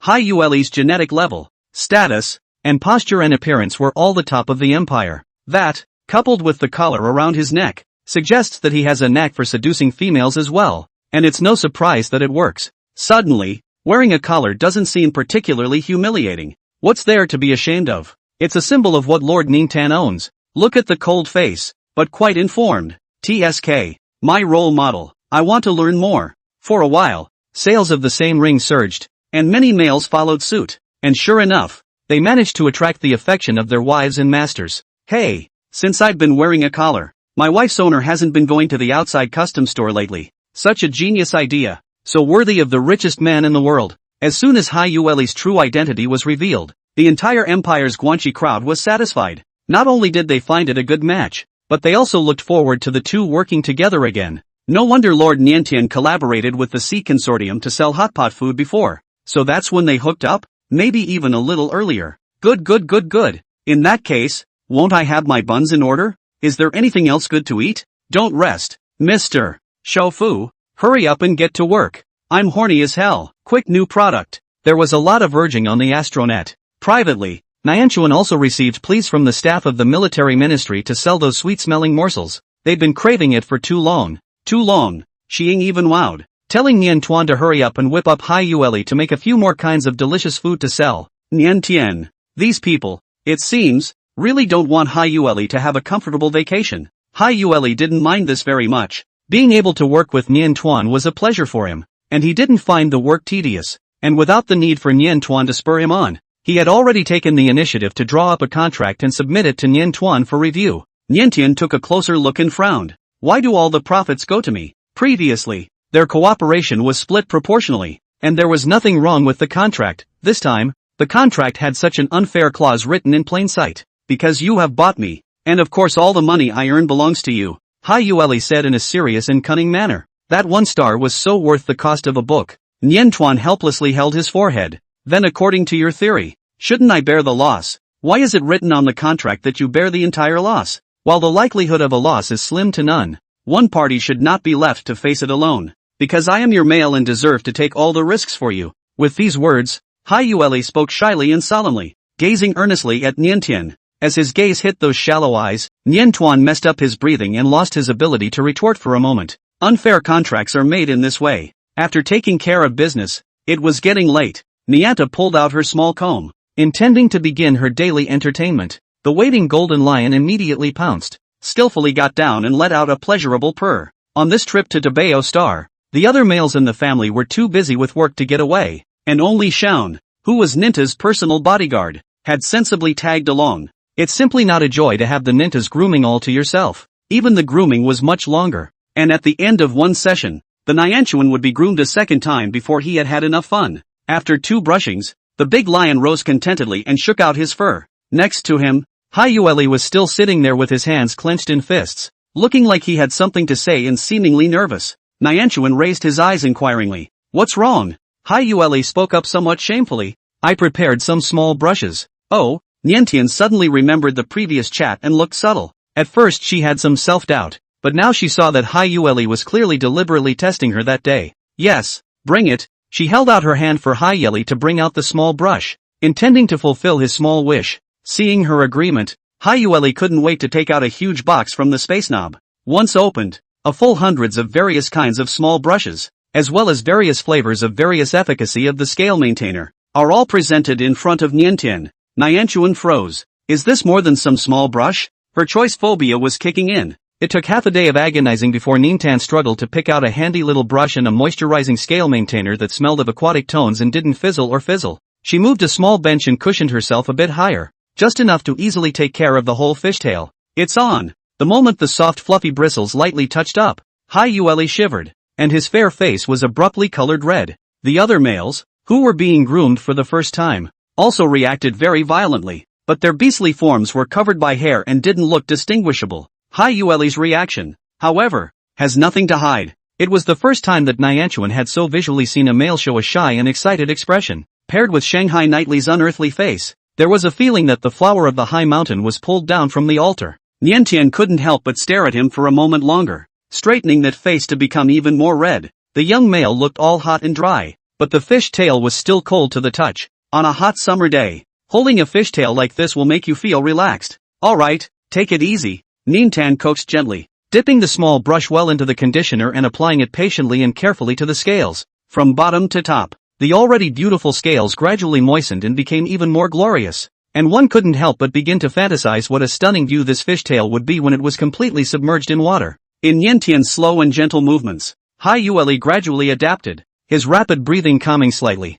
Nianta's movements became a little bolder as she felt the tight fishtail begin to relax. She reached up and lifted her hand over the tailfin and was surprised to find that it looked fairy-like and tow-like and was surprisingly stiff. After all, it was a SS-class male. Strictly speaking, Hai Yueli's body didn't have any obvious weaknesses. His body was born for fighting. Even the seemingly fragile tail fin was actually a strong weapon that didn't lose to alloys. But in the palm of Nyanchuan's hand, the tail fin drooped obediently and unaggressively. The wetness spread all the way to the position close to the waist and abdomen, and Hai Yueli seemed to tense up again, tensing his body and pursing his thin lips. Nianta didn't notice his nervousness. Her attention had been completely drawn to a somewhat unusual scale. For whatever reason, the scales in that area are denser, arranged in a different direction, and don't look quite the same as any other part. Was it an injury? Did the scales grow crooked after healing? Nyanchuan poked around curiously and couldn't help but reach out and touch it. Well, instantly, C. Knightley let out a sharp, muffled grunt, and the fish's tail curled up violently. It was just a light touch, but his reaction was unusually intense, and his face, which had managed to regain its calmness, flushed again. Nyanchuan was startled. Does it hurt? She cautiously moved closer to check. Hai Yueli was embarrassed and hid. refusing to show her. His voice was shaking badly. It doesn't hurt, but there can't be any touching there. If he had touched it himself, it wouldn't have mattered. But when Niantian touched it, he couldn't control it. Niantian blinked in bewilderment. It was a long time before a bold guess finally came to mind. No way. And her face flushed. All along, she'd taken care to bypass privacy when grooming the males in the house, especially their bellies. But she completely ignored this question from Hyueli. So, is actually hiding under the scales. Unexpected conditions arise and the first scale maintenance is declared over in a soldierly manner. Hyueli couldn't slow down for a long time. Niantian was also too embarrassed to speak. Looking at this blushing appearance of Hyueli, she seriously doubted that this was both the first time she had maintained Hyueli's scales, and perhaps the last. Leaving such a shadow at the first attempt, Hyueli is afraid that he will never dare to come to her with a small brush again. But Niantian underestimated Hyueli's mental quality. Only the next day, during grooming time, Hyueli sat on the sidelines again, seemingly waiting for his turn as soon as Shaun was finished. Niantian was a bit incredulous. Tentatively, she inquired, "Do you still want me to do your scale maintenance today?" "Can not." Hyueli was stunned. His aura weakened and his tone was cautious. It couldn't be that his reaction yesterday had scared Niantian and he would never have the chance to use the little brush again. Could it? The thought of losing the chance to shake his hand afterward due to his poor performance at the initial meeting made Hyueli feel terrified. Niantian, however, coughed lightly, interrupting his rambling thoughts. "Yes, of course. I was just worried that you felt sick yesterday and didn't want to try it again." Hyueli had a red face and shook his head frantically. "How can it be uncomfortable? It's supposed to be overly comfortable. Yesterday was really too humiliating." Hyueli secretly swore in his heart that he would not make a fool of himself this time. With the experience of the first time, Niantian was much more skillful this time. Glancing at that particular scale, her eyes hastily moved away, her hands moving even more cautiously, not touching a spot she shouldn't have at all. The nervous male sneaked a sigh of relief. After a few more days of acclimatization, there had been no more mistakes, and Hyueli was finally able to completely relax and enjoy this joy of intimate interaction with his beloved. The richest man in the world is living the good life, and he hasn't forgotten to satisfy the wailing gluttons. The Sea Nation Consortium was extremely efficient, and it didn't take long for its food enterprises to launch 3 new products in a row. Not only the buns that fans were looking forward to, the snacks that the staff of the military ministry had been longing for, but also the heart-healthy porridge that Xiang had praised for its excellent results. On the Star Network, the praises are all over the place. "It's really new. Wow, I can't believe there's a sweet tooth. Buns have a variety of fillings. Lord Niantian favors us too much, doesn't he? It's better to have natural foods. I never want to drink supplements again. +1. All 3 of these new products are ready to eat right out of the bag, which is more convenient than a hot pot. And while still not as convenient as nutrients, they just taste so much better than nutrients." Since the new product was launched, Niantian realized that almost all of the staff of the regulatory authority had abandoned the nutrients, and even the director had a bun in his hand, eating it every day, almost as if he couldn't get tired of it. Xiaqiu Yan was even worse. After tasting these things, she had the cheek to come to Nian Tuan's place every now and then to dabble in the food, eating with both eyes. "Do you want to go out together tonight? Dabbling with another lunch?" Xiaqiu Yan suddenly proposed. As soon as he said that, Niantian remembered his experience that night. Where would she dare to hang out with this horny bastard again? Don't be afraid. This is a female party." Xiaqiu Yan told her to relax. "There are no males present. Everyone's mates are guarding the outside. You're bored at home every day except when you go to the superintendent's office. You need to relax once in a while, right?" Xiaqiu Yan soft-pedaled. Niantian couldn't resist the persuasion and nodded his head in agreement with the invitation. The party was organized by Xiaqiu. Most of her friends were as lively as she was, and Niantian played a few games with them and quickly became familiar with them. A female named Mary pulls Niantian and goes to the top floor to look at the stars, handing Niantian a drink on the way. Being a female and a close friends party, Niantian tasted 2 mouthfuls without defense and found it not bad. What's added in this? It was just an ordinary tone of voice inquiring about a formula, but Mary's expression abruptly changed. Niantian realized something was wrong. She flinched and immediately pressed the emergency contact button on her optical brain. Outside the manor, Shaun received the alarm and shuddered, immediately rushing into the manor despite the obstruction.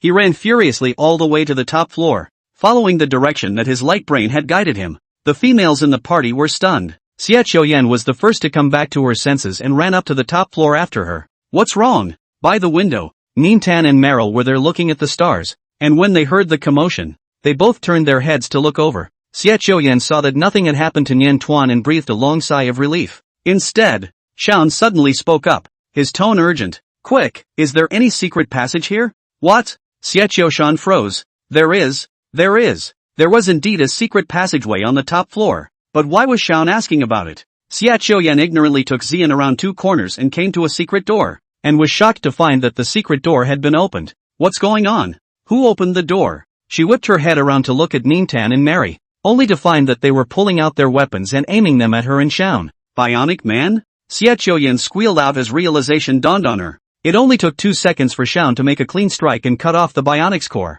And then, without hesitating, he picked up the light brain belonging to Nian Tuan from the bionic man, dashed into the dark door, and chased after him in the direction where Nian Tuan might have been taken. A gathering of females was so unexpected that the party came to a screeching halt. People from the Security Bureau and the Female Protection Association arrived quickly, and were incredulous to hear that the suspect who had taken Niantian was also a female. Xie Qiuyan was even more panicked. She organized this party. She wasn't afraid to take responsibility, and she blamed herself, but she just couldn't figure out why it was Meryl. She and Meryl had been friends for many years, and Meryl had always been a very peaceful character, unable to pick out too many faults in her. The only point of bad is the love brain. Once in love, IQ drops, always buy some bad males to cheat money in body and heart, was sold and also help count the money. Oh my god. Xie Qiuyan covered her forehead. Meryl couldn't have been tricked by some bad male again and been used for something like this. In the secret passage, Xian follows the trail all the way, but the trail soon breaks.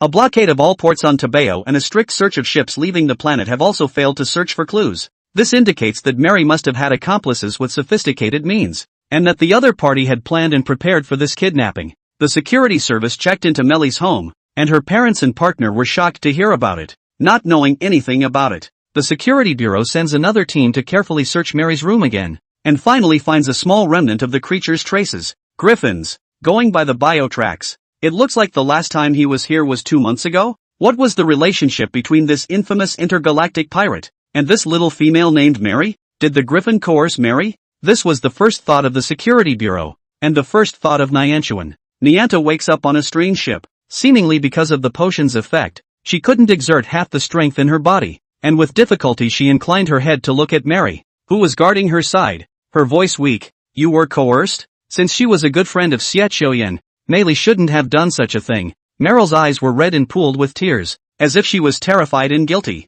Not coercion. I'm sorry, I just want you to save my mate. 3 years ago, Mary had accidentally saved an injured Griffin, and a love affair had developed over time. Even when she later learns that Griffin's true identity is that of a star pirate leader, she has trouble parting with him, and every time she makes up her mind to break off the relationship, Griffin risks coming to her, and she goes soft and gets back together. 2 months ago, the Griffin came to her once more, offering to take her and elope. Naturally reluctant to part with a secure life, Mary bit the bullet and refused, for which they fell out. After every fight, no more than 3 days later, the Griffin would bow his head and apologize, but this time, until Mary pressed the initiative to contact the Griffin. Surprisingly, she didn't hear back. Expecting the relationship to end there, Mary was sad for a long time, but suddenly received another message from Richard, one of the Griffin's beloved henchmen, saying that the Griffin was seriously injured and near death, with an out-of-control value of 100, and that it was hopeless. When she said this, Mary hid her face and sobbed. I'm pregnant with his child for exactly 2 months, and I would run away with him for the sake of that child. I heard that you were the one who saved Lord Gensong from being out of control value 100. So isn't Griffin he still saved as well? Melly's voice was mournful. Please, help him. Don't worry. As soon as it's over, we'll let you go right away. And we definitely won't hurt you. Niantian was silent for a moment. She didn't think Mary's words sounded like a lie, but it was hard to tell if the situation was true on the Griffin's side. She opened her mouth to try to persuade Mary to calm down a little and pry some more useful information. Instead, a male voice suddenly came from the doorway. Lord Richard, she's awake. With that said, the door was opened and several males poured in, one of which was a middle-aged male flanked in front of him, staring excitedly at Nianchuan. Nian Tuan raised her eyes and surveyed him, thinking that he had a lewd temperament and didn't look like a good person. Richard, Mary lit up when she saw the visitor. Where's the Griffin? Bring him here quickly. The male named Richard glanced at her at the sound and smiled imploringly,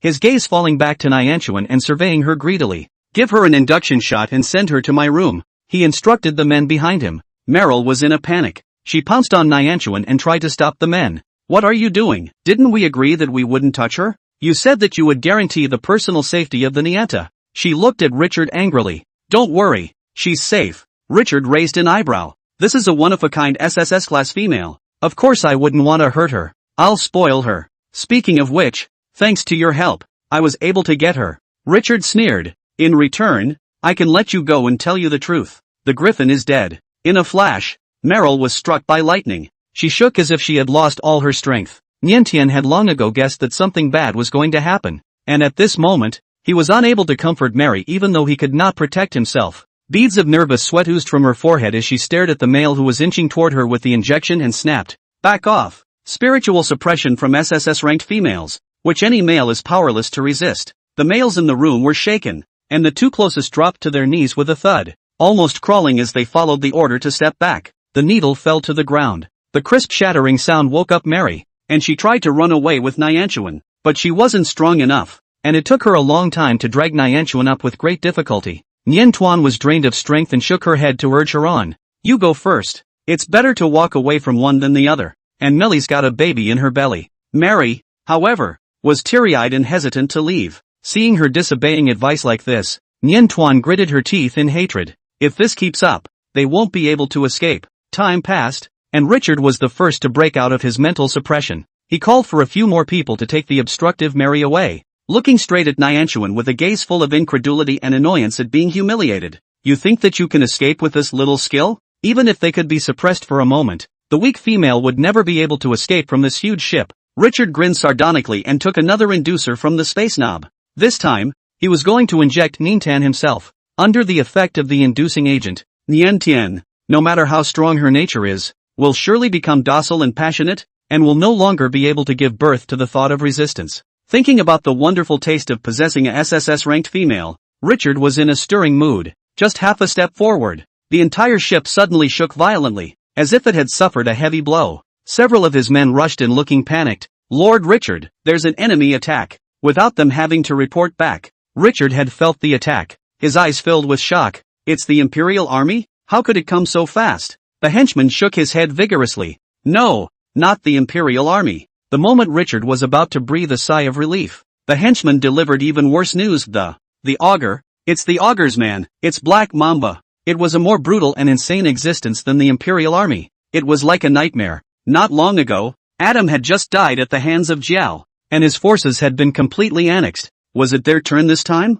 Richard sucked in a breath of cold air and grimaced. He couldn't worry about dealing with Nien Tuan for the moment and hurried forward to deal with this sudden crisis. Why did the Black Mamba suddenly appear? Could it be that the news of the Griffin's death had gotten out? Was the Jiao planning to take advantage of the situation to annex them? For interstellar pirates, the Augur is far more intimidating than the Empire, and the Black Mamba, as the Augur's most potent fighter, is practically synonymous with terror. Richard doesn't want to die a horrible death. He was already thinking about whether he should surrender or run for his life, or offer the SSS-level female as a bargaining chip. In the middle of his thoughts, he suddenly felt a coldness in his chest and lowered his head in shock. His body shook violently for a few moments and collapsed to the ground with a loud thud. Inside the room, Nyanchuan's brow was furrowed. She still couldn't muster much strength, but what better time to run than now? Just barely able to hold himself up, the ship shook again, and Nyanchuan couldn't stand still, stumbling and falling forward. A pair of strong, sturdy arms suddenly appeared and wrapped tightly around her,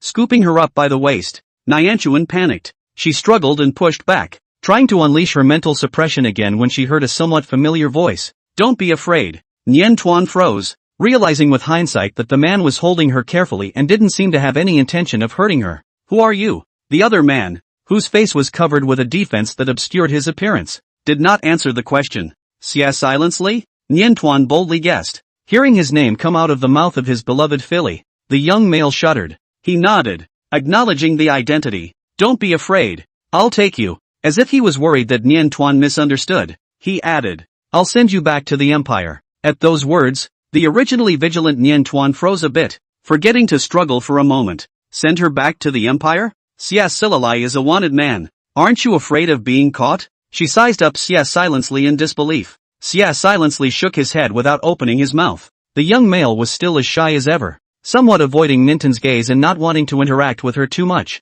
He was afraid of Nian Tuan questioning why he wanted to be an interstellar pirate, and even more afraid of seeing Nian Tuan's disgusted eyes, so he could only hold the little female in his arms tightly in silence. Richard was dead, and the rest of them were all ragtag and unproductive, and their men were cleaning up the battlefield as Sia Silali had instructed them to do. Sia silently avoided everyone's ears and carried Nian Tuan on a relatively small airship. The cabin was slightly more sparsely appointed, but it was quiet and there was no one else. Nian Tuan's emotions relaxed slightly, quietly staring at Sia silently, who had removed his facial defenses. I can't believe it's really him. Perceiving Ninta's gaze, the young male tensed his jawline. You've lost a little weight. Nintan suddenly spoke. Not only had he lost weight, he seemed to have gotten taller. His silhouette was harder, and his schoolboy aura had faded into that of a mature man. He looks to have become much stronger than he once was, but is clearly not having a good time. Nian Tuan also saw a long scar on the back of Sia Silently's hand, not knowing if he hadn't had time to heal it or was in no condition to do so.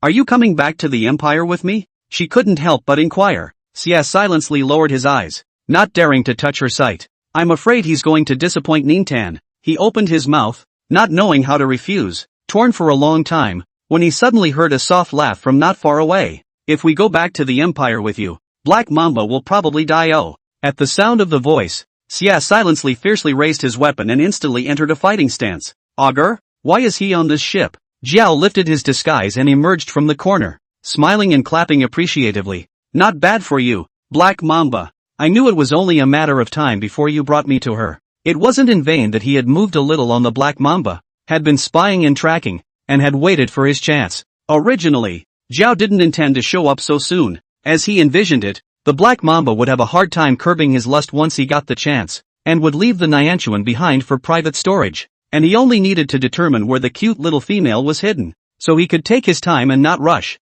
But the Black Mamba's choice was really unexpected. You had such a great opportunity to monopolize Niantian, but you wanted to send her back to the Empire and give her away? That's not good. Jiao shook his head and smiled at Niantian. I bet you don't want to see Black Mamba go to hell? His voice was soft, but in Niantian's ears, it was quite a bit oozing. Augur? She was a little unsure. She had seen pictures of Jiao in the Empire's wanted system, but it was the first time she had seen him in person. Oh, you recognize me? The smile on Jiao's face intensified, and he leaned down and bowed towards Nian Tuan, seemingly flattered. This is truly an honor for me. He was about to take Nian Tuan's hand and kiss it lightly, when Sia Silali's attack had already come head-on, and he only had to dodge to avoid it. Facing the Black Mamba that didn't want to die, even Jiao, who was a SS-class male, felt the full pressure. The smile disappeared and his expression became serious. Nian Tuan was anxious in his heart, and when he felt the medicinal energy slowly recede and his strength seemed to have recovered a bit, he raised his eyes and stared intently at the two people in the battle.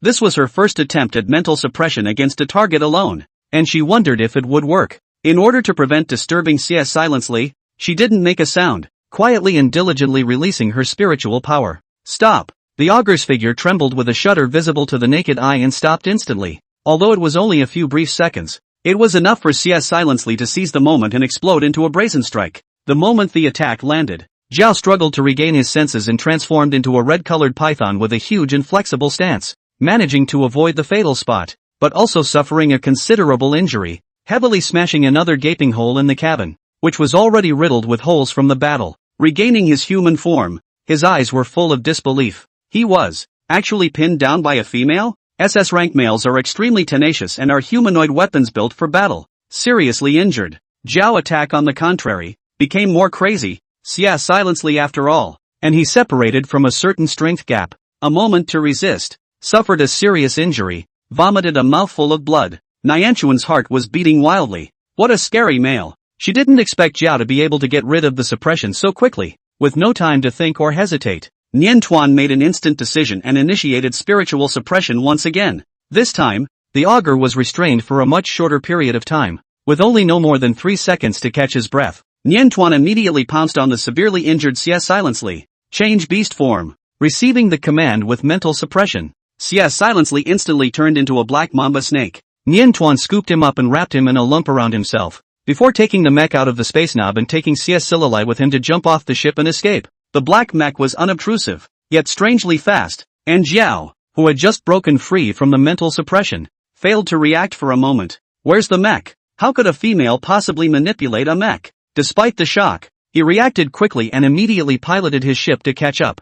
Niantian tensed up and increased the speed of his black mech to the limit. Ditching the ship wasn't a problem, but true to Shi Ying's words, the mech's range was poor. Bringing the speed up to its maximum consumed energy much faster, and a crystal core could not withstand the consumption for long before it had to be replaced with the next one. Niantian didn't dare to exhaust all the crystal cores at once and put himself in a situation where he ran out of ammunition. After cautiously confirming that she had ditched the ship and had escaped far enough away, she immediately landed on a nearby planet. Thanks to her usual diligent practice, she didn't make any mistakes when operating a mech for the first time in such a stressful environment. The landing went well. Nianta sighed in relief. In order to avoid wasting the crystal core energy, she sent out a segment of distress signal. Then she stowed her mech, and the rolling heat wave instantly hit her. Niantuan hurriedly took out the protective suit from the spatial knob and covered his body, protecting both himself and CS Silali. Even through the protective suit, one could clearly feel the harshness of the climate, and the planet was unusually barren,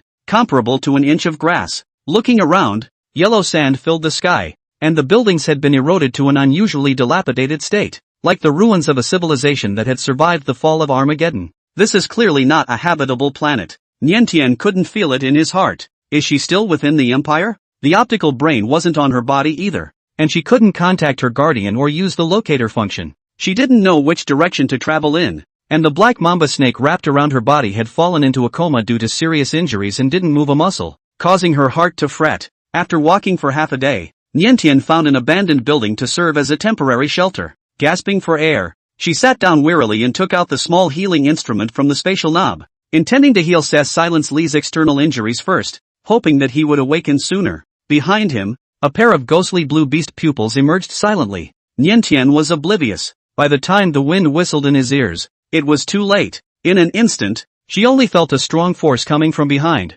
accompanied by an icy killing intent that pressed her to the ground without mercy. Ah! Niantian reflexively let out a gasp. At once, the force behind him lessened by a few moments, and he looked a little hesitant. The bones in his shoulders were a little sore from the pressure, and Niantian couldn't help but grunt softly a few more times. The force on her back grew lighter and lighter, and soon it was completely loosened, and a large beastly paw grasped Niantian's shoulder and rolled her over. Looking at each other, Niantian saw a wolf of enormous size, with its smoky gray fur, ghostly blue eyes, and long, strong limbs. It looked completely different from Lujan's breed. While the snow wolf gave off an elegant and aloof feeling, the wolf in front of him was filled with a wild and ferocious aura. The killing intent that filled his body gradually receded, and he stared at Niantuan with unblinking eyes, looking up and down with curiosity. Niantian was too stunned to move and honestly let him look. As the morning passed, she gradually calmed down, thinking that the wolf didn't seem too smart looking at her like a coyote, but he was also covered in a thick black mist, clearly an orc. Just as Niantian was puzzled, the gray wolf suddenly spoke. It's, mine. Very thick young male voice, stumbling over his words, too brief and not very smooth, very poor delivery. Niantian was startled. This isn't supposed to be an idiot, is it? You mean, this is your territory? She struggled to understand what the gray wolf meant. The gray wolf nodded. He stared earnestly at Niantian. You can stay. Thank you. Niantian didn't know what to say, but only thanked him. She didn't have anywhere else to go for a while, and since this wolf didn't want to banish her, she'd have the cheek to stay a little longer. The gray wolf circled around her a few times. You are different. Nianta? She meditated for a moment. I don't look like you? The gray wolf nodded happily. Because I'm a female. Ninta sighed, shaking her head. It seems this is such a dumb wolf that it doesn't even understand gender. However, looking at the planet, it didn't look like it was inhabited by females. And if this wolf had been here from birth, it was normal for it not to understand. Females, the gray wolf muttered, cocking his head as if in disbelief. He picked at his ears for a few moments and simply gave up thinking, taking a few steps inside the building and lifting a claw to pull open a door. You do it, he said, twisting his head to greet Niantian. Curious, Niantian walked over and realized that there was something else inside, a staircase leading to the basement. It seems the basement is the home of this gray wolf. Niantian probed around a little, and found that the basement was surprisingly tidy. Apart from the humble living items, there were only a few weapons and parts neatly stacked in the corners, and no other superfluous things. She withdrew her eyes and shook her head. I'll just stay out here. Though the wolf was clumsy and didn't look like he had any bad intentions, he was a strange male after all, and she shouldn't be in his home. The gray wolf, however, was a bit anxious and arched his head over her. Sandstorms are coming. Sandstorm? Niantian froze, looking at the dusky sky. and a few uneasiness grew within him. You will be rolled. The Grey Wolf's tone didn't seem fake, and his eyes filled with pure worry. Nyanta briefly agonized over the situation and decided to take him at his word. After all, there was a huge difference in their strength, and if this wolf wanted to hurt her, he could have just done it when he held her down earlier. She hugged Black Mamba Snake tightly and carefully followed Grey Wolf into the basement with her. The door slammed shut and Grey Wolf pressed a button, and with the sound of metal scraping against metal, another heavy, sturdy door rose. The entire basement was completely closed off, and Grey Wolf operated around a few more times, turning on the ventilation system, the monitoring system, and the defense system. The seemingly humble basement was now solid as a fortress, and Nintan looked at the Grey Wolf in amazement, realizing that he had become less of a fool, and seemed to be very smart. After some skillful maneuvering, the Grey Wolf turned into human form. He was young and handsome in appearance, with gray hair shaved to an inch for a sprightly look, and a tall, stocky figure of superior proportions, but without an inch of hair on his body. Nien Tuan had no intention of admiring it, his eyes averted, not daring to look down. This was the second time she'd seen this kind of blow-up. Last time it was Yuan Song, and this time, it turned out to be a strange male that he just met, seemingly completely unaware of shyness. The Grey Wolf manually dressed without changing his face and walked towards the pile of weapons and parts in the corner and began to skillfully assemble them. Niantian lowered his head in embarrassment for half a day, barely able to calm down, and was surprised when he looked up and saw the sight. Who taught you to do this? Grey Wolf froze at the question and shook his head. Nintan tried to follow up with a few questions, and realized that the wolf was very confused about a lot of common sense things, and didn't even know his own name. The only thing he is good at is mechanics, weapons, and combat, and he has a near genius for it, like a man with amnesia who only remembers what he knows best. Have you ever had a head injury? Nintan inquired. The Grey Wolf nodded, pointing out the scar covered by his hair to Nyanchuan. It looked like a fatal wound, and it was hard to imagine how he had managed to stay alive on this planet after the injury. In the face of Niantian's series of questions, the Grey Wolf was not impatient at all, and patiently answered them carefully one by one, until his stomach growled. The Grey Wolf got up and rummaged through the lockers, pulling out a couple of fruits that looked like potatoes, cleaning them, and peeling off the outer skin. His stomach kept growling and he was already hungry, but he handed the peeled fruit to Nyanchuan. Eat, you eat. Nyanchuan shook his head and refused his offer to feed him. Thanks, you eat. Seeing that she actually refused, the Grey Wolf's expression was unusually shocked and filled with panic. You, sick? He used to share food with a lot of kids and no one ever refused, except for one time when a kid wouldn't eat and then quickly got sick and died. The Grey Wolf was so sad he couldn't breathe at the thought that the beautiful and special person in front of him was about to die. Nyanta just wasn't hungry. After half an hour of explaining, the Grey Wolf still had a disoriented, sky is falling look on his face. Niantian had no choice but to pick up one of the smallest fruits and nibble on it. It's a little astringent, not much flavor, and it's hard to eat. She couldn't very well spit it out in front of the Grey Wolf, and barely swallowed it, glad she'd only picked the smallest one. The Grey Wolf gave a somewhat goofy grin when he saw that she was finally willing to eat. Very happy, not caring about his still rumbling stomach, he accelerated his speed and peeled out a bunch of fruits, pushing them all to Nian Tuan. You, eat more, Nian Tian. She shook her head. I'm too full to eat that much. Grey Wolf didn't believe it and reached out to touch her stomach. He struck very quickly. Nian Tuan couldn't dodge and was touched. His face abruptly reddened. No touching. The Grey Wolf's eyes were filled with genuine disbelief. Why? Can't you touch? It's just a touch. He's not using any force. It won't hurt. Facing the Grey Wolf's clueless expression, Niantian was helpless. Because I'm a female and you're a male. There's a difference between males and females, so you have to keep your distance. Grey Wolf obediently retracted his hand.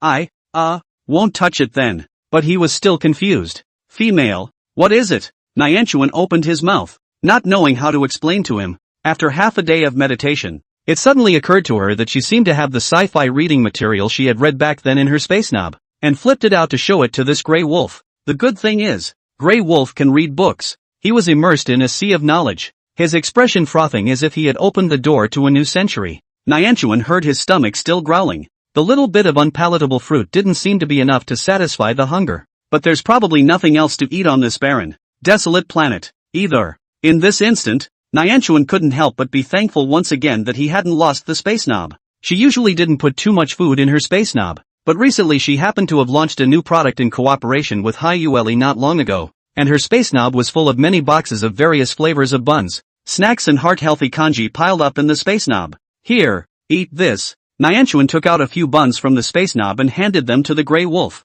Sharing food with strangers is a risky business in a place like this, but this Grey Wolf took her in and offered to feed her what little food she had, and it was worth the risk for once. As expected, the Grey Wolf only glanced curiously at her spatial knob, without any greed or salivation in his eyes, let alone making a move to snatch it. He picked up the buns, tore open the package, smelled an aroma he had never seen before, and brightened up, wolfing one down. But he didn't pick up a second one. You eat. He pushed the bun back to Nyanchuan. I'll eat. Yellow sprout fruit. It clearly looked like he wanted to eat it, but he steadfastly resisted the craving. You are female. Good food should be given to the females. Not to mention that this is supposed to be food that belongs to the females themselves. The Grey Wolf hung his head a little glumly at the thought. It was so bad that he could only take out yellow bud fruits to entertain the females, but the only food that could be dug out of the sandy soil outside was yellow bud fruit, and to get food suitable for females, you had to trade with those in the inner city. Those people in the inner city were no good.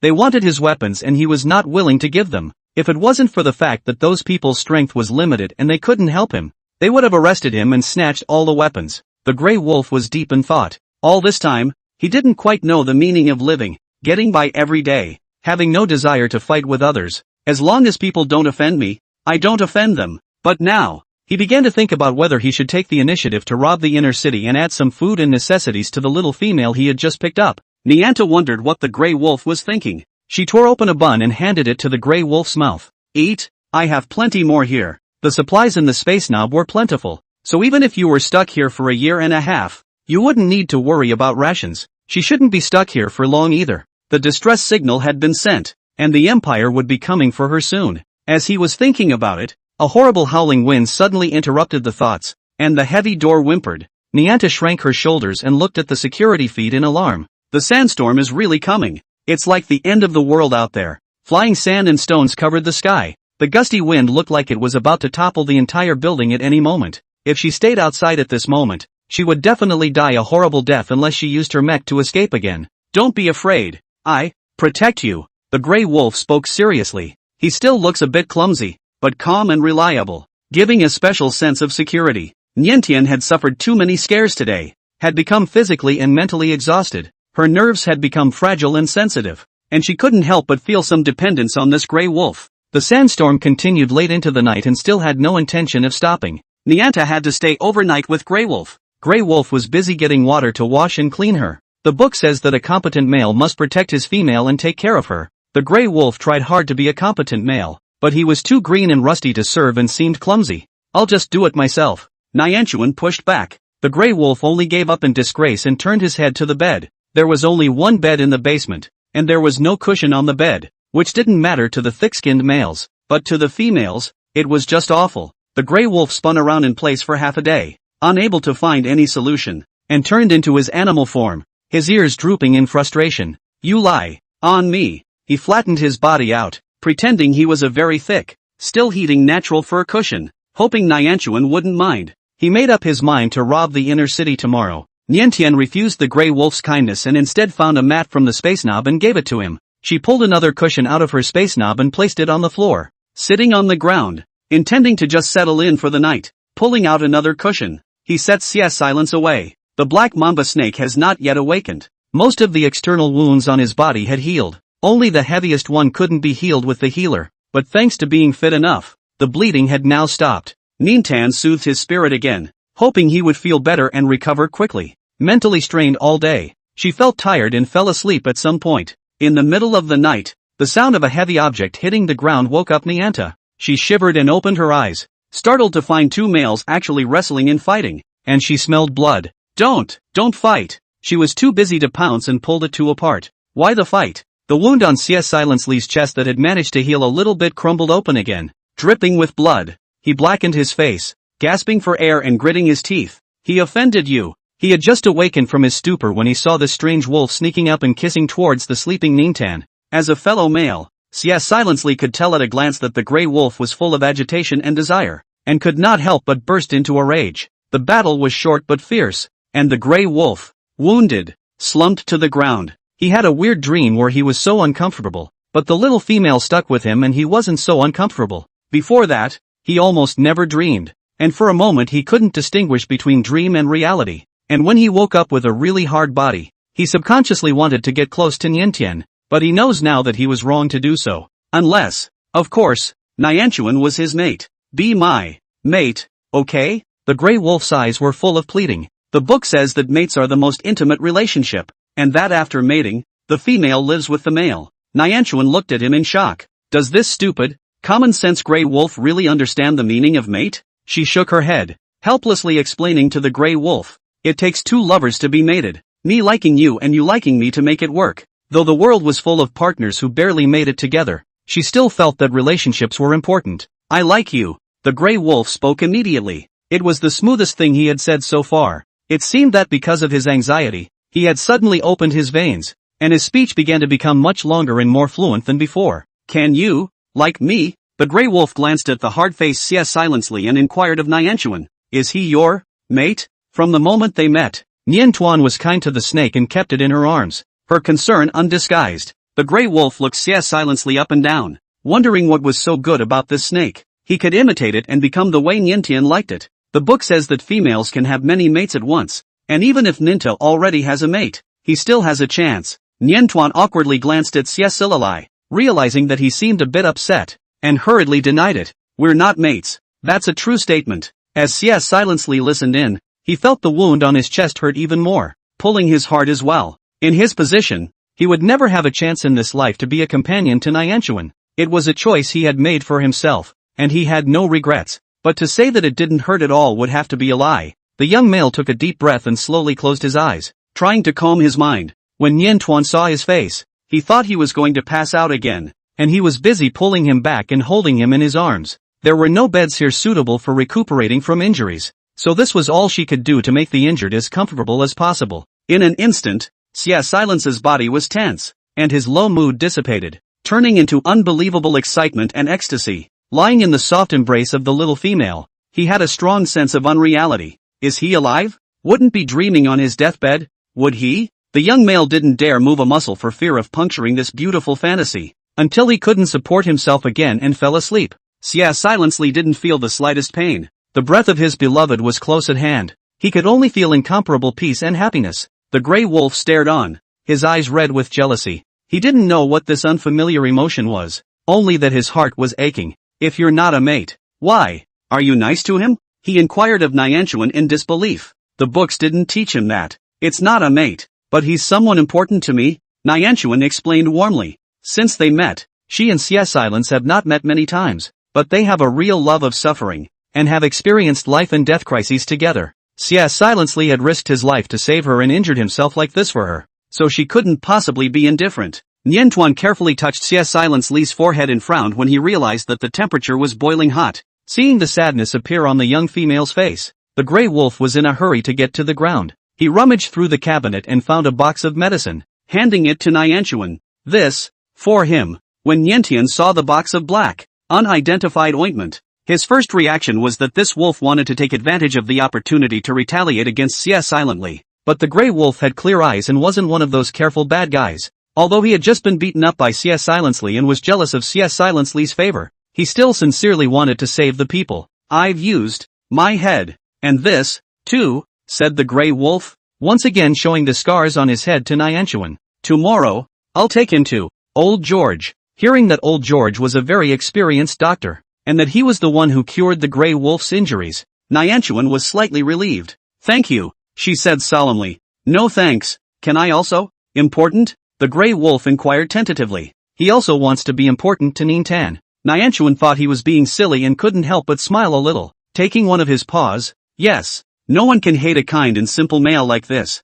getting what he wanted. The Grey Wolf's tail wagged in delight. He was completely oblivious to the fact that he had been beaten, and as soon as the sandstorm stopped, he took the initiative to carry Xia Silence and went to find Old George. Old George's house was right next to Grey Wolf's, less than 200 meters apart, also a basement. As soon as he entered the door, Niantian smelled the strong odor of herbs, went out and about. She wraps herself head to toe, covering all female features. Old George, however, only glanced at her before his eyes widened. Female? Seeing how certain he was, Niantian felt as if his disguise had failed terribly. Like a joke. The good thing is, to be friends with the Grey Wolf. Old George isn't such a bad guy, he advised Niantian in a serious tone. This is a garbage planet. The level of chaos you can't even imagine. Just stay at Grey Wolf's and don't go out. If the inner city catches you, you'll be dead. Those vicious guys, they catch a female and have to torture her until she breathes her last. Most of the people living in Garbage Star were thieves, bandits and fugitives, except for the abandoned orphans. Those villains with big fists possessed the few resources of the Garbage Star, and the other poor people could only languish in the broken walls buried by yellow sand outside the city. Of course, the Grey Wolf is an exception. I dug this kid out of the sand. His life is too hard. At least he's an S-class male. Maybe he used to be a special forces soldier. Old George couldn't help but stagger. His brain is broken. He can't remember anything, but he hasn't forgotten how to fiddle with weapons, and he fights fiercely. The people in the inner city have harassed him several times, and they have folded a lot of manpower, but they haven't been able to gnaw down this piece of hard bone of him. Grey Wolf was not of a fighting nature and never took the initiative, but if someone else offended him on his turf, they would surely be taken out by him without mercy. The people in the inner city tried a few times and simply gave up hitting him. They kept their wells clean, and even the others in the outer city were sheltered by the Grey Wolves and lived in relative peace. Old George had lived most of his life under the oppression of the inner city people, and saving Grey Wolf had been the best decision he had ever made, and he was content with his life now. I'm going to the inner city today, the Grey Wolf but suddenly spoke. Old George was startled. What are you going to do? Grey Wolf didn't say anything, but Old George was no fool, and with a glance at Nyanchuan, he immediately guessed why. Indeed, females can be hard to raise, and you have to grab resources from the inner city to keep them healthy, but it's too dangerous, sighed Old George. In case something happened to the Grey Wolf by mistake, the people in the inner city would have no scruples and would be lawless again in the future. While Nintan didn't know what the Grey Wolf was planning to do in the inner city, she shared Old George's disapproval. Even if the Grey Wolf was strong, after all, he was alone. While there were many enemies, she pressed the Grey Wolf. There's no rush. Wait for the people who came to rescue me. The Grey Wolf snapped his head up and stared at her in bewilderment. You are leaving? He'd never seen anyone from the trash planet leave, and hadn't thought that Nintan would. Of course. Old George laughed and patted the Grey Wolf on the shoulder, thinking he was just plain stupid. It's a female. It has to live on a high-class planet. We're a garbage planet here, but even the males don't want to stay here whenever they have a chance to leave, let alone the delicate females. Don't be delusional too much. Garbage Star males. While the Grey Wolf did have a few skills and was good-looking, no female was going to like a dumb male who came from a trashy star and couldn't speak well. Old George pulled Grey Wolf over and whispered reassurances and gave him a piece of his mind. The Grey Wolf couldn't speak. Full of loss. What an advanced planet was like, he couldn't imagine. But when he thought of the fine food that Nian Tuan had given him, he knew that an advanced planet must be worlds apart from here. At least he didn't have to eat yellow sprout fruits. He doesn't deserve Nintan. No wonder she didn't want to be his mate. The Grey Wolf's mood hit rock bottom, and he was about to turn into his beast form and run outside to howl a few times to vent his emotions, when he suddenly heard Nian Tuan open his mouth. I'll take you with me if you want. In an instant, the Grey Wolf came back to life, and if he were in beast form at the moment, his tail would have been wagging into a propeller. I do, which was also said with unusual fluency. George Sr. was shocked and couldn't believe his ears. What? Is it surprising that Grey Wolves are actually looked at by females? Is this what happens to stupid people? It's amazing that being on a garbage star can even get the female's affection. After the shock came the reluctance to leave, but Old George was also genuinely happy for the Grey Wolf. Niantian looked at Old George, who was cheerfully examining Ciesilali, and although he didn't verbally promise anything, he secretly resolved that he would also take him away from this planet. This guy's physique is also very good, so if nothing happens, he'll be able to recover soon. Old George felt that CS Silence leaving was not much of a problem. He carefully examined CS Silence Lee's body, and suddenly felt a slightly structurally incorrect part from his back, and his expression changed. As Niantian looked on in shock, Old George, without any further ado, stabbed his knife into the patch of skin, picking out a chip-like object with unerring precision. Is this the locator? To destroy? George Sr.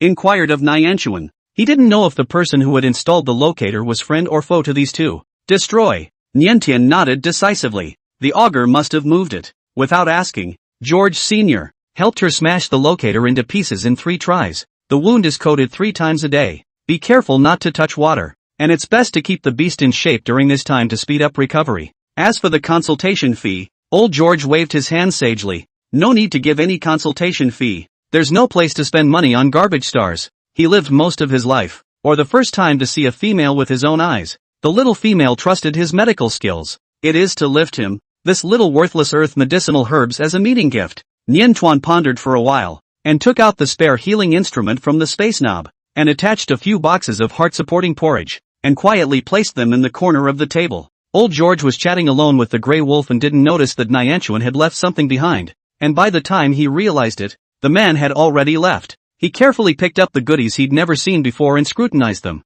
sighing a little. Once upon a time, he had heard that the females all had bad tempers that were hard to serve, but now that he had seen it with his own eyes, it was completely different from the rumors. That Grey Wolf kid, he was too lucky. It is just a little too stupid to secretly ask him for advice on how to pursue females when it is clear that they have already won the hearts of females. Out of a teasing mindset, Old George tells the Grey Wolf that his strengths lie in his body and face, and his weaknesses lie in his inability to speak, and that he can please the females by showing them more of his strengths and trying to avoid revealing his weaknesses. The Grey Wolf believed it. Throughout the day, Nian Tian felt that this wolf had become unusually silent, and like a peacock with an open screen, he spun around in front of her from time to time, and wore very little or none of his clothes. Nian Tian. She was a little embarrassed to look at it. Grey Wolf tried for a day, found that not only no effect, Nian Tian also do not want to see him, anxious the next day and secretly go to find Old George. You lied to me. George Sr. froze,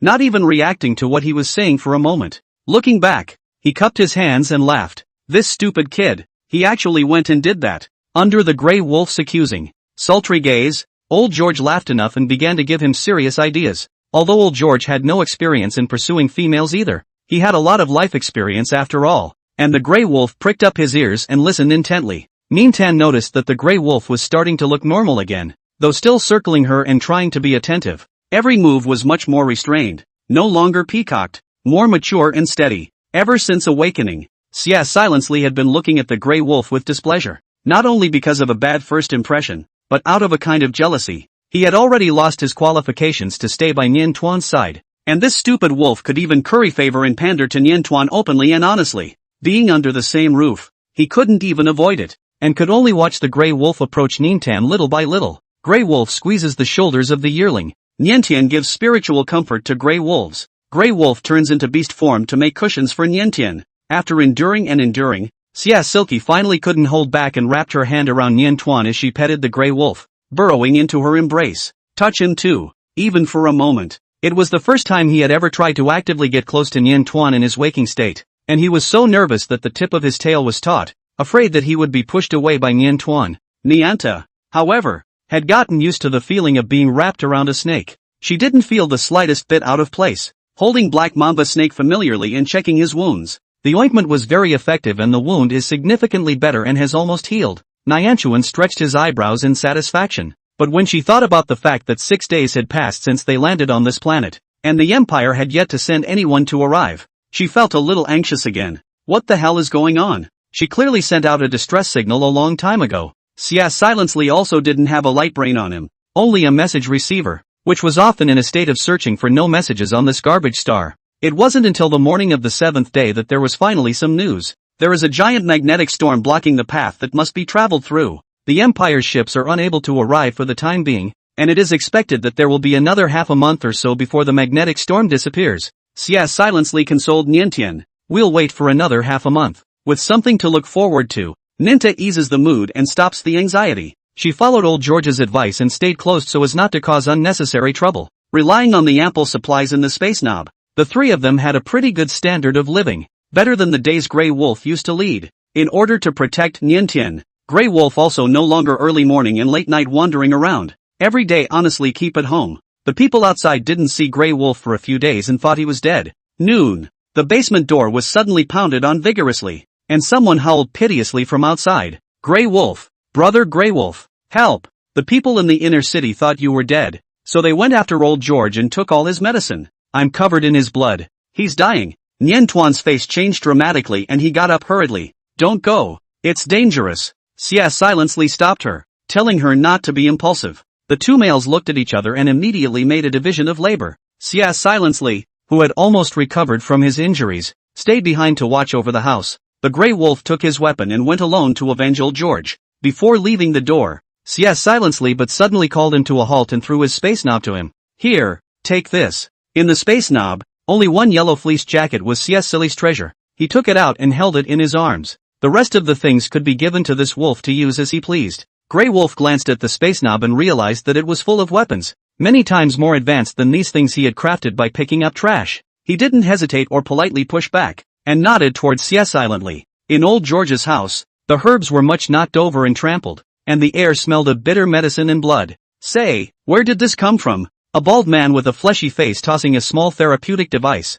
interrogated George Sr. You say no? He kicked old George hard. The accomplice in charge of the stakeout suddenly heard a movement and felt that something was not quite right. Grey Wolf. No good. Retreat. The Grey Wolf seems to be coming. What Grey Wolf? The bald guy didn't believe him and thought he was joking. That guy is out of control and dead through. Isn't he? He hasn't shown up for so many days. Grey Wolf's loss of control value is very high, something that is well known and is his only weakness. The people in the inner city had seen the Grey Wolf lose control several times before, and each time they had tried to take advantage of the opportunity to get him killed, and had not been able to do so. Now that the Grey Wolf has finally disappeared, it must have gone completely out of control and died in the sandstorm. The bald guy laughed. We'll check out his basement later and take all his goodies. As soon as the words left his mouth, he saw his companion's body stiffen and then fall limply. In a flash, the bald head looked like someone had pinched his throat and couldn't make a sound. Grey Wolf? He's not dead. Without giving the bald man any chance to escape,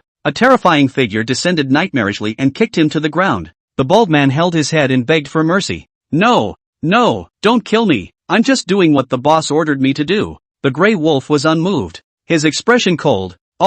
Kill. All these trashy scum in the inner city deserve to die. The bald man begged for mercy for half a day and received a solid beating. Seeing that the Grey Wolf did not have the intention to let him go, he simply broke the pot and taunted loudly. With your weapons made of trash, you want to take over the inner city? Dream on. Not only did the bald man find it ridiculous to the point of being laughable, Niantian also found it implausible. She was worried about the Grey Wolf. The basement soundproofing effect is too good. Outside a little far from some of the movement of the Niantian cannot hear at all. They cannot restrain the imagination. In case the Grey Wolf gets hurt. In case the Grey Wolf gets caught by those bad guys. She didn't dare think any deeper, so nervous that beads of sweat oozed from the tip of her nose. Don't worry. Trust him. Xia silently whispered to comfort the soulful little female. I've fought with him, and his fighting skills are very professional. So as long as there are enough weapons, capturing the inner city is not a problem. Even as he said this, Nianchuan was still apprehensive. From midday to evening,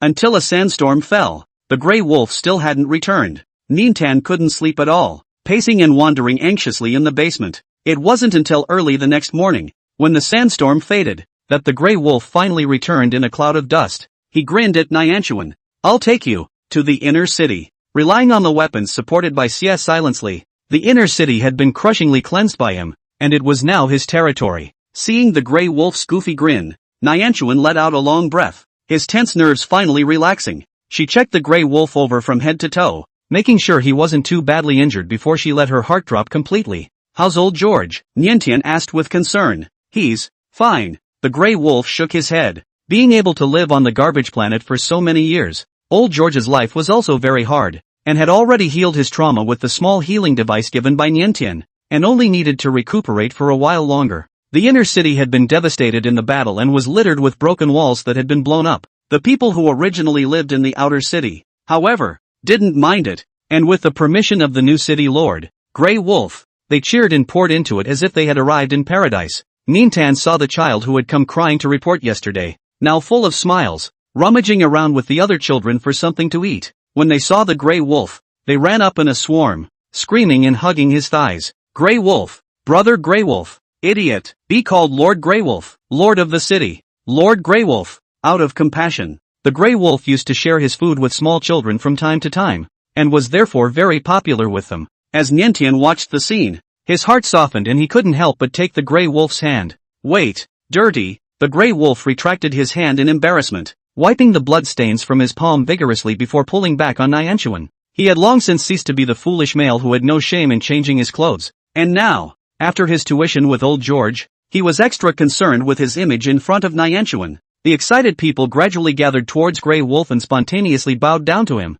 embracing Grey Wolf as the new lord of the city. Keeping in mind that Nianchuan was going to take him away, the Grey Wolf shook his head and tried to refuse. Let's take a temporary position for a few days, Nianchuan said softly. This planet's environment was so harsh that when the Empire's army arrived, it would surely rectify it. By then, there would be no need for a city lord. Now that these people trusted Grey Wolf and looked up to him for strength, Grey Wolf's temporary role as the city's lord was conducive to stability. The Grey Wolf nodded obediently. The people present did not have the same venomous eye as old George, and when they saw the Nintan, hidden behind the Grey Wolf and heavily dressed, they thought it was a male teenager. They didn't know Nien Tuan, and only because Nien Tuan was close to the Grey Wolf, they were very friendly and respectful to Nien Tuan. Nianta received a lot of yellow bud fruit. It was the best gift these beleaguered garbage planet denizens could come up with. Precious food. Touched by this, Nientian took out some nourishing porridge in return for the favor, and asked Grey Wolf to use a cauldron to cook the yellow sprout fruits in it as well,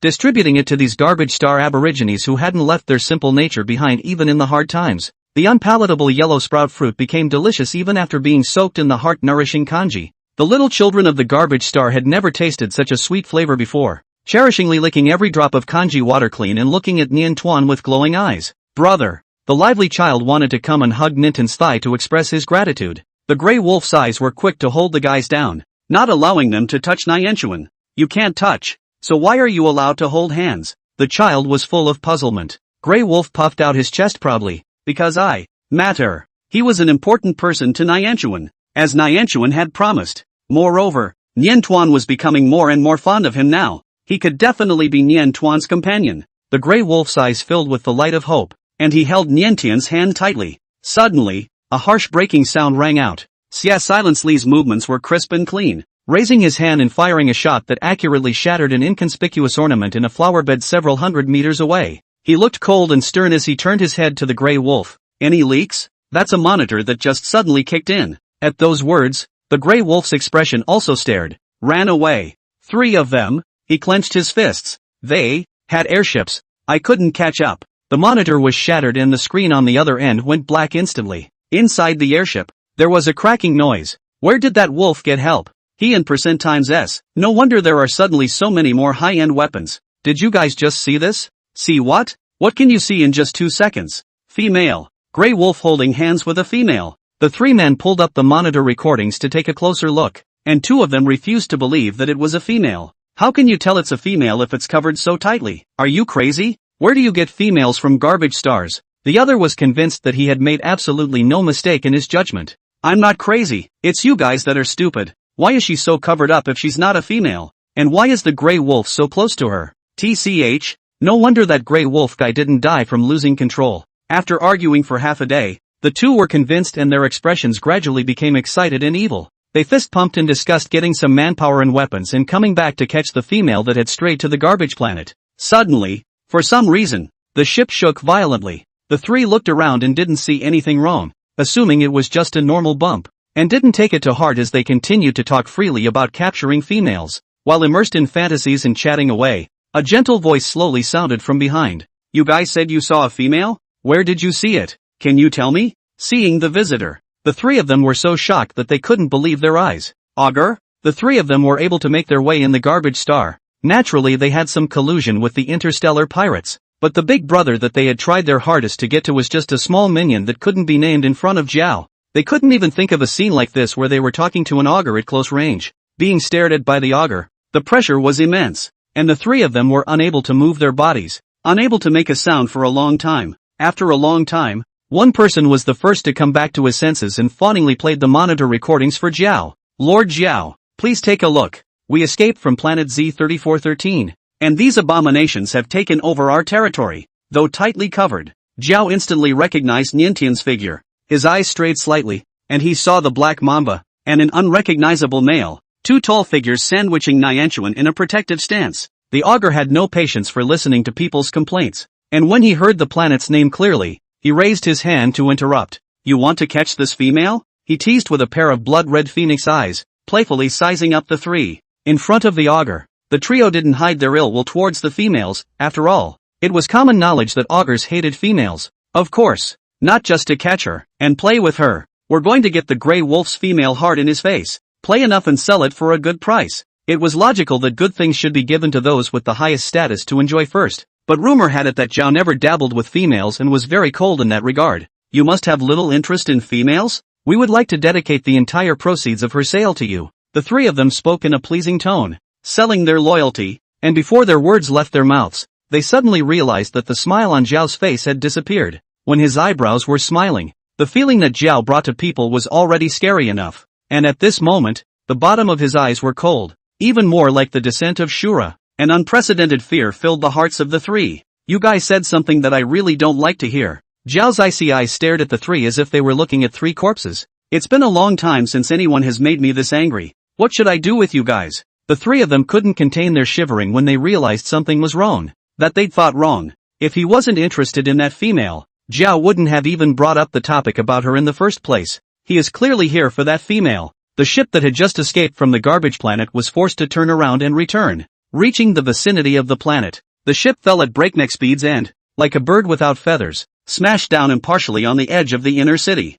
All of a sudden, the fire was all over the place. Immediately afterward, with a loud roar, a starship descended. The people of Garbage Star had never seen such a giant starship before, and looked up at the behemoth in bewilderment. Seeing clearly the symbol belonging to the Augur on it, Silence Lee's heart sank to the bottom. Those leaky fish have led the Augur here. I'll hold him off. You run away or hide. He clutched Ninten's hand lightly, counting it as a final stay. These days of happiness had satisfied him, and even if he would die today, he had no regrets. Nian Tuan, however, tightly wrapped her arms around his waist, not allowing him to go to his death. Hurry up, turn into beast form. I'll take you with me. A warm, soft voice interrupted the argument. Go, where do you want to go again? The Augur's figure appeared like a ghost, approaching in an instant. It's been a long time, Honorable Nintan, he said, staring intently at Nintan. Before Niantian summoned his mech, he extended a finger and pointed it condescendingly, his tone soft but full of threat. If you run away one more time, I'll blow up this planet. I'll do what I say. Niantian froze in place. Not running away? The Augur pinpointed the young female's kind nature, certain that she could not possibly let so many innocent people die for her. Just as he was about to reach out and touch Nintan, a beam of particle attack was launched towards his head with pinpoint accuracy. Zhao deftly deflected his head to avoid it. The next attack immediately followed up. It was followed by Silence Lee's melee attack. Silence left close up to draw the attention of the Augur, and the Grey Wolf aimed remotely. The two difficult S-rank males together caused a lot of trouble for Zhao. But the trouble is not insurmountable. A frenzied battle intent flowed from the bottom of Zhao's eyes. Any other S-class males would not have the slightest power to fight back in front of him. The Grey Wolf and Silence Lee were able to hold him back, and were truly unrivaled opponents. He appreciated such opponents. Zhao flung his wrist, refusing the help of his men who followed, and fought 1 against 2 for a few rounds, resisting a particle attack hard, full of blood dripping from his body, and in doing so, he knocked Silence away heavily to the ground. And then, he raised his eyes to lock onto the Grey Wolf's position. Engaging in close quarters, Zhao realized that this trashy star's male was surprisingly more difficult to deal with than he had thought. Both arms were broken within inches of each other, and the Grey Wolf managed to stubbornly continue to tussle with him endlessly. It wasn't until a hard blow to the head that the Grey Wolf stumbled to the ground. Zhao also spat out a few mouthfuls of blood, but he didn't care, carefully wiping his hands and face clean, and taking a step towards Niantian, like a victor acquiring a trophy. He leaned down and scooped the little female up in his arms, stopping her in her tracks. The unfamiliar embrace of a blood-filled body terrified Nintan. A large, cold, bony hand slowly caressed her cheek. Don't touch her dash. The Grey Wolf's eyes glazed over. Under the strong stimulation, he spat out large mouthfuls of blood, felt a burst of intense headache and dizziness, and was in a trance, as if countless long-sealed memories kept coming back from the depths of his mind. Fearing that the Grey Wolf would be killed, the stunned Garbage Star denizens, ignoring the danger, gathered in a group to protect him in the middle, looking at the Augur warily, without giving the loser more than a passing glance. The Augur pleasurably clutched his trophies as he walked past the Grey Wolf and stepped onto the starship. Go and take Black Mamba with you, he instructed his men. Nianchuan shuddered. Feeling her trembling, Zhao looked down at her thoughtfully. Don't worry, as long as you behave yourself, I won't take Black Mamba's life. Saying that, he pinched Niantian's earlobe. It was incredibly soft to the touch, and he couldn't help but pinch it a few more times. Niantian lowered his head, not daring to hide for fear of angering this madman. By the way, that's my gift to you. Before leaving, Zhao raised his hand and pointed to the crashed ship, inviting her to take credit. How was it? Did you like it? Those three guys who spoke out of turn and harbored evil thoughts towards Niantian were completely dead. Nian Tuan didn't realize everything that was happening on the ship. She only felt that Zhao was making naked threats against her. Seeing that she had been silent,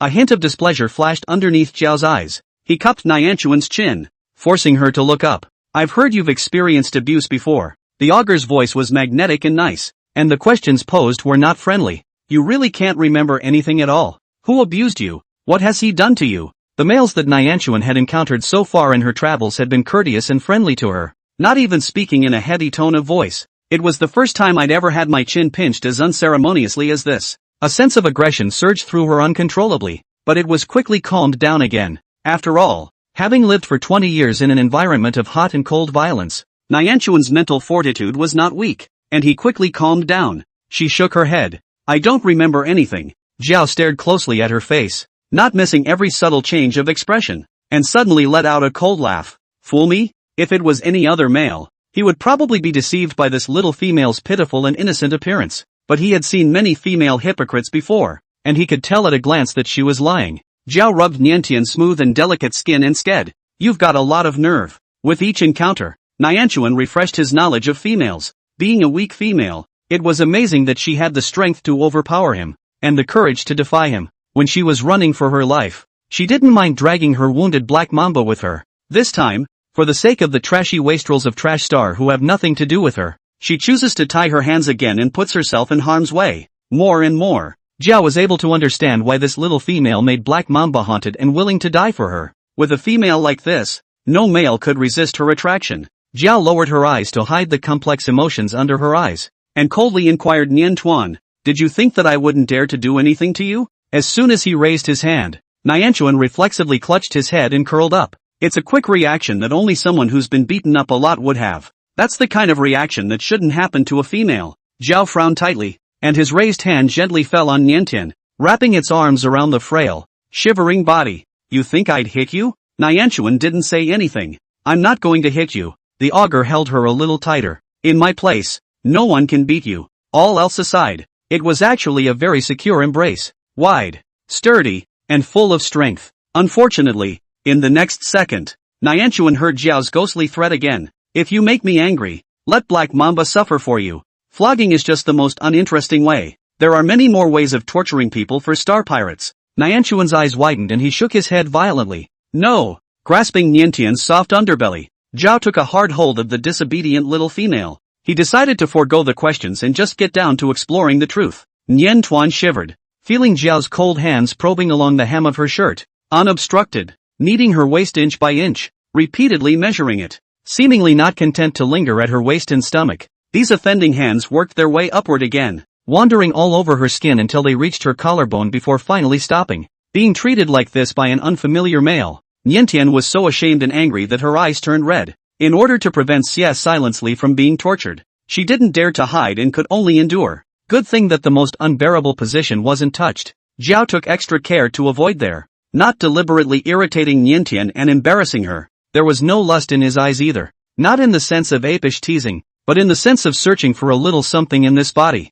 A careful search went through and nothing was found. Zhao was a bit puzzled, not daring to look up and down at Nian Tuan incredulously. Why are there no lab labels? Neither male nor female experiments were exempt from such encounters in that deranged laboratory. That kind of mark branded on with special means, even if the skin and flesh are plucked out, it will grow again and can never be erased. On your body, is there a scar in the shape of an X? Zhao let go of Nian Tuan, lifted up his own clothes and showed her the mark on the back of his waist. It's like this. Niantian subconsciously averted his eyes, and then twisted his head down, glancing at Zhao's exposed waist. Blood red and X-shaped scar, like a parasite, snaked hideously across the skin. Nyanchuan frowned and shook his head. No. Her tone didn't seem fake, and her demeanor looked very unfamiliar with the mark. Zhao could not help but doubt his previous judgment. Could it be that Nitan is not an experiment? Long-held ideas weren't so easily overturned, and Zhao mulled it over again, still unable to believe that Niantian was a natural female. Perhaps, because she was the only successful experiment to ensure a perfect character, she was not marked. Alright, you can go rest now. Zhao rubbed a handful of Niantian's cheeks and let her go for now. With an order from Zhao, Niantian was placed in a spacious and bright lounge. Surveying the warm and cozy furnishings of the room, she was a little taken back, sitting on the edge of the bed in a daze. She couldn't figure out what the hell Zhao was doing. After all that effort to bring her in, all that happened was two inexplicable questions and no abuse. The most outrageous thing that had ever been done was groping all over her body, seemingly still in search of some kind of mark. What the hell is that mark? Nyanchuan was puzzled. Once the taut nerves were loosened, They were a bit too much to carry, and Niantuan slept with the worry about Xie Silence and the Grey Wolf, her brows still furrowed, sleeping uneasily. Half of the night, cool scales slowly grazed past his ankles, and Niantuan felt his body wrap around something heavy. Thanks Silence for leaving, she whispered dreamily. Sleeping with the injured Xie silently in her arms from time to time these days,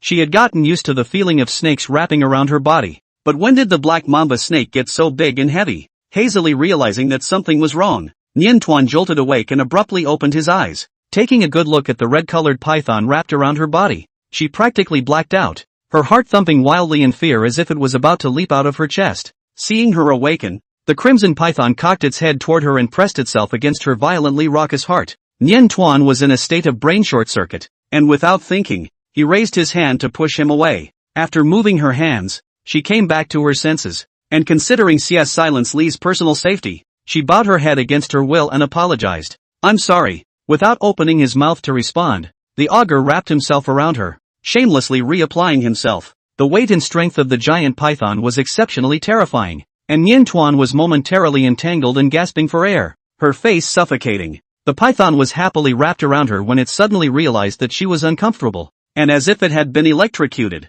it loosened all its strength in an instant and moved off her in a grayish manner. Niantian gasped for half a breath, rather as if he had come back from the dead. She inclined her head toward the python. Crimson scales covered his entire body, and his eyes were red, demonic and beautiful. That massive bulk could almost crush her in one go, and Feng had obviously gathered his strength, only not enough. As if feeling remorseful for having done something wrong, the python wilted and curled up into a ball on the ground. Out of revenge, Niantuan jumped off the bed and stomped on him heavily as if he didn't realize it. The python shivered a bit, as if it was being stepped on and hurt, but it did not dodge or counterattack, and bore it down silently. Such an honest appearance was simply very different from the Jiao that Niantian remembered. She scanned the thick black mist of the python, and a conjecture sprang into her mind. This guy's not out of control, is he? If the augur is out of control, can't she take the opportunity to escape? Niantuan tiptoed toward the door and peered out. There doesn't seem to be any patrols out there. She quietly pushed the door open, and as soon as she peeked out, several figures in charge of the guards immediately emerged from the darkness. Niantian immediately retracted again. Can't escape. Even if she could slip out of this lounge, she wouldn't know where to find Xie Silence. If she did escape, she might even provoke the augur and cause the planet where the Grey Wolf was to be blown up. Niantian rubbed his brow with a headache and took a few feeble steps back, sitting down on the floor. Before his body even touched the ground, he was being held up by the scaled, hard, massive body. The boa constrictor curled around the small female who seemed unsteady on her feet and thoughtfully placed her back on the bed. Pulling up the covers, Niantuan rolled over, not wanting to pay attention to him. For a long time, she didn't hear another bit of movement. Driven by curiosity, Niantuan twisted her head to look and found the python curled up quietly, looking at her attentively without the slightest bit of aggressiveness in its body. Niantuan clenched his fists. If she kills the augur while she is still here, she may be able to escape without fear. As it happened, Jiao hadn't taken away her spatial knob, which contained the dagger that Xie silently had put in for her defense. Niantian rolled over and sat up, taking the dagger out of the space knob and measuring the 7 inches against the augur. The sharp dagger flashed with a cold silver light, seemingly sensing the crisis. The python moved uneasily and dodged backwards, but he quickly crawled back and took the initiative to stick to Niantuan, as if he had given up struggling, and his eyes actually revealed a few moments of meekness and pity. Niantian's hands trembled slightly with some reluctance. The out-of-control augur felt like a dependent critter to her, longing to be close to her, and for that reason could be honest and obedient, even willing to be hurt by her. She couldn't get off. After much hesitation, Niantuan deflated and put away the dagger, summoning his spiritual body. Under the halo of the sapling's light, the black mist on the python gradually faded away. Jiao's demeanor changed in a trance, staring blankly at the beautiful little female in front of her as if she were a god descending into the world. Niantian, why did you save him? Jiao stared at Niantian for a long time, his mind spinning. He didn't say a word, pretending to still be in the midst of losing control, and pressed himself against Niantuan's body, wrapping a slow circle around it, quietly observing her expression. 1 second, 2 seconds. Niantuan's face never changed, not showing the slightest bit of fear or disgust as Jiao had imagined. She's not afraid of pythons, but after her previous experience of being so wrapped up that she couldn't breathe, she didn't want to indulge the boa constrictor in sticking to her like that, and calmly shook him off. Don't move. Behave yourself, Niantian admonished nonchalantly. She was by no means gentle in the face of the augur, but she was still serious about mentally soothing him, and finding some of the black mist difficult to dispel. She reached out and brushed her hand over the python's scales. The moment he was touched, the augur shuddered violently and rolled in disbelief, curling up into a ball. Niantuan sked and frowned. "Didn't I tell you not to move?" Before the words left her mouth, she was shocked to see the python suddenly turn into a humanoid form and bend down towards her. When did he recover? A pair of blood-red eyes of the Jiao were dark in color, slowly approaching the bold little female, and with gentle movements, he pressed her down on the bed. "What will be my reward for listening to you?" he said in a playful tone. Caged by the strength of the male's body, Nianta had nowhere to run and was too nervous to speak. The room was, for a moment, silent. Jiao, immersed in the pleasurable emotions of the beast form, is not disliked by Niantuan. Even if Niantuan does not respond, he is not angry. "Think for a while, self-conscience. Just reward me also with scales to make a set of jewelry for you. You wear my scales on your body. How about it?" He had been secretly paying attention to Niantuan and naturally knew that Niantuan wore jewelry made from the scales of Hai nightly during the live broadcast, so he couldn't help but have a few delusional thoughts. The ruddy scales only complemented the small female's fair complexion. Niantian avoided his gaze and pursed her lips. It was a gesture of refusal. There was a stalemate for a long time. Niantuan remained silent, and Zhao's face became ugly a little. "My scales, they make you dislike them? Why? Is he much worse than that fish?" He coldly pinched Niantuan's face. No force was applied to his hand, but his tone was eerie like an evil spirit. "The scales of the black mamba. You must not mind. So let's strip off his scales and make you a set of jewelry. You'll like it." Niantan finally reacted. "Don't," she said, her voice quavering. "I wear your scales." Facing the little female who bowed her head and compromised, Zhao's heart did not have the slightest bit of pleasure and satisfaction, but instead became even more enraged. He took a deep breath and gave a gritted smile. "You like Black Mamba that much?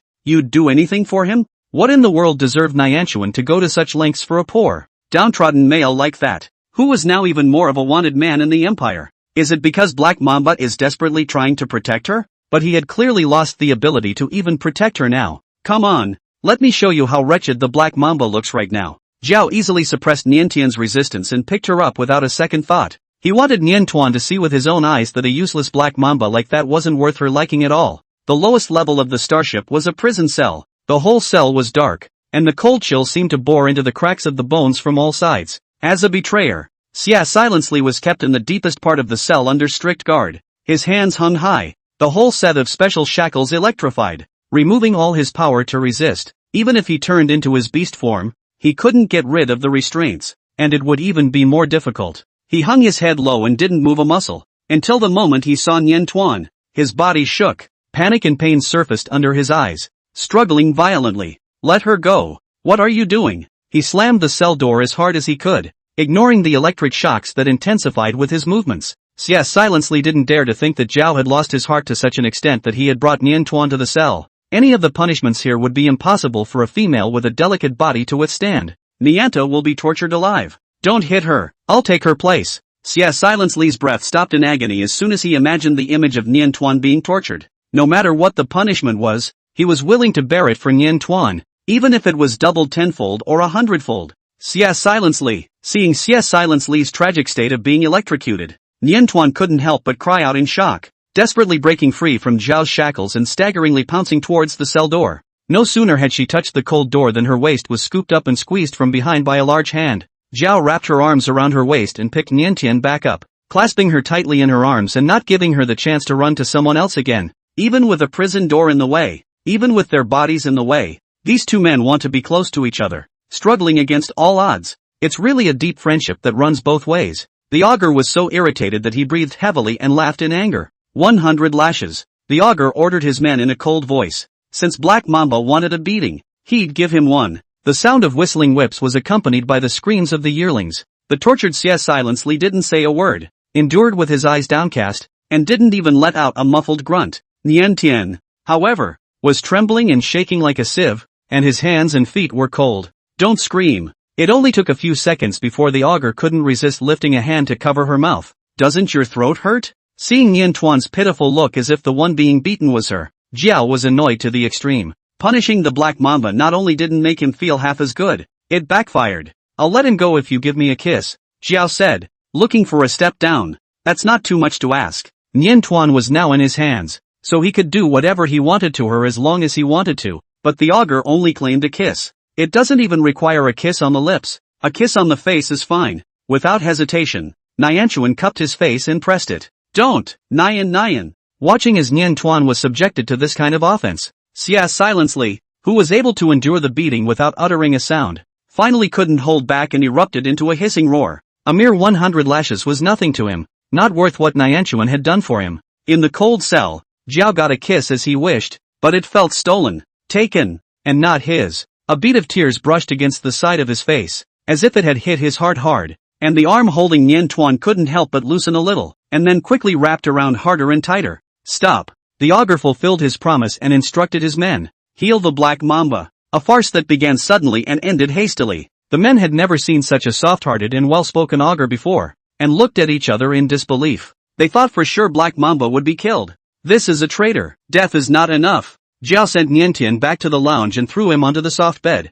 hurrying away himself with a body full of annoyance. What are you going to do with Black Mamba next? The beloved henchman couldn't help but inquire. It's not really going to be taken so lightly, is it? Jiao was silent for a moment. Keep it locked up for now. Don't torture it. The thought of Nyanchuan crying made him too helpless to do anything more to the Black Mamba. It only took a few lashes of the Black Mamba to make Niantian cry. If she had moved a little more seriously, she would have broken her body. She really does love the Black Mamba, Jiao muttered as she leaned back in her chair and closed her eyes, her mind filled with the tears of Ninta. The henchman meditated for half a second and smiled sarcastically. Probably because the Black Mamba is more docile in her presence. Females are attracted to docile, obedient males. As he spoke, the henchman felt something was wrong and shut up. This kind of adjective is not at all relevant to the Augur, and can easily irritate the Augur who has just lost his love life. As expected, Jiao opened his eyes and his blood-red eyes stared straight towards him. The men winced. Luckily, the Augur didn't take it out on him and just snorted.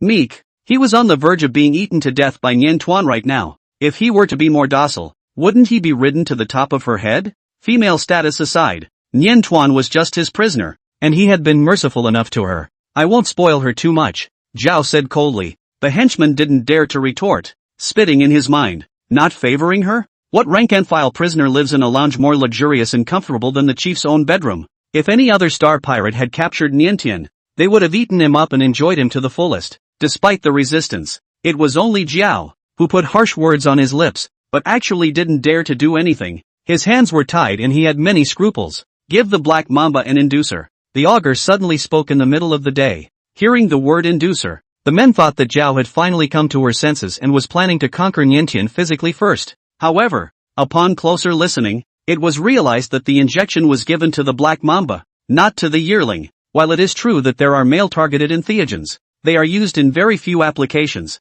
and females who want to get a little frisky usually only use perfumes that target males, because the effect of the inducer is so violent. Once injected, the male will be so excited that he can't control himself and lose his temper completely, just like a rude beast, which can easily cast a shadow on the female. Why do you need to inject the Black Mamba with an inducer? Is this some form of torture other than punishment? The henchmen were full of confusion, unable to figure out what Jiao was thinking, and didn't dare to question it, so they could only nod their heads in response. In the lounge, Niantian had not yet recovered from the shock of the cell just now when he saw the figure of Jiao once again. She glared indignantly at the Augur. Don't look at me like that, Jiao said in displeasure. He picked up Nyan Tuan, raised his hand to cover her eyes, and smiled meaningfully for a long time. This kind of eyes, you'd be better off saving them for Black Mamba, since Nyanchuan liked the Black Mamba to be submissive to her. Let her see what the Black Mamba looked like when she was rudely dominated by her desires. The males injected with the inducer will not only not protect her,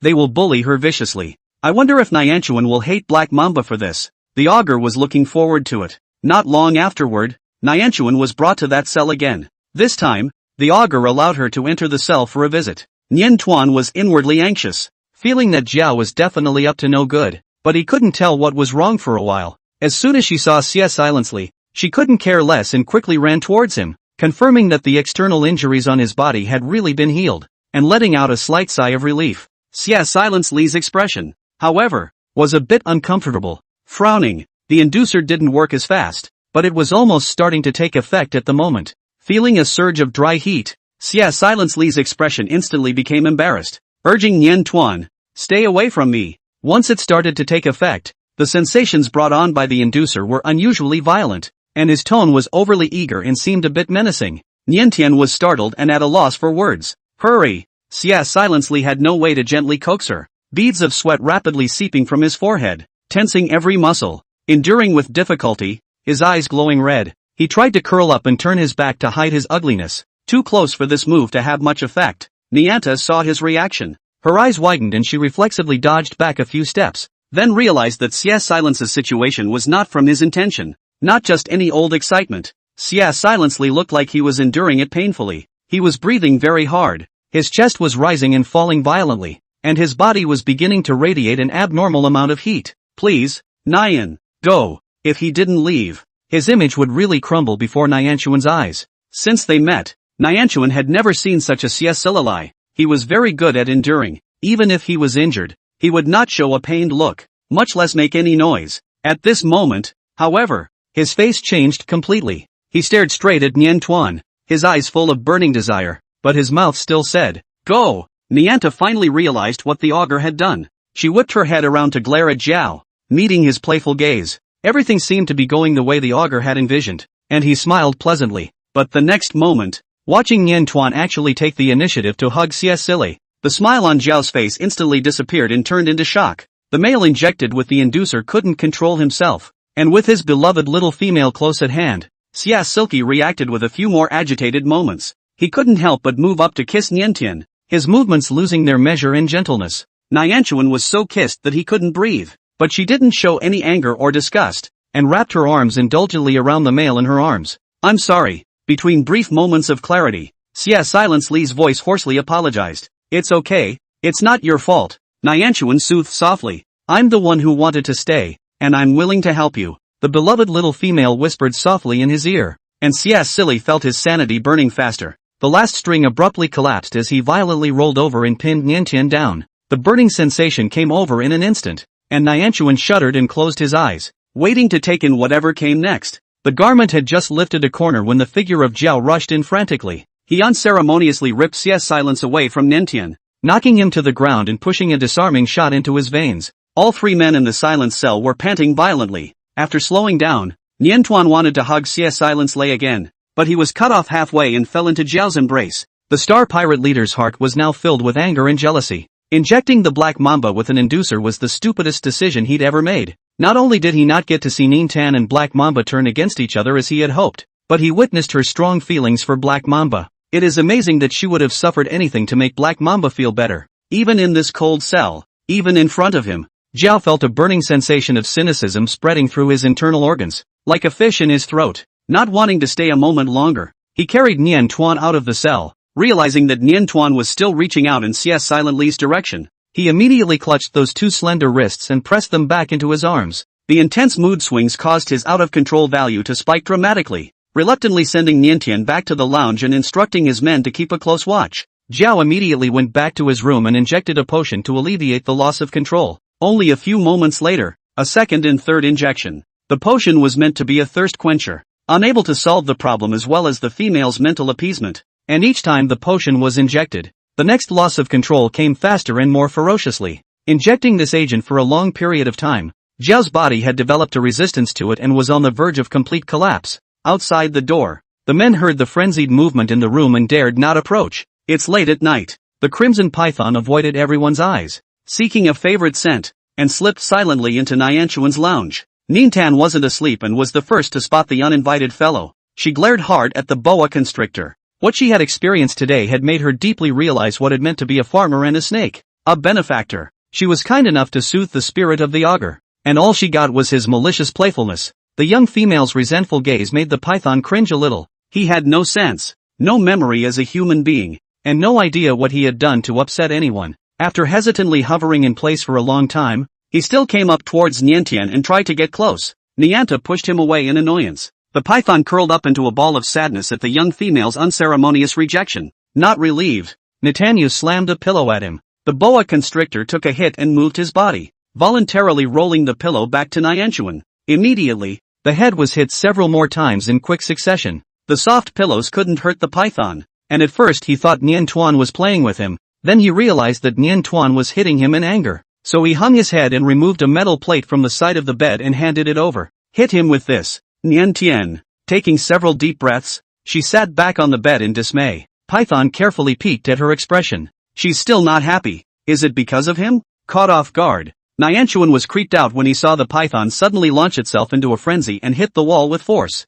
Is she mad at her for hitting her? The sturdy wall couldn't carry the self-destructive collision of the SS-class males, and for a while, the ground shook. Nintan reflexively closed his eyes and held his head. If the augur came crashing towards her, with her frame, she would die if she took a hit. The guards outside the door burst in at the sound and sucked in a breath of cold air when they saw the frenzied python. They didn't dare to come forward to stop them for a moment, secretly saying that the little female was afraid that she was in a bad way. Nyanchuan also felt that he was probably going to die. She panicked and held her head for a moment, waiting for the attack to not come, and bravely opened her eyes to find the python still banging around, like a form of self-punishment rather than an emotional outburst. Many parts of the massive body had bled, and the scales had landed in several pieces, whole and missing. I don't know if it was an illusion, but Niantian felt that he was filled with sadness. Looking at the augur with such a broken head, she froze, and instead of feeling good, she felt a little bad. Jiao, who lost control of his animal form,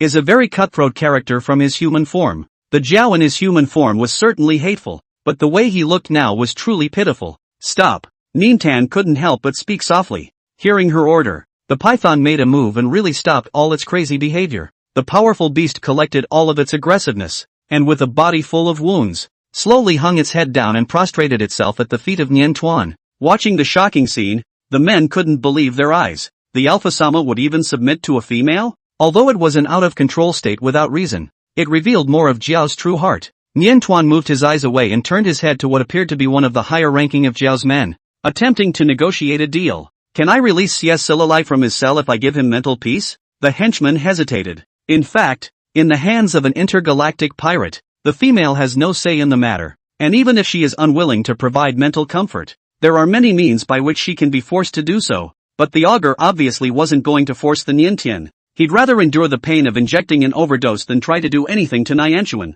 Anyone with eyes can see that it's certainly not because he's averse to females as rumored. Quite the contrary. The henchman nodded his head and agreed to Nyanchuan's terms. Yes, although it was up to Jiao to decide how to dispose of the black mamba and he shouldn't have exceeded his authority, but looking at Jiao's appearance, he thought that he wouldn't really refuse Nian Tuan's request. Receiving the promise, Nyanchuan took a few steps back, keeping a long distance from Jiao, and with mixed feelings, he mentally calmed him down. A few minutes passed and, breaking free from the loss of control, Jiao transformed back into his human form at the first opportunity. Not being able to get to his feet and maintain his kneeling position, he couldn't wait to get closer to Niantian. Go away! Not wanting to fudge with him any longer, Nyanchuan kicked him in the shoulder. The henchmen were horrified. The guts of this little female is not too big. Aren't you really afraid that the augur will get angry? Niantian kicked the upper augur's hard shoulder with force, feeling as if he had kicked an iron plate. The kicked augur didn't move, but she couldn't help but hiss lightly at the pain in her foot.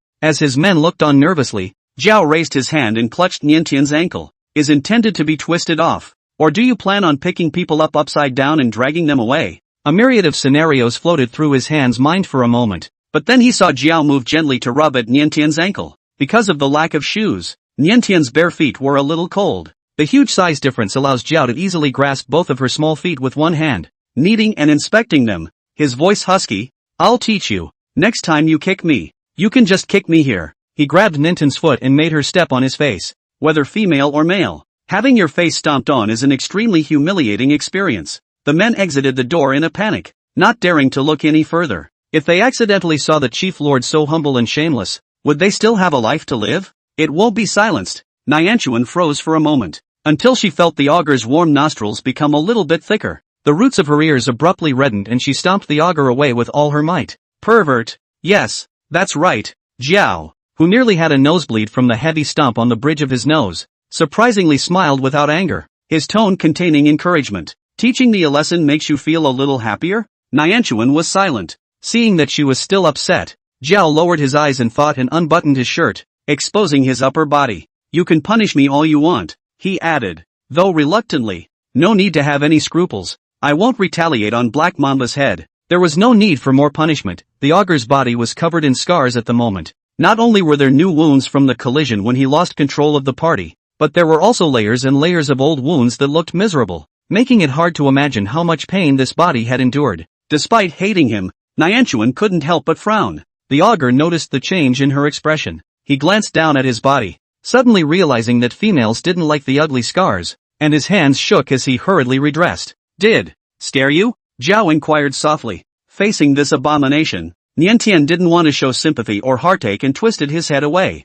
Her response, to the Augur, seemed to be acquiescence. Zhao tightly gathered his clothes to hide his ugly body and got up to walk outside. Get some rest. Wait, Niantian called out to him. Zhao paused in surprise and looked at Niantian with some anticipation. Your men just promised me that they would release Silai from his cell if I gave you mental peace. Niantian confronted him with a terse neck. Black Mamba. Again for the Black Mamba. The anticipation in the bottom of Zhao's eyes dimmed, barely maintaining a gentle voice. Good. As a traitor, it is a matter of extreme incredulity that Black Mamba should have been released from his cell after only 2 days, with only a dozen whippings in full, and immediate medical attention. Not only did Zhao's men find it absurd, Silently himself also found it unbelievable. He was flustered and kept speculating in his mind if Niantian had made some kind of deal with Zhao for him. Zhao was by no means a person who was easy to get along with, much less a character who would willingly take a loss. What exactly did Niantian give to make Zhao make such a concession? Why was I released? Xia silently pressed for information from a guard who used to be on pretty good terms with him.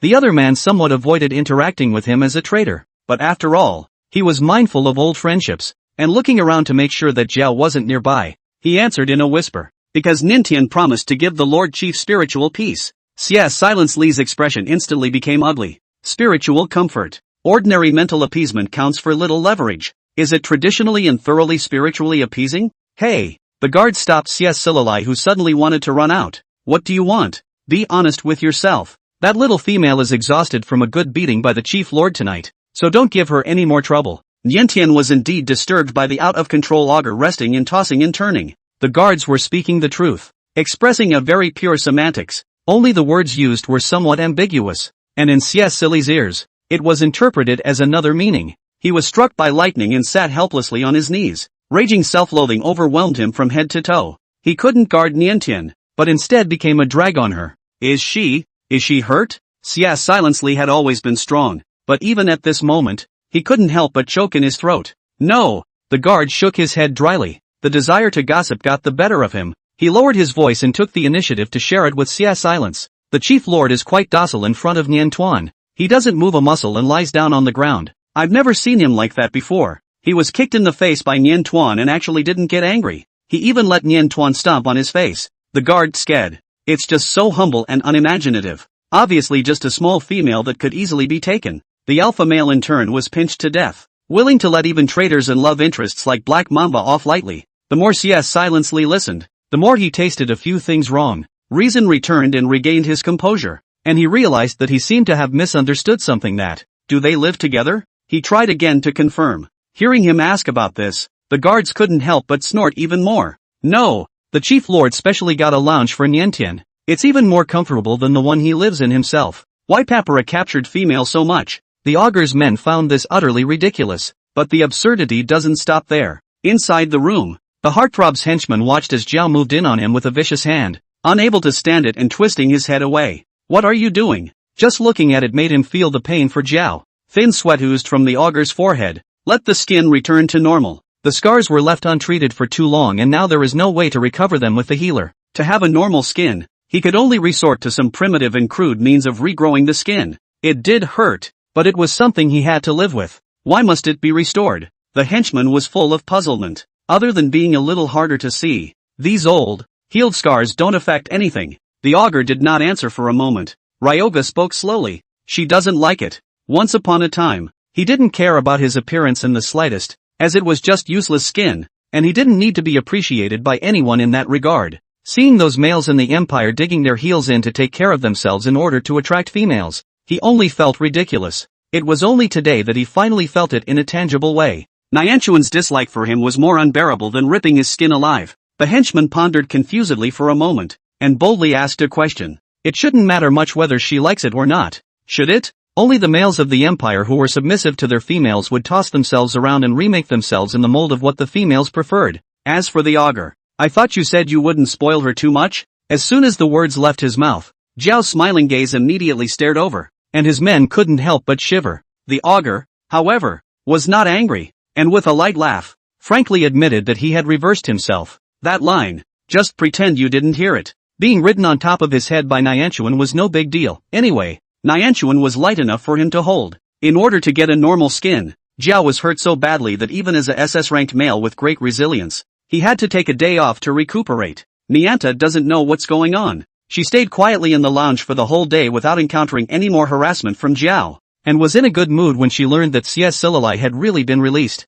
In the middle of the night, seeing the out-of-control boa constrictor again, her attitude became slightly better, no longer cross-eyed. Still, it's not a great feeling to have a boa constrictor barging in your door every night. The augur is out of control far too often. At the end of another mental reassurance, Nyanchuan couldn't help but open his mouth to inquire, why do you lose control every day? Could it be that, like Yuan-san before him, he has some psychological problems? Are you concerned about me? Jiao tenderly twisted a strand of her long hair and wrapped it around his fingertips. He sat down close to Nyanta and took her in his arms, rubbing at her soft arms. The males in the family were reserved and observant. It had always just been Nyanta rubbing their beastly forms. She had never been rubbed in turn. She couldn't help but give him an elbow strike after being moved around so liberally by Jiao. Unsurprisingly, it wasn't Jiao who was in pain, but Niantian. Jiao helplessly rubbed her elbows. Didn't I teach you to hit me directly in the face? With that, he grabbed Nyanchuan's hand and put it on his face. Want to fight?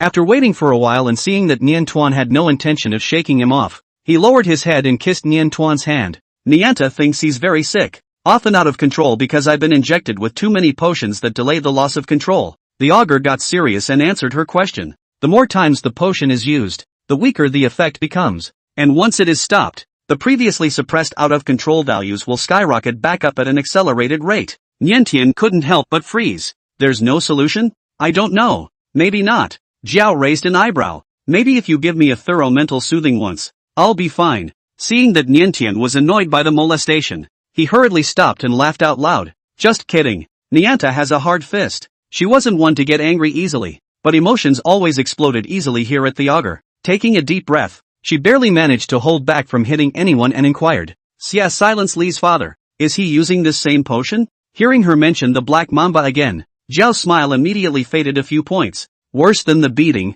right? This potion is expensive, he said quietly, and I'm not bad for a black mamba. Even after the betrayal, he didn't wean black mamba's father off his medication, much less take his anger out on the other side. Nyanchuan blinked. She didn't say anything, but her demeanor eased considerably. Seeing her attitude change for the better, Jiao immediately hit the snake and took her hand, probing into his own clothes. Touch it. The scar is gone. The skin of the augur is slightly cooler. The muscles are strong and supple, and the newborn skin has no scars and feels excellent to the touch. Niantian was momentarily distracted, and he took his hand and touched his abs and pecs. Gradually, she came back to her senses. Her cheeks flushed favorably. Jiao also had to inquire in a low voice in her ear, how was it? Did you like it? The voice was gentle, and the scent belonging to the males breathed close to his ears, making Nyanchuan's waist sockets tingle. Her fingertips curled and she wrenched her hand away from the augur with all her might. Not like that. The soft touch in his palm disappeared,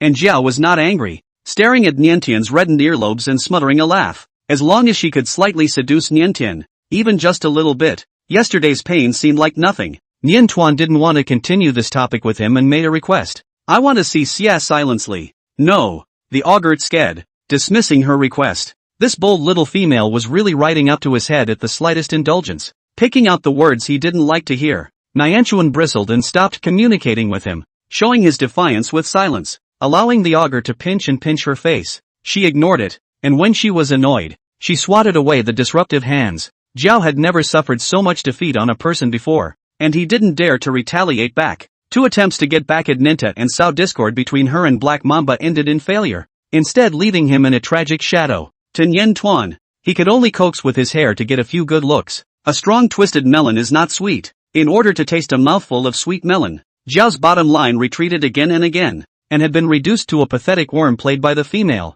He gritted his teeth and wrestled with it for a long time, but still didn't want to compromise and let Nyanchuan meet with Black Mamba. If this line of defense can't be held, next time, will Nyanta give an inch and offer to sleep with Black Mamba? When Nyanta is pregnant with Black Mamba's cubs, will he have to raise them as well? In fact, the augur didn't really mind raising Ninta's pups, but his jealousy of the Black Mamba was at its peak right now, and he didn't want to see the Black Mamba get too springy. I can take you to see him in daylight tomorrow. Just this once. the Augur conceded. Nyanta also took a step back and nodded. As long as he made sure that Silali wasn't beaten and had food and drink, it didn't matter if he couldn't meet for a while. After all, they were now under constraints, so it was better not to push Zhao to the brink. And I wonder when the Empire will come to her rescue. Here on the Zhao, distress signals couldn't be sent out, and even if the magnetic storm ended, the Empire would have to follow the signals she'd left behind on the garbage planet to find it. It was nice to save the Grey Wolf, too. Thinking of the injured Grey Wolf, Nyanchuan's face went cold again and he glared at the one who started it. The atmosphere, which had easily eased a bit, froze again. The Augur's heart stuttered. Why are you angry again? It took half a day of soft peddling and pestering to get the reason for his unhappiness out of Niantian's mouth, and he was helpless. I didn't hit him that hard. He won't die. That Grey Wolf was so physically strong that even if there were no healers or doctors on that planet, it could have recovered with just its self-healing abilities. But he's spitting blood, Niantian said, still indignant. Just to protect her, the Grey Wolf was beaten so badly. Zhao smiled and ground his teeth. Wasn't he the one who hit me first? It's not just Grey Wolves, it's Black Mambas too. In both exchanges, he just counterattacked. You're not going to demand that I have to stand and take a beating and not fight back, are you? Zhao leaned down close to Nian Tuan, wanting to kiss this hateful little female who was making a fuss over his head because he couldn't do anything about her to death. Unless it's you hitting me, I mustn't fight back. Nian Tuan, confused and almost wrapped up in his logic, tried to think hard and pull out the loopholes in his words. Nope, if you don't arrest me, they won't beat you. Ultimately, it's the Augur's fault. Well, I'm the bad guy. The scaly man stopped talking back and confessed to the crime. He grabbed both of Niantian's wrists and gathered them in his palms, rolling over and pinning her down. The bad guys are going to bully you now. Niantian was caught off guard and thrown onto the bed, his heart beating wildly in fear and his body tensing up. It was half tense, but the Augur was just quiet against her and didn't do anything further. Niantian cautiously craned his head to find that Zhao was surprisingly innocent as he wrapped his arms around her and closed his eyes, as if sleep was beginning to brew. She tried tentatively to break free from the embrace, only to be wrapped tighter around her, and angrily covered the Augur's face with a pillow, trying to smother the guy to death. The choking sensation made Zhao blush from her face all the way down to her neck. His chest vibrated and he let out a low chuckle. Harder. He hadn't struggled until he was too muffled to speak. Niantian couldn't handle the psychological pressure of killing someone after all, and threw away the pillow to see a different Augur than usual. The hair was disheveled, the eyes were bloodshot and filled with physiological tears, and the whole handsome, voluptuous face was wet and flushed with an abnormal flush, which was surprisingly vulnerable and attractive in a different way. He stared at Niantian without blinking with one eye, as if he was looking up to the god who had bestowed him with pain and was willing to offer his body as a sacrifice. Even though he was close to suffocating, the hands holding Niantian never let go. Niantian struggled a few more times and deflated, unable to do anything with him. She swung back onto the bed and was wrapped around her from behind by the Augur, and it wasn't long before she actually fell asleep. Seeing her asleep, Zhao gently got up and tucked her in. The crimson eyes stared greedily at the little female's sleeping face for a long time. He wanted to lower his head for a kiss, but he was afraid of waking up Niantian, so he didn't do anything in the end. After being harassed by an out-of-control python for 3 nights in a row, Nian Tuan was a bit day and night, and when the starship arrived at the Sea of Scarlet Star Sands, it was exactly noon, and she was still asleep. She didn't react too well to being picked up by the Augur. Having been hugged by the Augur so many times in the past few days, Nyanta had passively gotten used to the embrace. The Augur hid her in a white outer robe, shielding her from the intense light outside. Don't argue. He put up a finger against his lips and whispered a warning to all. The Star Thieves, excited by the prospect of welcoming their chief back, closed their mouths and went silent, exchanging quiet glances. It was only after Zhao hugged Niantian and left that a lively gossiping discussion erupted. The star pirates stationed in the territory couldn't believe it when they heard that the Lord Chief had caught Niantian for many days and hadn't actually eaten any meat yet. Unless the alpha male isn't interested in her. No way. It feels like a favorite. Could it be that Lord Chief has some hidden disease?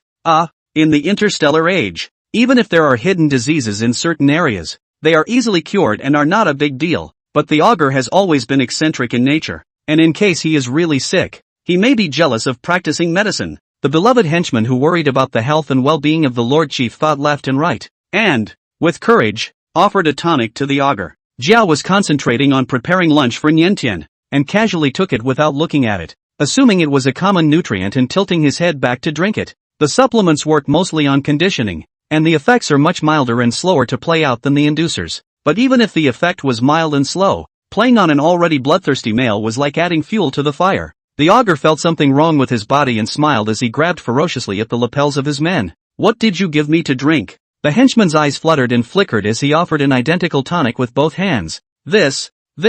Seeing that the Chief Sama's reaction was so great, he had realized that he seemed to have done something wrong. If it was really sick, it wouldn't have worked so hard. You came to take revenge on me for Black Mamba? The Augur narrowed his eyes, sizing up this ever-loyal heartthrob. The henchman shook his head frantically. Of course not. Seeing that he didn't look like he was lying, Zhao let him off with a cold grunt. Don't make a fool of yourself again. There is no specific antidote for supplements. The restlessness was becoming more and more pronounced and difficult. Zhao felt her breath burning, not quite daring to stay as close to Niantian as she had in the past, only daring to keep a safe distance for fear that she wouldn't be able to help herself. He finally recognized that the Black Mamba's endurance was truly extraordinary. Niantian strangely looked at Zhao a few more times, a bit puzzled as to why he was so honest today. Don't look at me. The Augur's voice was hoarse. He couldn't stand being looked at by Niantian for more than a few moments. Niantian frowned in uncertainty. Don't look at it or don't look at it. She gave Zhao a blank stare and buried her head to eat seriously. Zhao wasn't originally very good at cooking, or rather, had never been in a kitchen. But since he investigated Nian Tuan and knew that she had picky tastes, he made an effort to learn, and made something that could make Nian Tuan reward him with a few bites. He stared at Nianchuan as he ate his fill. No more? When he saw Niantan nod, he picked up her plate and ate her leftovers. Somehow, Nian Tuan always felt that Zhao was exuding an aura of lust today. Even when he used her utensils and ate her leftovers, there was something extraordinarily colorful about his demeanor. It seemed that what he really wanted wasn't the meal, but her. Nianchuan shivered uncomfortably and ducked away, getting up and heading for the door. Back on his own turf, Zhao's watch over Niantian relaxed a lot, casually wandering around without restricting her freedom excessively. As Niantian walked along, she looked around and realized that this place was surprisingly completely different from what she had imagined. It wasn't as developed as a high-level planet, but it wasn't as barren and chaotic as a garbage planet, and there were even a lot of older people who had settled here as well. The atmosphere of life is not exactly serene, with short-tempered star thieves bickering and scuffling from time to time, but usually nothing serious happens and the administrators step in to sanction it. Under Zhao's strong suppression, the entire sea of blood-colored star sand was in order amidst the chaos. Instead of covering up as tightly as he did in Trash Star, Niantan boldly showed his face for a breath of fresh air. Seeing this legendary SSS-class female, the star pirates were so greedy that their saliva was almost dripping down, but they didn't dare to overstep the threshold by half a step, and only dared to sneakily mutter a few times on their mouths. Soon, the figure of an augur appeared, not far from following Nian Tuan. This time, even the muttering disappeared. Sensing the change in atmosphere around him, Niantian twisted his head to look at Zhao. The sun was shining brightly, spilling over her, gilding her already gentle brow with a brilliant color that looked warm and welcoming. Zhao couldn't help but reach out and touch it. Before he could touch it, the little female suddenly opened her mouth and said something that made his heart go cold. I want to see Xia silently. You promised. The augur movements abruptly lurched, his chest churning with sourness, but he could only helplessly bow his head in compromise. Good. It's just a short meeting. It's okay. Despite all the mental construction, seeing the image of Nian Tuan pouncing on Xia silently as soon as they met and the two of them embracing each other tightly, Zhao was still unable to sit still. He stared at the two men ear to ear in self-mutilation for a few minutes, then couldn't stand it any longer. Okay, I promise. I won't torture him again, he said, hastily pulling Niantan away. When it came down to it, it wasn't the Black Mamba who suffered. It was him. To divert Nianchuan's attention from the Black Mamba, Zhao offered, I can take you to meet the Black Mamba's father. True to Zhao's words, Xia Silali's father's living environment was very good, much more comfortable than when he was institutionalized in the regulatory authority. Seeing Niantian, the middle-aged male's expression was complicated. It's you. He knew that this was the unique SSS-class female of the Empire, the benefactor who had saved Xia silently, and the person that Xia silently liked. Why is she here? Did that bastard Xia silently do something to you? Xia silence left his father in pain. He blamed himself for Xia silently becoming a star pirate, and if he hadn't been dragged down by him, the boy wouldn't have gone astray. Only after realizing that Xia silently had always kept the bottom line and only killed those who deserved to be killed, without harming the innocent, did he gradually accept the truth. But this time, Xia silently even did the asshole thing of taking females captive. Even if you like it more, you shouldn't do it. No. Niantan was busy denying it. She shook her head in panic and glared angrily at the scow that was watching, rushing to get to the little female before she completely exploded. Zhao bowed her head and confessed to the crime. It wasn't Black Mamba. I did it. Silence's father froze, momentarily silent. After living here for a while, he realized that this star pirate leader was actually not as vicious as rumored. Though eccentric and fond of working against the Empire, he never kills innocents indiscriminately, but instead severely suppresses and restrains a group of social unrest. Why would you do such a thing? The Augur did not answer. In a trance, Silence Lee's father remembered that Jiao was a SS-ranked male with a high out-of-control value. Presumably, it was in desperate need of Niantian's mental appeasement that it came out with this. As a male afflicted with the plague of loss of control, he could understand Jiao's behavior to a certain extent. Half-heartedly, he sighed. As things stood, one could only pray that Jiao would not let Niantuan suffer too much. Father Silence couldn't help but speak up more and instill in the Star Pirate leader some notion of obedience of Imperial males to their mates. Star Pirates usually scoff at this. Jiao, however, put on a posture of being taught with an open mind and nodded repeatedly in response. Understood. I will definitely listen to her. Niantian. She pushed the shameless fellow aside with force and said to Silent Lee's father, you turn into your beast form and I'll give you some mental peace. Okay? At those words, Silence's father was a bit hesitant. Males are actually very possessive of their partners, while Imperial males of even the highest status are not immune to competing for favor. The Star Pirate leader can do whatever he wants and monopolize captured captives. As the female of an Augur, can Ninta really give mental peace to other males? Silence Lee's father looked cautiously at Jiao. Surprisingly to his surprise, Jiao did not object and showed full indulgence to Niantuan. Only after confirming again and again that Jiao agreed to this matter did a black mamba snake that was slightly different from Silali's appear in front of Niantian. The black fog gradually receded, finally settling a matter of the heart. Niantuan breathed a long sigh of relief and revealed a faint smile. Looking at this rare smile, Jiao did not want to move his eyes away. She laughed, saying goodbye to Silence Lee's father and returning to his own room. Niantian's smile all still remained on his face and didn't disappear. While the little female was in a good mood, the Augur jumped at the chance to claim a little reward. Black Mamba has a yellow jacket that's yours. Hearing Jiao suddenly mention this, Niantian blinked blankly. What's wrong? I'll take it too. Jiao spoke cheekily. I want you to wear it close to your body. Before the words left his mouth, he was deadlocked by Niantuan. Niantuan had never seen such a brazen male. She blushed. You're dreaming. Jiao Ben didn't have much hope. He was just teasing. He deliberately kissed the palm of Niantian covering his mouth, just to scare the soft little hands away. A jacket is fine, as long as it's one you've worn. If you don't give it to me, I might take it into my own hands and steal it, and just pick my favorite to steal. The Augur was very rascally. Give me a little something to think about, and I might be able to pester you a little less. Softly and forcefully, Niantian was persuaded. She took her shirt and jacket off her body, crumpled it up into a ball, and threw it at the Augur as hard as she could. The Augur caught it steadily and folded the jacket neatly, content to keep it for himself. Do you want to go back to the Empire? He asked suddenly. Niantuan raised his eyes to him suspiciously. Of course she wants to go back, but unsure if Jiao was up to something again. She didn't say anything. How is your life in the Empire?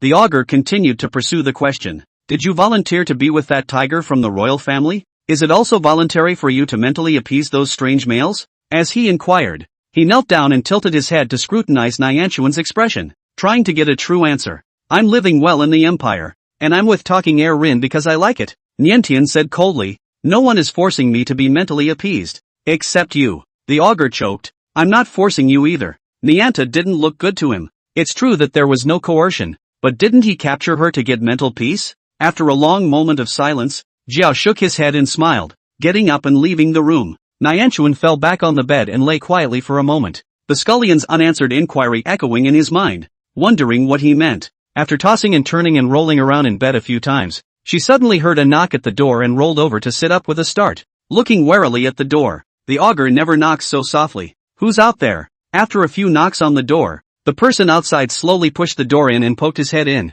revealing a face that surprised Niantuan. Meryl? Nianta-sama. Mary greeted in a small voice with red eyes. Niantuan had mixed feelings when faced with the female who had victimized him, but thinking that Mary was still pregnant, he waved at her to sit over. What are you doing here? Meryl bit her lip, watering. That day, Richard had no intention of letting her go, saying he was letting her go, but ordering his men to kill her on the way. A female in the hands of a group of star thieves was clearly a sheep in a tiger's mouth, and those disgusting males didn't care if she was pregnant or not, and tried to bully her before killing her. Luckily, the Chief Lord saved me. When she was rescued by the Augur, Meryl was in shock and couldn't believe she was saved. The Jiao is the most powerful of the star pirate leaders and has a fierce reputation. He was also really fierce with his enemies, and it was a frightening sight to watch Mary as he tackled the males. Mary was at first terrified, thinking that her fate would become even more dismal. But coming to the Scarlet Star Sand Sea these days, surprisingly no one bullied her. She had a separate room to live in and something to eat. I don't really want to go back to the Empire anymore, Mary whispered. She was pregnant with the Griffin's child and did the scandalous thing of kidnapping Niantian, so she really didn't have the face to go back to the people. Life here is considered peaceful, so let her stay here and be a female star pirate. What are you talking about? Niantian frowned. Your family is still waiting for you. Don't you care about them at all? Outside the door, the tall figure of the Augur stood motionless, listening quietly to the conversation in the room. It seemed that Niantian wasn't deliberately gambling and lying when facing him. She really wanted to return to the Empire, because the Empire has her important family. The fact that she was so determined to return to the Empire meant that the Empire had indeed not mistreated her. With mixed feelings of relief, Jiao touched the X-shaped marking at his waist, his eyes flashing with intense loathing. He had no trust or goodwill towards the Empire, but since Niantian was bent on going back, he will comply with her wishes. In the room, Mary was persuaded by Niantian, and remorse crept into her face. You're right, I shouldn't stay here.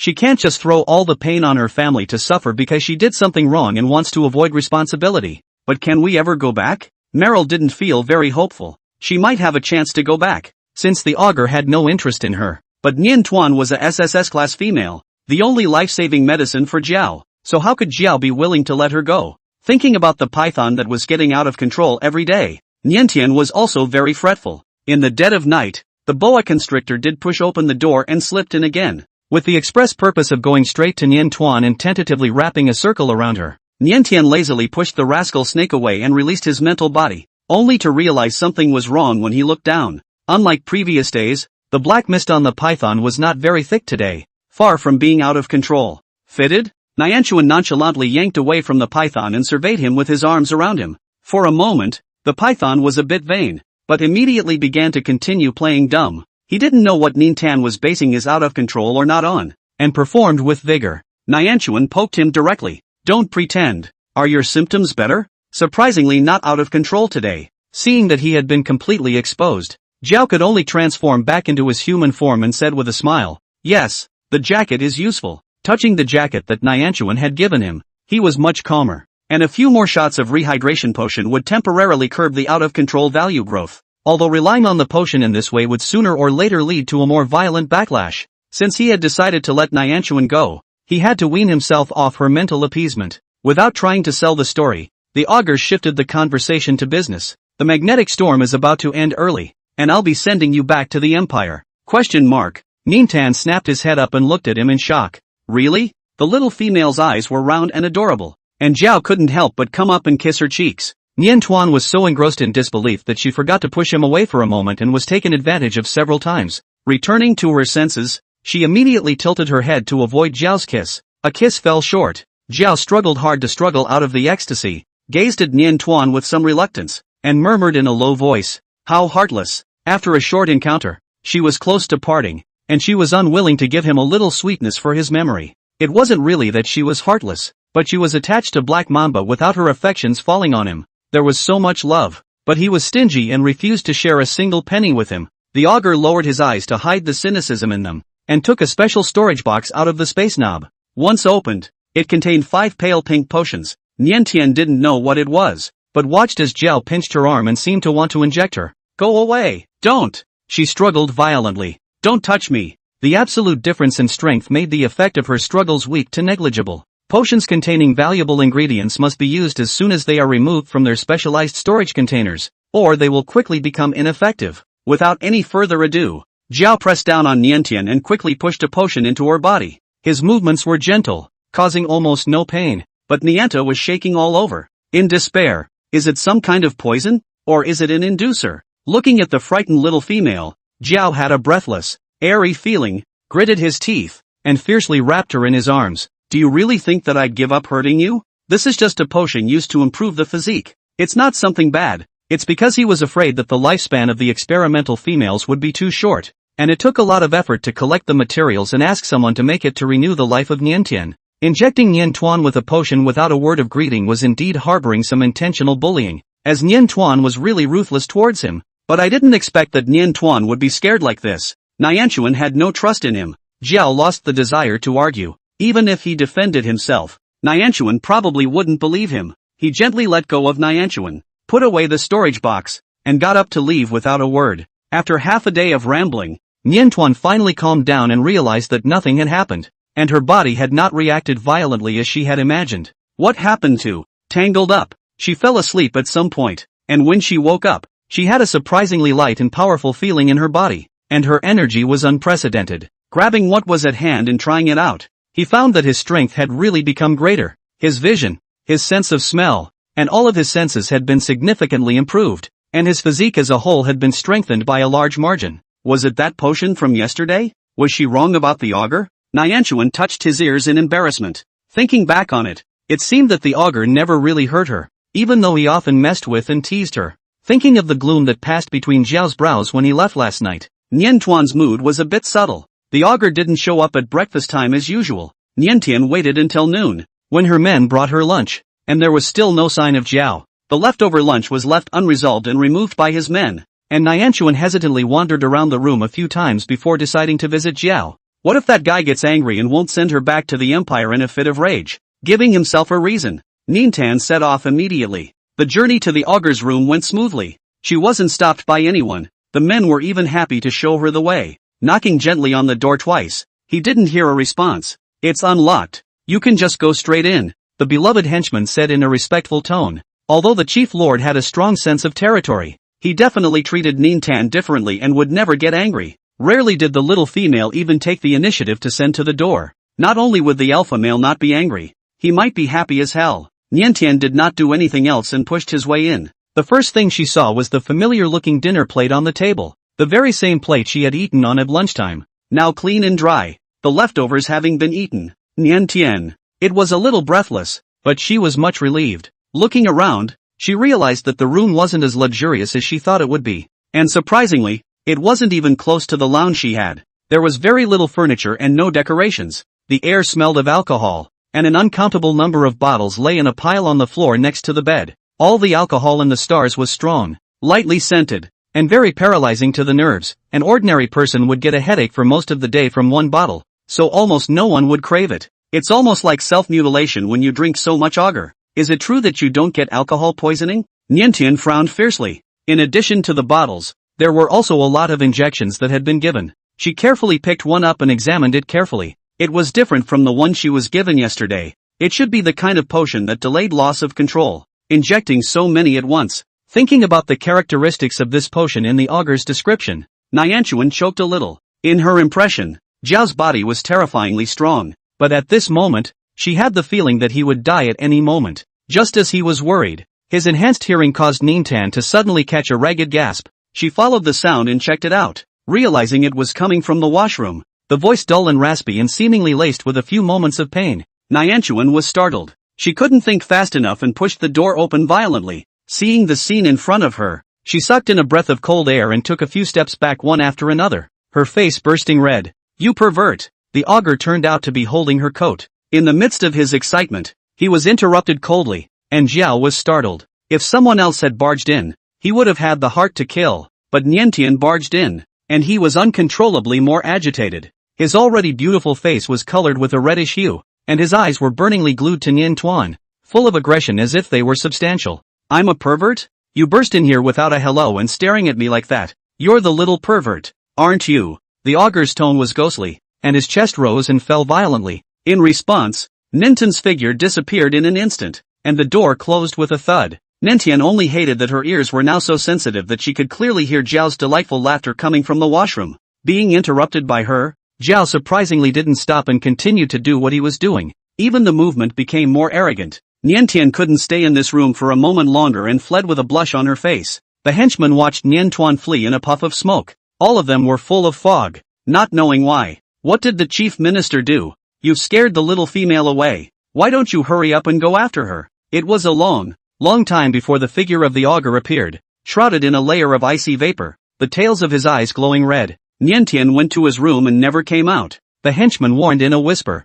Zhao nodded. Got it. As soon as he stepped into Niantian's room, a pillow was thrown at him head-on. missing his face and hitting him in the chest. The Augur catches the pillow easily. Looking at the little female with flushed cheeks, he felt last night's grim loss sweep away and couldn't contain his smile. "Give me back my jacket." Nintan held out his hand. Zhao refused. "How can I take back what has been given to me?" He's counting on that thought to live. And he can't have it confiscated. "How could you do that with my jacket?" Nintan was annoyed. "Are you a pervert?" Had she known she would run into that scene, she would never have gone to him. Now it was too late. The image of that moment lingered in her mind, and she tried so hard to forget it that she simply couldn't. Once again accused of being a pervert, Zhao was somewhat helpless. "I'm a normal young male. Can't I even solve my own problems? Your coat is clean. You didn't get anything on it." It was the only souvenir he had, and he didn't want to use it so liberally, just sniffing it. In fact, he didn't usually indulge in this shit. It was mainly the effects of the alcohol hangover that had reduced his self-control. The effects of the tonic were still continuing to take effect, and he was in a terrible mood. A combination of factors that had led to one indulgence. Unexpectedly, he was bumped into by Niantian. "What are you doing in my room?" Zhao smiled and leaned close to Nian Tuan. "Concerned about me? Why should I care about you?" Nintan immediately denied. But in all fairness, she was really a little concerned about the state of Zhao's health. With Zhao suppressing the sea of blood-colored star sand is considered calm. If he dies, these star pirates are afraid that they will really start to make waves. Nianchuan felt that Zhao's body needed more potion conditioning than she did. Thinking about last night's potion, she glanced uncomfortably at Zhao and coughed lightly, not yet having figured out how to apologize for last night's misunderstanding. Zhao but lowered his head first. "I'm sorry, it was my fault yesterday." After a night of reflection, he felt that all the fault lay with him, having seen more than a few faceless Zhao. The first time I saw him apologize with a trembling voice, Niantian felt rare and had a different feeling in his heart. Facing Zhao, she still couldn't say the same soft words she used when facing others, and grunted coldly, "You know you're wrong? As long as you get me back to the Empire, I'll leave you alone." While speaking, Niantian quietly surveyed Zhao's demeanor, trying to determine if he would really send her back. Zhao's expression was complicated, and after a long silence, he softly inquired, "All wrongs can be written off?" "He's rather greedy." Nianchuan said softly, "Mary is coming back with me too." "Yes," the Augur agreed without hesitation. "Xia Silence Lei will go back with me too," Nianchuan demanded again. "This won't do." Zhao shook his head. Seeing that Nian Tuan seemed to be about to get angry, he hurriedly defended himself. "It's not that I want to get back at him. He's the one who killed a lot of powerful people in the Empire. Those people aren't good, but killing them is a crime, and the Empire won't let Black Mamba off easy. You know, he's on the Empire's most wanted list. Going back with you would be suicide." Niantian was stunned. She had momentarily overlooked that Xie Silently was also a star pirate. From the moment Xie silently betrayed the Empire, they seemed destined to be separated. "Can you defect to the Empire?" Half a moment later, Niantian looked up and asked Zhao. She pondered for a moment. If Zhao took all the forces under his command and voluntarily surrendered to the Empire, he would surely be dealt with leniently, and Xia Silently, as one of them, would be able to save his life? Zhao helplessly pinched her cheeks. "You want to use me as a shield for Black Mamba?" Having been tortured so far, he had completely lost his temper with Niantian. Even if Nianchuan had explicitly tried to use him for Black Mamba, he'd been able to put up with it, said Nintan, covering his face with a little bit of a wince. She also felt that her proposal was very childish, and she did dare to blatantly say such a thing because of how submissive Zhao was to her. For no reason at all. Why would Zhao give up the power in his hands and risk prison or even death to surrender to the Empire? After thinking for half a day, Nianchuan finally came up with a reason. "Your loss of control is already serious enough to require my mental calming. Using potions won't last long after all." She paints a big picture for Zhao. "If you submit to the Empire, I can give you regular mental pacification." Seriously, the Augur is actually quite heartwarming. Being able to spend time with Nianchuan and receive regular mental reassurance from her was an attractive bargaining chip for him. An alpha or prisoner status didn't matter so much, but he struggled to maintain a shred of clarity and composure and shook his head. "Don't trust the Empire too much." Niantian didn't understand what he meant and blinked blankly. Zhao smiled as she brushed her hair, moving gently to braid a few braids. "Maybe we'll see each other again in the future. Even if he sends Niantian back, he will keep an eye on her at all times. If the Empire ever bared its fangs to Nianchuan, he would do whatever it took to get her out." He was a way back for Nintan. In order to increase the capital to fight against the Empire, it is true that it is still necessary to annex all the other star pirate forces. The Augur hung his eyes in thought. Not knowing what he was thinking, Nianta touched the delicate braid on her head and argued nonchalantly, "Unless you surrender, Let's not meet again. In the face of such a hateful little female, Zhao couldn't help but take a deep breath and rub her fiercely into his arms. Since I can't see her again, shouldn't I take advantage of the situation and make a good profit while I can? Nianchuan reflexively narrowed his eyes and ducked backward. The kiss from the augur did not fall. In the middle of the day, Nianchuan opened his eyes a little and peeked at Zhao. No more kisses for you. Don't hide from me. The augur wrapped his arms around her, his voice soft and husky. Hesitating for a moment, Nianchuan didn't break away from the embrace. You can't strike someone too hard either. A little sweetening of the blow is the only way to get the guy to behave. The henchman noticed that the alpha male seemed to have coaxed the young female into a good mood, and the atmosphere eased quite a bit as there was no longer any sword fighting between the two. This rare calm did not last long, however, and the magnetic storm ended really early. Niantian couldn't wait for Augur to take her back. Under the nervous and expectant gaze of the young female, the augur did not go back on his word and had prepared the ship. Give me your space knob for a second, he said, holding out his hand to Nianchuan. Nianchuan was uncertain, but after these days of peace, she trusted Zhao a little more and didn't hesitate to hand over the space knob. Zhao put the storage box with the light pink potion into Niantuan's space button and instructed her. This potion should be injected at intervals of half a year each time. Remember to inject it on time. It's good for your body. This is the crystal cores I collected. You'll need them for your mech. Zhao put another small box into the space knob. It's too expensive, isn't it? Niantian was a bit torn when he saw those crystal cores. What does this mean? Zhao, giving gifts to try to woo her? With her identity and position here, she would not agree. Zhao smiled, not explaining that those 5 potions were actually far more expensive than the crystal cores. He told Niantuan to relax. You consumed a few crystal cores to avoid me. I'll make it up to you. Niantian didn't know what to say and pursed her lips in silence. She watched as Zhao packed her bags like an old mother, even stuffing a large box in the space knob with the dishes she'd eaten a few extra bites of over the past few days because of her favoritism. This kind of vegetable is a specialty of the Scarlet Star Sand Sea,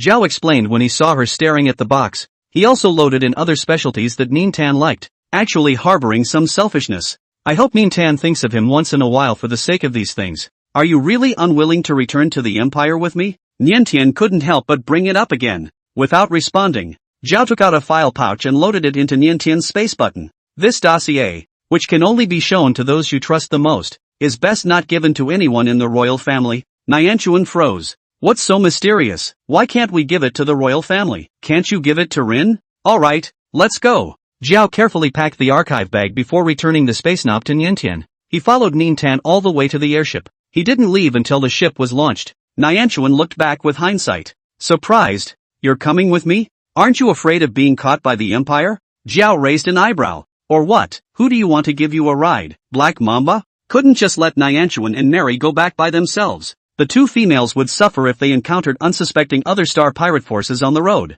What if you get caught? Then surrender, Zhao said gently, with a smile on his face and an air of resignation. Really? Nianta stared wide-eyed. If Zhao did surrender and was put in jail, she would visit him regularly. If you're good, I can plead for you and do my best to keep you from being treated leniently. Hearing her promise, Zhao curved his eyes. Off to the side, Meryl watched them talk and couldn't help her eyes grow moist again. If the griffin was still alive, she would have to persuade him to return to the Empire. Unfortunately, the griffin is dead. Nianta noticed her mood and squeezed her shoulder. After a long time, Mary's emotions finally stabilized and she murmured enviously, "It's great that you guys are alive together." Before the words left his mouth, a beam of particle cannons slammed through the ship. The beam of particle cannons struck the augur's head with unerring accuracy as Niantian looked on in horror. The airship shook violently, and Mary screamed with her head in her hands, seeing that the visitors were His Royal Highness the Crown Prince, Marshal Ferry, and Major General Shaun. The screaming gradually stopped. It wasn't the enemy, it was the Empire. They were completely saved. But when she saw the ruin where the augur had been struck, Mary felt indescribably uncomfortable and twisted her head to look at Nianchuan. Niantuan was stiff, his ears buzzing, staring straight at the ruins. 1 second, 2 seconds. The figure never got up. He's dead? Niantian's brain went blank. No chance of surrender. Just a straight shot? Isn't the augur very powerful? Why didn't you dodge the particle cannon? Niantuan felt cool from head to toe. Only the face was glowing and burning, and there was not the slightest joy in his heart. Instead it was empty. Her eyes seemed to have sand in them, and she raised her hand to rub them, when she suddenly heard a familiar gentle voice from behind her. Are you crying for me? In an instant, all sorts of weapons were aimed at the figure that emerged. Niantuan snapped her head around to see an intact augur looking at her with a smile in his eyes. Even if he was pointed at by all kinds of weapons, he didn't have the slightest fear. And when he saw the little female who was grieving for him, he only felt satisfied and had no regrets in dying. Bionic? Feli stared at the Augur, making a quick judgment. His Excellency the Marshal has a good eye. Zhao nodded with a slight smile. Hearing their conversation, Nian Tuan's heart, which had managed to drop, lifted up again. The Augur in front of me is a bionic man, so the one that was just killed, that one's a bionic too. Don't worry. Zhao approached Niantian and tried to wipe her tears, but was stopped by a couple of leering males around Niantian. Nianta frowned. She couldn't tell that the Augur in front of her was a bionic, just as she hadn't been able to tell that the one that had just been killed was a bionic either. It was so real. Every move and tone of voice was no different from a real Augur. Zhao could see her nagging concern and thoughtfully answered her questions. These two bionics are fitted with neural control systems, both of which are remotely operated by myself. And the one you're conversing with isn't an AI or a program set up to do so. It's me. Unlike normal bionics, they were like two of his doppelgangers. Nian Tuan understood, and stared at the bionic man in front of him for half a day, confirming that Zhao really wasn't dead,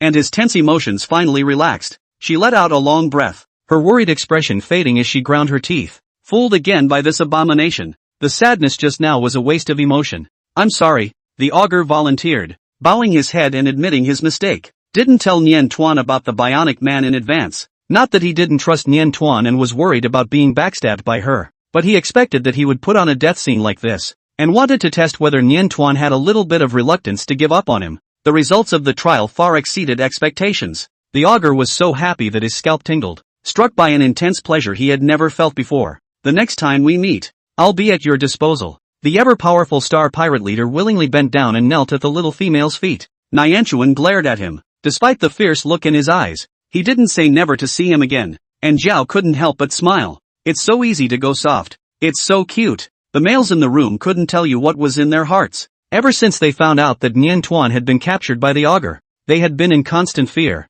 not daring to imagine how Nian Tuan would be harmed by the Augur. Never in a million years would I have thought that Niantian and Zhao would be in this mode of getting alone. Niantian wasn't afraid of Zhao and was bold enough to lash out at him, which showed that she hadn't suffered much from Zhao, which was a good thing. But the fact that she's grieving over the death of the Augur suggests that she's developing feelings for the star pirate leader. In a bad way. Nian. Shaun hugged Niantian tightly. Lost Niantian. He blamed himself so much that he hated to die to thank for the crime. The bottom of his eyes are all simmering out of the red blood. At the moment, bearded, unkempt, drifting away these days, Niantian also missed the males at home, and affectionately put her arms back around Shaun's neck, stroking his head with her hair, coaxing the self-conscious lion. I'm not hurt, don't worry. She didn't mind the fact that Shaun's beard was sticking to her face, and smiled as she moved in to kiss him. The smile on the Augur's face slowly froze. If he hadn't witnessed Nian Tuan's initiative and tenderness towards others, he would have been able to gloat over the little sweetness he got. But now, the contrast was stark and tragic, and he had instantly fallen from the clouds, relegated to the bottom of the food chain. Nian, Zhao called her, following Shaun's nickname for Nian Tuan. Niantian didn't want to pay attention to him and pretended not to hear him. Year after year, augmented with continued efforts, without waiting for the third voice to speak, the cold weapon was pressed against his head, and with a sharp movement, Feli handcuffed him, tightly restraining his movements. The bionic man had little value for holding for interrogation, but he couldn't just be let go. After all, he was more or less dangerous. Shut up and be honest, Feli warned nonchalantly, seducing his female blatantly in front of him, treating him like a dead man? The Augur shrugged and showed cooperation by not trying to resist. He didn't care what would be done to him. His gaze was always glued to Nian Tuan, and when he saw Nian Tuan finally turn her head to look at him, he immediately flashed a smile at her. Niantian scanned up and down his handcuffed, wretched form with an inexplicable sense of pleasure, although he knew it was a bionic man. After all, he was wearing the face of an Augur, and his every move was no different from that of an Augur, as if the Augur had really been captured. This abomination should be locked up securely, to be honest. You like seeing me like this? The Augur saw through her little emotion at a glance. He spoke in a hushed tone and said, not bad for a little pervert. That's okay. I'm willing to go along with any fetish you have. The bionic body is still not real enough. Next time we meet, you can tie me up. Zhao's voice was very gentle, biting words with a slight nasal tone, with its own kind of ambiguous meaning. Ninten's face turned a little red. The foul-mouthed Augur soon paid the price, taking a solid punch from Feli. Since the bionic man is manipulated by a neural control system, pain is also fed back to the Augur's side and is tangibly felt by him. Likewise, The bionic man in the party was struck down, and all the pain of near death was fed back to him. Nintan suddenly realized this and was too busy to stop Feli. Don't hit him, don't hit him. Although she couldn't help but plead a word on behalf of Jiao. She didn't want to see Jiao show too much smugness, and twisted her head to bury her face in Xiao's arms. Xiao gave Jiao a searching stare and turned away with the little female in his arms. The broken ship is shed and everyone is transferred to an Imperial starship. News of the starship's return and the successful rescue of the SSS-class female quickly spread throughout the Empire, and the nation went wild. The official media released photos taken at the scene, where Nienta is being held in the arms of her own males in turn, looking in great spirits and seemingly uninjured. Not only was he not injured, the results of the physical examination came out and even scared Lu Zhan. Nian, have you been exposed to anything special lately? It is surprising that all the values of Niantian's body have doubled compared to the past. It was only then that Nian Tuan remembered that the space knob contained the various things that Zhao had packed for her. The Augur injected me with one of these. She took out the potion and the dossier bag and handed it to Lu Zhan. And this file, he said he could only show it to people I trusted. Hearing that Nian Tuan was injected with an unknown agent by Jiao, Lu Zhan was so alarmed that he couldn't care less about the dossier bag and hurriedly took the agent to be tested.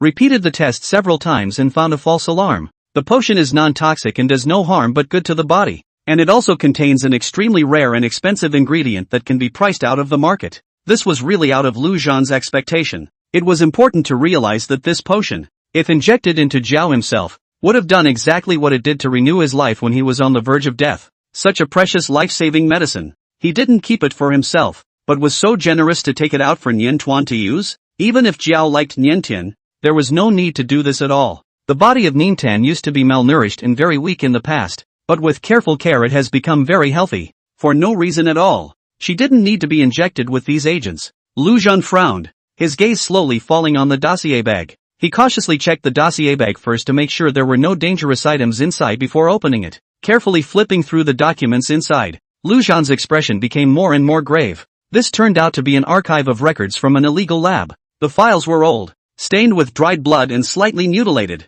like originals dug out of the rubble, illustrating the daily routine of the lab's work and looking like hell on earth. The main research project of this lab is to try to artificially create higher females with S-rank or higher mental powers. Looking at it, Lu Zhan couldn't help but feel a chill in his body and raised his eyes to look at Nian Tuan. No successful experiments have ever appeared in the archive records, but this archive is not complete. Thinking that Niantian might be an experiment, Lu Zhan's hands trembled so much that he could barely squeeze the document and hurriedly found Feli and Xiao. Not only were Fei Li and Xian at home, Yuan Song was also there, and in order to welcome Nian Tuan home, Tan Kong Rin and Hai Yueli were also gathered here, as well as an unexpected figure of Nian Tuan. Niantian ran after Lu Zhan to the living room, a glance at the lanky back, shocked and delighted, immediately rushed up and hugged the man to him. Grey Wolf, the man she was holding shuddered violently, his arms and legs so stiff he didn't know where to put them. Your Excellency, Nianchuan, please behave yourself. The voice was the familiar voice of Nintan, but the speech was no longer so broken and clumsy, but became smooth and clear. The attitude that had been fully enthusiastic towards Niantian had become somewhat polite and detached. Nianchuan froze, bewildered, and let go of his hand. After a long moment of hesitation, the Grey Wolf turned around. He bowed his head and saluted to Nianchuan. Lord Nianchuan, I am Zhong Shouyuan. You regained your memory? Nintan stared at him in bewilderment. Zhong Shouyuan nodded hesitantly. The memories of the past had returned, and he remembered who he was, but the one of the garbage star became fuzzy, and he forgot everything about Nianchuan. With the descriptions of Old George and the inhabitants of Trash Planet, he pieced together a little fragment, but he couldn't believe, in any case, that he had fallen in love at first sight with a female. This female, or Talking Air Rin's prospective mate, Zhong Shouyuan was simply going crazy, unable to accept reality. His family has been closely related to the royal family for generations and is a dark sort of the royal family, and he is actually a playmate who has grown up with Talking Air Rin since childhood. Although they grew up together, they had a bad relationship and didn't see eye to eye with each other, mainly because of personality differences. He disliked Talon Rin for being hypocritical and fake, and Talon Rin disliked him for being rude and having only weapons in his head. Sharing a wife with Talking Air Rin was something that Zhong Shouyuan couldn't even dare to think about, and felt devastated at the mere thought of it. It just so happened that he and Nintan hadn't gotten to the point of being mates yet, and didn't seem to have established a romantic relationship, so why not just let this ridiculous relationship stop there? Zhong Shouyuan tried to ignore the sense of loss and strangeness in his heart, and couldn't help but stare at Nian Tuan obsessively for a while longer, reluctantly moving his eyes away. It was just a pretty face. He wasn't that shallow. This was the female that Talking Air Rin liked. It must not be his type. Nianta? From Zhongshou Yuan's attitude, she understood what he meant and thoughtfully took 2 steps back, separating herself at a proper social distance. By accident, he retreated into the arms of Talon Rin. His Highness the Crown Prince smoothly wrapped his arms around his beloved little female and glanced at Zhongshou Yuan with a smile. This stupid gray-haired wolf is asking for trouble, and sooner or later he's going to regret it so much that he's going to cry in pain. Facing his archenemy's provocative eyes, Zhongshou Yuan clenched his fists. There seemed to be no point in his existence here, and he didn't know why he had come eyeball to see Nianchuan. Cursing himself mentally for being sick, he bowed his head and bid farewell to Nianchuan. The file passed through the male's hands in turn, and the atmosphere in the parlor grew more and more stark. Before this, Feli had never associated the illegal experiments unearthed on that planet towards Nian Tuan, but at this moment, he finally realized that Nian Tuan actually did perfectly match the characteristics of the experiments. This dossier is more detailed than the information unearthed on that planet.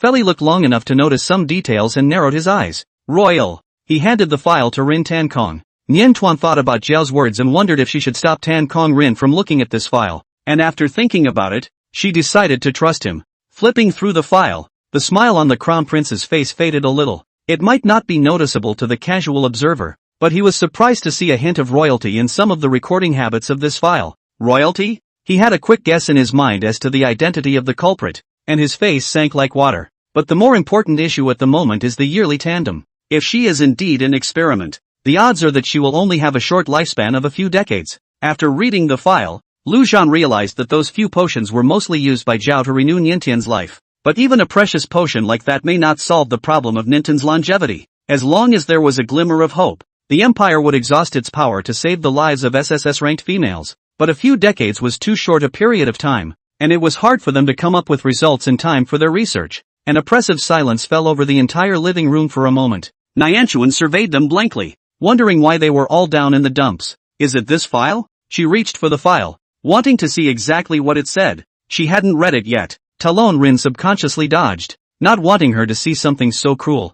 Nianchuan, however, moved much more swiftly than he remembered, pouncing on him and managing to snatch the file out of his hands. After flipping through and reading a few pages, Niantian couldn't help but shudder. Don't look at it. Nian. Tan Kong Rin couldn't bear to hug her tightly and cover her eyes. If all of this was what Nianchuan had experienced, seeing this file was like uncovering her scars. Talking Air Rin remembered that Nian Tuan had regained a certain amount of memory. And did she remember any of these painful experiences? Does she know that she can only live a few dozen years? Feli took Nian Tuan from Tan Kong Rin's arms and gently stroked her back, whispering soothingly, "Don't be afraid. With Uncle here, no one can hurt you like this again. The problem of longevity, we'll solve it together. And even if we can't, I'll always be there for you." To die with one's beloved is not a complete fulfillment. Nianchuan, immersed in the shock of the file, looked up in bewilderment as his mind wandered for a moment. Lifespan? What happened to her life expectancy? Before her awakening, she thought she was human, and did once agonize over longevity, afraid to develop intimate relationships. But after her awakening, she was relieved to learn from the divine tree that she was in fact an orc female, with a lifespan no less than that of any other orc, and began to fall in love. Returning to his senses, Nianchuan looked down at the file and suddenly realized something. You guys don't, by any chance, think I'm an experiment, do you? Everyone's eyes converged on Niantian. Nianchuan felt a hint of pressure, but spoke seriously. I'm not an experiment. Just explaining one sentence like that is too thin and not very convincing. It doesn't seem impossible to confess to them what they really are. Having spent time together so far, Niantian already possessed enough security to trust the few people in front of him. Without dwelling on it for too long, she unbuttoned 2 of her dress buttons and displayed the mark of the divine tree at her heart. At the sight of that white, eye-shaking skin, the males subconsciously avoided looking at it, not daring to take offense. Seeing how shy each of them looked, Nianchuan's ears began to turn red as well. After spending a few days around the Augur, she was infected with a bit of chutzpah, and it was surprising that she didn't think of that much for a moment. Niantian coughed lightly to hide his embarrassment. This mark, a branch given to me by the divine tree, is part of its power. The males looked toward her nervously, trying to ignore the others and settle their eyes on that mark. It just looks like a normal tattoo. But as Niantian opened her mouth to confess, the divine tree sensed something and began to actively cooperate with her. The males watched as the mark actually moved, detaching itself from Nian Tuan's heart and falling into her hand. turning into a branch of pale color as if it had just been freshly folded from a tree. Nianchuan shook the branch and it rubbed against her affectionately. This incredible scene shook everyone present. Nianchuan deliberated, explaining slowly according to the timeline. I am a seed of the divine tree. Without this branch to back it up, everyone would think she was telling a mythological story. But at the moment, the room was silent under the violent shock of the mind. No wonder Niantan is so special. The beast god is actually real. In the middle of the day, Xiao knelt down heavily and made an oath to the beast god. I will follow Niantian forever, be loyal to her, and die for her. Imperial history records that some males in ancient times would swear an oath of fidelity to the gods when courting females. This is the most solemn bonding ceremony between a female and a male. As soon as the words left his mouth, Niantian also shuddered. A subtle feeling came over her, as if the connection between her and Xiao had suddenly deepened, and she could control everything about Xiao, including life and death, if she wanted to. The divine tree was asking her if she would accept the loyalty offered by this male. I accept, she murmured the words. In a flash, Xiao felt a burning sensation in his chest. He tore open the lapel of his coat and found a marking floating there that looked much like the divine tree, but was a half-sized sapling that was quite green.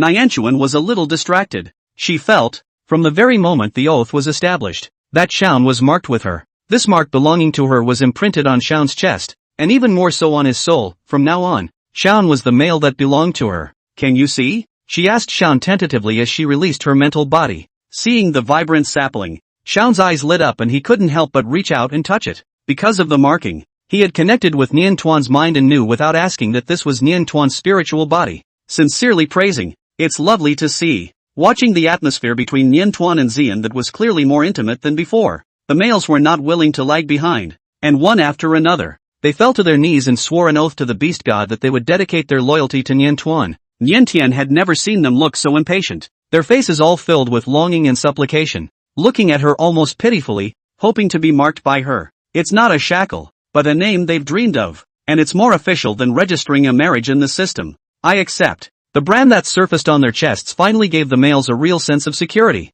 and their eyes erupted with a burning light. It took a long time before the rapid breathing in the room subsided. Believe it, right? I'm really not an experiment. Niantan retrieved the branch and mental body and picked up the file again. Though she was not an experiment, she had seen an experiment number 7 in the archives, describing physical characteristics that matched the augmentation very closely. There are more than just females in the lab, male subjects are the majority. After all, males are the cheapest research material than rare females. The researchers modified the males with the intention of producing strong war machines. Nianta remembered the blood-red egg-shaped mark on the Augur's hindquarters. Turns out that's the mark of an experiment. I want to see the Augur. Nianchuan frowned. She finally realized where the Augur's compassion for her stemmed from. That's probably a special feeling out of sympathy. Like the others, Jiao mistook her for an experiment that had survived, and took extra care of her. The males didn't refuse Niantian's request to accompany her to find the bionic human Augur that was being held captive. Realizing that Talon Air Rin was among them, Jiao's pair of red eyes looked at him with cold, icy glances, and after a long time, she slowly spoke. She still chose to trust you. Do you deserve her trust? Hearing the Augur's targeting, everyone looked at Talon Air Rin, including the Niantian. Talking Air Rin kept her composure. The maker of the lab is talking Xian, right? Knowingly, Jiao sneered. He didn't believe that the royal family would be unaware of what its members were doing. It wasn't some fringe character with a low presence. On the contrary, before Tan Xian revealed his ambitions to rebel and turn against the empire, he had been an honored duke of the empire with great power of speech. Even when he later rose up in rebellion and failed, he was not killed but declared missing. In Jiao's opinion, it was most likely a means of harboring a member of the royal family from its inner circle, trying to keep him alive. Talon Rin was silent for a long time and lowered his head. I'm sorry, I really didn't know. Before the Augur blew up the planet where the abandoned lab was located, he hadn't realized there was such a place of evil. This is a dereliction of duty on the part of the empire.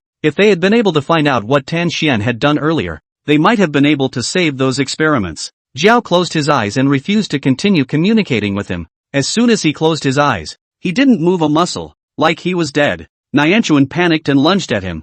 Jiao, Augur, he's fine. He's just temporarily severed his connection with this bionic. Talon Rin reassured. Who is talking Xian? Niantian inquired. Talon Rin was silent for a moment and spoke. He was my uncle, but has betrayed the empire. As an honorable duke, Tan Xian was not satisfied with his position and coveted greater, unencumbered power. After the rebellion was suppressed, he fled the country, not knowing where he was.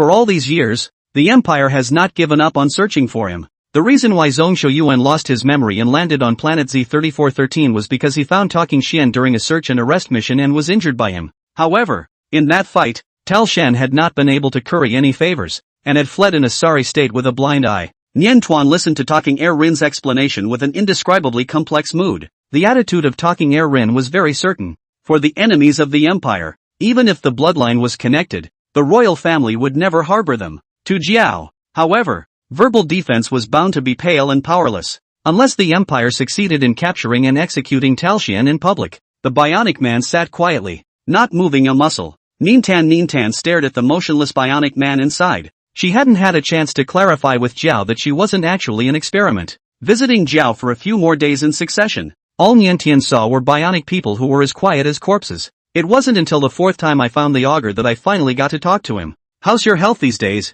Have you lost control? Niantian worried that he hadn't been showing up because he was out of control. Jiao was somewhat flattered by her concern. I'm still a bit uncomfortable with how gentle you've suddenly become towards me. He teased with a shake of his head without answering Nianchuan's question head-on. Nianchuan lowered his head and bit his lip. Learning about Jiao's past, she couldn't be mean to him, and was heartbroken by what happened to him. Jiao's eyebrows contained a smile as she gazed at the little female in front of her. Actually, you're especially cute when you're mad at me. Don't bite yourself. Come bite me. He lifted his hand and gently rubbed Nintan's cheek. Nianta couldn't help but grind her teeth. If the Augur would say less flirty things, she wouldn't have to be mean to him so often. Bowing her head and brewing for a moment, she adjusted her mood and spoke seriously. One thing must be clarified. I am not an experiment. I don't have an X mark on me. You confirmed that. Jiao raised an eyebrow. I kind of don't remember. Can you confirm it again? No. Niantian's easily adjusted emotions turned to collapse in an instant. Well, I know you don't have the lab mark on you. The Augur managed to make the little female explode and smiled, moving the conversation back on track. You don't think you're an experiment? Then you're not. But those potions you must inject on time. Nianchuan tried to emphasize. I'm really not. Okay, I get it. You're not, Jiao said in an indulgent tone, coaxing Niantian with smooth hair, but clearly not believing her at all. He was unusually stubborn in nature, and when he decided on something, he would easily not reverse his opinion. Nianchuan argued some more. Not knowing what to do with him, she hesitantly touched the button and slowly withdrew her hand. Next time we meet, I'll prove it to you in person. Jiao didn't think hard about how she was going to prove it. All of his attention was focused on Nianchuan's invitation to his next meeting. She wants to meet him. Jiao was in a stirring mood for a moment, wanting to come up and kiss Niantian,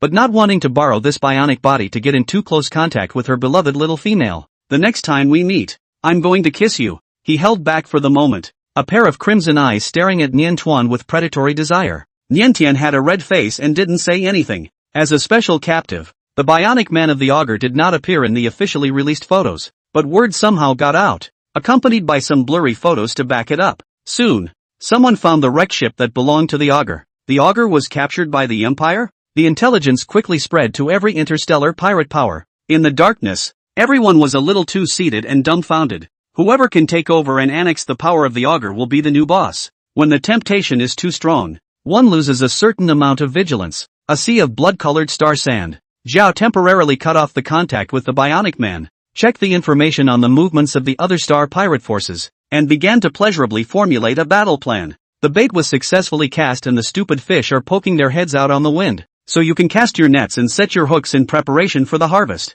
Black Mamba. He called Xia Silence away and arranged an important mission for him. Xia Silencely looked a little complicated. You trust me? He was shocked to learn that Jiao had sent Niantian back to the Empire, and couldn't believe it until he saw the Empire make an announcement to confirm that it was true. According to his conception, after Jiao had sent away Nian Tuan and had no scruples, he would settle accounts with him in the fall and dispose of him as a betrayer. Unexpectedly, Jiao even acted as if nothing had happened and still reused him as before. Why can't I trust you? Jiao laughed softly and shook his head. You have accomplished every single one of those tasks I gave you. Cleaning up all that garbage is the only way to keep the yearlings safe. Richard is by no means the only guy salivating over the Niantian, and they're going to try to nip the potential danger at the source. By eliminating the other star pirates and gathering all of their forces, he would have more capital to protect Niantian. It's all about protecting her. Jiao's tone was frank. You can do that, can't you, Black Mamba? The backlash between them was for Nintan. Now, and for the sake of Nintan, they are back on the same page. Jiao raised his hand and clenched it into a fist. Xia silently was silent for a long time, and also extended his fist, touching it with him. After a few days of drizzle in the central star, we finally had a nice sunny day. In time for this great sunny day, Nianta moved. After being blessed by the beast god and marked with her mark, she and the male of the house crossed over into a romantic relationship and became full partners. The family would have to live together, of course, and the marshal's manor, though large, was not suitable enough. To that end, they built a new estate, credited to her, as a new home together. On the day of the move, Xiang came to the door with a large pile of mech parts, and wanted to modify the mech for Niantian on the spot as a congratulatory gift for the housewarming. Since the abduction of Nianta, she had been losing sleep and had been inspired again. Looking at her large dark circles under her eyes, Niantuan couldn't help but sigh. Doesn't the nourishing heart porridge work either? It's okay, Xiang hemmed and hawed. I've been better since you came back. Her insomnia was a disease of the heart, and it was because she was really too worried about Niantian and couldn't help but think random thoughts that she couldn't sleep, confirming that the Nianta is safe and sound. Insomnia is naturally cured without medicine. Niantian stared at her and examined her some more, seeing that she was indeed still in good spirits, before letting her heart drop. With wine and food, Xiang strolled through the manor with great vigor, and teasingly looked at Niantuan. The new home is built so big. Is it for the convenience of raising pups in the future? Actually, you shouldn't be expecting pups too soon. She touched a handful of Niantuan's soft belly. Your genetic levels are all too high, and the higher the level, the harder it is to conceive offspring. I haven't had any pups in over 10 years of marriage, and I'm still just a D-class female. Xiang sighed quietly. However, your mates all look super capable, so maybe you'll get pregnant soon. Before she finished her sentence, she saw Niantian's face reddened and couldn't help but laugh. I'm kidding. Don't tickle me. The sound of the two females bantering was not muffled, and the males heard it clearly and looked a little subtle.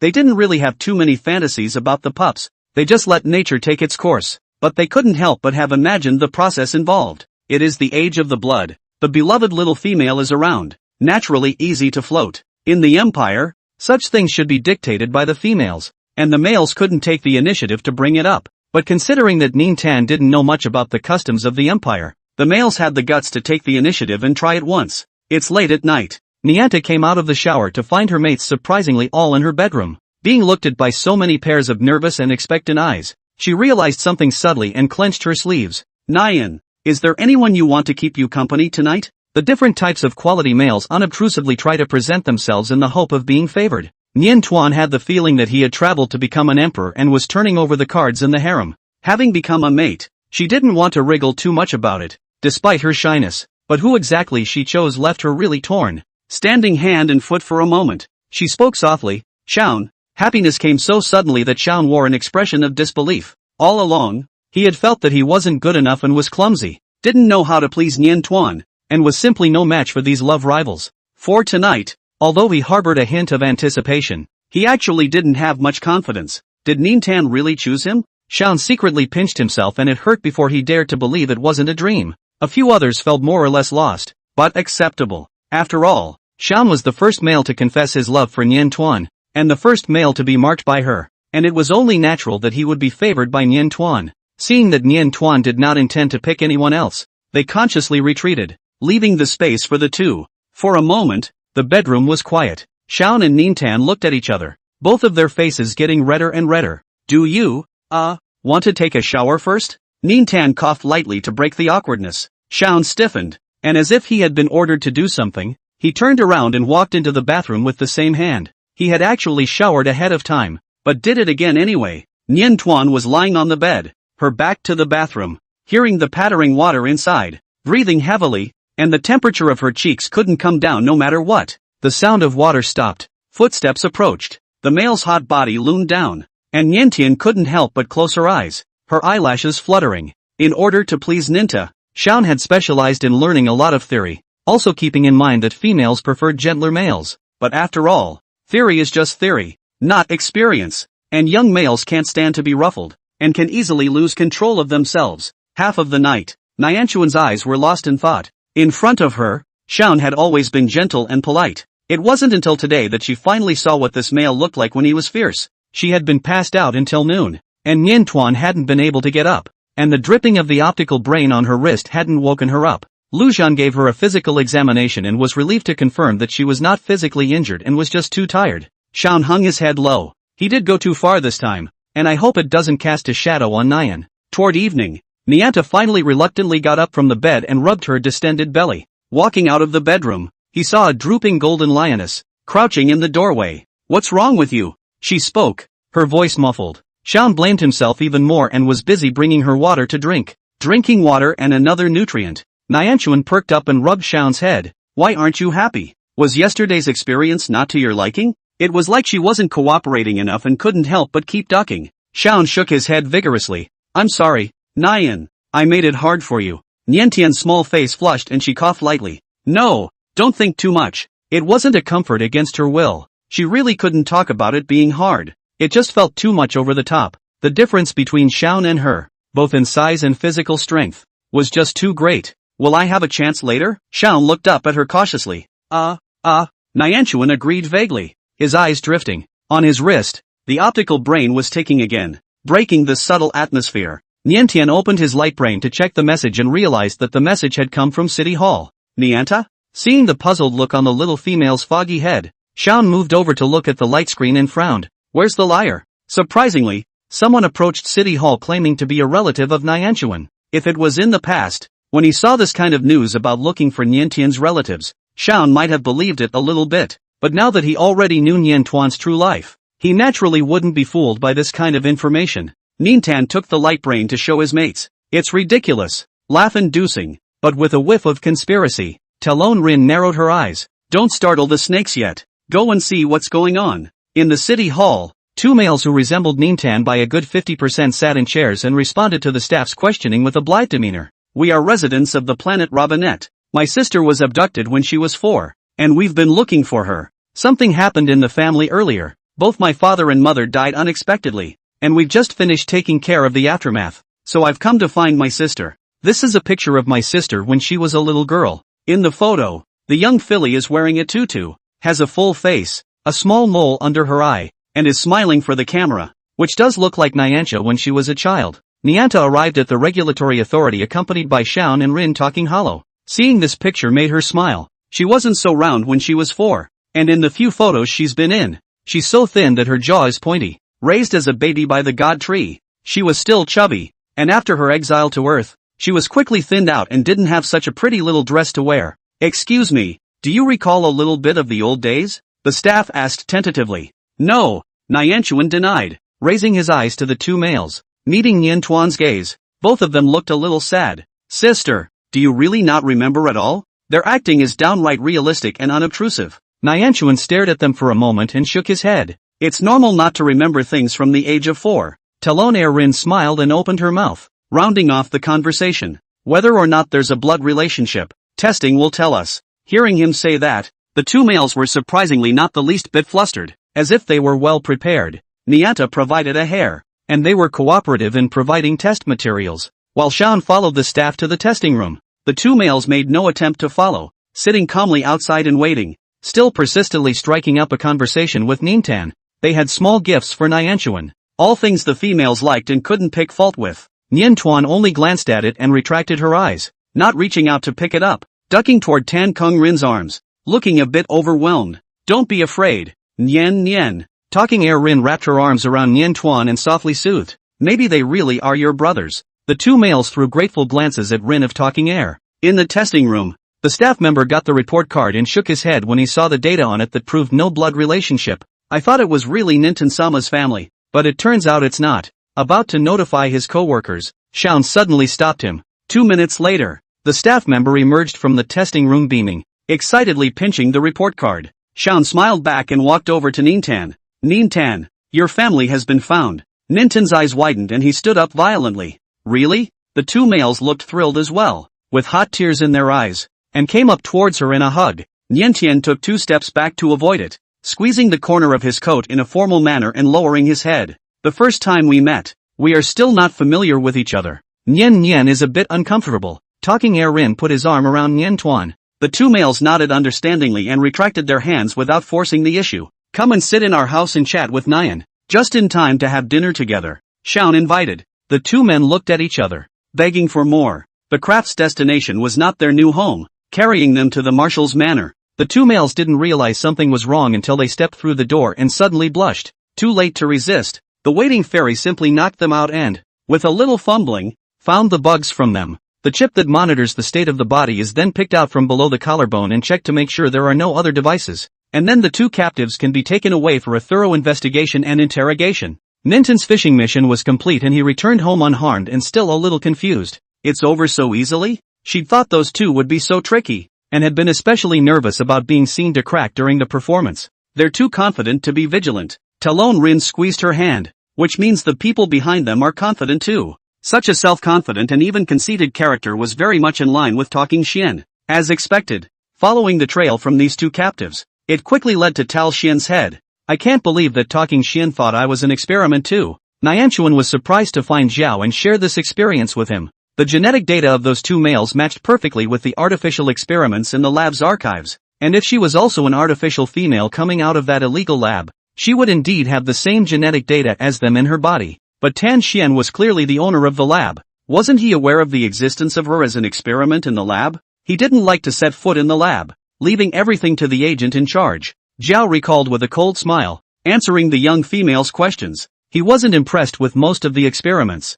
including me. Otherwise, he wouldn't have arranged such a poorly staged recognition of his family to fool you. Knowing that we had met, recently he was pushed to the edge, and the Empire was checking on him too tightly. That's why he took a desperate gamble. Speaking of the Empire, Zhao's attitude was much more moderate than before. He gazed at Nian Tuan, an unconcealable joy surfacing on his face. You really aren't an experiment? I'm even ready to martyr you. If that potion can't renew Nian Tuan's life, he will accompany Nian Tuan to die together. It's not bad to be a pair of dead lovebirds. Nian Tian didn't say anything for a long time. She assumed that Zhao's feelings for her stemmed from empathy, and that she would change her attitude once she knew she wasn't an experiment. But surprisingly it wasn't. Now what? Are you going to try to live longer? Nianta's eyes were wet. She was really worried about the Augur's body that could break down at any moment due to loss of control. Zhao laughed softly and embraced her, rubbing her face affectionately. When I come for you, soon. His eyes fell on the hickey at Nian Tuan's collarbone, and his movements suddenly lurched as he repeated through gritted teeth. Soon. If he didn't hurry, Nian Tian would even be tucking into someone else's cub, and he hadn't even kissed them on the mouth yet. The technical department reverse deciphered the listening devices and chips and managed to lock down where Tal Xian was. Fairy himself went in pursuit. Nian Tan was not too worried about Feli and prayed for his safety first thing every morning when he woke up. She wanted to do something to take her mind off it, but it hadn't been long since she'd been kidnapped and Tian Xian hadn't been apprehended, and it wasn't safe enough out there for her to go to another planet to continue her live mental pacification for the time being. Thinking about it for a few days, Nian Tian set up a foundation and invested the money earned from the previous live broadcasts to build Trash Star. Planet Z3413 has been reorganized. The inhabitants, including Old George, have all migrated out. When they found out that Nianta had started the foundation, they were all very willing to come and work to help other garbage stars. Lord Niantian. Hello.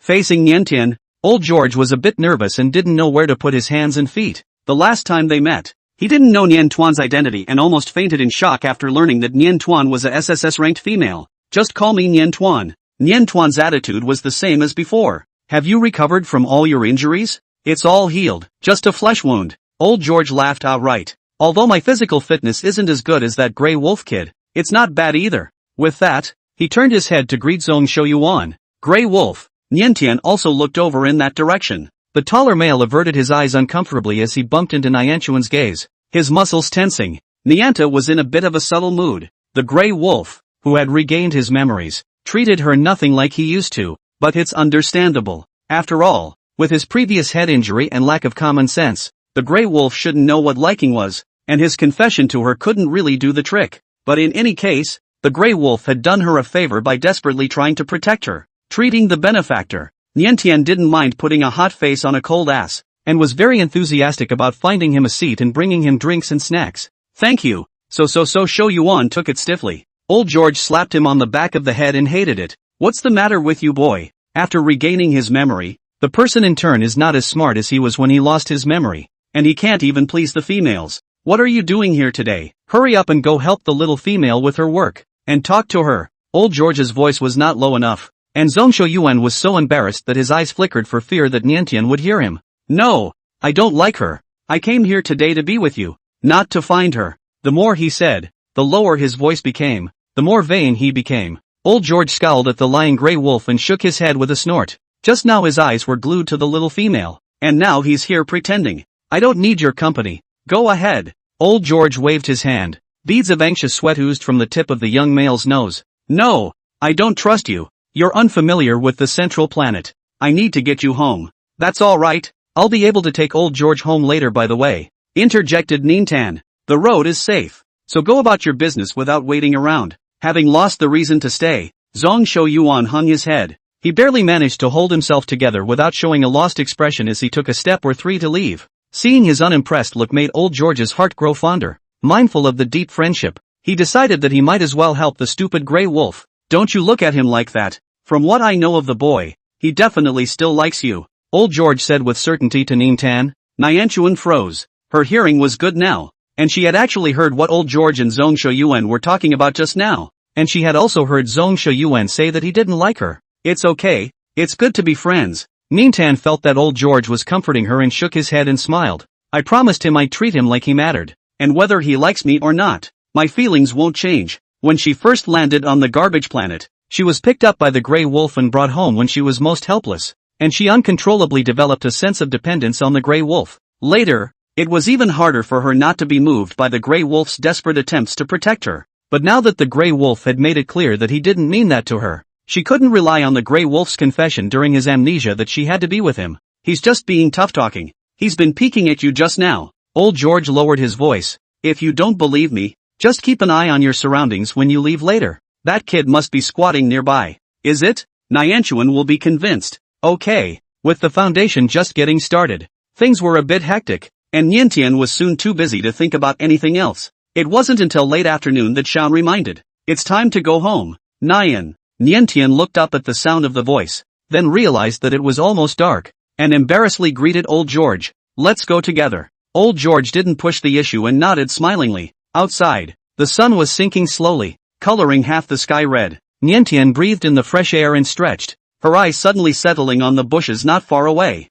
Surprisingly, there was a wolf's tail hidden over there, half exposed. Old George saw it, too, and coughed a few times on purpose. The wolf's tail seemed to be frightened and immediately retracted. The leaves were shaken and swished due to the sheer magnitude of the movement. The atmosphere was a little awkward for a while. There was no way to continue hiding, and the giant wolf grimaced and burrowed out, not daring to raise its eyes. So stupid. Niantian wanted to laugh a little, and held back. The curve of his mouth simply could not be suppressed. She eyed the grey wolf, already on the verge of dying of shame, and rushed to find a way to give him a leg up. Are you waiting for old George? The grey wolf didn't say anything, counting it as acquiescence. Still, his tail drooped and his ears hung down due to his weakness. It's just too humiliating. Anxious to wait. Are you? Told you not to wait for me. Old George tried to stifle a laugh and slapped him twice to save him from embarrassment. Let's go. I'll see you tomorrow, said Nintan, waving goodbye to old George and also to the grey wolf. The grey wolf had turned red with shame all over his body,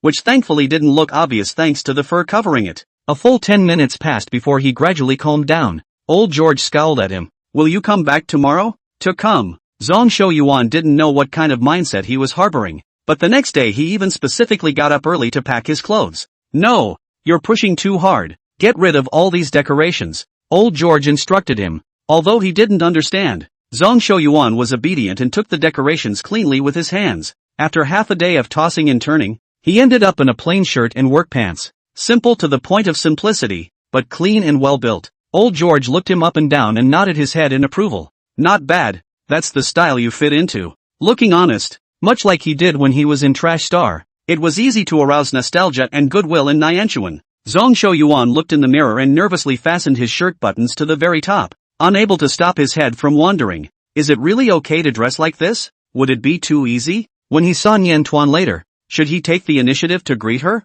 Should say hello? He had to take the initiative. It was a female after all, and he had to be polite anyway. Thinking left and right, he made up his mind, and secretly prepared several versions of his mind's belly. As soon as he entered, his face instantly darkened. Why are you here?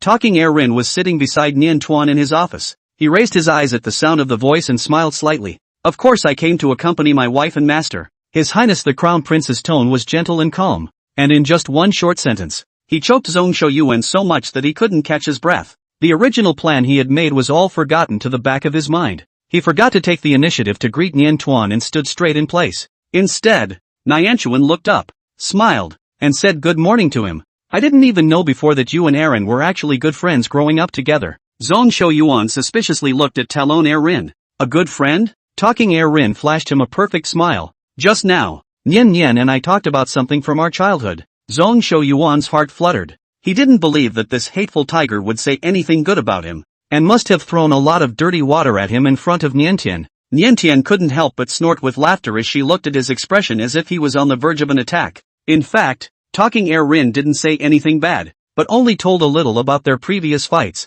painting an image of Nian Tuan as a grey wolf who had been very unintelligent since childhood. Despite their personality differences and frequent fights, they don't have any deep grudges and are, in a sense, friends. Nianta's eyes curved with a smile as she imagined the stupid and adorable young grey wolf. Zhong Shouyuan blushed at her look. He stood there at a loss for words, tall and lanky as a hill. You're kind of blocking the light. Talon Rin lifted a hand toward him. Sit down. I'll sit if you tell me to? When the words came to his lips, he had just started ahead when Niantian brought a stool over for him. The indignation on Zhong Shouyuan's face immediately disappeared, and he obediently sat down, saying instead, thank you. Is there anything I can do to help? No need. Niantian wasn't going to stump him to do anything and shook his head. You just rest. Without anything to do, Zhong Shouyuan sat quietly, his hands resting on his lap, sitting upright. It didn't take more than 2 minutes before his eyes couldn't help but drift to Nianchuan. He was watching, when suddenly he heard a light cough. Zhong Shouyuan winced and snapped back to his senses, meeting Talking Rin's smirking gaze. If you're very free, organize this stack of papers. Talon Rin threw a thick pile of papers at him. In the past, although Zhong Shouyuan would have helped with the paperwork, he would have definitely fought with Talking Rin first. At the moment, in front of Nian Tuan, he tried to hold back and took the paper. No fighting. Keep up appearances in front of females. No being too rude. It scares her.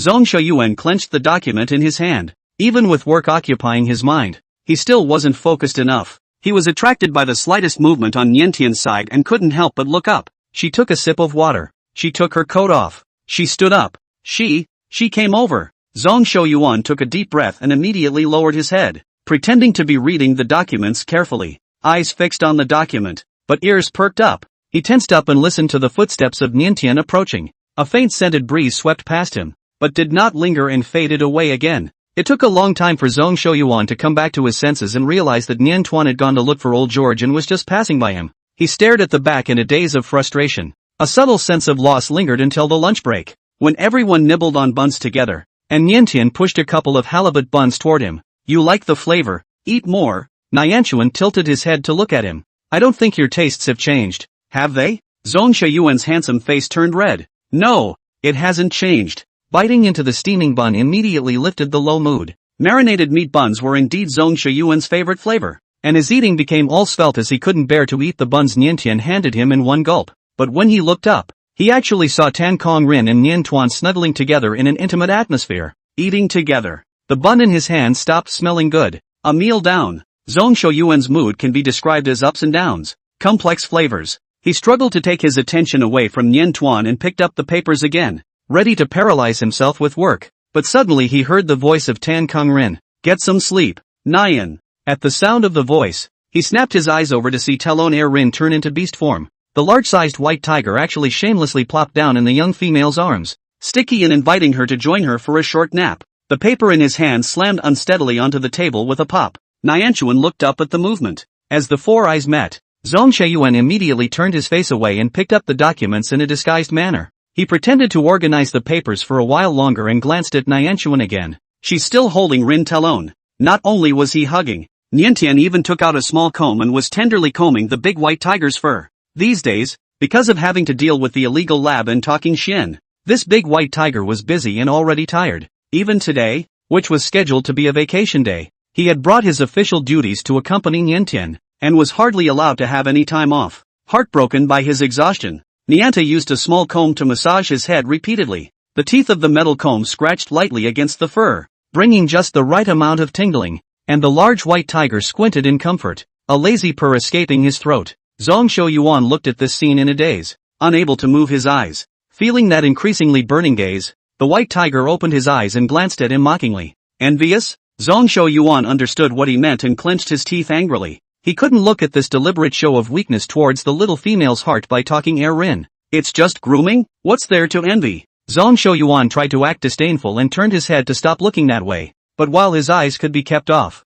his ears couldn't be turned off. And when he heard the commotion over there, he couldn't help but secretly fantasize about what it would really feel like to comb his hair. The little female's arms must have been fragrant and soft. Her every move was gentle to a fault, still softly coaxing the big white tiger. Sleep. I'll hold you. The more Zhongsho Yuan heard, the less he felt, his eyes reddening with envy, stimulated by strong emotions. His less-than-smart head finally turned a corner. What does his liking of Niantian have to do with talking about Rin in the air? Even though he had already forgotten the memories of spending time with Niantuan, his feelings had not faded, and all it took was a little spark for his heart to burn again for Niantuan. Zhongsho Yuan realized with hindsight that he was too stupid. If he hadn't been stiff upper lip when Niantuan hugged him that day, he might have been able to lie in Niantuan's arms and be combed by her now. He had wasted so much time, so many opportunities, because of that absurd entanglement, that he wondered if he would ever again be eligible to get close to Niantian. Niantuan was concentrating on massaging the big white tiger's head when he was startled by the coldness of his arm against another plush touch.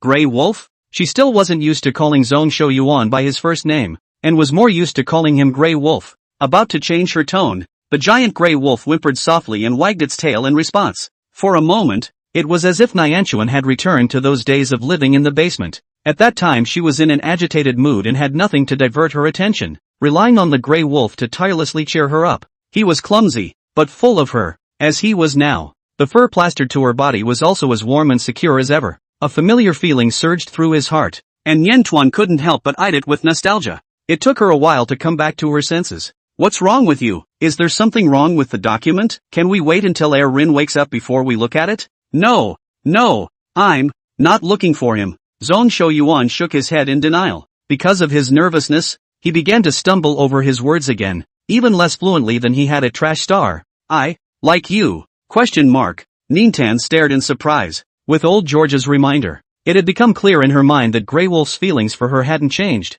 and that she was probably squirming because she had lost that memory and was still unfamiliar with her. She had planned to get close to the Grey Wolf in a gradual manner. Never thought that the Grey Wolf's confession would come so suddenly and without warning. Plus he turned back into a poorly spoken stuttering. Nianta was a little flustered. She cupped the Grey Wolf's head. Are you okay? Did you lose your memory again? Does your head hurt now? Are you dizzy? The white tiger lying in Niantuan's arms turned around and stared at the Grey Wolf unkindly, showing his teeth at Niantuan when he wasn't paying attention. This is usually a sign of a date. The Grey Wolf reflexively showed a fierce look as well, scaring Niantian at a loss for words. She looked to old George for help, trying to move help. Come and see this Grey Wolf. Is it a head injury that hasn't healed well? No, I didn't lose my memory. The head injury, it's all healed. The Grey Wolf hurriedly defended, not caring to fight with talking Rin anymore. Then why did you start talking like that again? Niantian blinked and tested him. What's your name? Zhongsho Yuan. The Grey Wolf shook his head in shame and reported the name accurately, confirming that he had not lost his memory. He didn't know why he'd turned into a stutterer. At first it was because I was nervous, but now it's kind of changed. Just now, the moment he boldly approached Niantuan and pressed up towards her, a piece of his mind suddenly began to slowly emerge as if it was covered by a fog of memories, and his thoughts were in turmoil. The memory loosened up more noticeably when Niantuan cupped his head. He remembered the humble bed in the basement, where Niantian used to sit and hold his head to give him mental peace. I like you, Zhongsho Yuan murmured once more in a low voice. He remembered that he had confessed his love for Niantian long ago, on the day they met. Not only that, he even tried to steal a kiss from the New Year's Eve tantrum. The always honest male had never thought he had been a rogue, and his face exploded red with shame and speechlessness. The thirst for Niantuan overpowered all other emotions. He forced himself to hold back his shame and tilted his face up to look at Niantuan. Can I be your mate? Off to the side. Old George covered his face and couldn't bear to watch anymore. This stupid kid. How can you ask it so bluntly? With females, one has to go out of their way to please in order to get a little chance. This Grey Wolf has been acting so poorly lately that he has the audacity to go right into courtship unprepared? Old George had foreseen the spectacle of the Grey Wolf being rejected and wolfing out his tears. He sighed helplessly, ready to comfort the Grey Wolf. The air was silent for a long time. Niantuan took a fluffy wolf paw and nodded with a smile just like last time. Yes. What? Old George couldn't believe his eyes and ears. Surprised she accepted? Grey Wolf. This kid. How good is his life? Talon Rin was even more seated. Her ears pursed up as she stared unhappily at the grey wolf. It's still really stupid. TSK. Seeing as this guy is desperately trying to protect Nyan. Forget it for now. Zhongshou Yuan himself couldn't believe that the confession could be successful, and froze there with a silly expression. But there's something else I need to tell you, Nintan added as he touched the scar on the top of his head. She will confess her identity to each of her partners. The other mates had her mark. She didn't know if Grey Wolf wanted it or not. That would have to be a voluntary decision on his part. Because of this one sentence, Zhongshou Yuan was in an apprehensive mood. He rambled on all afternoon, following Nintan home and listening to her tell a magical story, his expression becoming even more foolish. But he had no doubt about the truthfulness of Niantian's words, and without questioning them, he stood in shock for a moment before flopping down on his knees. Nianta was startled by the solid smashing of the ground. I swear to be faithful forever and to be willing to die for you. Zhongshou Yuan was so nervous that he began to stumble over his words again. Fortunately, rituals are not founded on words, but on sincerity. He was truly willing to be Niantian's loyal dog, and he was truly willing to die for her. There was no need for words for all this. He had already proven it with his actions. Nianchuan tightened his arms around him. I accept. The brand surfaced on the grey wolf's chest. He tugged his shirt off with his hands and looked down at the cute little sapling, then back up at Nianchuan, his eyes full of excitement. He really belongs to the Niantian. Even talking Air Rin had accepted the grey wolf into the house, and the other males in the house had even less of a problem with him. After dinner, Lu Zhan rechecked his head injury. Obviously a serious injury that was enough to be fatal. This grey wolf was tenacious enough to survive on earth herbs in a place like the Garbage Star. It's completely healed. Don't worry. Nian. Lu Zhan flipped through the medical report, his tone gentle. Really cured? Niantian sighed in relief and touched the hideous scar on the grey wolf's head again. Why is this scar still there? Because the injury took a little too long. Lu Zhan explained. The only way to get rid of the scar is to let the skin grow back. As for how to regrow, he wasn't going to describe it carefully to Nianchuan. That would surely scare her. Nianchuan was stunned. She thought of the scars all over the Augur. Those were also old scars, but they disappeared in a day. What the Augur did speaks for itself. That hard on yourself just to be pretty in front of her? Zhongshou Yuan observed Nian Tuan's expression, and seeing that her expression became difficult, he hurriedly said to Lu Zhan, help me remove this scar, please. Females hated ugly scars. He was negligent and should have gotten rid of this one sooner. Don't. Nianchuan pulled him back, his voice quivering. She asked about the scars only because she was distressed, not because she thought they were ugly. Seeing her get sadder instead, Zhongshou Yuan panicked. Okay, then don't remove it. The wound healed a long time ago. I don't feel any pain at all. He reassured Nintan clumsily. The males transformed into their beastly forms, and a few fluffy ones swarmed around Nianchuan, coaxing her to be happy. Nianchuan broke into a smile and sat down, pulling out a couple of small combs. Come and comb the fur. Of course, Hai Yueli hadn't been left behind, and she had prepared a small brush and scale maintainer as well. The only thing missing was the grey wolf. With an extra fluffy in the house, Nianta hasn't had a chance to get a new little comb ready yet. Facing the grey wolf's pitiful eyes, she developed a strong sense of guilt and busied herself by opening her light brain. I'm placing my order now. Unfortunately, the store is in the process of being temporarily shut down. The grey wolf completely wilted and slumped to the ground. On the side, Tan Kong Rin even added fuel to the fire, turning from a large white tiger into a small white cat, jumping into Nian Tuan's arms and pestering her to comb her fur again and again. Some people can't comb it once and some people have to comb it a second time. The grey wolf was enraged. This guy is definitely provoking him on purpose. Nian. You can lend him my small comb first, Lu Zhan suddenly volunteered. Their beast forms are both wolves, and although the breeds are different, the style of small comb that fits them is still pretty much the same. Nian Tuan was surprised and rubbed Lu Zhan's ears. So well behaved? Getting along for a long time. She has recognized Lu Zhan's jealous nature. Like such a forgiving and generous situation, it is rare. I don't know if it's because they're both canines and have experience living on garbage stars, but these two wolves are surprisingly very compatible. They were all equally at odds with talking Air Rin. In front of Niantian, the males tried to be restrained, but behind their backs there was a dark current, and every now and then they fought to the point where hairs flew. Niantian was vaguely aware of it. She'd watched in secret a few times to make sure they weren't making too much of a scene and that the fights were staying within bounds, and had chosen to turn a blind eye. A measured fight is kind of a way to improve your relationship. His Highness the Crown Prince fought 1 against 2, and although he couldn't get much of a bargain, he wasn't at a disadvantage either, until after waiting for many days, finally waiting for Nian Tuan loosened up to let the male into her bedroom. He was full of expectations to be favored, but found that Nian Tuan flipped Lu Zhan's card, and finally couldn't tense up. Next time I'll definitely pick you. Nian took the aggrieved to the point of blowing up the little white cat in his arms and rubbed it furiously. She picked the people in order of meeting and being together. After Lu Zhan it should have been Fei Li, but Fei Li was not at home, and talking Rin, who was at the back of the queue, could be one place ahead. The little white cat whimpered and rolled around in Nianchuan's arms. 3 days later. 2 days? Nian coaxed him. Tomorrow you'll be chosen. She had gone out of her way to coax this difficult kitty. After that time with Xiaon, she had recuperated for more than half a month, and only today did she gather the courage to accept Lu Zhan. I hope Lu Zhan can be a little calmer and gentler, or else she definitely won't be able to afford to talk about Rin tomorrow. All the males exited Niantian's bedroom except Lu Zhan, who was authorized to stay. Zhang Shouyuan looked at the little white cat breathlessly. Shameless. He knew the guy had 2 faces, but had never seen him look so shameless. To be pampered and rolled around in the arms of a small female begging for favor? His purpose having been accomplished, the crown prince didn't care at all about being scolded,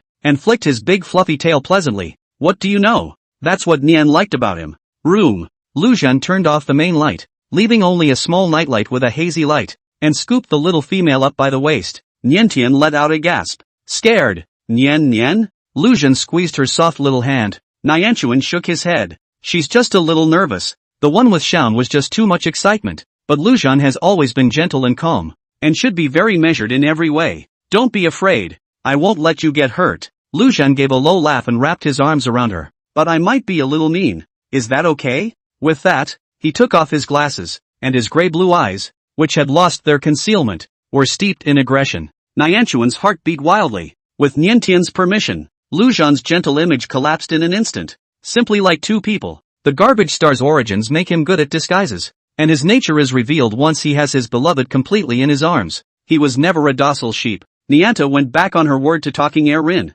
The deal was to pick him the next day, but she really couldn't afford it. Lu Zhan indeed did not hurt her. The proportion mastered exceptionally precise, just stuck at the edge of her collapse. The insanity of this sanity is even more warlike. Have another sip. Nian. Lu Zhan fed her the stewed tonic. Nianta shivered reflexively. Yesterday, Lu Zhan also said the same thing. Hold back a little longer. Nian. One more time. Nian. The tonic tasted great, but drinking too much of it in one sitting was also really bracing. Nianchuan felt his stomach rise and couldn't tell where it was a little more full. A cat's paw poked out from the side and rubbed her stomach with gentle force. Nian Tuan was attracted to her attention, thinking that Tan Kung Rin was rushing her, and shyly postponed the time by a day. Can tomorrow be okay? The tabby cat gave her a paw bloom to try and cheer her up, shaking her head. There's no rush. He was just eager to go further with Nian Tuan. He wasn't that pushy. Nian Tuan's feelings were the most important thing. Do you find it hard? The little white cat tilted her cute little face up,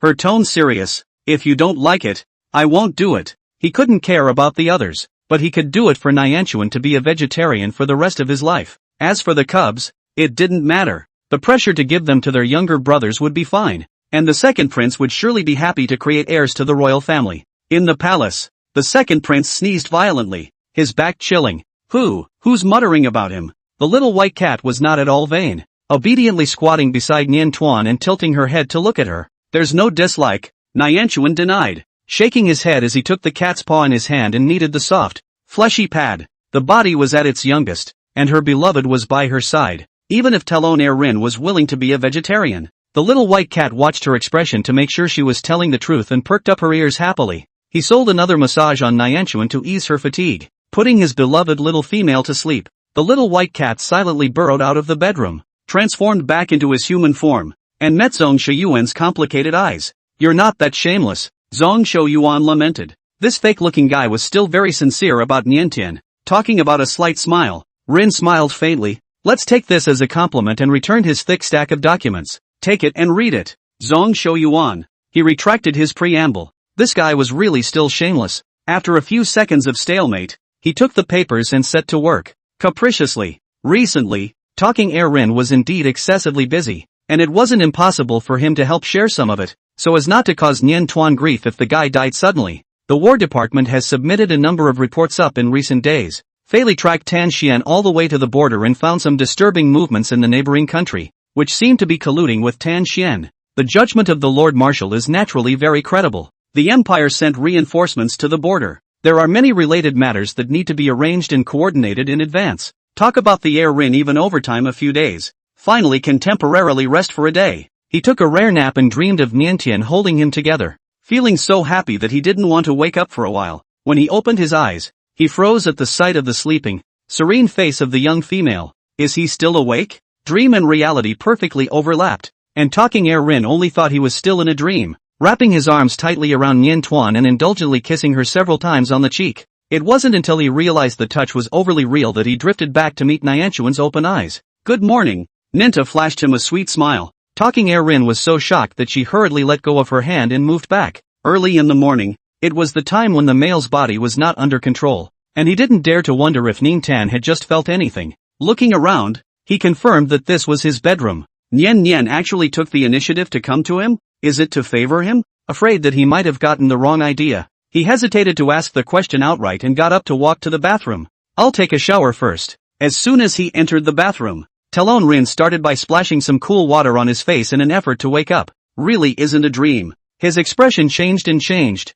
surprise surfacing in his eyes. When he came out of the bathroom, Nian Tuan had not left and was lying on the bed with his back to him, crossing his two little legs as if he was waiting for him. Talon Rin couldn't help but quickly step forward and clutched those two slender ankles, gathering them in his palm and rubbing them lovingly. Before this, he condemned Xian and Lu Zhan for not knowing their place, but when it was really his turn, he realized that he was also very emotionally uncontrollable. So fond of Nianta that I don't know how satisfied I am to ask for more. No male is immune to being reduced to a beast in the presence of his beloved female. Talking heir Rin took several deep breaths and pressed down the restlessness that filled his body. His voice was hoarse. Nian Nian, you come to control me. He gave all the initiative to Nianchuan, lying down in his most harmless pose, as if he were being enjoyed and slaughtered. Nianchuan never thought it could still be like this. Standing high above her, she could clearly see every ounce of change in talking heir Rin's expression. Pleasantly, implacably, those blue eyes had been gazing at her. Misty, their sockets gradually reddening and trickling with tears. The same thing was crying, but at this moment, the feeling given by His Highness the Crown Prince was very different from that of a whimpering little white cat. It's just too foul. Nian Tuan's heart was tickled, and he couldn't help but want to bully him more. She was so caught up in the excitement that she momentarily overlooked the fact that high-end hunters tend to present themselves as prey. Bullying talking heir Rin, to her, was really a kind of losing behavior that hurt the enemy 800 and lost 1,000. May I continue, Nian? When the plea with a sobbing voice sounded against his ears, Nian Tuan had already exhausted his strength and was too ruthless to refuse, so he could only nod feebly with his eyes closed. The time belonging to His Royal Highness has just begun. When Nianchuan woke up, he couldn't tell if it was day or night. A strong arm wrapped her in a tight embrace. Talking heir Rin was right by her side the whole time, but seemed to be working overtime on her light brain, her brow furrowed. Seeing that Niantian woke up, he eased his expression and leaned down to drop a kiss on her forehead. Niantian gauged his expression and asked him, "Why are you working late again?" Looking at the serious look on his face, it didn't seem to be a small matter. Rin Talon didn't hide it. The Kagano Federation is trying to invade the border, and the war is going to start. The previous judgment was not wrong. Tal Shan and the neighboring countries had really colluded together. One side wants to borrow power to sit on the throne, while the other side wants to support a puppet to control the Orc Empire. Each side has its own agenda. J9733 Planet. Fairy had just won a battle and was listening to the adjutant's report. Reinforcements are still on the way. We don't know if we can hold out, the adjutant said with some concern. Although the enemy forces were temporarily repelled, the Kagano Federation's attack was even more frantic than they had predicted. There was a sharp knock on the office door and a subordinate hurriedly reported. A group of interstellar pirates is approaching. The adjutant couldn't help but let out a curse. These damned, unconscionable people can really pick their moments to get them in trouble. Can they really hold out until reinforcements arrive? At ease, Feli narrowed his eyes and stared at the image displayed on the probe. Seeing the markings on those starships belonging to the Augurs, he shook his head. It may not be the enemy. The adjutant was filled with confusion. If they weren't enemies, could this group of star pirates not be here to do them a favor? To the adjutant's surprise, the star pirates did not attempt to land on planet J9733, and even kept their distance and did not show aggression. Just keep watching, Feli said, vetoing the lieutenant's plan to make the first move. The adjutant willed the group to move, keeping a wary eye on the group of star thieves. The night passed without incident. Early in the morning, the alarm of an enemy attack came, and the adjutant was shocked to find that the star pirates, who had been so peaceful, had moved. He told me that these guys were definitely not in good spirits. He was about to report to Feli when he was shocked to realize that the Star Pirates were moving on a very different trajectory than he had expected, crossing over to them and launching an attack towards the Kagano Federation. The Kagano Federation was even more unprepared and was taken by surprise. Where in the world did these nutty guys come from? How is that possible?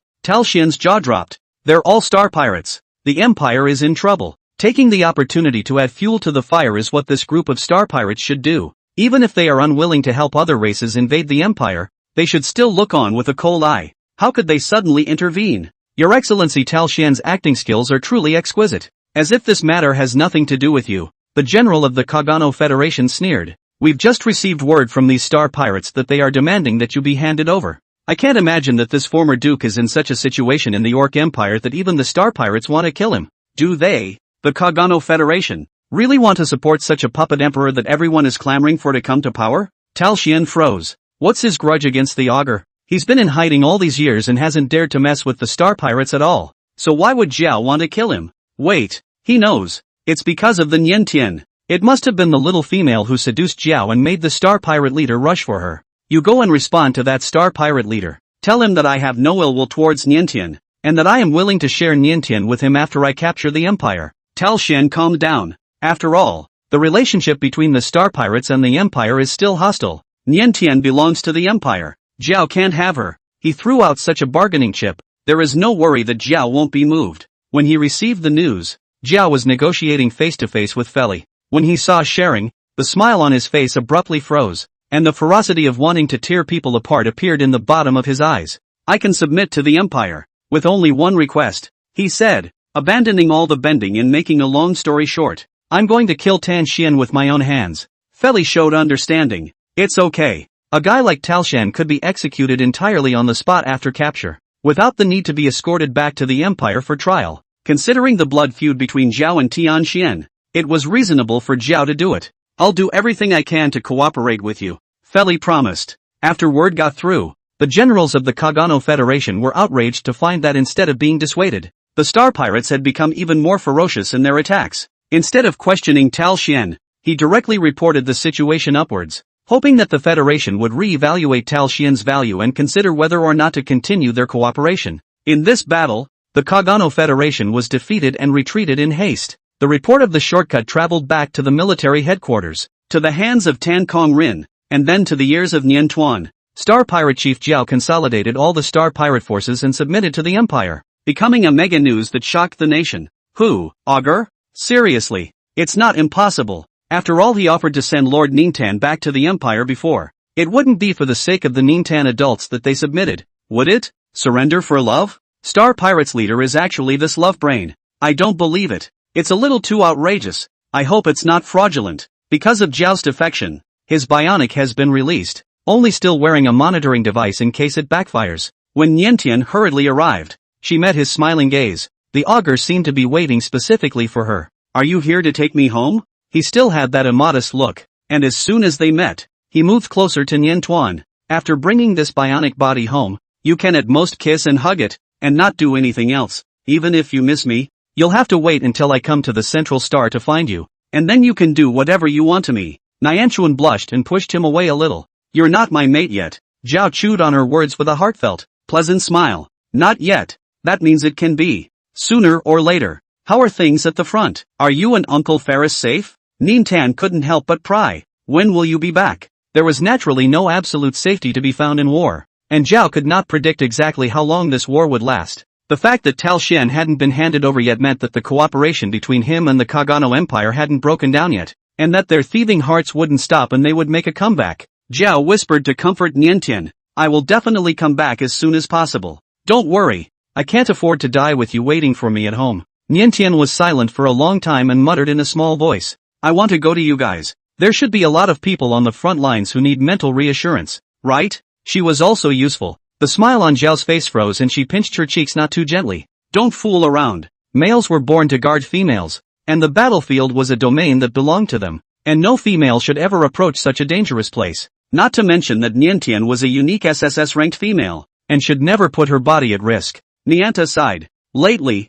the males in the family have been so busy that she's the only one who's been idle, and she can't be at ease at all. Upon entering the house, It was empty. Where is my room? Jiao looked around, sizing up the villa, and made a bold request. I want a room nearer to you. As soon as the words left his mouth, without waiting for Nian Tuan to reply, his movements suddenly lurched. There's something going on over there, so I'm going to cut the connection, Jiao said with an apologetic look on his face. Nianta had no time to react before she saw him close his eyes, stand up straight, and go completely quiet. Shaun capably carried the bionic human augur to the arranged room. What do you want to eat tonight, Nian? He rolled up his sleeves. Niantian didn't have much heart to think about that, shaking his head to indicate whatever. She stared at the motionless bionic human augur for a moment, reaching out to poke a finger at him. The bionic human skin is made to feel real to the touch and has a temperature, but there are still subtle differences from a real person. She withdrew her hand, a little down in the dumps. Leaving Jiao's room, Nian Tuan intended to return to his bedroom, passing by Yuan Tsang's room, when his ears suddenly caught some strange sounds. Is Yuan Chang home? Since the Kagano Federation had started making small moves and the diplomatic service had gotten busy, the Panther had been working overtime for several days now, leaving early in the morning and coming home late in the evening every day, and she couldn't even see him. Nianchuan walked up and knocked on the door. May I come in? Instantly, the commotion in the room grew louder, and the person inside seemed to panic, and hit the table with a heavy thud. Yuan Tsang? Niantian doubted. It couldn't be a thief or a spy, could it? Coming to steal secrets? With the tight security system in the house, it was hardly a possibility, but Nianchuan was still wary. As soon as she pushed the door open, she simultaneously released her mental power and ruthlessly suppressed the males in the room. Seeing the scene in front of him, Nianchuan's eyes widened. It was no one else in the room but Yuan Tsang. For having no thought of resisting her, the strong male was overwhelmed and immobilized. Niantian hurriedly withdrew his spiritual power. What are you doing? Yuan Tsang even wore nothing, just lying on the bed, his face full of abnormal redness, looking straight at her out of his mind. Nian Tuan was a little uncomfortable, but her concern for Yuan Tsang overrode her shyness, and she raised her hand to touch his forehead. Are you not feeling well? Fever? The temperature was hot, but not enough to be sick. Just as she was about to continue opening her mouth to inquire, her wrist was suddenly clutched by a large hot palm. Yuan Tsang tugged her hand and stroked it back and forth across his face a few times. It seemed as if some kind of longing had finally been satisfied a little bit, letting out a long sigh of relief. But that was too little satisfaction, and he soon became restless again, pressing Nianchuan's hand to his lips and kissing it over and over. Niantian was momentarily stunned. She then realized that the bed was piled high with her clothes and personal belongings. Dunsong practically built a nest out of these, obviously a feline. What's with the hobby? Nian, can you hug me? Yuan Song seemed to have abandoned his shame and pleaded in a low voice. I want to stick to you. It's nothing that can't be fulfilled. Without hesitation, Nian Tuan raised her hand and hugged Yuan Song, holding him tightly in her arms. She could clearly feel Yuan Song shudder. The young male buried his head in the crook of her neck, breathing in excitedly and sharply, sniffing her scent. Hot air poured over the shoulder sockets, and Nian Tuan felt itchy, her loins softening as she slightly loosened her grip and reflexively ducked. Almost instantly, Yuan Song fiercely wrapped his arms back around her. Don't go, Nian. I'm not leaving. Nintan told him to relax and not be so tense. Have you been too tired lately? She squeezed Yuan Song's shoulder. She had spent time with the leopard and knew he was a bit skin hungry, probably from not being adequately caressed as a cub. In front of her, Yuan Song had always restrained his lust very well, and although it showed, it had never been so obvious. Perhaps too much exhaustion and stress at work has made this moody leopard vulnerable. Yuan Song relies on her a lot. A person like this can be tamed into an obedient puppy by being deliberately cold and then giving comfort, slaps and sweet dates in parallel. But Niantian didn't want to treat Yuan Song that way. She didn't want to bully the leopard. She just wanted to coax him. Do you need me to take off my clothes as well? She took Yuan Song's hand and placed it on the buttons of her own shirt, with a layer of clothes separating them. Yuan Song naturally wasn't satisfied enough, but he didn't dare to make a more excessive request. Never thought that Nian Tuan would take the initiative to open his mouth. He was smashed by happiness and couldn't believe it. Can you? His hands were trembling, not listening, and he couldn't undo a single button half the time. As if he had been bullied by Button, he let go of his hand in resignation and hung his head and knelt there. Nianchuan found this look on his face funny and pitiful. About to help themselves, Shaun made dinner and knocked on the door to remind them. Let's eat first, Nintan promised. I'll stay with you all through the night. Receiving the hint, Yuan Song shivered even more. It wasn't because of cold or fear, but because of extreme excitement. A dinner that he couldn't eat. Ninta had already had experience with 3 males and was much more laid back. Yuan Song, however, was still a blank slate, acting nervous, the knots in his throat rolling. Seeing him in this manner, Nianchuan had the illusion that he could easily deal with him. This fanatical confidence completely crumbled and disintegrated at midnight. In the drowsiness, Nianchuan simply wanted to cry. She finally realized that whether it was Xian, Lu Zhan, or Tan Kong Rin, they were all trying to take care of her tolerance as shallow as possible. And Yuan Song is truly addicted. Can't stop, can't stop. He doesn't look like a panther. He looks like a dog. Or a mad dog. Barely able to get up from the bed, Niantian took a look in the mirror and was miserable. The guilt-ridden male was kneeling by the bedside, waiting to be told what to do. Do you feel more comfortable? Niantian surveyed him, thinking that he looked to be in good shape today, not to mention that her back had almost broken. Yuan Song froze. He had expected to be disqualified from future proximity to Niantian. After all, he had gone so far. He couldn't take the cold shoulder from Niantian and was ready to beg for mercy. Nian Tuan, however, didn't bother with him and pinched his ear. Next time, if you're in a bad mood, be sure to tell me earlier. The day she agreed to mate with Yuan Song, she was determined to accept him for all that he was. Even if this leopard's thirst for her was exaggerated to a sickly degree, she could still indulge it. Yuan Song felt satisfied like never before. When he returned to work, he was overflowing with happiness, looking at his co-workers a million eyes. It's only a day off. Not so happy. This guy must have been loved by his wife and master. The scratches on his neck even show the intensity. What's even more eye-opening is that Niantian actually came to see Yuan Song off to work in person, took the initiative to hug him, and left a tender farewell kiss. Go home early. Most of the males present were single, and the few that were married had never been admonished like this by their wives, and for a moment they all looked dumbfounded. An anonymous troll post has appeared on stars.com. Their own failure is certainly terrible. The success of colleagues is more heartbreaking. Obviously are physically and mentally exhausted overtime dog. Co-workers by the wife of the main kiss and hug urged him to go home early. I can only gnaw on 2 buns to comfort themselves. Who understands? The post went out to a chorus of haha jeers. It's so tragic to be hurt by your job and have to encounter mental damage ha ha ha ha ha ha. So what to do? How about beating up a co-worker? Your co-worker and his wife's boss are so close? How did he do that? Can he teach a class? I want to sign up. I'll sign up too. Poster. None of them care if you live or die. I'm the only one who cares. What's the filling of your bun? Laughing. The conversation drifted off course when it came to buns. It's good to have buns to eat, and I've been nibbling on them every day too. +1. Kind of want a change of pace. When will there be another new product? Let's wait a little longer. The Sea Nation has been busy with military supplies lately, so I guess we'll have to wait until the war is over. Damn it, I'm going to war. Kill Talking Xian. Lord Marshal, hurry up and destroy Kagano. The topic of the post gradually shifted to lambasting Talking Xian and the Kagano Federation. The Sea People's Galaxy. Hai Yueli personally supervised the loading of a batch of important supplies onto the military airship, confirming that the airship departed smoothly and returned to his office. Upon entering, he caught a whiff of a strange and odd odor. The heartthrob henchman following him also paled. Someone has been in your office? The smell, which smelled like perfume but was interspersed with a vaguely bitter medicinal flavor, gave off a not-so-good vibe.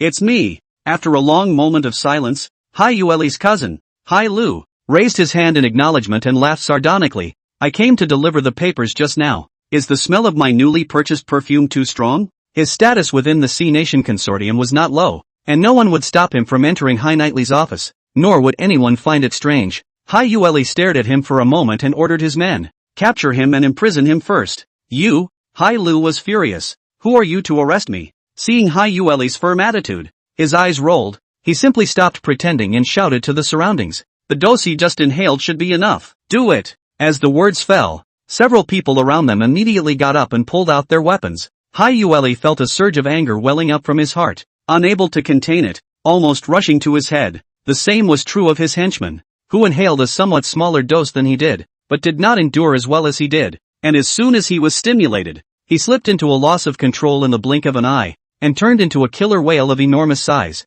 Hai Lu's eyes lit up with excitement. It's really working. The office was sprayed with an aerosol he had gotten from Tan Xian, which was said to be able to make people lose control of themselves without their knowledge. According to their plan, after inhaling the aerosol, Hai Yueli would lose his mind without realizing it, and he would be able to put Hai Yueli under house arrest or even dispose of him with the help of Tan Xian, replacing him. But he didn't expect Hai Yueli to be decisive to such an extent that he could only expose the arranged manpower in advance. There was a change of plans, but it was not a big problem. Ferocity crossed the bottom of Hai Lu's eyes, confirming that Hai Yueli had also lost control, and instructed his cohorts, move quickly and kill all the witnesses. Just keep the news locked down in this area and pin the murder on the out-of-control Hai Yueli. Why did you betray the C-Clan? The employees of the C-Clan present were desperate, their voices trembling. Betraying the C-Clan? Hai Lu shook his head and snorted. It's just a change for me to be the clan leader. The C-Clan will become stronger in my hands. It was risky to work with Tian Xian, but the greater the risk, the greater the opportunity, and he had been pressured by Hai Yueli for too long, and he was unwillingly willing to take a gamble. He looked coldly at Hai Yueli, his gaze filled with jealousy. Such a handicapped guy deserves to sit in the patriarch's seat? The patriarch should be him. Overwhelmed by cynicism, Hai Lu raised his particle gun and aimed it at Hai Yueli. As if sensing danger, Hai Yueli abruptly raised his eyes to look at him. That beastly, ferocious and senseless gaze made Hai Lu shiver and fear filled his heart. In the next instant, he heard a sound that hit him right in the soul. The emotion of fear magnified and broke through the extreme in an instant. As if his heart was being clutched fiercely, his entire body curled up on the ground, his expression so terrified that it was almost insane.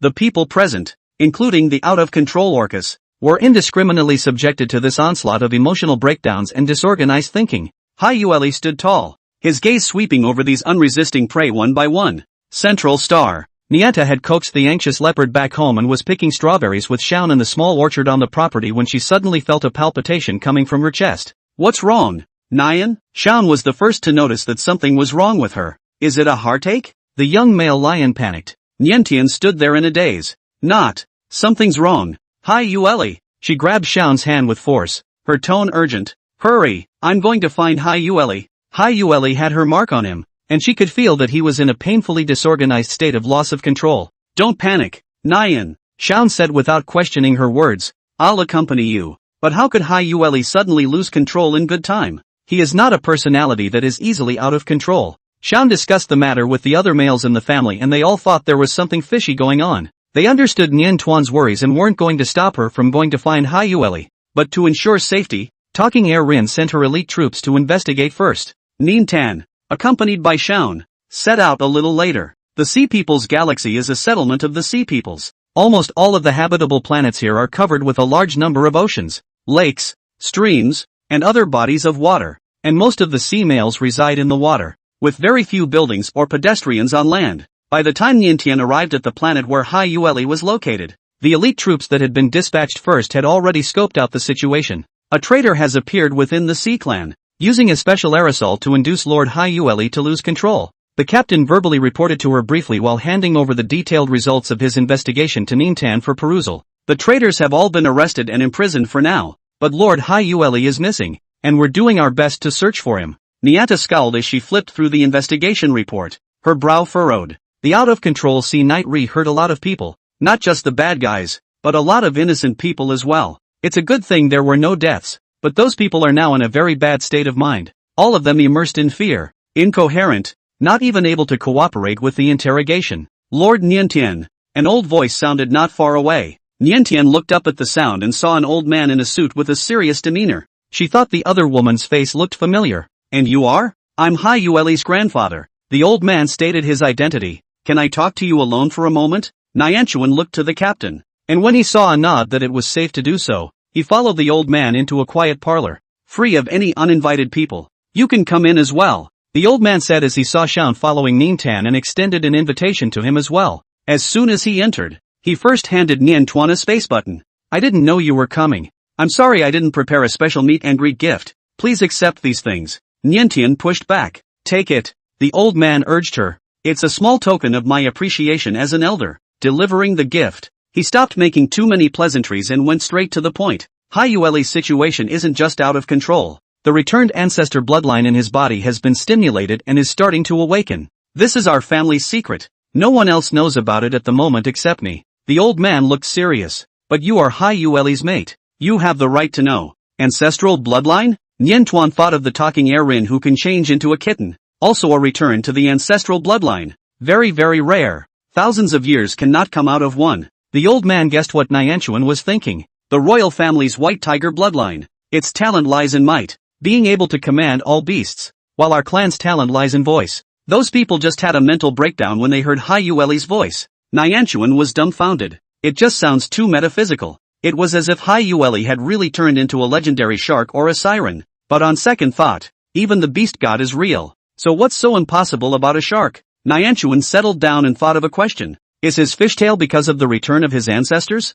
Seeing the old man nod, she was very confused. Then why have you never told him? Just because of this fishtail. Hyueli has always had an inferiority complex. Because the likelihood of a return is so low. The old man shook his head inside. Until today, I thought the boy was just disabled. Actually, I'd rather he actually be disabled. Returning is dangerous and the probability of death is very high, especially since he's still spiraling out of control and can't be found. The old man looked at Niantian with a complicated expression. I'm telling you this because I want you to be mentally prepared. He's not dead. He's alive. Nyanchuan's tone was sure. She could sense it. I'm going to find him. The old man looked at Niantian in surprise and disbelief. In all his years of life, he had never seen a female like this. You don't have to look for it yourself. The old man shook his head although he was touched by Ninten's decision. He disappeared by the sea, and the ocean is a comfortable abode for us sea people, but too dangerous for the females. The planet's oceans were highly developed and had many inhabitants,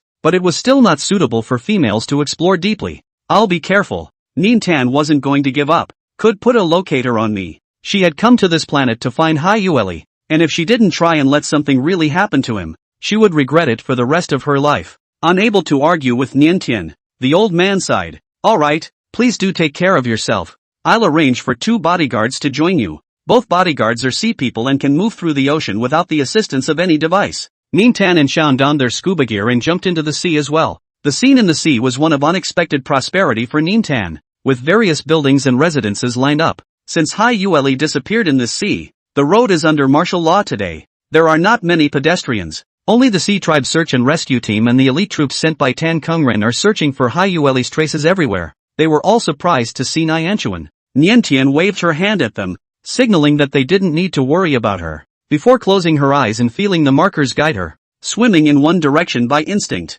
This was the first time that Nyanchuan had been in the deep sea. The unfamiliar surroundings made her a little nervous. Even with the device on, the resistance of the water still affected the agility of movement, and it was a very different feeling than on land. The deeper you go, the farther you get from the shore, the more disturbing it becomes. I don't know how long I swam, but I never saw any sign of Hyueli. Stop here. Don't go any further. Xian whispered to discourage Nyanchuan as he looked ahead into the dark, pitch-black depths. The front is no longer a residential area, but an undeveloped area. Nianta was not willing to give up just like that, but she really wasn't quite strong enough anymore, and she should go ashore and rest first. Good. Just as he nodded his head, the surrounding seawater suddenly transmitted a strange fluctuation and violently churned up. Niantuan only heard an ethereal, unknown meaning of a murmur, and his entire body was immobilized and fixed in place, losing control of his body. She's locked on by the predator. The ferocious sharks suddenly appeared, moving quickly and accurately, grabbing their preferred prey with a powerful swing of their tails and disappearing in a flash. The prey in his arms was smaller and softer than expected. Hyueli subconsciously relaxed his strength, not quite daring to pinch that slender waist. Just holding it like that gave him an extraordinarily exciting sense of satisfaction that he couldn't easily destroy. In the middle of the day, Xian broke free from his hold, and the figure of Nintan was no longer at his side. The 2 bodyguards had no intention of coming to their senses. Was it Hyueli who took Nian? Without panicking too much, Xian took the 2 bodyguards ashore in one tow and went into the water again himself, following the direction of the locator to find Nyanchuan. In just a short while, Hyueli had already dived into the depths of the ocean with Niantian. All is silent around us. The creatures originally living here sensed the arrival of the top predator and fled away. Hyueli hid the captured prey in a hidden and safe cave, looked it up and down, and couldn't take his eyes off it for a long time, liking it so much that he didn't know what to do with it. He couldn't tell whether it was appetite or some other desire he was generating, and he had no concept of such a distinction in his head. When Niantuan came back to her senses, she was seeing Hyueli bared his sharp teeth at her, tentatively picking a spot between her neck, seemingly ready to take a bite. "See Night Re," she called him by his name. The out-of-control male didn't react to his name, but reacted to the sound of the young female's voice, giving up biting for the moment and raising his eyes to stare straight at her. Curious, he reached up and gently ran his hand over the neck of the Nyanchuan, feeling the vibrations coming from there as a result of the vocalization. The sense of touch wasn't real enough to touch the warm skin through the scuba gear. Hyueli wagged his tail in annoyance and tore the layer out of the way with all his might. In a flash, Nien Tuan felt a huge pressure coming on. The sea was pouring in from all sides. She couldn't breathe and soon her eyes were bloodshot and covered with red blood. Hai Yueli instantly panicked, and with trembling hands tried to pinch the cracks together, but there was no way to repair the broken device. He didn't understand why this was happening. It was beyond his knowledge. Nianchuan was in a trance. In a haze, she felt Hai Yueli kiss up towards her and give her a breath of air, like a drowning person clinging to a life-saving straw. She clung to Hai Yueli's body for a long time, and finally slowed down. She can breathe. Losing the shelter of the diving device, Nianchuan no longer felt uncomfortable, as if he had turned into a sea orc that could move freely in the sea. Bewildered, she pinched herself. It hurt. It shouldn't be a hallucination from near death. When she looked up, she saw Hai Yueli crying. Those light-colored eyes were full of fear and sadness, and large bunches of tears rolled down, insoluble in seawater, and congealed into silvery white orbs. Nianchuan reached out and caught one. It was beautiful, more delicate and lustrous than a pearl, but after all, it was a tear her partner had cried, and she had no desire to appreciate it. Don't cry, she said, not blaming Hai Yueli. Hai Yueli was still in tears. The out-of-control male knows nothing, but at the moment has cut his teeth on what it means to be remorseful, what it means to be heartbroken. He almost lost his beloved prey. Even though it was tempting to possess her forever, to make her one with him, he preferred to see her fresh and alive. He didn't even want to eat her. Hai Yueli tightly embraced Niantian, gently gripping a piece of her skin, only daring to taste the flavor like this, unable to ruthlessly bite down. He lingered for a long time between Nien Tuan's neck, always feeling that it wasn't enough to satisfy him, his strong desire never being able to be vented out, his face tinted with a thin red of agitation. When Shaun arrived, Nianchuan was being lifted to the surface by Hai Yueli. She had been in the water for too long and had lost a lot of her strength, leaning limply against Hai Yueli's chest. Seeing the broken dive unit and then seeing the little female with her eyes helplessly closed, Shaun's mind went blank. Nianchuan suddenly felt the muscles of the arm holding her tighten and opened her eyes in confusion. What's wrong? Looking up, she saw a two-eyed Shaun. Don't fight. Luckily, the block was in time and the two males did not fight, facing each other coldly at a distance. Search and rescue arrived later. As the crowd grew larger and larger, Hai Yueli's mood was clearly starting to get bad. He wanted to issue an attack but was hesitant to open his mouth due to the fact that Nien Tuan was at his side. Niantian tentatively took his hand. Come with me, okay? The search and rescue team looked at the scene, wanting to say something. Can out-of-control males who don't understand words and have violent personalities, and whom the Lord Matriarch clearly doesn't want to be near, really be persuaded so easily? Let's go, Nianchuan urged softly as he tugged on Hai Yueli. After being prodded twice, Hai Yueli surprisingly did obediently be led by her and swam closer to the search and rescue team. The crowd stared in disbelief. The journey was safe and uneventful, with no further trouble, successfully bringing Hai Yueli back to the shore. Nien Tuan was completely paralyzed with exhaustion. Don't send him to the regulatory authority, I'll give him mental reassurance after I rest. She spoke weakly. With the SSS-ranked females as a guarantee, naturally no one had to imprison the clan leader Sama. Hai Yueli was picked up by his grandfather. Even when he returned to the most familiar place, his eyes were still full of caution and he refused to let go of his hold on Nianchuan. To minimize the stimulation of his emotions, everyone left his room, leaving only Shaun to guard the door. Niantian was too tired and drifted off to sleep. I don't know how long she had been asleep, but she was suddenly awakened by a suppressed gasp of pain. Hai Yueli! Niantian suddenly woke up, realizing that the male holding her was hot and his body temperature was obviously very abnormal. Hearing her exclamation, Shaun, who was outside the door, immediately pushed his way in. The intruder had alerted and angered Hai Yueli. Even though Shaun had expected it, he still stifled a grunt at the attack and shook a few times in resistance. Nianta was also affected by the ripple of sound and was in a trance. Can't hurt her. Hai Yueli endeavored to withdraw the power that had acted on Nien Tuan and loosened his arm around her, before he could no longer hold back and slammed his head into the wall. When Nien Tuan came to her senses, she saw that Hai Yueli was rolling and struggling. That beautiful fishtail was bloodied. All the scars he had inflicted on himself in an attempt to vent his pain. Nianchuan remembered the words of Grandpa Hai Yueli. Returning bloodline awakening is a talent with an extremely high mortality rate. She hadn't had much of an idea about it, and it was only now that she finally realized what it really meant. Is there any way to help him? She twisted her head to look at Grandpa Hai Yueli, who had arrived at the sound, anxious to the point of incoherence. The old man looked sad and shook his head helplessly. This is Hai Yueli's battle alone. No one can help. He beckoned towards Nien Tuan and advised, you should not stay here any longer either. He is not in his senses right now, and if he is in too much pain, I am afraid he will not be able to resist hurting you. Out-of-control males were already full of aggression. Not to mention that Hyueli was in the process of awakening his ancestral bloodline, and his destructive power was even more immeasurable. Niantuan sat on the bed in despair, staring blankly at Hyueli. The young male who had always been very image-conscious was now in a sorry state, his hair disheveled and his pretty face stained with sweat and blood. He also looked straight at Niantuan, as if he couldn't move his eyes away, wanting to keep looking at her, to look at her one more time. The longing in his eyes almost condensed into substance, but he deliberately kept his distance from Niantian. It's too painful. He was afraid that he would hurt her uncontrollably,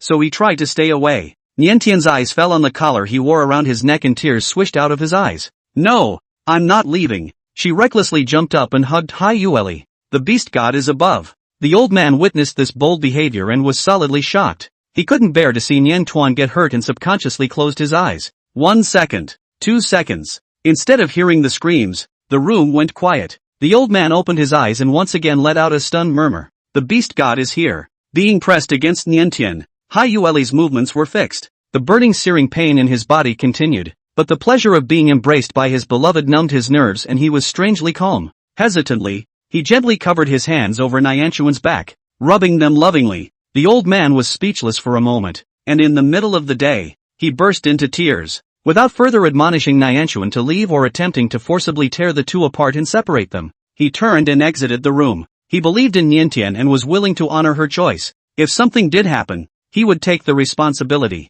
But at the moment, out of emotion and trust, but also out of some selfishness, he hoped that Niantuan could accompany Hyueli through the bloodline awakening. The room was quiet again, without anyone to disturb her. Hyueli felt more peaceful and happy. He snuggled up to Niantuan, cupping one of her arms and nibbling it carefully. Love this one so much. Have a feeling I want to eat her up, but can't give it up. Niantian only felt a wet, tingly touch coming from her arm, and not a hint of pain. She hooked her collar around Hyueli's collar and voluntarily moved up to kiss him. Lip sync. The out-of-control male has no sense, but learns to kiss without a teacher, exchanging breath with his beloved young female by instinct. The male instinct was much more than that. Once the floodgates were released, Hyueli became more and more aroused, as if he had suddenly opened the gate and was no longer clueless. As soon as Niantian looked down, he realized that the particular scales on his fish's tail were changing. She blushed and stared with curious inquisitiveness as the structure hidden beneath her scales was slowly exposed. The out-of-control Hyueli had no shame and showed everything she had in front of the little female without hiding it.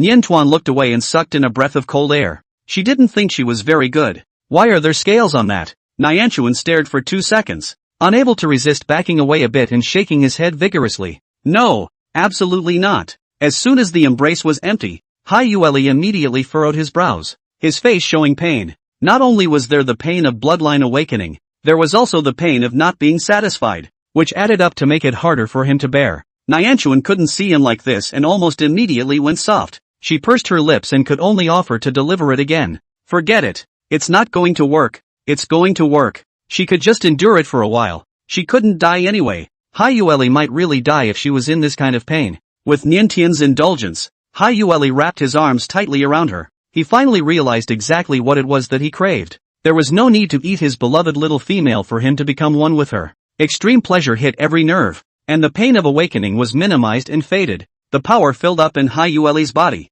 finally able to be used completely for him, truly in control. The reawakening of the ancestral bloodline was successful. The crisis has passed peacefully. As Niantian's spiritual fluctuations escaped, Hyueli's eyes gradually regained their sanity, realizing what he was doing. His handsome face turned red. Did you, Nian? He stammered. Volunteer? Shouldn't be forced by him? Of course Hyueli knew that he didn't look like a normal male. He never expected Niantian to accept it and had long been prepared to be a vegetarian for the rest of his life. Niantian's consciousness had been shocked to the skies. It was a long time before she nodded with difficulty. She wanted Hyueli to let her off the hook for a while. Before the words left his mouth, Hyueli had already hugged her tightly in excitement. Thank you, Nian. Thank you for being willing to accept me. Confirming that Ninta had volunteered, the inferior male's eyes erupted with an intense light. So happy that he couldn't help but choke. Nintan closed his eyes. The words to push back could no longer be uttered, and she wrapped her backhanded arms tightly around Hyueli,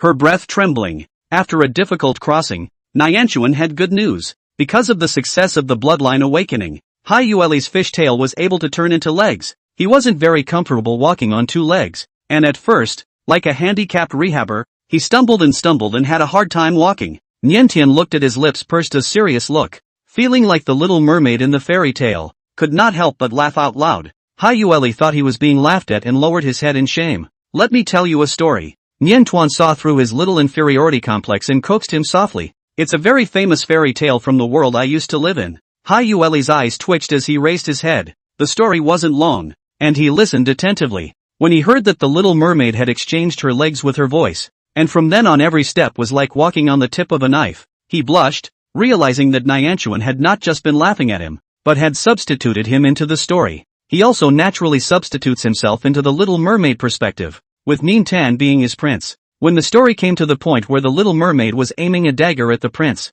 Haiyueli's brow furrowed. It wasn't until the end of the story, when the little mermaid threw away her dagger and chose to turn into a bubble, that his scowl relaxed and he wrapped his arms tightly around his beloved little female. I'd do anything for you, too. Walking on the tip of a knife or turning into a bubble. He was willing. I won't let you turn into a bubble, Nintan said as he too embraced him with both hands, holding him in his arms. Understanding the meaning between her words, Haiyueli's long eyelashes couldn't help but flutter a few times, and he breathed in sharply. It's the unloved mermaids that turn into bubbles, and he was loved. Niantian loved him so much that he came to him despite the run, went deep under the sea for him, and stayed with him through his dangerous awakening. Once he had been envious and jealous of all the fluffy stuffed things in Niantuan's house, and now he had everything he craved the most. Nianta reached out to catch a few rounded teardrops and smiled. That's a lot of dropping little pearls. She stowed the shark beads away in the space knob, stored them properly, and waited quietly for the male's agitation to calm down as she continued to patiently practice walking with him. The SS-class males had far more control over their bodies than Niantuan had ever imagined. After only a few short hours of practicing, Haiyueli could already see little difference between walking and a normal person. He went to the cell where Hailu was being held. After the successful awakening, he withdrew the power he had released earlier at the first opportunity, and those who were innocently attacked were restored to normal. Hailu and the others had also snapped out of their boundless fear. As soon as he saw Haiyueli, Hailu couldn't help but tremble, but he laughed out loud again when he saw that Haiyueli was walking on two legs without a cloak or robe. Bionic man? Haiyueli looked at him calmly. The overly realized that were not the slightest bit different from Haiyueli's own looked at Hailu's body and shivered. What do you mean? He pretended to be calm and looked at the interrogators contemptuously. Thinking I'll confess if you add psychological pressure to me like this? If you're going to fool me, shouldn't you at least make a decent bionic? Why don't you let Haiyueli meet me in person? Hailu sent out a series of follow-up questions, growing more and more confident. Haiyueli does not personally appear, indicating that the state of that guy is certainly not good, probably still out of control, or missing to find no trace. Perhaps the value of the loss of control has reached 100. Died outside. The interrogator didn't answer Hailu's question and asked in a cold voice, where did the aerosol come from? Hailu snorted and refused to cooperate. He's come this far, there's only one way out. Even if he confesses he won't be forgiven. So why confess? It would be better to add to these people's problems. Perhaps he could still wait until Tan Xian captured the Empire and saved him, an ally who had not betrayed him.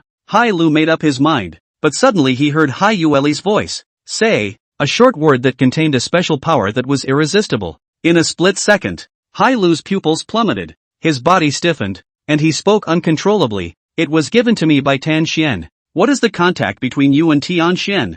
Haiyueli took over the interrogator's job and continued to inquire. Talking Xian took the initiative to send someone to me, and we passed the message through his man. Under the manipulation of Haiyueli's voice, Hailu knew what he was talking about. He spilled the beans on what he knew and dryly identified the man responsible for delivering the message. The captive had been specially trained and remained calm when he met his interrogators. I don't know anything. He refused to cooperate and would never confess to betraying his master. But as soon as Haiyueli opened his mouth, he couldn't carry that weird power, and he answered whatever he was asked like a bamboo tube. As Tal Xian's trusted henchman, he had far more and more valuable information than Hailu. Haiyueli even asked from him where the secret base of Tan Xian was located. That was the only card left in Tal Xian's arsenal. In just a few days, the base was destroyed by the Empire. Upon learning the bad news, Tal Xian's entire person instantly paled. Why? Why betray him? He clutched his hair hard and erupted into a roar of rage. When he learns that Hailu failed in his operation and was captured, he only thinks that Hailu was a waste of space and feels a little sorry for losing a useful henchman.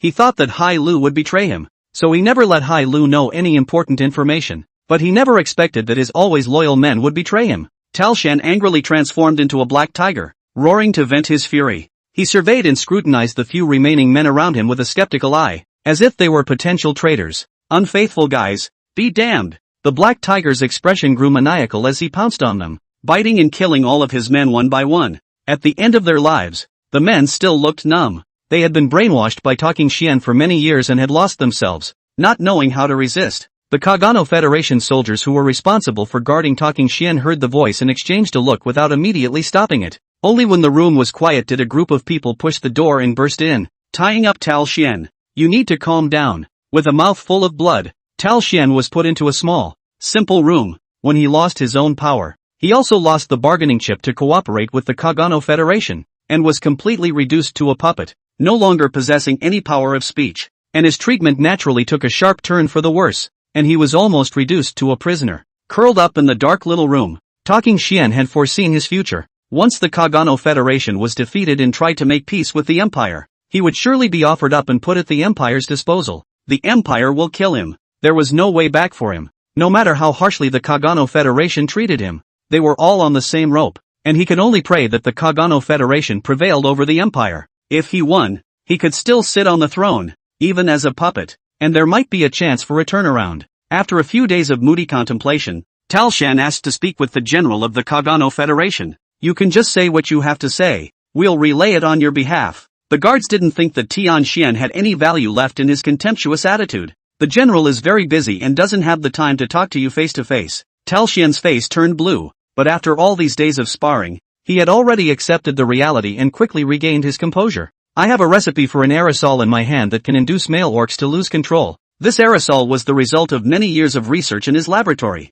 consuming countless human experiments. Tal Xian originally did not intend to give the aerosol to the Kagano Federation. Once he handed it over, it was tantamount to completely handing over the weaknesses of the Orc clan into the hands of the foreigners, very much affecting his ability to reorganize his forces in the future. But he couldn't care less now. He had to solve the difficulties in front of him and defeat the Empire first. The guarding soldier's face changed. You wait a moment. Not long after, he ran back and invited Tian Xian out of this narrow room. Please follow me. The general is waiting for you. During this period of time, Tan Xian was having a tormented time, and the top echelons of the Kagano Federation weren't having a good time either. As the party that took the initiative to start the war and was the one who invaded, they still encountered the condemnation of the Interstellar Alliance even in the name of Talking Xian, and also received economic sanctions from those countries that had close dealings with the Orc Empire. On the battlefield, they were almost losing ground as well. That terrifying lion marshal is enough to cast a psychological shadow over every opponent. Not only were the generals tough, but the ordinary soldiers of the Orc Empire were also excessively brave, and the more they were engaged in battle, the more clearly the Kagano Federation realized that the Orcs were a race born for battle. Their only weakness seems to be loss of control. Researchers in the Kagano Federation have been working overtime to develop a weapon to target this weakness, but unfortunately nothing has come of the research. Tal Xian taking out the aerosol formula at this time was undoubtedly a pillow delivered to the Kagano Federation when they were dozing off. If I remember correctly, the Empire has a SSS-ranked female that was the mate of that lion marshal. The general thought of this. Her abilities seem to be very special. Don't bother with her. She's not that useful. Mentioning Yin Tuan, the bottom of Tan Xian's eyes surfaced with undisguised salivation and some contempt. There's no way a female would be in such a dangerous place. Besides, even if she is powerful, she can only solve the problem on a small scale, and her ability is limited, so she can't reverse the situation on the battlefield. Imperial military quarters. In the office, Feli rubbed his brow wearily and took the cup the deputy handed him, taking a sip of ice water to refresh himself. At the first entrance, his expression changed slightly and he raised his eyes to survey the adjutant. Year? Surprise surfaced on the lieutenant's face. His voice was androgynous, but his tone was the lively and soft characteristic of the yearlings. Uncle, how did you find out it was me? She had obviously done a good job of disguising herself, and no matter how much she looked in the mirror, she looked like a deputy.